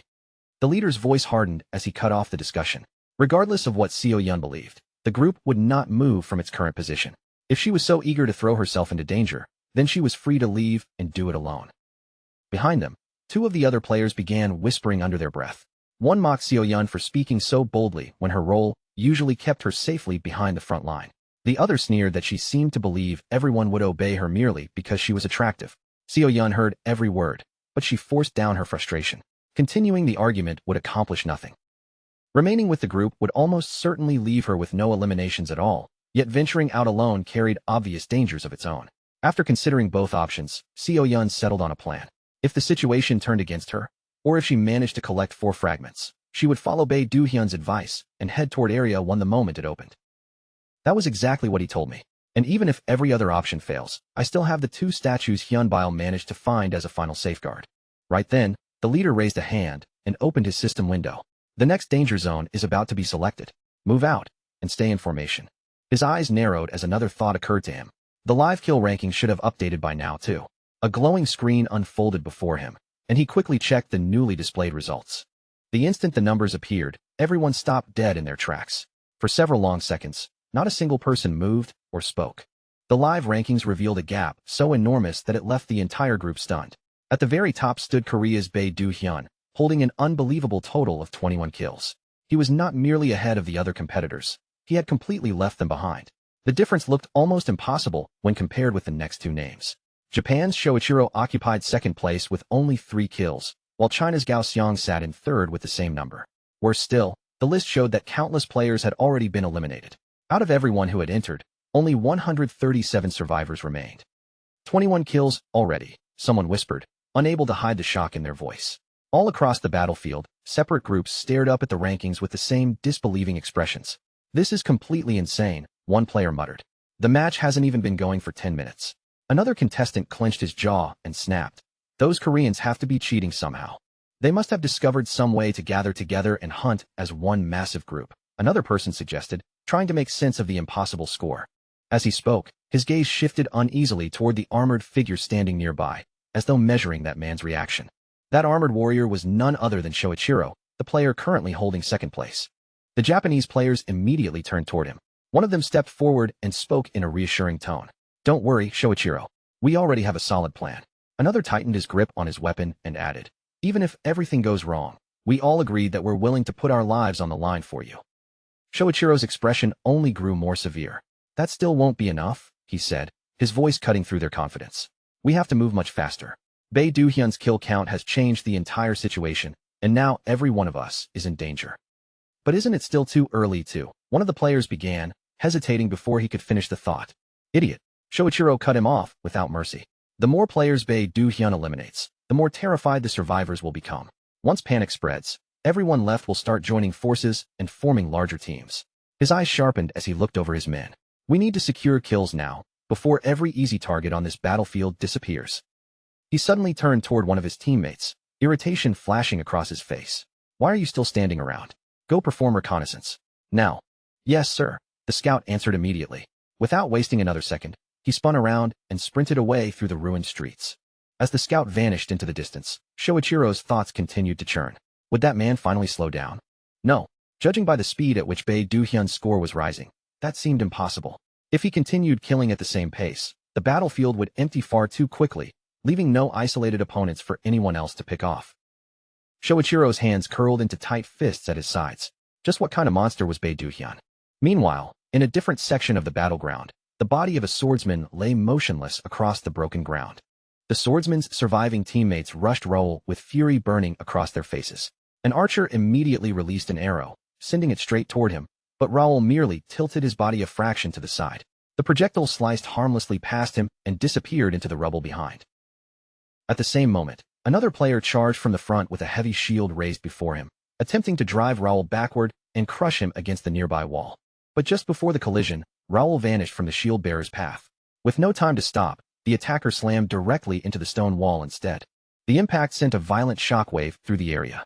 Cracks spread across the stone, and shattered debris burst outward in every direction. A thick cloud of dust rolled through the air, completely blocking the archer's vision. He turned his head frantically, searching for Raoul, only for the enemy to suddenly appear directly behind him. Crack! Raoul swung his club with brutal force. A single heavy blow smashed into the archer's back, breaking him instantly and sending his body crashing face first onto the ground. Only the spearman remained. He stared at Raoul with fear spreading across his face. This guy, he isn't human, he whispered. Raoul answered with a low, amused laugh and began walking toward him at an unhurried pace. Seriously, what's the point of assigning positions if none of you know how to use them? The spearman instinctively stepped backward. Raoul continued, his tone almost instructional. If you're the defender, you're supposed to hold the center and protect the rear line. You don't abandon your position and wander around. And your swordsman should have stayed behind your shield, not charged ahead by himself. Shut up, you freak, the spearman screamed. Humiliation and fear twisted together on his face as he lunged forward, driving the tip of his weapon straight toward Raoul. Raoul calmly reached out and caught the spear in one hand while it was still thrusting forward. The weapon stopped in an instant. The spearman's eyes widened, and his entire body stiffened in disbelief. So rude, Raoul muttered. Still gripping the spear, he leaned slightly closer, his voice dropping into a calm, steady murmur. Listen carefully. I'm about to give you something genuinely useful, advice no one else here is going to offer you. A faint smile spread across his face. Think of it as a gift from someone with far more experience. I can tell you, and even show you, how it's supposed to be done. Once the opposing party had been completely crushed, Raoul stood alone among their broken bodies. He drew in a deep breath, slowly exhaled, and finally lowered his weapon while the dust and scattered fragments settled around his feet. For one brief moment, the battlefield became strangely silent. In that eerie stillness, Raoul's thoughts drifted away from the present and returned to a distant memory from his previous life. He remembered the very first day he had logged into Connect, along with the seemingly endless period of merciless training that followed. Day after day, he had pushed his body beyond exhaustion, devoting everything he had to mastering swordsmanship and grinding away every weakness and imperfection in his abilities. Looking back on those memories now, Raoul released a quiet chuckle. There was no pride in the sound, only a trace of bitterness and self-directed mockery. Back then, he truly had been pathetic. He had once been so weak and inexperienced that he possessed no right to look down on anyone else. These players certainly possessed potential. Raoul could admit that much. However, nearly all of that potential was still crude, unrefined, and without proper shape. They had never fought in a real battle, nor had they ever stood close enough to death to feel its presence staring back at them. If these players were ever going to become useful for something that genuinely mattered, then they could not be allowed to remain as they were now. Anyone who hoped to stand beside Raoul would first have to abandon their dependence on flashy abilities, convenient skills, and shallow techniques that collapsed the moment real danger appeared. That had always been the Academy's true purpose. Unfortunately, most of the people gathered here had never come with a sincere desire to learn. They had been drawn by rewards, privileges, status, and recognition, crowding together without ever understanding the real reason the Academy existed. And that was precisely why Raoul needed to teach them that something existed beyond levels and dazzling abilities, something far more genuine, far more merciless, and infinitely more terrifying. Elsewhere on the battlefield, Shoichiro stood gasping for air as he stared at the lifeless bodies scattered around him. Blood soaked the ruined ground, and disbelief slowly spread across his face as he took in the scale of the carnage. His thoughts spiraled wildly while he struggled to understand exactly what he had just witnessed. At that moment, a system window flickered into existence before him and displayed the latest live rankings. Standing in the center of a devastated street, Shoichiro fixed his eyes on the glowing screen. His jaw tightened as the numbers registered in his mind. Bae Duhyun's record was absurd, 12 kills in only 10 minutes. Shock flashed across Shoichiro's face. There was no way a result like that could have been achieved by a single person.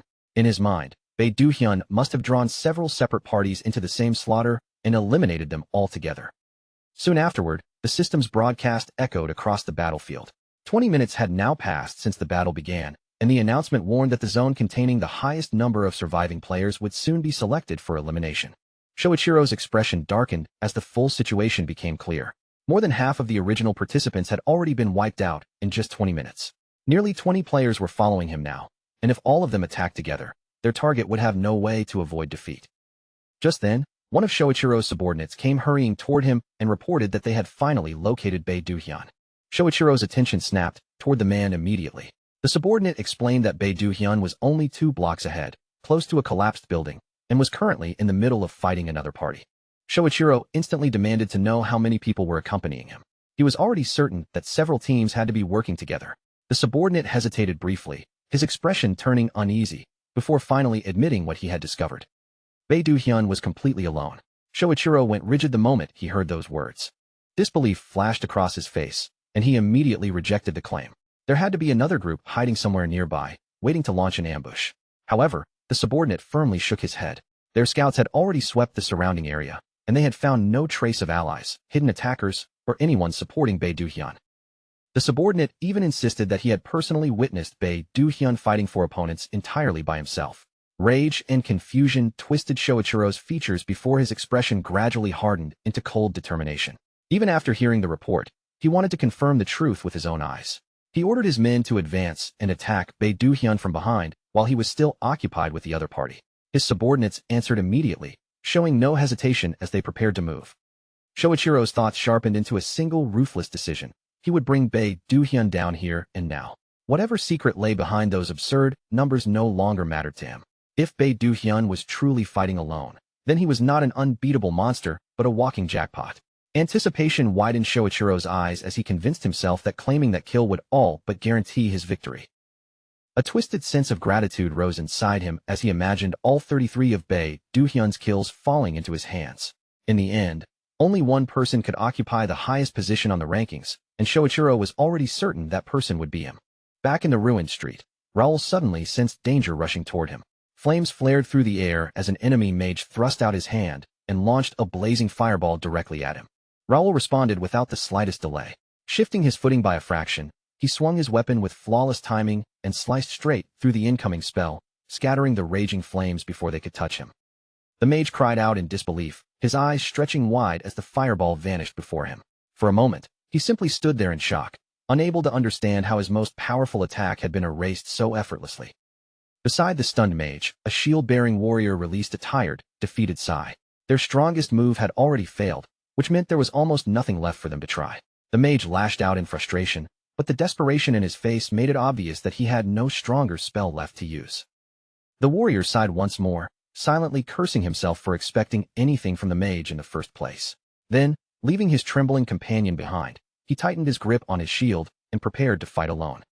Without another moment of hesitation, the warrior lowered his body and charged. He drove his shield forward with every ounce of strength he could gather, aiming to crush Raoul beneath the impact. Raoul met the shield head-on and stopped its momentum. In the very same motion, he surged forward against the warrior's defense and answered with a crushing counterattack of his own. The warrior gritted his teeth and continued forcing his way closer. Since Raoul was wielding a polearm, he believed that closing the distance would rob him of the space needed to attack and finally give the shield user an advantage. Then Raoul appeared to pause for the briefest instant. Seeing what looked like an opening, the warrior immediately charged again and activated his shield charge skill. Dark purple energy exploded from his body, spreading violently outward until it swallowed the space around them. Yet in the middle of that violent surge of energy, the corner of Raoul's mouth slowly lifted into a confident smirk. That small, completely unbothered smile sent an immediate chill through the warrior facing him. The warrior's eyes widened as confusion overtook him. He could not understand why Raoul would be smiling when a full-powered shield charge was already bearing down on him. Before the warrior could make sense of it, Raoul's spear flashed close to the ground. The shaft swept beneath him, tore his legs out from under his body, and slammed him hard onto his back. The impact rattled through the warrior from head to toe. Trembling beneath the overwhelming force, he stared upward in shock, his mind desperately trying to figure out when Raoul had managed to land such a devastating blow. Raoul calmly stepped over the fallen man and angled the spearhead toward his exposed throat. Looking down without a trace of urgency, he coldly pointed out the fatal flaw that had ruined the warrior's entire approach. Even so, Raoul admitted that the charge itself had not been a bad move. Then, without hesitating, he drove the spear downward.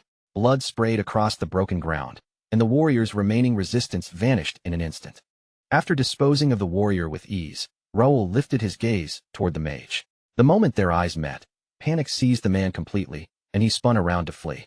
Raoul did not bother chasing him. Remaining perfectly composed, he used psychokinesis to lift several blades into the air, then sent them streaking forward like a volley of arrows. The flying blades caught the mage from behind and pierced straight through his body. His escape ended immediately.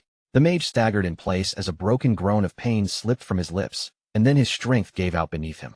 Raoul slowly breathed out and lowered his eyes to the spear in his hand. The shaft had bent completely under the force of the collision. Losing it was a waste, but at the very least, the weapon had managed to withstand one full-powered shield charge. Just then, a sharp and unfamiliar warning crawled across Raoul's senses, instantly drawing his attention away from the damaged spear. He detected several presences moving above him. When he raised his head, he caught sight of numerous figures racing swiftly across the surrounding rooftops, far more than just a small scouting party. The sudden arrival made the situation far more troublesome than Raoul had initially expected. His eyes narrowed as he searched through those approaching presences. Then his attention locked onto one familiar aura, and every instinct in his body sounded a warning. Recognition quickly settled over him. Raoul's expression cooled as he realized exactly who had come to find him. Shoichiro had finally arrived. Raoul remembered Shoichiro clearly. The man was a self-proclaimed otaku who had been obsessively fascinated with ninjas long before Connect had even existed. When Connect was finally released, it was as though Shoichiro's lifelong fantasy had suddenly been given a real body. Backed by several powerful sponsors in Japan, he founded the Raku Guild and rapidly climbed through its leadership until he became one of its highest-ranking executives. Unsurprisingly, he poured his ninja obsession directly into the game, creating a fully developed squad that obeyed him alone, an elite unit trained for exact coordination, silent movement, and ruthless control. The problem had never been that Shoichiro created such a squad. The real problem was how he chose to use it. He was not the kind of commander who remained safely hidden in the shadows while others acted in his place. Shoichiro personally led his men from the front and took part in their ambushes.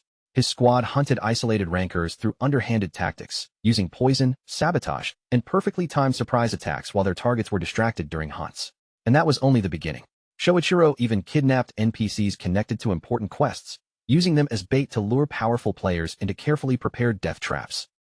Raoul had once been one of their primary targets. More than once, the so-called ninja squad had deliberately interfered with his missions and completely ruined quests he had spent considerable effort pursuing. The squad never exposed itself openly. No matter how relentlessly Raoul tracked and hunted its members, The only people he ever caught were disposable pawns left behind to protect the organization. Shoichiro, the true culprit, always escaped through his fingers like drifting smoke. As those old memories returned, a faint smile crept across Raoul's face. Shoichiro had been an endlessly persistent nuisance who followed him throughout much of his previous life. This time, however, Raoul was no longer the same unprepared man. He was more than ready to properly welcome this troublesome old acquaintance.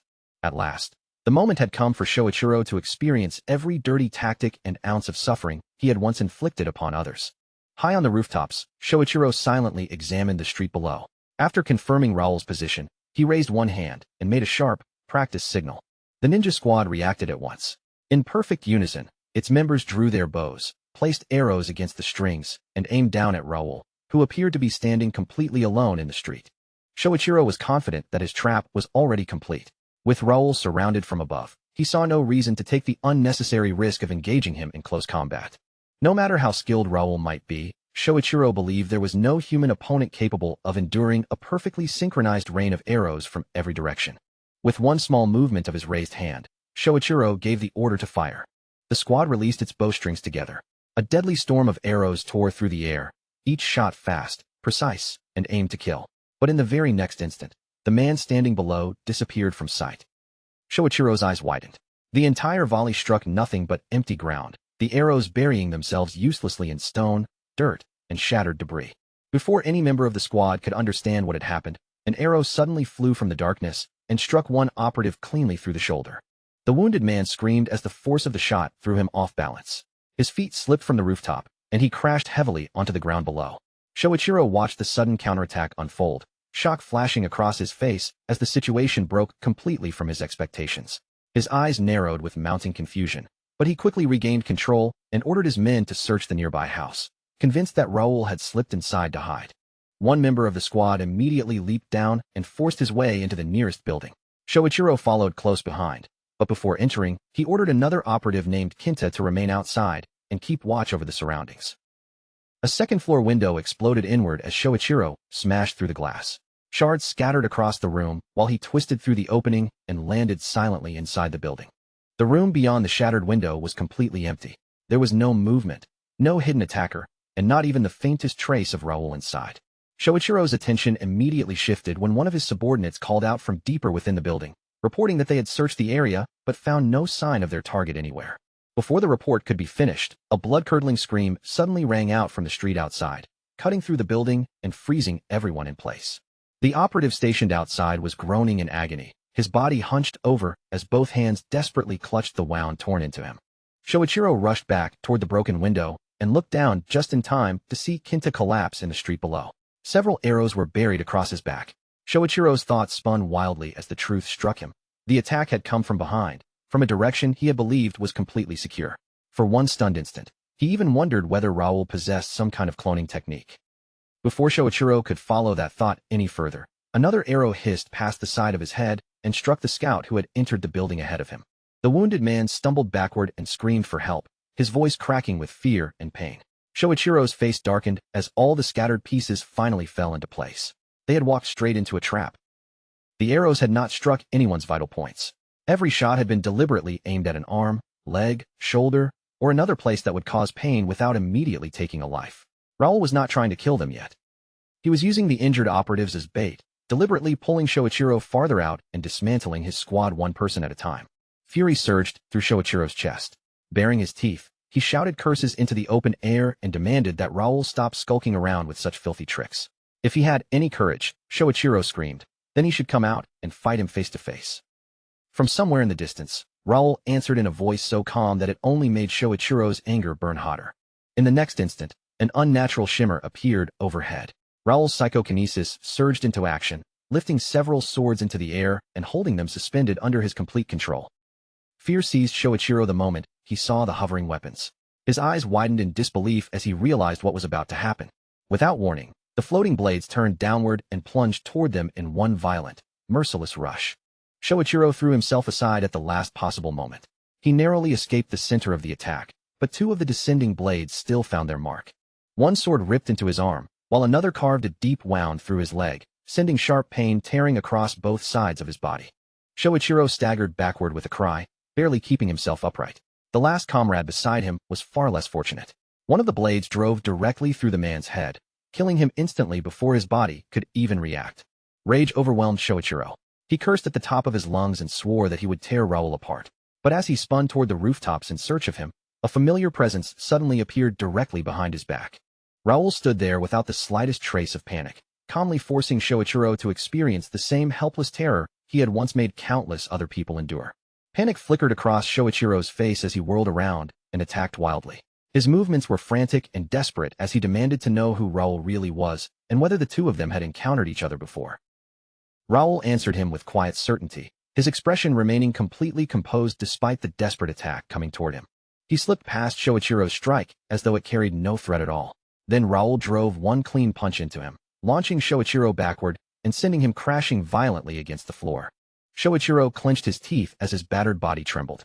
He planted his hands beneath himself and struggled to rise. Yet his mind still could not understand how the fight had turned against him so completely.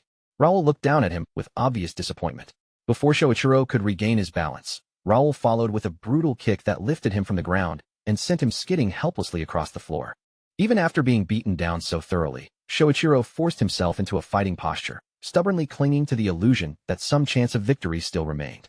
He spat out venomous curses and screamed promise after promise of revenge. Raoul's gaze turned cold. His psychokinesis flared once again, and several swords rose from the floor, hovering ominously in the air before all of their points tilted toward Shoichiro at once. Raoul showed no hesitation and offered no final warning. The suspended blades dropped together. Shoichiro's body went completely still as the sword struck. Blood sprayed violently across the floor, and every trace of his resistance disappeared with him. Raoul stepped away from the body and lightly stretched his arms and shoulders, releasing a long, slow breath now that the fight was over. A faint flush appeared across his face. After settling such an old grudge, he found the entire experience strangely refreshing. He opened his system window and examined the newly updated statistics. As his eyes moved across the display, he noticed just how low the remaining numbers had already fallen. The battlefield was beginning to shift once again. Raoul glanced through the shattered window, studied the changing surroundings, and felt everything finally fall into place at exactly the right moment. It was time to leave. The entrance to the long-awaited Zone 1 was finally on the verge of opening. A short while later, Raoul arrived before the massive gate leading into Zone 1. Standing near the sealed entrance, he opened his system window and quietly checked the latest information. Only 81 survivors remained. Raoul quickly calculated that the moment even one more participant was eliminated, the number would drop low enough for the gate to open immediately. The entire area had clearly been designed to make the examination even more brutal. Its artificial terrain rewarded anyone who claimed a strong position early, granting them an overwhelming geographic advantage over those who arrived later. Once the final 10 minutes began, every remaining zone except Zone 1 would disappear. At that point, all surviving participants would be forced to gather here, whether they wished to come or not. Raoul casually reached into his inventory and pulled out a small stool. He placed it beside the gate, sat down with complete ease, and began waiting while wondering how long the others would take to finally reveal themselves. At that exact moment, an arrow tore through the air toward his head. Raoul barely moved, tilting his head only slightly as the projectile passed harmlessly beside his face. A faint smile tugged at the corner of his mouth as he understood one very simple fact. From now on, anyone hoping to reach the gate of Zone 1 would first have to get past him. Elsewhere on the battlefield, Han Seo-hyun raced through the ruined terrain entirely alone. Behind her, another group of players continued closing the distance, refusing to let her escape. Desperate to buy herself even a few more seconds, she summoned her beast, Yeol. The small white fox immediately sprang forward and sank its teeth into the leader of the pursuing party, momentarily disrupting the group's formation. Han Seo-hyun seized that brief opening and forced her legs to move even faster. A quick glance behind her revealed that the pursuers were a Chinese team containing more than 10 members. Moonbile had only delayed them for a moment, and she knew they would soon recover and close in again. Every one of her former teammates had already disappeared, leaving her to survive entirely on her own. At this point, the only hope she could still hold on to was the promise man had made to her earlier. She gathered her remaining strength, vaulted over a wall, and landed near the bridge stretching toward the entrance of Zone 1. The instant she looked ahead, her expression twisted. Someone was sitting openly and calmly beside the gate, blocking the path as though he had been waiting there all along. When Han Seo-hyun recognized that person as Raoul, panic surged violently through her chest. If she continued running toward him, the entire pursuing group would follow. Raoul would inevitably be dragged into her danger because of the choice she made. Even with that realization weighing on her, Han Seo-hyun clenched her teeth and forced herself not to stop. She had no other path left. Stretching one hand forward, she activated Perception of Redemption. Her eyes began to shine, and spiraling pink energy gathered around her as the power came alive. Her ability expanded her vision beyond ordinary limits, allowing her gaze to pass straight through the surrounding walls. As the pink glow widened her field of perception, Han Seo-hyun pushed off the ground and sprinted with everything she had toward the gate. The pursuing Chinese party immediately noticed her sudden movement. Their formation spilled out from behind the cover of the ruins as they rushed into the open terrain after her. Several members raised their long-range weapons at once. Bowstrings snapped in rapid succession, and a dense shower of arrows came raining down toward Han Seo-hyun. Using her enhanced sight, she twisted and slipped past most of the incoming shots. But the moment her skills entered their cooldown period, her movement slowed just enough for one arrow to strike deeply into her arm. Pain tore through her, but Han Seo-hyun clenched her teeth and refused to stop. The gate was already within sight, and only a short distance remained between her and safety. Raoul's attention shifted toward the approaching woman. Behind her, the enemy party was closing in fast, while more arrows continued slicing sharply through the air around her. Another projectile grazed her as she ran, forcing a cry from her lips. She shouted a warning to Raoul about the danger pursuing her, then bitterly cursed her own stubbornness. Even now, she had chosen to warn him instead of simply asking him for help. Before Han Seo-hyun could make another move, Raoul vanished from his place beside the gate and appeared directly next to her. His sudden arrival caught her completely off guard. Without slowing, he told her to run straight ahead, reach the gate, and never look back. The timing left her stunned. For one brief second, Awe pushed aside even her fear as she wondered when Raoul had managed to cross such an enormous distance. At that exact moment, a powerful system announcement echoed across every corner of the battlefield. The number of surviving participants had finally fallen to 80. With a heavy mechanical roar, the sealed gate leading into Zone 1 began to open. The pursuing party spotted Raoul standing between them and their target. Their expressions immediately hardened, and open hostility spread through their formation. But before they could reorganize or launch another attack, Raoul moved with terrifying speed. He tore through their front line and cut down 3 members almost instantly. The remaining players froze where they stood. The battle had reversed in a heartbeat, leaving them shaken, disoriented, and uncertain whether advancing another step would get them killed. Han Seo-hyun safely reached the newly opened gate. Before crossing completely, she turned back and hurriedly checked on Raoul. Raoul calmly reassured her that everything was under control. After watching 3 of their companions fall so quickly, the remaining enemies would no longer charge forward with the same careless confidence. Han Seo-hyun finally crossed into the protected area. She bowed her head slightly toward Raoul, thanking him sincerely while apologizing for bringing an entire enemy group directly to him. Raoul dismissed her apology with a casual wave of his hand. He reminded her that he had already accepted responsibility for helping them long before the examination even started. He then told her to deal with her injuries before worrying about anything else. The wound in her arm was still bleeding, and Raoul warned that ignoring excessive blood loss could easily prove fatal. While tending to herself, Han Seo-hyun asked why Raoul had chosen to remain beside the gate in the first place. With the overwhelming number of kills he had already accumulated, there should have been no reason for him to keep fighting. Raoul answered without hesitation. He had stayed because he wanted an opportunity to test the limits of his own strength. A chance to fight such a large number of opponents without ordinary restrictions was extremely rare, and Raoul had no intention of wasting it.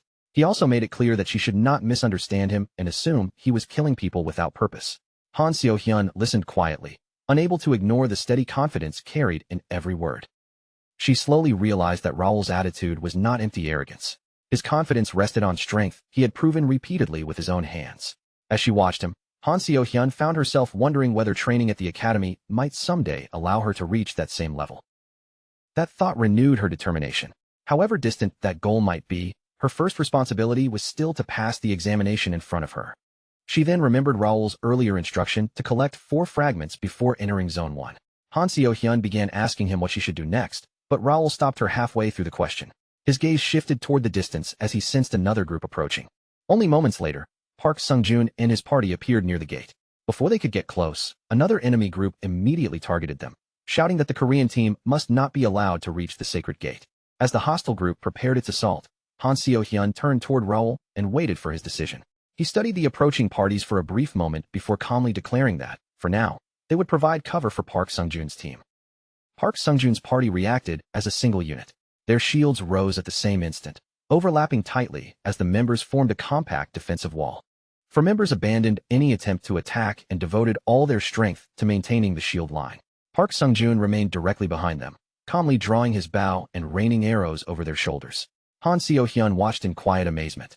Their timing was exact, and every movement flowed cleanly into the next, as though the group had rehearsed this formation countless times.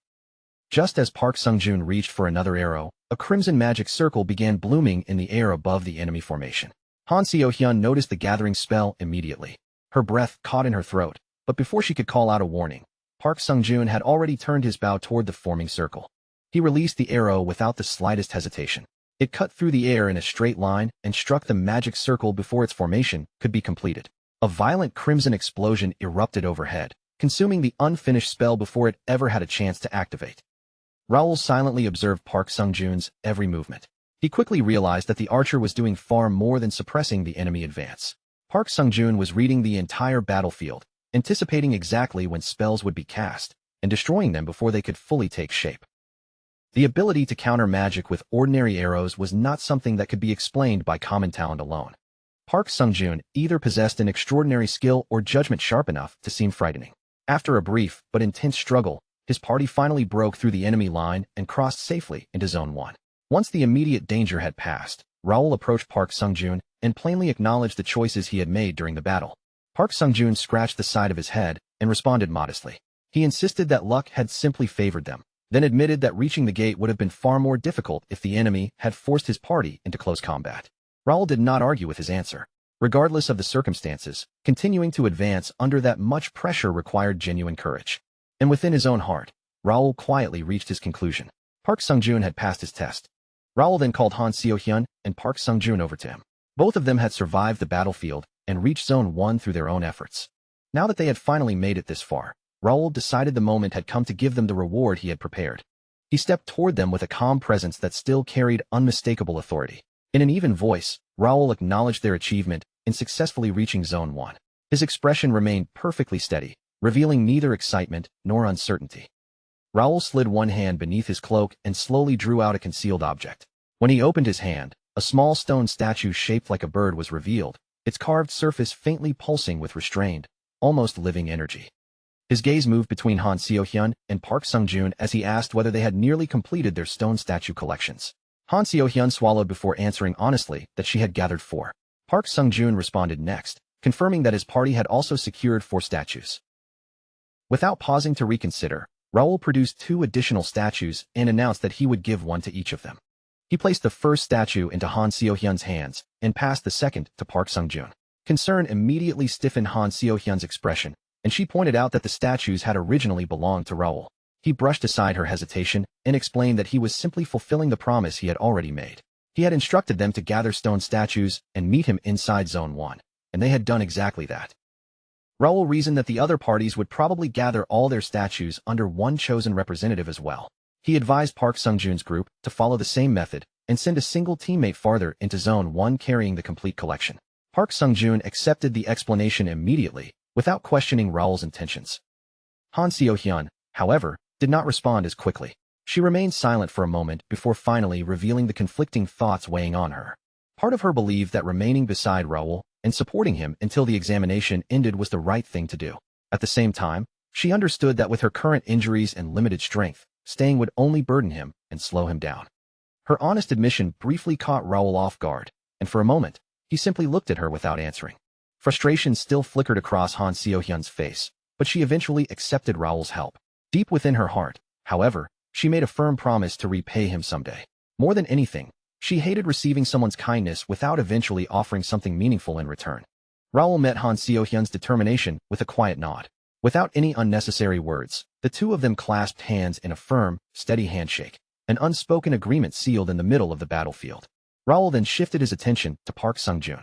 He could tell the man had already made up his mind about what came next. Raoul warned them both to prepare themselves, because a large enemy force was approaching the castle at full speed. Park Sung-joon responded instantly, his voice sharp and ready, showing no hesitation at all. At that exact moment, 2 brilliant pillars of blue light erupted from the ground inside Zone 1, piercing straight up into the sky like twin beacons. Far away across the battlefield, Gao Jiaoyang caught sight of the phenomenon. His eyes narrowed slowly as he studied the distant glow. The fact that there were 2 separate pillars instead of one immediately caught his interest, and a subtle curiosity flickered in his gaze. When one of his subordinates asked whether they should advance toward Zone 1 immediately, Gao Jiaoyang calmly dismissed the idea. He judged that the timing had already slipped beyond their advantage and instead ordered a messenger to call the southern forces to regroup. In his eyes, there was no need to rush at all. The opposing side was nothing more than scattered fragments, individual players with no unity, completely inferior to a properly coordinated force. Soon after, a deep, piercing sound echoed across the landscape as bamboo horns blared in the distance, carrying Gao Jiaoyang's command across the battlefield. Hearing the signal, Chinese players scattered across the surrounding areas began converging in organized waves, moving as one toward his position. Gao Jiaoyang calmly observed the gathering forces and made a quick calculation. Nearly 30 players had already assembled under his command. In his judgment, that number was more than enough to wipe out whatever remained. His thoughts then drifted toward a single target, Raoul. A cold, malicious intent surfaced in his eyes as he considered how that man intended to defend the castle against such overwhelming numbers. Back inside Zone 1, the aftermath of battle stretched across the ground.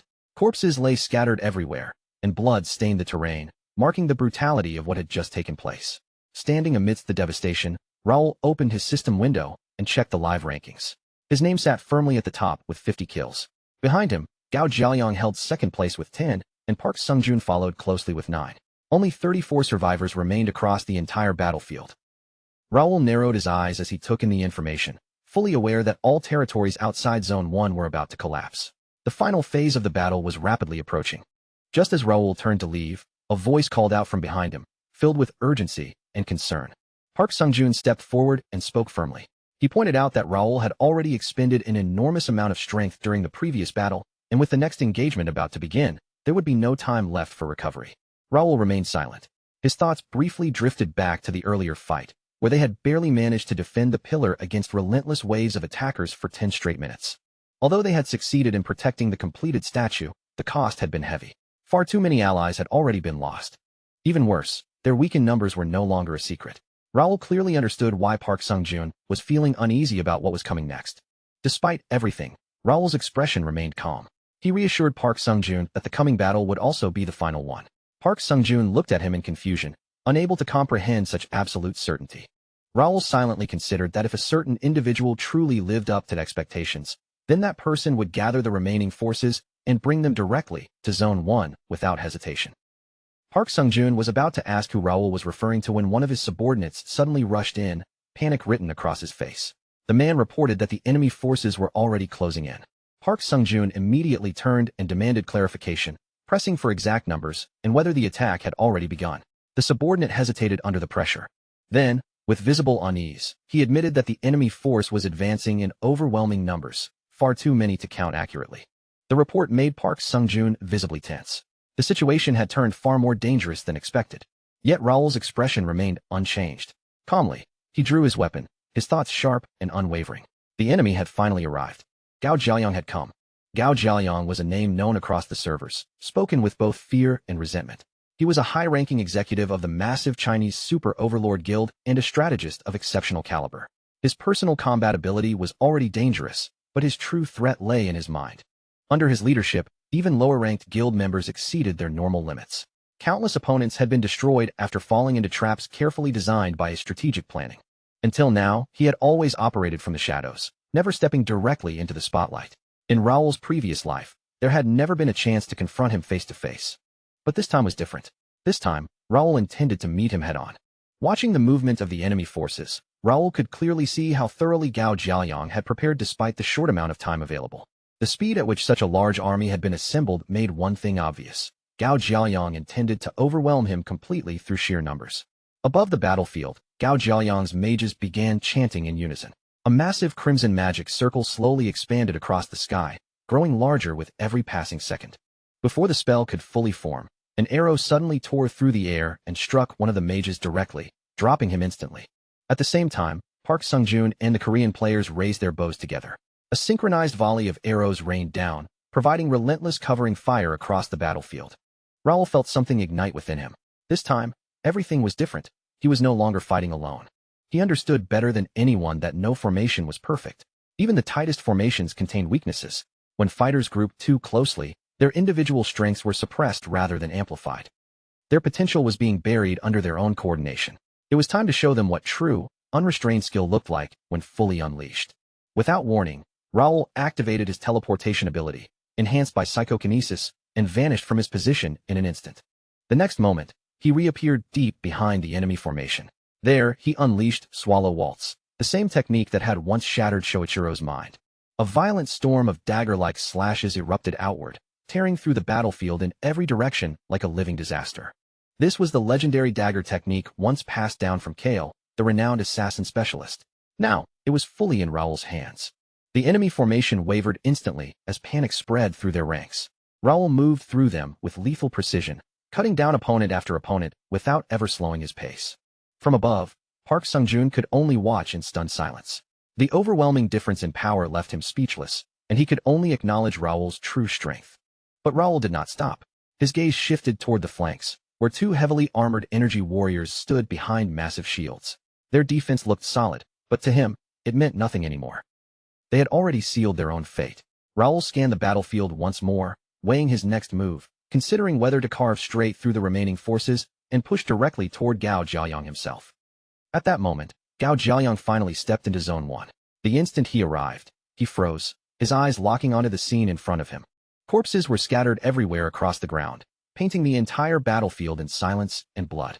On the shattered battlefield, the bodies of his comrades lay scattered everywhere, lifeless and broken, like discarded remnants of a fight that ended far too quickly. The silence around them only made the scene more suffocating, as if the very air had grown heavy with defeat. Horror surged in his wide, trembling eyes as his entire body shook uncontrollably, struggling to accept what he was seeing. His gaze darted across the devastation before snapping toward Raoul, and his voice cracked as he demanded how a single person could possibly be responsible for such absolute destruction.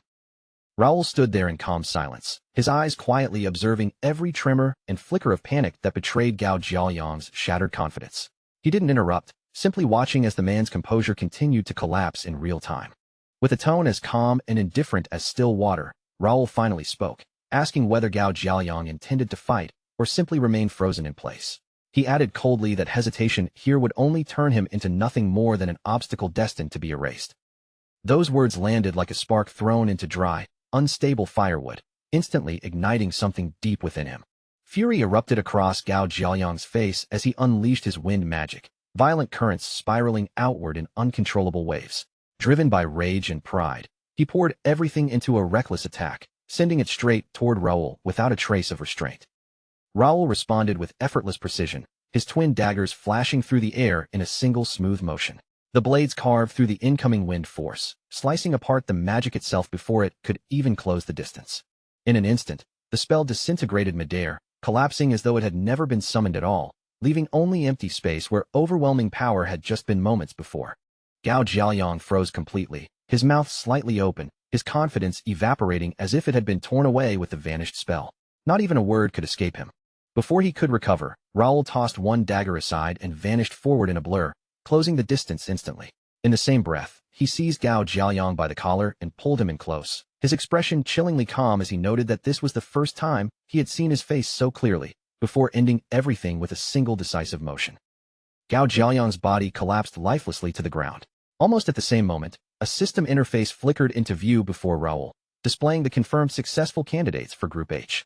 The final ranking appeared in sharp detail, with Raoul's name sitting at the very top alongside a staggering total of 80 kills. Beneath it were fragment completion records, listing Han Seo-hyun with 4 kills and Lee Ji-chung with 3.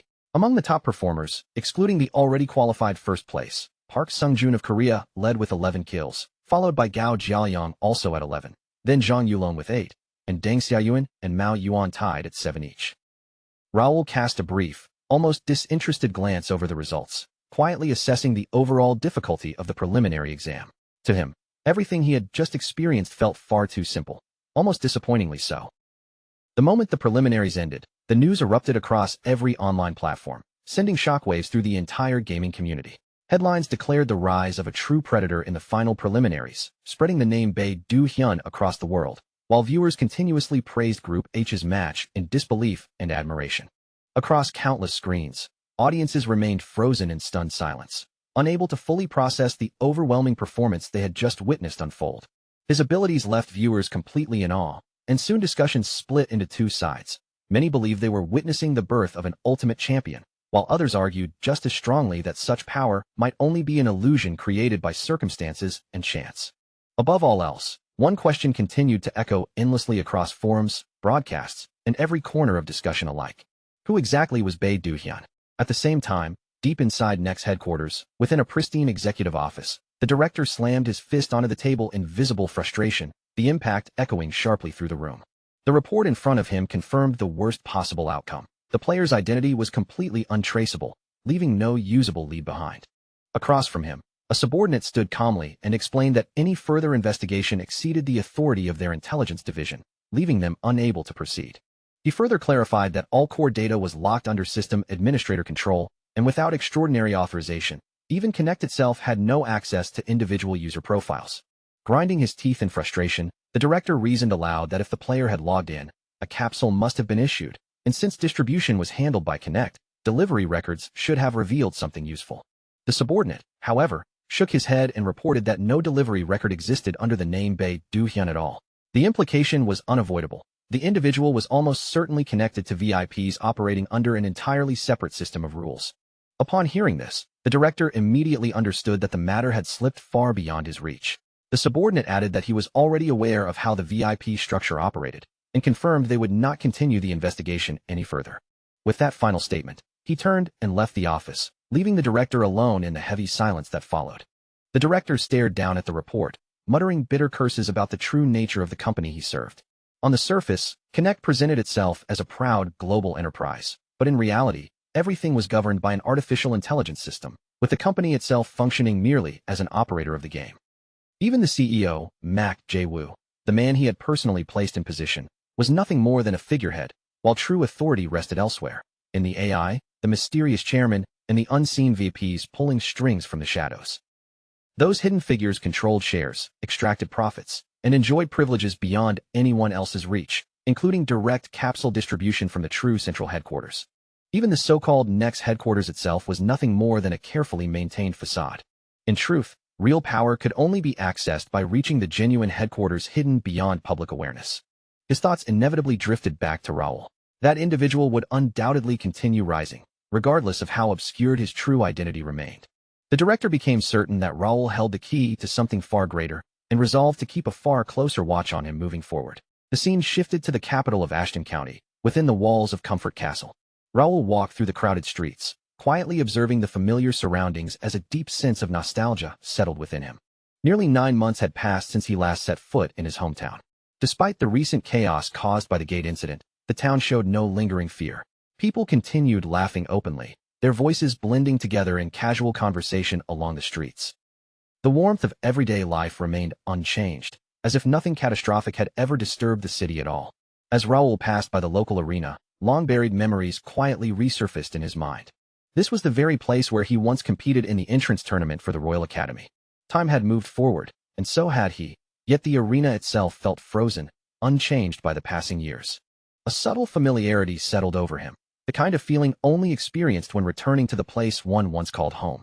Soon after, Raoul stood before the Ashton family mansion. The loyal butler, Ivan, was already waiting at the entrance, and the moment he saw the young master, he bowed deeply with respect. Raoul stepped forward with a gentle smile and embraced him warmly, asking after his well-being.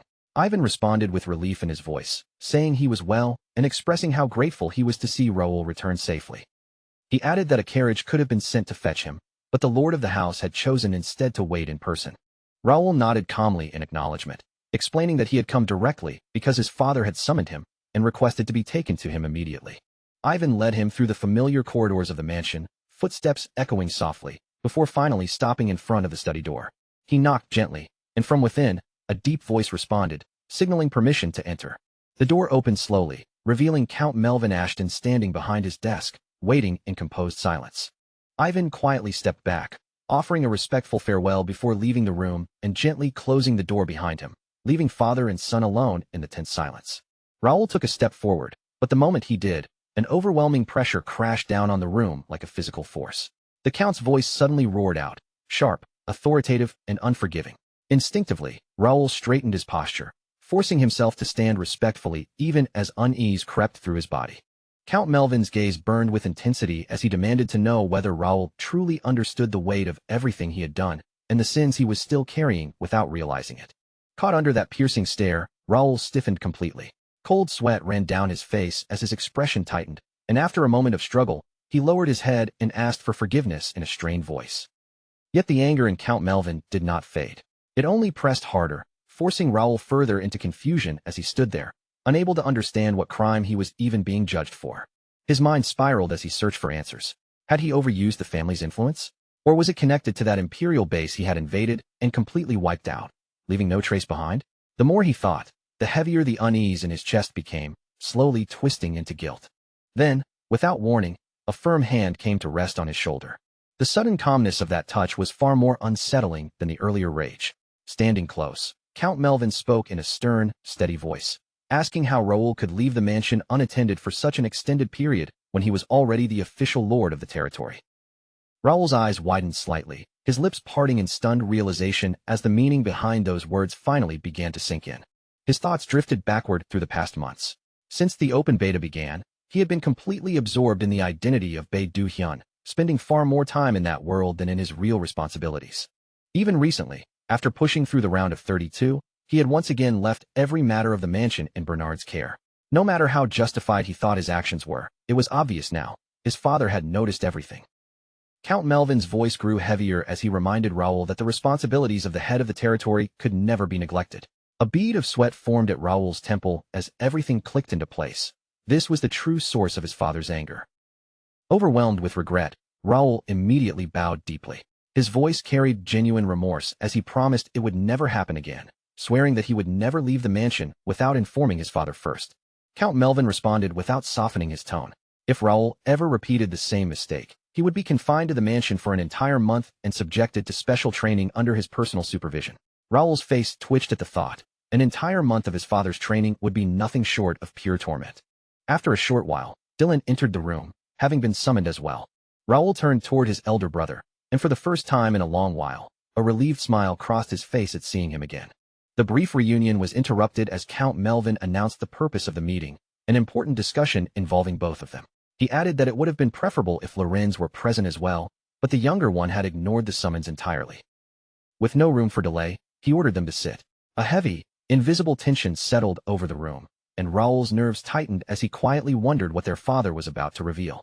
Count Melvin leaned forward slightly, his voice steady but serious as he spoke about the unrest spreading across the continent. He admitted that he had originally intended to delay this conversation until things stabilized, but the world no longer allowed such patience.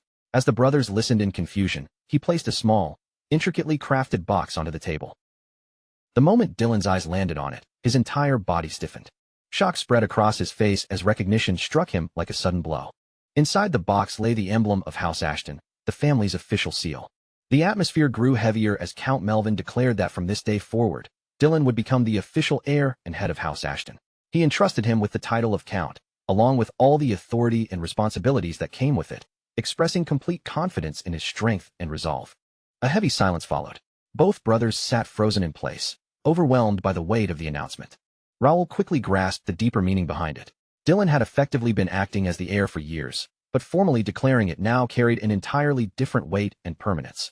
Breaking the silence, Dylan finally spoke up, questioning why the decision had been made so abruptly. Count Melvin answered calmly, stating that he would be stepping away from his position for a period of time.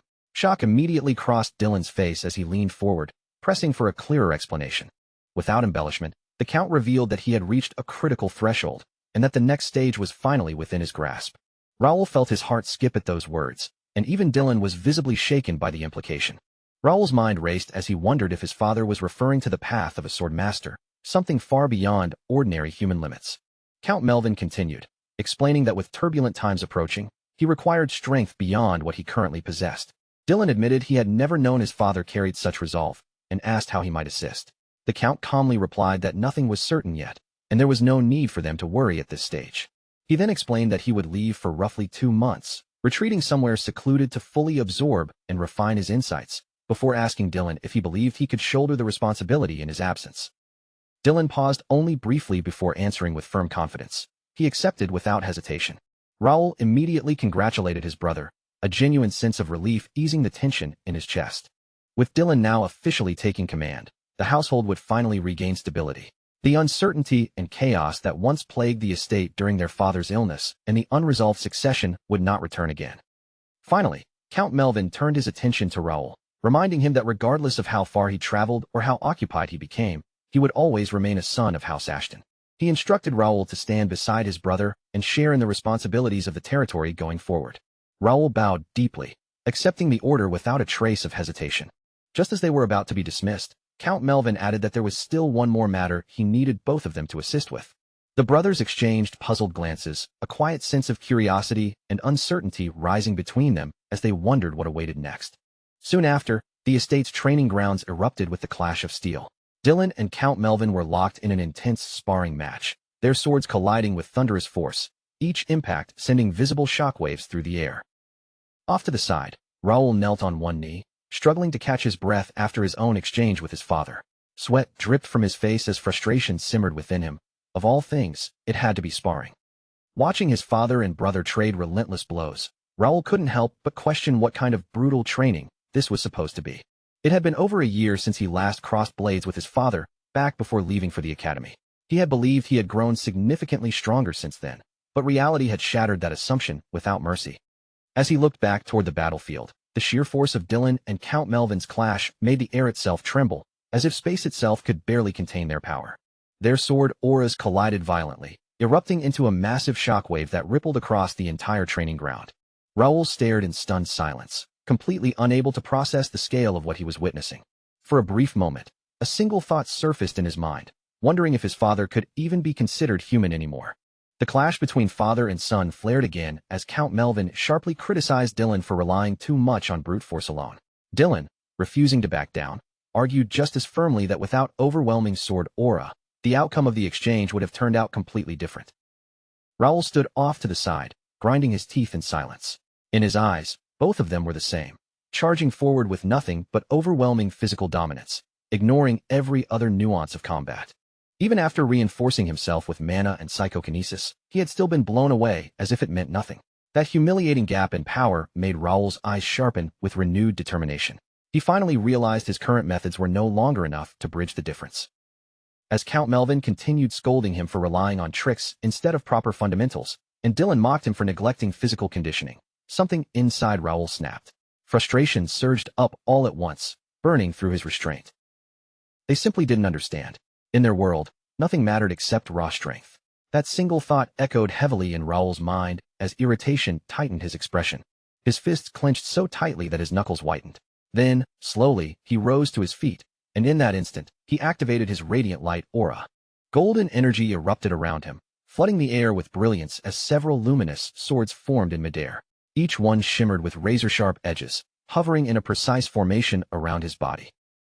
A vast pressure of aura spiraled outward from him, sweeping across the training grounds. His gaze hardened with absolute focus. The warm-up was over. This time, the real battle was about to begin. Sometime later, the aftermath of the clash lay scattered across the training grounds. The swords Raoul had once summoned now lay in broken fragments, strewn across the field like remnants of a devastated battlefield. Raoul bent forward, gasping heavily for breath, sweat running down his face as his expression tightened in frustration. The entire fight replayed in his mind with painful clarity. He had used everything at his disposal. Expert-level swordsmanship, level 8 intermediate telekinesis, stacked buffs, even psychic skills like flicker, and yet he had still been completely overwhelmed. That image of his full power being dismantled so effortlessly refused to leave his mind, burning itself deeper with every passing second. In his previous life, he had crossed blades with true sword masters, yet none of them had ever felt like this. The presence he had just faced felt on an entirely different level, heavier, deeper, and far more suffocating. What disturbed him most was the fact that such power existed without even a formal class advancement. The number 99 from his father's status screen echoed in his memory like a warning. If this was already Count Melvin before stepping into a true swordmaster state, then just what kind of monster would he become after ascending? The thought alone sent a chill through Raoul. Sensing the tension in his expression, Count Melvin approached with a surprisingly relaxed demeanor, already understanding what weighed on his son's mind. Raoul quickly shook his head and forced a faint smile, insisting his frustration wasn't about losing. Melvin responded with a quiet, almost gentle warmth, reaching out and resting a firm hand on Raoul's head as if grounding him in place. He acknowledged how much Raoul had grown, admitting that his progress far exceeded what he had ever expected. If he had recognized his son's talent earlier, Raoul might never have been forced to struggle alone for so long. Raoul simply shook his head, dismissing the sentiment. He said calmly that everything he had gone through was exactly what shaped him into who he was now. Dylan then joined them, looking slightly awkward as regret flickered across his face. He admitted he should have stepped in earlier or shared his physical training methods. Raoul, hearing this, couldn't help but inwardly laugh. Those methods would probably have broken him completely. As evening slowly settled over the estate, Count Melvin finally suggested they head back inside, bringing the intense training session to an end. Later that night, inside the quiet study, Raoul sat across from Dylan and asked whether he had managed to contact Lorenz. Dylan replied that the night station assigned with him had been sending regular reports without interruption. When Raoul asked where Lorenz was stationed, Dylan explained that he had remained at the wall ever since the gate incident occurred. Hearing this, Raoul's eyes widened as distant memories from a brutal war in his past life came flooding back all at once. Back when the Kingdom Alliance pushed the Empire into the far northwest of the continent, the war had finally come to a halt near the Grand Canyon of Despair. The only passage connecting both sides had been a bleak and cursed route known as the Corpse Road. To seal it completely, the Alliance constructed a massive fortress wall, blocking the passage and cutting off all direct movement. Over time, that structure became known simply as the Wall. Hearing this, Raoul immediately questioned why Lorenz had been stationed in such a dangerous location. Dylan explained that Lorenz was likely hunting monsters. Ever since the gate incident, abnormal surges had been appearing beyond the wall, where monsters and the Empire's experimental undead were now clashing violently. According to reports from the Knights, the situation was not only unstable, but deeply unsettling in its scale and intensity. This was the same region where the Empire's undead experiments frequently surfaced, and now, with the gates open, those monsters were colliding head-on with the undead forces in uncontrolled battles. As Raoul murmured under his breath, Dylan suddenly turned away, cutting him off. His expression was unreadable as he quietly hoped Lorenz would eventually return home, instead of continuing to fight alone out there. Raoul's thoughts drifted far back into his previous life. When he had once reached the wall, he had arrived too late. What remained were only ruins and fading traces of destruction.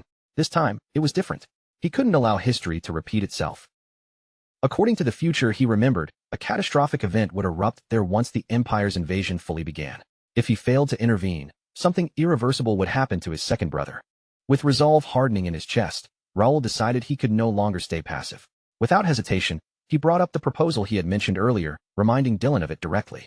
Dylan looked confused, but Raoul pressed forward with seriousness, asking him to become the advisor of the First Guild. Dylan immediately rejected the idea again, clearly uncomfortable with joining his younger brother's organization in any formal capacity. Raoul simply waved off the concern, telling him not to overthink it so much. He suggested it could simply serve as a way for them to stay connected, while still allowing Dylan to continue managing his duties over the county without interference. After a brief silence, Dylan let out a long sigh and finally agreed. Relief instantly washed over Raoul's expression. Then, with a casual grin, Raoul dropped another unexpected bombshell. Dylan's wife had already joined the guild long ago and had been waiting for him.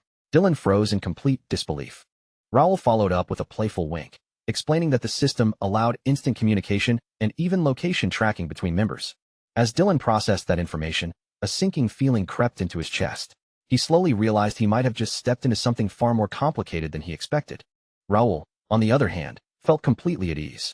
With dangerous forces beginning to stir, bringing his family under the guild's protection was no longer just a choice, it was necessary. If Dylan's raw physical strength could be combined with dual-type abilities and structured support, a new pillar of power would soon rise within the county. At last, everything seemed to be moving in the direction he needed. The scene suddenly shifted to a roaring stadium, the massive arena shaking under waves of deafening sound and anticipation. A giant screen blazed overhead as the announcer's voice thundered across the venue with practiced excitement. He introduced himself as cast-apart Jean Wan, ready to guide the audience through the semi-final match. He announced that the Academy entrance exams battle phase had reached its 8th day, and the crowd's anticipation erupted even louder as the stakes continued to rise.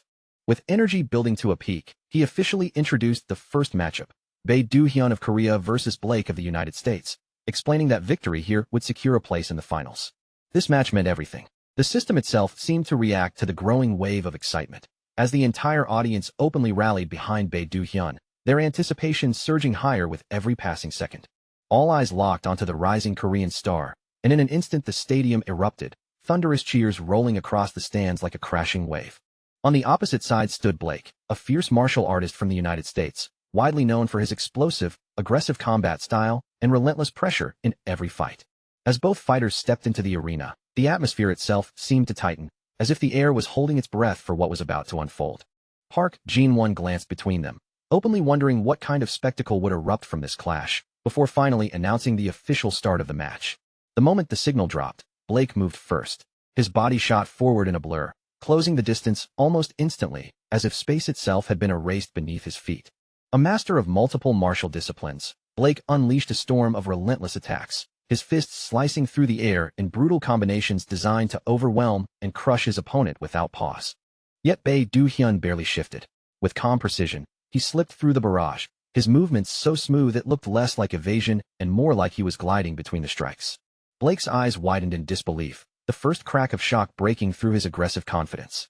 He quickly flipped backward, narrowly evading a sudden counterkick that slammed into the ground where he had just stood, shattering the stone beneath it on impact. Without hesitation, Bae Do-hyun followed with a counterattack of his own. Blake managed to evade it by instinct, but in that brief moment of clarity, something inside him shifted. This opponent was fundamentally different from anyone he had faced before. Even though Bae Do-hyun clearly had the power to end the fight in an instant, he was instead allowing Blake to keep fighting, almost as if he was testing him. When Blake launched another full-force strike, Bae Do-hyun crossed his arms and caught it head-on, the impact exploding through the arena with a deep, resounding shock. A confident grin slowly formed on Blake's face as he felt the momentum begin to shift in his favor, or so he believed. It was time, he thought, to truly enjoy the fight. Blake had entered the arena expecting exactly what he loved most: a brutal, head-on exchange of pure strength. A straightforward slugfest, nothing more, nothing less. But as the battle dragged on, it became painfully obvious that the situation was no longer balanced, and it was definitely not in his favor. From Blake's perspective, Bae Do-hyun had always appeared like a cold, ruthless fighter who crushed opponents without hesitation. Someone who ended battles quickly and without mercy. Yet as the match continued, that image began to fracture. Something felt wrong. Bae Do-hyun was holding back. Blake tightened his fists, every muscle tensing as he prepared another all-out assault. At his level, he believed he should be able to pour everything he had into this fight without hesitation. That realization only made the pressure in his chest heavier and more suffocating. Why was his opponent restraining himself? Refusing to retreat, Blake surged forward again, his movements cutting through the air like a sharpened blade, fast, precise, and powered by overwhelming force. The moment he closed in, Bae Do-hyun suddenly dipped his body low. The movement looked almost casual, but it instantly triggered Blake's instincts. He leapt backward, reacting on pure reflex, but it wasn't enough. In the next instant, Bae Do-hyun vanished from sight. A chilling sense of danger struck Blake from behind. He turned too late. Before he could react, overwhelming force erupted as Bae Do-hyun reappeared directly in front of him mid-motion, calmly stating that they should meet again for another duel someday. Then the strike came down, pure, concentrated power condensed into a single devastating punch. Fast, clean, and absolute. It landed directly on Blake's face, his eyes snapping back as consciousness began to vanish in an instant. His body spun through the air before crashing heavily onto the arena floor, completely unconscious. The announcer's voice echoed across the stadium, praising the flawless finishing blow and declaring Blake's defeat. With that single decisive strike, Bae Do-hyun secured victory and advanced to the finals. Sometime later, Blake slowly regained consciousness. His pride still remained, but it had been reshaped, tempered into genuine respect for his opponent. He approached Bae Do-hyun, thanking him for holding back during the match, and sincerely requested another sparring session in the future. Bae Do-hyun accepted without hesitation, acknowledging his strength. Slightly embarrassed, Blake then asked for his contact information, which was given without hesitation. After that, the two parted on amicable terms, the intense battlefield atmosphere replaced by mutual recognition and respect. As Bae Do-hyun walked away from the arena, his thoughts quietly turned inward. There had been a reason he held back. By easing the pressure and earning Blake's respect instead of crushing his spirit, he had created the possibility of recruiting him into the first guild. Step by step, everything was falling exactly into place as planned. Just then, a system window appeared before him, displaying the results of the other semifinal match. Li Jinsheng had fallen. Wang Tianming stood victorious. The announcer's voice once again thundered across the stadium, officially confirming Wang Tianming's advancement to the finals. As Raoul absorbed the result, his brow subtly tightened. It had been a long time since he last thought about that name, yet it still lingered in his memory with unsettling clarity. Wang Tianming was one of China's top players, a stubborn solo fighter who refused to join any organization until the very end. From the earliest days of Connect, he had consistently remained within the top 100, maintaining that position all the way up until Raoul's death. Raoul remembered him well. Wang Tianming's chi sword technique had once been among the most dangerous combat styles in the entire game. There was no doubt about his talent. He had the potential to reach the absolute peak. But his personality was the problem. He was unstable, unpredictable, completely consumed by his self-created image of a wandering martial hero. Raoul recalled how Wang Tianming constantly spoke of restoring honor within Connect, clinging obsessively to that idealized fantasy of his. That obsession had led to multiple clashes between them in the past. Raoul had never been able to tolerate that kind of fixation. With a quiet breath, he pushed those memories aside. Too much time had already passed for it to matter now. At this point, they were nothing more than strangers. There was no reason to dwell on what once was. Later, inside the arena waiting room, Wang Tianming approached Bei Duhyun with a calm, almost noble presence. He extended his hand, praising the earlier match and expressing genuine admiration for his strength. Bei Duhyun accepted the handshake with polite composure, returning the courtesy and calmly acknowledging Wang Tianming's swordsmanship without any hint of hostility. But in the very next moment, the atmosphere shifted sharply. Wang Tianming's grip tightened noticeably, his expression darkening as he began to speak with growing intensity. He criticized Bei Duhyun's fighting style outright, insisting that true strength was not about overwhelming power alone, but about dignity, compassion, and respect for the weak, something he claimed Bei Duhyun completely lacked. Bei Duhyun understood instantly. Wang Tianming hadn't changed at all. With a faint, almost imperceptible sigh, he subtly increased his grip just enough to make Wang Tianming's arm tremble slightly. Still keeping his tone calm and controlled, he brushed the accusation aside, stating that he never considered himself especially strong. He simply fought to the best of his ability in every situation.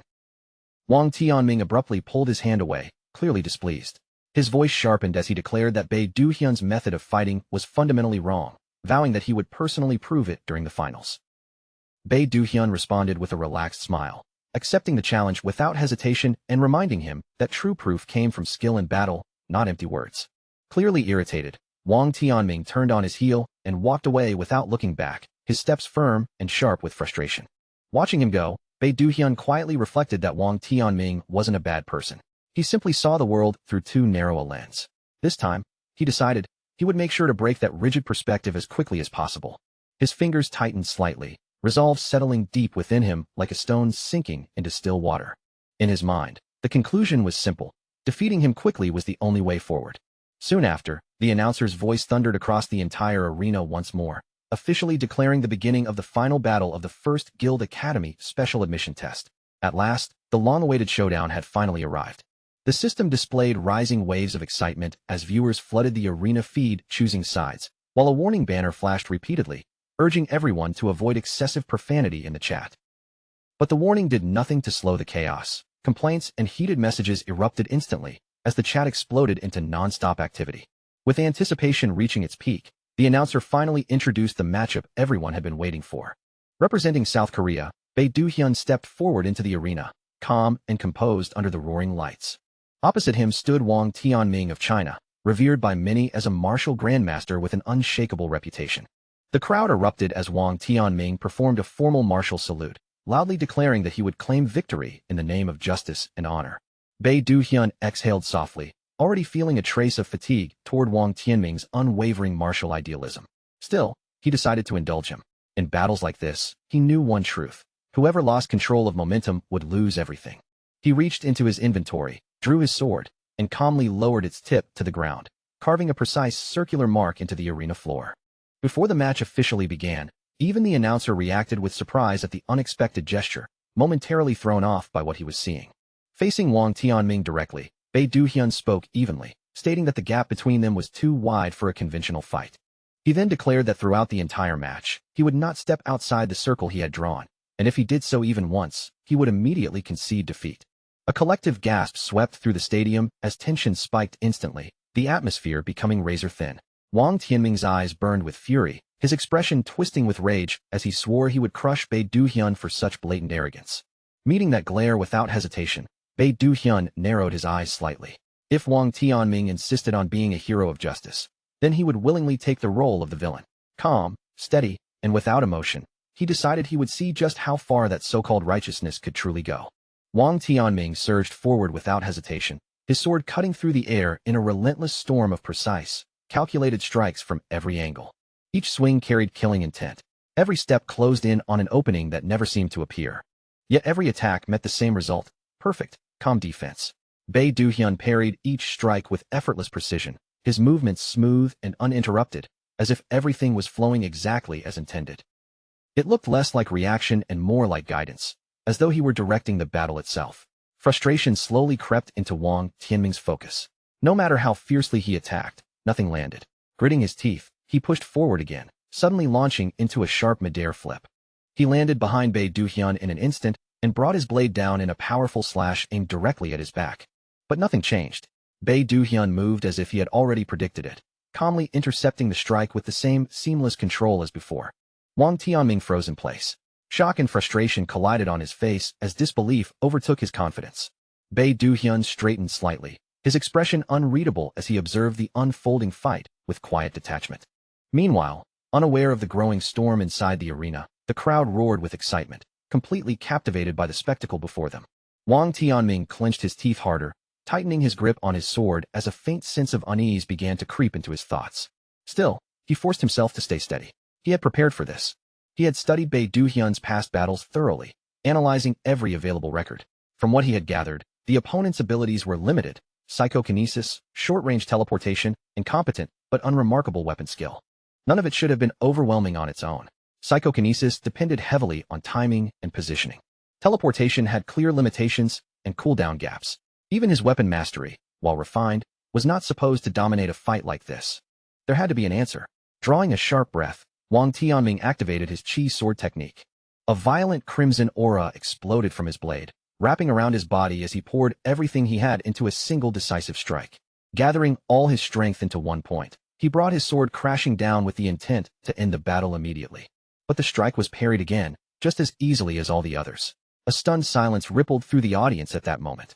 Before Wang Tianming could even process what had happened, Bei Duhyun countered with a swift horizontal slash.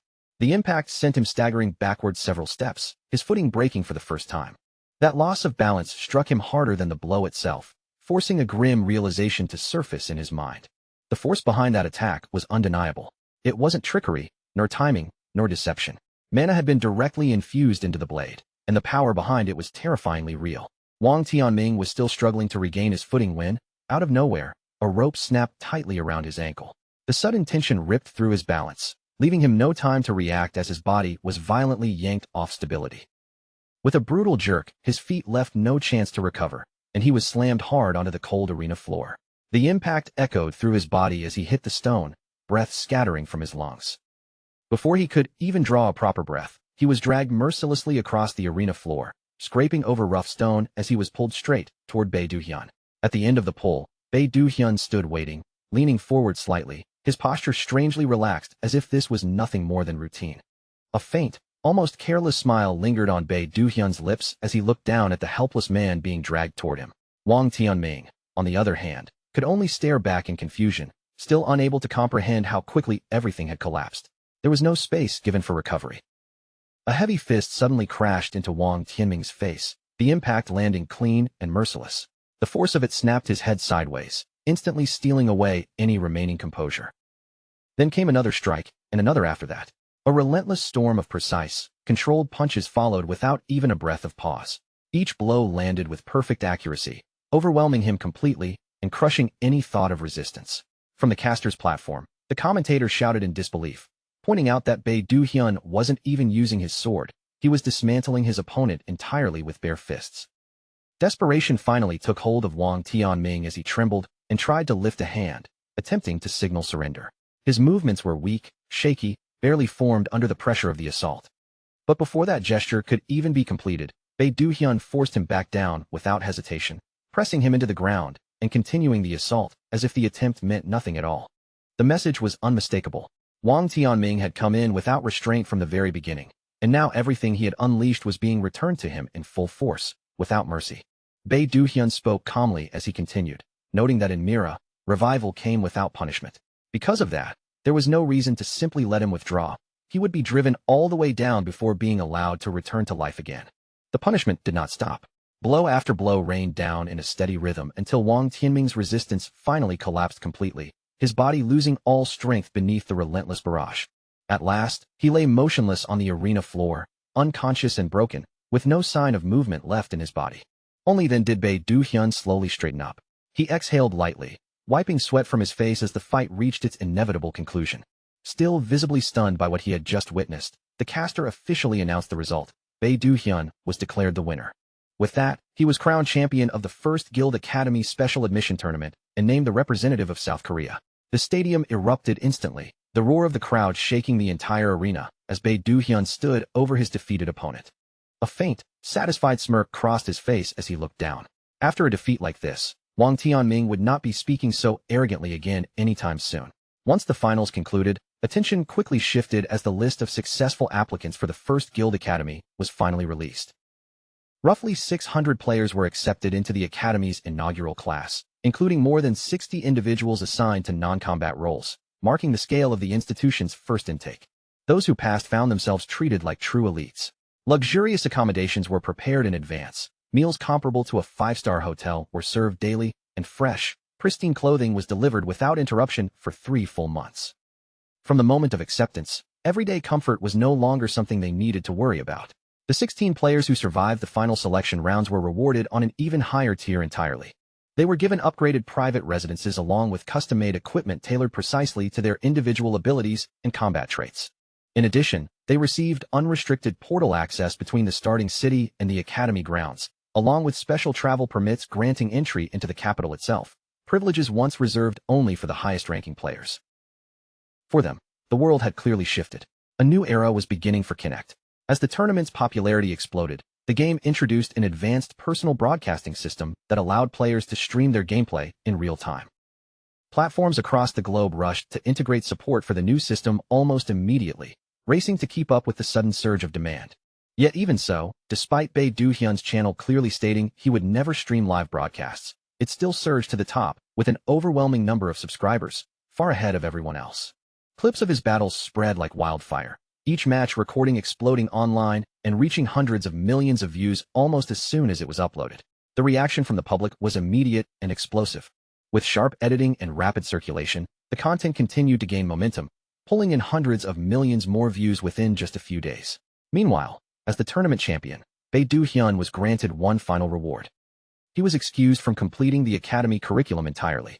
Instead, full guild membership was granted immediately, along with unrestricted access to official quests. Raoul observed the announcement in silence, his thoughts drifting elsewhere. He understood perfectly that this arrangement was nothing more than a cover, an identity that allowed him to operate freely without drawing attention. His presence at the academy would be minimal at best, limited to select training exercises and final evaluations. Beyond that, far more pressing matters awaited him outside those controlled walls. His thoughts were cut short when a red-haired man approached and respectfully bowed, reporting that preparations for the upcoming conference had already been completed. Raoul rose from his seat and asked calmly whether Kane had already arrived. Upon hearing that everyone was already waiting, he adjusted his collar, his expression sharpening as focus settled into place. Without another word, he turned and headed toward the conference room, leaving the celebrations behind. Inside the conference room, Kane stood before a group of key figures, delivering his report in a steady voice. He concluded by confirming that abnormal activity had been detected across 3 separate territories based on multiple eyewitness accounts.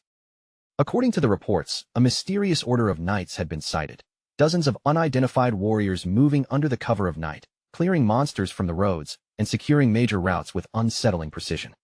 Raoul's expression darkened as he listened. The barony had only narrowly survived the recent gate incident, and now another unknown threat had appeared. In his mind, a darker possibility emerged. This could be a calculated move by another noble house exploiting their weakened state. Breaking the silence, Raoul asked whether any trace had been found regarding the origin of these knights. Kane immediately shook his head. He explained that no insignias or crests could be seen on their armor or weapons, and every time scouts tried to observe them more closely, the knights vanished without leaving a single trace behind. Raoul frowned deeply.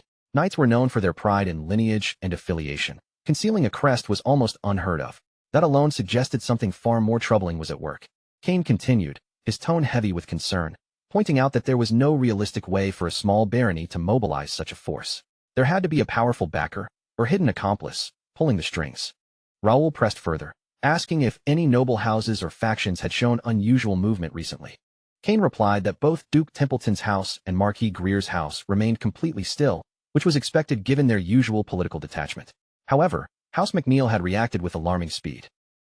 Internal chaos within their territory had been suppressed almost immediately, and reports indicated the Marquis himself had intervened directly, as though preparations had already been in place long before unrest even began. Raoul's gaze grew colder as he considered House McNeil in silence.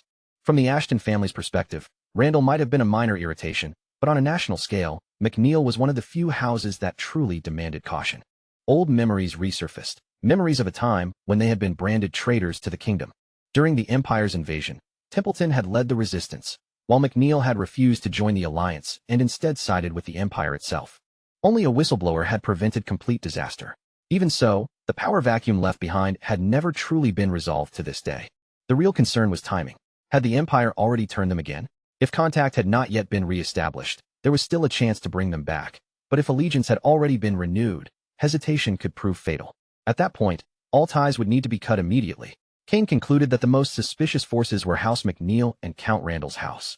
He added one final concern. Viscount Jaden, a name Raoul himself had previously raised, remained deeply unsettling in every sense. When Raoul asked about his uncle, Kane gave a measured reply. Jaden had recently returned to the capital and was now moving in coordination with several relatives aligned to his faction. Kane believed those quiet but deliberate movements were directly connected to the disturbances now spreading across the region. Raoul nodded slowly, his gaze sharpening as the pieces began to align. The unidentified knights appearing near their borders were almost certainly tied to one of those internal factions. Whoever was behind it, their intentions were clear. They were preparing to make their first move in that territory.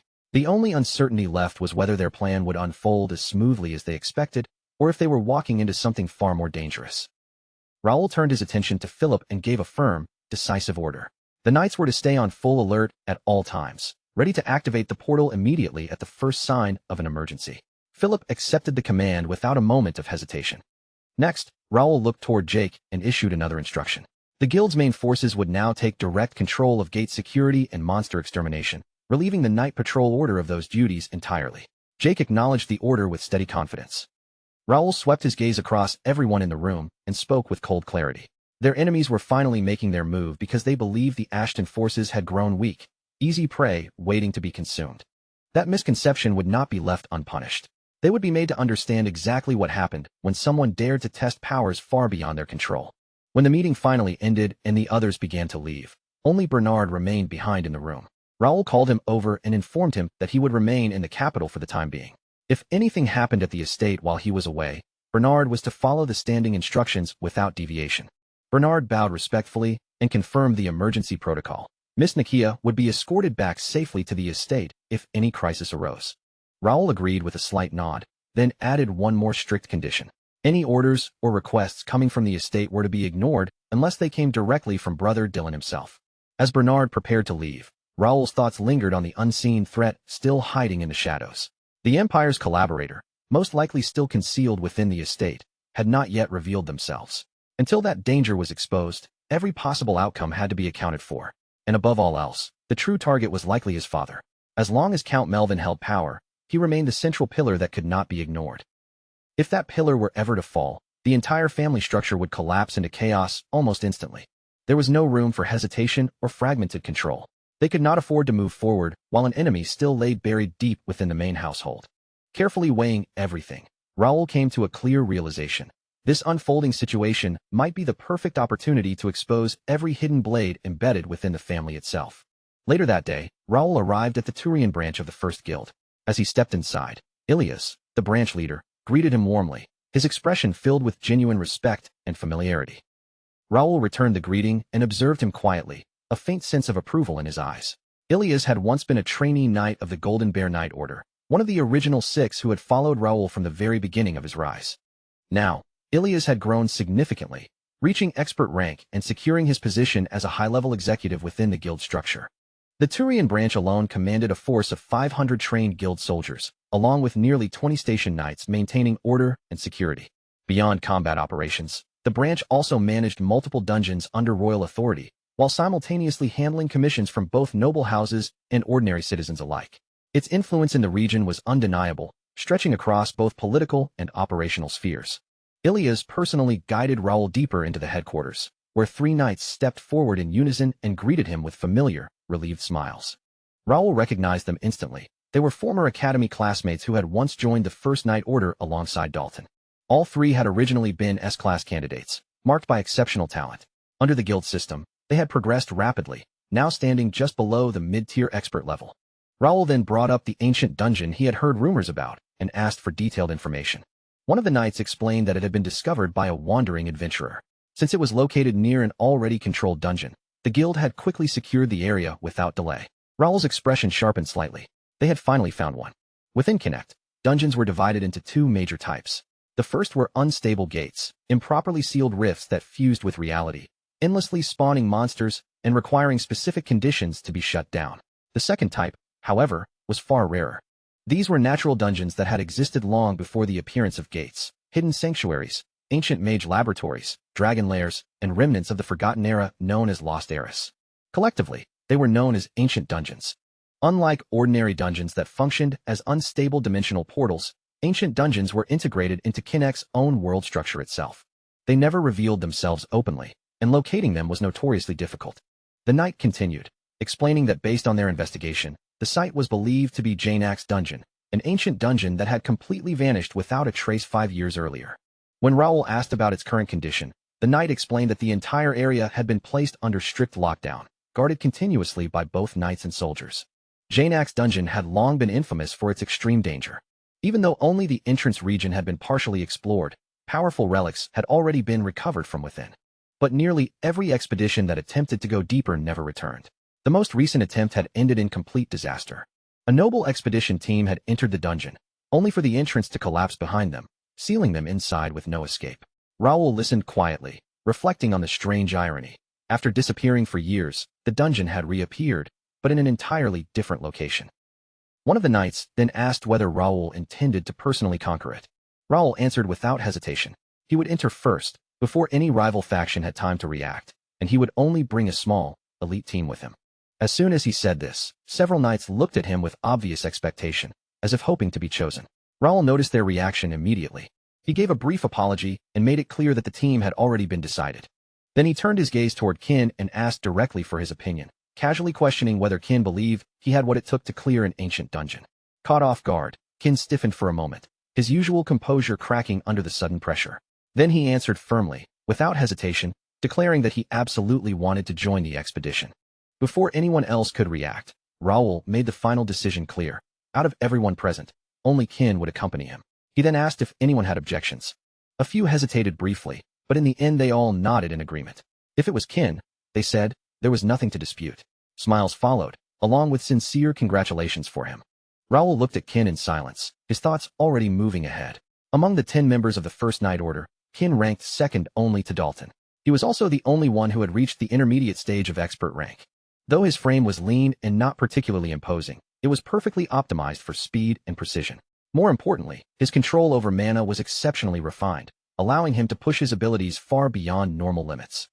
He wasn't just a suitable choice. He was the decisive core of the entire expedition. Raoul found himself genuinely anticipating how Qin would perform once they stepped into the depths of an ancient dungeon. Later that same day, Raoul and Qin sat across from each other inside a quiet, enclosed meeting room where only the faint sound of tea being poured broke the silence. Raoul calmly set down the cup and asked, in an even tone, whether life inside the Knight Order had caused any discomfort or difficulty so far.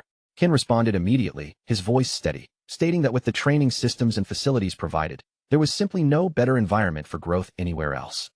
Raoul gave a faint, almost imperceptible smile at the answer, as if quietly confirming something in his mind. It was exactly what he expected, measured, disciplined, and unwavering. Even though they had once studied under the same academy, this was the first time he truly felt like they were speaking face to face as proper knights rather than distant acquaintances. He leaned slightly forward and told Qin that if there was ever anything that needed improvement, she should speak up without hesitation. The Knight Order was still in its early stages, far from perfect, still being shaped, and honest feedback would only make it stronger. Qin answered without a moment's pause, giving a firm nod of agreement, as if the instruction itself was already something she intended to follow without question. Raoul then shifted his posture, leaning forward just slightly as his tone changed. He explained that the real reason he had called her here was not for casual conversation, but to ask something far more important, whether she had any idea why she had been selected for the ancient dungeon raid. For the first time, Qin hesitated. Her eyes lowered briefly before she shook her head and apologized, admitting honestly that she did not know the reason behind her selection. Raoul's expression tightened almost instantly, the light calmness in his eyes hardening, as if something had confirmed a suspicion he already carried. Before the discussion about the dungeon could continue, It was clear there was something even more important that had to be addressed first, something that could no longer be ignored. Then, without warning, Raoul spoke a name that shattered the atmosphere completely. He called her true identity, Lady Kaylee de Greer. In an instant, Kin froze, her entire body going rigid as if time itself had stopped. Shock surged through her like a collapsing wave. Her thoughts scattered wildly as her mind struggled to process how he could possibly know something she had hidden so carefully. For a moment, she could not even form a single coherent response.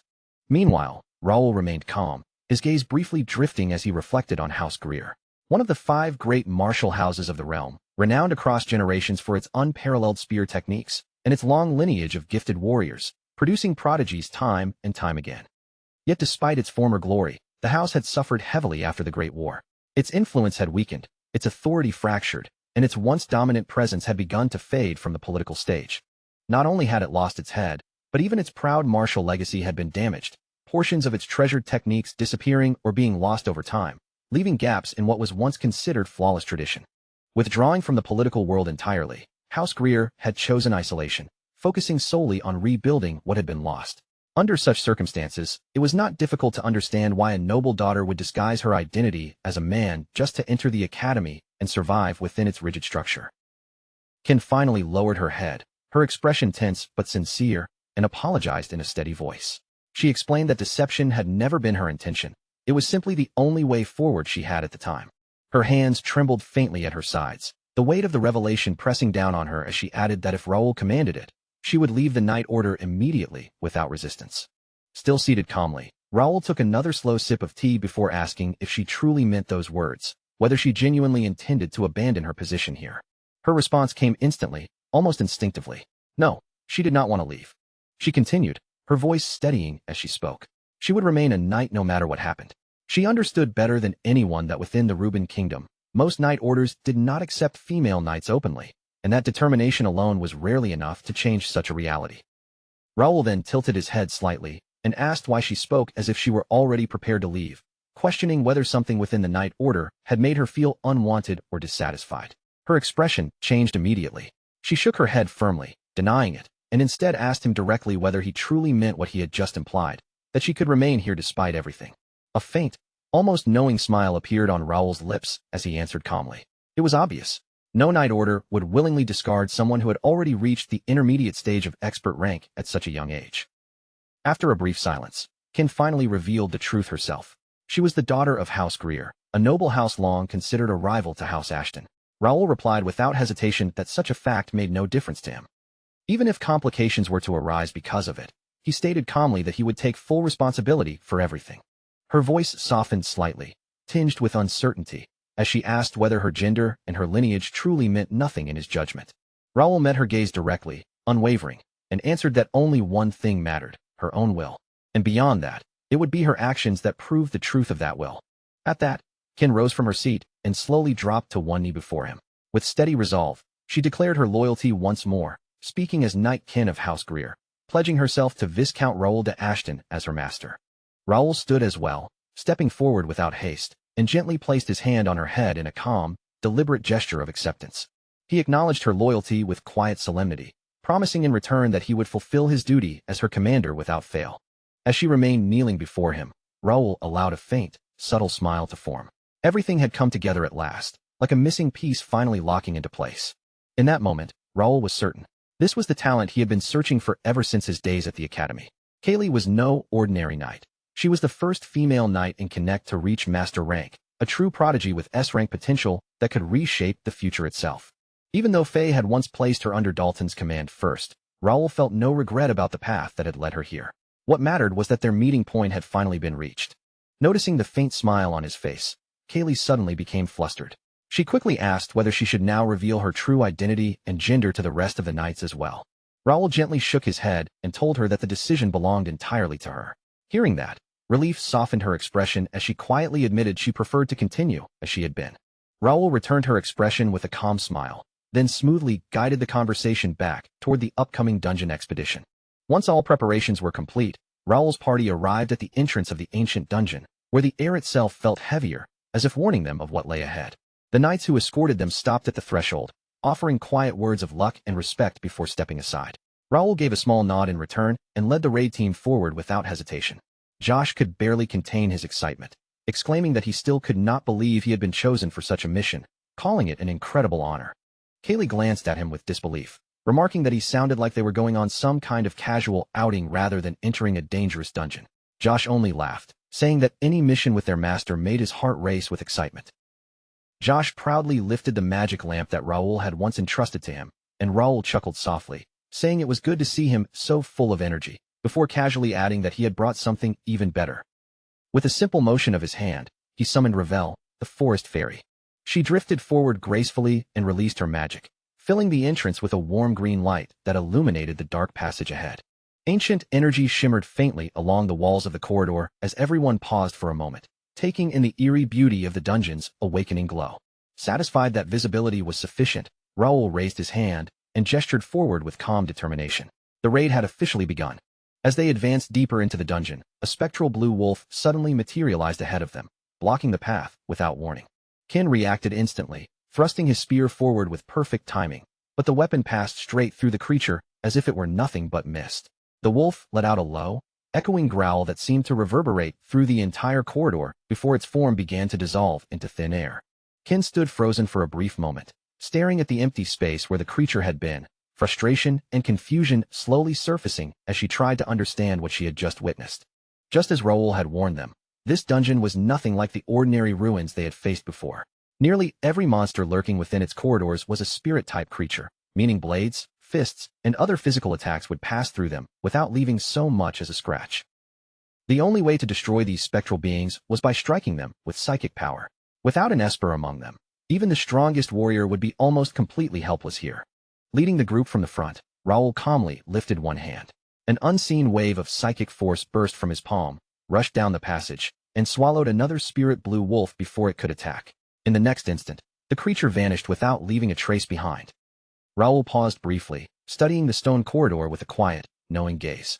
Then he shook his head and instructed Josh to step toward the wall on their left and press his hand against its surface. Josh followed the order without question. The moment his palm touched the cold stone, the solid wall began rippling like disturbed water. A concealed passage slowly appeared beyond it, filled with pale blue mist that curled and drifted through the opening. Ken's entire body stiffened as realization struck him. It was a hidden route, and all he could do was stare at Raoul in stunned silence. Ken simply couldn't understand how Raoul continued seeing through the dungeon's traps and illusions with such effortless precision. Raoul, however, said nothing. He knew every secret of this place because he had already explored it once before, during his previous life. In fact, Jinak's dungeon held a special place in Raoul's memories. It had been the very first dungeon he had ever successfully conquered as his former self. Countless warriors had challenged its merciless trials and failed, yet Raoul had once managed to clear the entire dungeon alone. The reason was surprisingly simple. This place had never been designed for ordinary knights. It was a proving ground created specifically for espers who possessed psychokinetic abilities. Jinak, remembered throughout history as both the ancient fist master and the combat master, had also been an esper. He had built this dungeon to test and train others who shared his rare power. But as espers gradually vanished from the continent of Nect, the dungeon's trials became nearly impossible for anyone else to overcome. Historical records also spoke of one of Jinak's closest companions. That man was none other than the distant ancestor who had founded House Marquis Greer. The group continued through the concealed passage until the narrow walls finally pulled apart, revealing an enormous open space flooded with shimmering light. The air twisted and flowed around them as though it were alive. Far ahead stood a massive stone mansion beneath what appeared to be a glowing, enchanted sky, creating the convincing illusion that they had somehow stepped back outdoors. Josh and Ken both gasped, their eyes sweeping across the impossible landscape in confusion. Raoul remained perfectly composed and assured them they were still deep inside the dungeon. Ancient dungeons, he explained, often contained spaces that ignored ordinary expectations and logic. Ken fell silent as he examined the towering stone walls and the weathered carvings covering them. The longer he stared at those ancient patterns, the stronger an inexplicable feeling of familiarity stirred within his chest. Before Ken could make sense of that feeling, Josh suddenly cried out in excitement. He thrust an arm forward, pointing toward a gigantic arena-like clearing where two enormous statues stood facing one another across the open ground. Josh was certain that those statues marked something important. Whatever treasure, trial, or secret awaited them in this place, he insisted it had to be connected to that arena. Ken stopped dead in his tracks. His breath caught in his throat as his gaze locked onto one of the towering figures. Recognition struck him with overwhelming force. It was the bronze statue, the same unmistakable design that had remained burned into his memory for years. Several days earlier, inside the meeting room of the Turium branch, Raoul had gathered everyone to discuss their upcoming expedition into the dungeon. During that meeting, Raoul had steered the conversation back toward the raid and asked Ken a direct question. Had he ever heard the rumors claiming that the ancestor of House Greer had left a hidden legacy somewhere inside Jinak's dungeon? Ken had answered with a grave nod. Most of the artifacts recovered during previous expeditions, he explained, were closely tied to House Marquis Greer. Every time the dungeon resurfaced, the Marquisate sent another force to reclaim what belonged to its ancestor, and every attempt ended in devastating losses. Knights, soldiers, and hired mercenaries had all entered those ruins, yet almost none of them ever emerged again. As Ken continued, his expression darkened and his voice became noticeably heavier, especially when he began speaking about the most recent expedition. 5 years earlier, when the dungeon had appeared near the academy, Ken's older brother had personally taken command of the raid. His name was Sean Greer, the recognized heir to their house and the man expected to inherit the Marquisate. For that expedition, House Greer had mobilized a considerable force. Numerous knights and soldiers marched into the dungeon behind Sean, prepared for a full-scale conquest. Yet despite their numbers and preparation, not a single member of that expedition ever returned. Every knight, every soldier, and Sean himself disappeared inside the dungeon. That was why Ken had made his decision long before entering this place. No matter how dangerous the dungeon became or how high the price might be, he had to go inside and discover the truth. He had to do it for Sean, the brother who had vanished 5 years ago, and he had to do it for the Greer family, whose painful history remained tied to this dungeon. Back in the present, Ken still stood frozen before the bronze statue, unable to tear his gaze away from it. Raoul watched him quietly for a moment before asking whether Ken truly believed the old rumors about his ancestor's legacy were real. Ken took a deliberate step forward. There was no doubt or hesitation in his face when he gave Raoul his answer. The warrior carved into the towering statue was Jeremiah de Greer, the founding ancestor of the Greer Marquisate and the very man whose legacy Ken had come here to find. With the statue's identity confirmed, the three companions drew closer together and carefully approached the center of the arena. Before Raoul could advance any farther, a glowing system window abruptly appeared in front of his face, forcing him to stop and read the message hovering in the air. The warning left no room for misunderstanding. The area ahead had been designated as a forced quest zone, and anyone entering without the proper qualifications could be killed. The listed requirements were equally strict: spear techniques at rank B or above, proficiency level 1 or higher, and a direct bloodline connection to House Greer. After reading the conditions, Raoul turned his eyes toward Ken. Ken met his gaze directly, then answered the unspoken question with a firm and confident nod. At last, the moment Ken had been waiting for had arrived. He stepped forward and asked Raoul to trust him with the trial that belonged to his bloodline. Determination burned brightly in Ken's eyes. In a steady voice, he told his master that there was no need to worry and that this challenge could be safely left in his hands. Gripping his weapon tightly, Ken separated from the others and walked alone toward the enormous statue of Jeremiah de Greer. The instant Ken crossed the invisible boundary surrounding the statue, its lifeless eyes suddenly erupted with blinding light, flooding the arena with an intense glow. A heavy metallic groan rolled through the chamber. Dust shook loose from the statue's enormous frame as its rigid body began to move, and the ancient guardian slowly lifted the massive spear held in its hands. Then a deep and ancient voice thundered across the entire arena.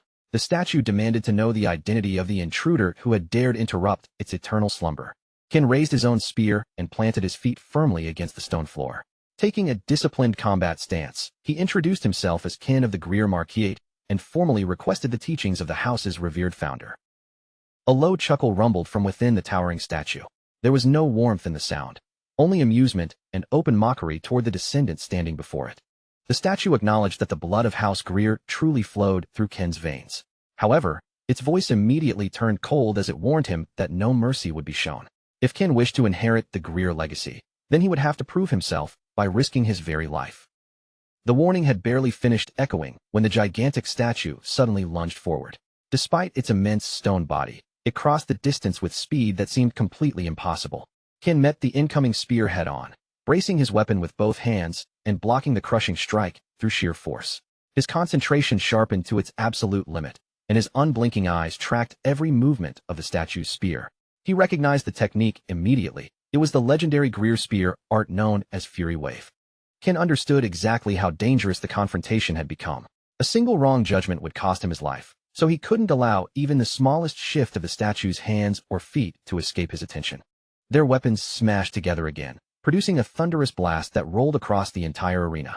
Raoul watched the violent exchange from a distance, and a faint smile appeared at the corner of his mouth. This was Qin's inheritance to claim, and the trial belonged to him alone. Still wearing that calm expression, Raoul turned away from Qin's battle and directed his gaze toward the second towering statue. While Qin confronted the destiny of House Greer, Raoul was already prepared to step forward and face the challenge waiting for him. With Ravel beside him, Raoul advanced toward the second statue. Another glowing system window immediately formed in his path, displaying the same deadly warning. This was also a forced quest zone. An unauthorized entry could lead to death. The requirements demanded combat skill at rank B or higher with intermediate proficiency +1, as well as psychic skill at rank B or higher with intermediate proficiency +1. Raoul's pace never faltered. He dismissed the threatening message without giving it a second glance, and continued walking straight toward the statue. Without the slightest warning, the enormous statue of Jinak began radiating a fierce light, its entire stone body glowing from somewhere deep within. Cracks raced across Jinak's surface in every direction. Fragments of stone broke loose and crashed to the ground as an immense, suffocating presence awakened inside the statue. The last pieces of the stone shell shattered and crashed to the floor as the figure inside finally began to move. A crushing aura poured from his body, spreading through every corner of the chamber until the air itself seemed to tremble. His ancient gaze settled on Raoul and the tiny forest fairy hovering beside him, and then his deep voice boomed through the vast space, demanding to know who had dared awaken him from his long slumber. A brief silence followed before Jinak released a low, amused chuckle, the sound rumbling through the chamber with unmistakable interest. Jinak studied the unusual pair before him, clearly entertained by the sight of a young psychic standing beside a forest fairy. He then declared that if the two of them could survive the trial he was about to give them, they would receive a fitting reward. Raoul accepted the challenge without the slightest hesitation. He remembered this battle vividly, including every painful moment he had endured the first time he faced Jinak.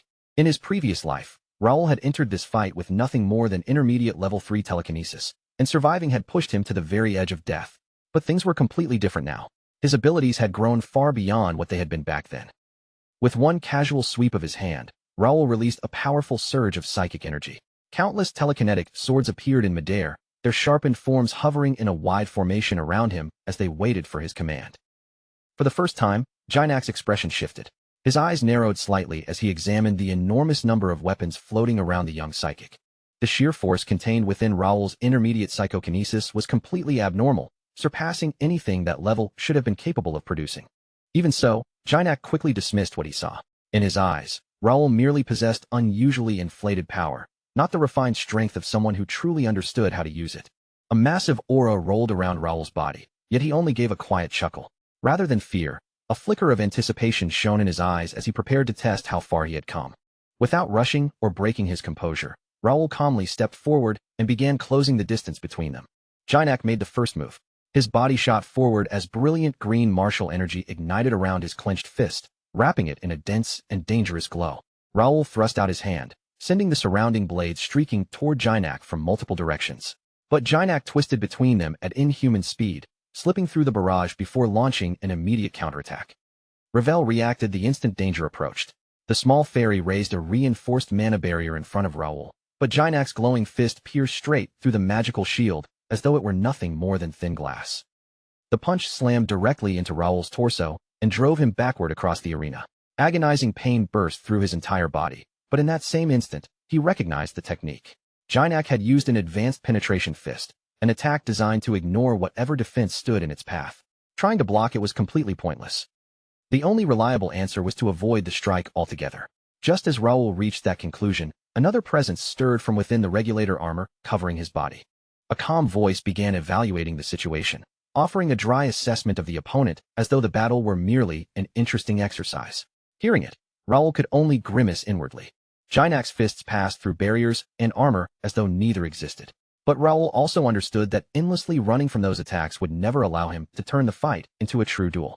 Carl spoke with absolute certainty. Against a master of penetration fist techniques, there were only two workable choices: redirect the incoming blow before it landed, or remain completely beyond the opponent's striking range. Jinak gave Raoul no time to think further. He continued advancing relentlessly, pressing his assault with no hint of hesitation or mercy. Raoul narrowly slipped past one crushing punch and then barely avoided a second.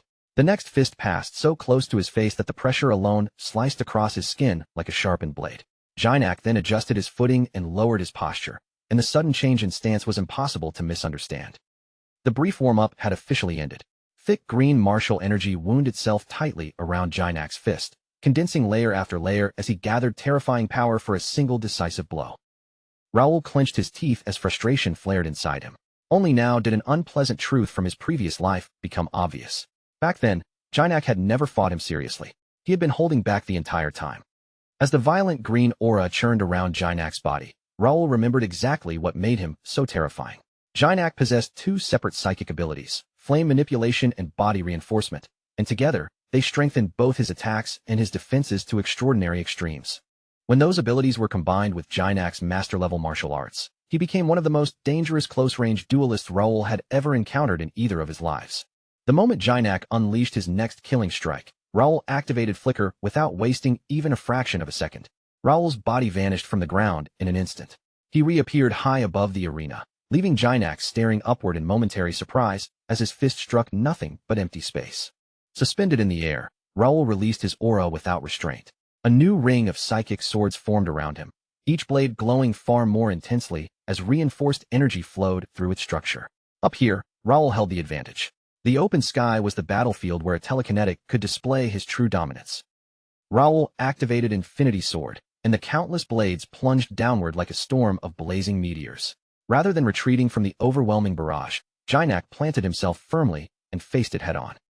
Flames exploded around Jinak's body as his aura erupted with frightening violence. The stone beneath his feet blackened and cracked from the heat, while the pressure filling the chamber grew so heavy that simply breathing became difficult. Watching from the edge of the battlefield, Josh suddenly went rigid. Even without understanding the technique, his instincts immediately warned him that an enormous and terrifying force had just been unleashed. Even Ken, who was still exchanging spear strikes with Jeremiah's statue, felt that immense surge ripple through the dungeon. For a brief instant, the pressure of Raoul's battle reached him across the arena. Jinak gave a cold scoff and declared that no matter how many weapons Raoul created, numbers alone would never be enough to overwhelm him. With an explosive sweep of his arm, he struck the descending swords aside, shattering one blade after another with apparent ease. But in the middle of that relentless barrage, one of Raoul's swords slipped past Jinak's defense and carved a clean wound across his forearm. Jinak froze for the briefest fraction of a second. His eyes widened, and a clear flash of shock crossed his face as he looked down at the cut. These floating weapons were not the crude psychic projections he had initially assumed them to be. Each sword was a genuine mana construct, fully saturated with psychic energy and sharpened by telekinetic force. The power contained within them far exceeded anything a young, inexperienced psychic should have been able to create. Jinak's surprise vanished almost immediately, replaced by a sudden and violent burst of anger. He unleashed a savage psychic pulse in every direction. The invisible shockwave seized the remaining swords in midair, slammed them into one another, and caused them to explode above the arena in a chain of violent bursts. Raoul's brow tightened as he watched the fragments scatter. His mana blades had been completely overpowered, which meant their current level of reinforcement still wasn't enough to stand against Jinak's raw strength. Before Raoul could strengthen them or change his strategy, Jinak raised both hands. Raging flames twisted together between his palms, rapidly expanding until they took the enormous shape of a dragon formed from blazing aura and fire. The fiery dragon tore forward like a falling comet, devouring the distance between them in an instant. Raoul's pulse jumped sharply as he realized that its speed and size made escape impossible. No matter which direction Raoul tried to flee, those flames would chase him down and burn him alive. At that critical moment, Karl appeared beside him once again, his expression as calm and unshaken as ever. He instructed Raoul to control his breathing, open his eyes, and stop looking at the attack as one overwhelming mass. Karl explained that the dragon was not a genuine living construct. It was merely a vast amount of compressed flame aura shaped into a terrifying form, and somewhere within that structure lay a single critical weakness. Raoul narrowed his eyes and forced his focus through the swirling fire. His vision cut past the flames until he finally spotted it, a spinning orb of concentrated mana hidden deep inside the dragon's open jaws. Drawing more deeply upon his psychic power, Raoul formed a new set of blades. These swords were narrower, sharper, and far denser than the ones before, their edges vibrating under the pressure of tightly compressed energy. With one precise and decisive motion, Raoul launched the reinforced blades directly toward the glowing core concealed inside the dragon's mouth. The instant the swords pierced the core, the entire arena erupted. A deafening explosion ripped through the chamber as fire and smoke swallowed everything in sight, while a monstrous shockwave rolled outward and battered every wall around them. When the thick smoke finally began to clear, Raoul calmly stepped forward from within the fading flames. Not a single wound marked his body, and he had survived the devastating attack completely unharmed. Jinak stared at Raoul without saying a word, his earlier confidence replaced by stunned realization. In that moment, he finally understood what kind of opponent was standing before him. Raoul had already stepped into a realm of power that Jinak could no longer properly judge or measure. Around him, numerous psychic swords hovered in complete silence, their sharpened tips carrying an unmistakable threat. Every floating blade was aimed directly at Jinak, while an enormous aura surged around Raoul, twisting through the chamber like a violent current. After remaining silent for a long moment, Jinak slowly released a heavy breath and finally accepted the truth before him. The duel had reached its end, and Raoul was the unquestioned victor. The statue of Jinak spoke once more, and this time, the ancient power in his voice was accompanied by a quiet sense of satisfaction and fulfillment. Jinak admitted that meeting such an exceptional junior had brought him genuine joy. Having witnessed Raoul's talent with his own eyes, he could finally return to his rest without carrying any lingering regret. As Jinak's final words faded into the chamber, a clear system chime rang through the air and announced that the forced quest had been completed. The rewards immediately appeared before Raoul.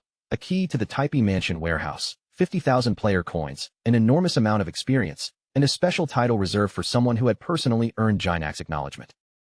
While Raoul studied the reward notification, a warm golden glow suddenly emerged from the center of Jinak's chest. A radiant golden core slowly floated free from the statue and stopped in midair before him. Jinak's voice followed, expressing his hope that Raoul would one day bring his psychokinesis to true mastery, and that everything he had experienced here would become a guiding light along that difficult path. With those final words delivered, Jinak's voice disappeared completely. The statue's presence faded, and its enormous body returned to cold, lifeless stone. Raoul stared at the golden core with a slight frown, unable to hide his confusion. This item had never been included among the predetermined rewards for the hidden quest. That could only mean one thing. Somewhere along the way, the outcome of the quest had changed. Before Raoul could examine that possibility any further, a voice from behind suddenly broke through his thoughts and drew his attention away from the reward. Raoul turned around and saw Jeremiah's enormous statue stop in the middle of a spear swing, its weapon frozen just before it could strike Ken again. The towering founder calmly admitted defeat. He acknowledged that Ken had endured far longer than expected and formally declared that his descendant had successfully passed the trial. Josh immediately burst into loud cheers, throwing his excitement into the quiet arena as he celebrated both Raoul's victory and Ken's successful completion of the inheritance trial. Another glowing system notification appeared in front of Raoul, once again displaying the rewards granted for completing the quest.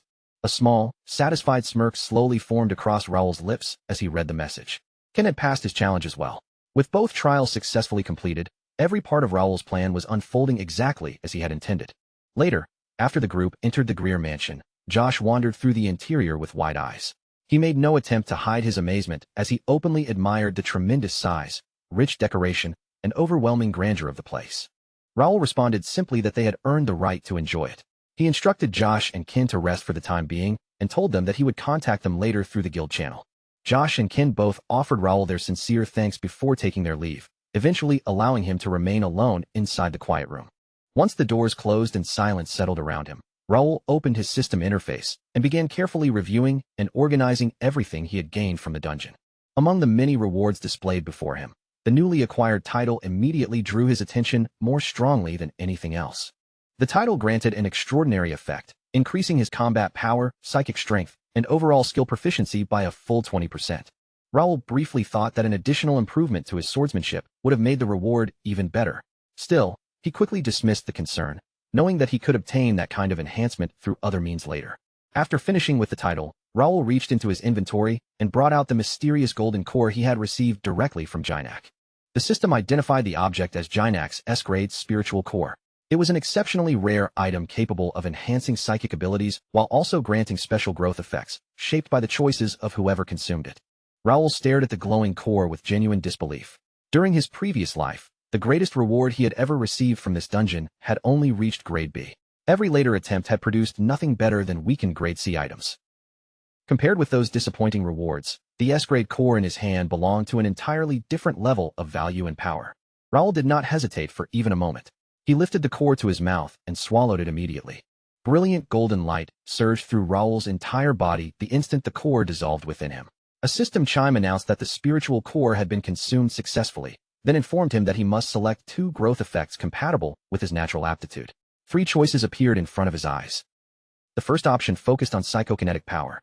Choosing it would multiply the total weight Raoul could move with his ability by 10. The second option strengthened psychokinetic control. It would increase the number of objects Raoul could manipulate at the same time by tenfold, while also improving the precision of every movement dramatically. The third option expanded psychokinetic range, doubling both the distance of Raoul's detection and the maximum reach of his spirit projection. Raoul's eyes widened as he took in the astonishing effects offered by each of the 3 choices. A wave of excitement rushed through him, but he quickly steadied his breathing and forced himself to examine every option with careful attention rather than choosing impulsively. Choosing power would give him overwhelming raw force, allowing him to move massive objects with far greater speed and impact. Choosing control would grant him true multitasking, letting him command many targets at once with almost surgical accuracy. Choosing range would allow his influence to spread across a much larger battlefield, giving him the ability to dominate the surrounding space itself. Raoul considered the 3 paths for only a brief moment. Once he compared them with his current abilities and future needs, the correct decision became obvious. Without further hesitation, he selected psychokinesis range growth and psychokinesis control growth. The instant his choices were confirmed, a brilliant wave of golden light exploded outward from Raoul's body and illuminated the entire room. His eyes shone with an intense golden radiance as the power of the spiritual core settled into him and began transforming his psychokinetic abilities. Every loose object inside the room rose from its place at the exact same moment. Furniture, decorations, and smaller items all floated through the air, rotating together in flawless synchronization beneath Raoul's will. Raoul immediately felt the difference. The sensation of controlling the room was sharper, broader, and more natural than anything he had experienced before. This power felt completely different from the moment he had reached master rank in his previous life. Raoul understood with absolute certainty that if his present self fought his former self in a psychic duel, the man he had once been would be crushed without difficulty. With quiet confidence, Raoul accepted the reality of his transformation. In a battle of psychic power, victory was no longer merely possible. It was something he could now secure without any doubt. With a single controlled thought, Raoul lowered every floating object and returned each one gently to its original position. As the room became still again, he reflected on his growth in silent disbelief. He had just gained spiritual power that had required 15 long years of cultivation in his previous life, even while using the fastest meditation arts obtained from Mira. Yet this time, both his psychic strength and his control had already surpassed the limits he had once spent so many years reaching. Not long afterward, Raoul detected a faint aura nearby. It was subtle, but its unfamiliar nature immediately caught his attention. His thoughts sharpened at once. If Jinak had given him an unexpected hidden reward, then it was entirely possible that Jeremiah had granted Ken something beyond the normal quest rewards as well. Ken had emerged from his trial carrying 2 new items, a ring and a spear. Now that Raoul examined them more carefully, he realized that both objects possessed a subtle quality that had not been present before. Something within the ring and spear had clearly changed. More importantly, the difference surrounding Ken himself revealed the truth. His previously dormant potential had finally been awakened. A faint, satisfied smile had only just appeared on Raoul's lips when the peaceful moment was torn apart. The door flew open with a violent crash, and Josh stumbled into the room, his face drained of color as he struggled to catch his breath. Raoul immediately turned toward him, every trace of relaxation disappearing as Josh gasped that something was terribly wrong. Raoul sharply demanded to know what had happened. Josh swallowed hard and explained that while resting, he had wandered around behind the mansion and discovered a place that looked disturbingly similar to a graveyard. Not long afterward, Raoul, Ken, and Josh hurried across the estate together, making their way toward the secluded grounds behind the mansion. With every step they took, the atmosphere became more unnatural and oppressive. The surrounding silence pressed against them like a physical weight, making the path ahead feel colder and more foreboding. When they finally rounded the last corner, all 3 of them stopped dead. Hundreds of human skeletons were scattered across the open ground, their bones bleached white and thrown about without any order, as though the dead had simply collapsed wherever they stood. The horrifying sight caused every muscle in their bodies to tighten. Raoul was the first to break the heavy silence. Turning toward Ken with a grim expression, he admitted that the situation was even worse than he had expected. Then, lowering his voice, he asked whether Ken was searching for something specific among the remains.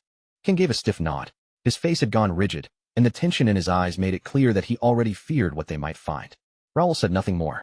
He stepped into the field of bones, raised one hand, and activated the newly awakened power of Jinak's spiritual core. An invisible wave of psychic perception spread outward from Raoul, sweeping over every skeleton and broken piece of equipment across the grounds. Moments later, his sharpened senses caught hold of one presence that felt distinctly different from everything around it. Following that sensation, Raoul moved deeper into the graveyard. As he approached the source, Ken's gaze suddenly fixed on the object Raoul had detected. A ring remained wrapped around the finger of one skeleton, whose body was still covered in the shattered remains of once brilliant golden armor. The instant Ken saw the crest engraved into the ring, recognition struck him. There was no mistaking that symbol. It belonged to House Greer. Ken staggered toward the armored corpse as though his legs could barely support him. The closer he came, the more his strength deserted him, until he finally collapsed onto his knees before the remains, crushed beneath a wave of despair. At the same time, Josh approached the others while carrying a bundle of old, weather-stained papers he had discovered lying near the body. Raoul accepted the papers and carefully unfolded them. Although the writing had faded with age, much of it remained legible enough for him to read. The first surviving entry was dated September 7th. The writer recorded that Fabian had told him about Jinak's dungeon, but because their relationship had always been strained, the sudden proposal immediately filled him with unease. An entry from September 10th stated that Fabian of House McNeil claimed he wanted to repair their damaged relationship. As proof of his sincerity, he suggested that they explore the dungeon together without involving any of the adults from their families. By September 12th, the writer had decided to accept Fabian's offer.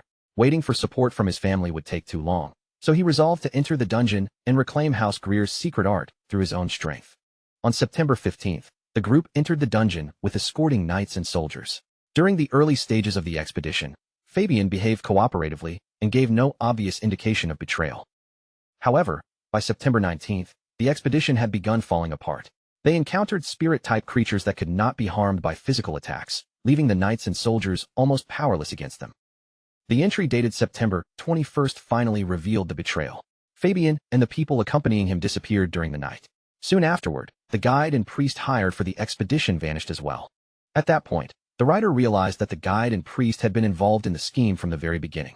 Their bodies were discovered not long afterward, and the circumstances strongly suggested that Fabian had personally killed them to erase the evidence. Then the dungeon entrance disappeared without leaving a trace, trapping everyone who remained inside. Only one knight stayed beside the writer as they desperately searched for a way out. In the journal, that knight bitterly cursed the dungeon, insisting they never should have entered it in the first place. Raoul slowly lowered the papers. Everything written beyond that point had become nearly impossible to decipher, the words breaking into erratic marks and incoherent fragments. It was obvious that the writer's mind had gradually collapsed under the terror and hopelessness of being trapped there. Ken forced himself back onto his feet, but his entire body shook so violently that he could barely remain upright. The grief that had overwhelmed him began transforming into uncontrollable rage. His eyes turned bloodshot, and fury poured from him as the truth of his brother's fate finally shattered the last of his restraint. Watching Ken, Raoul's thoughts shifted toward Fabian of House Marquis McNeil, the man responsible for the tragedy recorded in the journal. Fabian was the spoiled, late-born son of Marquis Clifford McNeil. Despite lacking the ability or talent to deserve such authority, he had still been handed command of an entire knight order simply because of his birth. The situation felt disturbingly familiar to Raoul, stirring memories of what he had witnessed in his own past. Authority placed in the hands of someone who had never earned it always left deep scars behind. Raoul turned back toward Ken and quietly began offering his condolences for the brother and companions he had lost. Ken interrupted before Raoul could finish. Though his voice trembled beneath the weight of grief and anger, his resolve remained firm. He pledged his loyalty once again and swore that he would never drag his master's name through the mud for the sake of personal revenge. Instead, Ken asked Raoul for only one promise. Should a conflict ever break out between Raoul and House McNeil, Ken wanted permission to stand at the very front of the battle. As Ken spoke, tears gathered in his reddened eyes, but he refused to lower his gaze or let his voice lose its determination. Raoul silently studied him for a moment before giving a firm answer. Ken would receive that opportunity someday, but first, he would have to become strong enough to earn the right to seize it. Ken bowed deeply before Raoul and vowed that no matter what happened, he would never act in a way that brought dishonor upon his master. Raoul knew that killing Fabian would be simple. In fact, it would be far too easy, which was precisely why there was no need to act hastily. A confrontation with House McNeil was already inevitable, and when that conflict finally arrived, Raoul had no intention of allowing it to end with only Fabian's death. Raoul's expression darkened as he reminded himself that House McNeil was not the only side capable of using underhanded methods. When the proper moment came, every scheme, betrayal, and unpaid debt would be returned in full. Over the following weeks, the dungeon expedition officially drew to a close. Using the extraordinary reward he had acquired, Raoul relocated the entirety of Jinak's dungeon into Calypso territory. The Grade 10 dungeon core gave Raoul complete administrative control over the ancient dungeon. With it, he could create new entrances wherever he wished or seal existing ones with a simple command. If the dungeon core were ever destroyed, the dungeon itself would be erased from existence. However, information concerning such cores was among the most closely protected secrets in the entire world. Even Raoul, who had once operated within the intelligence world and possessed access to countless hidden records, had never heard so much as a rumor about dungeon cores in his previous life. With full control of the dungeon secured, Raoul collected every valuable treasure hidden inside it. He then reorganized the ancient structure into a private training ground where his people could develop beneath the guidance of Jinak and Jeremiah. Even Bernard, who was primarily known as a wind mage, took advantage of the dungeon's training environment and succeeded in raising his psychic abilities to a much higher level. Once the dungeon had been fully secured and reorganized, Raoul redirected his attention towards strengthening his knights and preparing every part of his growing force for the conflicts he knew were steadily approaching. 1 month later, Raoul arrived at the Mira First Guild Academy. Dalton greeted him with his usual bright energy, smiling broadly as he remarked that it had been far too long since their last meeting. Raoul returned the greeting with a faint smile, saying it was good to see Dalton again after so much time. He then asked how the trainees were progressing. Dalton laughed and explained that he had already met the foreign candidates, and their incredible rate of improvement had left him stunned. After seeing their potential firsthand, he finally understood why Raoul had shown such strong interest in them. Dalton currently served as both the academy's headmaster and its swordsmanship instructor. He personally supervised the trainees' development, watching over every lesson, every correction, and every clash of steel with his own eyes. As the two walked together through the academy grounds, Raoul asked how guild recruitment was progressing. Dalton explained that he had concentrated entirely on candidates with genuine talent, but the number of promising people showing interest had been lower than he originally expected. Raoul gave a calm nod, showing no concern over the disappointing numbers. That was perfectly acceptable. As long as Dalton successfully recruited the specific individuals Raoul had already named, none of the other candidates truly mattered. Dalton answered without even pausing to think. Anyone who would someday serve beneath him was his responsibility, and he had no intention of treating his future subordinates carelessly. Under the rules of the next system, every player was ordinarily limited to membership in only one guild, with no way to join or establish another. There was, however, one extremely rare exception. Raoul remembered a special consumable urn he had obtained long ago as a reward from one of the main scenario quests. That unique item allowed its owner to establish a second guild while completely bypassing the system's normal restriction. Raoul intended to use it to create a guild composed entirely of players, a concealed organization capable of rivaling both the First Guild and the Purple Guild in sheer power. The First Guild had already developed as far as the current system allowed, reaching the highest level presently available. If Raoul succeeded in raising another guild to a similar standard, it would become an overwhelming force that no ordinary player guild could ever hope to oppose. Raoul looked directly at Dalton and told him that he was counting on him. Most of the authority within the Purple Guild would eventually be placed in Dalton's hands. A confident smirk spread across Dalton's face as he told Raoul to leave everything to him. Those old noble lords were so trapped by their rigid traditions that they would never imagine such a powerful organization being assembled right beneath their noses. With that confident promise delivered, Dalton turned away and left the area alone, already prepared to begin carrying out Raoul's plan. Once Dalton was gone, Raoul's body shimmered softly.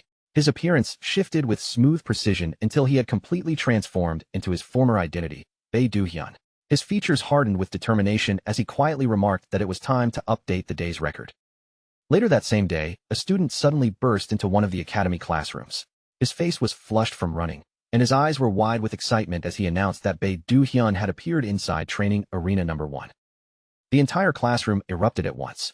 One student shouted that it couldn't possibly be true, while another immediately wondered how far Bei Du-hyun intended to raise his score this time. A third student shot out of his seat and urged everyone to hurry before they missed the spectacle. With enough luck, they might even have a chance to form a party with him afterward. 2 months had already passed since the First Guild Academy accepted its first class of 600 students, and the results of its punishing training program were now impossible to deny. Among the Academy's many courses and training facilities, none attracted more attention than its greatest source of pride, the illusion magic circle battles. These magical simulations recreated complicated battlefields filled with monsters and unpredictable dangers. Rather than measuring memorized theory, they tested how well a student could actually fight under pressure. The rankings were refreshed every week, and because the same system would later determine the graduation examination, no student could afford to ignore it. Yet from the very first ranking until the present day, one fact had remained completely unchanged. First place had always belonged to Bae Do-hyun. No matter how much the other students improved, his position at the top remained absolutely untouchable. Inside Arena 1, Bae Do-hyun moved through the simulated battlefield with effortless precision.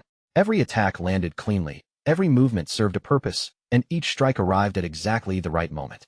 Outside the arena, a growing crowd of students gathered tightly around the ranking display, watching the numbers change with barely contained anticipation.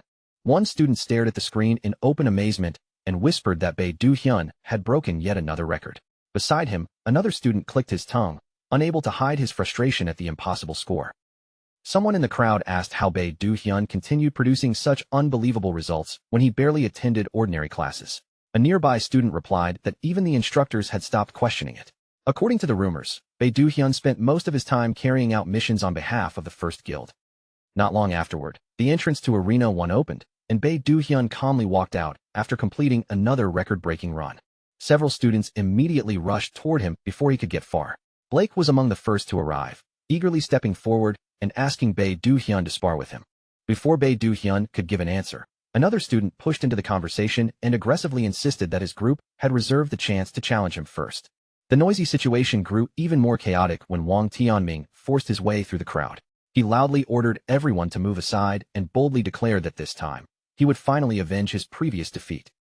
Bae Do-hyun released a long, tired sigh and asked whether they ever grew bored of repeating the same routine. Wang Tianming immediately answered that he would never stop until he won. After suffering such a humiliating loss, he simply couldn't allow himself to graduate without defeating Bae Do-hyun at least once. Blake sharply told Wang Tianming to wait for his turn. With a teasing grin, he added that charging in every single time with nothing but fiery determination clearly wasn't improving his chances. The two of them immediately began arguing in front of everyone. As Bae Do-hyun watched their familiar exchange, an oddly nostalgic feeling passed through him. Whatever else could be said about Wang Tianming, his persistence deserved recognition. And now that most of the truly troublesome recruits were gone, they could finally deal with one another like ordinary people. Before their argument could drag on any longer, Bae Do-hyun stepped between them and calmly proposed a simpler solution. Instead of fighting over whose turn came first, Blake and Wang Tianming could face him together in a 2-on-1 match. Both students stared at him in shock, but their surprise quickly turned into excitement. Neither of them hesitated before accepting the unexpected challenge. Only a few moments later, both challengers had been completely overwhelmed. Blake and Wang Tianming lay sprawled across the arena floor, defeated before either could mount a meaningful attack.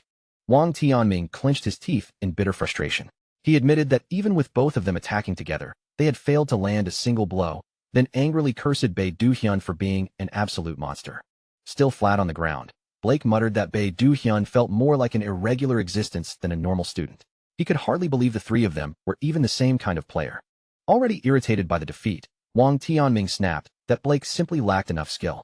He then glared toward Bae Do-hyun and swore that someday, regardless of what it required, he would defeat him. Rather than continuing the pointless argument, Blake changed the subject and mentioned the Purple Guild. Recently, the new guild had been drawing increasing interest from high-ranking players, and even the academy instructors had begun promoting it openly. Wang Tianming dismissed the idea at once, declaring that he had already refused every guild invitation offered to him in his home country.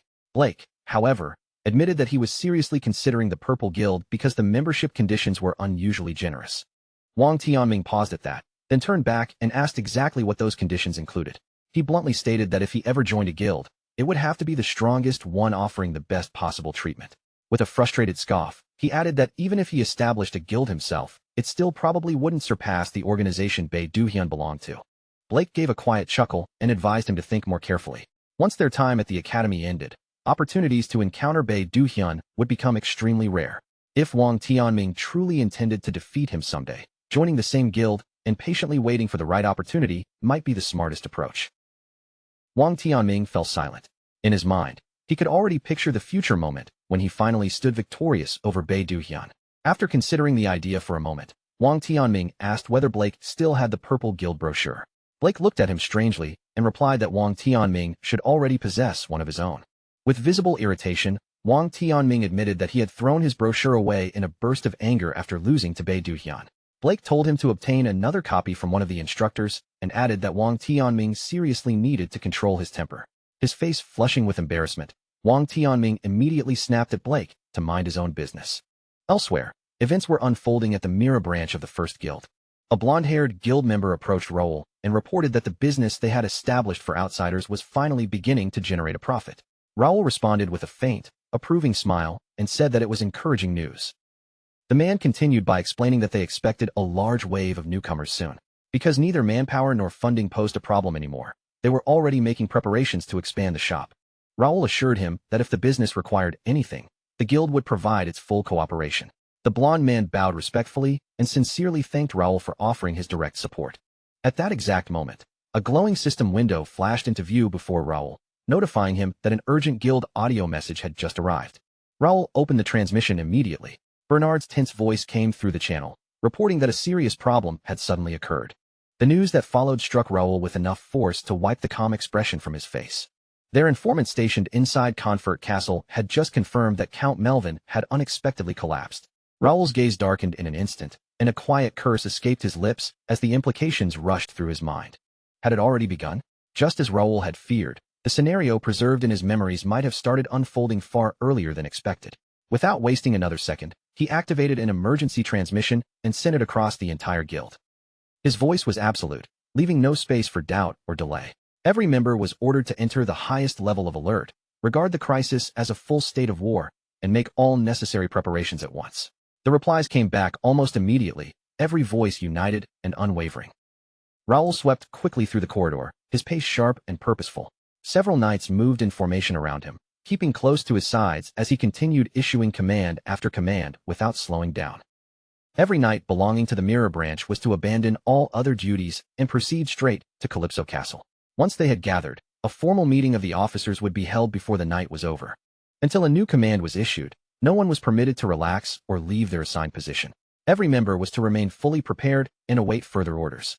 After cutting off the transmission, Raoul entered the next room. Nakia, Dalton, and Kane were already waiting beside a portal that shimmered with active energy, its glowing surface rippling quietly in the air. Raoul immediately asked them for the latest report. Kane answered that Count Melvin still had not awakened, but healers and priests were already gathered around him, doing everything they could to administer treatment. Raoul made his decision without wasting another second. Kane would travel with him to the main estate, while Dalton was ordered to take Nakia to Calypso Castle and join Bernard there. Neither man questioned the arrangement, and both accepted their assignments immediately. With those orders settled, Raoul shifted his attention toward Nakia. His expression grew more serious as he informed her that there was one special responsibility he needed her to handle personally.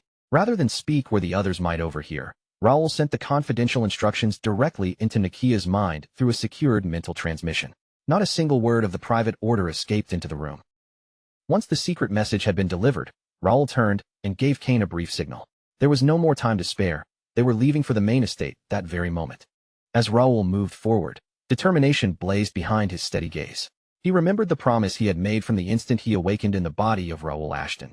He would embrace this new life completely and face every trial waiting ahead of him. Whatever price he had to pay, Raoul would prevent the disaster now descending upon the Count's family. He had already arrived too late once before, and this time, he refused to let the same tragedy happen again. Before long, the towering walls of Confort Castle came into view, marking the heart of House Ashton and the central seat from which the family governed its territory.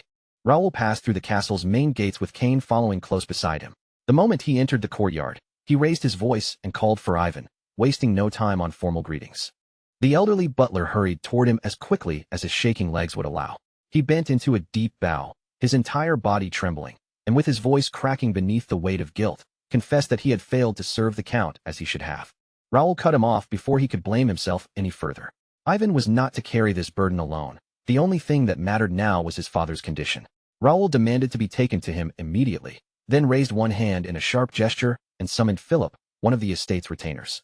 Philip responded the instant his name was called.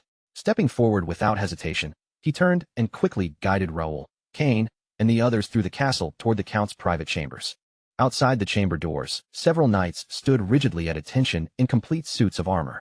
The proud crest of House Ashton gleamed across their breastplates, catching the corridor's light as they guarded the entrance. Raoul did not pause to exchange words with the guards. He pushed forward at once and entered the chamber without the slightest trace of hesitation. Inside the dim room, Count Ashton lay motionless and unconscious upon the bed. Heavy incense drifted through the air, filling the chamber with a thick, solemn fragrance. A healer and a priest worked without rest beside the bed, their attention fixed entirely on the Count. Nearby stood Lady Estella, Dylan's wife, her cheeks covered in tear tracks as uncontrollable sobs shook her body. When she noticed Raoul, she turned toward him with swollen, reddened eyes and desperately asked what they were supposed to do. Raoul remained silent for several long moments. He offered no immediate answer, his eyes fixed on the unconscious figure lying before him. He slowly lowered himself into the seat beside his father's bed, his jaw tightening as he fought to contain his emotions. Then he looked sharply toward the healer and priest and demanded a complete explanation of what had happened. The priest hesitated briefly, clearly uncertain how to deliver the news. At last, he admitted that they still could not identify the precise cause, though every visible symptom seemed to indicate a severe case of mana backlash. The moment those words reached him, Raoul's eyes opened wide. For an instant, even his carefully controlled expression cracked with shock. A knight's body contained only one pathway through which mana could naturally circulate. Unlike other systems of power, there was no second route capable of relieving pressure or redirecting the flow. Whenever that mana was forced to travel backward through the single pathway, the natural circulation collapsed, triggering the terrifying condition known as mana backlash. In nearly every recorded case, the result was death. Even the incredibly rare victims who survived were usually left permanently crippled, their bodies damaged beyond any hope of full recovery. The priest continued, explaining that Count Ashton's condition did not match an ordinary case perfectly. Even so, based on everything they could observe, mana backlash remained the only explanation they were currently able to provide. Raoul refused to accept such an uncertain answer. He pressed them more forcefully, demanding to know whether any treatment existed and ordering them to stabilize his father no matter what it required. The priest could only respond with visible regret. Divine power had produced no meaningful effect, leaving them with nothing beyond maintaining protective blessings and supporting the Count's weakening body. Raoul gave a firm nod, his expression hardening with resolve. He ordered them to continue using every method available and to spare no effort in keeping his father alive. When the others finally withdrew a short distance and gave him room, Raoul stayed where he was. He remained seated beside the bed, silently watching his father's unmoving face. Then, without warning, a calm voice sounded beside him. It remarked that the Count's condition was truly extraordinary and quietly acknowledged that Raoul must be suffering pain almost impossible to endure. Raoul's body stiffened at the unexpected voice. A faint shimmer rose from the armor near him, and from within that glow, Carl, the spirit sealed inside it, slowly revealed his presence. Raoul turned toward Carl immediately, urgency flashing across his face. Without wasting time on anything else, he demanded to know whether there was some way, any way at all, to save his father. Carl replied that he would first need to borrow the Count's senses and examine the condition directly. Raoul did not hesitate. He gently placed his palm against his father's head, allowing Carl to begin the careful inspection. After examining the Count in silence, Carl finally spoke again. His tone had grown noticeably more serious as he admitted that the condition was extremely strange, unlike any case of mana backlash he had ever encountered. Raoul immediately seized upon that uncertainty and asked whether it meant treatment was still possible. Carl answered cautiously, warning him not to become hopeful too quickly. This condition was vastly more complicated than an ordinary backlash. Judging by the amount of mana inside the Count, he should already have crossed the threshold into the intermediate master rank. Instead, his natural mana circulation was crashing directly against a reversed current, trapping both forces in a dangerously unstable deadlock. It might appear balanced for now, but such a state could never endure indefinitely. As Raoul listened, an icy sensation crept down his spine. The fragile nature of that balance made the danger feel even more immediate. Carl then laid out the first of two possible solutions. They could search for the origin of the abnormal mana current and seal that source completely. Once the interference was removed, the Count's natural circulation might gradually restore itself. The second method carried far greater danger. Someone would have to forcibly obstruct the reversed mana flow itself, a task requiring a master-level manipulator with almost inhuman precision and control.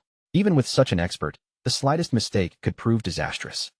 And even if the procedure were performed correctly, there was still no guarantee that the Count's condition would settle or that his mana would return to a stable circulation. Whichever method they chose, Carl warned that they had to prepare themselves for the possibility of failure. The worst outcome could not be eliminated entirely, no matter how carefully they proceeded. Sometime afterward, Raoul walked through the long castle corridors beside Ivan. His steps remained steady, but his mind was burdened by one troubling thought after another, each possibility weighing heavily upon him. As they continued down the hallway, Raoul finally broke the silence. He asked Ivan why his eldest brother had still not returned to the castle despite everything that had happened. Ivan explained that several days earlier, two separate teams had vanished after entering a strange dungeon.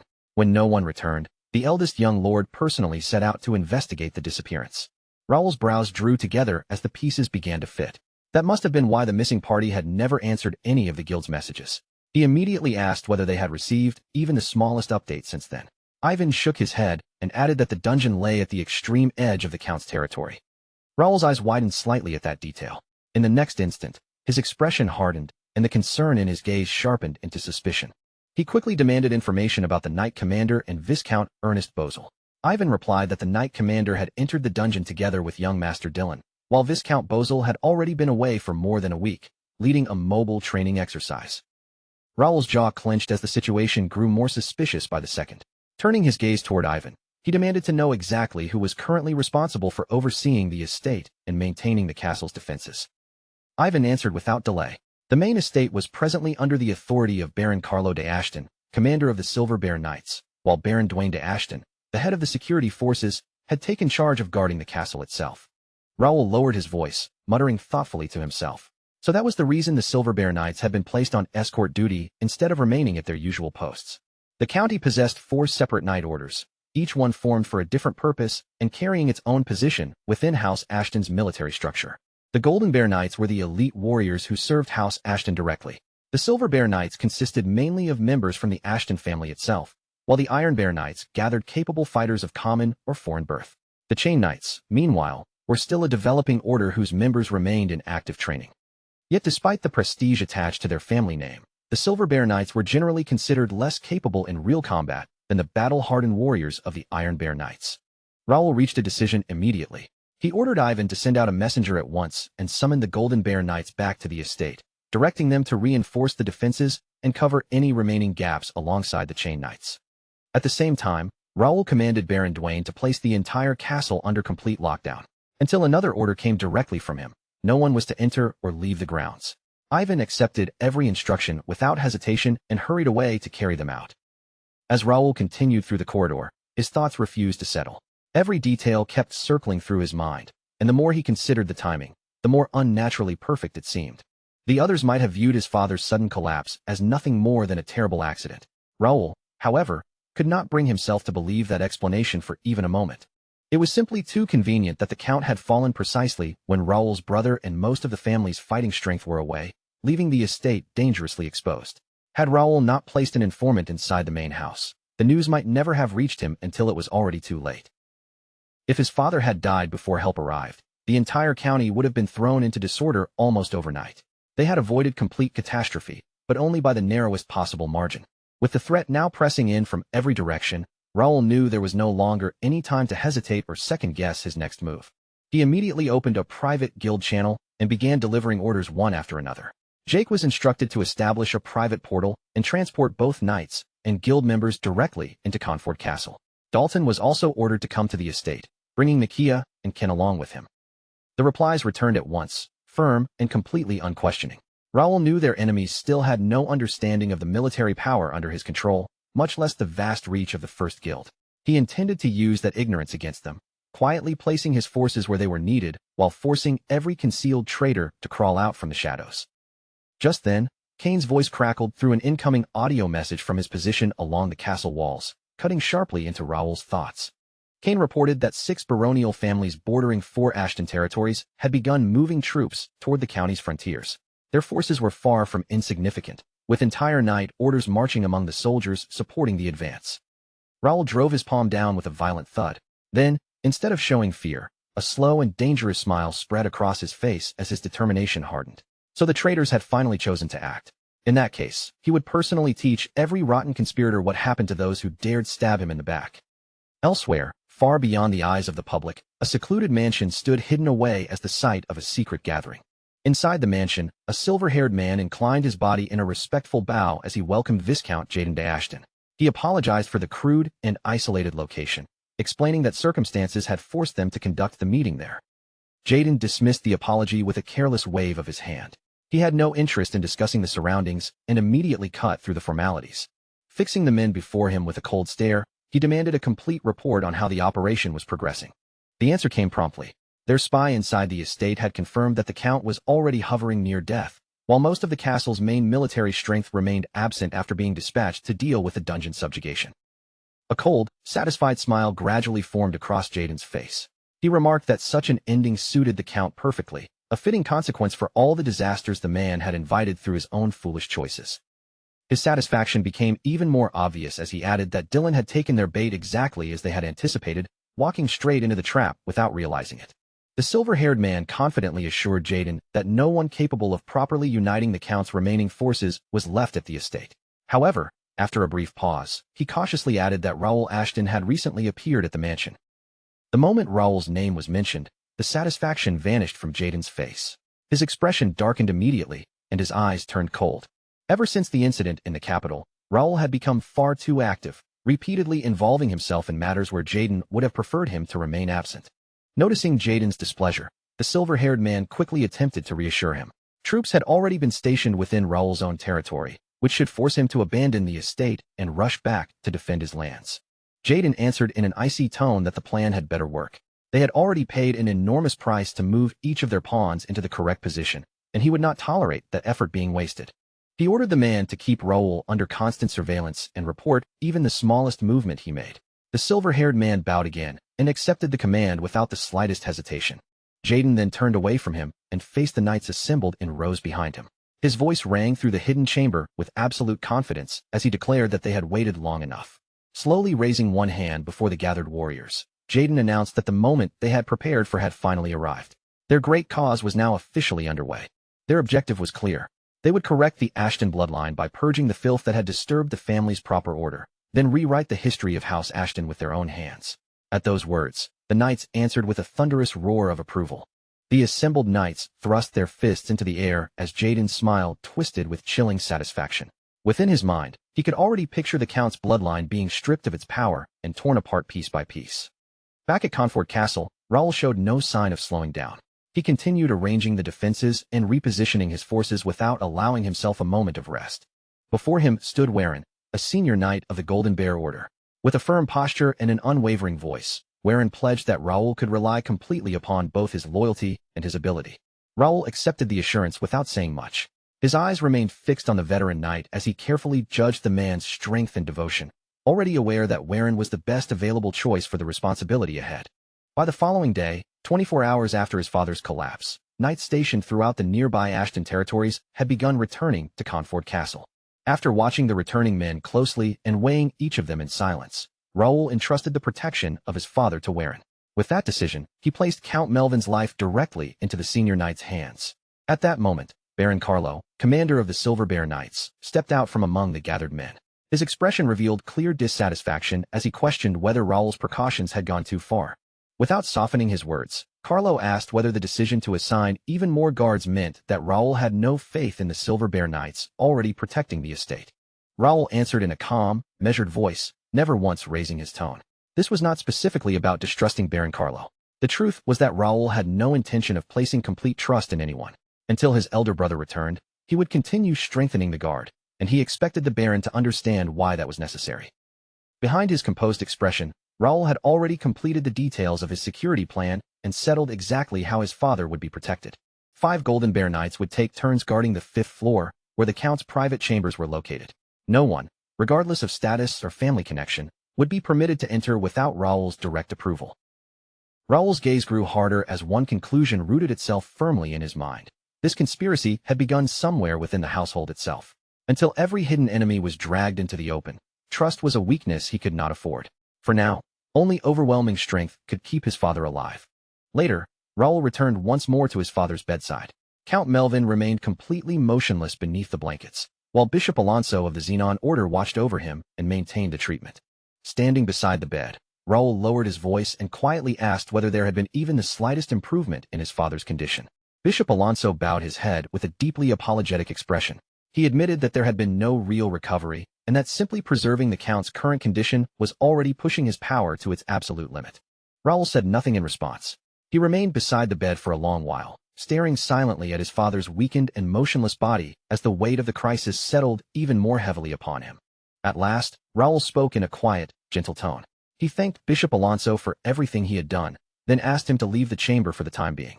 Alonso responded with a respectful bow before stepping outside and closing the door behind him. The door had barely shut when Nakia entered the room. Raoul turned toward her at once and asked what she had discovered. After carefully examining Count Melvin's condition, Nakia finally gave a firm nod. Raoul's suspicions had been right from the beginning. The Count had been afflicted with manifilaria. The moment Nakia confirmed it, Raoul felt his chest tighten painfully. Buried memories from his previous life surged back into his mind, each one carrying the weight of tragedies he had once been powerless to prevent. He had encountered Manipularia before. It had been used quietly and with terrifying efficiency, allowing assassins to eliminate important figures throughout the kingdom without drawing attention to the true method behind their deaths. In the aftermath, entire regions had been swallowed by bloodshed, yet no one ever uncovered what had truly caused those disasters. Even in his previous life, Raoul had suspected that Manipularia was somehow connected to the eventual destruction of the Count's family. Raoul forced those memories aside and looked directly at Nakia. With urgency tightening his voice, he asked whether there was any way to cure his father. Nakia answered immediately, showing no uncertainty. Using the information Raoul had given her beforehand, she had already developed a possible cure. Removing the Manipularia itself would not be especially difficult for her. The true uncertainty was what condition Count Melvin's body would be left in once the poison was gone. Nakia could not promise that he would recover without lasting damage, but she vowed to use every method available to her. Raoul told her that he was placing his trust in her. If anyone could make the treatment succeed, he believed it was Nakia.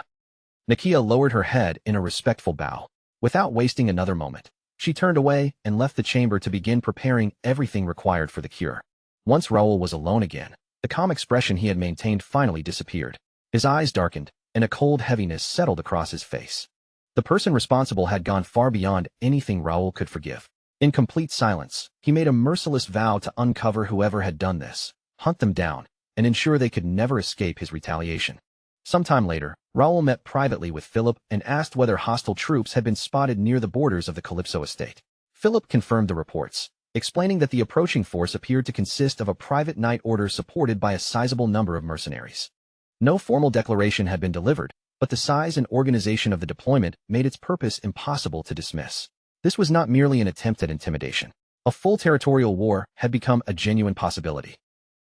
Raoul pointed out that launching an official territorial war would normally require approval from the royal family.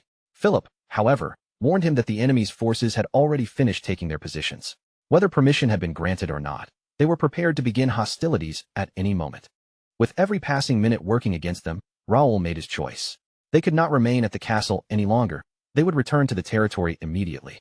Every commander throughout the domain was to be informed about the troop movements in the neighboring lands, and all night orders were to prepare for battle without delay. Philip acknowledged the command at once and hurried away to put the territory on a war footing. Neither of them noticed the black-cloaked figure standing silently atop a nearby wall. Hidden by the darkness, the stranger listened carefully to every word, and a twisted smile slowly spread across his concealed face. Later that night, 2 Silver Bear Knights stood watch outside the mansion. The grounds were unnaturally quiet, and the heavy silence between the guards made the darkness around them feel even more oppressive. Without warning, one knight's body tensed. He turned his head toward his companion, his eyes searching the darkness, and cautiously asked whether the other man had heard something nearby.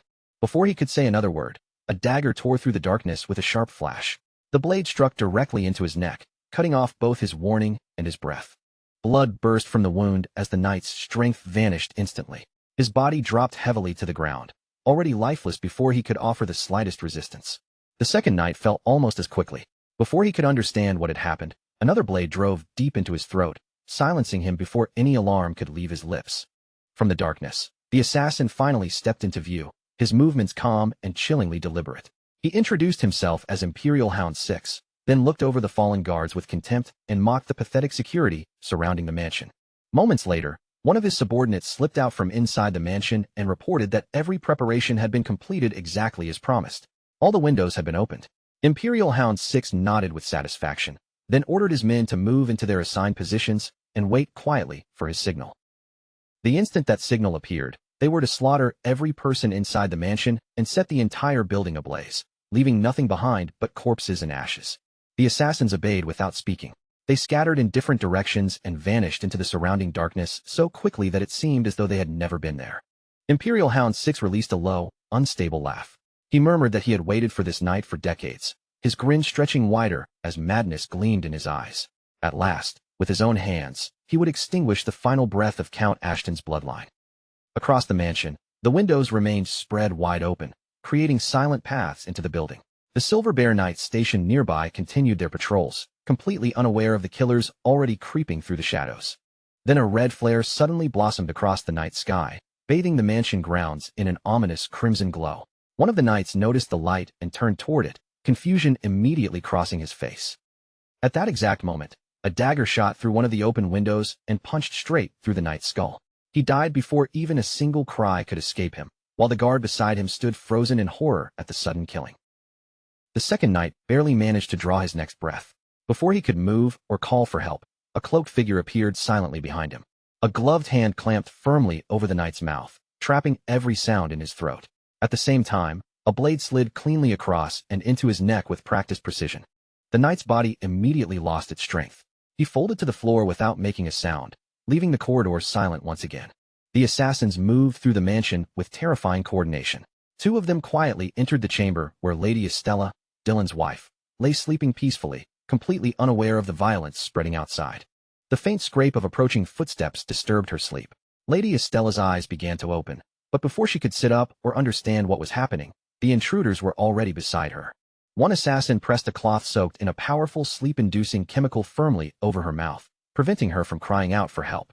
Lady Estella struggled desperately, twisting beneath their grip for several frantic moments. But the chemical acted almost instantly. Her resistance weakened, her limbs went limp, and she sank into a deep, unnatural sleep. The Imperial Hounds carried the unconscious woman through the mansion and brought her before their leader. Imperial Hound 6 studied her face with a cold, searching gaze, carefully confirming that she was indeed the person they had come to capture. Once he was certain they had seized the correct target, a quiet laugh of satisfaction escaped him. Every part of the operation was proceeding precisely according to plan. That restrained laughter soon warped into something wild and unstable. Imperial Hound 6 savored the thought that, beginning with this very night, Count Ashton's household would slowly fracture and collapse from within. At a brief signal from their leader, one subordinate lifted Lady Estella over his shoulder. He crossed the room in a few quick strides, leapt through the open window, and disappeared with her into the darkness below. Imperial Hound 6 did not follow immediately. He remained inside the mansion, standing calmly amid the spreading violence as he watched the operation continue around him. Everything was unfolding far too perfectly for him to hurry away.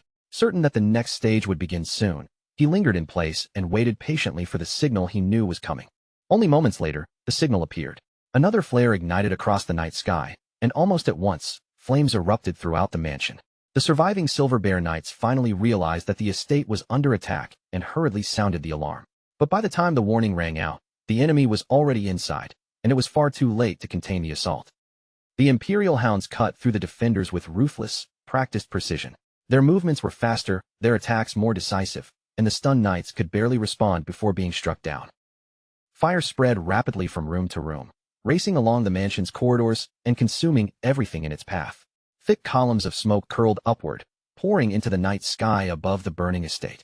Once he was satisfied that enough confusion and destruction had been created, Imperial Hound 6 turned his back on the chaos and calmly proceeded down another corridor. It was time to eliminate the next target. However, the moment he pushed open the door to the following chamber, a sharp and unmistakable smell struck him, the heavy stench of freshly spilled blood. Fury surged through Imperial Hound 6 as he realized that the target had somehow slipped beyond his control. But before he could investigate further, his eyes widened sharply. A blade was already ripping through the air straight toward him. Acting on nothing but instinct, Imperial Hound 6 hurled himself backward. The blade passed within a breath of his body, missing him by the narrowest possible margin. But when he regained his footing and looked into the chamber, the sight waiting for him sent an icy chill straight through his blood. 3 of his subordinates were already sprawled across the floor, their bodies completely lifeless. Standing calmly over the fallen assassins was Philip. Firelight flickered across Philip's sword as he raised the blade and aimed a mocking taunt at the stunned Imperial Hound. The unexpected sight rooted Imperial Hound 6 in place for a heartbeat, while Philip calmly lowered his weapon into a battle-ready stance.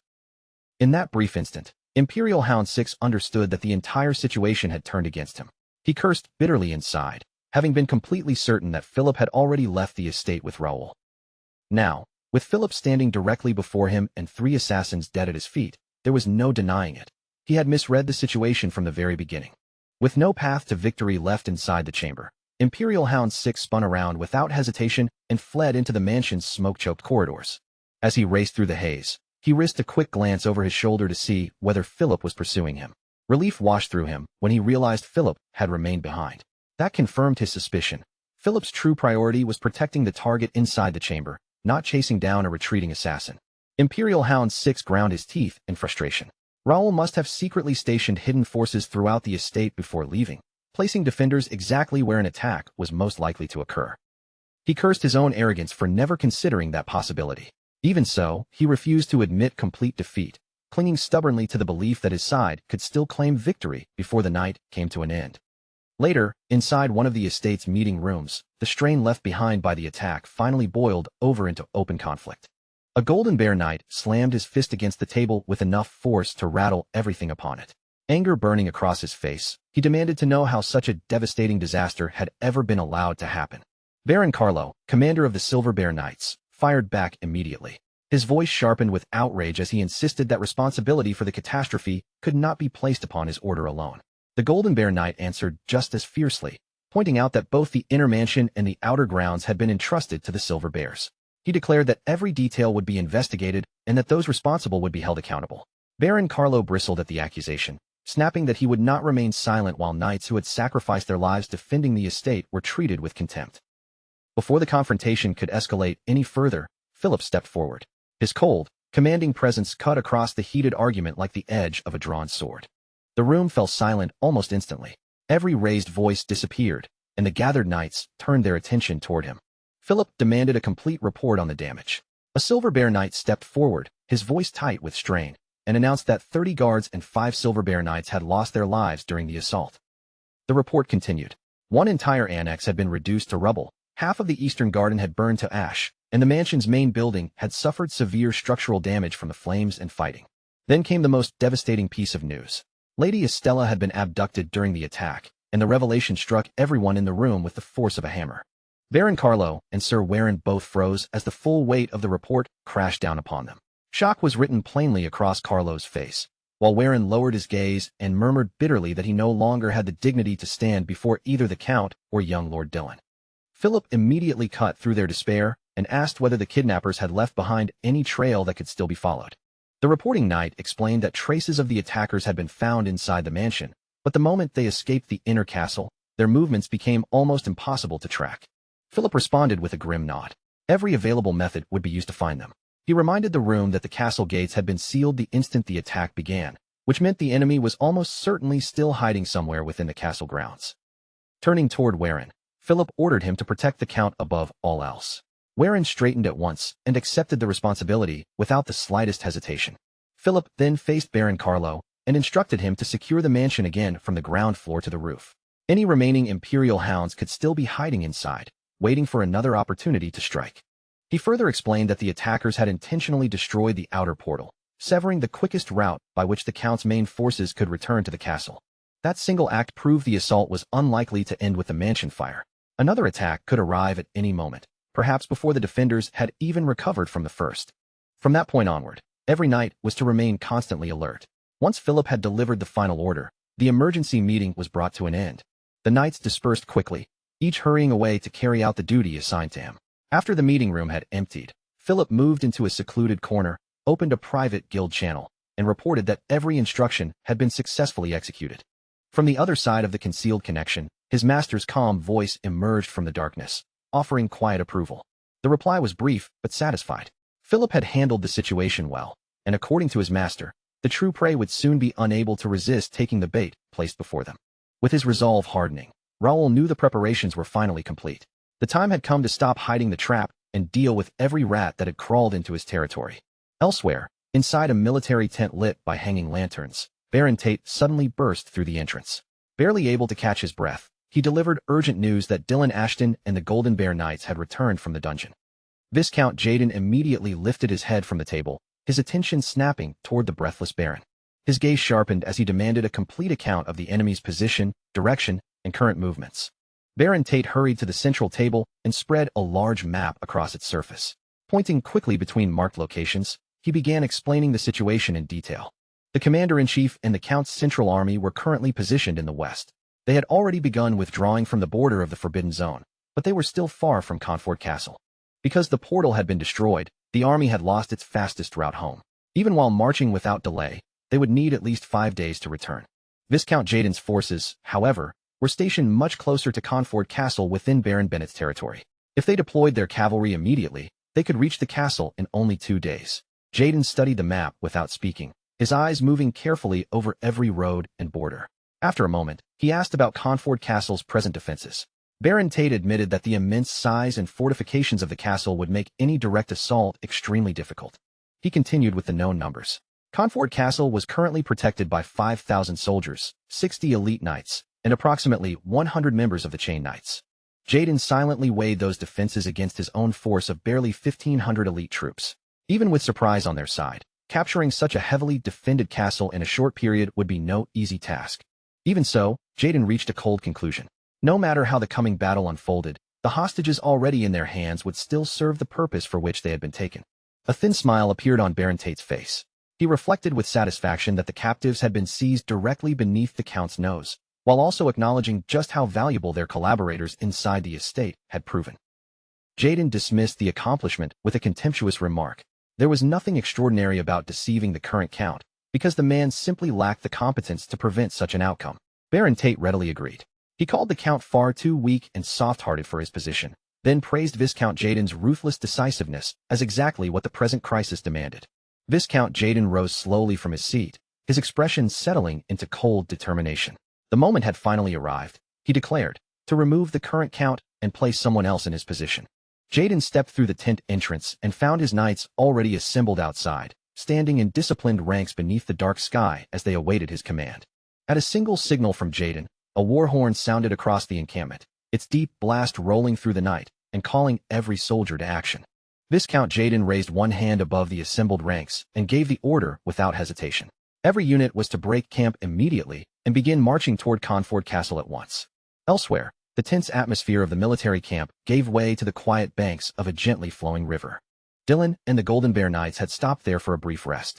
Their exhausted horses lowered their heads to drink from the river while the knights loosened their heavy armor, tending to their mounts in a silence burdened by everything that had happened. Trevor de Hesse, commander of the Golden Bear Knights, approached Dylan and studied his face carefully. Feeling the older knight's gaze upon him, Dylan released a long, weary breath. Even after leaving the dungeon behind, frustration and regret still weighed heavily upon Dylan's expression. He could not stop blaming himself for the judgment that had led them into the enemy's trap. Trevor slowly shook his head and tried to ease that burden. Even someone with his years of experience had not been deceived so thoroughly in a very long time, so Dylan was hardly the only one who had failed to see through the scheme. Dylan's jaw tightened as the events replayed in his mind. First came reports of an unnatural dungeon, then news of missing soldiers, followed by traces that seemed to point toward demonic involvement. With signs that Sirius placed before them, protocol had left Dylan and the First Night Order no choice. They had been required to investigate the threat personally. Yet after forcing their way inside, they discovered nothing but an empty dungeon. There were no monsters, no demons, and no genuine threat at all. Every clue had been planted to draw them away in an elaborate trap. The humiliation burned even more fiercely when Dylan remembered the rebellion in the royal capital. He had been misled then as well, abandoning the position he should have protected. Being manipulated twice through fabricated reports was more than Dylan could tolerate. A deep, smoldering fury rose inside him, growing hotter each time he recalled how easily the enemy had used his sense of duty against him. When their discussion finally turned toward what they should do next, Dylan recalled the information Raoul had given him shortly after the Golden Bear Knights emerged from the dungeon. According to Raoul, the road before them would soon divide, leaving Dylan with two possible routes to choose from. The first path led directly back to Conford Castle, where they could regroup with the forces stationed there. The second required them to turn aside and make a detour toward a different location. Dylan carefully weighed both choices, considering the time and risks involved. Once his decision was made, he chose the second route without hesitation, and Trevor immediately accepted his judgment. As the conversation continued beside the river, Dylan turned toward Trevor and asked what the veteran commander truly thought of Raoul. Trevor did not answer immediately. His gaze drifted for a moment as he recalled a conversation from before Count Melvin had withdrawn into seclusion. At that time, the Count had privately confessed that he blamed himself for failing to understand Raoul's true character. For years, he had assumed Raoul was someone the household would need to protect for the rest of his life. What the Count had never realized was just how far Raoul's ability would eventually grow, far beyond the expectations and limits of House Ashton. Dylan reacted sharply to Trevor's revelation. His eyes widened, and his full attention immediately fixed upon the commander. Trevor continued, explaining that caution would have been understandable if Raoul were merely an unusually gifted young man. Yet Raoul had never displayed any desire for the Count's seat, nor had he shown the slightest hunger to seize authority for himself. His extraordinary talent might have made him dangerous in other circumstances, but that same ability carried the potential to elevate and strengthen an entire nation. That was precisely why Count Melvin had come to believe Raoul was simply too exceptional to remain confined within the boundaries of a single noble household. A faint smile briefly appeared on Dylan's lips. He found himself wondering exactly when Raoul had earned such profound respect, not only from their father, but from Trevor as well. The smile soon vanished. Resolve flared in Dylan's eyes as he gave the command to move out, declaring that anyone who dared betray the Count's household would be made to answer for it. Dylan swung himself back into the saddle and gathered the reins firmly in his hands. He ordered the knights to resume their advance, leave behind anyone unable to maintain the pace, and remain constantly alert for another trap. The Golden Bear Knights answered with a powerful shout. Without the slightest hesitation, they mounted their horses and prepared to follow Dylan wherever the chosen road might lead. Far away, inside one of the Imperial Hound's concealed hideouts, Imperial Hound 6 returned with the surviving members of his unit. As the battered group passed through the entrance, several crimson mana circles suddenly blazed to life above them. Their sinister light spread across the hall, bathing every wall and face in a deep red glow. Imperial Hound 6 clenched his teeth and swept a furious gaze across the few subordinates who remained. The losses from the previous operation were far greater than anything he had anticipated. Raoul had left behind far more dangerous variables than expected, including hidden defenders capable of disrupting what should have been a perfectly controlled attack. They were pieces that stubbornly refused to fall when removed from the board. Still, Imperial Hound 6 forced himself to dismiss the setback. Whoever lived or died now would not change the final outcome. The Ashton family would be driven into fighting itself, blade against blade, until its bloodline had been reduced to one final remnant. From the darkness surrounding the chamber, low and guttural growls began to echo. Monstrous shapes stirred beyond the crimson light, shifting restlessly in the shadows. Imperial Hound 6's lips curled into a deranged grin. He could almost feel the moment drawing closer, the long-awaited instant when he would personally extinguish the final breath of Count Ashton's bloodline. From his elevated position, Imperial Hound 6 looked down upon the Empire's mana soldiers gathered below, watching them with dark and unmistakable satisfaction. Standing calmly within the underground chamber, he began reconsidering the operation. For a moment, he wondered whether holding back the cavalry for so long had been a mistake. He rejected the thought almost immediately. Revealing their most dangerous weapon too early would only strip it of its edge and give the enemy time to prepare. At this stage, it no longer mattered whether Viscount Jaden successfully captured Confort Castle or suffered a complete defeat outside its walls. The moment open fighting began, their agent hidden inside the castle would act, crippling the magical defenses from within. Once those defenses collapsed, the concealed portal beneath the underground chamber would open. Reinforcements and cavalry would pour directly into the heart of Confort Castle, striking where the defenders least expected them. The cavalry had been reserved for that final act. The blood-soaked festival Imperial Hound 6 had already begun savoring in his imagination. An eerie smile spread slowly across his face. The thought of witnessing that slaughter filled him with such anticipation that he could barely endure the wait. His satisfaction shattered when one of his subordinates suddenly rushed into the chamber, nearly stumbling in his haste. Panic was written across the man's face as he struggled to deliver the catastrophic report. The captive they had taken from Count Ashton's family had somehow escaped from confinement. Imperial Hound 6's eyes widened violently. For the first time, his carefully maintained composure cracked in front of his men. He snarled with fury, berating the guards for being unable to restrain a single woman. Without allowing them to offer an excuse, he ordered every underground passage to be searched immediately. The guards answered with sharp acknowledgments and turned at once, preparing to spread throughout the tunnels and obey the command. Before any of them could take more than a step, a calm voice sounded from directly behind Imperial Hound 6. Cold and razor-sharp, it corrected him for dismissing the escaped captive as merely a woman. Fire blazed in Lady Estella's eyes as she attacked in the very same instant.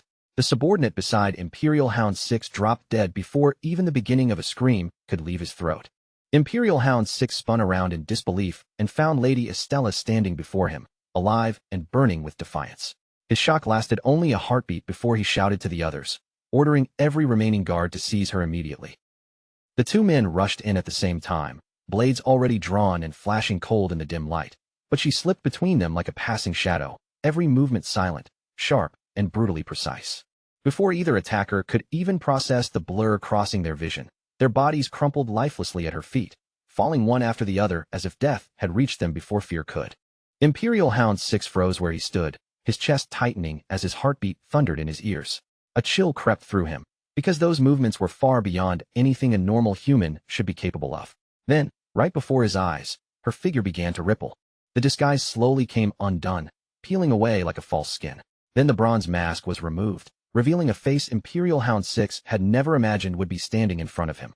It was Cain. His eyes were blazing with cold vengeance, and in a voice heavy with wrath, he declared that every one of his men who had died would be repaid in full. For a brief moment, Imperial Hound 6's thoughts completely stopped, as the truth struck him all at once and left his mind blank with shock. Cain, the master of the Wings of Freedom Information Guild, was standing right there before him, alive, furious, and ready to settle the score. The kidnapping, the confusion, the entire operation they had prepared so confidently, every piece of it had been twisted around and turned into a trap for them instead. Cain's lips curled into a sharp sneer as he looked down on them, openly mocking the Imperial Hounds for getting caught by the same kind of tricks they had always taken pride in using against others. That insult struck Imperial Hound 6 like a flame to dry oil, and humiliation instantly boiled into furious, uncontrollable rage. With a sharp signal from him, several of his subordinates burst forward at once, blades drawn and faces twisted with killing intent, determined to carve down this intruder inside their own hidden den. Cain drove his foot against the ground and launched himself forward, activating his skill, Swallow Waltz. His daggers spun through the air like deadly stars, flashing in wide arcs before biting into heads, necks, and shoulders with terrifying accuracy. Some Imperial Hounds dropped instantly, dead before their bodies could even hit the floor, while others crashed down screaming, clutching broken limbs and shattered flesh. The Imperial Hound captain charged in personally, his blade cutting through the air in vicious swings as he snarled that there had to be a limit to Cain's stupidity, mocking him for daring to throw himself straight into enemy territory. He sneered that Cain might have survived until now thanks to sheer luck, but the moment his identity had been exposed, that luck had run out, and this underground chamber would become his grave. He lunged forward with murderous force, and Cain met him head-on without taking a single step back. Their blades slammed together, steel grinding against steel as bright sparks burst into the surrounding darkness. More Imperial Hounds poured in from every side, their footsteps echoing through the chamber, but Cain did not flinch. His face remained cold and still as he taunted them for finally crawling out of their hiding places. Before the battle could descend into even greater chaos, the ground itself suddenly trembled with a deep, violent roar. A brutal explosion tore through the entrance, sending fire, smoke, and shattered debris blasting into the chamber until the entire space was swallowed by confusion and flames. From inside the thick haze, a thunderous command rang out, ordering them to wipe out every enemy in sight and leave not a single survivor behind. Raoul Ashton stepped through the smoke with his knights at his side, their weapons gleaming as they charged into the fight. With overwhelming force, they cut down Imperial Hounds and Empire Mana soldiers alike, crushing the enemy's formation in one unstoppable wave. Imperial Hound 6 stared in stunned disbelief as the entire battlefield turned against him in an instant. No matter how hard he tried, he could not understand how Raoul had appeared in this place. Raoul calmly swept his gaze across the chamber, taking in the tunnel network and the enemy positions at a glance. He quickly recognized Imperial Hound 6 as the commander of this underground operation, while quietly noting the Empire's strange obsession with hidden routes beneath the ground. Imperial Hound 6 shouted in fury, demanding to know why Raoul was here and questioning whether he had not already returned to his own territory. But Raoul did not even give him the courtesy of an answer. Instead, Raoul looked around the chamber with open curiosity, almost as if he were inspecting something amusing. He remarked that it was genuinely fascinating, then casually wondered whether the Empire had some specialized mole unit, since they somehow managed to dig tunnels everywhere they went. Imperial Hound 6 clenched his jaw so tightly his teeth nearly cracked, forced to watch the nightmare unfolding right in front of him. Hundreds of cavalry, more than 100 enhanced soldiers, and numerous Imperial knights were being overwhelmed completely, crushed beneath Raoul's forces as if their numbers meant nothing. Imperial Hound 6 could not comprehend how Raoul had gathered such a terrifying force in such a short amount of time. Meanwhile, Raoul's calm eyes moved across the battlefield with quiet confidence, a faint pride settling in his gaze as he remembered how, over the past 6 months, he had used the developer's analysis to recruit talented people at a frightening pace. With the system's support behind them, they had conquered gate after gate and trained without rest, pushing their bodies past exhaustion again and again until every single one of them had finally reached the territory of Expert Class 9. All those months of relentless effort, pain, and non-stop growth were now bearing fruit, and the battlefield itself had become undeniable proof of their progress. As the massacre continued around him, Imperial Hound 6's face twisted with raw desperation, his earlier confidence cracking apart piece by piece. A plan that had taken 10 long years to build was collapsing before his very eyes, reduced to smoke, blood, and ruins in only a matter of moments. Unable to accept such a humiliating defeat, Imperial Hound 6 drew upon every last bit of power remaining inside him. A violent torrent of crimson aura erupted from his body, surging outward like a bloody storm. The underground chamber filled with suffocating heat and murderous pressure as he unleashed his full strength in the Emperor's name. The sudden burst of power made Raoul's eyes widen slightly. In that instant, recognition flickered across his face, and he identified the technique without a moment of doubt: Black Sacrifice. As the pressure across the battlefield reached its peak, Cain lowered himself into a firm stance.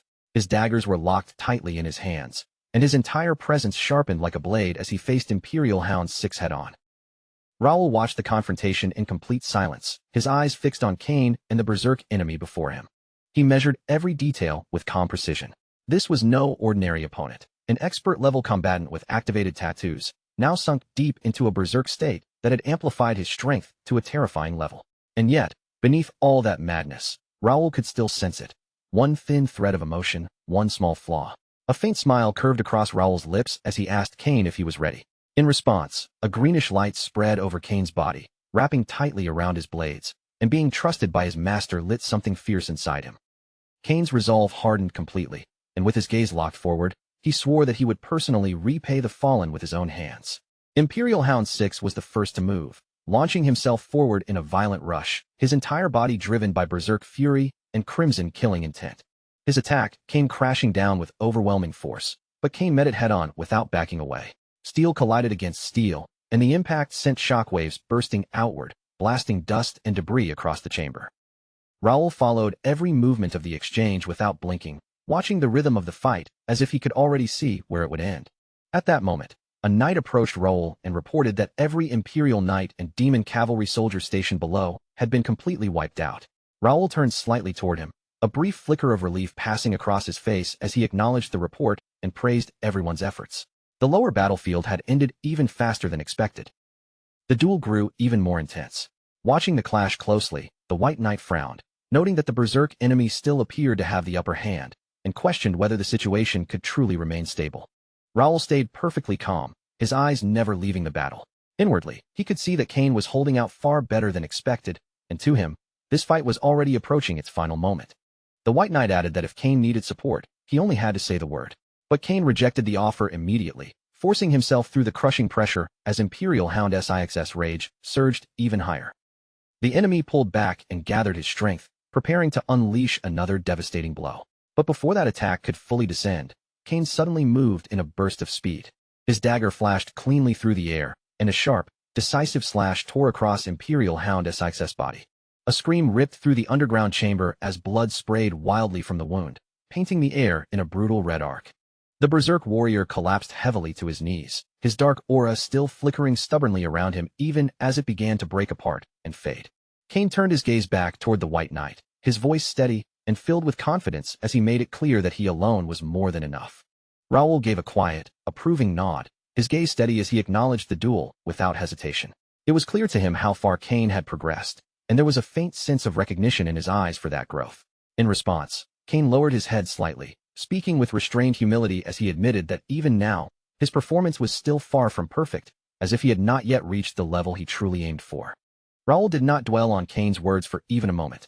His attention had already moved forward, as if the exchange had naturally reached its end in his mind. His eyes shifted toward the fallen enemy, and without any hesitation, he activated his radiant ability. Golden light burst outward in an instant, cutting through the dim air like blazing threads, as multiple radiant daggers materialized and shot forward with terrifying precision. They struck Imperial Hound 6 repeatedly, pinning the body in place with relentless force. The dark aura that clung to the body, twisted and corrupted, steeped in demonic energy, began to tremble violently. It cracked like fragile glass under pressure, then slowly unraveled, dispersing into the air in fading strands of black mist. Cain watched the entire process in silence, his expression tightening slightly as he understood what had just happened. That strike had not simply defeated the enemy. It had cleanly severed the sinister force that had been binding itself to the Hound's existence. Raoul issued a calm order to the knights nearby, instructing them to remove the corrupted power armor and take the man into custody while he still remained alive. His tone made it clear there was no room for hesitation or discussion. Once the armor was stripped away and left scattered on the ground, Raoul stepped forward and extended his hand toward the remnants, as if calling something unseen to respond. His Regnita armor reacted instantly, A subtle pull of energy surged through the abandoned equipment, drawing in the lingering power like a living instinct. Raoul felt the faint surge flow back into him, strengthening his presence just enough to confirm what he had already suspected deep down. He turned his head toward Ravel, who was quietly examining the remains with careful precision, and asked for her judgment without raising his voice. Ravel gave a small, confident nod, confirming his suspicion. Regnitor's next stage of evolution required absorbing power armor corrupted by demonic energy, a conclusion she had already anticipated long before this moment arrived. However, she followed her statement with a cautionary note. The amount absorbed so far was still far from sufficient, and the true transformation would only reveal itself once the full process had been completed. Until then, everything remained incomplete. Raoul responded calmly, as if the concern carried no weight of worry for him. He assured her that opportunities to gather such materials would not be scarce in the days ahead. Turning his attention back to the White Knight and Cain, Raoul gave a firm instruction to finish things here quickly and prepare to return. His tone carried the clear implication that their real duties were only just beginning. Both of them acknowledged his command at once. Raoul then reached out and handed Cain the mask of Imperial Hound 6. Despite the trouble it might cause, he asked Cain for one more favor, his expression unchanged as he made the request. Cain accepted the mask without a moment of hesitation, gripping it firmly as if he already understood exactly what was being asked of him. He slowly placed the mask over his face. In an instant, his entire presence shifted, his form adjusting seamlessly, his features reshaping until he became an exact replica of Imperial Hound 6. A faint note of pride slipped into his voice as he remarked that tasks like this were his specialty. Raoul watched this transformation in silence. In that moment, he came to a quiet conclusion within himself. There was no longer any reason to delay. It was finally time to purge the castle of the hidden vermin lurking in its shadows. Meanwhile, deep within the castle walls, nobles and high-ranking figures were hastily summoned into a grand chamber. The air inside quickly filled with uneasy murmurs, voices overlapping in tense confusion. Some whispered in fear, wondering aloud whether something had happened to the family head. Others immediately shut down such talk, insisting instead that hidden intruders within the inner castle had finally been exposed. Suspicion spread rapidly through the crowd. At that moment, a knight clad in golden bear armor stepped forward. His presence alone was enough to silence much of the room as he raised his voice to demand everyone's attention. He explained that this gathering had been called for the purpose of hearing their opinions regarding a significant magical message that had been received the previous evening, his tone steady but firm. A wave of shock swept through the chamber the instant it was revealed that the message had originated from Viscount Jaden. Whispered reactions immediately broke out across the nobles. The knight continued, explaining that although Jaden had long since left the family to wander distant lands, he claimed he had never abandoned his responsibilities. During his absence, he said he had been gathering knights and soldiers under his own command, preparing them for the day the family might need aid. Now, upon learning of the unprecedented gate incident and the critical condition of the Count, he had mobilized those forces and was marching to assist the county. Baron Jarita Ashton erupted the moment the message ended. His voice thundered through the hall as he dismissed the entire claim as absurd, branding Jaden a traitor who had long forfeited any right to return. Baron Isaac, by contrast, responded with a much calmer demeanor. He stated evenly that this was hardly the moment to reopen old wounds or settle past grievances. Jared's anger only intensified, his voice rising sharply as he insisted this was not about old grudges but about betrayal itself. Isaac countered that while Jaden's past actions had certainly harmed the main family, refusing aid during a crisis of this magnitude made little sense at all. The Golden Bear Knight stepped forward again, cutting cleanly through the rising argument. He declared that the decision ultimately belonged to the Count or his appointed representative, though he stressed that time was not on their side. According to the scouts' reports, Viscount Jaden and the allied forces marching with him were expected to arrive at Conford Castle by the following day, leaving very little room for hesitation. The announcement sent another shockwave through the chamber. Jared immediately snapped, demanding to know how such an insolent man could be allowed to bring troops into the county without permission. Isaac calmly shifted the focus, asking whether there had been any reports of looting or armed conflict along their route. The knight replied clearly that there had been none so far. Isaac pressed further, questioning what, in that case, the real problem was. If Jaden had not forced his way in or shown hostility, what justification remained for rejecting him outright? Another noble stepped forward, suggesting in a measured tone that it would be wiser to accept the assistance for now and deal with any consequences later, once the Count's representative returned. Rejecting help in such a situation, he argued, would be a disgrace to the house. Jared, red-faced and trembling with rage, accused them all of ingratitude. He shouted that such thinking trampled on the loyalty and kindness the Count's family had upheld for generations. Isaac slowly shook his head, criticizing that outdated way of thinking as something that had begun to rot the family from within. Another noble voiced agreement, insisting it was finally time to put an end to such destructive habits. As more voices gradually shifted in Isaac's favor, Jared fell silent. His expression darkened as he realized the room was turning against him, a deep unease settling in his chest. He became increasingly convinced that following this direction would bring disaster upon the county. A heavy sense of foreboding crept over him, as if something irreversible was already beginning to unfold. The Ashton family was never just an ordinary noble house. Their influence reached far beyond what most could imagine. As a border count's domain, they stood as the kingdom's western shield, directly facing the ever-looming forbidden zone that threatened everything beyond the frontier. That single responsibility granted them authority far beyond that of typical nobles. Entire territories paid their taxes directly to the count rather than the crown, with only a portion passing upward to the kingdom itself. The count maintained his own standing army, governed reclaimed lands near the forbidden zone as his personal domain, and even held the authority to appoint subordinate lords at will. With such overwhelming power concentrated in one house, the Ashton domain expanded like a kingdom of its own, its territory stretching vast enough to rival the scale of the Korean peninsula. Countless vassal families operated under its authority, and where such immense power gathered, conflict was inevitable. Nobles clashed constantly over land, influence, and rights, splintering into factions driven by ambition and ideology. Before leaving the estate, Raoul had warned Philip to keep close watch over certain relatives, the ones who grew loud and opportunistic whenever authority weakened, the ones who would sell anything for a share of power. Bear and Isaac had objected at the time, insisting that they were still family and that such matters should be handled through discussion rather than suspicion. At that moment, Philip stepped forward and gave a respectful bow, apologizing for interrupting the discussion. He explained that he had just received a transmission from the acting count and had been ordered to deliver it immediately, without delay. The entire hall fell into an immediate, heavy silence. Philip raised a hand toward the wall, and at his signal, a large display flickered to life, revealing the image of acting Count Dylan. Facing the gathered nobles at Confort Castle, Dylan introduced himself formally, his tone composed as he offered an apology for the delay. Despite the tension hanging thick in the air, his voice remained steady. He expressed gratitude to everyone for maintaining order throughout the ongoing turmoil within the county. Then his expression hardened. In a clear, authoritative tone, he announced that from this moment forward, all gates of Confort Castle were to be sealed completely. No entry, no exit, under any circumstances. With a steady, unshaken tone, Dylan issued his next command, formally appointing Chief Knight Wayron as the temporary commander of Confort Castle. He declared that all military forces within the domain were to obey Wayron's authority without exception, until either the commander-in-chief or his designated unit returned to take control once again. As Dylan continued speaking, every word he delivered carried a heavy, unmistakable authority, pressing down on the entire chamber like an unbreakable weight. No one dared to interrupt him. Then came the final warning. Any violation of these orders would be handled under wartime law. The declaration echoed through the hall like a cold blade. Isaac clenched his jaw tightly, grinding his teeth as the implication sank in and the tension in the chamber deepened further. With that, the projection on the screen flickered and faded into darkness. The nobles were left standing in stunned silence, exchanging uneasy glances as the reality settled in.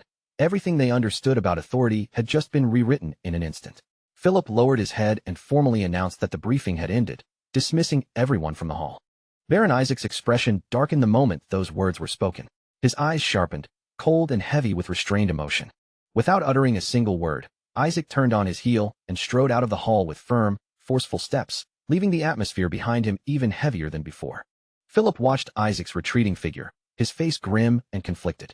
A thought crossed his mind. If everyone had simply stepped back and accepted the situation quietly, none of this turmoil would have ever been set into motion. That same night, inside Baron Isaac's mansion, the meeting chamber was filled with a suffocating, oppressive silence.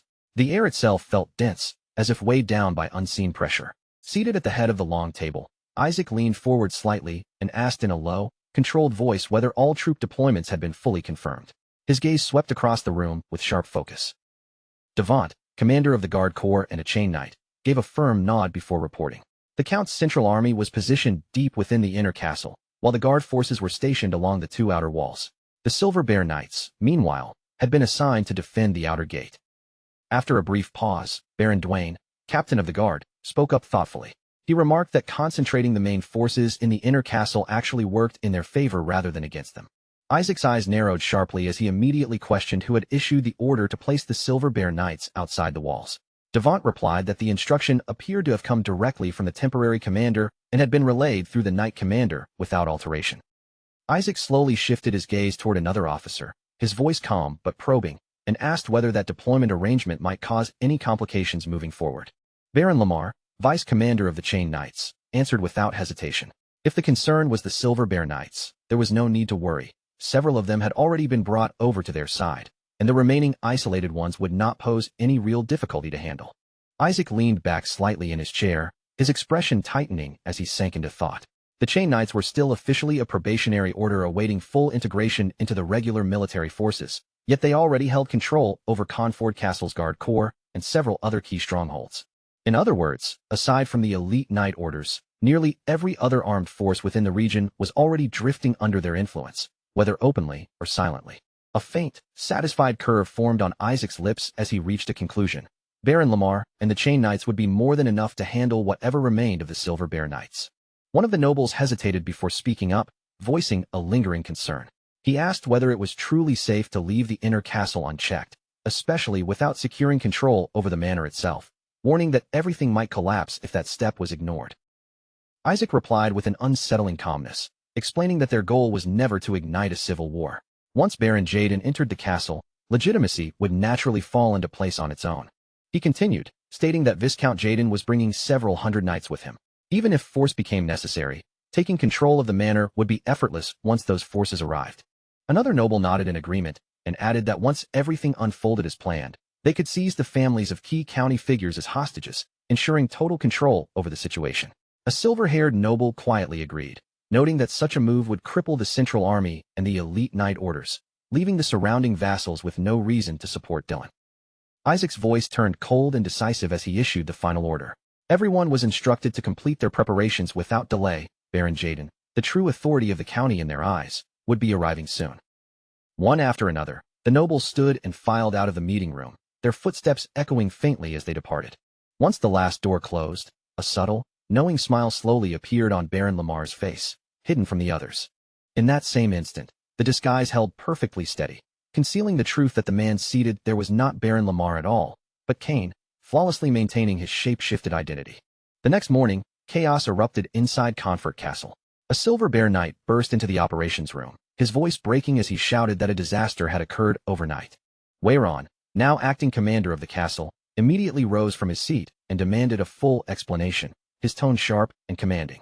Shaking uncontrollably, the knight reported that a coup had taken place during the night. He explained that a wounded Silver Bear Knight had staggered to the inner gate, soaked in blood, claiming that rebels, assisted by traitorous members within the Silver Bear Knights themselves, had seized control of every outer gate. Baron Carlo and Philip were both completely caught off guard by the report, their expressions freezing in shock. Carlo's face twisted with rage at the thought that their knight order's name was being dragged through the mud in such a disgraceful way. Philip quickly demanded information on Captain Dwayne's whereabouts.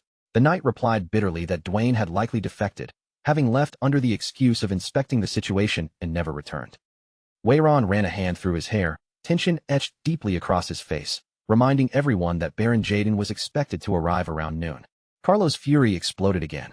His hand tightened around his sword as he declared he would personally cut down every traitor. If they could break through even one gate before the rebels fully consolidated their position, the entire siege could still be turned around. Wayron immediately stopped him, stating firmly that their highest priority was the protection of the Count's household above all else. A reckless charge now would only drag them into another trap, just like before, putting everyone inside the castle at risk of annihilation. Carlo clenched his teeth so hard it looked like they might crack, barely holding back his rage. Philip supported Wayron's judgment, adding that if a battle broke out within the castle walls, both soldiers and civilians would inevitably be caught in the slaughter. Carlo snapped back in frustration, demanding to know what other choice they even had left. Were they supposed to stand there helplessly and watch Baron Jaden's forces march in unopposed?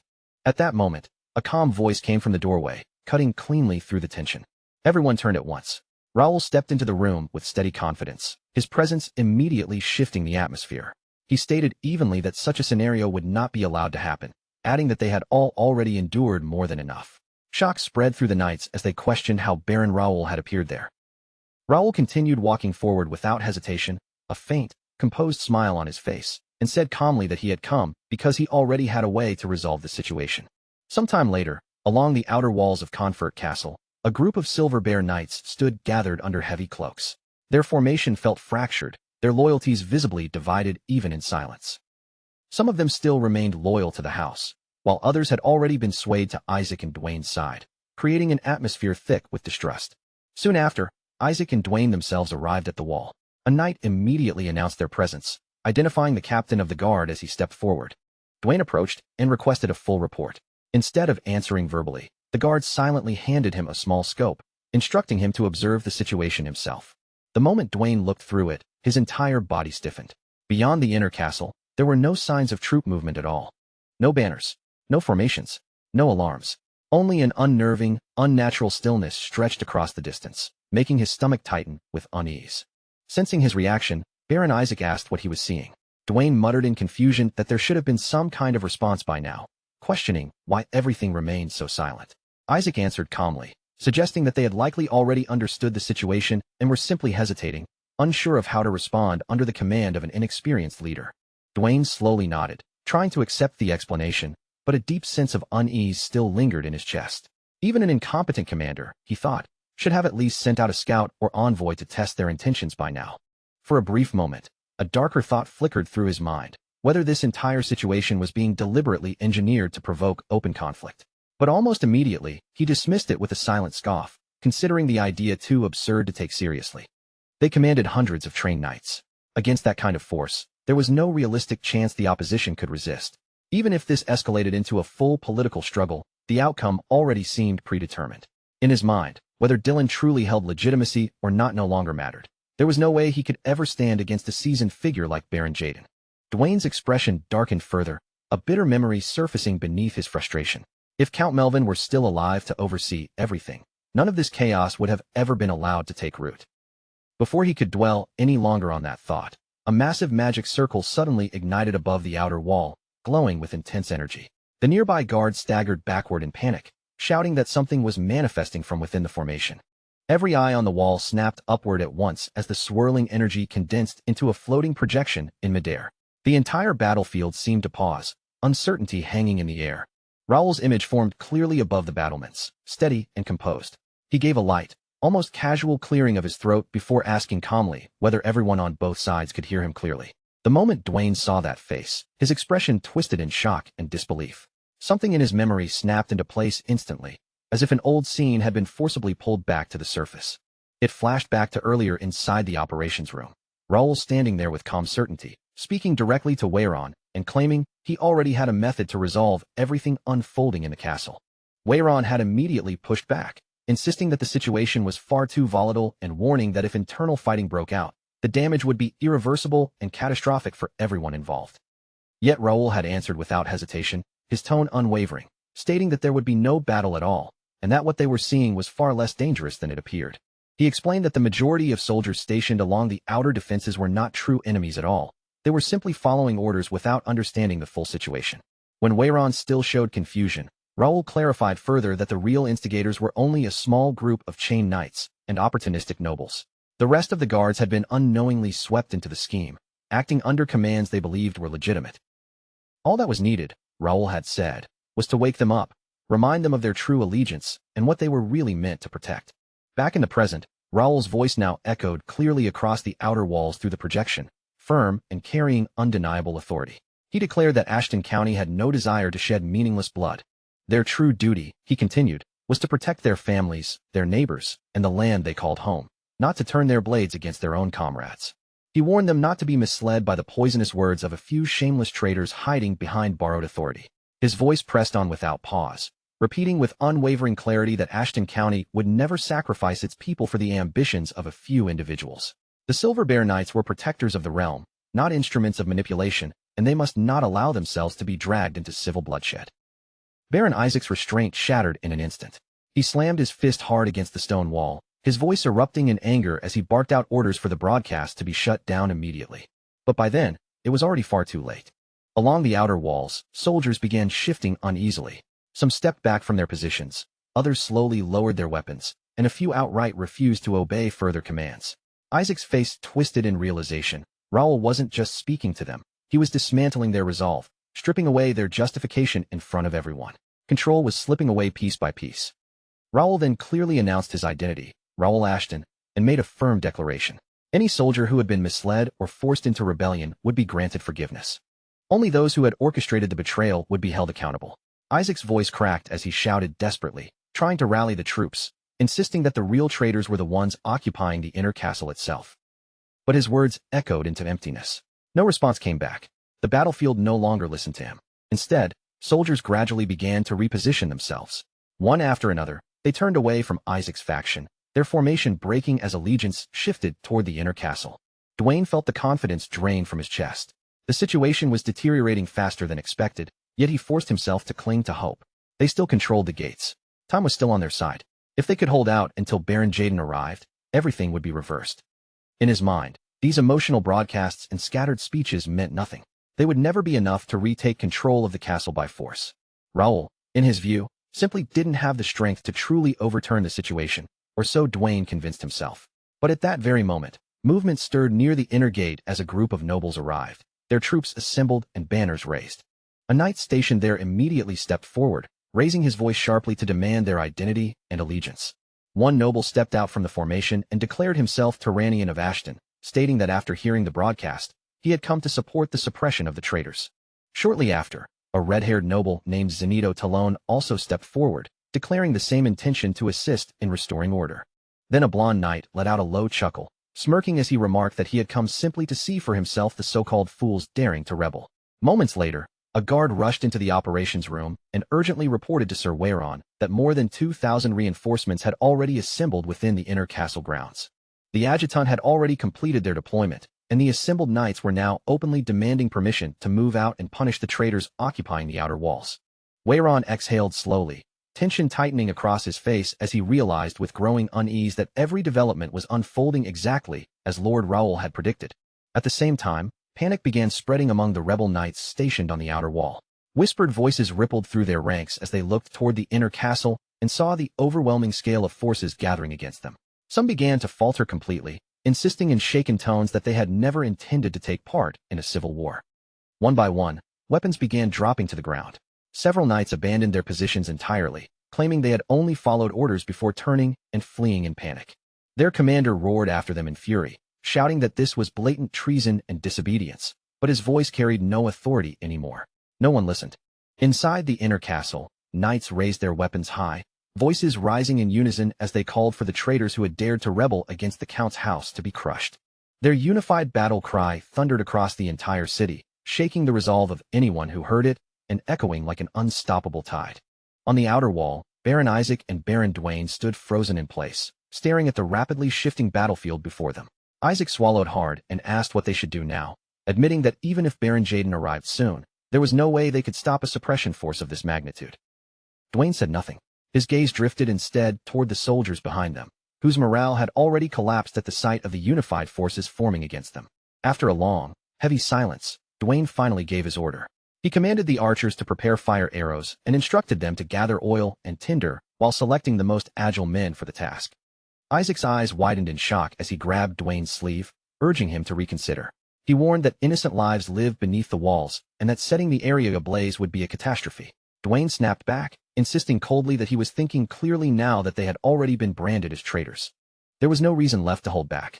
In one of the houses below, a small girl tugged at her mother's sleeve, whispering in confusion about the chaos outside, while her mother pulled her close and silently told her to stay quiet. Dwayne coldly reasoned that burning the gates and surrounding streets would at least buy them more time to survive. In his mind, defeat meant only one outcome, death itself. Isaac stood frozen, visibly shaken, while Dwayne's expression twisted into an unsettling, almost detached grin. Having crossed the point of no return, Dwayne declared that there was only one path left for them now, to fight until the very end. Baron Isaac hesitated, caught between fear, doubt, and the last remnants of reason he still clung to.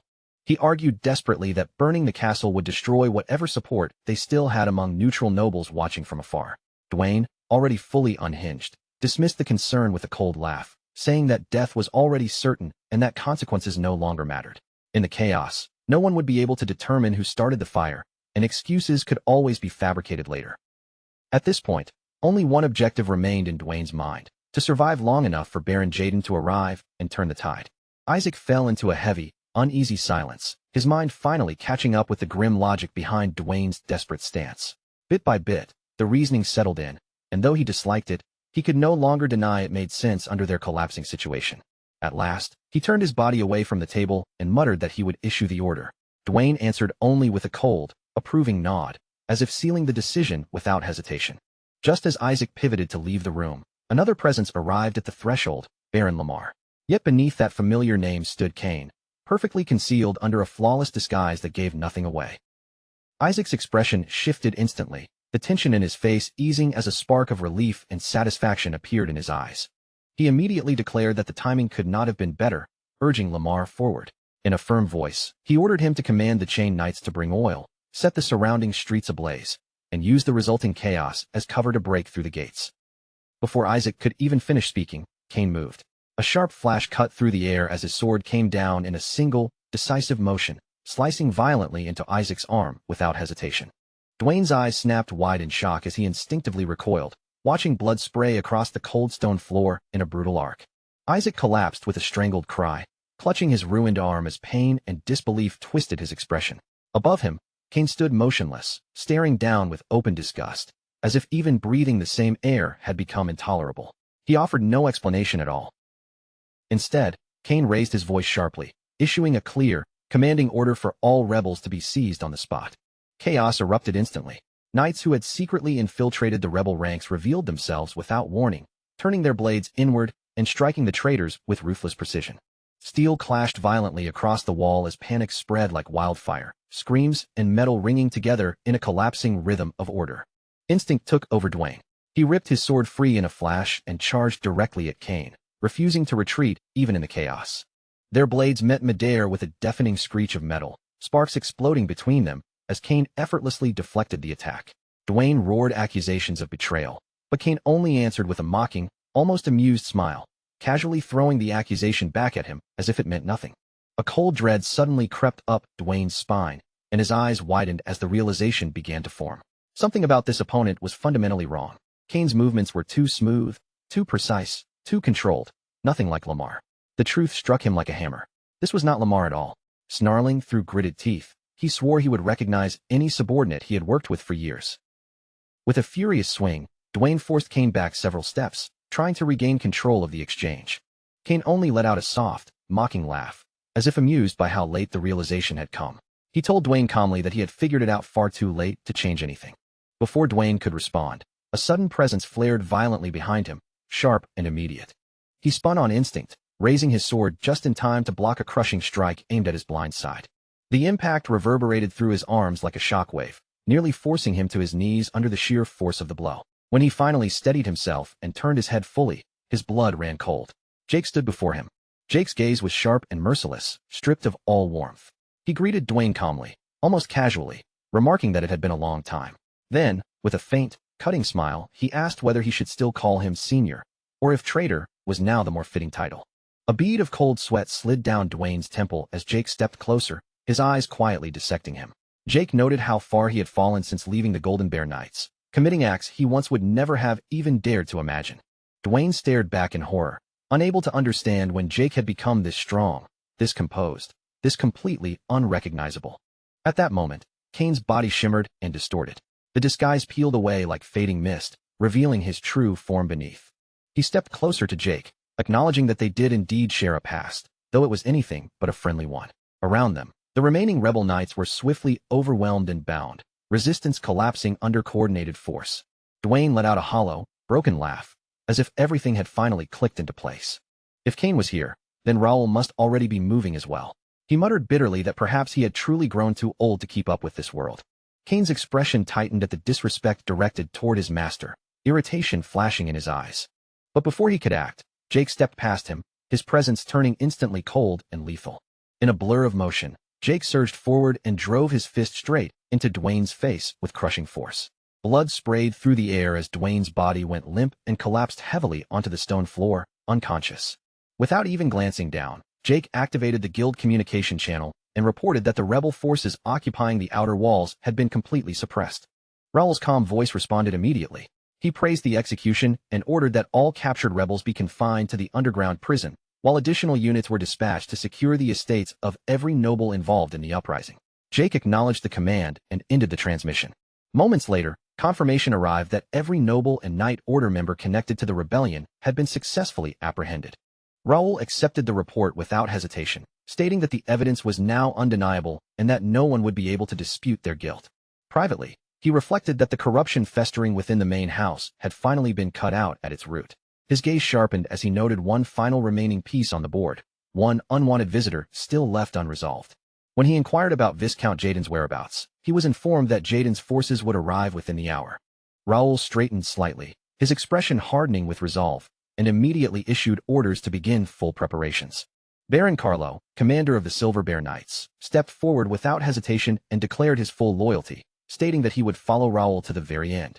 Raoul studied Carlo in silence, his gaze calm but piercing, weighing him carefully.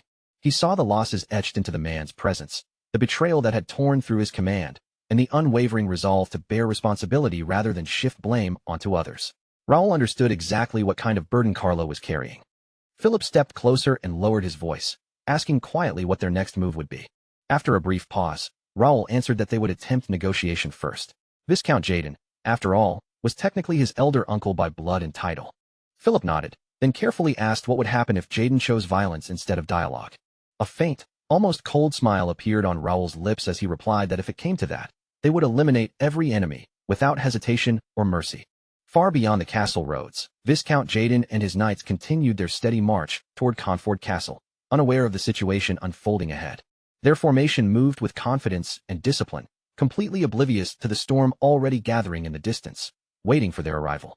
Viscount Jaden brought his army to a halt at the outskirts of Confort Castle, raising a hand as his horse slowed to a stop. Instead of advancing, he chose to hold position, watching the fortress carefully from a distance as the wind swept across the open ground. Behind him, rows of knights and mounted cavalry remained perfectly aligned, sitting tall in their saddles in tense silence. Every eye was fixed on the towering castle walls ahead, waiting for any sign or message from those already inside. Time dragged on uncomfortably. Eventually, Jaden turned his head toward Baron Tate and demanded to know why no communication had been received. Bear and Tate answered calmly that their last confirmed magical contact had been roughly 2 hours earlier, and nothing had come through since then. One of them suggested they treat it as a positive sign. If intense fighting was truly happening inside the castle, it was entirely possible there simply hadn't been a single moment available to send a message through a magic orb. Jade and Sun nodded in agreement, adding that even a poorly organized force would struggle to hold the outer walls for this long unless something far more chaotic or violent was unfolding within. The only reasonable explanations, they concluded, were either heavy casualties inside or a full descent into desperate internal conflict within the castle itself. Viscount Jaden gave a slow nod, accepting their analysis without suspicion, his expression remaining controlled and unreadable. Then, suddenly, the atmosphere shifted. Horses whinnied nervously as movement began stirring along the top of the walls, breaking the uneasy stillness. The massive gates of Confort Castle slowly creaked open. From within, soldiers began to emerge in disciplined formation, assembling in a defensive line directly in front of the entrance. Their movements were calm, structured, and unmistakably organized. One man stepped forward from their ranks and identified himself as Wayron, the acting commander of Confort Castle. His voice carried clearly across the field as he declared that, from this moment onward, no one would be permitted entry without explicit authorization, and ordered Viscount Jaden's forces to turn back immediately. Viscount Jaden remained seated on his horse, unmoving, his gaze locked on the formation before him as he studied their response in silence. After a brief pause, he commented that the soldiers' determination was respectable, but added coldly that Wayron clearly lacked proper judgment and understanding of the situation. Jaden then stated that he had come only to protect his ailing sibling and safeguard the castle during this crisis. His tone sharpened as he demanded to know by what authority an outsider dared block the path of the Count's own family. Wayron answered without hesitation, repeating firmly that his orders were absolute. The acting Count had issued a direct command, no entry without authorization. He restated the order to withdraw immediately. The moment his words landed, tension exploded across the field. Viscount Jaden and several of his knights drew their swords in a single sharp motion. Voices rose in anger as they accused the guards of arrogance and disrespect, and Jaden barked that the gates must be opened at once without further nonsense. In response, the soldiers stationed at the gate immediately raised their own weapons. Steel flashed under the light as they braced themselves, forming a defensive stance against the approaching force. The standoff reached its breaking point. Just as bloodshed seemed imminent, a sharp voice rang out from within the castle, cutting cleanly through the tension. A figure stepped forward and calmly positioned himself between the opposing sides, declaring that Viscount Jaden would not be allowed to enter Comfort Castle. Jaden stared at him in stunned fury and disbelief, his expression twisting as he processed the interruption. The man then introduced himself without hesitation, stating clearly that he was Raoul de Ashton, the third son of the Count and the acting lord currently governing Comfort Castle. Viscount Jaden looked at Raoul with open contempt, dismissing him instantly as nothing more than an inconvenient interruption, a nephew who had chosen the worst possible moment to reappear. With a sharp sneer, Jaden demanded whether Raoul had ever been taught by his father how an elder should be properly respected. Raoul responded without hesitation, his voice cold and steady, showing no sign of backing down in the face of pressure. If Jaden truly wished to be treated as an elder, Raoul said, then he should not have betrayed the family in the first place. He reminded him bluntly that his name had already been erased from the family register, yet he still had the audacity to demand entry as if nothing had changed. Jaden's fury deepened instantly. His eyes burned with rage as his expression distorted with barely restrained anger. Raoul remained unmoved. Without a change in tone, he unfolded a document in his hand and began reading it aloud. Baron Jarrett, Baron Esteban, Baron Kian, Baron Amos, Baron Yance. Each name echoed heavily across the battlefield. Those who recognized their own names felt a chill run through their bodies, their confidence collapsing as unease and fear took hold. Raoul then declared that every name he had spoken belonged to nobles who had committed rebellion by mobilizing forces and summoning outside troops without authorization. In the name of acting Count Dylan de Ashton, he ordered the immediate dissolution of their military forces. The accused barons quickly erupted into protest, insisting there had been a misunderstanding. They claimed they were merely escorting the Count's elder brother and that they bore no responsibility for any wrongdoing. Raoul responded calmly that if they were truly innocent, they were free to enter the castle alone and prove it. Otherwise, if they wished to avoid further escalation, they should withdraw immediately. Viscount Jaden suddenly burst into laughter at that, the sound sharp, cold, and completely devoid of humor. He declared that the situation was already an insult beyond repair. Since neither side would back down, peace was no longer an option. Then, with a confident tone, he offered a so-called solution. The dispute would be settled through a 5 versus 5 night duel. Jaden asked whether that proposal was acceptable, his gaze fixed firmly on Raoul as he waited for an answer. Raoul fell silent for a moment, his eyes lowering slightly as his thoughts turned inward. He recalled the rules of knightly tournaments, formal systems used when law alone could no longer resolve a conflict. It stood between personal duels and full-scale war, a last resort when negotiations had completely failed. It was an ancient tradition, designed to settle disputes through knightly honor, where the outcome would be accepted without further argument or retaliation.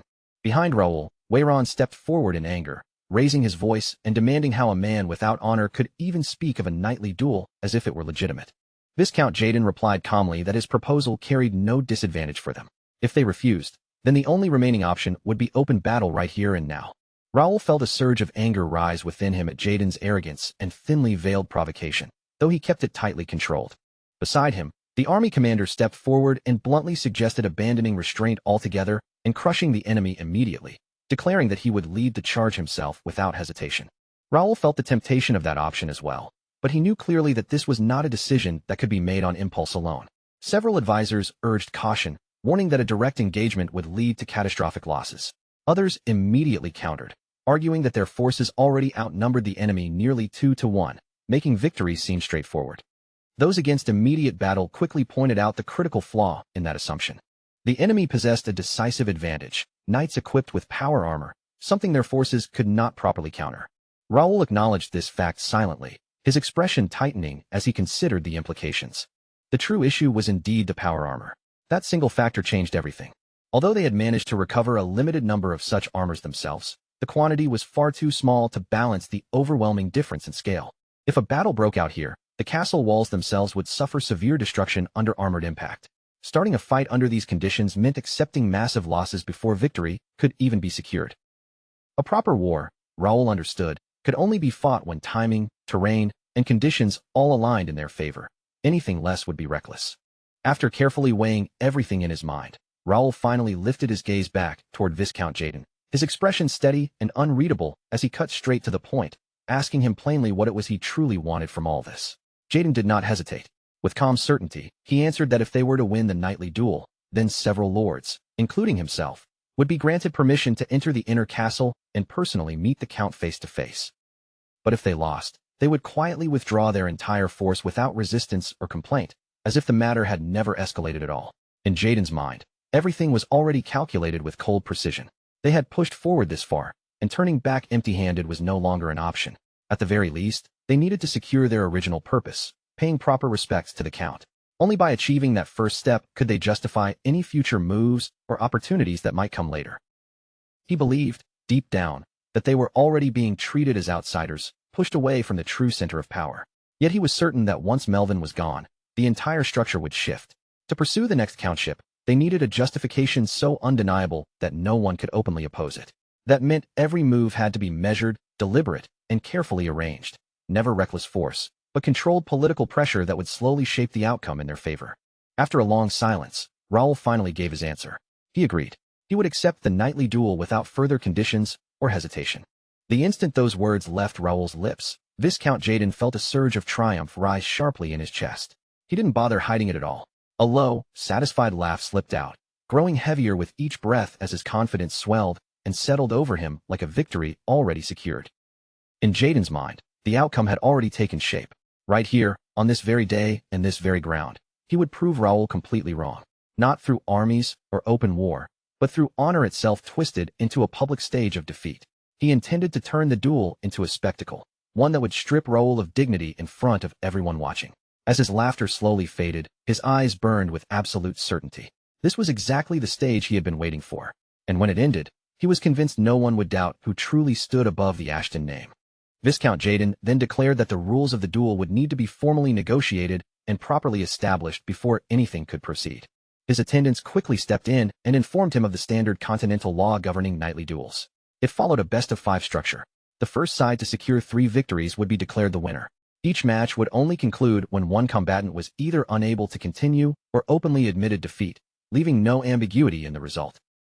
Raoul listened to all of it in complete silence. Without arguing or questioning a single detail, he accepted the conditions as they were presented. A wicked, almost playful smile crept across Viscount Jaden's face as he announced the next condition. The duel would begin in just 30 minutes, on the open plains just outside the castle walls.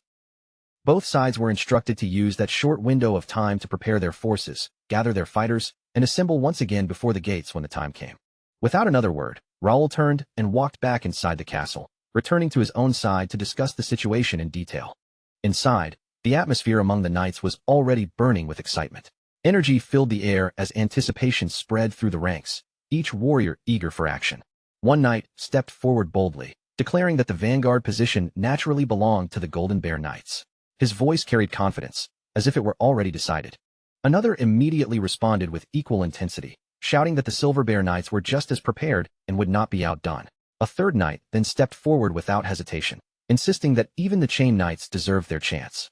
He argued passionately that this was the perfect opportunity to prove their strength and lift the morale of the reserve forces who would one day become the backbone of the entire county. Seeing this, Raoul felt a quiet sense of relief wash over him. Their confidence wasn't forced or artificial. It was real, burning from within. As knights bound by honor, it was only natural that they would all want to step forward at a moment like this. At that moment, Jake, one of Raoul's most trusted subordinates, stepped forward without hesitation.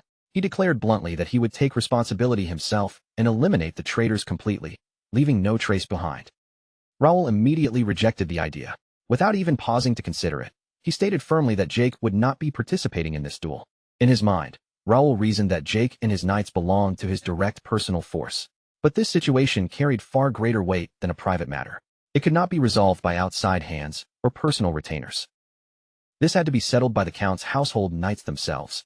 Only in this way could the authority and unity of the county be clearly demonstrated to everyone watching. On top of that, Raoul had already declared independence as the Lord of Calypso Castle.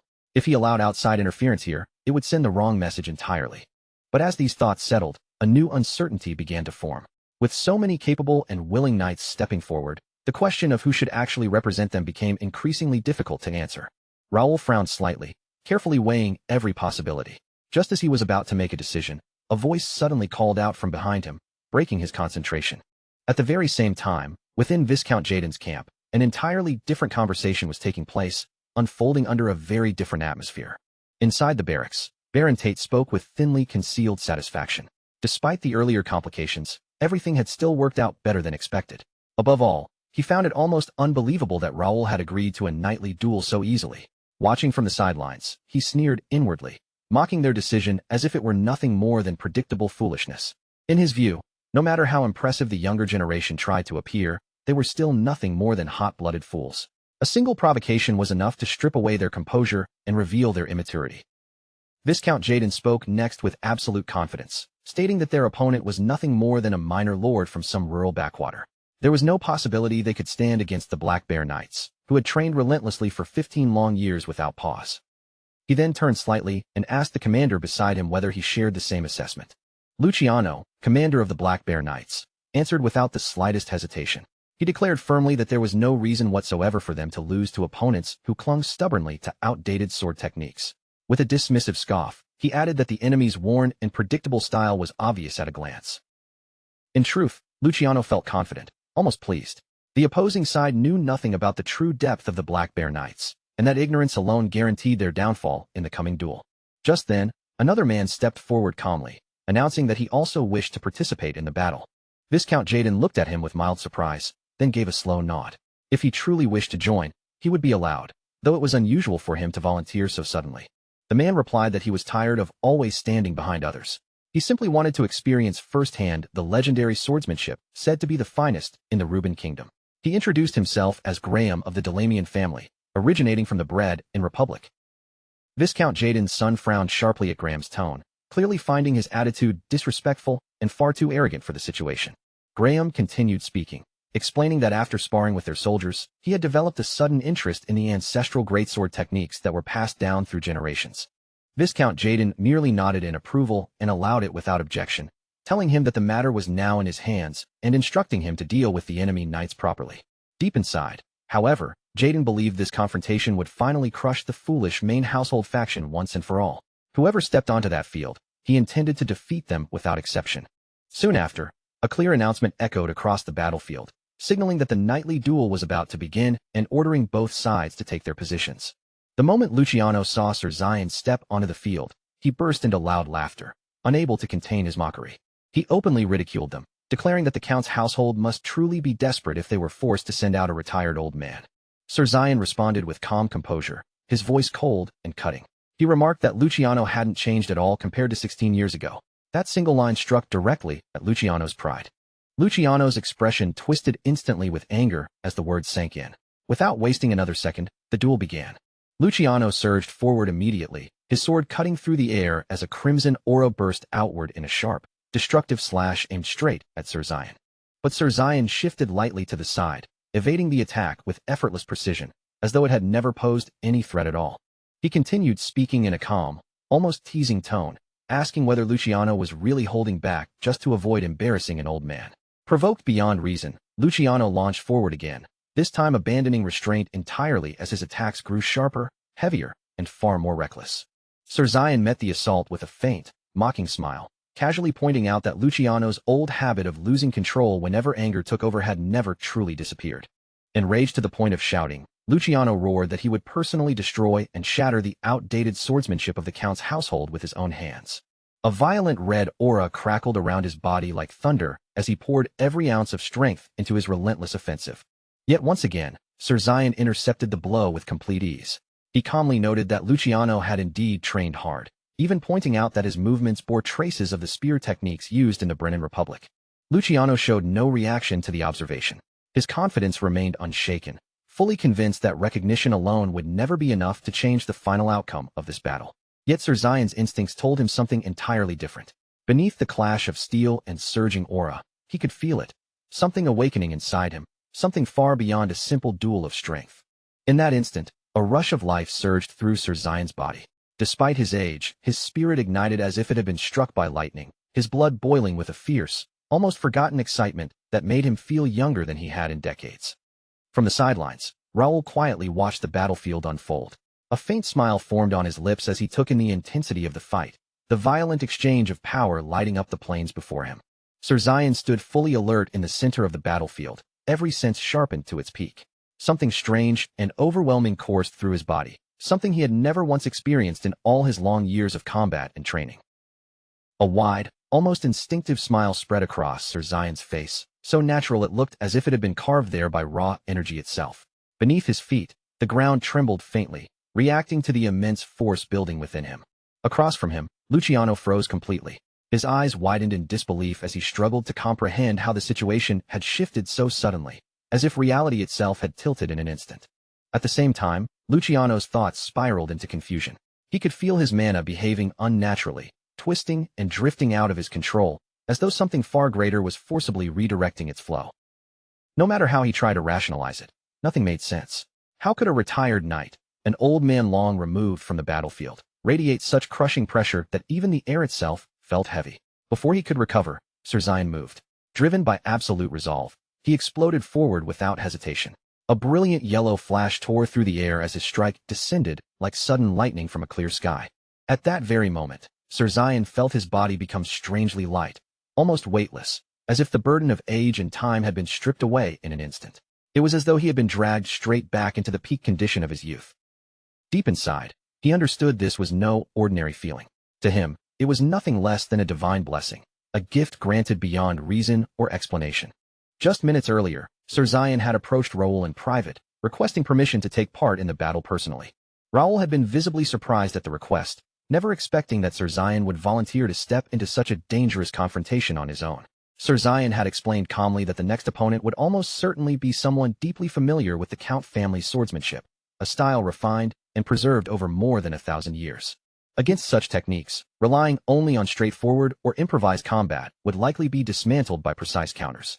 He made it clear he meant no disrespect to the Count's legendary sword arts. However, in a situation this delicate, the experience and judgment of an older warrior could become the decisive factor. As Raoul reflected on those words, his thoughts naturally turned toward Sir Zion's true identity and history.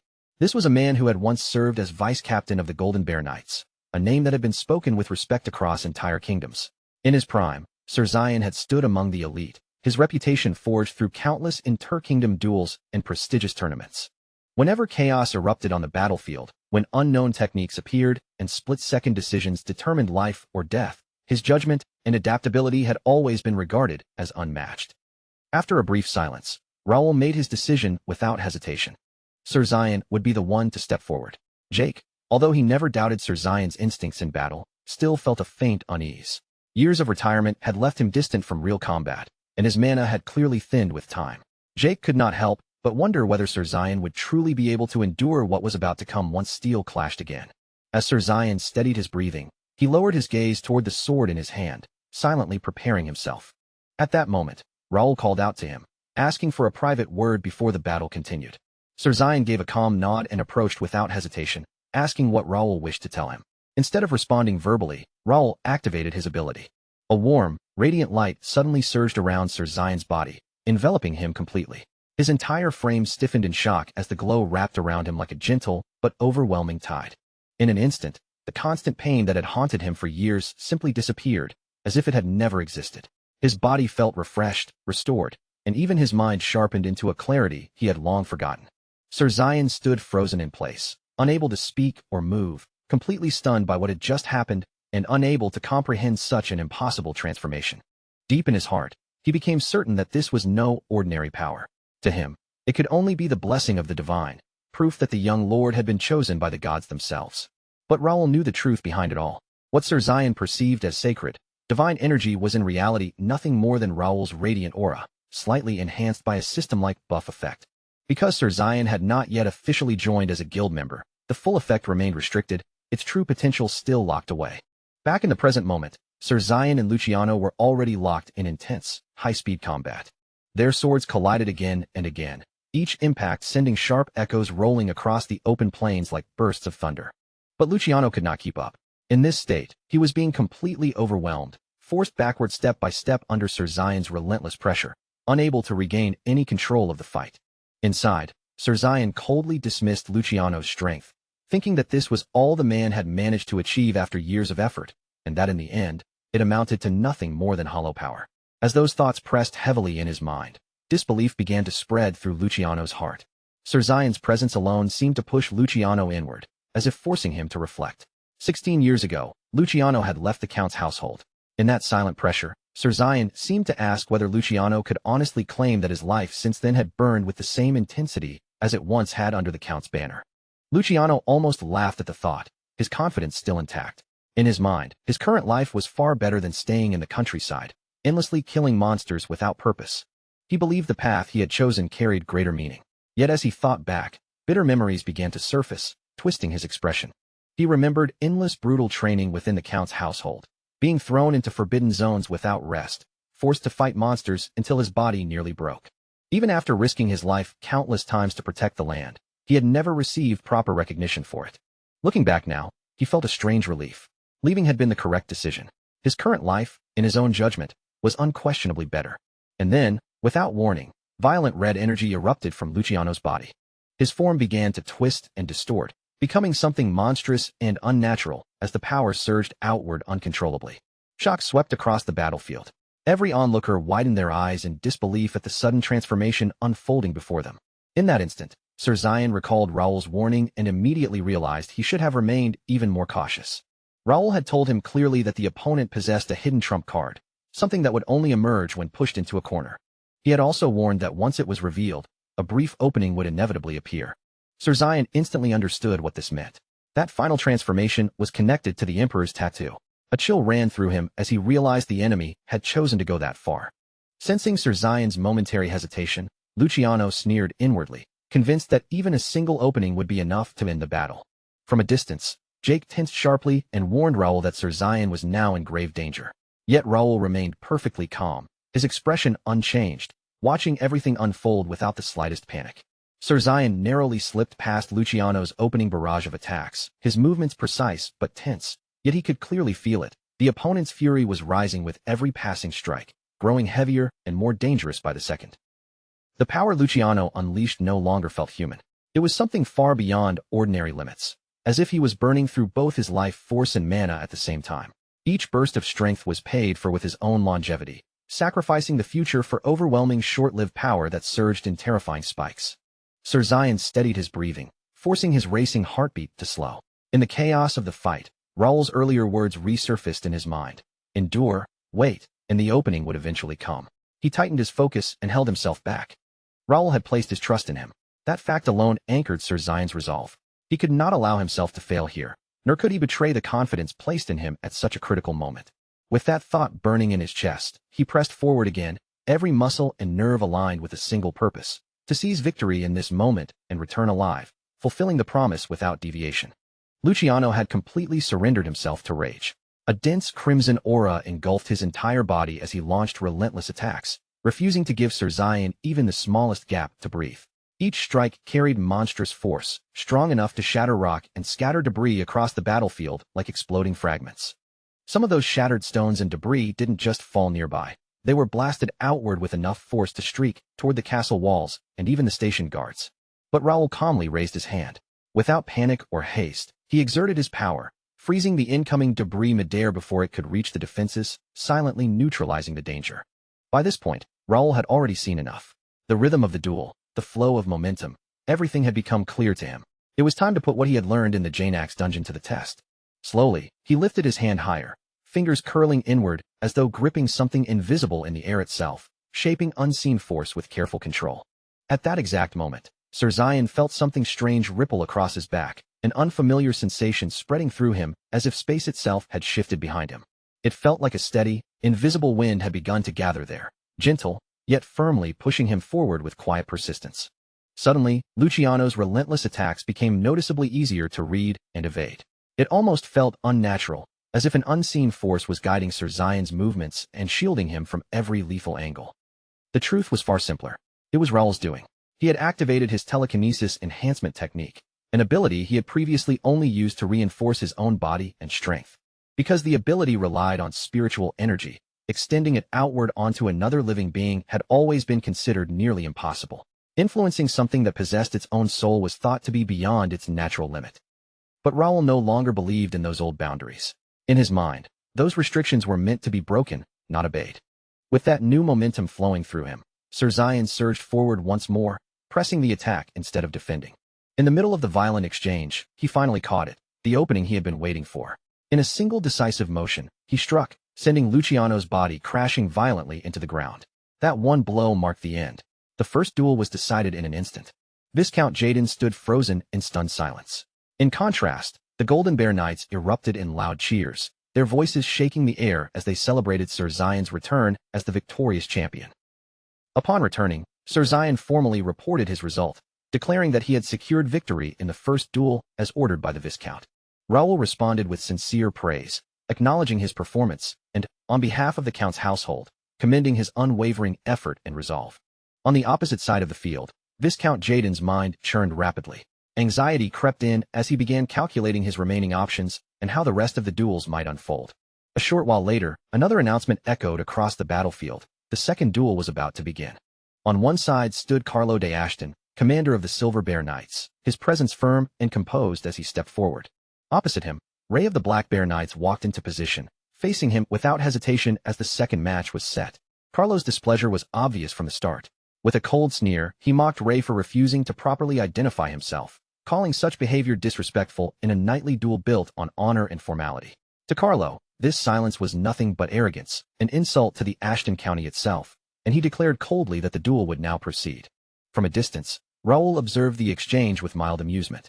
Not long ago, Carlo had been the loudest voice insisting that every duel be conducted strictly and fairly, yet now the irony of his attitude was impossible to ignore.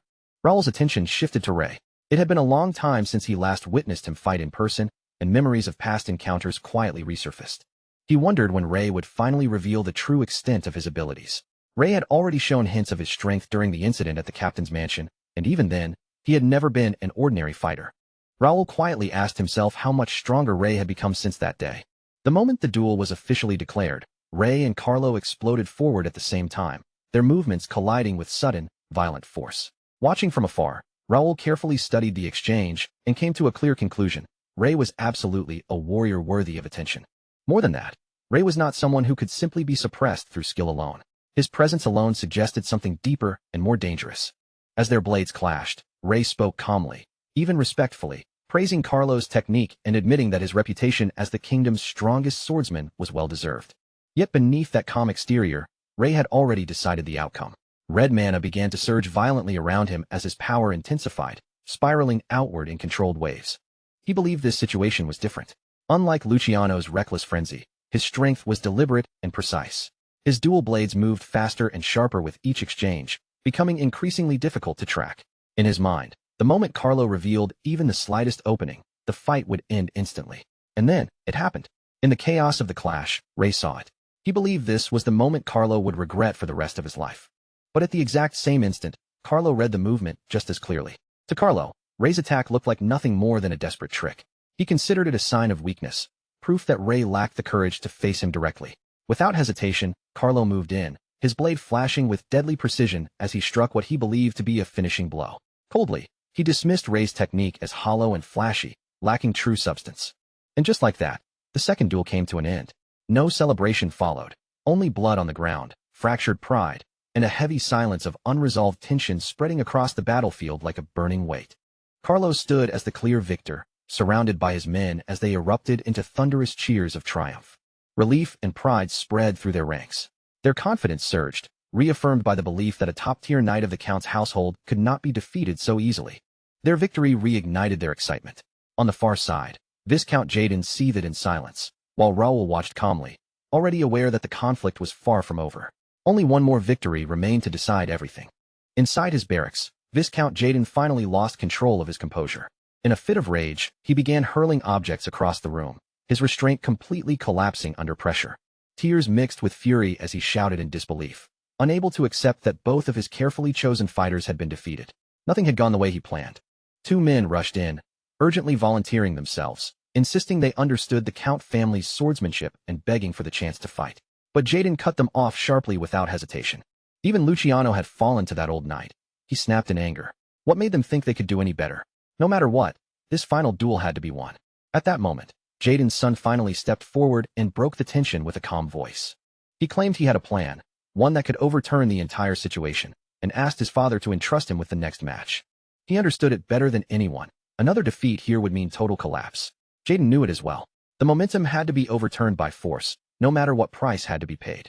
After a short, heavy silence, he finally gave his approval, ordering his son to proceed without delay. No matter what method was required, the objective was absolute: crush the Count's knights completely and leave no room for recovery.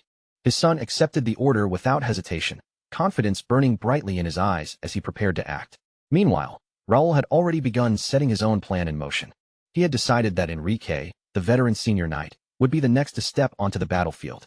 Just as he was about to call for him, a knight suddenly rushed in, breathless and visibly shaken, urgently begging Raoul to come outside immediately. Sensing something was wrong, Raoul didn't waste a moment. He immediately left the tower to see what had caused the sudden disturbance below. Looking down from the tower, Raoul saw Jaden's son standing in the open below. The young man shouted his name loudly, Titus d'Ashton, declaring himself the heir of Viscount Jaden and a senior knight of the Black Bear Knights. His voice carried across the grounds as he repeatedly demanded an audience with Raoul d'Ashton of Confort Castle. After allowing the echo of his declaration to settle over the courtyard, Raoul finally spoke, asking calmly what it was he wanted to say. Titus answered without hesitation.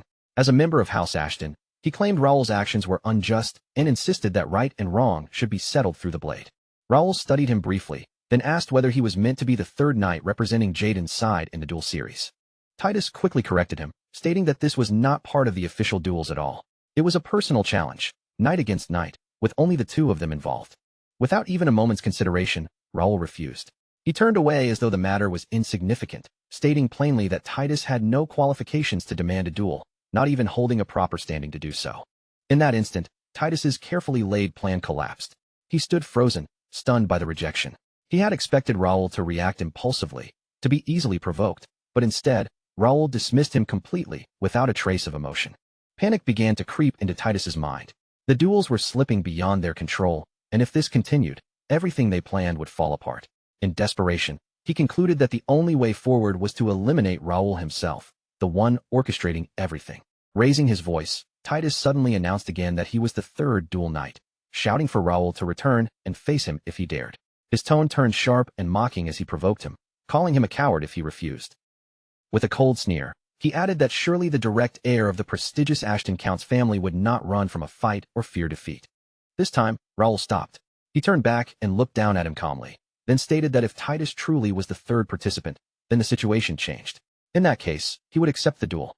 A flicker of satisfaction crossed Titus's face. He thought he had finally baited Raoul into stepping forward, but at that exact moment, Sir Zion's expression darkened with unease. A sense of danger tightened in Sir Zion's chest. He stepped forward immediately, questioning Raoul and urging caution, asking if there was truly any need for Raoul to fight when they already held the advantage and could send another knight instead. Others quickly echoed the concern, uneasy with Raoul personally stepping onto the field. Raoul answered calmly, telling them not to worry and asking them to trust him. He said to leave this matter in his hands. Then, almost simply, he reminded them that he was the one who had received divine blessings. The moment the duel was officially declared, Titus burst forward immediately, charging straight at Raoul with explosive speed and aggressive intent. Watching his approach, Raoul remained composed. He acknowledged internally that for someone not even 30, Titus had reached the level of a mid-tier expert. But he also knew something else. If he unleashed the full power of his tattoo, no one of the same generation would be able to stand against him. Raoul observed him closely, questioning silently what Titus was truly thinking. To him, the young man's arrogance was obvious, unchecked, and unrefined. Raoul himself had once experienced pride during his own knightly ceremony, but even then he had honestly recognized he was only at a mid-level expert stage. True mastery could not be reached through arrogance alone. In his eyes, Titus had already lost before the fight truly began. Confidently, Titus activated the power of his tattoo. Raoul reacted instantly. Without hesitation, he unleashed his ability, forming an invisible sword wall that blocked Titus's advance completely. Frustration flashed across Titus's face as realization struck him mid-movement. Raoul had been concealing his true strength all along. It became clear to Titus in that moment. Raoul had already stepped into the upper expert realm. The gap between them was overwhelming. Even empowered by his tattoo, he could not even graze him. In the next instant, Raoul struck decisively. The force of the blow sent Titus flying violently through the air before crashing to the ground. Raoul spoke calmly, stating that the result had already been decided. He asked whether Titus acknowledged his defeat. With no room left for denial, Titus finally admitted it. He had lost. Raoul turned away without hesitation and began walking back toward the castle, stating that he would now receive formal confirmation of the result from Viscount Jaden. But behind him, Titus muttered darkly under his breath. Even if he had lost the duel, he swore this would still be the end of Raoul. In the same instant, Titus suddenly lunged forward, launching a surprise attack from behind. Raoul's men shouted warnings in panic as the ambush unfolded. Raoul twisted instinctively, and in that split second, the glint of a blade rushing toward him filled his vision, freezing the moment into a breathless instant of danger. He felt the killing intent brush against his back at the very edge of impact. Slowly, he turned his head, eyes shifting over his shoulder. There stood Titus, lips curled into a dark, satisfied smile, already convinced his strike would succeed. In his mind, that single moment of distraction had sealed Raoul's fate. At this range, even if the mana blade were blocked, the shock alone would be enough to shatter bones and rupture organs. Titus believed victory was inevitable, but reality shifted in the next breath. Raoul's gaze sharpened. An invisible force erupted outward, and the very air around them seemed to lock into place. Titus froze mid-lunge, his body suspended unnaturally as if an unseen weight had crushed him from every direction. His confident grin vanished instantly, replaced by raw panic as he realized something invisible had completely seized control of his body. It was crushing, binding, suffocating. He struggled desperately, veins bulging, but his body refused to obey him. No chant, no visible chains, just absolute, overwhelming control. Raoul slowly raised his hand, his voice calm and cutting like steel. A sacred duel had been dishonored. A coward's ambush in a place meant for honor could not be ignored. It demanded correction. With a subtle curl of his fingers, the invisible grip tightened and twisted. A sharp crack echoed across the arena. Titus screamed as his body was violently wrenched and slammed into the stone ground, his leg bending unnaturally beneath him. Pain shattered his pride in an instant. Fear took its place, shaking him to his core. Broken and trembling, he finally confessed defeat, his voice cracking as surrender poured out without dignity. Raoul didn't even blink. His hand moved with calm precision as he drew his sword, the motion steady and unhurried. In his mind, surrender had already lost all meaning in this moment. A duel sanctioned by the Count's household had already been stained by betrayal. If honor had been broken, then only one thing remained to restore balance: blood. The blade rose high above Titus, its cold edge glinting as it hung over his trembling body. Terror flooded his face as he shut his eyes tightly, bracing for the end. Steel rang out at the last possible instant. Another blade suddenly appeared, intercepting the execution strike just inches before impact. Sparks exploded between the clashing blades as a new force crashed into Raoul's attack. Viscount Jaden had stepped in, his face burning with rage as he blocked the strike.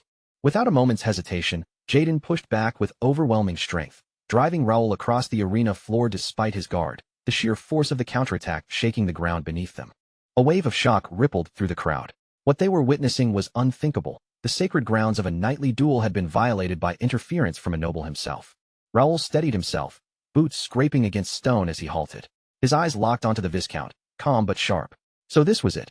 Restraint had been abandoned completely. So be it, Jaden's voice thundered across the arena. Fury twisted his expression as he accused Raoul of stepping far beyond his authority.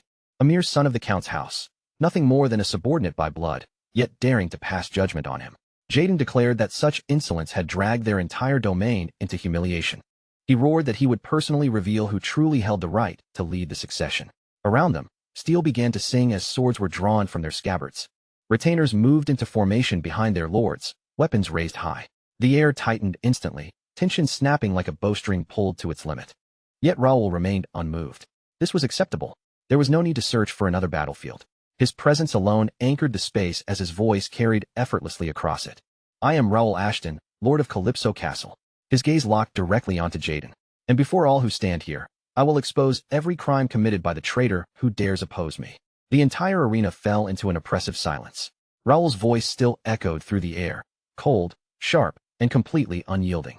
He declared that Viscount Jaden had conspired with other nobles to bring down Conford Castle and had plotted the poisoning of Count Melvin, head of the Ashton bloodline. Each accusation struck like a hammer blow: treason, rebellion, betrayal against the rightful lord of the domain. One pale-faced noble tried to object, his voice shaking as he weakly denied any mention of poison. Jaden exploded in fury, rejecting everything outright. He called it madness, slander born from arrogance, demanding how anyone could possibly believe accusations coming from a mere youth. Raoul's expression didn't change. He replied coldly that Jaden was still a fool, even standing on the edge of judgment. Whether he confessed or not no longer mattered. The Count's house did not require approval from traitors to deliver its sentence. Jaden let out a harsh, mocking laugh, demanding to know by what authority Raoul believed he could pass such judgment. A faint curve touched Raoul's lips. Calmly, he answered that he was not the one passing judgment at all. The massive gates of the arena suddenly burst open. A flood of deep blue mana surged inward like a tidal wave, engulfing the stone floor in rippling light as an overwhelming presence descended upon the field. Jaden felt it before he even saw it. His face went pale as he slowly turned his head toward the source of that pressure. Count Melvin stepped forward. Raoul's voice cut through the stunned silence, declaring that the true master of the domain had arrived to deliver judgment himself. Cold sweat ran down Jaden's temple. His earlier confidence cracked under pressure as Melvin advanced, his presence alone pressing down on every noble present like an invisible weight. Melvin spoke with calm authority, no longer as a man clinging to illness, but as the rightful lord of Confort Castle standing before his domain. His voice remained steady and absolute. The schemes that had been woven against his land would end here, and they would end by his hand. Time seemed to rewind. Before Jaden ever set foot on the battlefield, Raoul had already walked through the silent corridors of the Ashton estate and entered his father's chamber. Nakia stood by the bedside, posture straight, voice calm and controlled. She reported that the Count's condition had improved. The external treatment was complete, the unstable mana zones had been stabilized, and the violent internal clashes had ceased. His life was no longer in immediate danger. But something remained unresolved. His mana had become stagnant, like water sealed behind glass. There were no worsening symptoms, yet no true recovery either. Then, without warning, Count Melvin opened his eyes. A faint cough escaped him as he quietly admitted he had heard everything. Raoul, Dylan, they had handled the crisis well. A flicker of pride surfaced in his tired gaze. Raoul immediately urged him to focus on recovery and breaking through the barrier. The situation outside had already been contained. There was no need for him to push himself further. But Melvin slowly shook his head. He spoke of a wall, not a simple bottleneck, not a normal cultivation barrier, but something far more absolute. An invisible limit that refused to yield, no matter how he struggled. Every attempt to surpass it ended the same way, as if a silent voice from beyond existence repeated the same verdict. This is your limit. Frustration slowly hollowed his expression. He had once believed he would be the one to break through it and carry the family's ambition forward. But now, he could no longer even fully command his own mana. Power slipped through his grasp like sand. If he could not advance, if he could not stand at the peak, then there was only one path left. He would step down. The future of House Ashton would pass to his sons. Raoul cut through the silence immediately. He asked directly if his father truly intended to surrender. The question struck heavier than any blade. Melvin fell silent. The weight of those words pressed through the room, leaving even the air still. For a moment, the lord of the domain had no answer. Raoul stepped closer, his gaze sharp and unwavering. Was this how the Swordmaster of House Ashton would end? Was this how the ruler who once commanded nations would bow his head to a barrier simply because it appeared before him? He refused to accept it. That expression, resignation, did not belong on his father's face. Not now. Not ever. Not on the man who had carved order out of chaos with nothing but steel and will. Not on the father who had stood at the front of every storm their family had faced. Raoul's voice remained steady, firm without shouting, absolute without trembling. He believed in his father's strength, not his comfort, but his certainty. That wall would fall. If time was needed, they would take it. If sacrifice was required, they would endure it. But surrender was not part of their bloodline. His gaze did not waver. Melvin Ashton would break through, and he would rise again. Raoul's hand clenched tightly, knuckles paling as realization settled in. His father's mana wasn't stagnant because he had reached his limit. It was being restrained, choked, and poisoned at its very source. That was the only explanation. He stated it plainly. This was not fate or divine judgment. It was the work of those who used deception, cowardice disguised as strategy, hoping to break a warrior's spirit. He would not allow his father to sink into despair over such a trick. The power was still there. The mana still existed. His father was not broken or hollow. For a brief moment, Melvin simply stared at him in silence. Then, unexpectedly, he laughed. It came suddenly, sharp, alive, and almost liberating. Raoul blinked, caught off guard as the sound filled the chamber and broke the heavy stillness. The weight that had been pressing down on the room fractured beneath that laughter.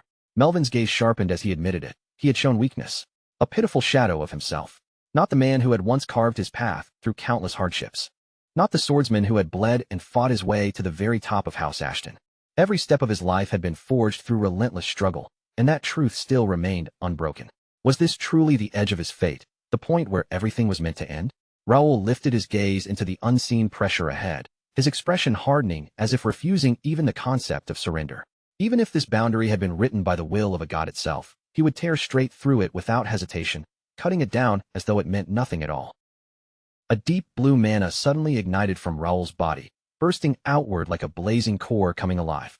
The glow wrapped around him in an instant, sharp and intense, as if something long restrained had finally been unleashed without warning.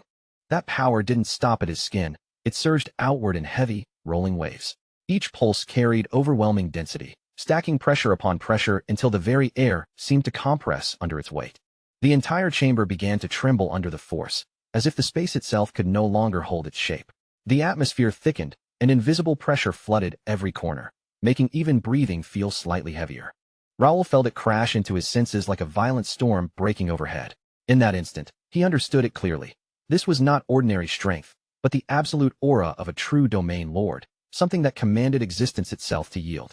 Nakia's voice cut through the rising storm of mana, sharp with alarm and urgency, as she warned him not to push any further. If the flow collapsed backward, his entire mana pathway could shatter beyond repair. But Raoul stopped her with nothing more than a single steady glance.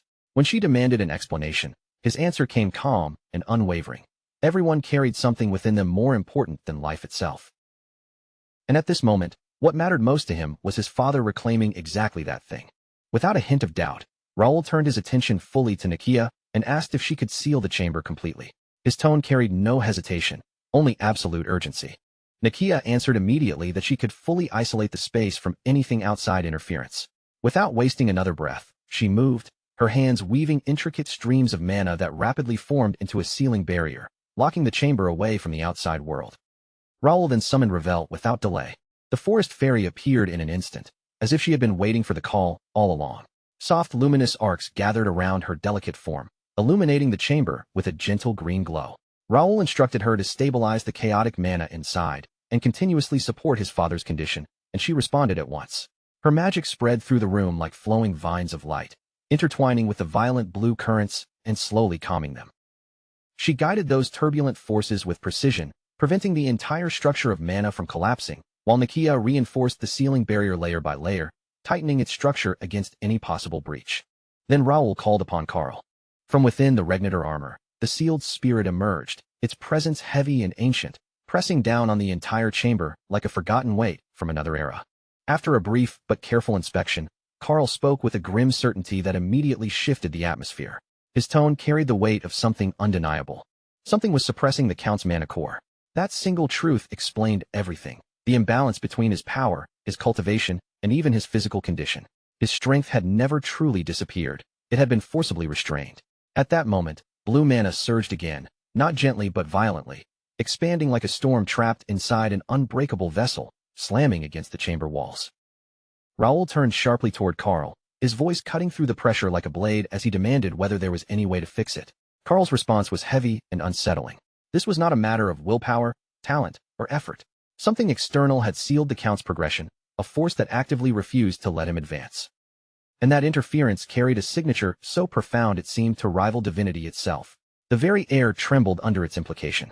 Melvin's body strained violently as he fought to contain the rising tide of mana within him. Veins surfaced across his skin, each one pulsing under unbearable pressure as his body resisted the overwhelming surge.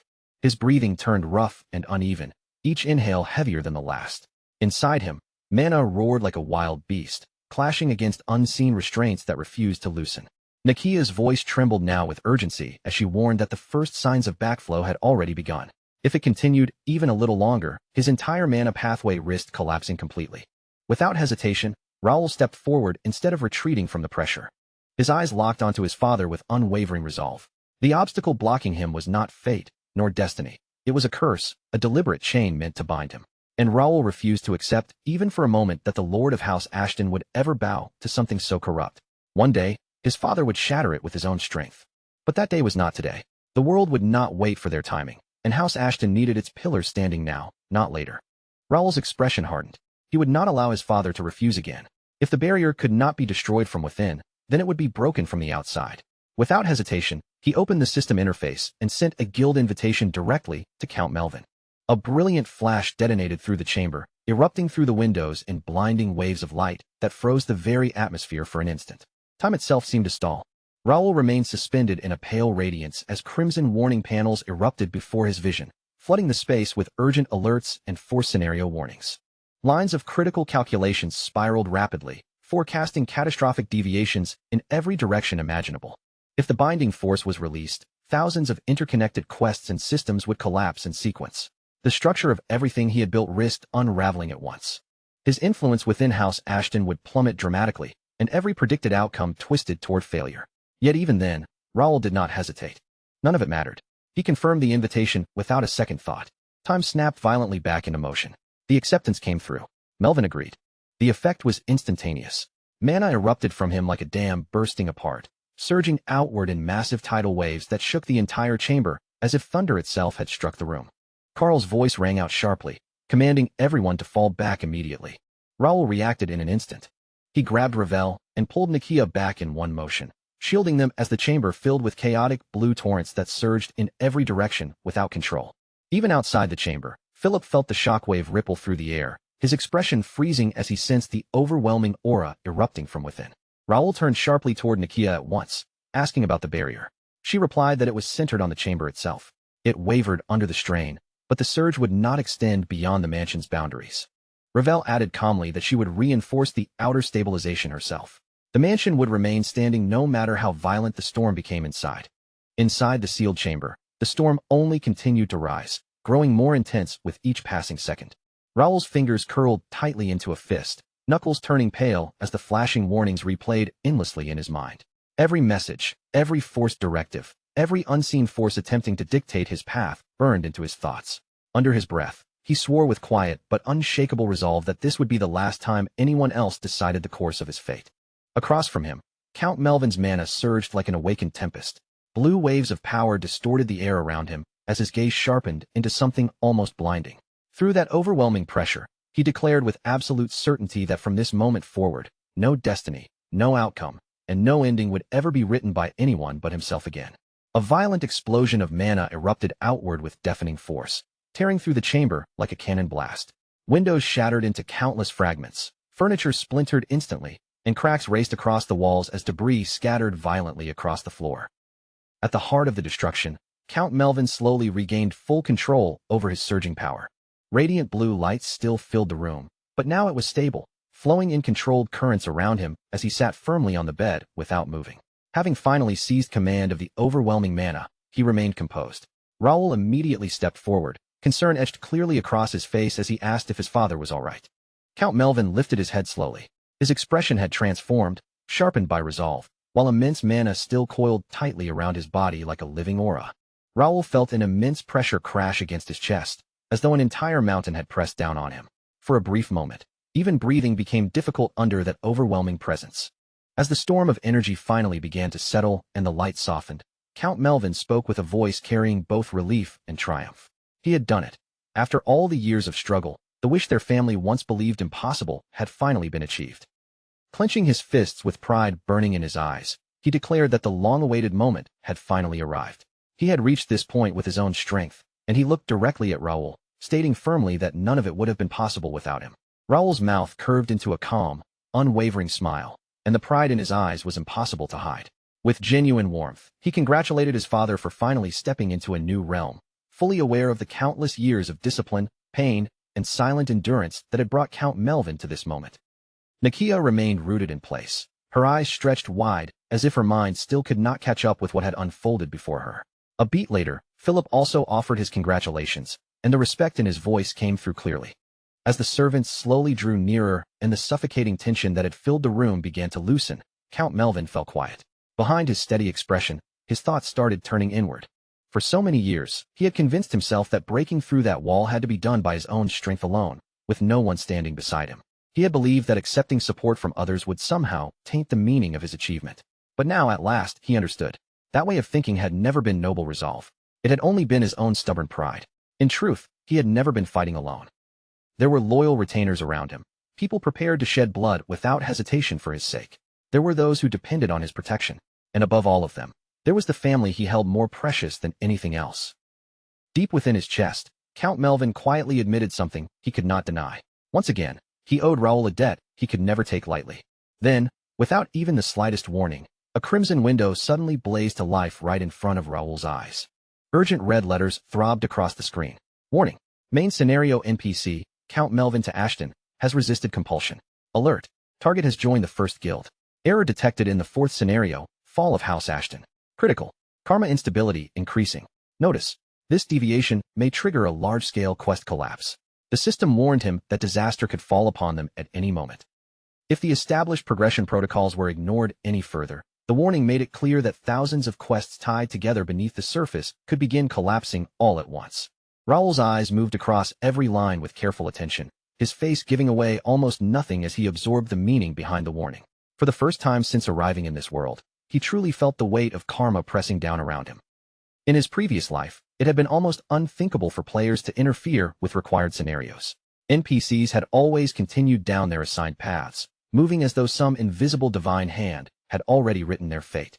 Some NPCs might temporarily help players for the sake of progression, but none had ever crossed that invisible boundary and joined a player's guild outright.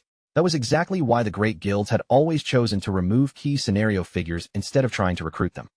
That left Raoul with only one conclusion. His very presence had already become a dangerous variable, and now that variable had pushed the system into an error. His gaze sharpened slightly as he wondered what kind of obstacle this broken flow of fate would throw in front of him next. Count Melvin shifted as though he meant to rise, but before he could fully lift himself, Nakia stepped forward and stopped him with a sharp warning.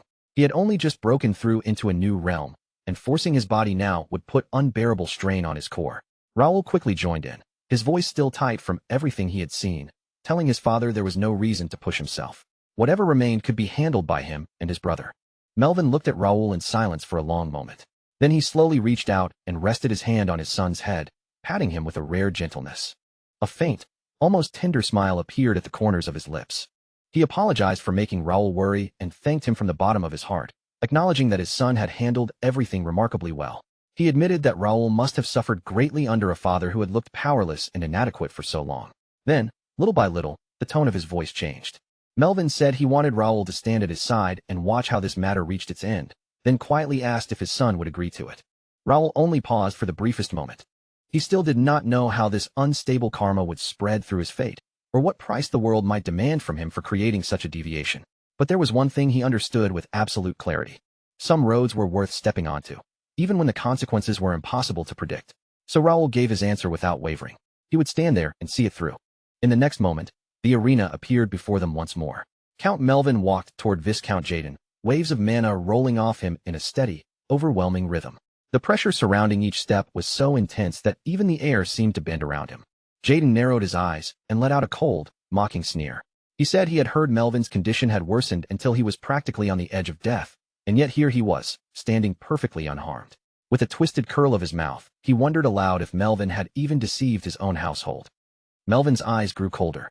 He answered that Jaden truly was as shameless as ever. He went on to say that he had heard Jaden had been living quite comfortably beyond another nation's borders, then asked what kind of desperation had driven him to return only to commit such treachery.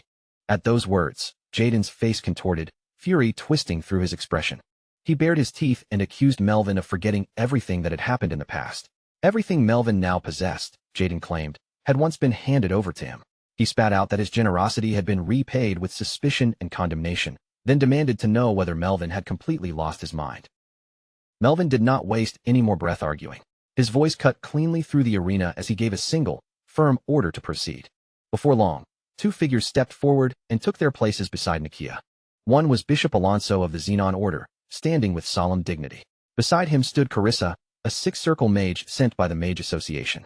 In a grave voice, the bishop announced that according to the joint assessment of the Xenon Order and the Mage Association, the Count's collapse had not been natural at all. It had been a deliberate assassination attempt. Nakia then continued, stating that while treating Count Melvin, they had discovered unmistakable traces of manifilaria, a parasitic affliction often used within the Empire when someone wanted to eliminate a target in secret. The instant those words settled over the arena, Raoul's voice thundered out across the space. He ordered the servants to be brought forward at once. The servants were dragged into the open, their bodies shaking violently as every gaze in the arena turned toward them. Under the crushing weight of Raoul's authority, they looked as though their legs might give out at any second. Raoul declared that everything had already been secured. The evidence, the witnesses, the accomplices, and even the true mastermind hiding behind the crime were all in their hands.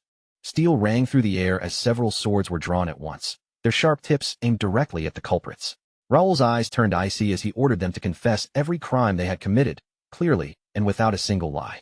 One of the servants finally crumpled to his knees, his entire body trembling so badly he could barely hold himself up. In a broken voice, he confessed that they had only followed orders. They were told to mix a precise amount of the substance into the Count's meals, and nothing beyond that. Raoul's voice became even sharper as he demanded the name of the person who had given that order. The servant swallowed hard, his throat visibly tightening, before he forced the answer out. The order had come from Count Jaden. A warped smile slowly spread across Jaden's face, crooked and sinister, as though he had suddenly convinced himself he understood the entire situation. In Jaden's eyes, this had all been Melvin's plan from the very beginning. A calculated trap meant to erase the one person who threatened him.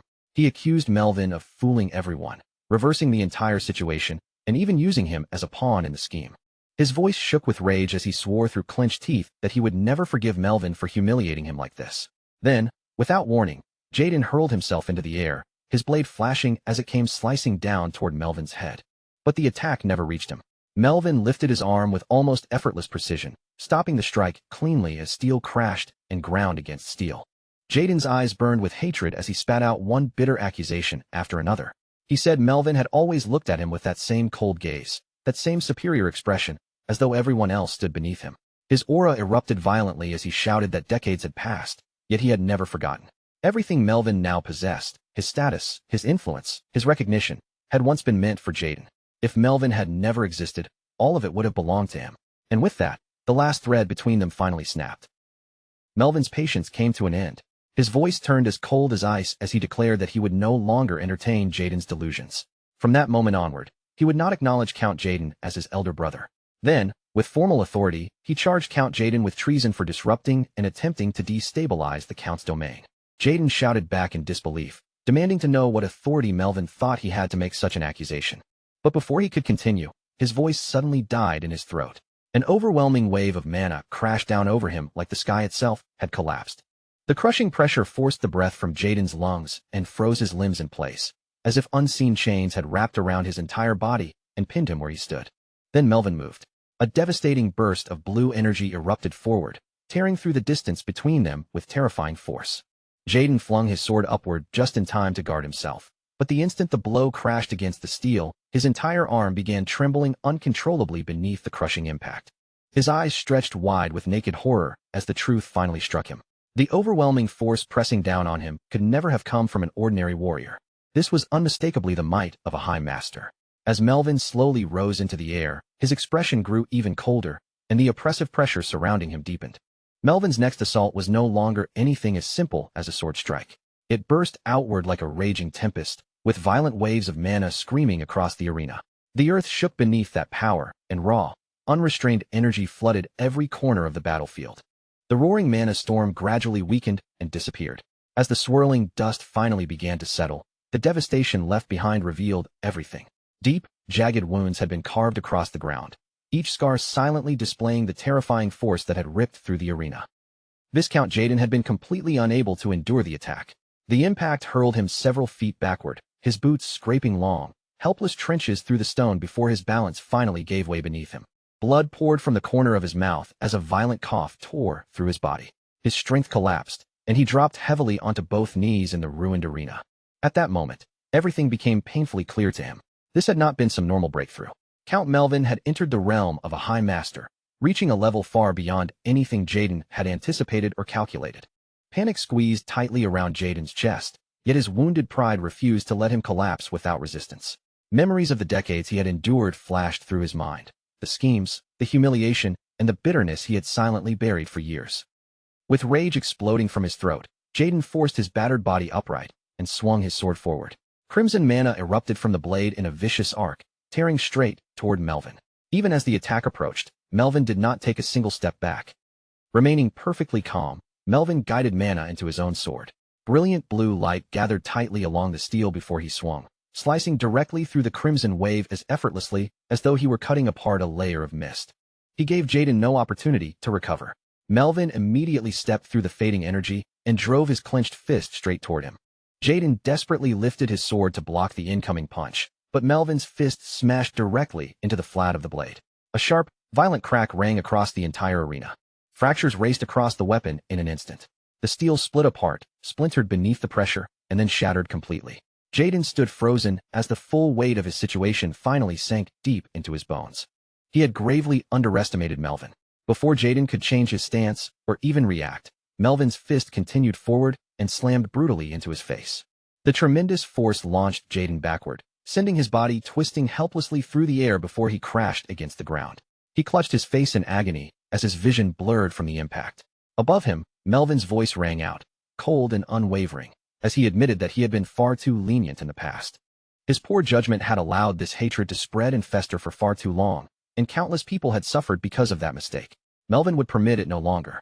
The cursed rivalry between them would come to an end right here. Even with blood staining his lips, Jaden suddenly began to laugh. He ridiculed Melvin's declaration and accused him of being blinded by his own righteousness, far too proud to recognize the corruption already spreading beneath his authority. His laughter sharpened into something vicious as he declared that Melvin was unworthy of ruling the castle. Fear still lingered behind its walls, he claimed, while countless hidden eyes continued watching and waiting patiently for an opportunity to strike. Jaden warned him that the brighter a light appeared, the deeper and darker the shadow beneath it would inevitably become. Someday, he insisted, those waiting shadows would rise and swallow Melvin completely. But Jaden never managed to speak another word. In one swift and decisive motion, Melvin moved. His sword flashed through the air only once. A heartbeat later, Viscount Jaden's severed head slipped cleanly from his shoulders and fell to the ground. A suffocating silence crashed over the arena. Titus and the remaining knights stood completely motionless, their faces carved with terror as they struggled to accept what they had just witnessed. Melvin calmly lowered his bloody blade. Answering the lingering echo of Jaden's final provocation, he declared with absolute resolve that he would never crumble beneath empty threats or fear shadows that existed only to intimidate him. He was Melvin de Ashton, the rightful lord of Confort Castle. For every remaining day of his life, he would defend this land through his own power and carry its burden with his own strength. The instant his declaration swept across the battlefield, the Count's knights erupted into deafening cheers. Swords and gauntlets hammered against shields as they roared their loyalty, celebrating a triumph that had once appeared completely beyond their reach. Standing some distance away, Raoul silently watched the celebration unfold. Unlike the cheering soldiers, he fully understood the greater meaning behind this victory. The future that had once promised destruction for House Ashton had finally been broken apart. The civil war that should have consumed the family was now over. Baron Jaden's entire faction had been crushed beneath them. What was supposed to become House Ashton's downfall had instead transformed into the beginning of its rebirth. Yet victory offered them no chance to rest. While the Count and his relatives focused on restoring order after the purge, another storm had already begun moving through the castle. Dylan did not bother knocking or announcing his arrival. He planted his foot against the entrance and kicked the heavy castle doors open with a thunderous crash. The butler recoiled in shock, stumbling backward as the doors burst inward. A startled cry escaped him at the sight of such a violent and unexpected intrusion. Dylan never slowed his stride. His hard gaze swept through the hall like an unsheathed blade as he demanded to know who currently possessed authority while the Lord was absent. The shaken butler hesitated, plainly confused by the sudden demand. Dylan's tone instantly turned harder. With the Baron gone, whoever had assumed command in his place was to appear before Dylan without delay. There was not even a trace of patience in Dylan's expression. His fury seemed to tighten the very air around everyone in the hall, and the terrified butler immediately turned and ran. Without wasting so much as another breath, Dylan faced his knights and began delivering orders with merciless precision. Every gate was to be sealed. No one would enter, and no one would leave. Until further notice, every noble was to remain confined within their own estate. His squads separated at once, occupying the Lord's residence, securing the barracks, and transforming the once proud castle into a fortress held under emergency control. Within only a few hours, the entire domain could feel that authority had shifted. While the Count's family fought to settle its internal conflict, Dylan rode beyond the territory carrying the Count's authority with him. One after another, lands controlled by lords who had supported Viscount Jaden were forcibly reclaimed. There would be no negotiations and absolutely no second chances. Meanwhile, Raoul dealt with the corruption still hiding inside the domain. Acting in his father's name, he directed the methodical removal of every traitor who had remained concealed among them. Knights belonging to the First Guild moved from estate to estate, arresting the implicated nobles with chilling speed and ruthless efficiency. Jake and Philip did not leave the matter entirely to their subordinates. They personally supervised the operation, watching closely as each target was captured and removed. As the true scale of the betrayal came to light, Jake muttered in disbelief, barely able to comprehend how deeply the corruption had spread. Philip calmly replied that Count Melvin's hesitation over the years had given resentment far too much time to ferment unchecked. Jake wondered aloud whether imprisoning so many powerful, high-ranking figures at once might throw the entire realm into instability. Philip's answer remained simple and composed. Their fate would ultimately be decided by the Count himself. Raoul quietly examined the growing tower of reports before him, and a restrained sense of satisfaction settled across his face. Merchant brokers who had secretly drained the domain's wealth for years had been exposed. Influential association executives who manipulated trade routes for their own benefit had also been taken. These were people his father and even the elders had once struggled to touch. Now, every last one of them had been captured and contained. There would never be a more suitable opportunity to carry out a purge this complete. Any surviving ember of rebellion would eventually flare into another destructive fire. With the domain finally stabilized, Raoul reached his decision. House Ashton could now remain in the hands of his father and brother. Their path had changed, and through careful action and hard-earned strength, the family's doomed future had been completely rewritten. Then, almost as though it were responding to that realization, a translucent system window suddenly materialized in the air directly before Raoul's eyes. A glowing message appeared across the window, confirming that the Karma quest had been successfully completed. The Barren Union Encirclement alternate scenario had been cleared, bringing about the trader's end. Beneath that announcement, another message glowed faintly like the first light of a new era. A hidden scenario had been unlocked, the new heir of House Ashton. Raoul spared the hidden scenario only a passing glance. Becoming the new heir meant chains, political obligations, and endless useless responsibilities. His attention quickly shifted to the reward panel floating nearby, where one item immediately seized his interest: the S-grade Absolute Stat Boost pill. Its description was brief, but the meaning carried overwhelming weight. The pill could permanently raise one chosen stat by a full point. Its effect would also receive additional scaling based on the user's existing absolute stats. Raoul's gaze sharpened the moment he understood the description. This reward was far beyond any ordinary enhancement item. Under normal circumstances, growth advanced at a painfully slow pace. The closer someone came to their natural limit, the more brutally that progress declined, until it finally stopped at 100 as though blocked by an invisible wall. This pill, however, ignored such ceilings entirely. It could smash through them and overturn the rules that restrained everyone else. A faint, satisfied smile slowly appeared on Raoul's lips. After forcibly clearing a mandatory scenario, he had not expected the reward to be anything remarkable. Yet what he had received was flawless, precise, valuable, and perfectly suited to him. "It's been a while," he quietly muttered before summoning his status window. The translucent panel flickered before Raoul's eyes, its information rapidly refreshing. His name appeared first, Raoul. Beneath it came his current level, 99, achieved under hardcore mode. His class was listed as a high-tier knight. The next lines displayed the abilities he had accumulated along the way. He was recognized as a sword expert, while also possessing intermediate-level telekinetic power strong enough to distinguish him from ordinary ability holders. Then came the record of his affiliations. Ashton County, the Royal Baron Household, the First Guild. Below those names, Raoul's attributes stretched across the panel, every stat having risen with remarkable balance, and each number approaching boundaries most people could never hope to cross. His unique traits followed in a neat row: Skill Collector, Developer's Analysis Eye, Telekinesis Meister, Noble Swordsmanship Lineage, and finally, one trait whose identity still remained unknown. Just as Raoul prepared to dismiss the window, a new notification suddenly cut across his vision. He had become the very first player to reach level 99. In recognition of that achievement, a special title had been granted to him: Pioneer. For several quiet seconds, Raoul said nothing. The notification hovered before him while the surrounding silence seemed to deepen around his motionless figure. Level 99. Hardcore mode. The first person to reach it. Raoul slowly rose to his feet, feeling as though the invisible weight that had held back his progress had finally vanished. The era of stagnation was over, and the next age was already waiting for him to step into it. Elsewhere, the view shifted far away from Ashton County and settled upon Free City Mira. Inside the local branch of the First Guild, another confrontation was already underway. Deep within the branch stood a special training hall washed in dim purple light. Heavy pressure filled the enclosed space, making the air tremble as mana rolled across the chamber in restless waves. At the center of the hall, two figures faced one another across a floor already split by countless cracks. Neither man looked willing to yield, but Wang Tianming was the first to break the stillness and launch his attack. His sword swept forward in a broad, powerful arc, with violent mana surging along the blade's edge. As the energy gathered to its peak, Wang Tianming called out the technique, Meiwan no Bang, the Plum Blossom Roadside. The instant the technique was released, the gathered mana exploded outward. Countless petal-shaped fragments of energy burst across the training hall, swallowing the chamber beneath rolling dust, violent shockwaves, and the thunder of shattered stone. As the blast finally weakened and the thick smoke began to drift apart, Wang Tianming stared into the haze. The moment he saw what remained standing beyond it, his expression abruptly stiffened. Kim Il-woo had not moved from his place. There was not a single wound on his body, nor even the slightest sign that the attack had forced him off balance. With an almost lazy calm, he raised the dagger in his hand. A faint smile curled across Kim Il-woo's lips as he looked at Wang Tianming through the last wisps of settling dust. Their first exchange had already ended, and now it was finally his turn to attack. This time, Kim Il-woo moved before his opponent could take the initiative.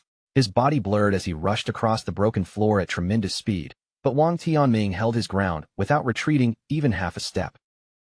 Planting both feet firmly against the stone, Wang Tianming swung his sword once more. Two razor-sharp crescents of mana tore from the blade as he released Plum Blossom Butterfly Dance, the twin slashes racing forward in perfect mirrored symmetry. Kim Il-woo slipped through the narrow space between them with effortless precision, moving as casually as someone wandering beneath a shower of falling leaves. Both mana blades passed harmlessly by him and struck nothing. Kim Il-woo clicked his tongue in mild irritation and asked why Wang Tianming insisted on yelling out the names of his techniques in the middle of battle. Announcing a powerful move before releasing it only warned the opponent, so to him, the habit made absolutely no sense. Wang Tianming's eyes immediately turned cold. He insisted that he was not announcing anything for his opponent's benefit. Calling the name was a ritual, a discipline observed by true warriors, something ordinary people like Kim Il-woo could never understand.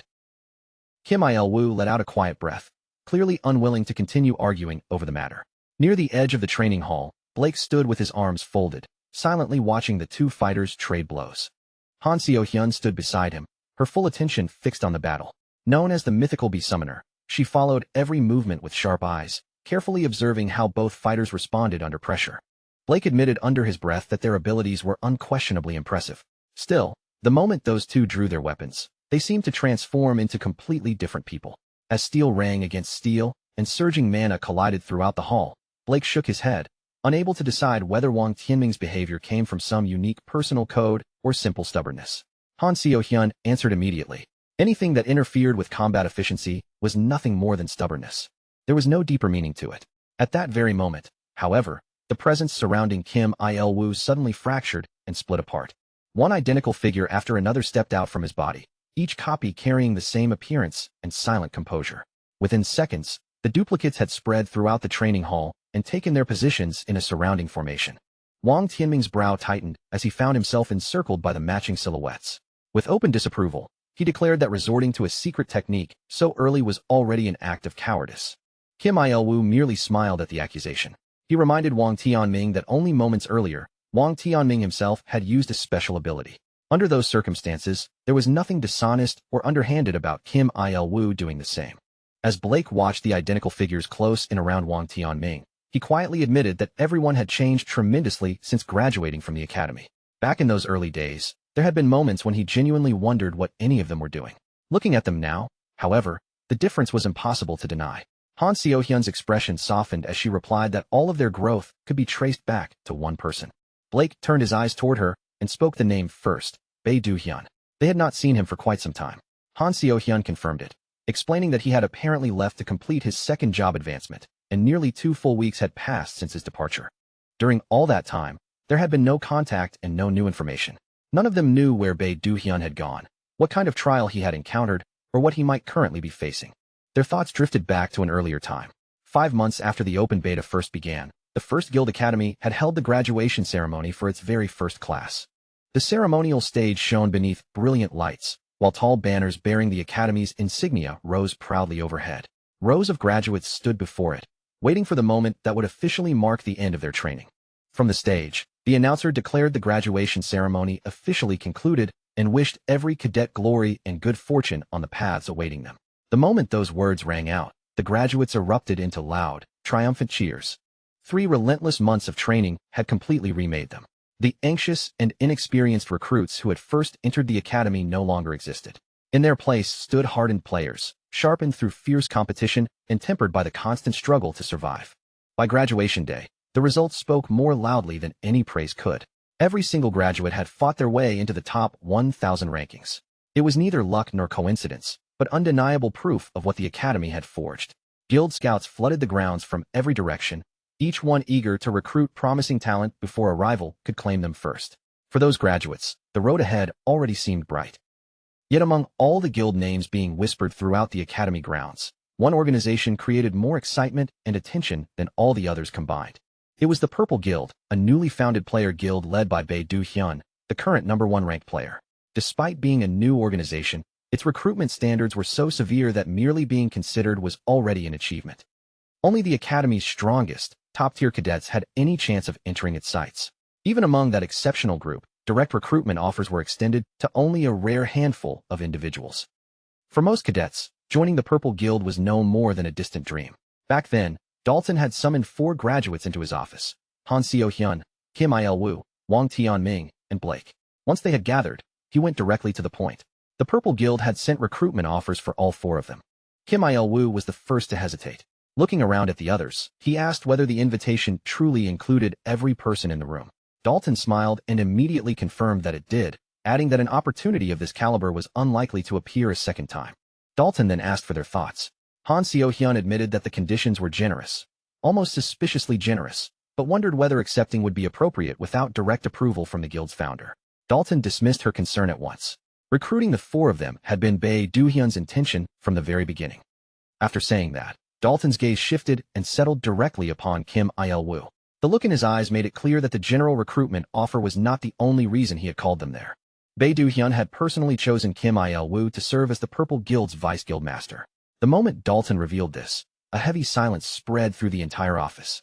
Kim Il-woo stared back at him in disbelief, searching Dalton's expression for any trace of humor. Then he asked plainly whether Dalton was truly being serious. A vice guildmaster's position was not some decorative title. It came with genuine authority, heavy responsibility, and the power to influence the future of the entire guild. Dalton told Kim Il-woo to stop underestimating himself. As the Academy's salutatorian, his combat ability stood second only to Bae Do-hyun's. More importantly, Bae Do-hyun trusted Kim Il-woo without reservation. In Dalton's eyes, that complete trust was already more than enough to justify placing such authority in his hands. With access to the Purple Guild's resources and the full support of the first guild behind them, all 4 graduates would be able to advance at a pace far beyond anything they could presently imagine. Dalton ended the conversation with one firm and uncomplicated instruction: they should accept the offer. With those words still lingering in their memories, the image of the graduation period slowly faded away. Back inside the purple-lit training hall of Free City Mira, the present battle had finally reached its conclusion.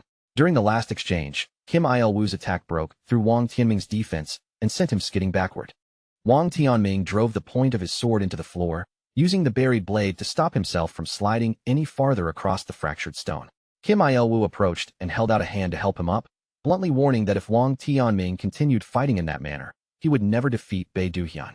In fact, he would not even be able to defeat Kim Il-woo. Wang Tianming reached up, firmly took the offered hand, and pulled himself back onto his feet. His response was calm, yet his resolve remained completely unshaken. Once he had perfected his martial arts, he said, they would find out which of them still had the confidence to speak that way. As the last sparks of mana faded, the tension inside the purple hall finally began to loosen.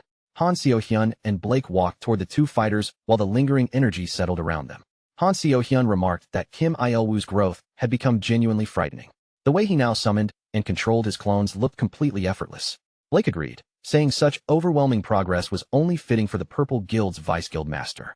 Then, studying Kim Il-woo more closely, he asked just how far he intended to push himself.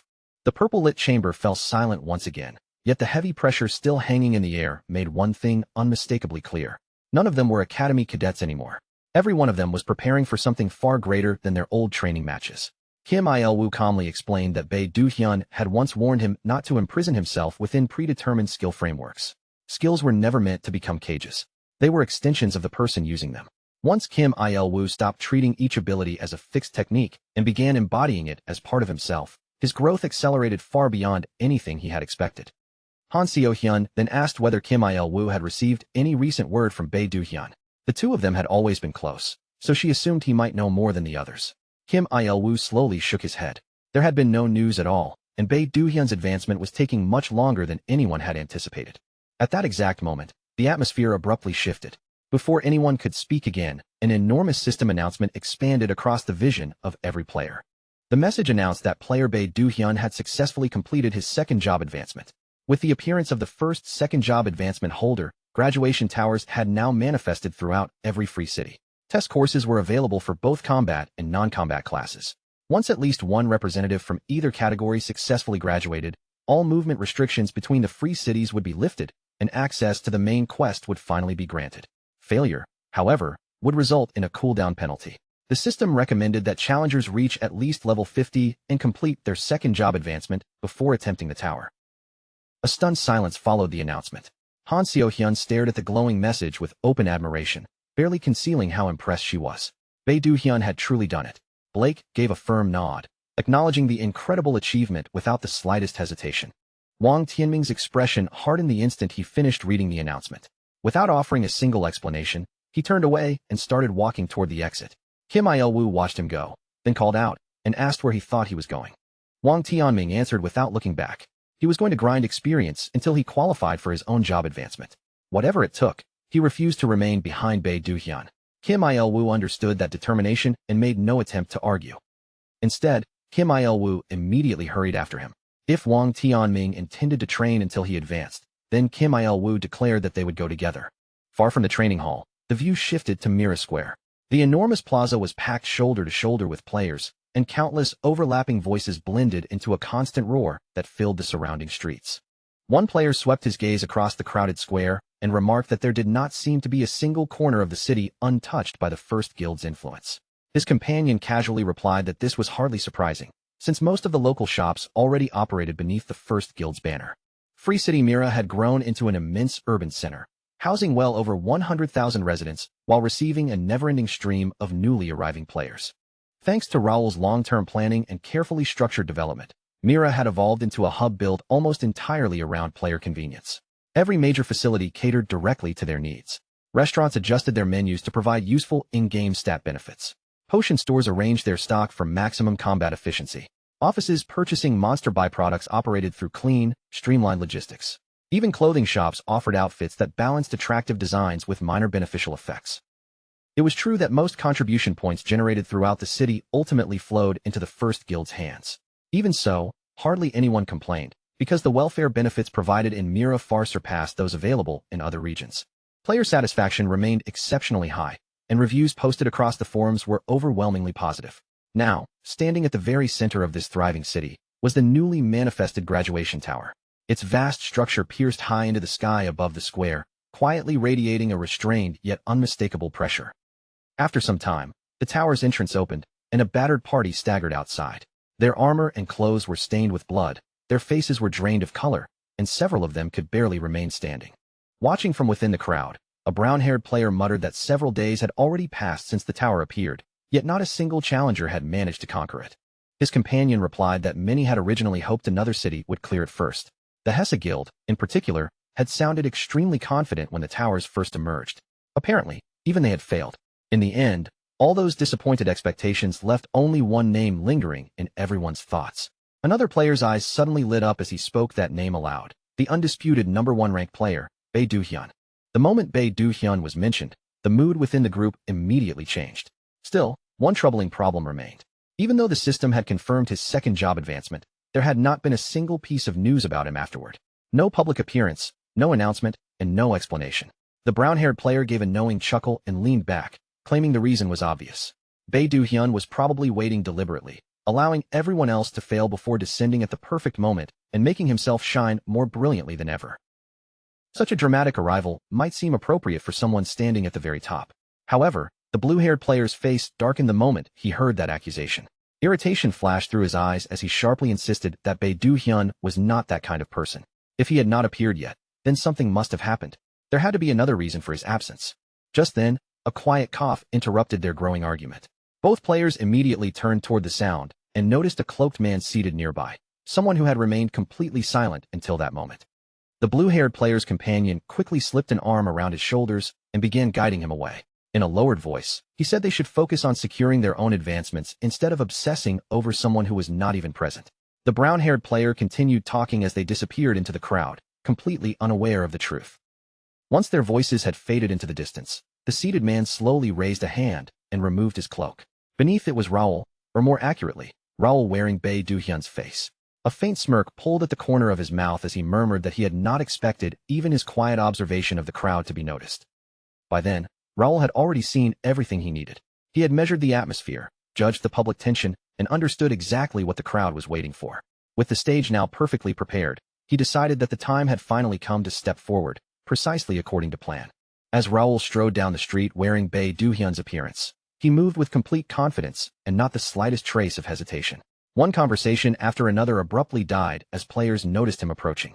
Those who caught sight of him slowed, stopped, and stared as though a legendary figure had suddenly stepped directly out of a story.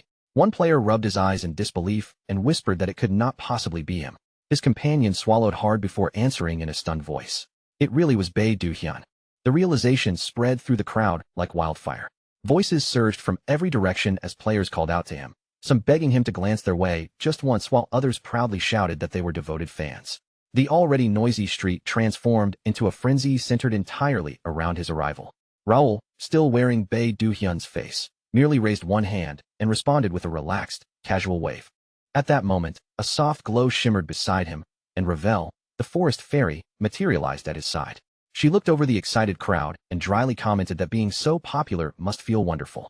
Raoul tilted his head slightly toward her and asked whether he was supposed to take that as praise. Ravel's expression quickly turned serious. Popularity meant nothing to her. What truly concerned her was Caliph's territory. She questioned whether leaving the land unattended had really been a wise decision. Even though the main enemy forces had already been eliminated, scattered troops could still regroup and trigger a territorial war at any moment. A faint curve appeared on Raoul's lips as he assured her there was nothing to fear. That territory would not become a problem. Ravel studied his relaxed expression for a moment before pointing out that he seemed unusually unconcerned about the situation. Raoul answered in an even voice that his attitude was not carelessness. It was confidence. He had already accounted for the situation, and everything would unfold exactly as it was supposed to. Far away from Mira, thunderous echoes rolled beneath the high, vaulted ceiling of the Grand Reuben Royal Palace. Gerald D. Reuben sat upon the throne, with fury radiating from his body like a storm moments away from breaking. His booming voice shook the chamber as he ordered the royal knights to bring before him every lord who had mobilized troops toward Calypso. Only moments later, several terrified nobles were dragged into the throne room. The knights forced them down onto their knees before the king, leaving them trembling beneath the court's cold gaze. Gerald's eyes cut into them as he demanded to know whether they were the fools who had dared initiate a territorial conflict without receiving royal authorization. One lord immediately rushed to defend himself, desperately claiming the entire situation was a misunderstanding. He insisted that Viscount Jaden had threatened and pressured them into mobilizing their forces. The king's jaw tightened in barely restrained anger. He accused the nobles of fearing a foreign power, one that had already abandoned Reuben and defected to another nation, more than they feared Reuben's own royal family. His judgment came swiftly and without mercy. Every one of them was to be imprisoned. The incident would be investigated in full, and once the truth was established, punishment would follow without a single exception. As the knights dragged the nobles away, their desperate cries for forgiveness echoed uselessly through the throne room. When the chamber finally fell silent again, Gerald turned his attention to the assembled court. Calypso, he declared, was territory that he had personally bestowed upon Sir Raoul in recognition of his extraordinary contributions to the kingdom. Raoul was far more than an ordinary knight. He was a national benefactor and one of the crown's most treasured allies. Anyone who dared strike against him was effectively turning their back on the royal family itself. Gerald warned the entire court not to underestimate the gravity of such betrayal. Elsewhere, the enormous silhouette of the graduation tower once again rose into view, its upper levels disappearing far above the surrounding city. Raoul entered the tower with Ravel beside him, their footsteps echoing across stone corridors that felt strangely familiar. He remarked that it had been a long time since he had last stood within these walls. Ravel remembered that Raoul had passed through the tower once before and gave a small nod. At first glance, nothing about the place appeared to have changed. It looked exactly as it had during his previous visit. The tower remained silent and watchful, as though patiently waiting for its next challenger. Ravel's eyes moved across the vast interior while she admitted that the entire structure was a flawless fusion of fantasy magic and spatial magic. Its overlapping layers were woven together with such extraordinary complexity that even someone like her would have difficulty completely deciphering its construction. Before their conversation could continue, a translucent window suddenly materialized in front of Raoul. It welcomed him to the graduation tower and informed him that he could now test the full range of abilities he had cultivated within Connect. A pale scanning light swept slowly over Raoul's entire body. As it examined him from head to toe, the system requested that he wait briefly while it measured and evaluated his current status. A second window appeared immediately afterward, displaying a list of recommended examinations. Close combat, ranged combat, telekinesis, magic, summoning, reconnaissance, assassination, crafting, and many others continued down the panel. The list stretched far beyond what an ordinary challenger would ever receive. Ravel blinked in surprise and quietly remarked that it was probably the result of Raoul possessing such an absurd number of different skills. Raoul explained that each challenger was permitted to attempt as many as 3 separate tests. Without showing even a moment of indecision, he selected telekinesis as his first examination. Ravel hesitated briefly before reminding him about the one thing he absolutely needed to obtain during this visit. Raoul's expression changed slightly at the reminder. He admitted that he disliked the idea, but there was simply no other option available to them. A brief silence settled between the two of them as the unspoken weight of that necessity lingered in the air. Ravel finally said that Raoul would not require her assistance for the time being. She told him to summon her again later should the need arise. Raoul gave a quiet chuckle, told her to get some rest, and then stepped forward alone to begin the test. A translucent status window unfolded before Raoul, its glowing surface expanding until the details of his first examination became clearly visible. The objective was straightforward: defeat the graduation tower's telekinesis instructor using telekinetic abilities alone. Both combatants would be fixed at level 50, with their skill proficiency limited to the intermediate stage. The rewards included an exclusive Grade A equipment box, a Grade A title, experience points, 50,000 coins, and an exclusive skill enhancement. Raoul's eyes narrowed as he studied the reward list. Every prize offered by the tower was far more valuable than he had expected. In his previous life, rewards of this quality had remained hopelessly beyond his reach. But this was no longer that failed existence. With nothing more than a thought, several sharp blades took shape around him, each one formed entirely from the power of his psychokinesis trait. The invisible pressure filling the chamber suddenly intensified. Before the instructor could prepare a defense, Raoul's telekinetic force closed tightly around the man's throat and lifted his entire body cleanly from the floor. The instructor's eyes widened as his feet dangled helplessly in the air. Struggling for breath beneath the crushing grip, he managed to whisper that such power should have been impossible. Only moments later, the instructor's body began dissolving into glowing particles of light. Before disappearing completely, he congratulated Raoul on his victory and offered his blessing for the difficult path that still awaited him. With that, Raoul's first examination ended. The tower gave him no extended break, and the second challenge began almost immediately. This time, the course tested close combat. A red-haired sword master emerged from the tower's light and stepped forward to serve as Raoul's next opponent. The sword master attacked without the slightest hesitation, his blade flashing as he lunged straight ahead. Raoul simply shifted his body to the side, allowing the strike to slice harmlessly through empty air. Their weapons collided a heartbeat later. Steel rang repeatedly through the chamber as they exchanged several rapid blows, but the difference in their control became obvious almost at once. Raoul remained composed throughout every exchange. His footwork was measured, his blade moved with flawless precision, and none of his motions appeared to require any real effort. Within only a few moments, Raoul slipped through the swordmaster's defense and delivered a clean, decisive strike. Just like the first examination, the second test ended without unnecessary struggle. As the defeated opponent vanished, a familiar figure appeared before Raoul. It was Spirit Carl, clad in Regnator armor, the very instructor who had once guided Raoul's swordsmanship. Approval colored Carl's voice as he observed that Raoul's technique had become considerably sharper. Raoul inclined his head in respectful acknowledgement and credited his master for giving him such a strong foundation. He then calmly asked how Carl was adapting to this unfamiliar environment. Carl answered evenly that he found nothing about the tower particularly uncomfortable. Raoul's thoughts briefly shifted toward Regnator. Its stealth predation function had proven even more useful than he had originally predicted. By absorbing lower-tier power armor and reproducing their abilities, Regnator could completely alter its visible form. Through internal consumption and careful concealment, Raoul had hidden the armor's presence and successfully assumed Bei Duhyun's appearance. Even the graduation tower's instructor had failed to detect anything strange about him. Then again, no one inside the tower would naturally suspect that a player had entered while wearing such advanced power armor. As that thought passed through Raoul's mind, another system window shimmered into existence. The message instructed Raoul to select the course for his third and final examination. Raoul did not hesitate for even a second. He selected the magic course and calmly declared that he would challenge the graduation tower's magic instructor. The instant the word magic left his mouth, Ravel appeared beside him in a bright burst of light, her entire body practically trembling with excitement. Ravel proudly announced that her turn had finally arrived. With complete confidence, she began proclaiming that she would reveal the might of Ravelina Elliot Meridian, heir to the fairy folk. Before she could finish her grand introduction, Raoul raised one hand and stopped her. In a calm voice, he spoke of a dream he had carried for many years. Raoul had always wanted to become an all-master, a person capable of using every discipline without a single exception. Before allowing Ravel to take his place, he asked her to give him one opportunity to attempt the magic test himself. Ravel stared directly at him, her expression making it painfully clear that she thought he had completely lost his mind. After a long pause, she reluctantly conjured a staff and placed it into Raoul's hands. Rather than expecting anything advanced, she told him to begin with something extremely simple. A basic fire spell would be more than enough to prove whether he had any potential. Raoul tightened his grip and focused. Mana gathered awkwardly around the tip of the staff as he struggled to shape it into a fireball. A weak flame flickered into existence for a brief moment. Before it could even leave the staff, however, the unstable spell collapsed and vanished completely. A sharp crack followed, and the staff broke cleanly in half. Raoul stared at the fragments in his hands before dramatically questioning whether the weapon itself had been defective. Ravel's face hardened immediately. In a flat, merciless tone, she reminded him that a true craftsman never blamed his tools. To Ravel, it was almost unbelievable that someone capable of dominating opponents through swordsmanship and telekinesis could become utterly helpless the moment he held a magic staff.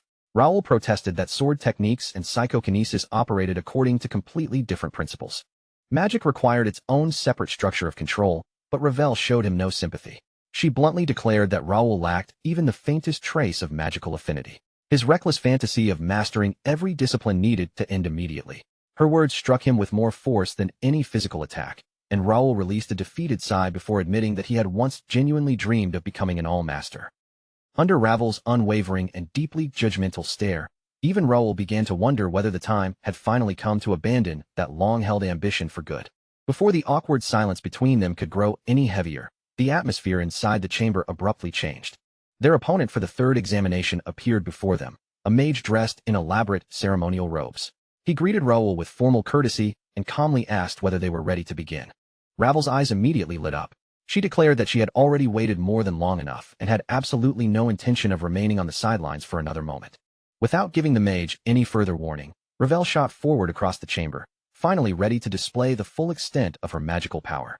The mage reacted without hesitation. He immediately began chanting, calling upon the drifting mana of flame and commanding it to gather beneath his will. At his command, blazing spears formed in midair, their sharpened tips glowing with intense heat. A moment later, they launched forward like streaks of fiery judgment, all aimed directly at Ravel. Ravel responded instantly. With one smooth and flawless movement, she raised an elemental shield between herself and the approaching barrage. The flaming spears crashed against the barrier head-on. A deafening explosion shook the entire chamber as smoke, fire, and waves of blistering heat swallowed the battlefield. When the smoke finally cleared, Ravel remained standing exactly where she had been, completely unharmed. Not even a single crack marked the surface of her barrier. She gave the mage no time to recover. Crackling chain lightning erupted from her fingertips and tore violently across the chamber. The mage's eyes widened in alarm. He hurriedly summoned a towering wall of stone in the lightning's path, but the electric surge slammed into it with tremendous force, blasting chunks of rock apart and reducing much of the barrier to dust. Watching from a safe distance, Raoul remained silent, his eyes fixed on the battle in open astonishment. The speed of their casting was almost impossible to believe. One spell after another formed and launched so quickly that even Raoul's sharpened perception struggled to follow the full sequence. The sheer scale of their magical exchange exceeded anything he had ever imagined. Then Ravel's expression subtly changed. Almost at the same instant, two separate spells ignited around her. One was a violently compressed firebomb, while the other was a raging windstorm. With seamless precision, Ravel wove the two spells together and forced their separate powers into a single concentrated attack. The combined spell detonated with terrifying force. A roaring firestorm surged across the chamber, consuming everything in its path. The mage braced himself and raised layer after layer of magical defense, but none of them mattered. The torrent of flames struck him head-on, ripped through every protection he created, and swallowed his body completely. When the inferno finally receded, the outcome could no longer be questioned. Though defeated, the mage straightened his posture and bowed toward Ravel with solemn dignity. He openly admitted that Ravel's mastery surpassed every spell in his possession. With complete sincerity, he acknowledged the wielder of the grimoire as a true mage. Ravel accepted his recognition with a small but deeply satisfied smile, clearly pleased that her abilities had been properly appreciated. Raoul stepped forward once the battle ended and sincerely thanked Ravel for taking his place in the examination. She casually brushed aside his gratitude, acting as though defeating the mage had hardly been worth mentioning. At that moment, a new system window appeared before Raoul, its glowing surface signaling the final results of the graduation tower examinations. A congratulatory message filled the glowing window. Raoul had successfully cleared the graduation exam. The system then asked whether he wished to leave the starting city behind and finally face the true world of Connect. Raoul chose yes without the slightest hesitation. The instant his decision was confirmed, A brilliant pillar of light erupted from the graduation tower and pierced straight into the sky. Radiant fireworks burst overhead in dazzling waves, scattering across the heavens as the system broadcast Raoul's achievement throughout the entire region. Players all around the square stopped whatever they were doing and stared upward. Beneath the brilliant display, stunned murmurs spread through the crowd as they struggled to believe what had happened. Standing within the last traces of the fading radiance, Raoul quietly looked ahead. Everything until now had only been preparation. The real game was finally beginning. Another system announcement immediately followed. Player Bei Duhyun had become the first person to conquer the graduation tower. Those who had entered Connect as strangers were now qualified to stand as potential saviors of its world. Restrictions on movement between cities had been removed, granting players access to the entire continent.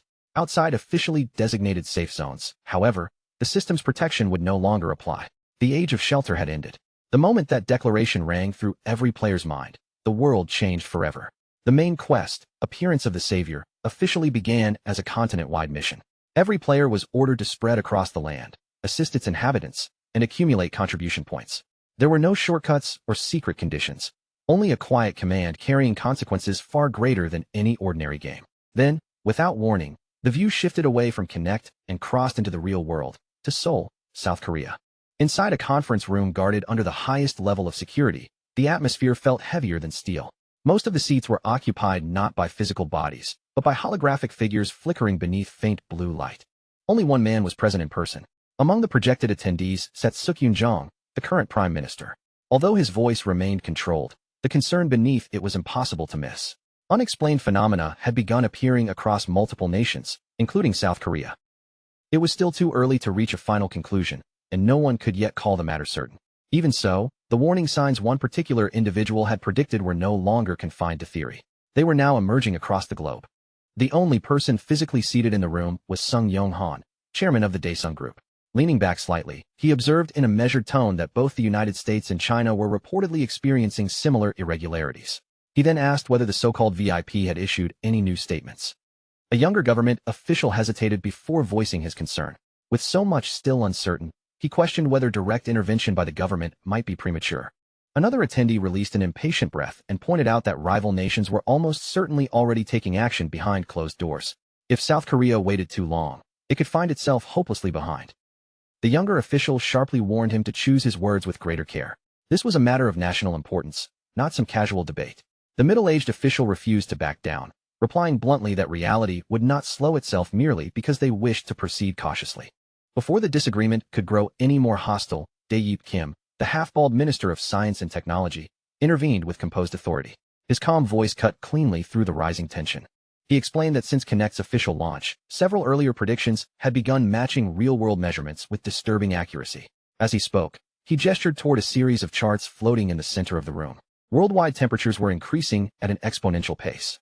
Weather systems were becoming dangerously unstable, and even the measured sizes of sunspots had begun displaying abnormal changes. Naturally, climate change itself was nothing new. Governments and researchers had acknowledged its existence for many years.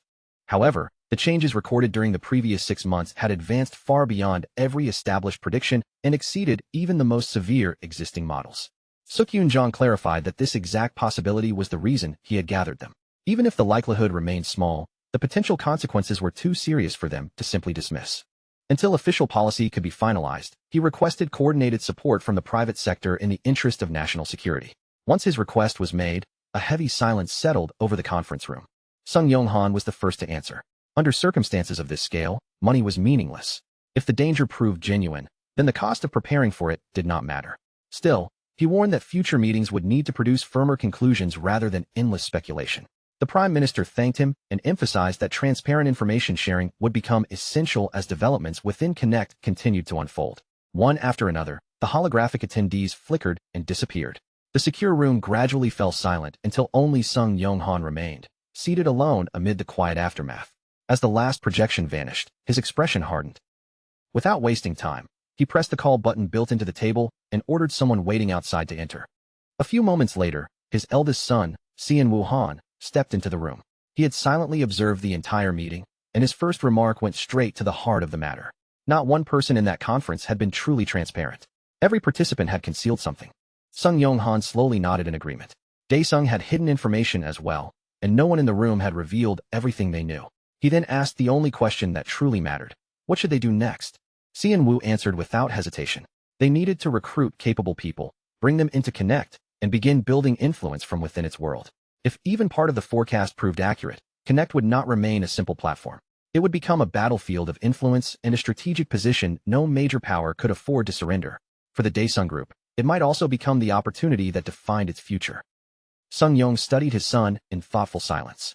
The proposal possessed the bold recklessness of youth, but beneath that recklessness, he could also see genuine foresight. After considering it for a moment, he admitted that the idea was not without merit. He pressed the intercom and summoned Secretary Li, who entered the room immediately. Sung Yong ordered her to post recruitment notices at once. A dedicated support division was to be formed, and they were to acquire as many Connect capsules as the market could provide. Once supply stabilized, their operation would expand even further. There was to be no delay. Secretary Li bowed and accepted every command without question. When the door closed behind her, Sung Yong turned his attention back toward his son. This time, his voice dropped lower, carrying a much sharper edge. There was one thing he could never tolerate under any circumstances: defeat. Xian Wu held his father's gaze without flinching and answered that he understood perfectly. If the forecast became reality, Connect would determine the future of the entire company.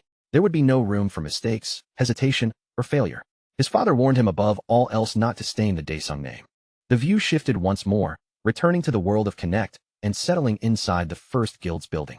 Raoul sat quietly at the center of a room filled with the spoils left behind by his successful climb through the graduation tower. Weapons were scattered across the floor in every direction: swords, daggers, uneven stacks of coins, and pieces of armor carelessly tossed aside like worthless scrap. Raoul muttered that most graduation tower rewards were little more than clutter as he inspected each item one by one. When he finally reached the last unopened box, Raoul glanced toward Ravel and asked whether this was truly the final one. She gave a brief confirmation that nothing else remained. Raoul released a tired breath and opened the box with little expectation. The instant the lid rose, brilliant light exploded outward. This was not the weak shimmer produced by the previous rewards, but a radiant surge bright enough to force him to narrow his eyes. From the center of that glow, a single necklace slowly descended. Raoul immediately summoned its information. The item was called Song of Three Souls, a unique rarity, Escarade. It increased spiritual recovery speed by 50% and possessed a special ability that allowed 3 telekinetic techniques to be stored in advance for later activation. Crafted from fragments of ancient telekinetic souls, it enhanced spiritual regeneration and permitted those stored techniques to activate either automatically or whenever predetermined conditions were met. Raoul read the item description once, then again, and finally a third time to make certain he had understood it correctly. For someone who relied upon telekinesis as heavily as he did, the necklace was absolutely perfect. It could preserve a finishing move for the ideal moment, serve as a hidden countermeasure during an emergency, or function as another contingency buried beneath the ones he already possessed. Raoul began muttering calculations under his breath, imagining combinations, activation conditions, and possible battle scenarios. Nearby, Ravel loudly cleared her throat as her expression tightened with barely concealed annoyance. She finally asked how much longer he intended to sit there staring at the necklace as though nothing else in the world existed. Raoul blinked and abruptly returned to reality. After offering a quick apology, he agreed that they should move forward because the true reward from the graduation tower had still not been claimed. He reopened the system interface, and a fresh notification immediately appeared. His victory over the instructor had been formally acknowledged, granting him an additional reward, a skill effect enhancement. Several selection windows unfolded across his vision, resembling silent doors waiting for him to choose which one to open. Raoul's gaze grew steady as he faced the options. He had been waiting for an opportunity like this for a very long time. One ambition had remained in his heart throughout his journey, and now the chance to finally make it real stood directly before him. More system windows appeared one after another, overlapping across Raoul's field of vision like layers of commands awaiting his final judgment. The first offered infinity, sword efficiency growth. The second displayed infinity, sword speed growth. A third increased proficiency with melee weapons. The fourth enhanced telekinetic power, while the fifth improved the speed of magical casting. Raoul examined every choice carefully without allowing excitement to rush his decision. Each enhancement strengthened a foundation he had spent years constructing. Telekinesis polished through exact precision, close combat hardened through endless repetition, and magic made more efficient through improved control. Every option reinforced a different pillar of his overall combat ability. Every choice possessed undeniable value. Yet Raoul already knew there was one particular option Ravel desperately hoped to find.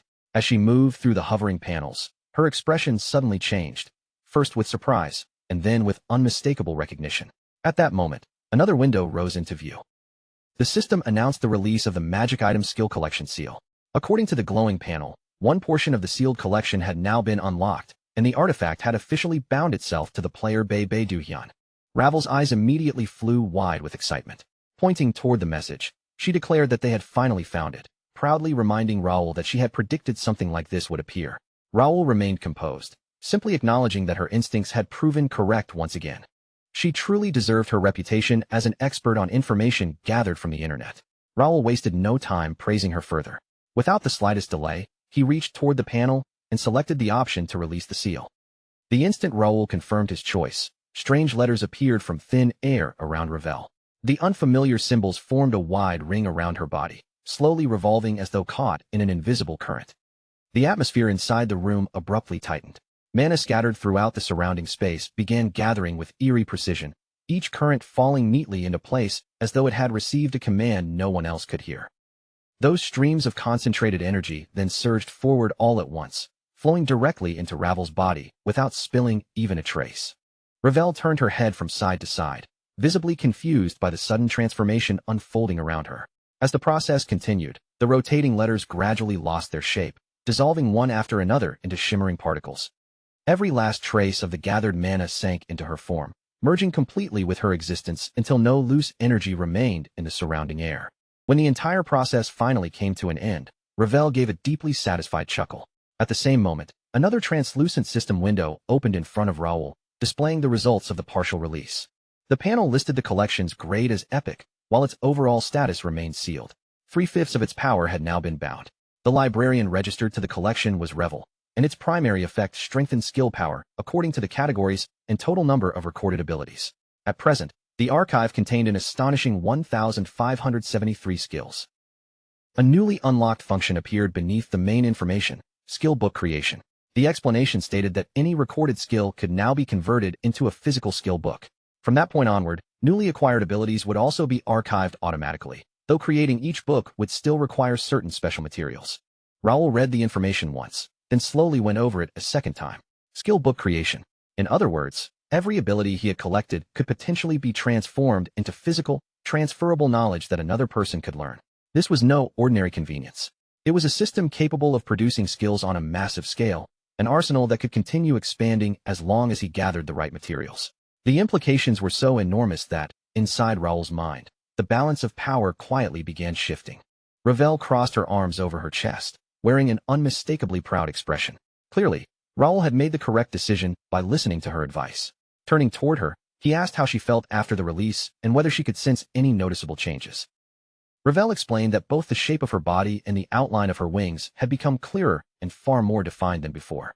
The seal restraining her had undoubtedly weakened, and if the remaining restraints were ever broken completely, she believed she might finally be able to escape at least part of the binding spell. Raoul offered her his sincere congratulations. For once, the warmth and hope in his voice carried no hidden calculation, no strategy, and no concern for how her freedom might benefit him. Yet deep within his heart, Raoul understood something he chose not to say aloud. Once the final seal shattered, Ravel would no longer be trapped in that incomplete, half-bound state of the soul. She would reclaim her true body. And when that moment arrived, the companion who had remained beside him through every climb, every careful calculation, and every dangerous gamble would finally be free to choose a path of her own. That future moment would be far more than a minor change in their circumstances. It would mark a genuine separation between them, and from that point onward, everything around Raoul would begin to shift. Connect could no longer be treated as nothing more than a stage for preparation. The world itself was finally beginning to move in earnest. The largest scenario branches would still unfold according to their original framework, but the room for mistakes had become dangerously small.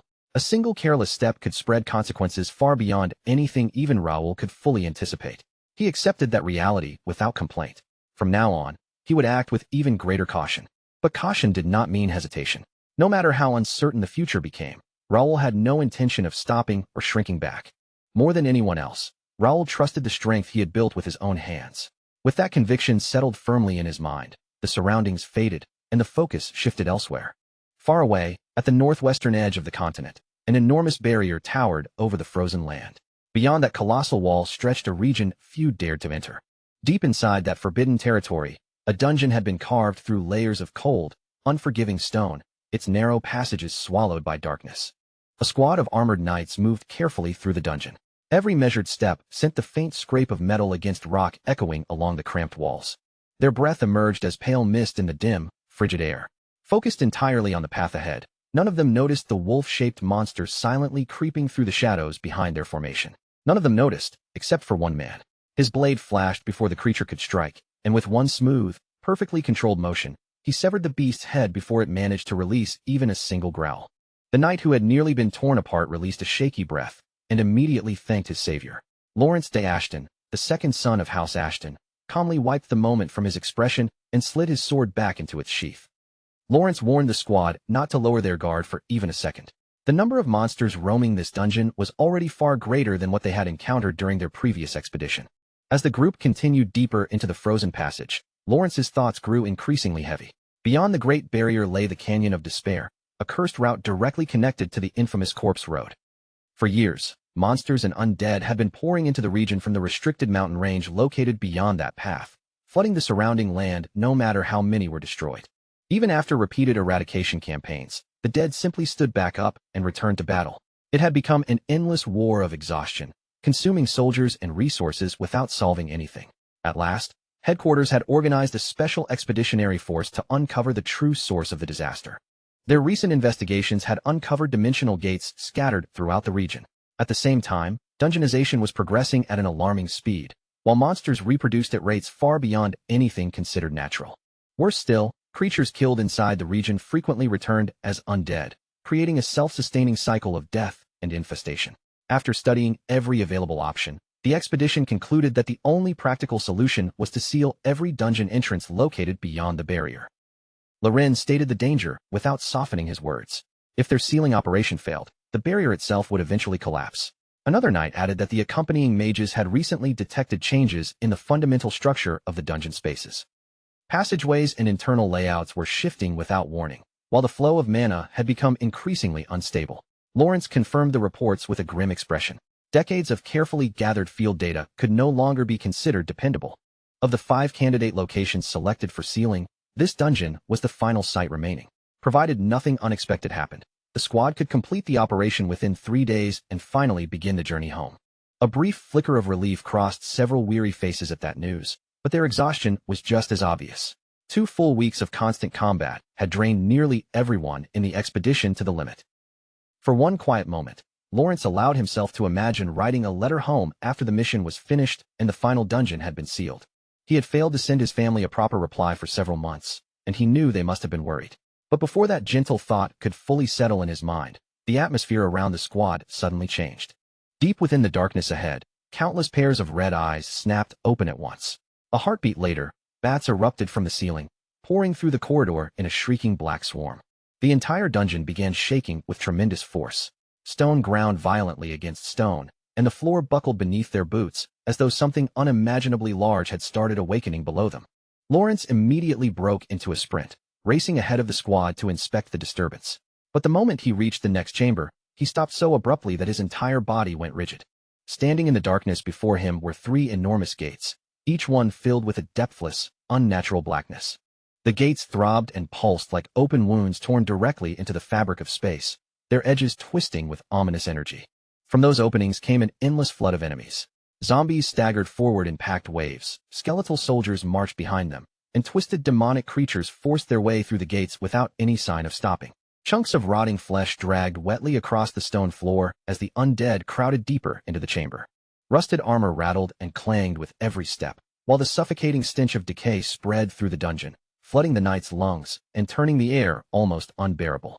Behind Lawrence, the formation immediately began to crumble.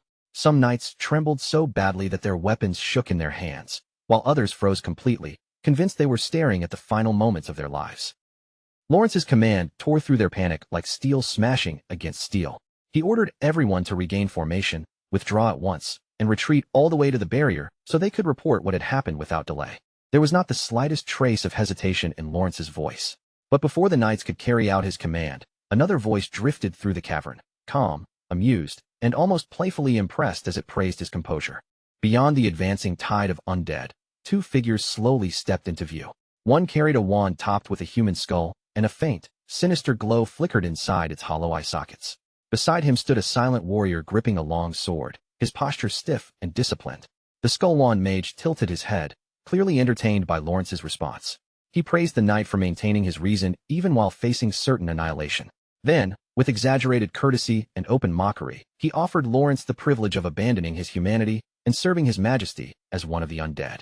Lawrence did not bother looking in the mage's direction. His eyes remained fixed on the escape route as he repeated the command with even greater force. Everyone was to retreat immediately, no questions, no delay. The knights finally broke free from their shock. Turning as one, they rushed back through the passage, their armored footsteps pounding wildly against the stone floor. The mage merely raised his skull-topped wand with a lazy flick of his wrist. After murmuring a brief incantation, he calmly declared that no one was permitted to leave without his approval. The stone beneath the fleeing knights suddenly split apart with a thunderous crack, jagged fractures racing across the dungeon floor. From those ruptures, even more undead clawed their way upward, rotten hands gripping the broken stone as corpses dragged themselves into the open. Within seconds, they had formed a solid wall of decaying bodies across the only escape route. Lawrence reacted the instant he saw it. Instead of falling back, Lawrence exploded forward. His sword swept through the air in smooth, controlled arcs, every cut placed with ruthless precision and not a single movement wasted. Undead bodies split apart beneath his disciplined technique as he carved into the obstruction, desperately buying his men the few extra seconds they needed to escape. The mage's amused expression slowly changed as he followed Lawrence's blade with careful eyes. A knowing smile crept across his face. He recognized that distinctive sword style immediately. That technique belonged to House Ashton. The mage now understood exactly who stood before him. The family's second son had personally entered the restricted region. Sometime later, at the northern barrier, the knights stationed near the main gate noticed 3 riders racing toward them at a reckless speed. Foam covered the horses' mouths, and each animal looked ready to collapse beneath its rider. The 3 men were barely holding themselves in their saddles, gasping so violently that it seemed they had escaped death by only a few breaths. The gate guards immediately shifted into defensive positions. Armor plates scraped, spearheads lowered, and hands tightened around wooden shafts as the captain stepped forward and demanded to know what had happened. One rider struggled to remain upright, his entire body swaying from exhaustion. Even so, he forced the words from his burning lungs, shouting that the report he carried could not be delayed for even another moment. The matter concerned Captain Lawrence, and the commander-in-chief needed to hear everything immediately. The desperation in the knight's trembling voice made it clear that this was no ordinary battlefield report. The guards wasted no time asking further questions.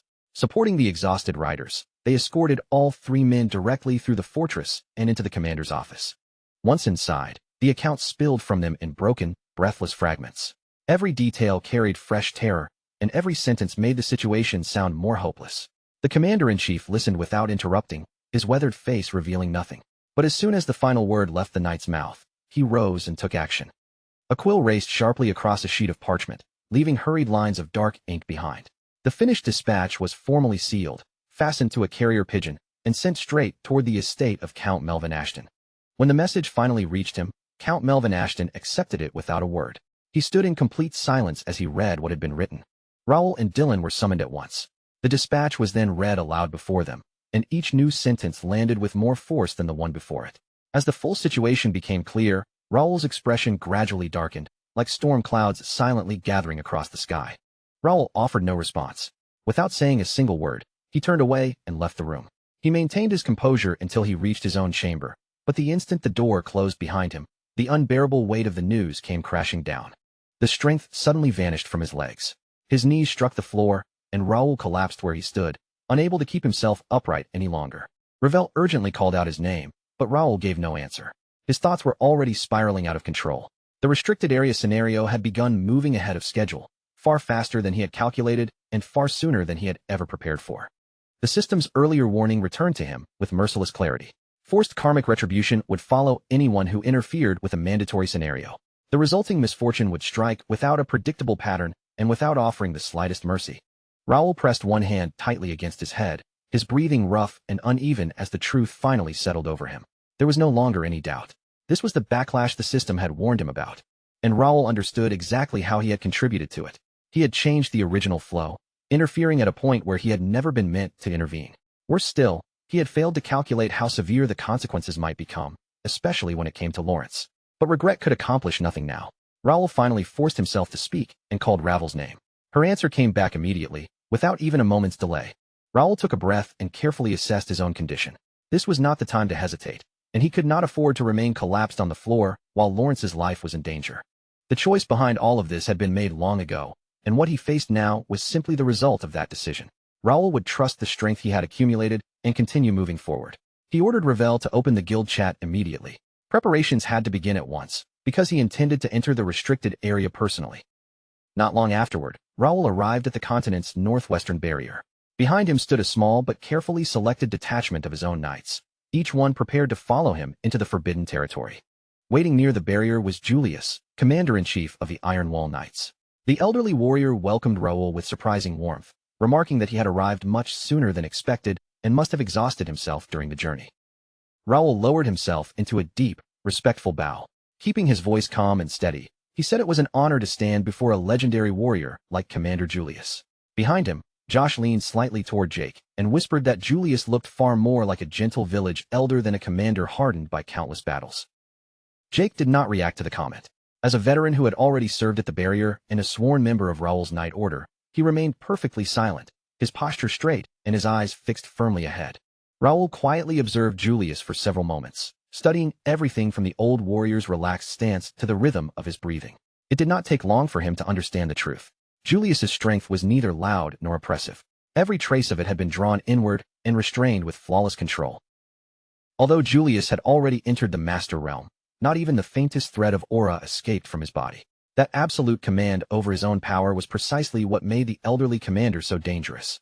Julius looked Raoul directly in the eyes and asked whether he had traveled all this way to request permission to search beyond the barrier. Raoul answered without the slightest hesitation. He formally requested clearance to enter the restricted area. The commander's eyes narrowed just slightly. Before granting anything, he asked whether Raoul truly understood what was currently happening around Corpse Road. Raoul confirmed that he was fully aware of the danger. The Empire's undead armies, combined with the monsters continuously emerging from the restricted zone, had inflicted devastating casualties. Under that relentless pressure, the existing search operations had nearly collapsed altogether. Julius gave a slow nod. With so many of his own soldiers tied down elsewhere, he admitted that seeing a rising figure like Raoul volunteer was genuinely reassuring. However, his attention soon shifted toward the knights gathered behind Raoul. Their numbers were limited, perhaps dangerously so. Julius warned that entering the region with such a small force could make the mission excessively hazardous.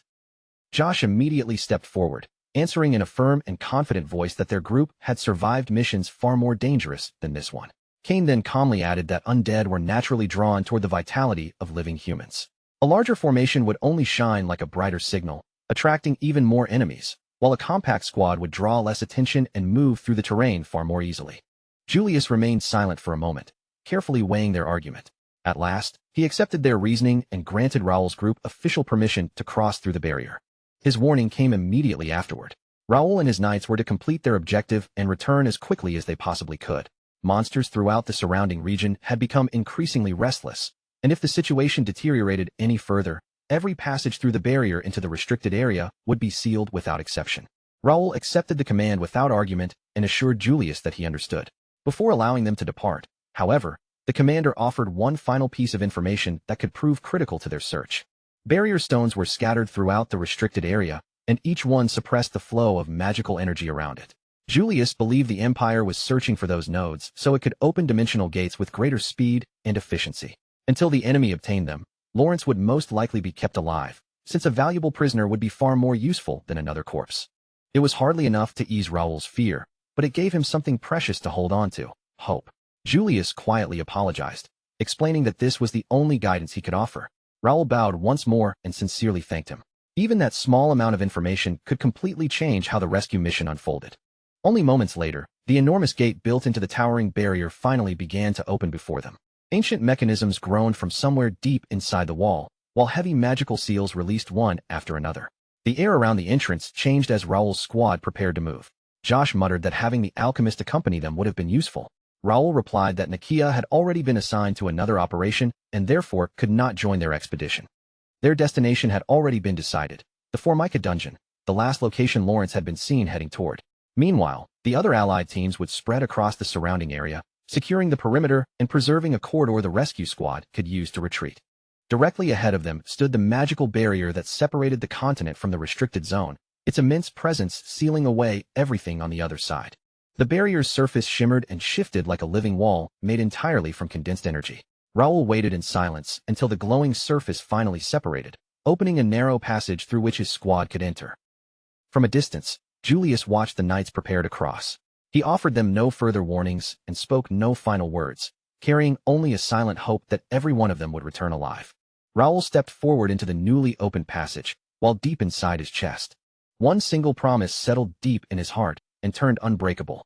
Just hold on, Lawrence. No matter what, I'm on my way. Far below, in the depths of the dungeon, Lawrence was still forcing his way through an endless tide of undead. His blade cut bright arcs through the gloom. Bones burst apart under each strike, rotten bodies collapsed across the stone, and yet the dead kept dragging themselves back up. He did not stop. He could not stop. He carved down one wave after another, but even his iron will was starting to crack under the pressure. His breaths came rougher now, uneven and heavy in his chest. His fingers shook around the sword hilt, and every time he raised the blade again, it felt heavier than before, as if each swing was stealing the last scraps of strength from his body. On the far side of the chamber, the Imperial Necromancer McClanahan watched the desperate struggle with a look of cruel entertainment. A thin, mocking laugh slipped from his lips as he looked down on the heir of House Ashton, sneering that he had expected far more from a name so proudly known across the continent. Then, with almost bored ease, McClanahan raised his staff again, and another dark surge rolled across the battlefield, calling even more undead from the shadows. Beside him, Ezekiel's expression tightened into a frown. He warned McClanahan to stop wasting time with his little game and focus on the mission. McClanahan merely clicked his tongue, as if annoyed to be interrupted, and admitted that he had gotten a little too carried away watching the show. Only then did McClanahan's gaze slide away from Lawrence and toward the two Imperial mages standing near a glowing magic circle carved into the stone floor.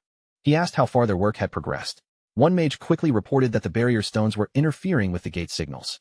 The left and right gates had already been prepared and could transmit the moment they were activated, but the last gate was still unstable. That final gate refused to open. McClanahan gave a slow nod, as if the problem had already confirmed his suspicions. This situation, he explained, was not the same as the earlier incursions. The demons that had appeared before carried no titles, no true rank, no proper weight. But this time was different. This time, the real piece had finally been placed on the board. Ezekiel looked toward him and asked what he intended to do next. At that, the necromancer's smile narrowed, losing its playfulness and turning cold. For the sake of his majesty, McClanahan said, there was only one answer left. They would blow up the entire area and bury everything in the blast. Those words hit Lawrence harder than any weapon. His whole body went rigid, and for a moment, even the chaos around him seemed to freeze. In that instant, Lawrence understood exactly what would happen.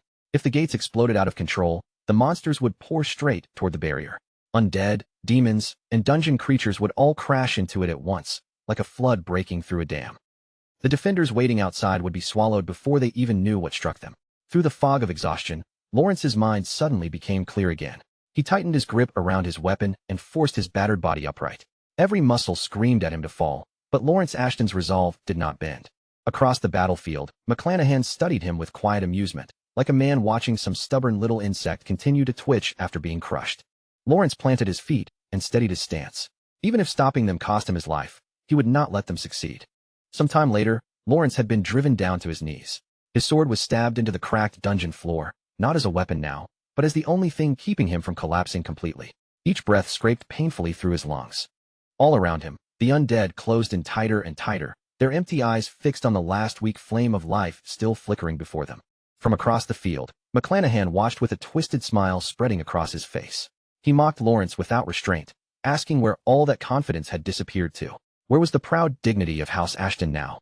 He laughed at the sight of him trembling, gasping, and barely staying upright, sneering that a man who could not even protect himself had dared speak of protecting the barrier. He went on, calling the famous Silver Zero nothing more than a toothless dog. House Ashton had been praised throughout the continent, yet its heir was now kneeling in filth, reduced to nothing but a bitter disappointment. But Lawrence barely registered the insults. His mind had stripped everything down to one simple truth. Days had passed. He had been fighting for days without food, without rest, without even a single moment to breathe. Again and again, the dead had come at him in waves of bone and rot. He had already pushed past exhaustion, past pain, past the limits of his body. Now, there was simply nothing left for him to pull from. His fingers loosened around the sword. He could no longer stand. Then one undead soldier broke away from the circle and rushed straight at him, its blade raised to deliver the final blow the others had delayed. Lawrence closed his eyes, In that small pocket of darkness, he silently said farewell to his father and his brothers. He accepted, with a weary calm, that this was where his path would end. Then the air split open with a sharp whistle.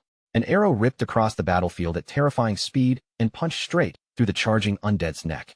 The creature let out a broken shriek before collapsing into a heap of shattered bones at Lawrence's feet. McClanahan's expression shifted in an instant. His jaw clenched hard, and his eyes snapped toward the direction the arrow had come from. The one who fired it was no human ally. It was the leader of the dungeon monsters. The dungeon lord roared with rage, accusing the intruders of defiling his territory.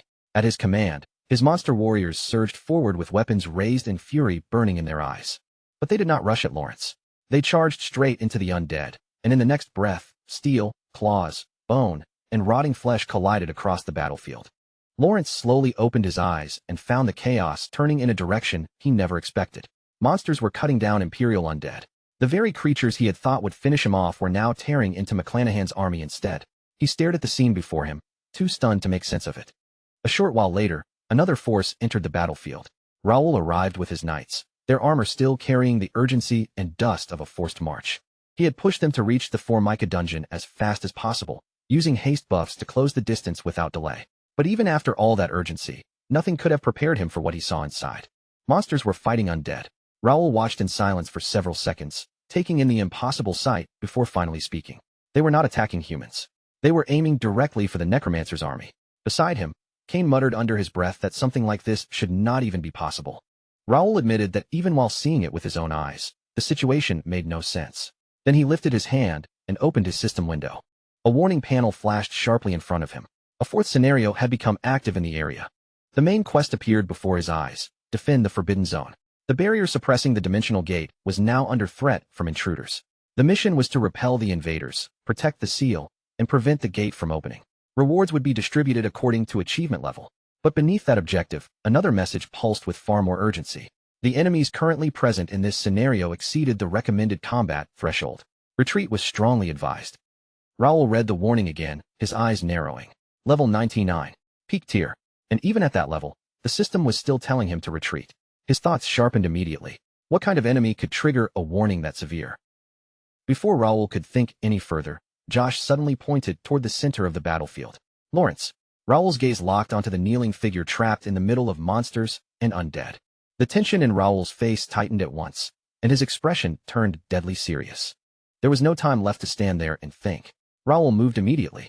Support the monsters, he ordered as he advanced into the chaos. The gate had to be stopped before anything else. Power surged through Raoul's body as he activated Radiant Aura.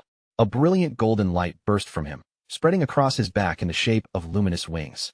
With calm control, Raoul rose into the air and then dropped straight down toward the battlefield below. The instant his boots struck the ground, a dazzling wave of golden energy exploded outward in every direction. Every undead caught within its reach was wiped out on the spot, their bodies breaking apart and vanishing beneath the radiance. Kane had already disappeared from sight. In the next heartbeat, he reappeared behind one of the Imperial mages and cut him down without the slightest hesitation. Josh followed at once, unleashing a wide sweeping blade technique that carved through two enemies in a single motion. His attacks were clean, controlled, and brutally efficient. High above the battlefield, another knight had already taken position along the edge of a cliff. His breathing slowed into a steady rhythm. His eyes locked onto the target. He had it. He activated his sniping skill and released an arrow built for speed and precision. The projectile shot forward like a streak of light and smashed through one of the mage's active magic circles. The mana array cracked apart violently, sending shockwaves through the formation and throwing the nearby casters into immediate panic. Across the field, McClanahan clenched his teeth, rage flashing across his face as he demanded to know who had dared interfere. Lawrence abruptly turned his head toward the source of the disturbance, his attention snapping into sharp focus as something unusual cut through the chaos around him. Through the drifting smoke and flickering shards of light, he caught sight of Raoul descending from above, wings blazing with a radiant glow. The power surrounding him was nothing like the man Lawrence remembered. It felt overwhelming, almost unfamiliar. Raoul landed steadily right in front of him, the faintest smile touching his face. No dramatic words followed, just that quiet presence that seemed to say, "I'm here now." Lawrence stared, completely stunned. His eyes traced every detail of the transformation, the controlled aura, the refined energy, the sheer pressure radiating off Raoul like a living storm. For a brief moment, hesitation flickered in Lawrence's expression, then recognition slowly settled in. Despite everything, he realized with certainty, this was still his brother. All around them, chaos raged without pause. Monsters and knights clashed violently, cutting through the undead ranks as the battlefield became a grinding storm of steel and flesh. Raoul wasted no time asking why the Naga creatures were attacking Imperial forces. Between strained breaths, Lawrence explained that the Empire intended to detonate the entire region. He continued, voice tight with urgency, explaining that the ward stones scattered across the Forbidden Zone were about to be destroyed. Once that happened, the dimensional gate would be forced open, and this land was the very foundation of the Naga homeland. They weren't protecting humans at all. They were fighting to preserve their own existence. Raoul understood instantly. This wasn't loyalty, it was survival on both sides. A temporary alliance forged in desperation. Lawrence confirmed it, admitting he had survived several near-death encounters only because the Naga warriors had stepped in. Then Lawrence pointed toward a distant figure on the battlefield, Ezekiel. With a grave expression, he warned that the Imperial commander's mana density was already at master level. Raoul's expression darkened immediately. The system's warnings suddenly made perfect sense now. This wasn't an ordinary battlefield anymore. Master-level forces had already been deployed deep inside the Forbidden Zone. Lawrence's voice turned sharp and strained as he told Raoul the situation was spiraling beyond control. Even without fully committing to the battlefield, things were already collapsing. He admitted relief at Raoul's arrival, but insisted there was no time for pride. He needed to retreat, gather reinforcements, and return with real strength. Raoul didn't even blink before refusing, declaring he would never abandon his own brother under any circumstance. Lawrence's expression hardened further. He reminded Raoul that this wasn't just some powerful opponent they could overwhelm with numbers. They were dealing with a master, an existence operating on an entirely different level. Without someone capable of matching that kind of power, their forces meant nothing at all. Raoul remained calm despite the pressure crushing the battlefield. Then, in a steady and controlled voice, he revealed something unexpected.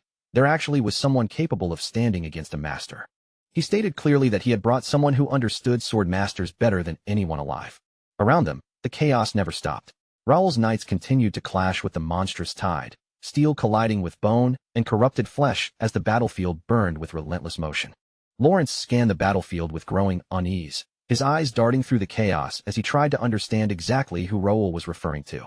At that moment, Raoul lowered his gaze toward his Regnator armor. Golden light pulsed faintly across its frame, and his eyes sharpened with quiet certainty. Slowly, he raised his hand. Radiant energy poured out from his body, flowing directly into the armor. With absolute reverence in his voice, he called out to his master, asking him to awaken and reveal his true power. A few days earlier, inside Confort Castle, right after Baron Jaden's rebellion had been completely crushed, Raoul stood alone within his mansion, silence pressing heavily around him. Across the floor in front of him lay several shattered power armors seized during the uprising. Their frames were fractured, cores unstable. Yet even in ruin, they still pulsed faintly with warped, corrupted energy. Ravel carefully examined the broken remains and asked whether scraps in this condition would truly be enough. Without hesitation, Raoul answered that even in this state, they would serve their purpose. What mattered wasn't their structure, but the corruption embedded within them. That tainted energy was exactly what Regnator needed to evolve. And now, with Baron Jaden aligned with the Empire, acquiring such corrupted armors had become far easier than before. Carl stepped forward, narrowing his eyes as he studied the aura leaking from the fragments. He muttered that the energy felt filthy, but strangely familiar, almost like something he had encountered before. As his own aura began to circulate, Regnator reacted instantly, drawing the corrupted power into itself piece by piece. Raoul asked what Carl meant by that comparison. Carl replied plainly, demons, beings from the demon realm. The Empire's dark magic wasn't identical, but the resemblance was undeniable. For years, whispered rumors had circulated about secret ties between the Empire and demonic forces, never proven, never fully denied. If Regnator continued absorbing this corruption, Carl warned, it might eventually expose something buried far beneath the surface, something the Empire had worked hard to conceal. The final corrupted fragment dissolved completely into Regnator. In the aftermath, Carl fell silent, his gaze tightening. In the very next instant, the armor suddenly powered down on its own. Raoul's body stiffened in response, confusion flashing across his face. Ravel immediately demanded an explanation, asking why it had shut down. Raoul replied firmly that he hadn't done anything. Regnator had stopped entirely on its own. A translucent system window flickered into existence in front of him, hovering in the air with an unfamiliar, ominous glow. Regnator has awakened. New special ability unlocked. Back in the present, Raoul no longer hesitated. Activate. His voice cut through the battlefield as golden light exploded outward in all directions. Before him, a second figure began to form. Fully armored, perfectly replicated, an identical manifestation of Regnator standing in silent readiness. It radiated the same overwhelming presence as the original. In the air, the system displayed its explanation, confirming the nature of what had appeared. Special ability, Ghost Armor. It allows Regnator's duplicate to be controlled through an independent consciousness. Raoul understood instantly. Under normal circumstances, the armor's internal will would control the duplicate body. But now, that authority had been transferred to Master Carl. Golden brilliance engulfed Raoul's entire body as Carl fully took control, the shift in presence becoming immediately unmistakable. Without wasting even a breath, Carl moved. The infinity sword erupted into motion, his blade carving perfect arcs through the air as enemies fell one after another, cut down before they could even register what had happened. Amid the falling bodies and flashing steel, Carl's thoughts drifted briefly. Once, he had existed only to fulfill an endless duty, guarding a seal without rest, with nothing but the desire for release from eternity itself. And yet now, he stood again in a physical body. As he pressed forward, an undead creature tried to slip silently behind him. Carl reacted instantly the moment it moved. His blade descended in a single, clean motion, absolute precision. The creature shattered before it could even raise its weapon. A sharp thrill surged through him. This was it, the clash of steel, the instant calculation, the decisive execution. The very sensation he had been deprived of for far too long. Not far away, McClanahan and Ezekiel stood frozen in disbelief, watching undead after undead collapse under Carl's flawless, unstoppable sword techniques. The Imperial Necromancer clenched his teeth, insisting they had already gathered enough corpses to unleash an even greater wave of destruction upon the battlefield. But Ezekiel raised a hand, stopping him cold. Too much time had already been wasted here. The mage commanders of the main force would not tolerate any further delay. Without another word, Ezekiel stepped off the edge of the cliff. He dropped downward like a descending blade, landing directly in front of Carl as a violent surge of dark purple aura exploded from his body. A cold laugh escaped him as he mocked Carl, calling him a fool hiding behind discarded armor. He swore he would tear it apart piece by piece until nothing remained. Carl's expression remained completely calm. He asked, almost casually, whether someone who preferred hiding in the shadows truly understood real combat. Then, his voice sharpened. He declared he would show him what a true master's battle looked like. The instant their blades collided, Ezekiel's body ignited with a sudden surge of crimson energy, as if something within him had been forcibly awakened by the impact. At the same moment, a seal embedded within the Empire's power system activated, intercepting Carl's strike head-on and absorbing the collision with explosive resistance. Carl immediately recognized what he was seeing. The activation had been smooth, controlled, without a single hint of panic or hesitation. Ezekiel wasn't reckless at all. He was calm, composed, and deliberately precise. Without giving him space to breathe, Carl pressed forward again. A heavier, more violent slash drove Ezekiel backward step by step. In the middle of the advance, Carl declared that he would now reveal his true strength and surged in with renewed pressure. From a distance, Raoul silently watched the exchange, a tension building tightly in his chest. Even though Carl was operating through a doppelganger body, his swordsmanship remained on a level that felt untouchable. The infinity sword moved like a flowing current. No wasted motion, no hesitation.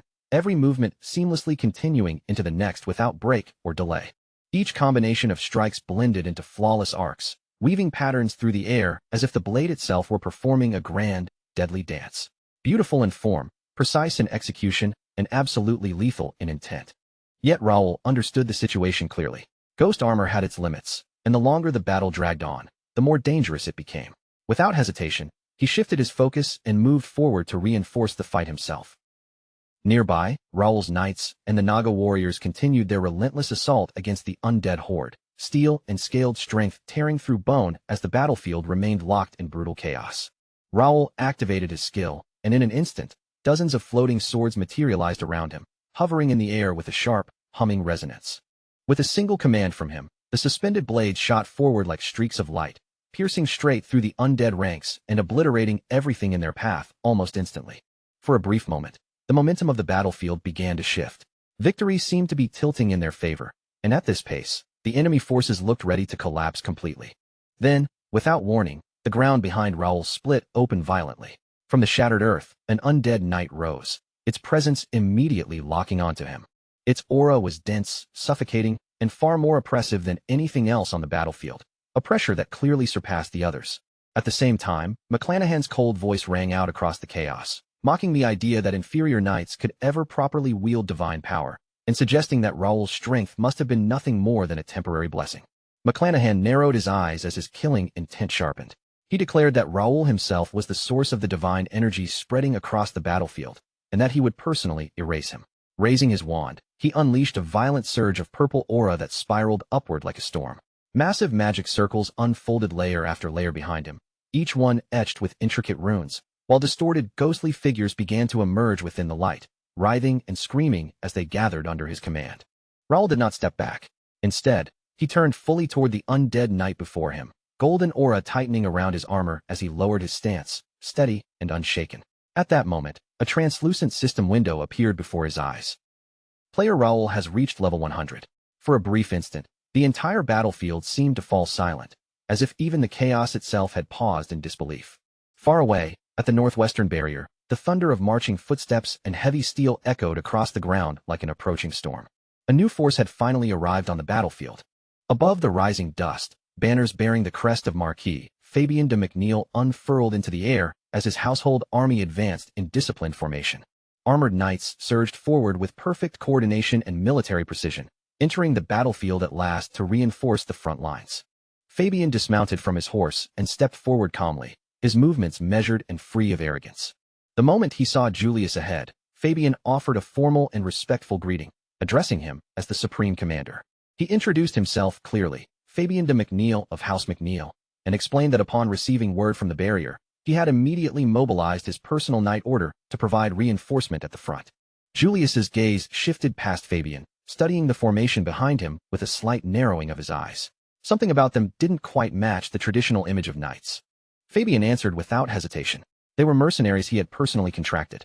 Although they came from a mercenary company, they had been trained and disciplined like a formal knight order, fully capable of following command structure without deviation. Julius gave no visible reaction. He simply turned and began walking deeper into the barrier, casually remarking that the journey must have been long and thanking Fabien for bringing reinforcements, before inviting him inside to explain the current situation in detail. Fabien nodded slightly in appreciation, then added that there was one matter he wished to clarify, the ancient seal hidden beneath the barrier. Julius stopped immediately. The atmosphere seemed to grow heavier in an instant. He remarked that very few people even knew of the seal's existence, and asked how Fabien had learned of it. Fabien replied calmly that he had a personal interest in military structures and historical defensive systems. He then asked whether Julius could at least indicate its approximate location, suggesting that positioning troops nearby would be wise in case anything unexpected occurred. Julius refused at once. Information regarding the barrier seal could not be disclosed freely, not even to a marquis. The site was under strict control, and there was no reason to suspect any danger. Fabien let out a small, restrained laugh and admitted he may have been overly cautious. He accepted the answer without further argument, and the conversation shifted as they continued walking inward. Hidden within the shadows, unseen by anyone, Ken silently observed Fabien's every movement, keeping his presence completely concealed. Deep within the dungeon, the sound of steel clashing erupted once more, echoing violently through the enclosed space. Ezekiel's crimson aura blade collided head-on with Karl's radiant golden sword, the two forces locking together in a brutal clash. The impact detonated outward in violent shockwaves, tearing through stone and air alike as the entire chamber shook under the force of their collision. Ezekiel gritted his teeth tightly, forcing even more aura into his blade as he tried to overpower Karl with sheer force. With a furious roar, he brought his sword crashing down. Karl responded by stepping back in a single smooth motion, evading the full force of the strike.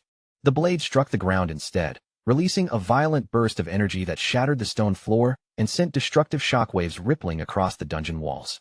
Karl's voice cut through the settling dust, cold and razor-sharp. He compared Ezekiel to someone carelessly handing a legendary sword to a child, then stated bluntly that Ezekiel wasn't truly wielding the sword at all. The sword was wielding him. A blade of that caliber had already chosen its master, and it was not him. He added coldly that Ezekiel didn't even deserve to be called a swordsman. Those words struck deeper than any physical blow, twisting Ezekiel's expression with uncontrollable rage. Without another word, Ezekiel surged forward again, dark energy erupting around him like a storm breaking free from confinement. He roared that he would see how long Karl could keep speaking so arrogantly, and brought his sword crashing down with terrifying force, driving Karl backward as the ground beneath them shattered under the impact. Even while retreating, Karl remained focused and analytical. He observed Ezekiel's movements closely. His swordsmanship was powerful, but crude. Every swing was wrapped in overwhelming dark energy, as if brute force alone had carried him to this level. It lacked refinement, the kind earned through steady progression. Instead, it felt forced, unstable, as though his power had been taken through some unnatural shortcut. At the same time, Carl could feel ghost armor beginning to weaken. He only had minutes left. If the power faded before the battle ended, he would not simply fall, he would vanish completely, reduced once again to nothing more than a fading fragment of the past, disappearing without a trace. For a brief moment, doubt flickered within him. Then a memory surfaced. He recalled training Raoul. Back then, Raoul had been overthinking every movement, every stance, trapped in hesitation. Carl had looked at him and spoken plainly, "Stop complicating it." For swordsmen like them, the blade wasn't just a weapon, it was life itself. In those razor-thin moments where death felt close enough to touch, the only thing standing between life and oblivion was the blade in one's hand. Nothing else mattered, only the sword and the will to hold it steady. Live by that sword and die by it. That was the rule. Yet Raoul had always pushed back against that belief. He had once argued that victory through a single blade was possible, but not always the smartest or most efficient path to take. If there were more blades available, then limiting oneself to just one made no sense at all. Raoul believed in using every advantage he had. That memory shattered abruptly as Ezekiel charged again, roaring that it was time to reduce Carl to nothing more than scrap metal. His sword screamed through the air with lethal force, cutting forward like a storm of intent. Carl reacted instantly, springing backward and narrowly slipping past the killing blow. In the same fluid motion of retreat, Carl released his grip and hurled his own sword straight toward Ezekiel without hesitation. The blade slammed into the ground right beside Ezekiel with a heavy impact. For a single heartbeat, everything fell into eerie silence. Then Ezekiel broke into laughter. Was that supposed to be an attack? Had Carl just thrown away his only weapon? Pathetic, desperate, almost laughable. His aura surged violently as he declared, with twisted confidence, that he would grind Carl into dust without mercy. But in that instant, something shifted in his perception. He realized he wasn't dealing with a lone swordsman anymore.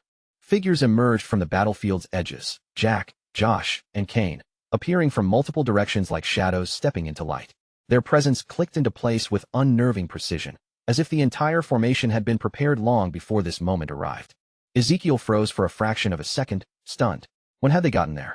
He had been so focused on crushing Carl that he never even noticed the encirclement forming around him. Then a crooked smile returned to his face. So what if they were skilled fighters? In his mind, they were nothing more than expert-level opponents, and once his dark power erupted, they would be wiped away like smoke. But in the very next heartbeat, the sword Carl had driven into the ground began to resonate with a low, rising hum.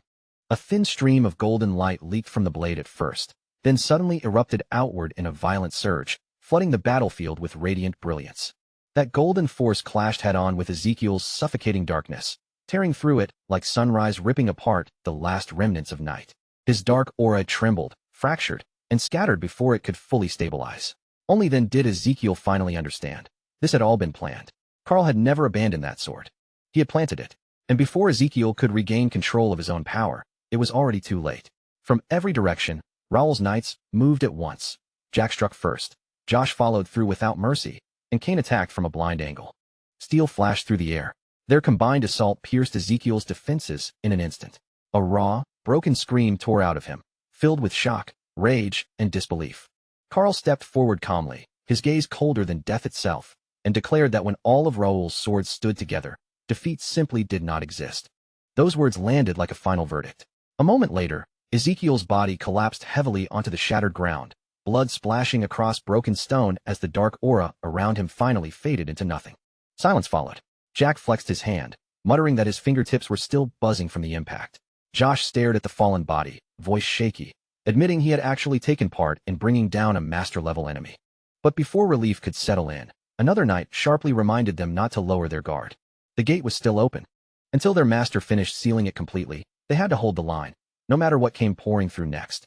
Elsewhere on the battlefield, the battle against the undead had not slowed even for an instant. Raoul stood alone against the undead knight as it raised its weapon and unleashed a massive aura slash, a wave of pure destructive pressure screaming straight toward him. Raoul reacted instantly, leaping upward as the attack carved across the ground beneath him. In midair, he counterattacked without hesitation. His sword swept downward, releasing a brilliant golden slash of its own to meet the chaos below. But the undead knight didn't even step back. It simply raised its arm and caught the attack head-on, stopping it completely as if it meant nothing. For a brief moment, Raoul's eyes narrowed. He felt it immediately. Something was wrong. The buffs across the battlefield, the prolonged use of ghost armor, it had drained far more divine energy than expected. His output had dropped without him realizing it. That explained why his strikes were losing their edge. Without hesitation, he ordered Ravel to use every magic stone they had.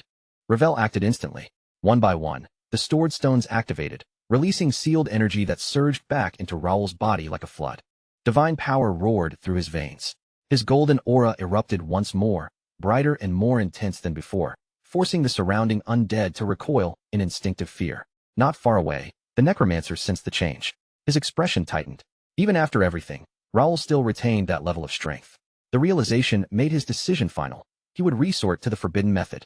Raising his wand, he began chanting in a low, distorted voice, summoning the knights bound to death itself and commanding them to rise once more. The ground answered him. Cracked earth split open as skeletal hands clawed their way upward from below. One after another, undead soldiers dragged themselves free, hollow eyes glowing as they slowly surrounded Raoul from every direction. Ravel's voice trembled as she warned that they couldn't hold out much longer against this kind of overwhelming force, especially not against a master-level necromancer. Raoul answered calmly, without even looking away from the battlefield. Necromancy, he said, had only one real weakness: kill the caster. Before he could move, the undead knight slammed its sword into the ground, releasing a violent shockwave that rippled outward across the battlefield. The earth ruptured violently as jagged, bone-like spikes burst upward in a widening circle, surging toward Raoul from every direction like a cage forming around him. Raoul swung his ore-infused blade in a clean, decisive arc. The incoming spikes shattered instantly before they could reach him. Now, he ordered. Ravel activated her skill, Rage Wind. A violent vortex erupted into existence, spiraling outward and tearing straight through the advancing undead ranks. Limbs, armor, and bone fragments scattered through the air as the raging wind shredded multiple soldiers in an instant. But the undead knight reacted immediately, moving with terrifying speed the moment the opening appeared. A spear formed abruptly in its grasp, solidifying out of nothing in a cold flash of dark intent, its edge glinting as it locked onto its target. Without hesitation, it hurled the spear straight toward Ravel. The air split with a sharp whistle as the weapon tore forward. Raoul reacted on pure instinct, his body moving before thought could catch up. He stepped in front of Ravel in a single fluid motion and raised his sword high. The spear slammed into the blade with a violent explosion of force, sparks and shockwaves bursting outward from the impact. He managed to deflect it, but the sheer power behind the throw surged through his arm like a hammer blow. His hand trembled, muscles straining as he absorbed the aftermath. In that brief instant, a realization struck him. None of the previous undead had ever directly targeted Ravel before. This one was different. It had aimed for her without hesitation, its behavior precise and deliberate, far beyond the instincts of ordinary undead. Every movement carried calculation. Without taking his eyes off the knight, Raoul gave a sharp order for Ravel to switch entirely to defense. From here on out, survival demanded absolute precision. Ravel hesitated for a heartbeat and asked if that meant she could no longer unleash her wide-area attacks. Raoul didn't even glance away. The undead knight had already proven itself more dangerous than he first believed. It hadn't struck randomly. It had waited, observed, and chosen its timing with intent, striking precisely when Ravel was casting. Right at her most vulnerable moment. That wasn't instinct. It was deliberate targeting. And worse, it meant the knight would repeat it the moment she exposed an opening again. They couldn't afford even a single lapse. Ravel clenched her teeth, swallowing her frustration, then gave a firm nod. She would abandon offense and focus entirely on defensive support from this point forward. Still, she voiced the concern that had been building in her chest. At this rate, they would never break through to the Imperial Necromancer. So what exactly was Raoul's plan? Raoul didn't shift his expression, calm and unwavering. He simply answered that there was no need to worry, because someone else had already prepared the answer and was already in motion. As if those words had triggered fate itself, the battlefield shifted in an instant. A figure silently emerged behind the necromancer, Lawrence. His blade descended without warning, a perfect assassination strike aimed directly at the spine. At the last possible moment, the necromancer sensed it. He twisted violently, narrowly avoiding the killing blow as his dark robes whipped through the air. The strike passed just inches away. The undead knight reacted instantly, abandoning its position and turning back toward its master in a frantic rush, prioritizing protection above all else. But Raoul's eyes sharpened. Psychokinesis activated at once. Multiple swords materialized within midair space, suspended midair like silent judges awaiting execution. In the next breath, the floating blades shot forward in unison, forming a solid barrier of steel directly in the knight's path, cutting off its return route completely. Raoul's voice followed, low and absolute, carrying a cold authority that left no room for argument. He would not allow the knight to interfere with what was unfolding. On the opposite side of the chaos, McClanahan sneered at Lawrence. Just moments ago, the man had been barely standing. Now he dared attempt an ambush? Foolish arrogance. With a flick of his wand, he unleashed a concentrated surge of magic. Spectral figures erupted into existence, screaming as they surged toward Lawrence. Lawrence didn't retreat even an inch. His sword moved once, clean, controlled, and impossibly precise, cutting through the incoming threat in a single motion. The ghostly specters were sliced apart instantly, dissolving like mist caught in sunlight, vanishing without resistance. Lawrence calmly remarked that the necromancer seemed unsettled. After all, the undead army meant to protect him was currently being restrained elsewhere on the battlefield. That single observation struck deeper than expected. McClanahan's expression twisted instantly, anger burning across his face as his composure cracked. He slammed his staff into the ground with brutal force, declaring that if it had come to this, none of them would leave alive. Dark mana erupted outward as skull-shaped spirits spiraled around him, circling faster and faster while the air itself began to distort. A roar tore from his throat, whether from agony or resolve, it was impossible to tell.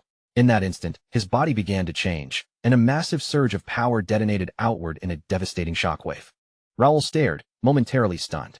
Something about this energy felt fundamentally wrong, twisted, corrupted beyond normal necromancy. Even Lawrence braced himself against the crushing pressure, teeth clenched as he demanded to know what kind of power this was. A low, grim answer followed through the oppressive air. One word carried the weight of something forbidden: licheification. The necromancer was sacrificing his own humanity, severing his soul from mortal existence to become undead. In exchange, he would lose sensation, emotion, even humanity itself, gaining near immortal life and forbidden dark magic in return. Once the transformation was complete, he would no longer be a simple caster, but a vessel of death itself. The only way to stop him would be to destroy the hidden anchor binding his soul to this world. Something concealed. Something only Raoul's analysis ability might uncover in time. Raoul understood instantly. There was no longer any room to delay. He cut down another undead soldier in a single decisive strike, golden energy tearing cleanly through rotting armor as it collapsed into fragments. Then, suddenly, everything froze. A translucent system window appeared before his eyes, hovering in the air. Raoul frowned at it, irritation flashing across his face as he read the cold message. Player Raoul has reached level 100. Qualification to challenge the realm granted. Of all possible moments, Raoul's expression darkened as disbelief surged through him. Now, of all times, it had to happen right here, right in the middle of this battle. Another window overlapped the first without warning, entering the room of enlightenment. The words barely left his lips before the change began. His vision twisted violently. Colors drained from the world as the battlefield warped and faded, the clash of steel and the screams of undead fading into distant echoes. In an instant, his strength vanished. Raoul's body collapsed heavily onto the shattered ground. Ravel's breath caught in her throat. She froze for a heartbeat, unable to process what she was seeing. Then panic surged through her as she rushed to his side and dropped to her knees. Her voice broke as she called his name again and again, desperation rising with each word. But Raoul didn't respond. He lay motionless on the battlefield while chaos continued raging around them. Meanwhile, the necromancer raised his staff and unleashed a devastating spell. Countless ghostly skulls erupted across the battlefield, sweeping through the air as eerie energy crackled violently. From the swirling mass, a spectral hand emerged, striking nearby creatures and draining their life with each contact. At the same time, the undead knight lifted its blade and turned toward the unconscious Raoul lying defenseless on the ground, ready to strike. But Ravel reacted instantly, summoning a barrier just in time to intercept the attack. The knight's blade crashed against the barrier with tremendous force, sending a violent shockwave rippling outward across the battlefield. The knights quickly noticed Raoul's condition and immediately realized something was seriously wrong. One of them shouted urgent orders, commanding everyone to protect him at all costs. They quickly formed a defensive perimeter around Raoul, cutting down every undead that tried to break through. Even so, the undead knight continued its relentless assault, hammering the barrier again and again with unyielding force. While maintaining the barrier, Ravel felt a growing dread. The mana stored within the codex was draining far faster than she had anticipated. If Raoul didn't wake soon to replenish it, she would be forcibly returned to the book, rendered completely powerless. Anxiety tightened her chest as she glanced toward Raoul's unconscious body, fear growing that the situation was spiraling beyond control.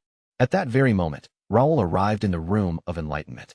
He found himself once again in that familiar empty space.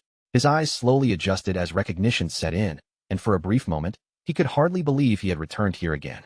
He remembered this place clearly, where players arrived after reaching level 100, a trial arena designed for those stepping into a higher realm. He had experienced it once in his past life, and he knew better than to waste a single second. Raoul called out into the empty space, his voice steady and commanding, demanding that whoever awaited him reveal themselves. In response, several daggers suddenly shot toward him, driven forward by invisible psychokinetic force, cutting through the silence with lethal intent. The instant the blades tore through the air, he twisted his body aside, springing back just in time as they slammed into the exact spot he had been standing only moments before, digging into the ground with a chilling precision. Raoul's gaze snapped toward the direction of the attack, sharp and alert, only for his entire body to freeze when he saw who stood there. Before him stood a figure that mirrored him perfectly, not a stranger, but his former self, standing in silence like a reflection that had stepped out of time itself. Almost immediately, Raoul tried to summon a mana blade, and nothing happened. He attempted to ignite Aura next, but it too refused to respond. It was as if every sword technique he had ever mastered had been completely sealed away within this strange space. There was no hesitation in his decision. Accepting the restriction without panic, Raoul shifted his focus entirely to psychokinesis.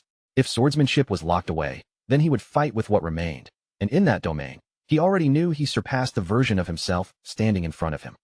Meanwhile, far from that surreal battlefield, night had fallen over the continent's northwestern frontier. In the shadows of the restricted barrier zone, Fabian moved carefully through the darkness, accompanied by several hooded figures who said nothing as they advanced. Not long after, a guard spotted the group cutting through the restricted area. His eyes narrowed, then widened in recognition when he saw Fabian among them. He stepped forward at once, voice firm and unyielding, warning that entry into this zone was strictly forbidden under the Supreme Commander's orders. He demanded they turn back immediately. The guard added sharply that if they took even another step forward, he would personally report Fabian for violating a sealed military zone. But before Fabian could respond, one of the hooded figures moved like a shadow, covering the guard's mouth and driving a dagger into him without hesitation. The man collapsed instantly, lifeless. His body hit the ground without a sound. Without pausing, the group pressed deeper into the restricted territory, silently eliminating every guard who crossed their path. Soon, they arrived before a massive iron gate looming out of the darkness. Fabian's unease grew with every step. He hissed that leaving so many corpses behind would eventually expose them. One of the hooded figures answered coldly, dismissing his concern and ordering him to focus only on his role. He then explained in an indifferent tone that once Fabian located and deactivated the ancient seal, the gate would open from their side, and escape would be possible through the portal beyond. A mocking laugh followed as he asked whether Fabian was afraid the suicide seal engraved on his body might activate. At that moment, the glowing crimson mark on Fabian's neck became clearly visible beneath his collar. Furious, Fabian shouted that if they killed him, his father would never cooperate with them again. The hooded figure only shrugged and replied casually that it had been a joke. Not long after, the group stopped before a towering gate-like structure. Fabian's eyes widened. He immediately recognized it as the ancient seal guarding the forbidden zone. One of the hooded figures shoved him forward without ceremony, ordering him to disable it immediately. Grinding his teeth in humiliation and rage, Fabian realized something critical. The seal was suppressing dark energy and restricting their true power. Deep inside, he swore that once he escaped this situation, every one of them would pay with their lives. The group suddenly halted as a voice echoed through the corridor ahead, cutting through the silence like a blade. From the shadows, Ken stepped forward with his weapon already drawn. His eyes swept over the fallen guards, and his voice turned cold as he said he had suspected from the beginning that something was wrong, that this infiltration was their true objective all along. Without waiting for further words, the hooded figures charged at him, shouting for Fabian to break the seal immediately. Ken didn't flinch. He settled into his stance and unleashed his spear technique, Fury Wave. In a single overwhelming burst, the force of his strike obliterated both attackers before they could even close the distance. Fabian could only stand there, frozen, eyes trembling as he stared at the sheer, overwhelming strength displayed before him. Ken lowered his weapon slightly and declared that it was fortunate he had remained behind as instructed by his master. Now, he would personally punish the enemy of his family. Fabian's face went pale as recognition finally hit him. He was staring at someone far more dangerous than he had anticipated. With visible panic creeping into his voice, Fabian asked if he was truly Kaylee, then quickly insisted it was all a misunderstanding. He begged desperately for a chance to explain himself, but at that moment, one of the fallen hooded figures moved slightly and crushed a glowing red crystal in his hand. With his last breath, he declared loyalty to His Majesty, the Emperor. The instant the crystal shattered, the suicide seal etched on Fabian's neck flared to life. He clenched his teeth, his body buckling under crushing pressure as he desperately gasped for it to stop. The crimson mark blazed with violent light, and an enormous surge of mana began gathering around Fabian's body like a storm about to break loose. Ken froze for a split second in shock, then immediately raised his shield and braced himself, planting his feet firmly as he prepared for the incoming catastrophe. A deafening explosion erupted, shaking the entire area as shockwaves tore through the surroundings. When the dust finally began to settle, Kin stepped forward through the haze, coughing heavily as he tried to regain visibility. What he saw made his eyes widen in horror. The ancient seal protecting the forbidden zone had been gravely damaged. Kin stood frozen in shock, muttering under his breath as he fully realized the catastrophic consequences of what had just unfolded. Inside the room of enlightenment, Raoul coughed violently as a psychokinetic blade pierced straight through his chest, blood spilling from his lips. Standing before him was his past self, Bei Du-hyun, wearing an expression colder than ice as he looked down and called Raoul disappointing. With a casual flick of telekinesis, Bei Du-hyun pulled the blade free from Raoul's chest. Raoul cried out in agony, coughing even more blood as the weapon was withdrawn. Struggling to remain conscious, Raoul realized something was terribly wrong. This opponent was not the version of himself he remembered. He possessed the same abilities, spirit power from the Quarkus meditation method, and the telekinetic skill learned in Jinak's dungeon. Yet the gap between them was crushing. Raoul had assumed that even without his swordsmanship, he could still fight on equal terms. But now he couldn't understand why he was being completely overpowered. Bei Du-hyun looked at him coldly and asked why he had become so weak, demanding to know what Raoul had been doing all this time. Raoul snapped back in anger, shouting at him to shut up and insisting that if his swordsmanship were available, he would never lose to someone like this. But the other Raoul remained calm. He told him that he had abandoned his foundation, and that was exactly why victory was slipping away. Then he asked what had once made him the strongest player alive, why even NPCs had once feared his name. As Raoul tried to respond, Bei Du-hyun cut him off sharply, telling him not to forget who he truly was. He declared clearly that he was not only Raoul of House Ashton, but also Bei Du-hyun, the greatest telekinetic who had ever lived. Hearing those words, Raoul's expression softened.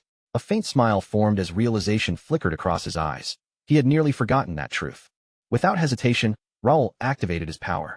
The sudden surge made Bei Du-hyun narrow his eyes in confusion. Raoul finally understood. Telekinesis had never been just support. It had always been one of his strongest weapons. As that clarity returned, confidence surged back into him, aura erupting violently around his body as he declared they would settle this properly once more. Outside on the battlefield, the undead army had already overwhelmed most of the dungeon monsters, while Raoul's knights continued desperately protecting his unconscious body amid the chaos. At the center of it all, a swirling vortex of mana spiraled violently around the necromancer as his transformation into a lich neared completion. Nearby, Lawrence was forced backward step by step under the crushing pressure radiating from the evolving power. One of Raoul's knights rushed in close the moment he saw Raoul's collapse, dropping to one knee beside him with urgency in his voice as he asked whether their commander was still unharmed. Lawrence immediately snapped a warning, ordering the knight to stay back. His eyes were locked on the battlefield as he declared that the lich's transformation was nearly complete, and the situation was about to become far more dangerous. In the next instant, a violent surge of mana erupted outward like a collapsing storm. The sheer pressure hit everyone at once, forcing both Lawrence and the knight to brace themselves, feet grinding into the ground as they struggled just to remain standing. A few moments later, McClanahan finally stepped forward from the swirling darkness. His presence completely changed from before. The transformation had reached its final stage. What stood there now was no longer human. Only a fully formed lich, wrapped in deathly power and corrupted mana. A twisted satisfaction spread across his face as he spread his arms slightly, reveling in his new form. At last, he proclaimed, the power he had pursued for so long was finally his to command. Without wasting a single breath, Lawrence launched himself forward, refusing to give the enemy even a moment to stabilize. He unleashed a fierce mana-infused slash, the blade of energy tearing through the air straight toward the newly formed lich with explosive speed. But the attack landed with no effect at all. It struck cleanly, yet failed to even leave a mark, as if it had hit something beyond the concept of damage itself. The lich tilted his head slightly, then let out a mocking laugh. He calmly stated that attacks of that level would never be enough to so much as scratch his body now. Behind Lawrence, the knight stared in disbelief, his voice trembling as he asked whether fighting this thing was completely pointless. In response, the lich slowly raised his wand. A magic circle ignited above the knight's head in an instant, and from it, a barrage of lethal mana projectiles began raining downward with relentless force. The knight froze in place, terror locking his body completely as he realized he couldn't move an inch. Lawrence reacted without hesitation, swinging his blade to release a sharp burst of mana that sliced through the incoming spell, dispersing the attack and saving the knight at the last second. But the counter came at a cost. Lawrence suddenly coughed up blood, staggering slightly as the strain on his body became impossible to ignore. The knight immediately understood. The The constant output of mana had pushed him past his limits. His recovery could no longer keep up. If he kept this up, his body would collapse entirely. Panicking, the knight begged Lawrence to stop pushing himself and insisted that he would take over the fight from here. Without hesitation, he drew his bow and loosed an arrow that pierced directly through the lich's skull. For a brief moment, it seemed like a fatal hit, only for horror to set in immediately afterward. The wound closed instantly, regenerating as if it had never existed. Both of them froze in place, caught between disbelief and frustration. Lawrence muttered under his breath that it was impossible. So long as the lich's soul-bound catalyst remained intact, there was no way to truly bring him down. A creeping sense of despair began to take hold as Lawrence realized the truth. Against a threat like this, even everything they had might not be enough. The lich let out a cruel, echoing laugh, declaring that this battlefield would become nothing more than their graveyard. His dark aura swelled violently as he promised to end them in the most agonizing way imaginable. Then his gaze shifted. It locked directly onto Raoul's unconscious body. With cold certainty, he announced that Raoul would be the first to die. Without delay, the lich unleashed a devastating spell aimed straight at Raoul's fallen form. Ravel moved instantly, stepping forward and throwing up a barrier around him, trying to block the incoming destruction. Even as she reinforced it, she could feel it immediately. It wasn't strong enough. The attack was overwhelming. The lich's voice rang out coldly as he declared he would erase Raoul completely, blaming him as the root cause of everything that had happened. Not far away, Jake and Kane could only watch in helpless horror, shouting desperately toward their unconscious master. At the same time, Ravel called out Raoul's name over and over, her voice trembling as panic overtook her completely. Above them, a colossal skeletal construct formed from condensed mana rose into the sky, looming over the battlefield like a god of death. Under that crushing pressure, Ravel could only watch helplessly as a devastating beam fired downward toward Raoul. The moment it struck, a massive explosion swallowed the entire battlefield in blinding destruction. When the dust finally began to settle, a shocking sight emerged. Raoul was still standing exactly where he had been, completely untouched. Behind him, enormous wings of holy energy unfurled, illuminating the battlefield in radiant brilliance. The lich stared in utter disbelief, his voice trembling as he struggled to comprehend the overwhelming power now standing before him. Completely composed, Raoul turned slightly and told Ravel that he had arrived at the perfect moment. Yet even as he spoke, she remained frozen, overwhelmed by the terrifying aura radiating from him. Moments earlier, deep within the room of enlightenment, Raoul exhaled heavily, his exhausted body finally reaching a strange sense of completion after countless battles. After enduring trial after trial, he finally managed to reach a stalemate, and in that realization, he understood something crucial. If he had continued to rely only on being the Swordmaster Raoul, he would never have reached this point, no matter how many times he returned. A system window appeared before him, congratulating him on clearing the room of enlightenment and confirming that he now possessed the qualifications to ascend into a higher realm. Soon after, a massive gate materialized in front of him and slowly began to open, spilling out a flood of radiant golden light.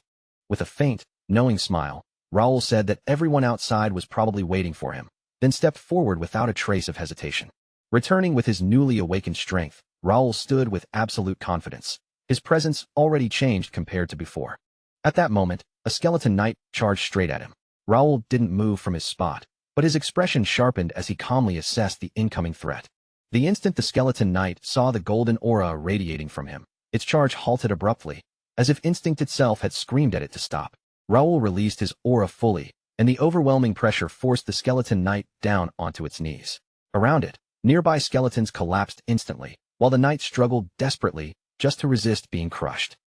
Raoul calmly observed the scene and asked if it was still holding on. Then he stretched out his hand slightly, increasing the pressure even further, watching its limits carefully. As he did, he quietly wondered how much longer it could possibly endure under such force.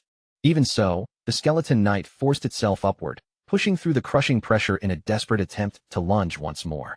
Raoul's expression remained unchanged. He simply answered with a single, precise motion, releasing a devastating punch. The strike landed perfectly, and the skeleton knight's body immediately began to fracture and break apart under the impact. From a distance, the lich watched in stunned silence, unable to believe that one of his skeleton generals had been destroyed with a single blow. Ravel finally allowed herself a breath of relief, looking toward Raoul with a relieved smile as she said softly that he had finally made it back. Jake stepped forward first, offering heartfelt congratulations, while Kane nodded firmly beside him, saying he had always known Raoul would eventually succeed. Raoul gave a calm smile and thanked them both.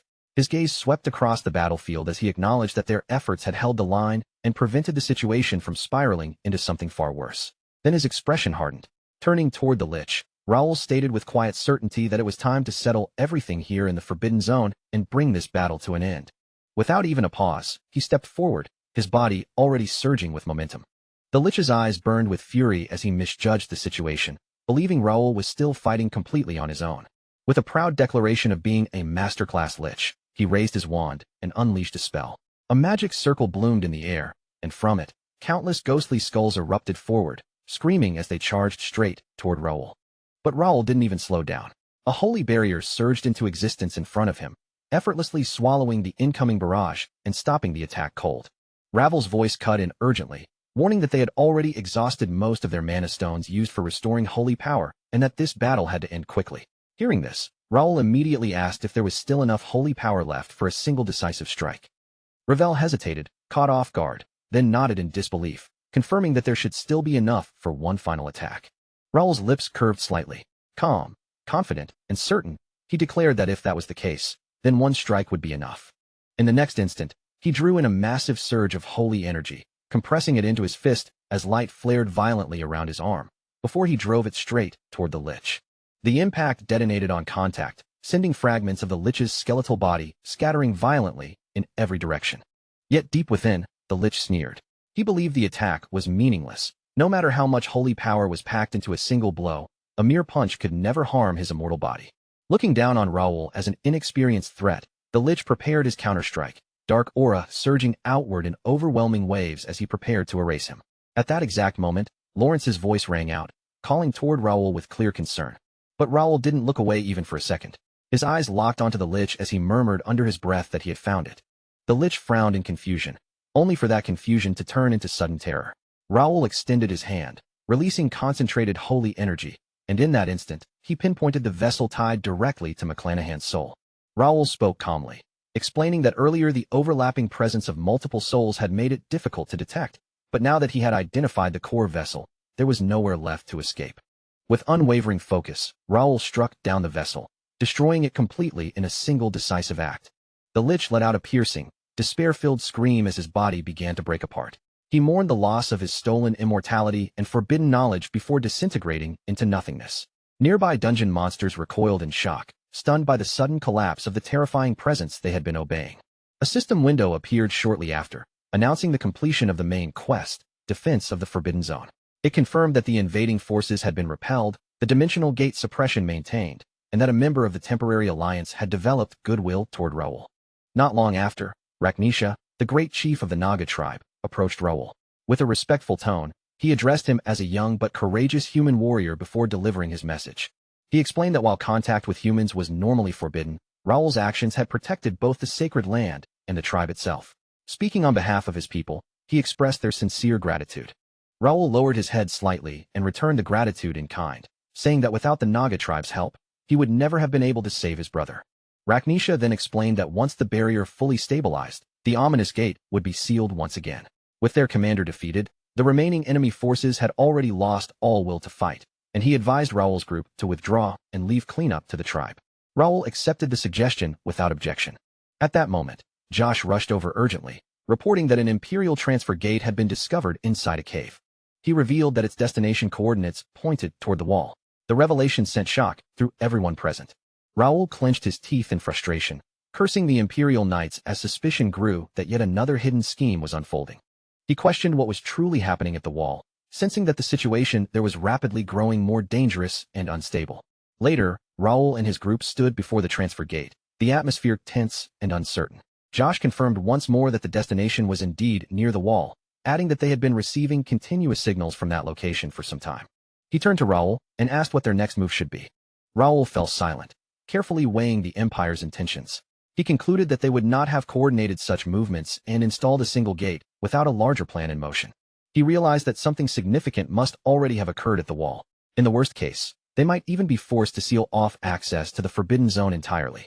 Raoul continued, explaining that if the situation at the wall was truly deteriorating, returning might become impossible, leaving them trapped. Even if using an Imperial gate was risky and distasteful, verifying the situation had to come first. A heavy silence settled over the group as everyone waited for his decision. Finally, Raoul spoke with absolute resolve. He ordered that they would use the Empire's transfer gate and head directly to the wall. Meanwhile, far from them, chaos raged at the wall. Endless waves of monsters crashed against the defensive lines as Deputy Commander Hensley shouted orders across the battlefield, demanding that every soldier hold their ground until the very end and make sure the wall did not fall. A scout arrived urgently, reporting a massive horde of magical beasts advancing alongside Imperial forces positioned to the south. Hensley's expression twisted in frustration. He immediately ordered the archers to be redeployed toward the city, insisting that every position be maintained at all costs. Grinding his teeth, he silently cursed the Imperial Knights, wondering what they were truly planning behind the scenes. His gaze drifted toward a distant temple, and an immediate sense of unease washed over him. Even without seeing it clearly, he could feel an overwhelming concentration of demonic energy pouring out from that direction.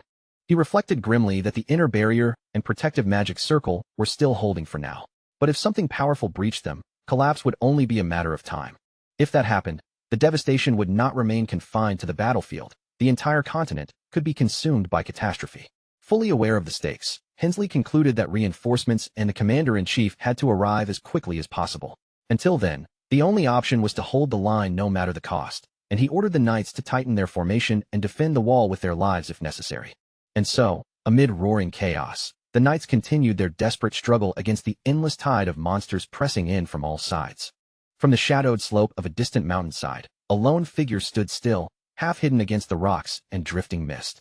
Below, the battlefield churned with chaos. Yet the watcher observed it all with an almost amused calm, quietly remarking how tirelessly the defenders struggled, as if they still believed effort alone could change the outcome. Beside an active transfer gate, a cluster of Imperial mages stood in formation, their robes flickering under the unstable glow of magic. Their leader watched the unfolding conflict with undisguised mockery, scoffing at the defenders' resistance. He stated coldly that once the ancient seal of the wall had been broken, all struggle was nothing more than meaningless delay. As he spoke, his mind drifted back to the long-standing burden of the seal's overload system, recalling how troublesome it had always been to manage. That very system had once acted as the wall's hidden lifeline, continuously channeling mana into designated knights stationed within its domain. It granted them overwhelming combat strength, enough to rival even superhuman foes, and that was precisely what had earned the fortress its legendary reputation as an unbreakable barrier. The mage understood now just how carefully that balance had once been maintained. A faint smile curled across the mage's lips as he looked down at the collapsing battlefield. In his eyes, the so-called invincible fortress was nothing more than a relic whose reputation would finally crumble today, along with the illusions it had protected for so long. With the seal now destroyed, the system could no longer sustain the massive flow of mana it once supported. The structure that had once upheld the wall's power was rapidly breaking down, its foundation unraveling under the strain of its own collapse. And now that their final hidden trump card had been exposed, the mage felt absolute certainty. Once the undead and demonic forces prepared by McClanahan were fully summoned, a concentrated, overwhelming assault would be more than enough to tear the wall down within a single day. Turning slightly, the leader directed his attention to a junior mage standing nearby and asked whether the teleportation circle had received any response yet. His tone was calm, but carried an underlying impatience. The junior mage hesitated for a moment before replying that there had been no reaction until now. However, just as he finished speaking, he suddenly stiffened and reported that a signal had finally come through at that very instant. Upon hearing this, the leader's expression sharpened instantly. Without hesitation, he issued a direct command for all preparations to begin the transfer sequence immediately, his voice cutting through the air with absolute authority. Bursting into loud, triumphant laughter, he declared that the special unit had completed its mission successfully. Calling out to the Emperor's loyal soldiers, he announced that the long-awaited massacre was finally about to begin. But just as his words reached their peak, his body was suddenly split cleanly in two, the declaration cut off mid-breath. Jake appeared in an instant, his blade still humming with deadly force. With a single decisive strike, he had already ended the mage leader's life before anyone could even process what had happened. In the same breath, chaos erupted among the remaining mages. Before they could even react, Cain moved through them like a storm, cutting them down in rapid succession as panic spread across their ranks, and their formation completely collapsed. Jake slowly lifted his gaze toward the distant structure of the temple looming in the far distance. His expression tightened as he wondered, in silence, what kind of madness was unfolding within that cursed place. Not long after, Raoul emerged from the transfer gate as well. The moment his eyes landed on the temple, a deep sense of unease immediately settled across his face. as though he had already sensed something wrong beyond it. After a brief pause, he identified it with grim certainty, a demon god temple. His gaze sharpened as he questioned whether such a structure had been transported here through the dark gate itself. Realizing the severity of the situation, Raoul's expression darkened further. He silently concluded that the circumstances were far worse than anything he had anticipated. At that moment, a message from Kane appeared in the guild chat. Ken expressed relief that Raoul had finally received their communication, which caught Raoul slightly off guard before he continued reading. Ken immediately apologized, admitting that he had failed to properly defend the wall, which led to the collapse of the ancient seal.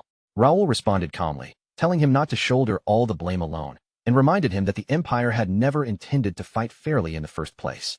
He then pressed for details about the situation inside the wall. Ken reported that, according to the latest intelligence, the Imperial Army numbered no fewer than 30,000 soldiers. Ken added urgently that those forces had now merged with the monsters pouring out from the gates, turning the battlefield into a brutal war of attrition. He further explained that the commander-in-chief was desperately dispatching messengers to recall every available unit back to the main base. Hearing this, Raoul's body tensed noticeably. Memories from his previous life surfaced in fragments, and a heavy doubt formed in his mind as he wondered whether this exact chain of events had been what led to everything collapsing in the past. He quickly asked Ken whether there had been any mention of a floating castle. Ken replied after a brief pause that no such information had reached him at all. Raoul continued to analyze the situation in silence, his thoughts moving rapidly. He understood clearly that even when demons entered the world, they were not immediately able to unleash their full power. They required demonic energy to stabilize themselves, and that energy needed time to spread outward from the dark gate before it could fully saturate the surrounding world. The most efficient method to accelerate that process was clear to him, bringing a demon god temple across the gate, allowing it to convert the surrounding region directly into demonic territory. Once that realization fully settled in his mind, the destination he needed to reach became unmistakably clear. There was no longer any doubt about where he had to go. Turning toward his older brother, Raoul asked if he could temporarily place command of the Night Order in his hands. His brother frowned slightly and asked what he intended to do. Without hesitation, Raoul answered that he intended to head directly toward the demon god temple itself. His tone was steady, but firm enough to leave no room for argument. The knights immediately reacted in alarm, voices rising as they objected strongly. They insisted that it was far too dangerous for him to go alone and declared that they would accompany him without exception. Raoul firmly rejected their proposal, emphasizing that the main base was already under severe threat. He reminded them that they needed to reinforce Ken's forces and help defend the wall rather than abandon their positions. He added further that his father and brother, who had already received Sir Julius' message, would be arriving soon to reinforce them. His words carried a quiet confidence meant to steady their uncertainty. That revelation left the knights momentarily stunned, exchanging uncertain glances as they processed the unexpected reinforcement that was on its way. Raoul then continued, stating firmly that he believed they could hold the line until then. After all, this was the Night Order he trusted above all others. Jake gritted his teeth, visibly struggling with the weight of the decision, but after a moment of silence, he finally nodded and accepted the responsibility placed upon him.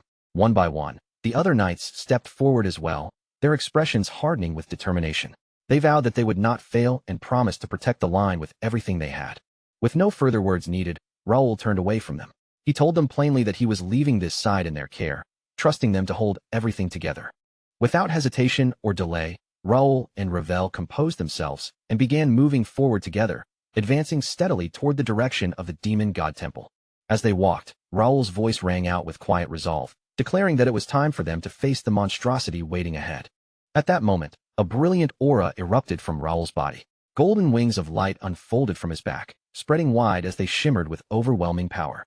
With a powerful surge of force, he launched himself into the air, ascending rapidly before flying straight toward the looming demon god temple in the distance. As they drew closer, Ravel could feel the oppressive presence growing stronger with every passing moment.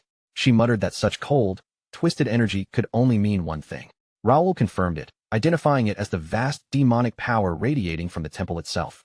While flying, Raoul reflected on the process known as the demonification of a demon god temple. Once it passed through the dark gate, it would devour surrounding mana and transform it into demonic energy. He realized that destroying the temple completely was the only way to restore the overload system.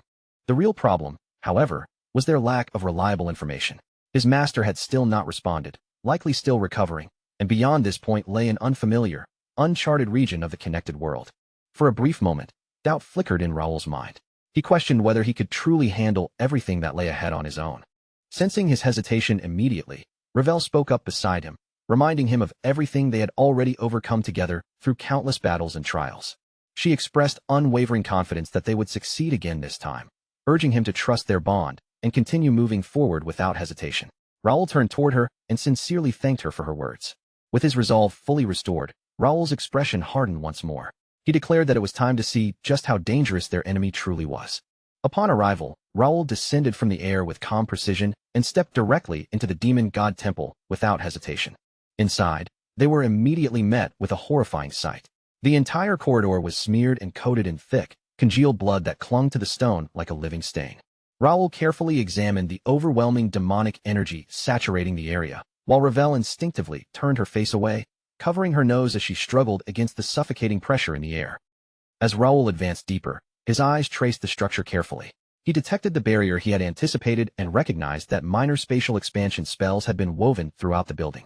Yet beyond that, he sensed something far more disturbing, an unnatural distortion twisting space itself, and he could not help but wonder what kind of power could produce such an effect. Without warning, one of the thick clots of blood suddenly ruptured, exploding outward into motionless silence. Raoul reacted the instant the danger exploded outward, snapping his sword up in a tight defensive arc as the blast surged toward him. At the exact same moment, Ravel moved with sharp precision, raising a protective barrier that flared into existence and swallowed the force of the explosion before it could reach them.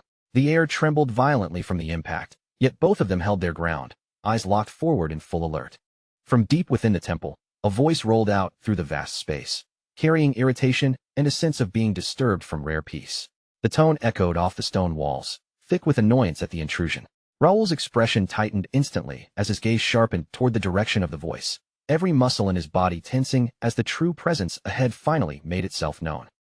High above them, seated upon a throne that overlooked the entire hall, a demon rested with a look that blended boredom, irritation, and faint amusement. His eyes scanned the intruders like they were nothing more than uninvited insects, and his mocking smile deepened as he spoke down to them. Every word carried contempt, as if their presence alone was an insult to his domain. With a relaxed motion, the demon lifted his drink and took a casual sip, almost indifferent to their existence. Then, without even shifting posture, he made a small flick of his fingers. In that instant, the blood that had been scattered across the corridor responded as if it were alive, beginning to creep and flow with unnatural obedience, spreading its influence through the entire passage. The demon muttered lazily that anyone reckless enough to disturb Count Force's rare moment of rest deserved punishment without exception. His eyes narrowed slightly as he considered, almost idly, what method of execution would be most satisfying, as though deciding how to lift his own mood through their suffering. The atmosphere around him grew heavier with that casual cruelty. Without hesitation, Raoul triggered his psychokinesis trait, his focus locking onto the object in the demon's hand. In an instant, invisible force snapped into place and the glass shattered violently, fragments bursting outward from the demon's grip. The sudden disruption came just a fraction too fast for even the demon to fully anticipate, breaking his relaxed rhythm and catching him off guard for a brief moment. His fingers paused mid-motion as he registered the unexpected resistance. Instead of anger, the demon's expression twisted into something far more dangerous, amusement. A faint grin formed as he released his aura, stepping forward with renewed interest, as though the interruption had finally made things entertaining enough to bother with. Raoul struck immediately, channeling aura into his blade and unleashing a sharp, decisive slash. But the moment the attack cut through the air, the surrounding blood surged in response, forming a dense barrier that intercepted the strike effortlessly, absorbing and nullifying its force before it could reach its target. For a brief heartbeat, Raoul's movement froze.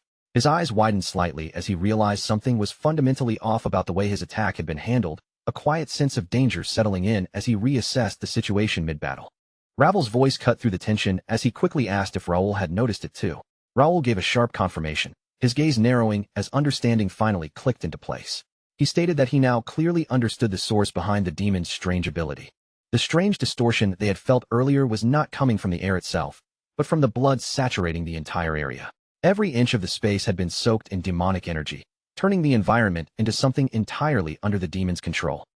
By using that blood as a conduit, the demon was effectively turning the entire battlefield into a living defense system. Any incoming attack was weakened, distorted, and ultimately neutralized before it could properly take form. Ravel added with a grim tone that demons often inherited unique abilities through their bloodlines, and this particular one specialized in absolute control over blood itself.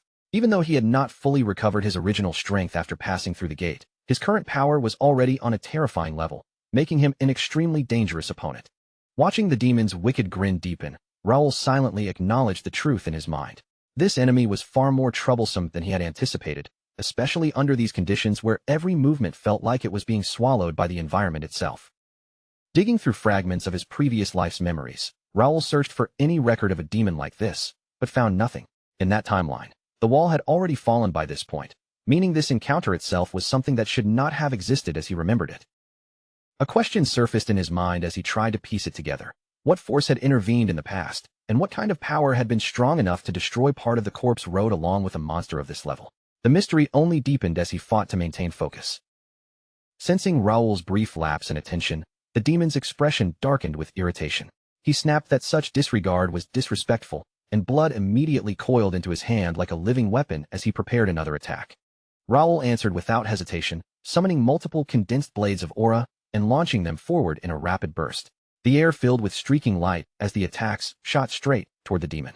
Yet once again, the blood barrier surged into place, swallowing every incoming blade without resistance. Not a single strike managed to break through, vanishing into the crimson defense as if it had never existed. Blood splattered across the floor like heavy rain striking stone, but instead of remaining scattered, it immediately began to flow backward. In an unnatural motion, it returned to the demon's control, merging seamlessly back into his body and aura. The demon tilted his head slightly, visibly impressed. He admitted that it had been a very long time since any human had managed to survive facing him for this long, his tone carrying a strange mix of admiration and amusement. He then regarded Raoul with newfound interest, stating that compared to the insignificant Imperial Knights, Raoul possessed far greater value. With a confident smile, he offered him a deal. If Raoul swore loyalty, he would grant him rule over this entire territory. Raoul let out a cold scoff, rejecting the offer without even a moment of hesitation. He stated bluntly that the demon was nothing more than a subordinate of the Cronin Empire, and that this entire invasion itself was being carried out under the Emperor's command. The moment those words landed, the demon's expression twisted violently with rage. His voice sharpened as he roared that the Emperor was nothing more than a human, demanding to know how such a being could possibly command a noble of the demon realm. Raoul froze for a fraction of a second at that reaction. Even in his previous life, information about the Emperor had been almost non-existent, locked away behind layers of secrecy so deep that even elite forces barely understood his existence. The demon ground his teeth in frustration, muttering that he had allowed himself to be too easily provoked by a mere human. Deciding he had no reason left to restrain himself, he began gathering vast amounts of blood energy, the atmosphere turning heavier as a devastating attack began to form. Raoul let out a sharp scoff, commenting that he hadn't expected much from the start. But even so, this level of disappointment was beneath his expectations. He addressed the demon coldly, dismissing him as nothing more than a tool of the Cronin Empire. As the demon released a massive surge of bloody aura, the pressure in the temple intensified to suffocating levels. Raoul steadied his breathing, anchoring himself firmly in place as he prepared to endure the incoming force head-on. Ravel quickly reinforced the area, raising a protective barrier around Raoul, just as the pressure crashed down. The shield flared brightly, resisting the overwhelming force that pressed in from all sides. Even with the barrier in place, Raoul could feel the crushing weight seeping through. His body tensed as he realized that a single misstep in this environment would mean immediate death, without any chance of recovery. The battle had reached a breaking point. At this stage, neither side held a clear advantage anymore. The outcome would be decided by whoever managed to find the first decisive opening. Far outside the temple, a solitary figure hovered silently in midair, observing the chaos unfolding within. His presence remained completely still, as if detached from the battlefield below. A faintly glowing orb pulsed within his hand, casting soft light across his expressionless face as he continued to watch without interference. As he observed Raoul pushing forward despite everything, he murmured quietly that this must be the path Gray had chosen. He could only hope that the trust placed in Raoul had not been misguided. Meanwhile, outside another section of the battlefield, Deputy Commander Hensley's sword slipped from his grasp and struck the ground with a dull clang. His teeth were clenched in frustration as he and the knights under his command were pinned down by overwhelming demonic pressure, forced to their knees and unable to properly lift their weapons. Hensley trembled as he struggled to rise, enduring the demon's mocking laughter. The enemy ridiculed him for being nothing without the artifact's power, sneering that even now he still refused to give up despite his helpless state. Dark energy gathered rapidly in the demon's hand as it prepared to deliver the finishing blow. The knights shouted in alarm, but the attack had already reached its final stage, leaving no time to react. Declaring that Hensley would serve as an offering to the demon god, the demon unleashed the attack. Hensley closed his eyes in frustration, silently accepting that they had failed to hold long enough for reinforcements, and murmured a quiet apology to the commander-in-chief. Just as the strike was about to land, Lawrence appeared in a flash of overwhelming speed, cutting the attack apart with a powerful sweep of his aura-infused blade. The force of the impact scattered the dark energy instantly. Hensley's eyes widened as realization hit him. Reinforcements had arrived at the exact moment they needed them most. Relief and disbelief mixed in his expression. Without wasting a single breath, Lawrence issued immediate orders for the first knights to establish a defensive line. The knights responded instantly, snapping into formation with disciplined precision. Across the battlefield, the demon forces bared their fangs and growled in anticipation, readying themselves for a full clash. Lawrence stepped forward without hesitation, declaring with absolute certainty that not a single enemy would be allowed to pass. Meanwhile, deep within the Crimson Temple, Raoul continued his relentless battle against the demon, the clash of their powers shaking the very structure around them. Again and again, Raoul's aura blade collided with the demon's defenses. Each strike was swallowed by a shifting blood barrier that twisted upon impact, attempting to engulf and dissolve the blade entirely. Realizing the danger, Raoul suddenly leapt backward to create distance. Even as he stabilized his stance, he could feel his aura scattering, as if being drained and disrupted simply by being near the barrier.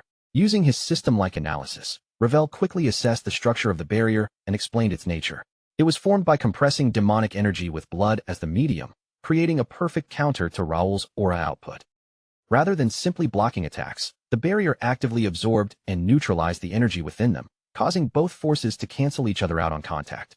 Hearing this, Raoul realized that every exchange was essentially burning both sides away simultaneously. Ravel's expression tightened as he warned that this was extremely dangerous. The entire demon god temple was saturated with blood infused with demonic energy, meaning the barrier could regenerate endlessly as long as the environment remained intact. And with Raoul lacking any reliable way to replenish the aura he was constantly spending, the situation tilted further into disadvantage. Every passing moment of this fight only widened the gap between them, making victory increasingly difficult to secure. Raoul admitted that what the demon said was true. Even after reaching master-level strength, the current conditions were heavily stacked against him, pressing down on every movement he made. Still, his eyes sharpened as he declared that even the weak had their own way of fighting back. With that resolve burning in his chest, Raoul surged forward again. His aura sword carved through the air in relentless arcs as he closed the distance, while at the same time multiple condensed blades shot out through his psychokinesis, striking from different angles in a coordinated assault. The demon looked at the storm of attacks with complete indifference, scoffing at the idea that such reckless pressure could break his blood barrier. In his mind, there was no flaw to exploit, only Raoul wasting his strength by attacking from every direction at once, exhausting himself faster with each passing second. Yet despite everything, Raoul never slowed down. Step after step, he kept pushing forward through the suffocating pressure, refusing to give even an inch of ground. Watching that unbroken advance, the demon clicked his tongue internally, irritated by how someone so limited in ability could still carry himself with such unwavering confidence. It was exactly the kind of stubborn persistence he found most annoying. Then, with a flick of his will, the demon reached into the surrounding blood and pulled it together violently. Countless crimson spikes formed in the air around him in an instant, each one sharpened with killing intent as he coldly announced that he would pierce Raoul through completely. The blood spikes shot forward like a relentless storm, filling every angle of escape. But Raoul twisted through the barrage at the very edge of danger, narrowly slipping past each lethal strike as they tore through the space where he had just been. The demon pressed harder without any pause, continuing to mock Raoul's so-called arrogance while insisting that no matter how he struggled, defeat was already set in stone. The attacks only grew denser, more suffocating, as the pressure of the battlefield intensified. In the middle of it all, Raoul suddenly smiled. Through the storm of blood and killing intent, he calmly asked whether concentrating so much blood power in a single place was truly a wise decision. His tone carried no panic, only quiet certainty. In the same breath, he released another surge of aura, knocking aside the incoming spikes as he moved. Then, without hesitation, he signaled sharply to Ravel, telling him through that glance that the moment they had been waiting for had finally arrived. The demon paused for a fraction of a second, his expression shifting slightly in confusion. Raoul's calm reaction in the middle of what should have been a hopeless situation didn't match what he expected at all. At that exact opening, Ravel understood everything. Without wasting even a heartbeat, he began chanting, his voice rising with precise control as power gathered rapidly around him. A massive magic circle erupted into existence beneath him, glowing with intense light. From its core, a powerful freezing spell expanded outward in a sweeping wave, rushing across the battlefield like an unstoppable tide of cold.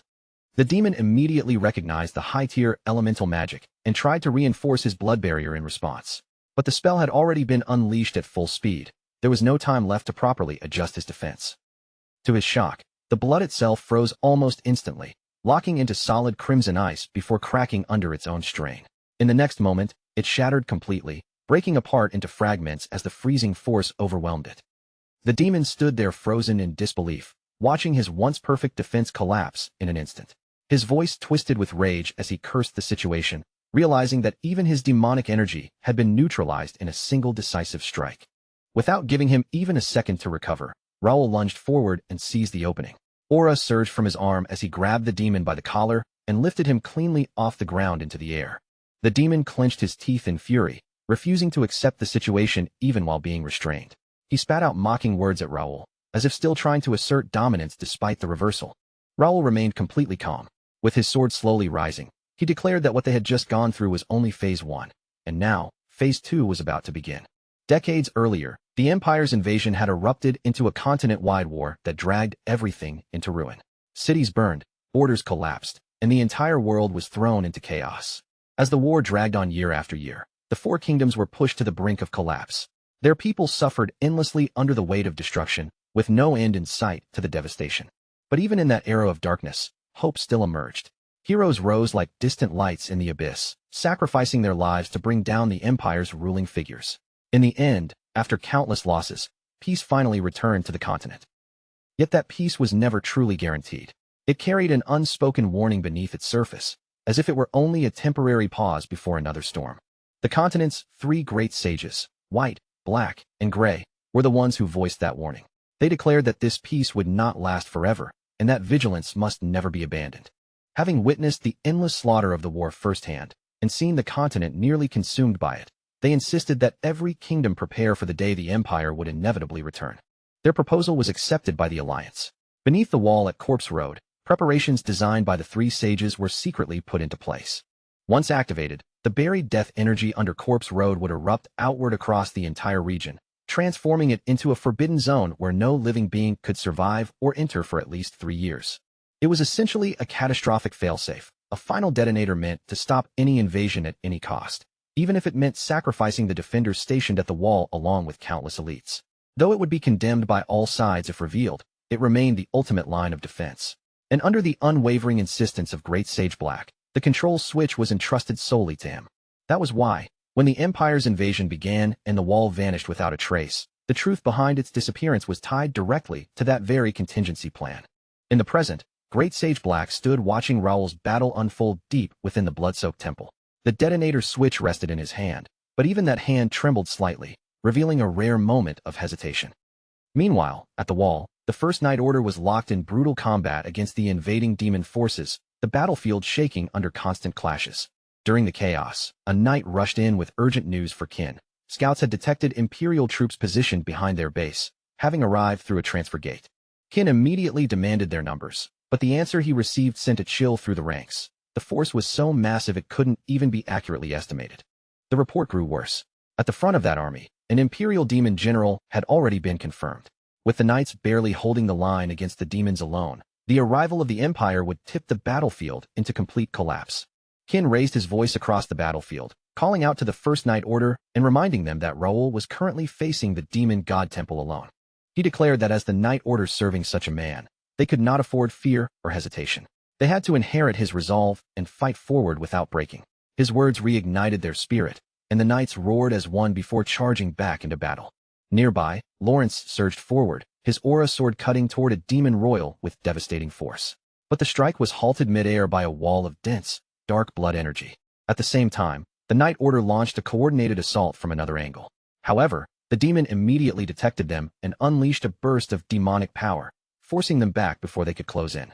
The demon laughed openly at their efforts, mocking them for still believing this battlefield belonged to them. He taunted them to feel the thick demonic energy saturating the air, insisting they had already lost control of the situation. Declaring that the battlefield had already changed hands, the demon released his power outward like a spreading spiderweb. Dark energy expanded rapidly across the entire area, swallowing everything in its reach. Lawrence tried to maintain focus, but something felt wrong. The battlefield suddenly fell into an unnatural silence, as if all movement had been erased at once. The knights looked around uneasily, unable to locate any sign of the demon despite its overwhelming presence just moments before. Confusion spread through their ranks. Without warning, a demon appeared directly behind Josh and swung in for a lethal strike. But before it could land, a knight reacted instantly and fired an arrow, intercepting and destroying the attacker mid-motion. The knight shouted a warning to everyone, urging them to stay on full alert at all times, as enemies could now emerge from any direction without warning. Lawrence quickly pieced things together, realizing the enemy had grown significantly stronger. He began to suspect that the demon god temple itself was responsible for this sudden change in battlefield conditions. He concluded that the grotesque shadow-like barrier was likely another mechanism designed to stall and weaken them. Once the demonic energy fully spread, even more powerful attacks would inevitably follow to finish them off. Recognizing the danger, Lawrence restrained himself, knowing that any reckless attack could endanger not only himself but the entire allied force fighting alongside him. Nearby, Hensley and the other knights struggled under the crushing pressure of demonic energy, barely able to stand, while the demon watched them with a cold, satisfied grin. Lawrence continued analyzing the battlefield flow, realizing that every time the situation shifted, they had to recognize the change faster than the enemy. That single moment of awareness could determine whether they survived or were completely overwhelmed. Inside the temple, everything felt eerily suspended in time as Raoul's sword remained buried deep in the demon's chest.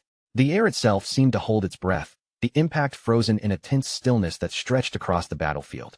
But that stillness shattered in an instant. With a sudden burst of raw strength, the demon forced Raoul backward, grinding his teeth as he pushed him away.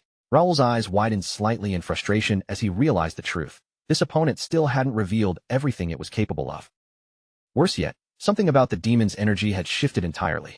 It was now refined, as if condensed into its own blood, granting it sharper control, more precise movements, and even the ability to regenerate through that very same blood flowing within it. The demon let out a low, mocking laugh, taunting Raoul as if he had already exposed all his cards. In its eyes, there was nothing more left to fear from him. Raoul stepped back slightly, steadying his breath, then coldly pointed out that the demon had lost the luxury of arrogance. The barrier it had relied on was gone now, and that alone changed everything about this fight. The demon only smiled in response, completely unfazed. It calmly replied that it no longer needed a barrier at all to tear him apart. In that instant, Raoul understood the implication. A demon that fought using its own blood had far greater purity and control than one relying on external sources. His expression tightened as he concluded that aura blades would no longer be enough to break through this opponent. His gaze flickered for a brief moment as another thought crossed his mind. If he could just buy a little time and recover even a fraction of his holy power, he might still be able to turn this around with assistance from his master-level strength. A sharp voice suddenly cut through his thoughts. Ravel called out to him, pulling him violently back into the present moment. Raoul exhaled slowly, pushing aside hesitation. There was no room left for regret now, only survival. He resolved that he would use every tool at his disposal and force his way through this battle. His grip tightened around his sword as something inside him snapped into clarity. He admitted inwardly that he had grown too comfortable, forgetting that real combat was merciless by nature. At that moment, the demon's expression shifted slightly as Raoul's aura erupted outward, countless weapons materializing and hovering around him in the air. With unwavering resolve burning in his eyes, Raoul finally spoke the truth he had been holding back. There was no more holding back. From this moment on, he would fight with everything he had. Far away, within the Imperial Army's encampment inside the Forbidden Zone, chaos and order coexisted on the battlefield. Monsters lurked within the surrounding bushes while disciplined Imperial knights stood in tight formation, ready for orders. On a nearby cliff, Demon General Aelbed looked down at the battlefield below, laughing casually as he commented that capturing the wall in just 3 days had been far too hasty. In his eyes, there had been no need to rush such a thing. Beside him, Demon General Berchot nodded in agreement, noting that the defenders were already collapsing into disorder and would not last much longer even without outside interference. Aelbed's reply was sharp and cold. Then they should erase them completely without delay. With a faint, dismissive smile, Aelbed added that the demons who insisted they could handle everything on their own were far less capable than they pretended. Dragging things out any longer would only waste precious time. Turning slightly, he addressed one of his subordinates and demanded to know whether the damaged communication network had been restored. His tone carried impatience beneath its calm surface. The subordinate quickly responded that contact with the main force had been re-established. New orders had arrived. The directive was clear: advance and bring down the wall without further delay. Aelbed's lips curled into a satisfied smile. He immediately ordered the troops to rise, announcing that the long-awaited command to advance had finally come. A war drum thundered to life as a knight struck it loudly, and Aelbed raised his voice across the ranks. He ordered the army to show the kingdom true fear and declared that everything they did was in the name of the emperor. Without hesitation, the entire force began marching forward in unison toward the wall. At the same time, a knight rushed to Qin, breathless, reporting a sudden and alarming shift in enemy movements. 2 imperial masters had appeared at the front lines, accompanied by an entire knight order. Qin stiffened immediately. After a brief pause to process the situation, he shouted orders for the reserve forces to deploy at once. Every soldier was to hold the line, no matter the cost. Then, without warning, movement flashed across the top of the wall.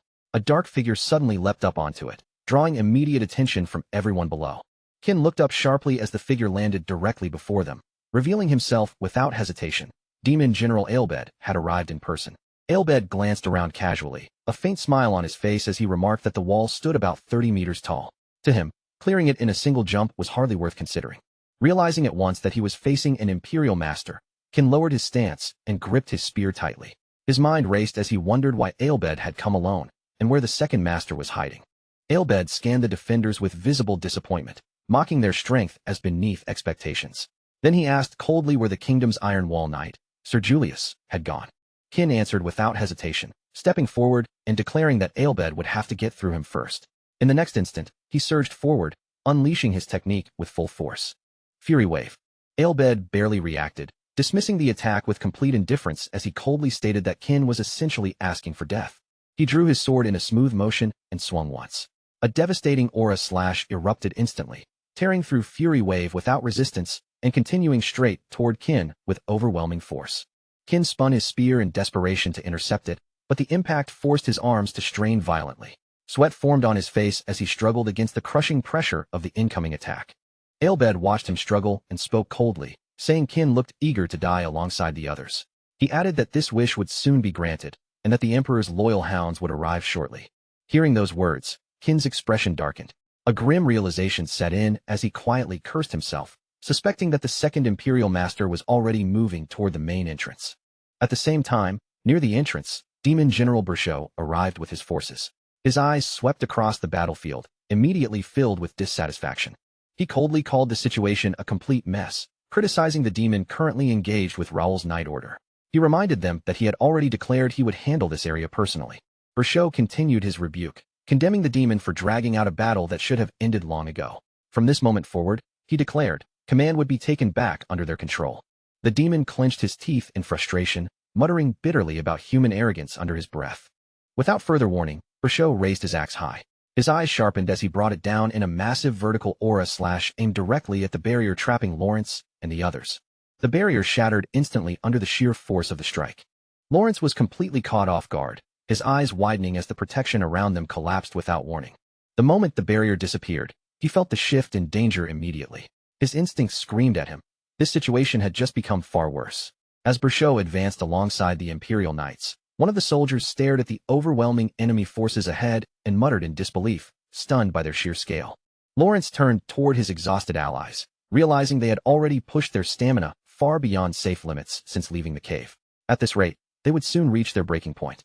Berchot raised his voice, calling out to the Emperor's loyal blades and ordering them to offer their lives in service of their ruler while crushing the fortress without hesitation. Lawrence immediately charged forward, shouting defiantly as he met the advancing enemy head-on. Even so, deep down he knew they could only hold out for a few minutes at best. Grinding his teeth, he recalled his vow to protect the wall at any cost.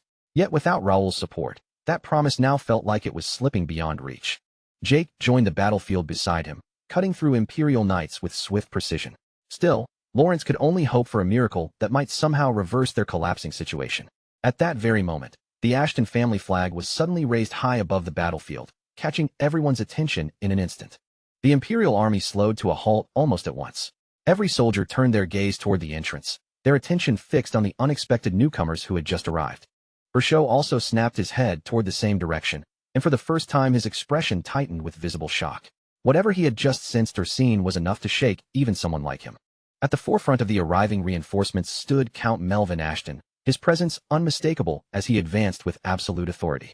Behind him, the Golden Bear Knights marched in perfect formation, their footsteps shaking the ground with disciplined force. Lawrence could only stand frozen, eyes widened in disbelief as he took in the sudden arrival of such overwhelming reinforcements on the battlefield. Seeing the battlefield shift in their favor, Jake immediately shouted in excitement, declaring that the timing couldn't have been more perfect. With full confidence, he announced that the Imperial forces were as good as finished. At the head of the army, Count Melvin Ashton marched forward with a hardened expression, his presence radiating a crushing pressure that seemed to dominate the entire battlefield as he advanced step by step. Elsewhere on the battlefield, Kin stood barely upright, his body trembling from exhaustion and injuries. Around him lay the fallen forms of his comrades, painting a grim picture of the brutal fight they had endured. Aelbed looked down at him with a faint, almost amused smile, casually asking if Kin had truly believed such a force could ever stand against an imperial master like himself. Frustration surged through Kin as he realized the painful truth. No matter how refined his family's spear technique was, it hadn't even managed to leave a scratch on his opponent's body. Suddenly, a thunderous explosion echoed from the direction of the entrance, and thick smoke began rising into the sky, signaling a major disturbance elsewhere on the battlefield. Aelbed casually glanced toward the sound and remarked that their ally had likely broken through the entrance. Reinforcements, he assumed, would soon follow. With a chilling calmness, he added that in the end, it would make no difference, because all that remained for them now was to die together. Without warning, a figure dropped suddenly from the top of the wall, launching a surprise attack from behind with deadly precision aimed straight at Aelbed. Aelbed reacted at the very last instant, twisting his body and meeting the attack head-on. The impact detonated into a burst of dust and shockwaves that rippled through the air. As the dust slowly cleared, it became clear that Aelbed had successfully blocked the strike. Kin's eyes widened in shock as he recognized the attacker, Dylan. Even Aelbed seemed momentarily surprised, his expression shifting slightly as he registered the unexpected intruder who had just joined the fight. Dylan straightened calmly into a fighting stance and casually remarked that it was strange how the allies Aelbed had been waiting for still hadn't shown up. With a mocking tone, he added that it was quite unfortunate, because the reinforcements Aelbed had been expecting would not be arriving at all.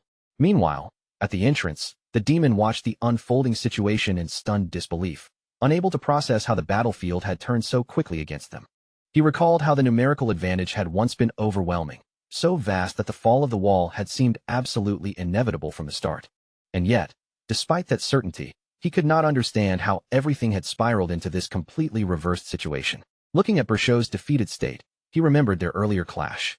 Only a few exchanges had taken place, and even after Berchot had activated the Emperor's mark, he had still been utterly crushed. As Count Melvin released an overwhelming killing intent, the demon felt a deep unease. He could not comprehend what kind of human could possess such terrifying, oppressive power. A wave of Imperial Knights charged toward Count Melvin, but he remained completely composed. With a single swing of his sword, his aura exploded outward, cutting them down instantly in one clean, decisive strike. Witnessing the brutal one-sided slaughter, fear began to take hold of the demon. His confidence wavered as the reality of the situation sank in. He cursed inwardly, regretting ever trusting humans as allies. Now he realized that staying here any longer would only lead to a meaningless death. Without hesitation, his body dissolved into shadowy energy as he attempted to escape from the battlefield entirely.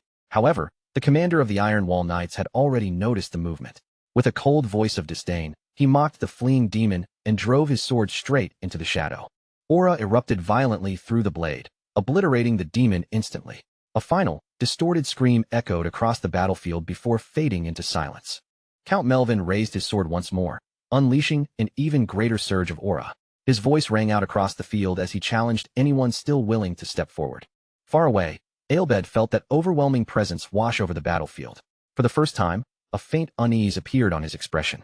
Dylan immediately noticed that change and smirked, mocking Aelbed for finally losing his composure. He taunted him, saying they should not ruin the atmosphere and suggested continuing their fight, even adding that he didn't mind switching to hand-to-hand combat if necessary. That remark only deepened Aelbed's fury. Cursing Dylan, he pulled out a scroll without hesitation and activated it. A magic circle instantly formed beneath his feet as dark aura poured into it. Through clenched teeth, he declared that this humiliation would not end here and warned that the outcome would not always favor them. Seeing the activation, Kin immediately moved to attack, raising his spear and preparing to strike before Aelbed could escape. Before he could act, Dylan grabbed him and stopped him cold. He explained that it was pointless. The scroll was a teleportation artifact, and under unstable conditions, tracking its destination was impossible. He advised Kin to calm down and save his strength for another time. Not long after, one of Dylan's subordinates arrived and asked if everyone was all right. Dylan, slightly annoyed, demanded why he had taken so long and immediately pressed for updates on the entrance situation. The subordinate reported that Commander Julius and Count Melvin were already wiping out the remaining enemy forces. Many had fled, while others surrendered after losing morale, and the situation was steadily stabilizing. He then helped support the exhausted Qin, while Dylan sighed and dismissed the Imperial forces as disappointingly weak. Qin, however, urgently asked about Raoul's condition. The subordinate replied that Raoul was still fighting alone inside the demon god temple. Hearing that, Dylan immediately suggested they go assist him without delay. But the subordinate quickly explained that the demon god temple was suspended in the sky, and demons empowered by the surrounding energy were rampaging everywhere, making approach extremely difficult. According to their report, any attempt at reinforcement would be heavily obstructed and nearly impossible to execute cleanly. Qin's expression darkened as worry took hold. He silently feared for Raoul's safety, unable to shake the tension building in his chest. Meanwhile, deep within the demon god temple, the demon suddenly remarked that this battle had stirred memories he had long since buried. Raoul's weapons lay scattered across the ground as the demon continued speaking, explaining that it was only natural he had forgotten. After all, it had been far too long since anyone had pushed him this far. A twisted grin spread across his face as he muttered that, at last, he remembered. Long ago, what he had truly enjoyed was the sensation of tearing into human blood while its owner was still alive. Nearby, Raoul struggled, forcing himself inch by inch back onto his feet despite the pressure crushing him. The demon's unhinged laughter echoed through the temple walls. Raoul gritted his teeth, fully aware that even with psychokinesis, landing a decisive blow on this opponent was becoming increasingly difficult with every passing second. Ravel's voice broke through the tension as she urgently asked what their next move should be. She admitted that the demon's blood magic was so saturated with demonic energy that even her ice spells were ineffective, leaving only one option: waiting for Cardenas to arrive. Raoul immediately rejected the idea without hesitation. Waiting would only endanger the wall further, and he declared firmly that they had no choice but to act now, using everything they had before it was too late. Ravel fell silent for a brief moment after hearing Raoul's answer, her eyes narrowing slightly as she weighed the situation. Then she called out to him again, her voice sharper and more deliberate than before. She revealed that she had already formulated a plan and asked if Raoul could follow her instructions without deviation. Her tone was serious as she explained that this might be their only real chance to bring down the monstrous demon standing before them. Ravel told Raoul to focus closely, explaining that from the moment they first entered the temple, she had already detected something unusual, an entire spatial barrier enveloping the demon god temple itself. She further pointed out that even the demon's carefully structured and refined demonic energy was being subtly influenced by that barrier, as if everything within the temple was being filtered through it. Raoul quickly connected the implications in his mind. If the source sustaining that spatial barrier could be destroyed, the demonic energy throughout the entire temple would spiral out of control, and the demon's precisely woven blood magic would collapse into chaos. Raoul immediately asked how they were supposed to locate the source of such a barrier. Without hesitation, Ravel calmly replied that they didn't need to find it at all. Her voice remained steady as she stated firmly that it would be enough to simply render the barrier ineffective. Raoul visibly froze for a moment, caught off guard by how straightforward yet reckless that answer sounded. Ravel then turned to him and asked directly if he could accomplish it. After a brief pause, Raoul admitted honestly that he couldn't guarantee success. But soon after, he steadied his breathing, his gaze hardening with determination as he declared that he would find a way to make it work no matter what. Raoul stretched out his hand, aura surging outward as power began to gather around him in preparation. At that exact moment, the demon launched forward with a violent, explosive attack, closing the distance in an instant. Raoul noticed the movement and was briefly startled, but he still reacted in time, twisting his body to narrowly evade the strike. The demon clicked his tongue in irritation. The demon sneered, mocking that dodging like that meant nothing in the long run. With a flick of his hand, he created chains of blood that surged forward like living serpents toward Raoul. Even under the relentless barrage, Raoul moved with sharp precision, weaving through each attack and pressing forward without slowing down, refusing to be pinned back. Seizing the opening Raoul created, Ravel immediately formed a glowing mana circle and unleashed her spell, Freeze. Raising both hands, she directed a surge of ice mana across the battlefield. The freezing force shattered the incoming blood chains instantly, while the demon struggled to maintain control of his formation. Even then, the demon suddenly burst into laughter, loud and contemptuous, as if nothing about the situation concerned him at all. He mocked their efforts, calling the attack pathetic and insisting they still didn't understand their place. According to him, tricks like that would never work against him again. In the next instant, the demon accelerated explosively. Before Raoul could fully respond, a devastating blow landed cleanly, sending him reeling and forcing blood from his mouth. Despite the pain and exhaustion weighing on him, Raul refused to collapse. He stretched out his hand and activated psychokinesis, pulling multiple weapons scattered across the battlefield into his control at once. The sudden shift caught the demon slightly off guard as dozens of blades and weapons launched toward him in a coordinated assault. With a sharp motion, the demon raised a barrier, blocking every strike, while several deflected weapons slammed violently into the surrounding walls. Confident in his superiority, the demon grinned coldly and declared that it was already over. Gathering dense energy into his hand, he prepared his finishing blow.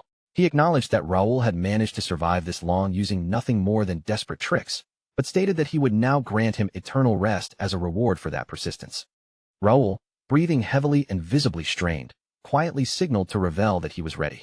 The demon then concentrated all of his dark energy into his arm and unleashed a devastating final strike toward them.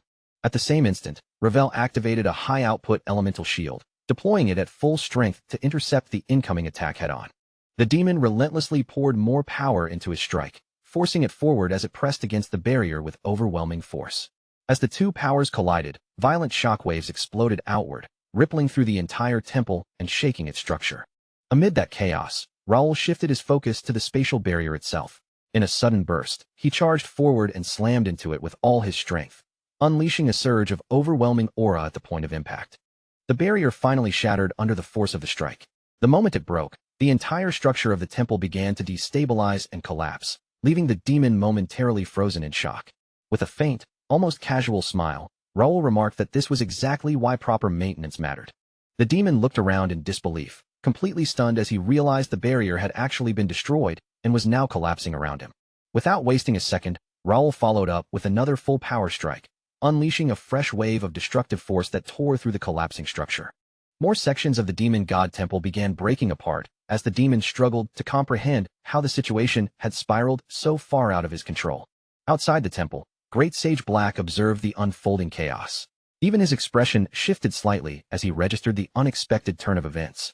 Explosions erupted across the floating demon god temple as its massive structure began to fracture and collapse, shocking everyone who witnessed it from below. Even as the temple disintegrated, the battle inside continued without pause, with Raul relentlessly pressing his attack against the demon. At the same time, Nakia stared up at the collapsing temple, her expression filled with deep worry as she silently prayed for her master's safety. Inside the collapsing battlefield, the demon charged forward once more, and Raul met him head-on without hesitation.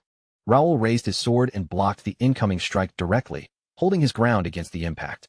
In that brief exchange, the demon suddenly sensed something wrong. His control over the blood magic was weakening, and he immediately suspected the collapsing barrier was the cause. That single moment of hesitation was all it took. Raul seized the opening instantly, lunging forward with explosive speed and delivering a clean, devastating blow that struck the demon directly, forcing out a cry of pain. In that instant, Raul realized Ravel's strategy was working. The demon could finally be harmed because his aura was now reaching its target. Enraged, the demon attempted to rotate and reinforce the blood around his body as a defensive barrier. But the moment Raul unleashed his aura again, the spinning blood suddenly froze in place, completely losing its motion. Confusion flashed across the demon's face as an immense pressure locked his body in place.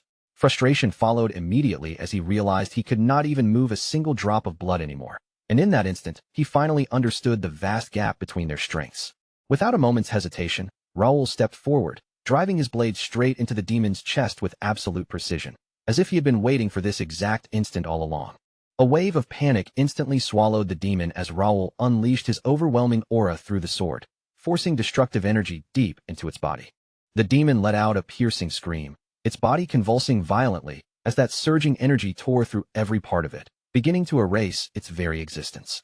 Refusing to accept what was happening, the demon muttered in disbelief while the temple around them started to fracture and collapse piece by piece. From afar, Great Sage Black quietly observed the final moments of the battle, his gaze fixed on the crumbling battlefield without a trace of surprise. As explosions continued to erupt one after another, he briefly paused and noted almost calmly that activating the detonator switch had ultimately been unnecessary. He then admitted that Gray had been right all along, acknowledging that the kingdom still stood, at least for now. It had not fallen. With the temple now collapsing violently, Raul struggled to remain on his feet before staggering toward the edge and leaping outward into the open void. He attempted to spread his wings mid-air, but his vision blurred almost immediately and consciousness slipped away from him. At that exact moment, Great Sage Black moved with incredible speed, casting a spell that caught Raoul mid-fall and prevented him from crashing down. He remarked that Raoul was still nothing more than a rookie, warning that even a single moment of carelessness could have changed everything, before gently lowering him to the ground. Not long after, Raoul's companions finally arrived, calling out to him in urgent voices filled with concern as they rushed across the battlefield. As they hurried closer, Great Sage Black rose silently into the sky once more, disappearing before anyone could properly register his presence. From high above, he looked down and quietly said he would remember the name Raoul de Ashton, while below, the knights gathered around Raoul, breaking into tears as they worried for their master's condition. Elsewhere on the battlefield, the remaining demons attempted to flee, only to be instantly cut down by sharp, relentless sword strikes unleashed by Dalton. Their screams echoed across the field as Dalton finished them off without hesitation, calmly asking where they thought they could possibly run to. By this point, the kingdom's first wave of reinforcements had fully arrived, pouring into the battlefield in overwhelming numbers. After Julius sent out his urgent call for aid, the Count Ashton family, the Duke Templeton family, and numerous allied forces all mobilized without delay. With the demon god temple destroyed, the demons lost their source of power, and their forces were rapidly pushed back across the battlefield. In the end, the Imperial army withdrew completely, retreating from the field as the kingdom secured a decisive and overwhelming victory. Sometime later, inside the Ashton family mansion, Raoul suddenly regained consciousness and sat up in bed, declaring with a heavy tone that chaos was approaching. His sudden words left Lawrence completely confused, while their father remained alert and cautiously urged Raoul to explain everything in detail so they could prepare. Raoul then opened a system window, his expression darkening as he revealed that a revelation had been delivered directly to him. He explained that a second gate incident was on the verge of occurring, and that humanity was entering the true era of superhumans. A notification panel unfolded before them, revealing that all third-stage ancient seals suppressing the dimensional gates had been released except for one. Because of this, gate erosion would accelerate dramatically, forgotten ancient races would begin to resurface, and the mana density of the world would rise at an unprecedented level, allowing humans to break past their previous limits. The message also warned that plant and animal life would continue evolving rapidly, while vast amounts of demonic energy had already spread across the continent. Dark entities would soon roam freely once more, and humanity was urged to remain vigilant, as stronger power would inevitably draw even more terrifying enemies. With the release of the third-stage seals, a new global scenario had officially begun. Lawrence and their father stood frozen in shock after reading the notification, unable to immediately process what they had just seen. Raoul slowly realized that the war against the Empire had never been the true objective from the beginning. The real goal had been the release of ancient seals hidden within the wall and the Forbidden Zone, meaning their hard-fought defense had not changed the larger fate unfolding behind the scenes. In that moment, the Empire's unusually easy withdrawal finally made sense. It meant they had already achieved what they came for. Understanding the severity of everything, Raoul resolved himself to prepare for the coming storm, no matter what form it might take. His expression hardened further as he realized that those who had already sensed these changes would soon begin making their moves in the shadows. It had now been 1 year and 3 months since Connect officially launched. Marketed under the slogan Connect, a connection to a new world, the game quickly captured global attention and spread at an astonishing speed. Once official research confirmed that connecting to Connect was no different from ordinary sleep, people began embracing it as a way to live a second life within the system. As public enthusiasm surged, capsule production expanded rapidly, user numbers surpassed 200,000, and the company even announced plans to distribute 1 million capsules before the year's end. In Seoul, South Korea, this technology had already blended seamlessly into everyday life, becoming part of daily routines.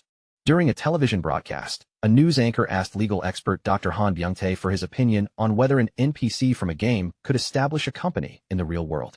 Dr. Han replied that, in theory, such a possibility could not be ruled out. He explained that newly founded companies already showed similar precedents, and since legal entities already existed, the real question was whether in-game characters could be recognized as persons under law, capable of holding rights and responsibilities. Elsewhere, a taxi driver listening to the broadcast scoffed at the idea, dismissing it as absurd that a computer program could ever become a company's CEO. Noticing his passenger had been watching the discussion, the driver asked for his opinion, and Kim Il-woo responded with an awkward smile, simply saying that the world had truly become unbelievable. The driver then commented on the unusually hot weather for March, noting that temperatures already felt well above 30 degrees. A short while later, he pulled over to the side and asked if they had already arrived at their destination. Kim Il-woo confirmed that they had, thanked the driver, stepped out of the taxi, and walked toward a nearby building. As the driver looked up at the massive structure, he couldn't help but wonder when such an enormous building had been constructed. That building was the headquarters of Kinect's very first company. Inside, employees moved briskly through the corridors, carrying boxes and continuing their work amid the constant buzz of activity. Kim Il-woo held up his ID card to a scanner, and the system immediately granted him access, formally recognizing him as vice president. Letting out a quiet sigh, he admitted to himself that he still hadn't fully gotten used to being addressed by that title. After entering the building, he was greeted by his secretary, who informed him that an executive meeting would begin in 30 minutes and offered to escort him there. Kim Il-woo asked whether the others had already arrived, and the secretary confirmed that all directors were already waiting inside the meeting room. Later, as he stepped into the meeting room, the entire board of executives rose to welcome him. He was slightly surprised to see members of the Purple Guild among them as well, and briefly wondered how he would even communicate with Kim Mi-young and Blake, given that they were foreigners. Han Seo-hyun then directed Kim Il-woo's attention to the device he had been given earlier, telling him that now was the time to put it to use. The instant Kim Il-woo placed it on himself, his eyes widened. Blake's words and Kim Mi-young's speech both flowed into his ears clearly, and he realized he could understand every single thing they were saying without missing a beat. Blake glanced around and remarked that being here in reality felt completely different from being inside Connect. At the same time, another director could not hide his uneasiness and quietly raised concern about Kim Il-woo taking on the role of vice president. As Kim Il-woo heard their words converted into perfectly natural Korean, he stared in amazement, openly impressed by how advanced the device was. Han Seo-hyun calmly explained that this technology had been created by applying the same principles used in the capsules. Blake admitted that even now, part of him still struggled to accept that all of this was actually real. Sometimes, even after waking up, he found himself staring at the situation and wondering whether reality itself had somehow become stranger than a dream. With a faint smile tugging at his face, Kim Il-woo nodded along and said he understood that feeling completely because he had been thinking the exact same thing himself. Their minds naturally drifted back to the day they had visited Calypso Castle on the Connect continent, shortly after joining Raoul's guild and finally meeting him in person. Back then, Raoul had calmly explained that everything had been prepared far in advance. He knew the story sounded difficult to believe, but even so, he had asked them to look at his intentions sincerely and accept them with an open heart. Returning to the present, Blake let out a baffled remark about how absurd the whole situation still seemed. An NPC from inside the game had somehow established a real company in the outside world, and the members of the Purple Guild were now sitting here as its directors. Kim Mi-young admitted that if he had not come here and seen it with his own eyes, he never would have believed such a thing was possible. He had expected a modest little office at most, but instead, an entire building stood before them, making the scale of it feel almost unbelievable. As Kim Mi-young looked around the room and took in the building around them, he muttered that occupying a whole place like this must have cost an incredible amount of money. From that alone, he could only conclude that Raoul de Ashton was unimaginably wealthy even in the real world. Han Seo-hyun added that with Connect's popularity rising more and more every day, the value of the game's currency had climbed sharply as well. Gold had become so valuable that simply getting hold of it was now extremely difficult. Blake waved off the worry with a relaxed, cheerful attitude. In his view, if the situation worked in their favor, there was no need to twist themselves into knots thinking too deeply about it, especially when everyone involved stood to benefit from the arrangement. Even then, CEO Hyun still looked uneasy. The conditions Raoul offered were so generous that he could not help questioning whether the company was truly stable. Blake acknowledged that they were not even doing ordinary corporate work, yet they were still receiving benefits and shares, which only made him think Raoul had more than enough resources to spare. Kim Il-woo explained that, in practice, almost nothing would change for them. The actual management of the company would be handled by professional staff, while they would continue focusing on Connect, which had been Raoul's intention from the very beginning. Thinking back over the contract, Kim Il-woo pointed out that the agreement was never about them showing up at headquarters and working like normal employees. Their real responsibility was to supervise the Purple Guild and its players inside Connect, meaning they would simply continue doing what they had already been doing all along. Still, even after understanding that, Kim Il-woo could not shake one question from his mind. Why had Raoul gone so far as to create an entire company in the real world? Before he could settle on an answer, the secretary stepped into the room and announced that the meeting would begin shortly, politely asking everyone to take their seats. A moment later, the room dimmed slightly as a projection came to life. Raoul appeared before them on the screen, greeted everyone present, and introduced himself as the chairman of the first company. The second Kim Il-woo saw Raoul's face, he froze in place. His mind struggled to process what was in front of him, because he could not understand how a character from a game could appear in reality like this, and the question of what that NPC truly was pressed heavily on him. Meanwhile, in another part of Seoul, a separate gathering was underway. Around a table crowded with bottles and glasses, several influential figures sat together in a tense, calculating atmosphere. One of the men calmly poured liquor into a glass, the liquid catching the light as it filled. Then he turned his gaze toward Han Sun-woo, the eldest son of the Daesong group, and asked what he planned to do next. Han Sun-woo answered without the slightest hesitation, his voice steady and controlled. To him, the choice was obvious. They would continue pushing forward, no matter what stood in their way. Kim Sung, the eldest son of the Sobyul group, pointed out that as long as the First Guild and the Purple Guild continued to dominate, their corporate guilds would have no easy path to expansion. Kong Chong-woo, the third son of the Crone group, agreed with him, adding that they had already tried every method they could think of, and even pouring huge sums of money into the problem had changed nothing. The more Han Sun-woo listened, the more irritation twisted across his face. At last, he slammed his glass down hard against the table and demanded to know whether they were really going to keep letting themselves be pushed aside by something he dismissed as nothing more than a program. His sudden burst of anger made everyone around the table stiffen. But Han Sun-woo only grew more furious as he thought about it, remembering how every person gathered there had tried to build a guild within the Reuben Kingdom, only to be blocked again and again because of that single NPC. In that moment, his father's words surfaced in his mind, reminding him how much he despised the very idea of defeat. Han Sun-woo clenched his jaw, his teeth grinding with barely contained anger, and declared that the next scenario would begin soon. A cold, malicious smile slowly spread across his face. With absolute certainty in his voice, he announced that the time had finally come for them to move openly as the Anti-First Guild Alliance. At the same time, inside another meeting room, the chief of staff stood before a projector and briefed the officials on the current state of the so-called false apocalypse, laying out the situation in a calm but heavy tone. After listening to the report, President On Jin-won's expression darkened with unease. He remarked that even though people called it a false prophecy, the events were lining up with it so accurately that it was becoming genuinely frightening. He then turned his attention to the Deputy Prime Minister of Economy and asked about the nation's energy supply. The Deputy Prime Minister answered that the country was still managing for the time being, but if things continued at this rate, every industrial complex across the nation could be forced to shut down within 5 years. Anxious whispers quickly spread through the room. The officials could feel the weight of the crisis pressing down on them, worried that no real solution existed, and some even felt humiliated that an entire government had fallen behind a private company. As President On Jin-won listened to the uneasy voices around him, his thoughts drifted back to the beginning of everything, the origin of Connect, and the warning that had come to be known as the false apocalypse. Long before the virtual reality game Connect appeared before the public, leaders from nations all around the world had received a visit from a mysterious individual who seemed to step straight out of nowhere. As the president, On Jin-won had been one of the national leaders who personally encountered that unsettling visitor. The man had appeared without any warning at all. Even with CCTV cameras, advanced security systems, and guard dogs protecting the area, he had somehow passed through every layer of security without leaving a single trace behind. That man was Alex Song, the chairman of Connect. Alex Song had placed extraordinary technology and terrifying information before the world leaders, then offered them a proposal so powerful and dangerous that not a single one of them dared to refuse. On Jin-won remembered clearly that both the Connect capsules and the prophecy of the apocalypse were far too significant to ignore or brush aside as nonsense. From that single meeting, the multinational corporation Connect had been born. On Jin-won could still recall the warning notice, which spoke of abnormal phenomena spreading across Earth, driving climate change and endless disasters in their wake.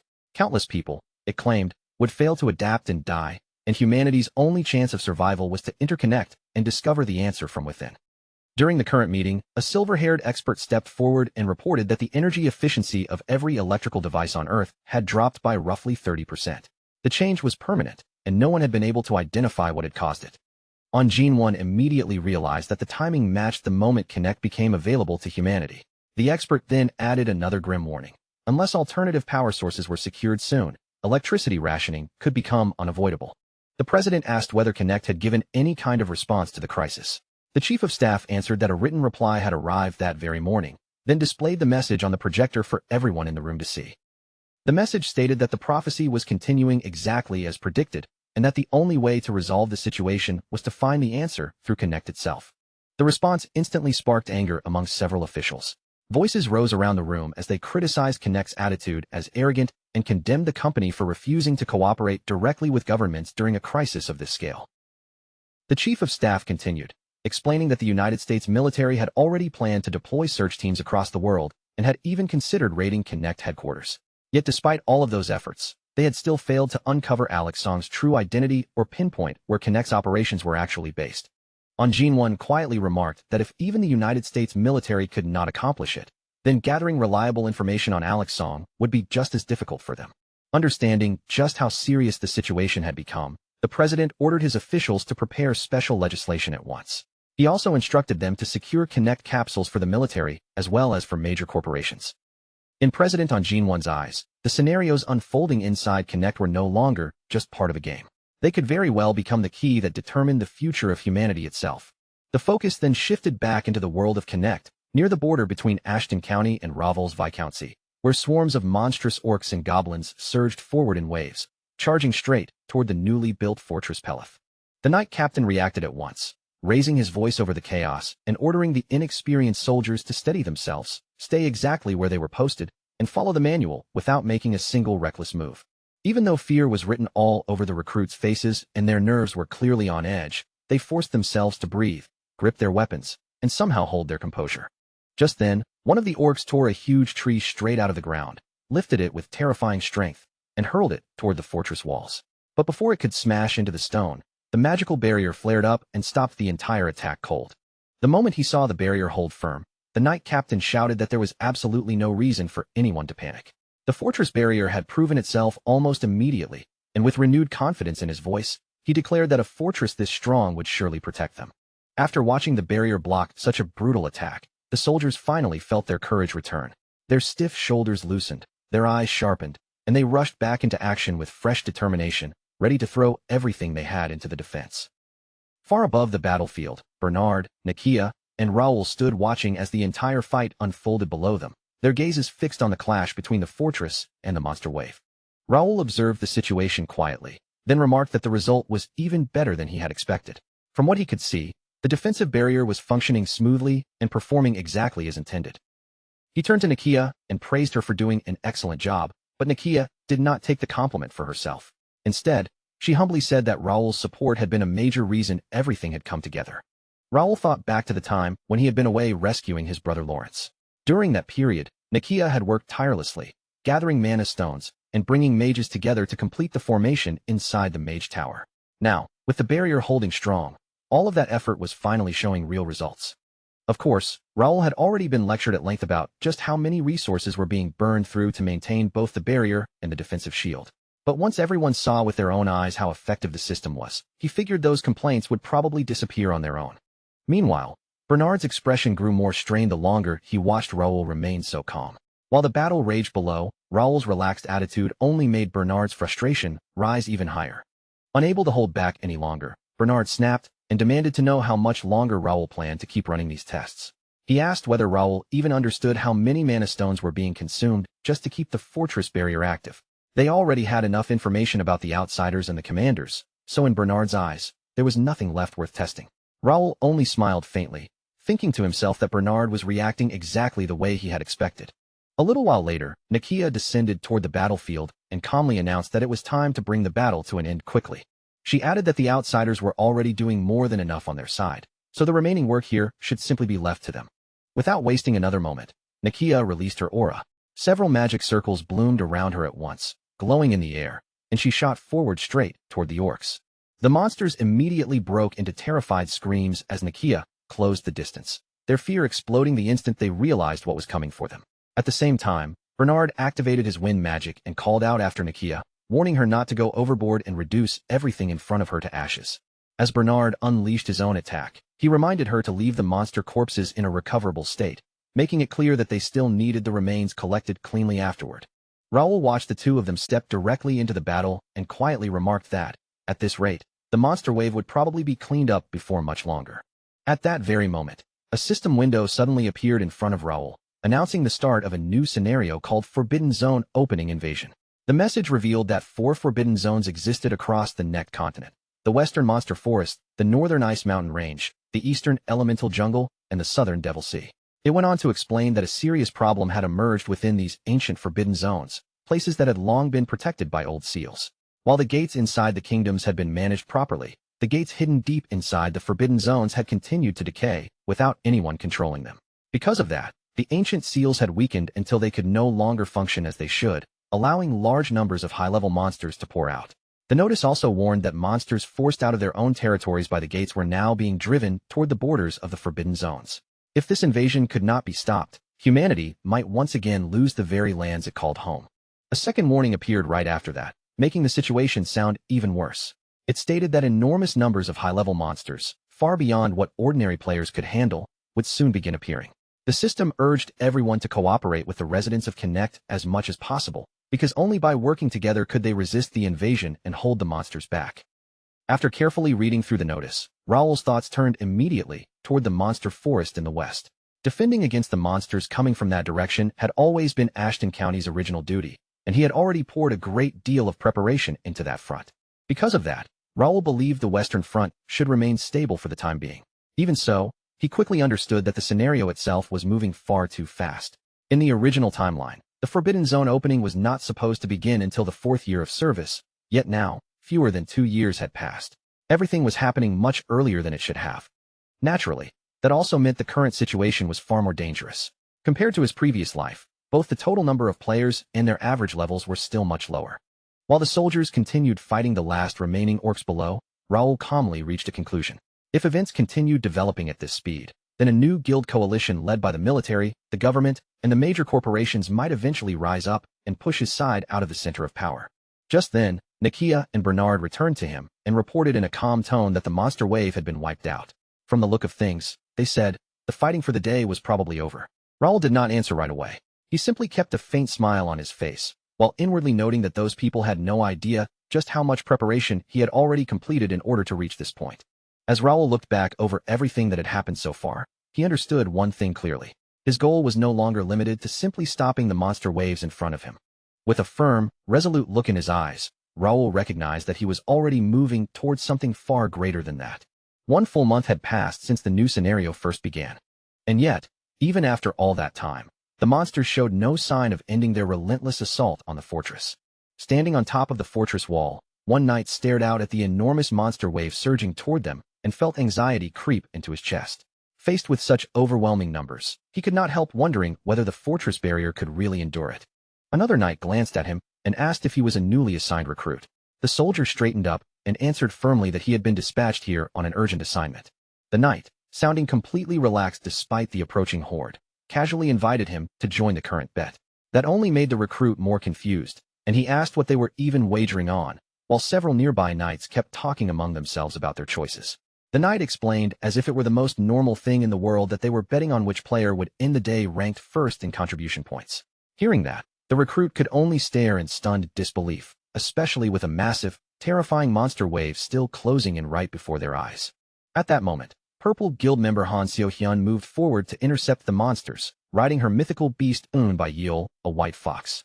The Vice Guild Master immediately gave the order to attack, and hidden Purple Guild members burst out from the surrounding trees, descending on the enemy forces from every direction. As he ordered them to wipe the monsters out, he reminded everyone that each kill would add to their contribution points. Han Xiaohyun drew the monsters' attention from the front, holding their eyes on her, while the other guild members unleashed powerful skills that carved through the enemy ranks with frightening speed. Their assault did not slow for even a moment. Precise attacks struck again and again, cutting down monster after monster, while the surviving orcs and goblins were thrown into terror before they could even react or attempt to counterattack. But before the frightened monsters could do anything, the Vice Guild Master appeared directly in front of them and swiftly cut them down. In the end, it did not take long at all before the entire monster wave was completely wiped out.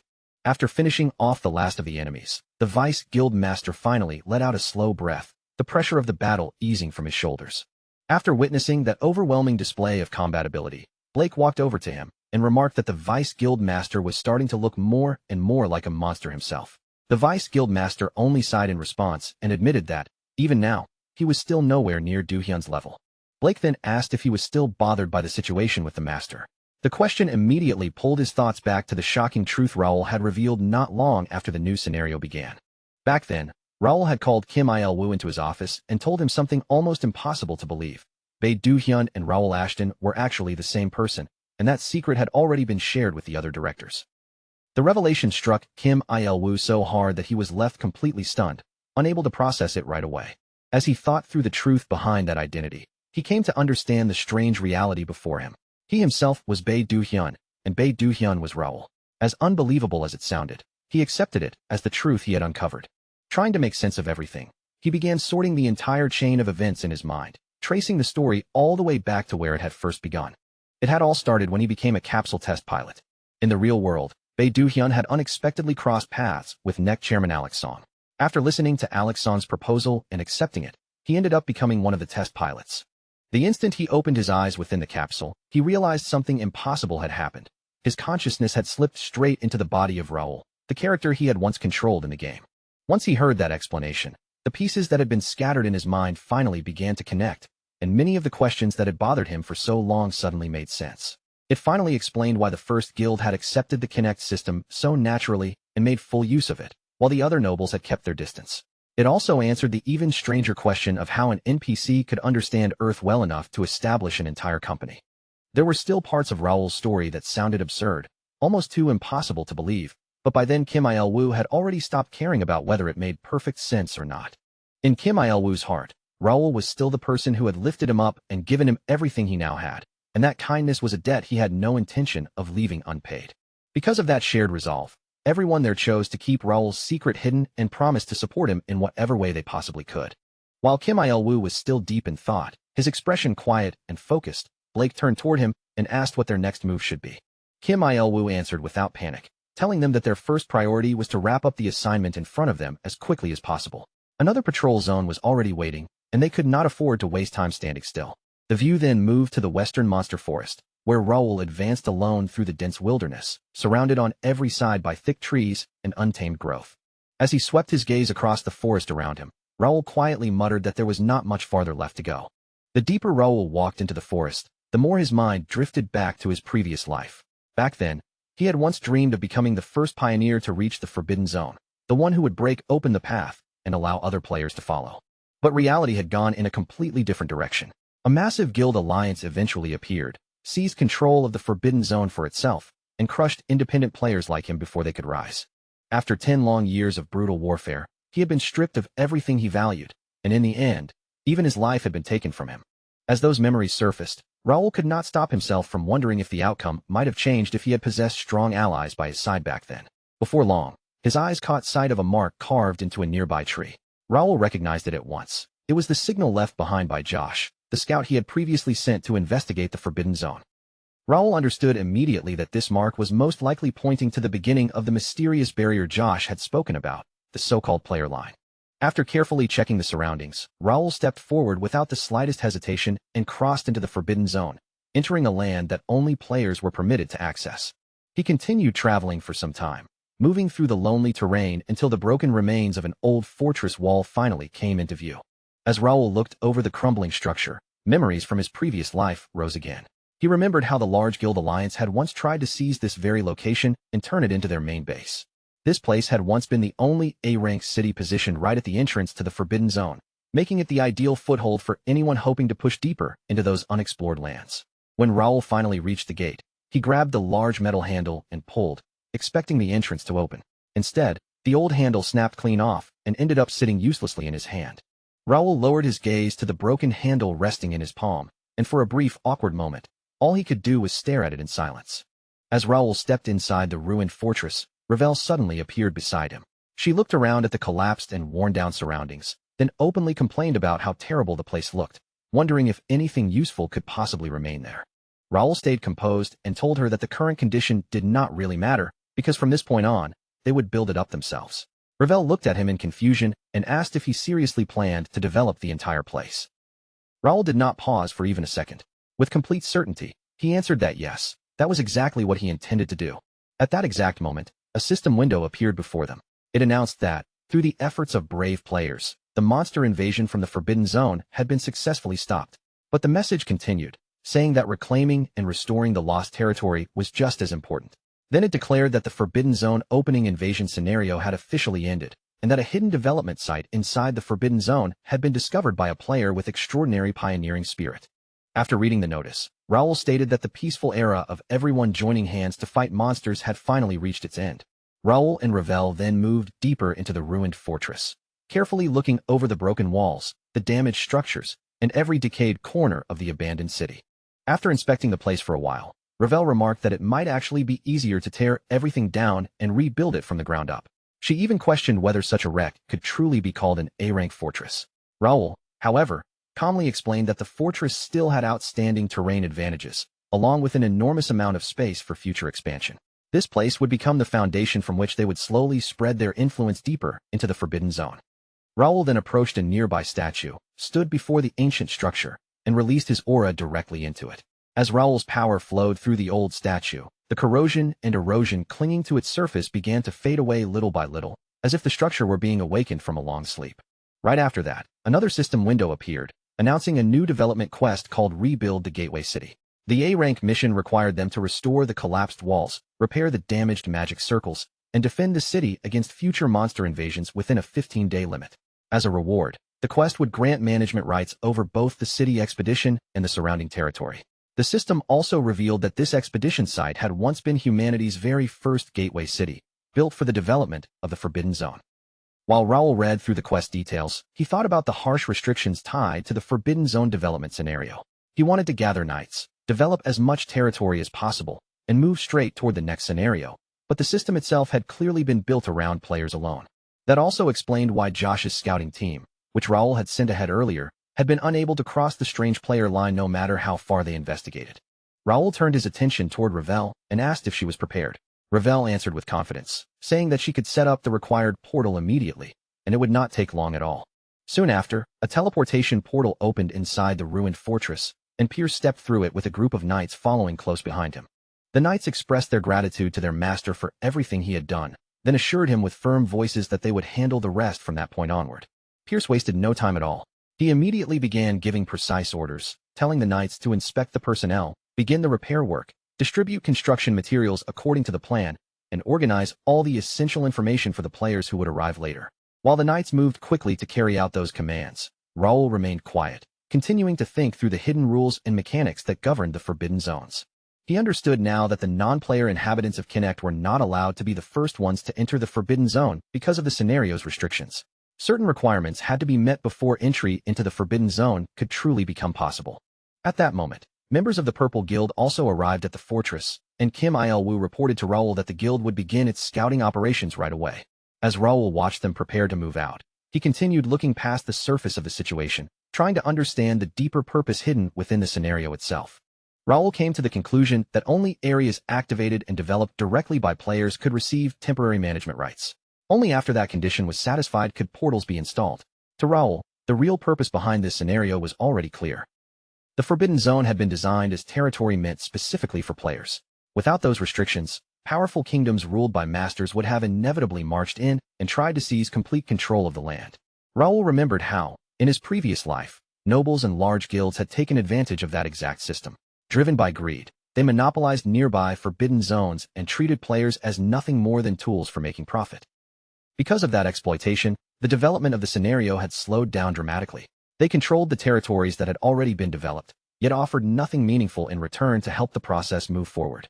Raoul had no intention of letting that same history repeat itself. As long as he was here, he was determined to make sure that kind of disaster would never happen again. He then spread a map wide across the table, placed a mark on one specific location, and told everyone that from this point forward, they would capture every branch base leading deeper into the Forbidden Zone. Raoul firmly ordered them to be prepared to update the map the moment the scouting teams returned.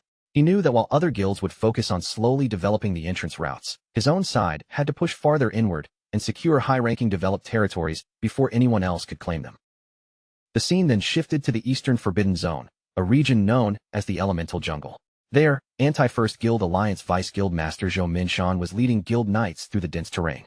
As the exhausted knights struggled forward, Zhou Minshan grew more and more irritated, urging them to move faster and demanding how they expected to discover developed lands while crawling along at such a slow pace. The exhausted knights could barely keep themselves moving, and they pleaded for a short break to recover and drink their elixirs. But hearing their tired complaints only made Zhou Minshan's irritation flare even hotter. Zhou Minshan opened the Kinect community interface and quickly saw that discussions about the Forbidden Zone scenario were spreading everywhere at a frightening speed. According to the system reports, aside from the Western Monster Forest, no other region had made any meaningful progress. Across the community boards, countless players were already complaining that the difficulty had been balanced terribly, saying that most parties could not even push past the entrance areas before getting completely blocked. Other players argued that the smarter choice was to follow expert advice and focus first on lower-ranked developed lands, instead of blindly chasing high-ranked territories that were far beyond their current ability. Once a Japanese leader publicly backed that approach, several other well-known leaders from around the world soon voiced similar opinions, making the strategy spread even faster among the players. But the more Zhou Minshan read through those discussions, the darker his expression became, and his already sour mood only grew worse.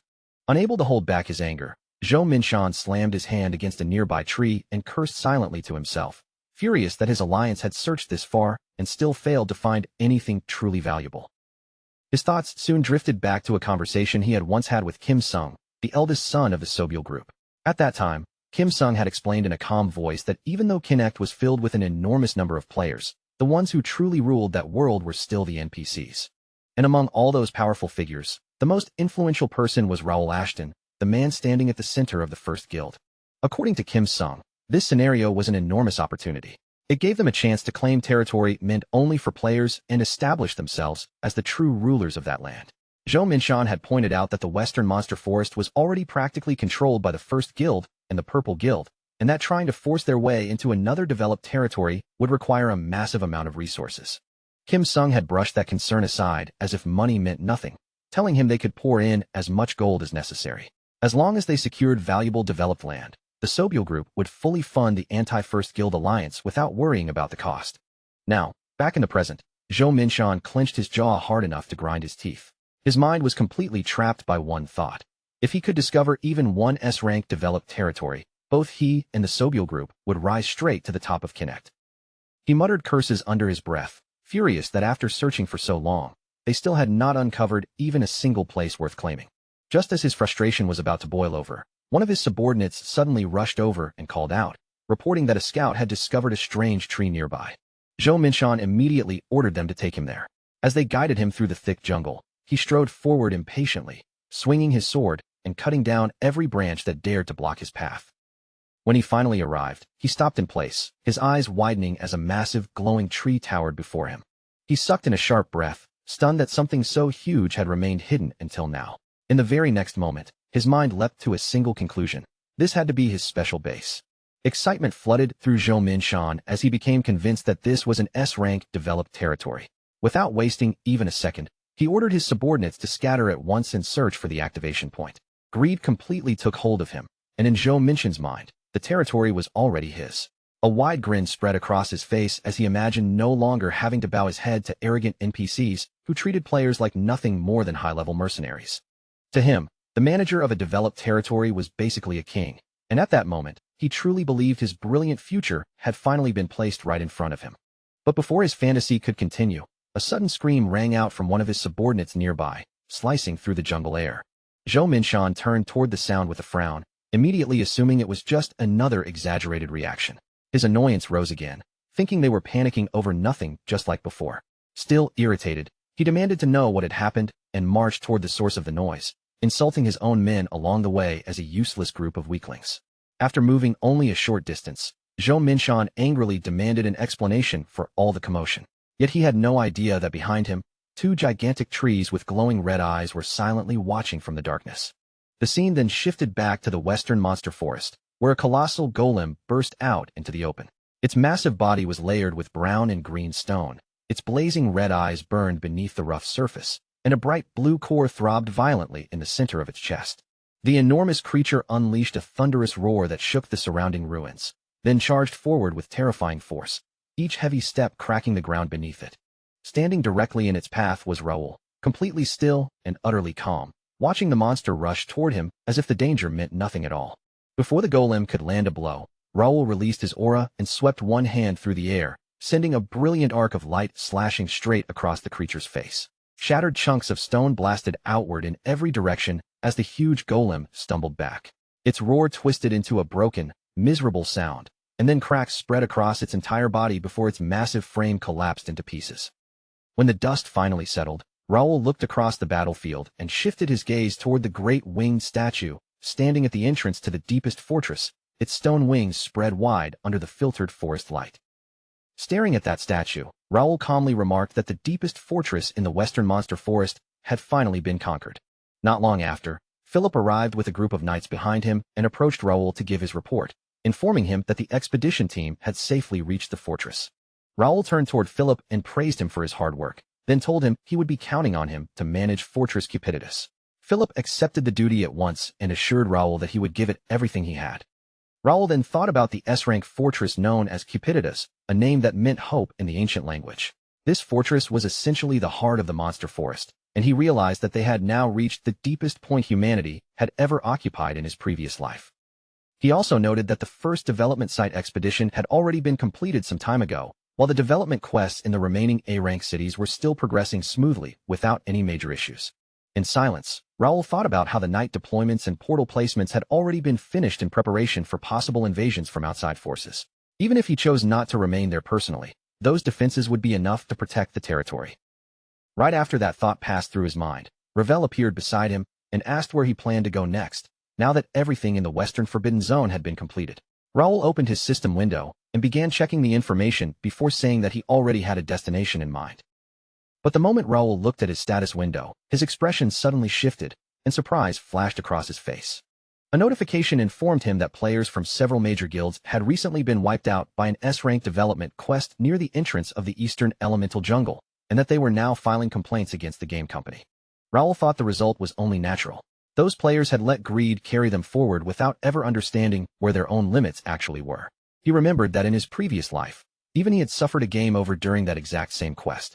At the player's current level, the Western Monster Forest was the only region that could realistically be conquered with any hope of success. The Eastern Elemental Jungle was completely different, packed with high-difficulty development areas from the moment players stepped inside. The northern ice mountains required them to locate underground development sites buried within deadly cold, while the southern Demon Sea demanded ships strong enough to survive its violent waters. After weighing everything in his mind, Raoul concluded that it would take at least 6 months before reliable strategies were created and real progress began to appear. Unfortunately, the wealthy players rushing into those regions had no patience for that kind of preparation. At first, Raoul considered leaving the situation alone, but he soon realized that the monster forest would inevitably turn into a battlefield where players fought over control. Turning toward Ravel, Raoul told her to get ready, because their next destination would be the Eastern Elemental Jungle. Ravel paused for a moment. Then her expression brightened as she confidently declared that when it came to that place, she was the expert, and Raoul could leave everything to her. Raoul watched her reaction with quiet amusement, noticing how genuinely excited she seemed the moment the Eastern Elemental Jungle was mentioned. The reason was simple. The Eastern Elemental Jungle was home to Deso's forest, the homeland Ravel had been separated from for so long. Ever since Ravel had been sealed inside a magic book long ago, every bit of information she received about her homeland had come only from written records. She had never seen it with her own eyes, and she had no idea how much it might have changed over the years. Raoul seemed to understand exactly what was moving her heart. More than anything, she wanted to see what had become of the place she once called home. Raoul looked at Ravel and told her that she had already helped him more than enough. Then, with a steady voice, he swore on his honor that he would use everything within his power to help her find her people, adding firmly that as her partner, this was a duty he had to carry out.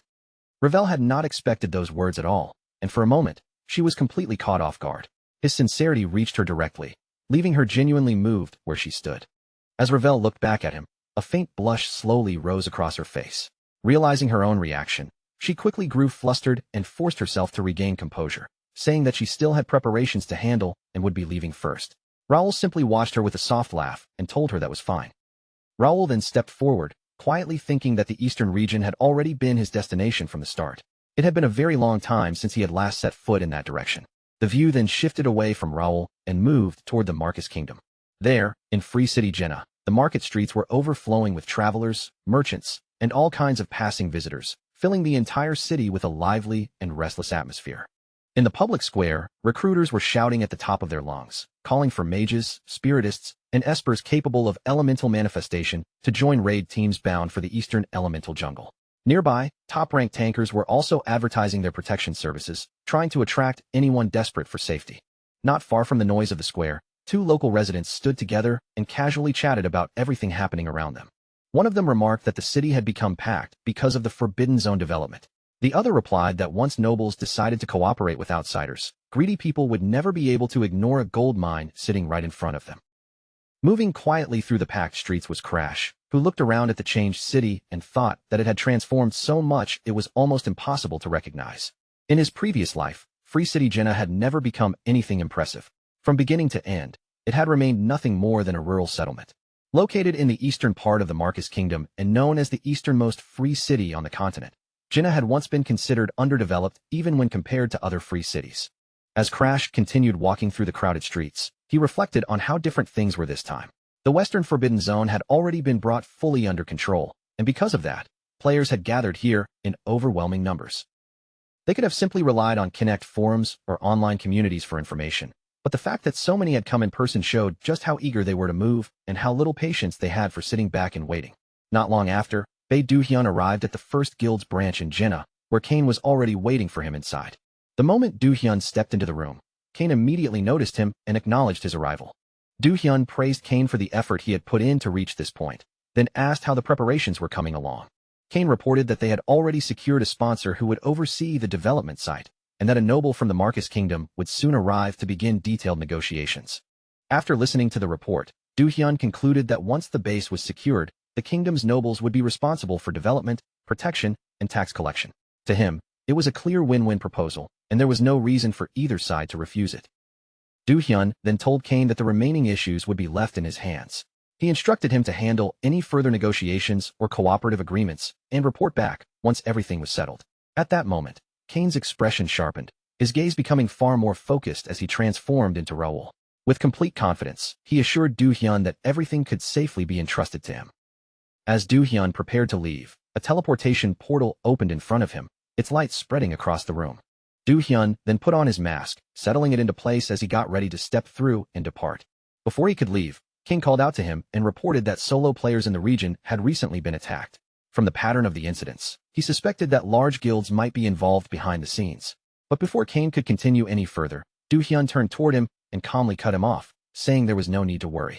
He added that he had already expected something of that level to happen. With that, Do-hyun stepped into the glowing portal, while Kane remained behind and watched him leave, unable to hide the concern he felt for his master's safety. Beyond the portal was the entrance to the eastern elemental jungle, and as Do-hyun emerged at his destination, Kane quietly prayed from behind that he would return unharmed.